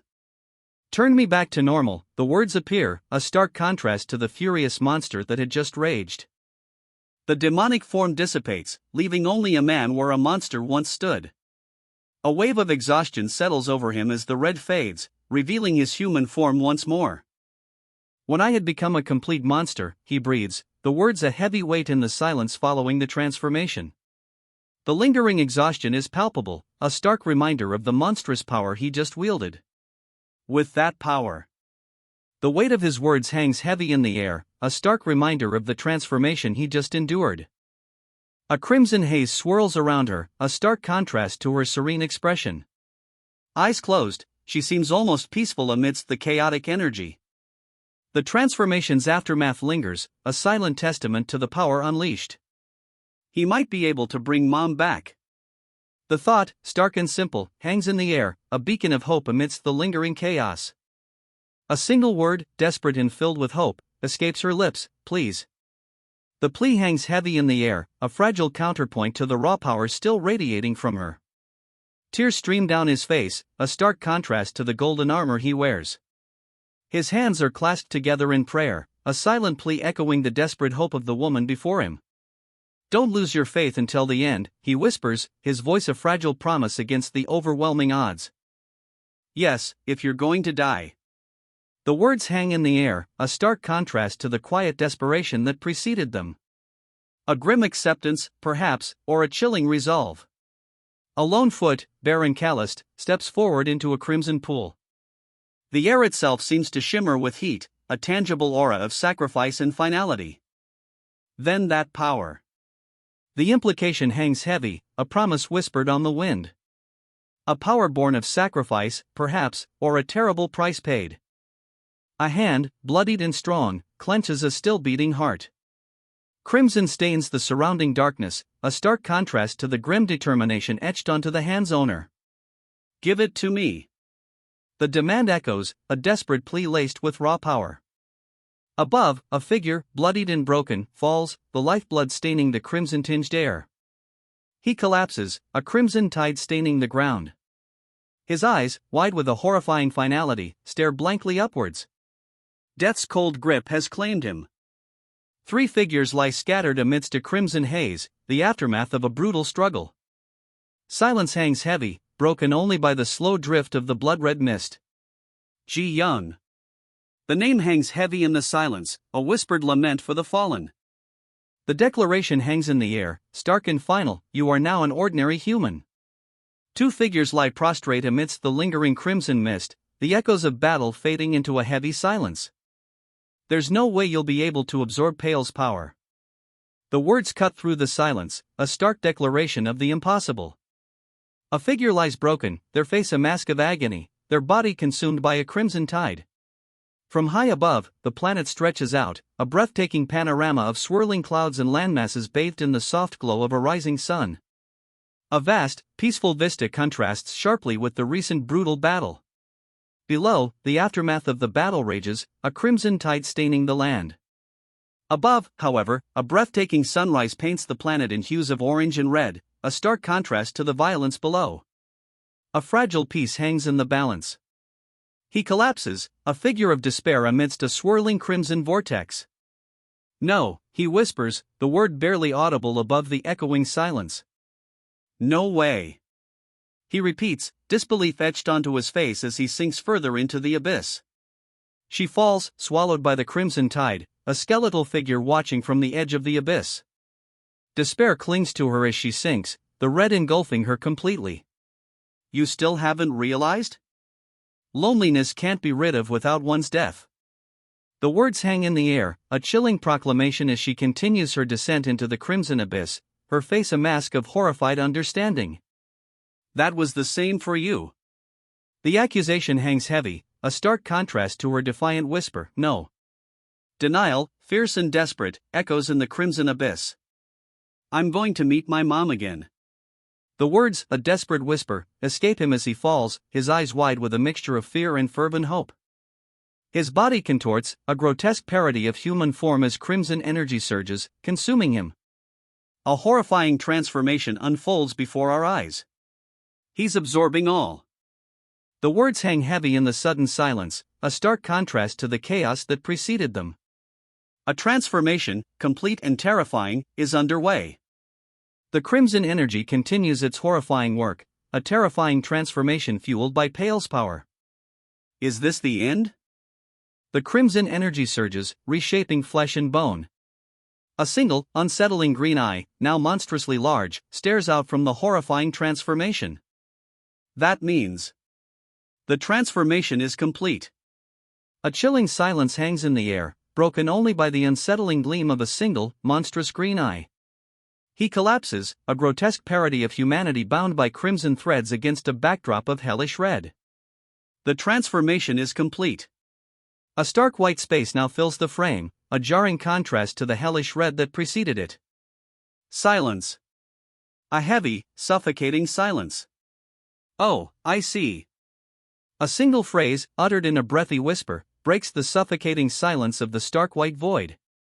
A colossal eye, bloodshot and veined with crimson rivers, fills the frame.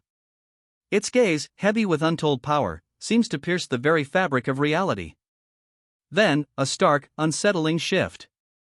A vast, empty white space appears below, a silent chasm beneath the monstrous eye. Alone, a small figure kneels in the crimson glow. Despair clings to them, a palpable weight in the otherwise empty space. That's what. The words hang heavy in the silence, a stark counterpoint to the despair radiating from the kneeling figure. It was. The revelation hangs heavy, a stark contrast to the despair that still clings to them. Their eyes, wide and filled with a horrifying understanding, reflect the crimson glow. A crimson energy beam erupts, a blinding flash that cracks the very earth. The ground itself groans under the immense power, fissures spider-webbing across the landscape in a terrifying display of raw energy. The crimson energy explodes outwards, a devastating wave of destruction that cracks the earth. A landscape of ruin spreads beneath a sky ablaze with the same terrifying red. From the epicenter, crimson energy pulses outwards, a terrifying wave of destruction that engulfs the planet. The world is bathed in an infernal red glow, the very land itself scarred and cracked by the immense power unleashed. Silence. A heavy, suffocating silence descends, broken only by the faint hiss of dissipating crimson energy. The infernal glow fades, leaving behind a landscape of utter devastation. Slowly, the crimson fades. A ravaged world emerges from the afterglow, scarred and silent under a starless sky.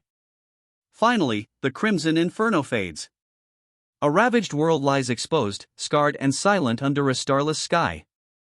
The devastation is complete. The blinding light fades, revealing a landscape ravaged. Silence descends upon a world scarred, a starless sky above. The devastation is absolute. A swirling nebula of blues and purples fills the void, the remnants of a cosmic explosion slowly dissipating. Silence, vast and profound, reigns supreme. Slowly, the swirling nebula begins to dissipate, revealing a vast, empty expanse. A profound silence, heavy with the weight of what is past, fills the void.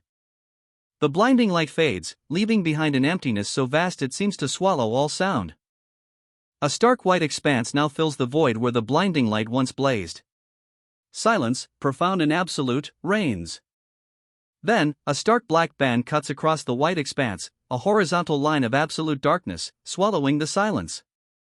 A skeletal figure drifts in the inky blackness, a stark contrast to the blinding white that preceded it. It tumbles, weightless, a silent testament to the power unleashed. It spins, a silent scream frozen on its skeletal face, before disappearing into the void. Then, only a stark white remained. A clean slate. A skull, fractured and decaying, fills the frame. Its empty sockets stare into nothingness, a chilling testament to what is past. All that remains is a shattered skull, its empty sockets a haunting reminder of the brutal battle.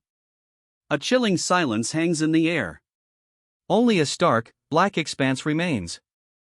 The silence is absolute, heavy with the weight of what has been lost. Then, a stark contrast. A split screen. Above, the oppressive blackness of the aftermath. Below, a stark, unsettling white. A void. Ha! A single word, echoing in the stark white void, a question hanging heavy in the silence that follows the devastating darkness. Two skeletal hands, reaching. One, grasping, the other, outstretched, as if pleading. A stark contrast to the oppressive darkness before. I. The single letter hangs in the air, a whisper of hope amidst the lingering echoes of despair. A fragile sound in the vast emptiness. Then, a stark, sudden shift. Above, a brilliant white, below, an impenetrable black. A chasm, a division, a stark contrast to the previous scene. Two skeletal hands reach up from the darkness below, clawing towards the brilliant white light above. A desperate, silent plea against the oppressive black. I can't remember. The words hang heavy, a stark admission against the backdrop of the blinding white above and the oppressive black below. A chilling emptiness settles in. What was I trying to do again? The question hangs unanswered, a stark echo of the previous uncertainty. Confusion clouds the stark white space.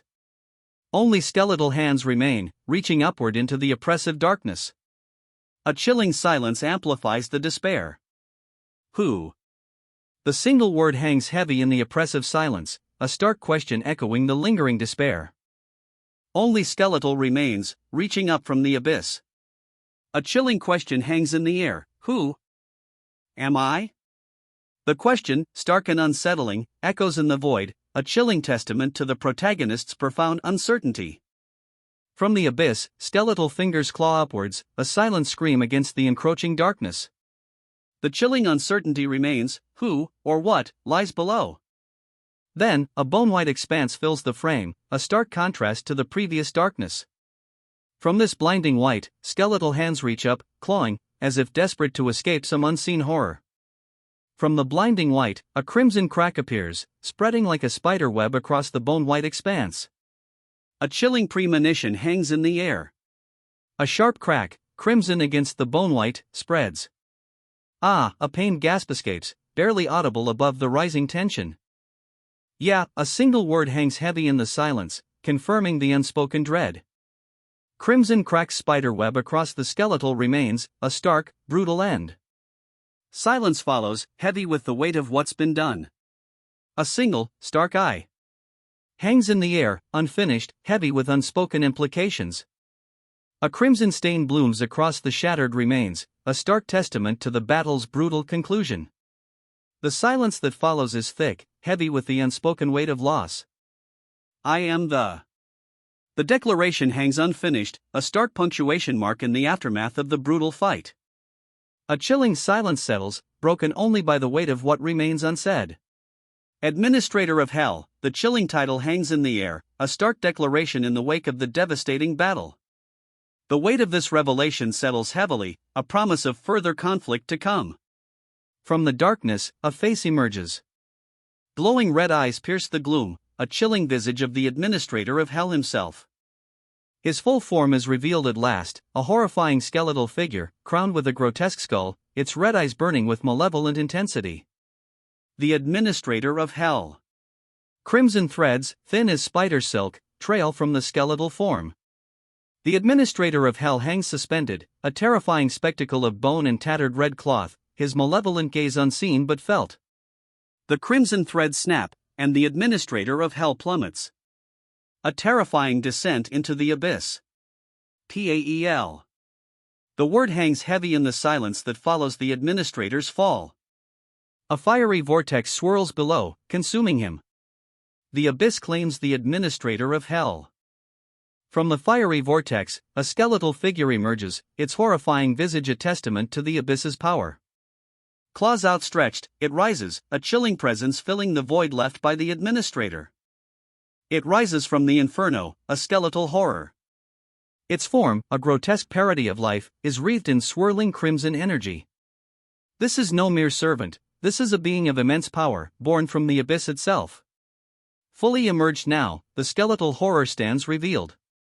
Crimson energy crackles around its decaying form, a terrifying testament to its abyssal origins. It is a creature of immense power, far beyond a mere servant. From the abyssal vortex, it emerges fully. A skeletal figure, wreathed in crimson energy, solidifies into terrifying reality. Its power is palpable, a chilling presence that dwarfs all else.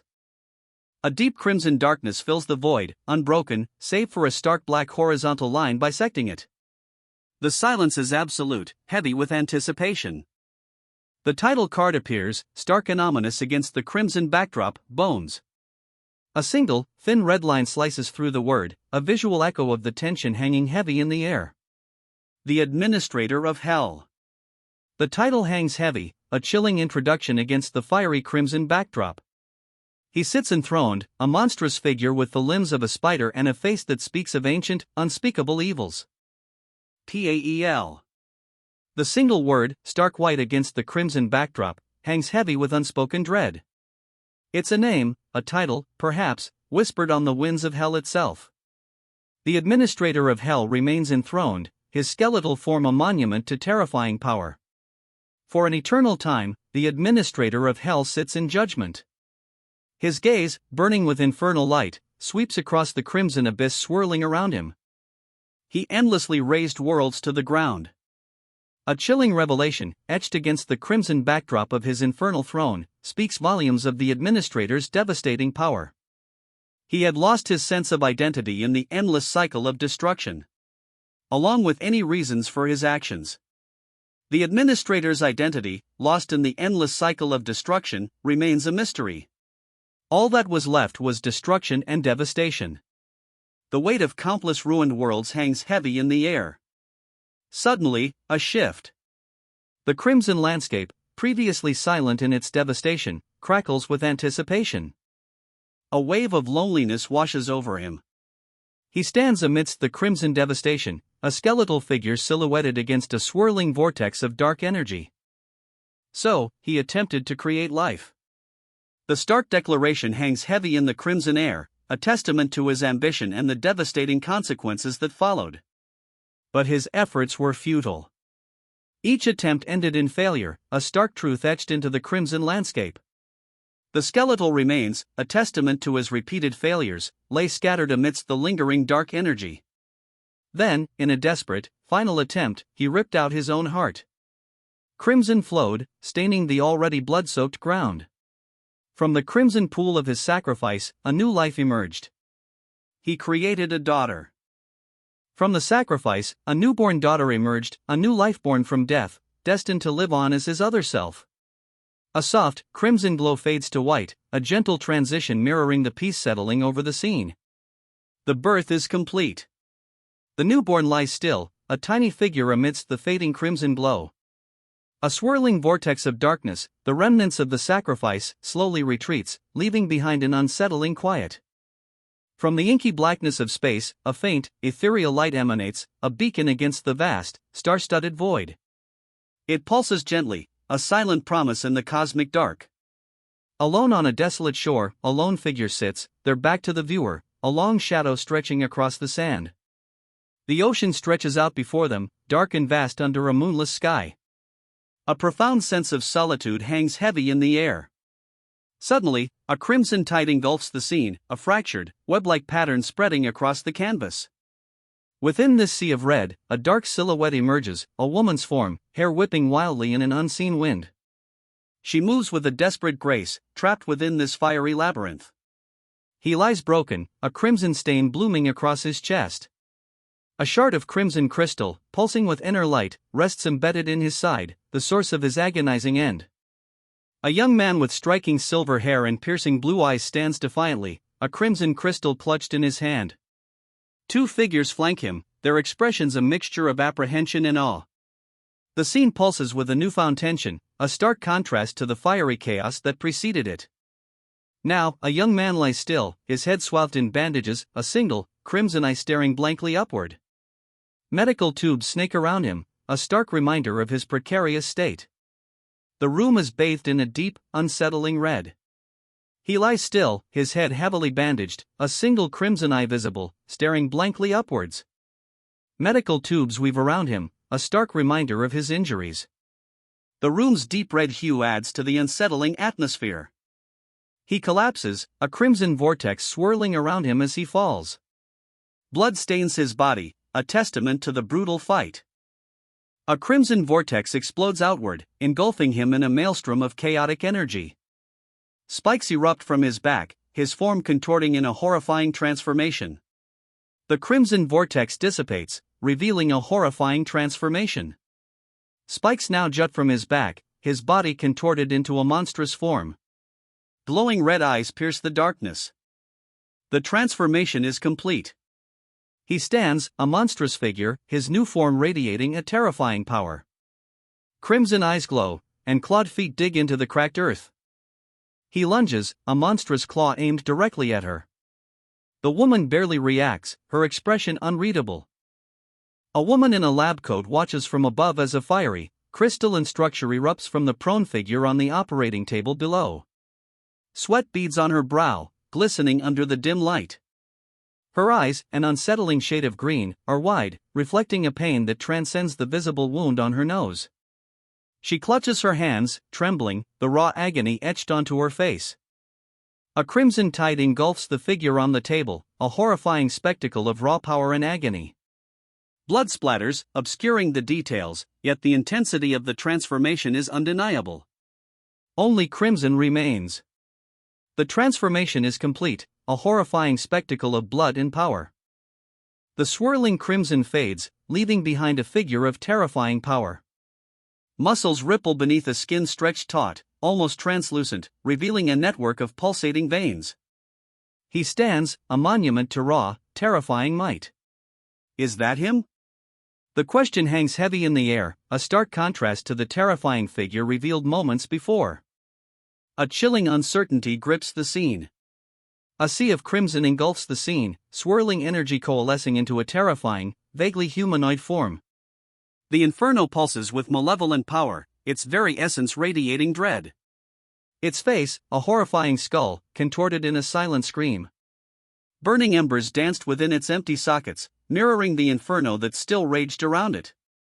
This was no mere illusion, this was the Demon King, revealed in all his terrifying glory.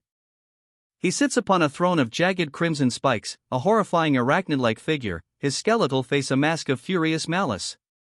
The Demon King's true form is revealed, a terrifying spectacle of power and dread. Enthroned amidst swirling crimson flames, the monarch surveys his domain. His skeletal form, a terrifying fusion of bone and shadow, radiates an aura of chilling power. A red cloak, tattered and edged with bone, billows around him, adding to the spectacle of his terrifying majesty.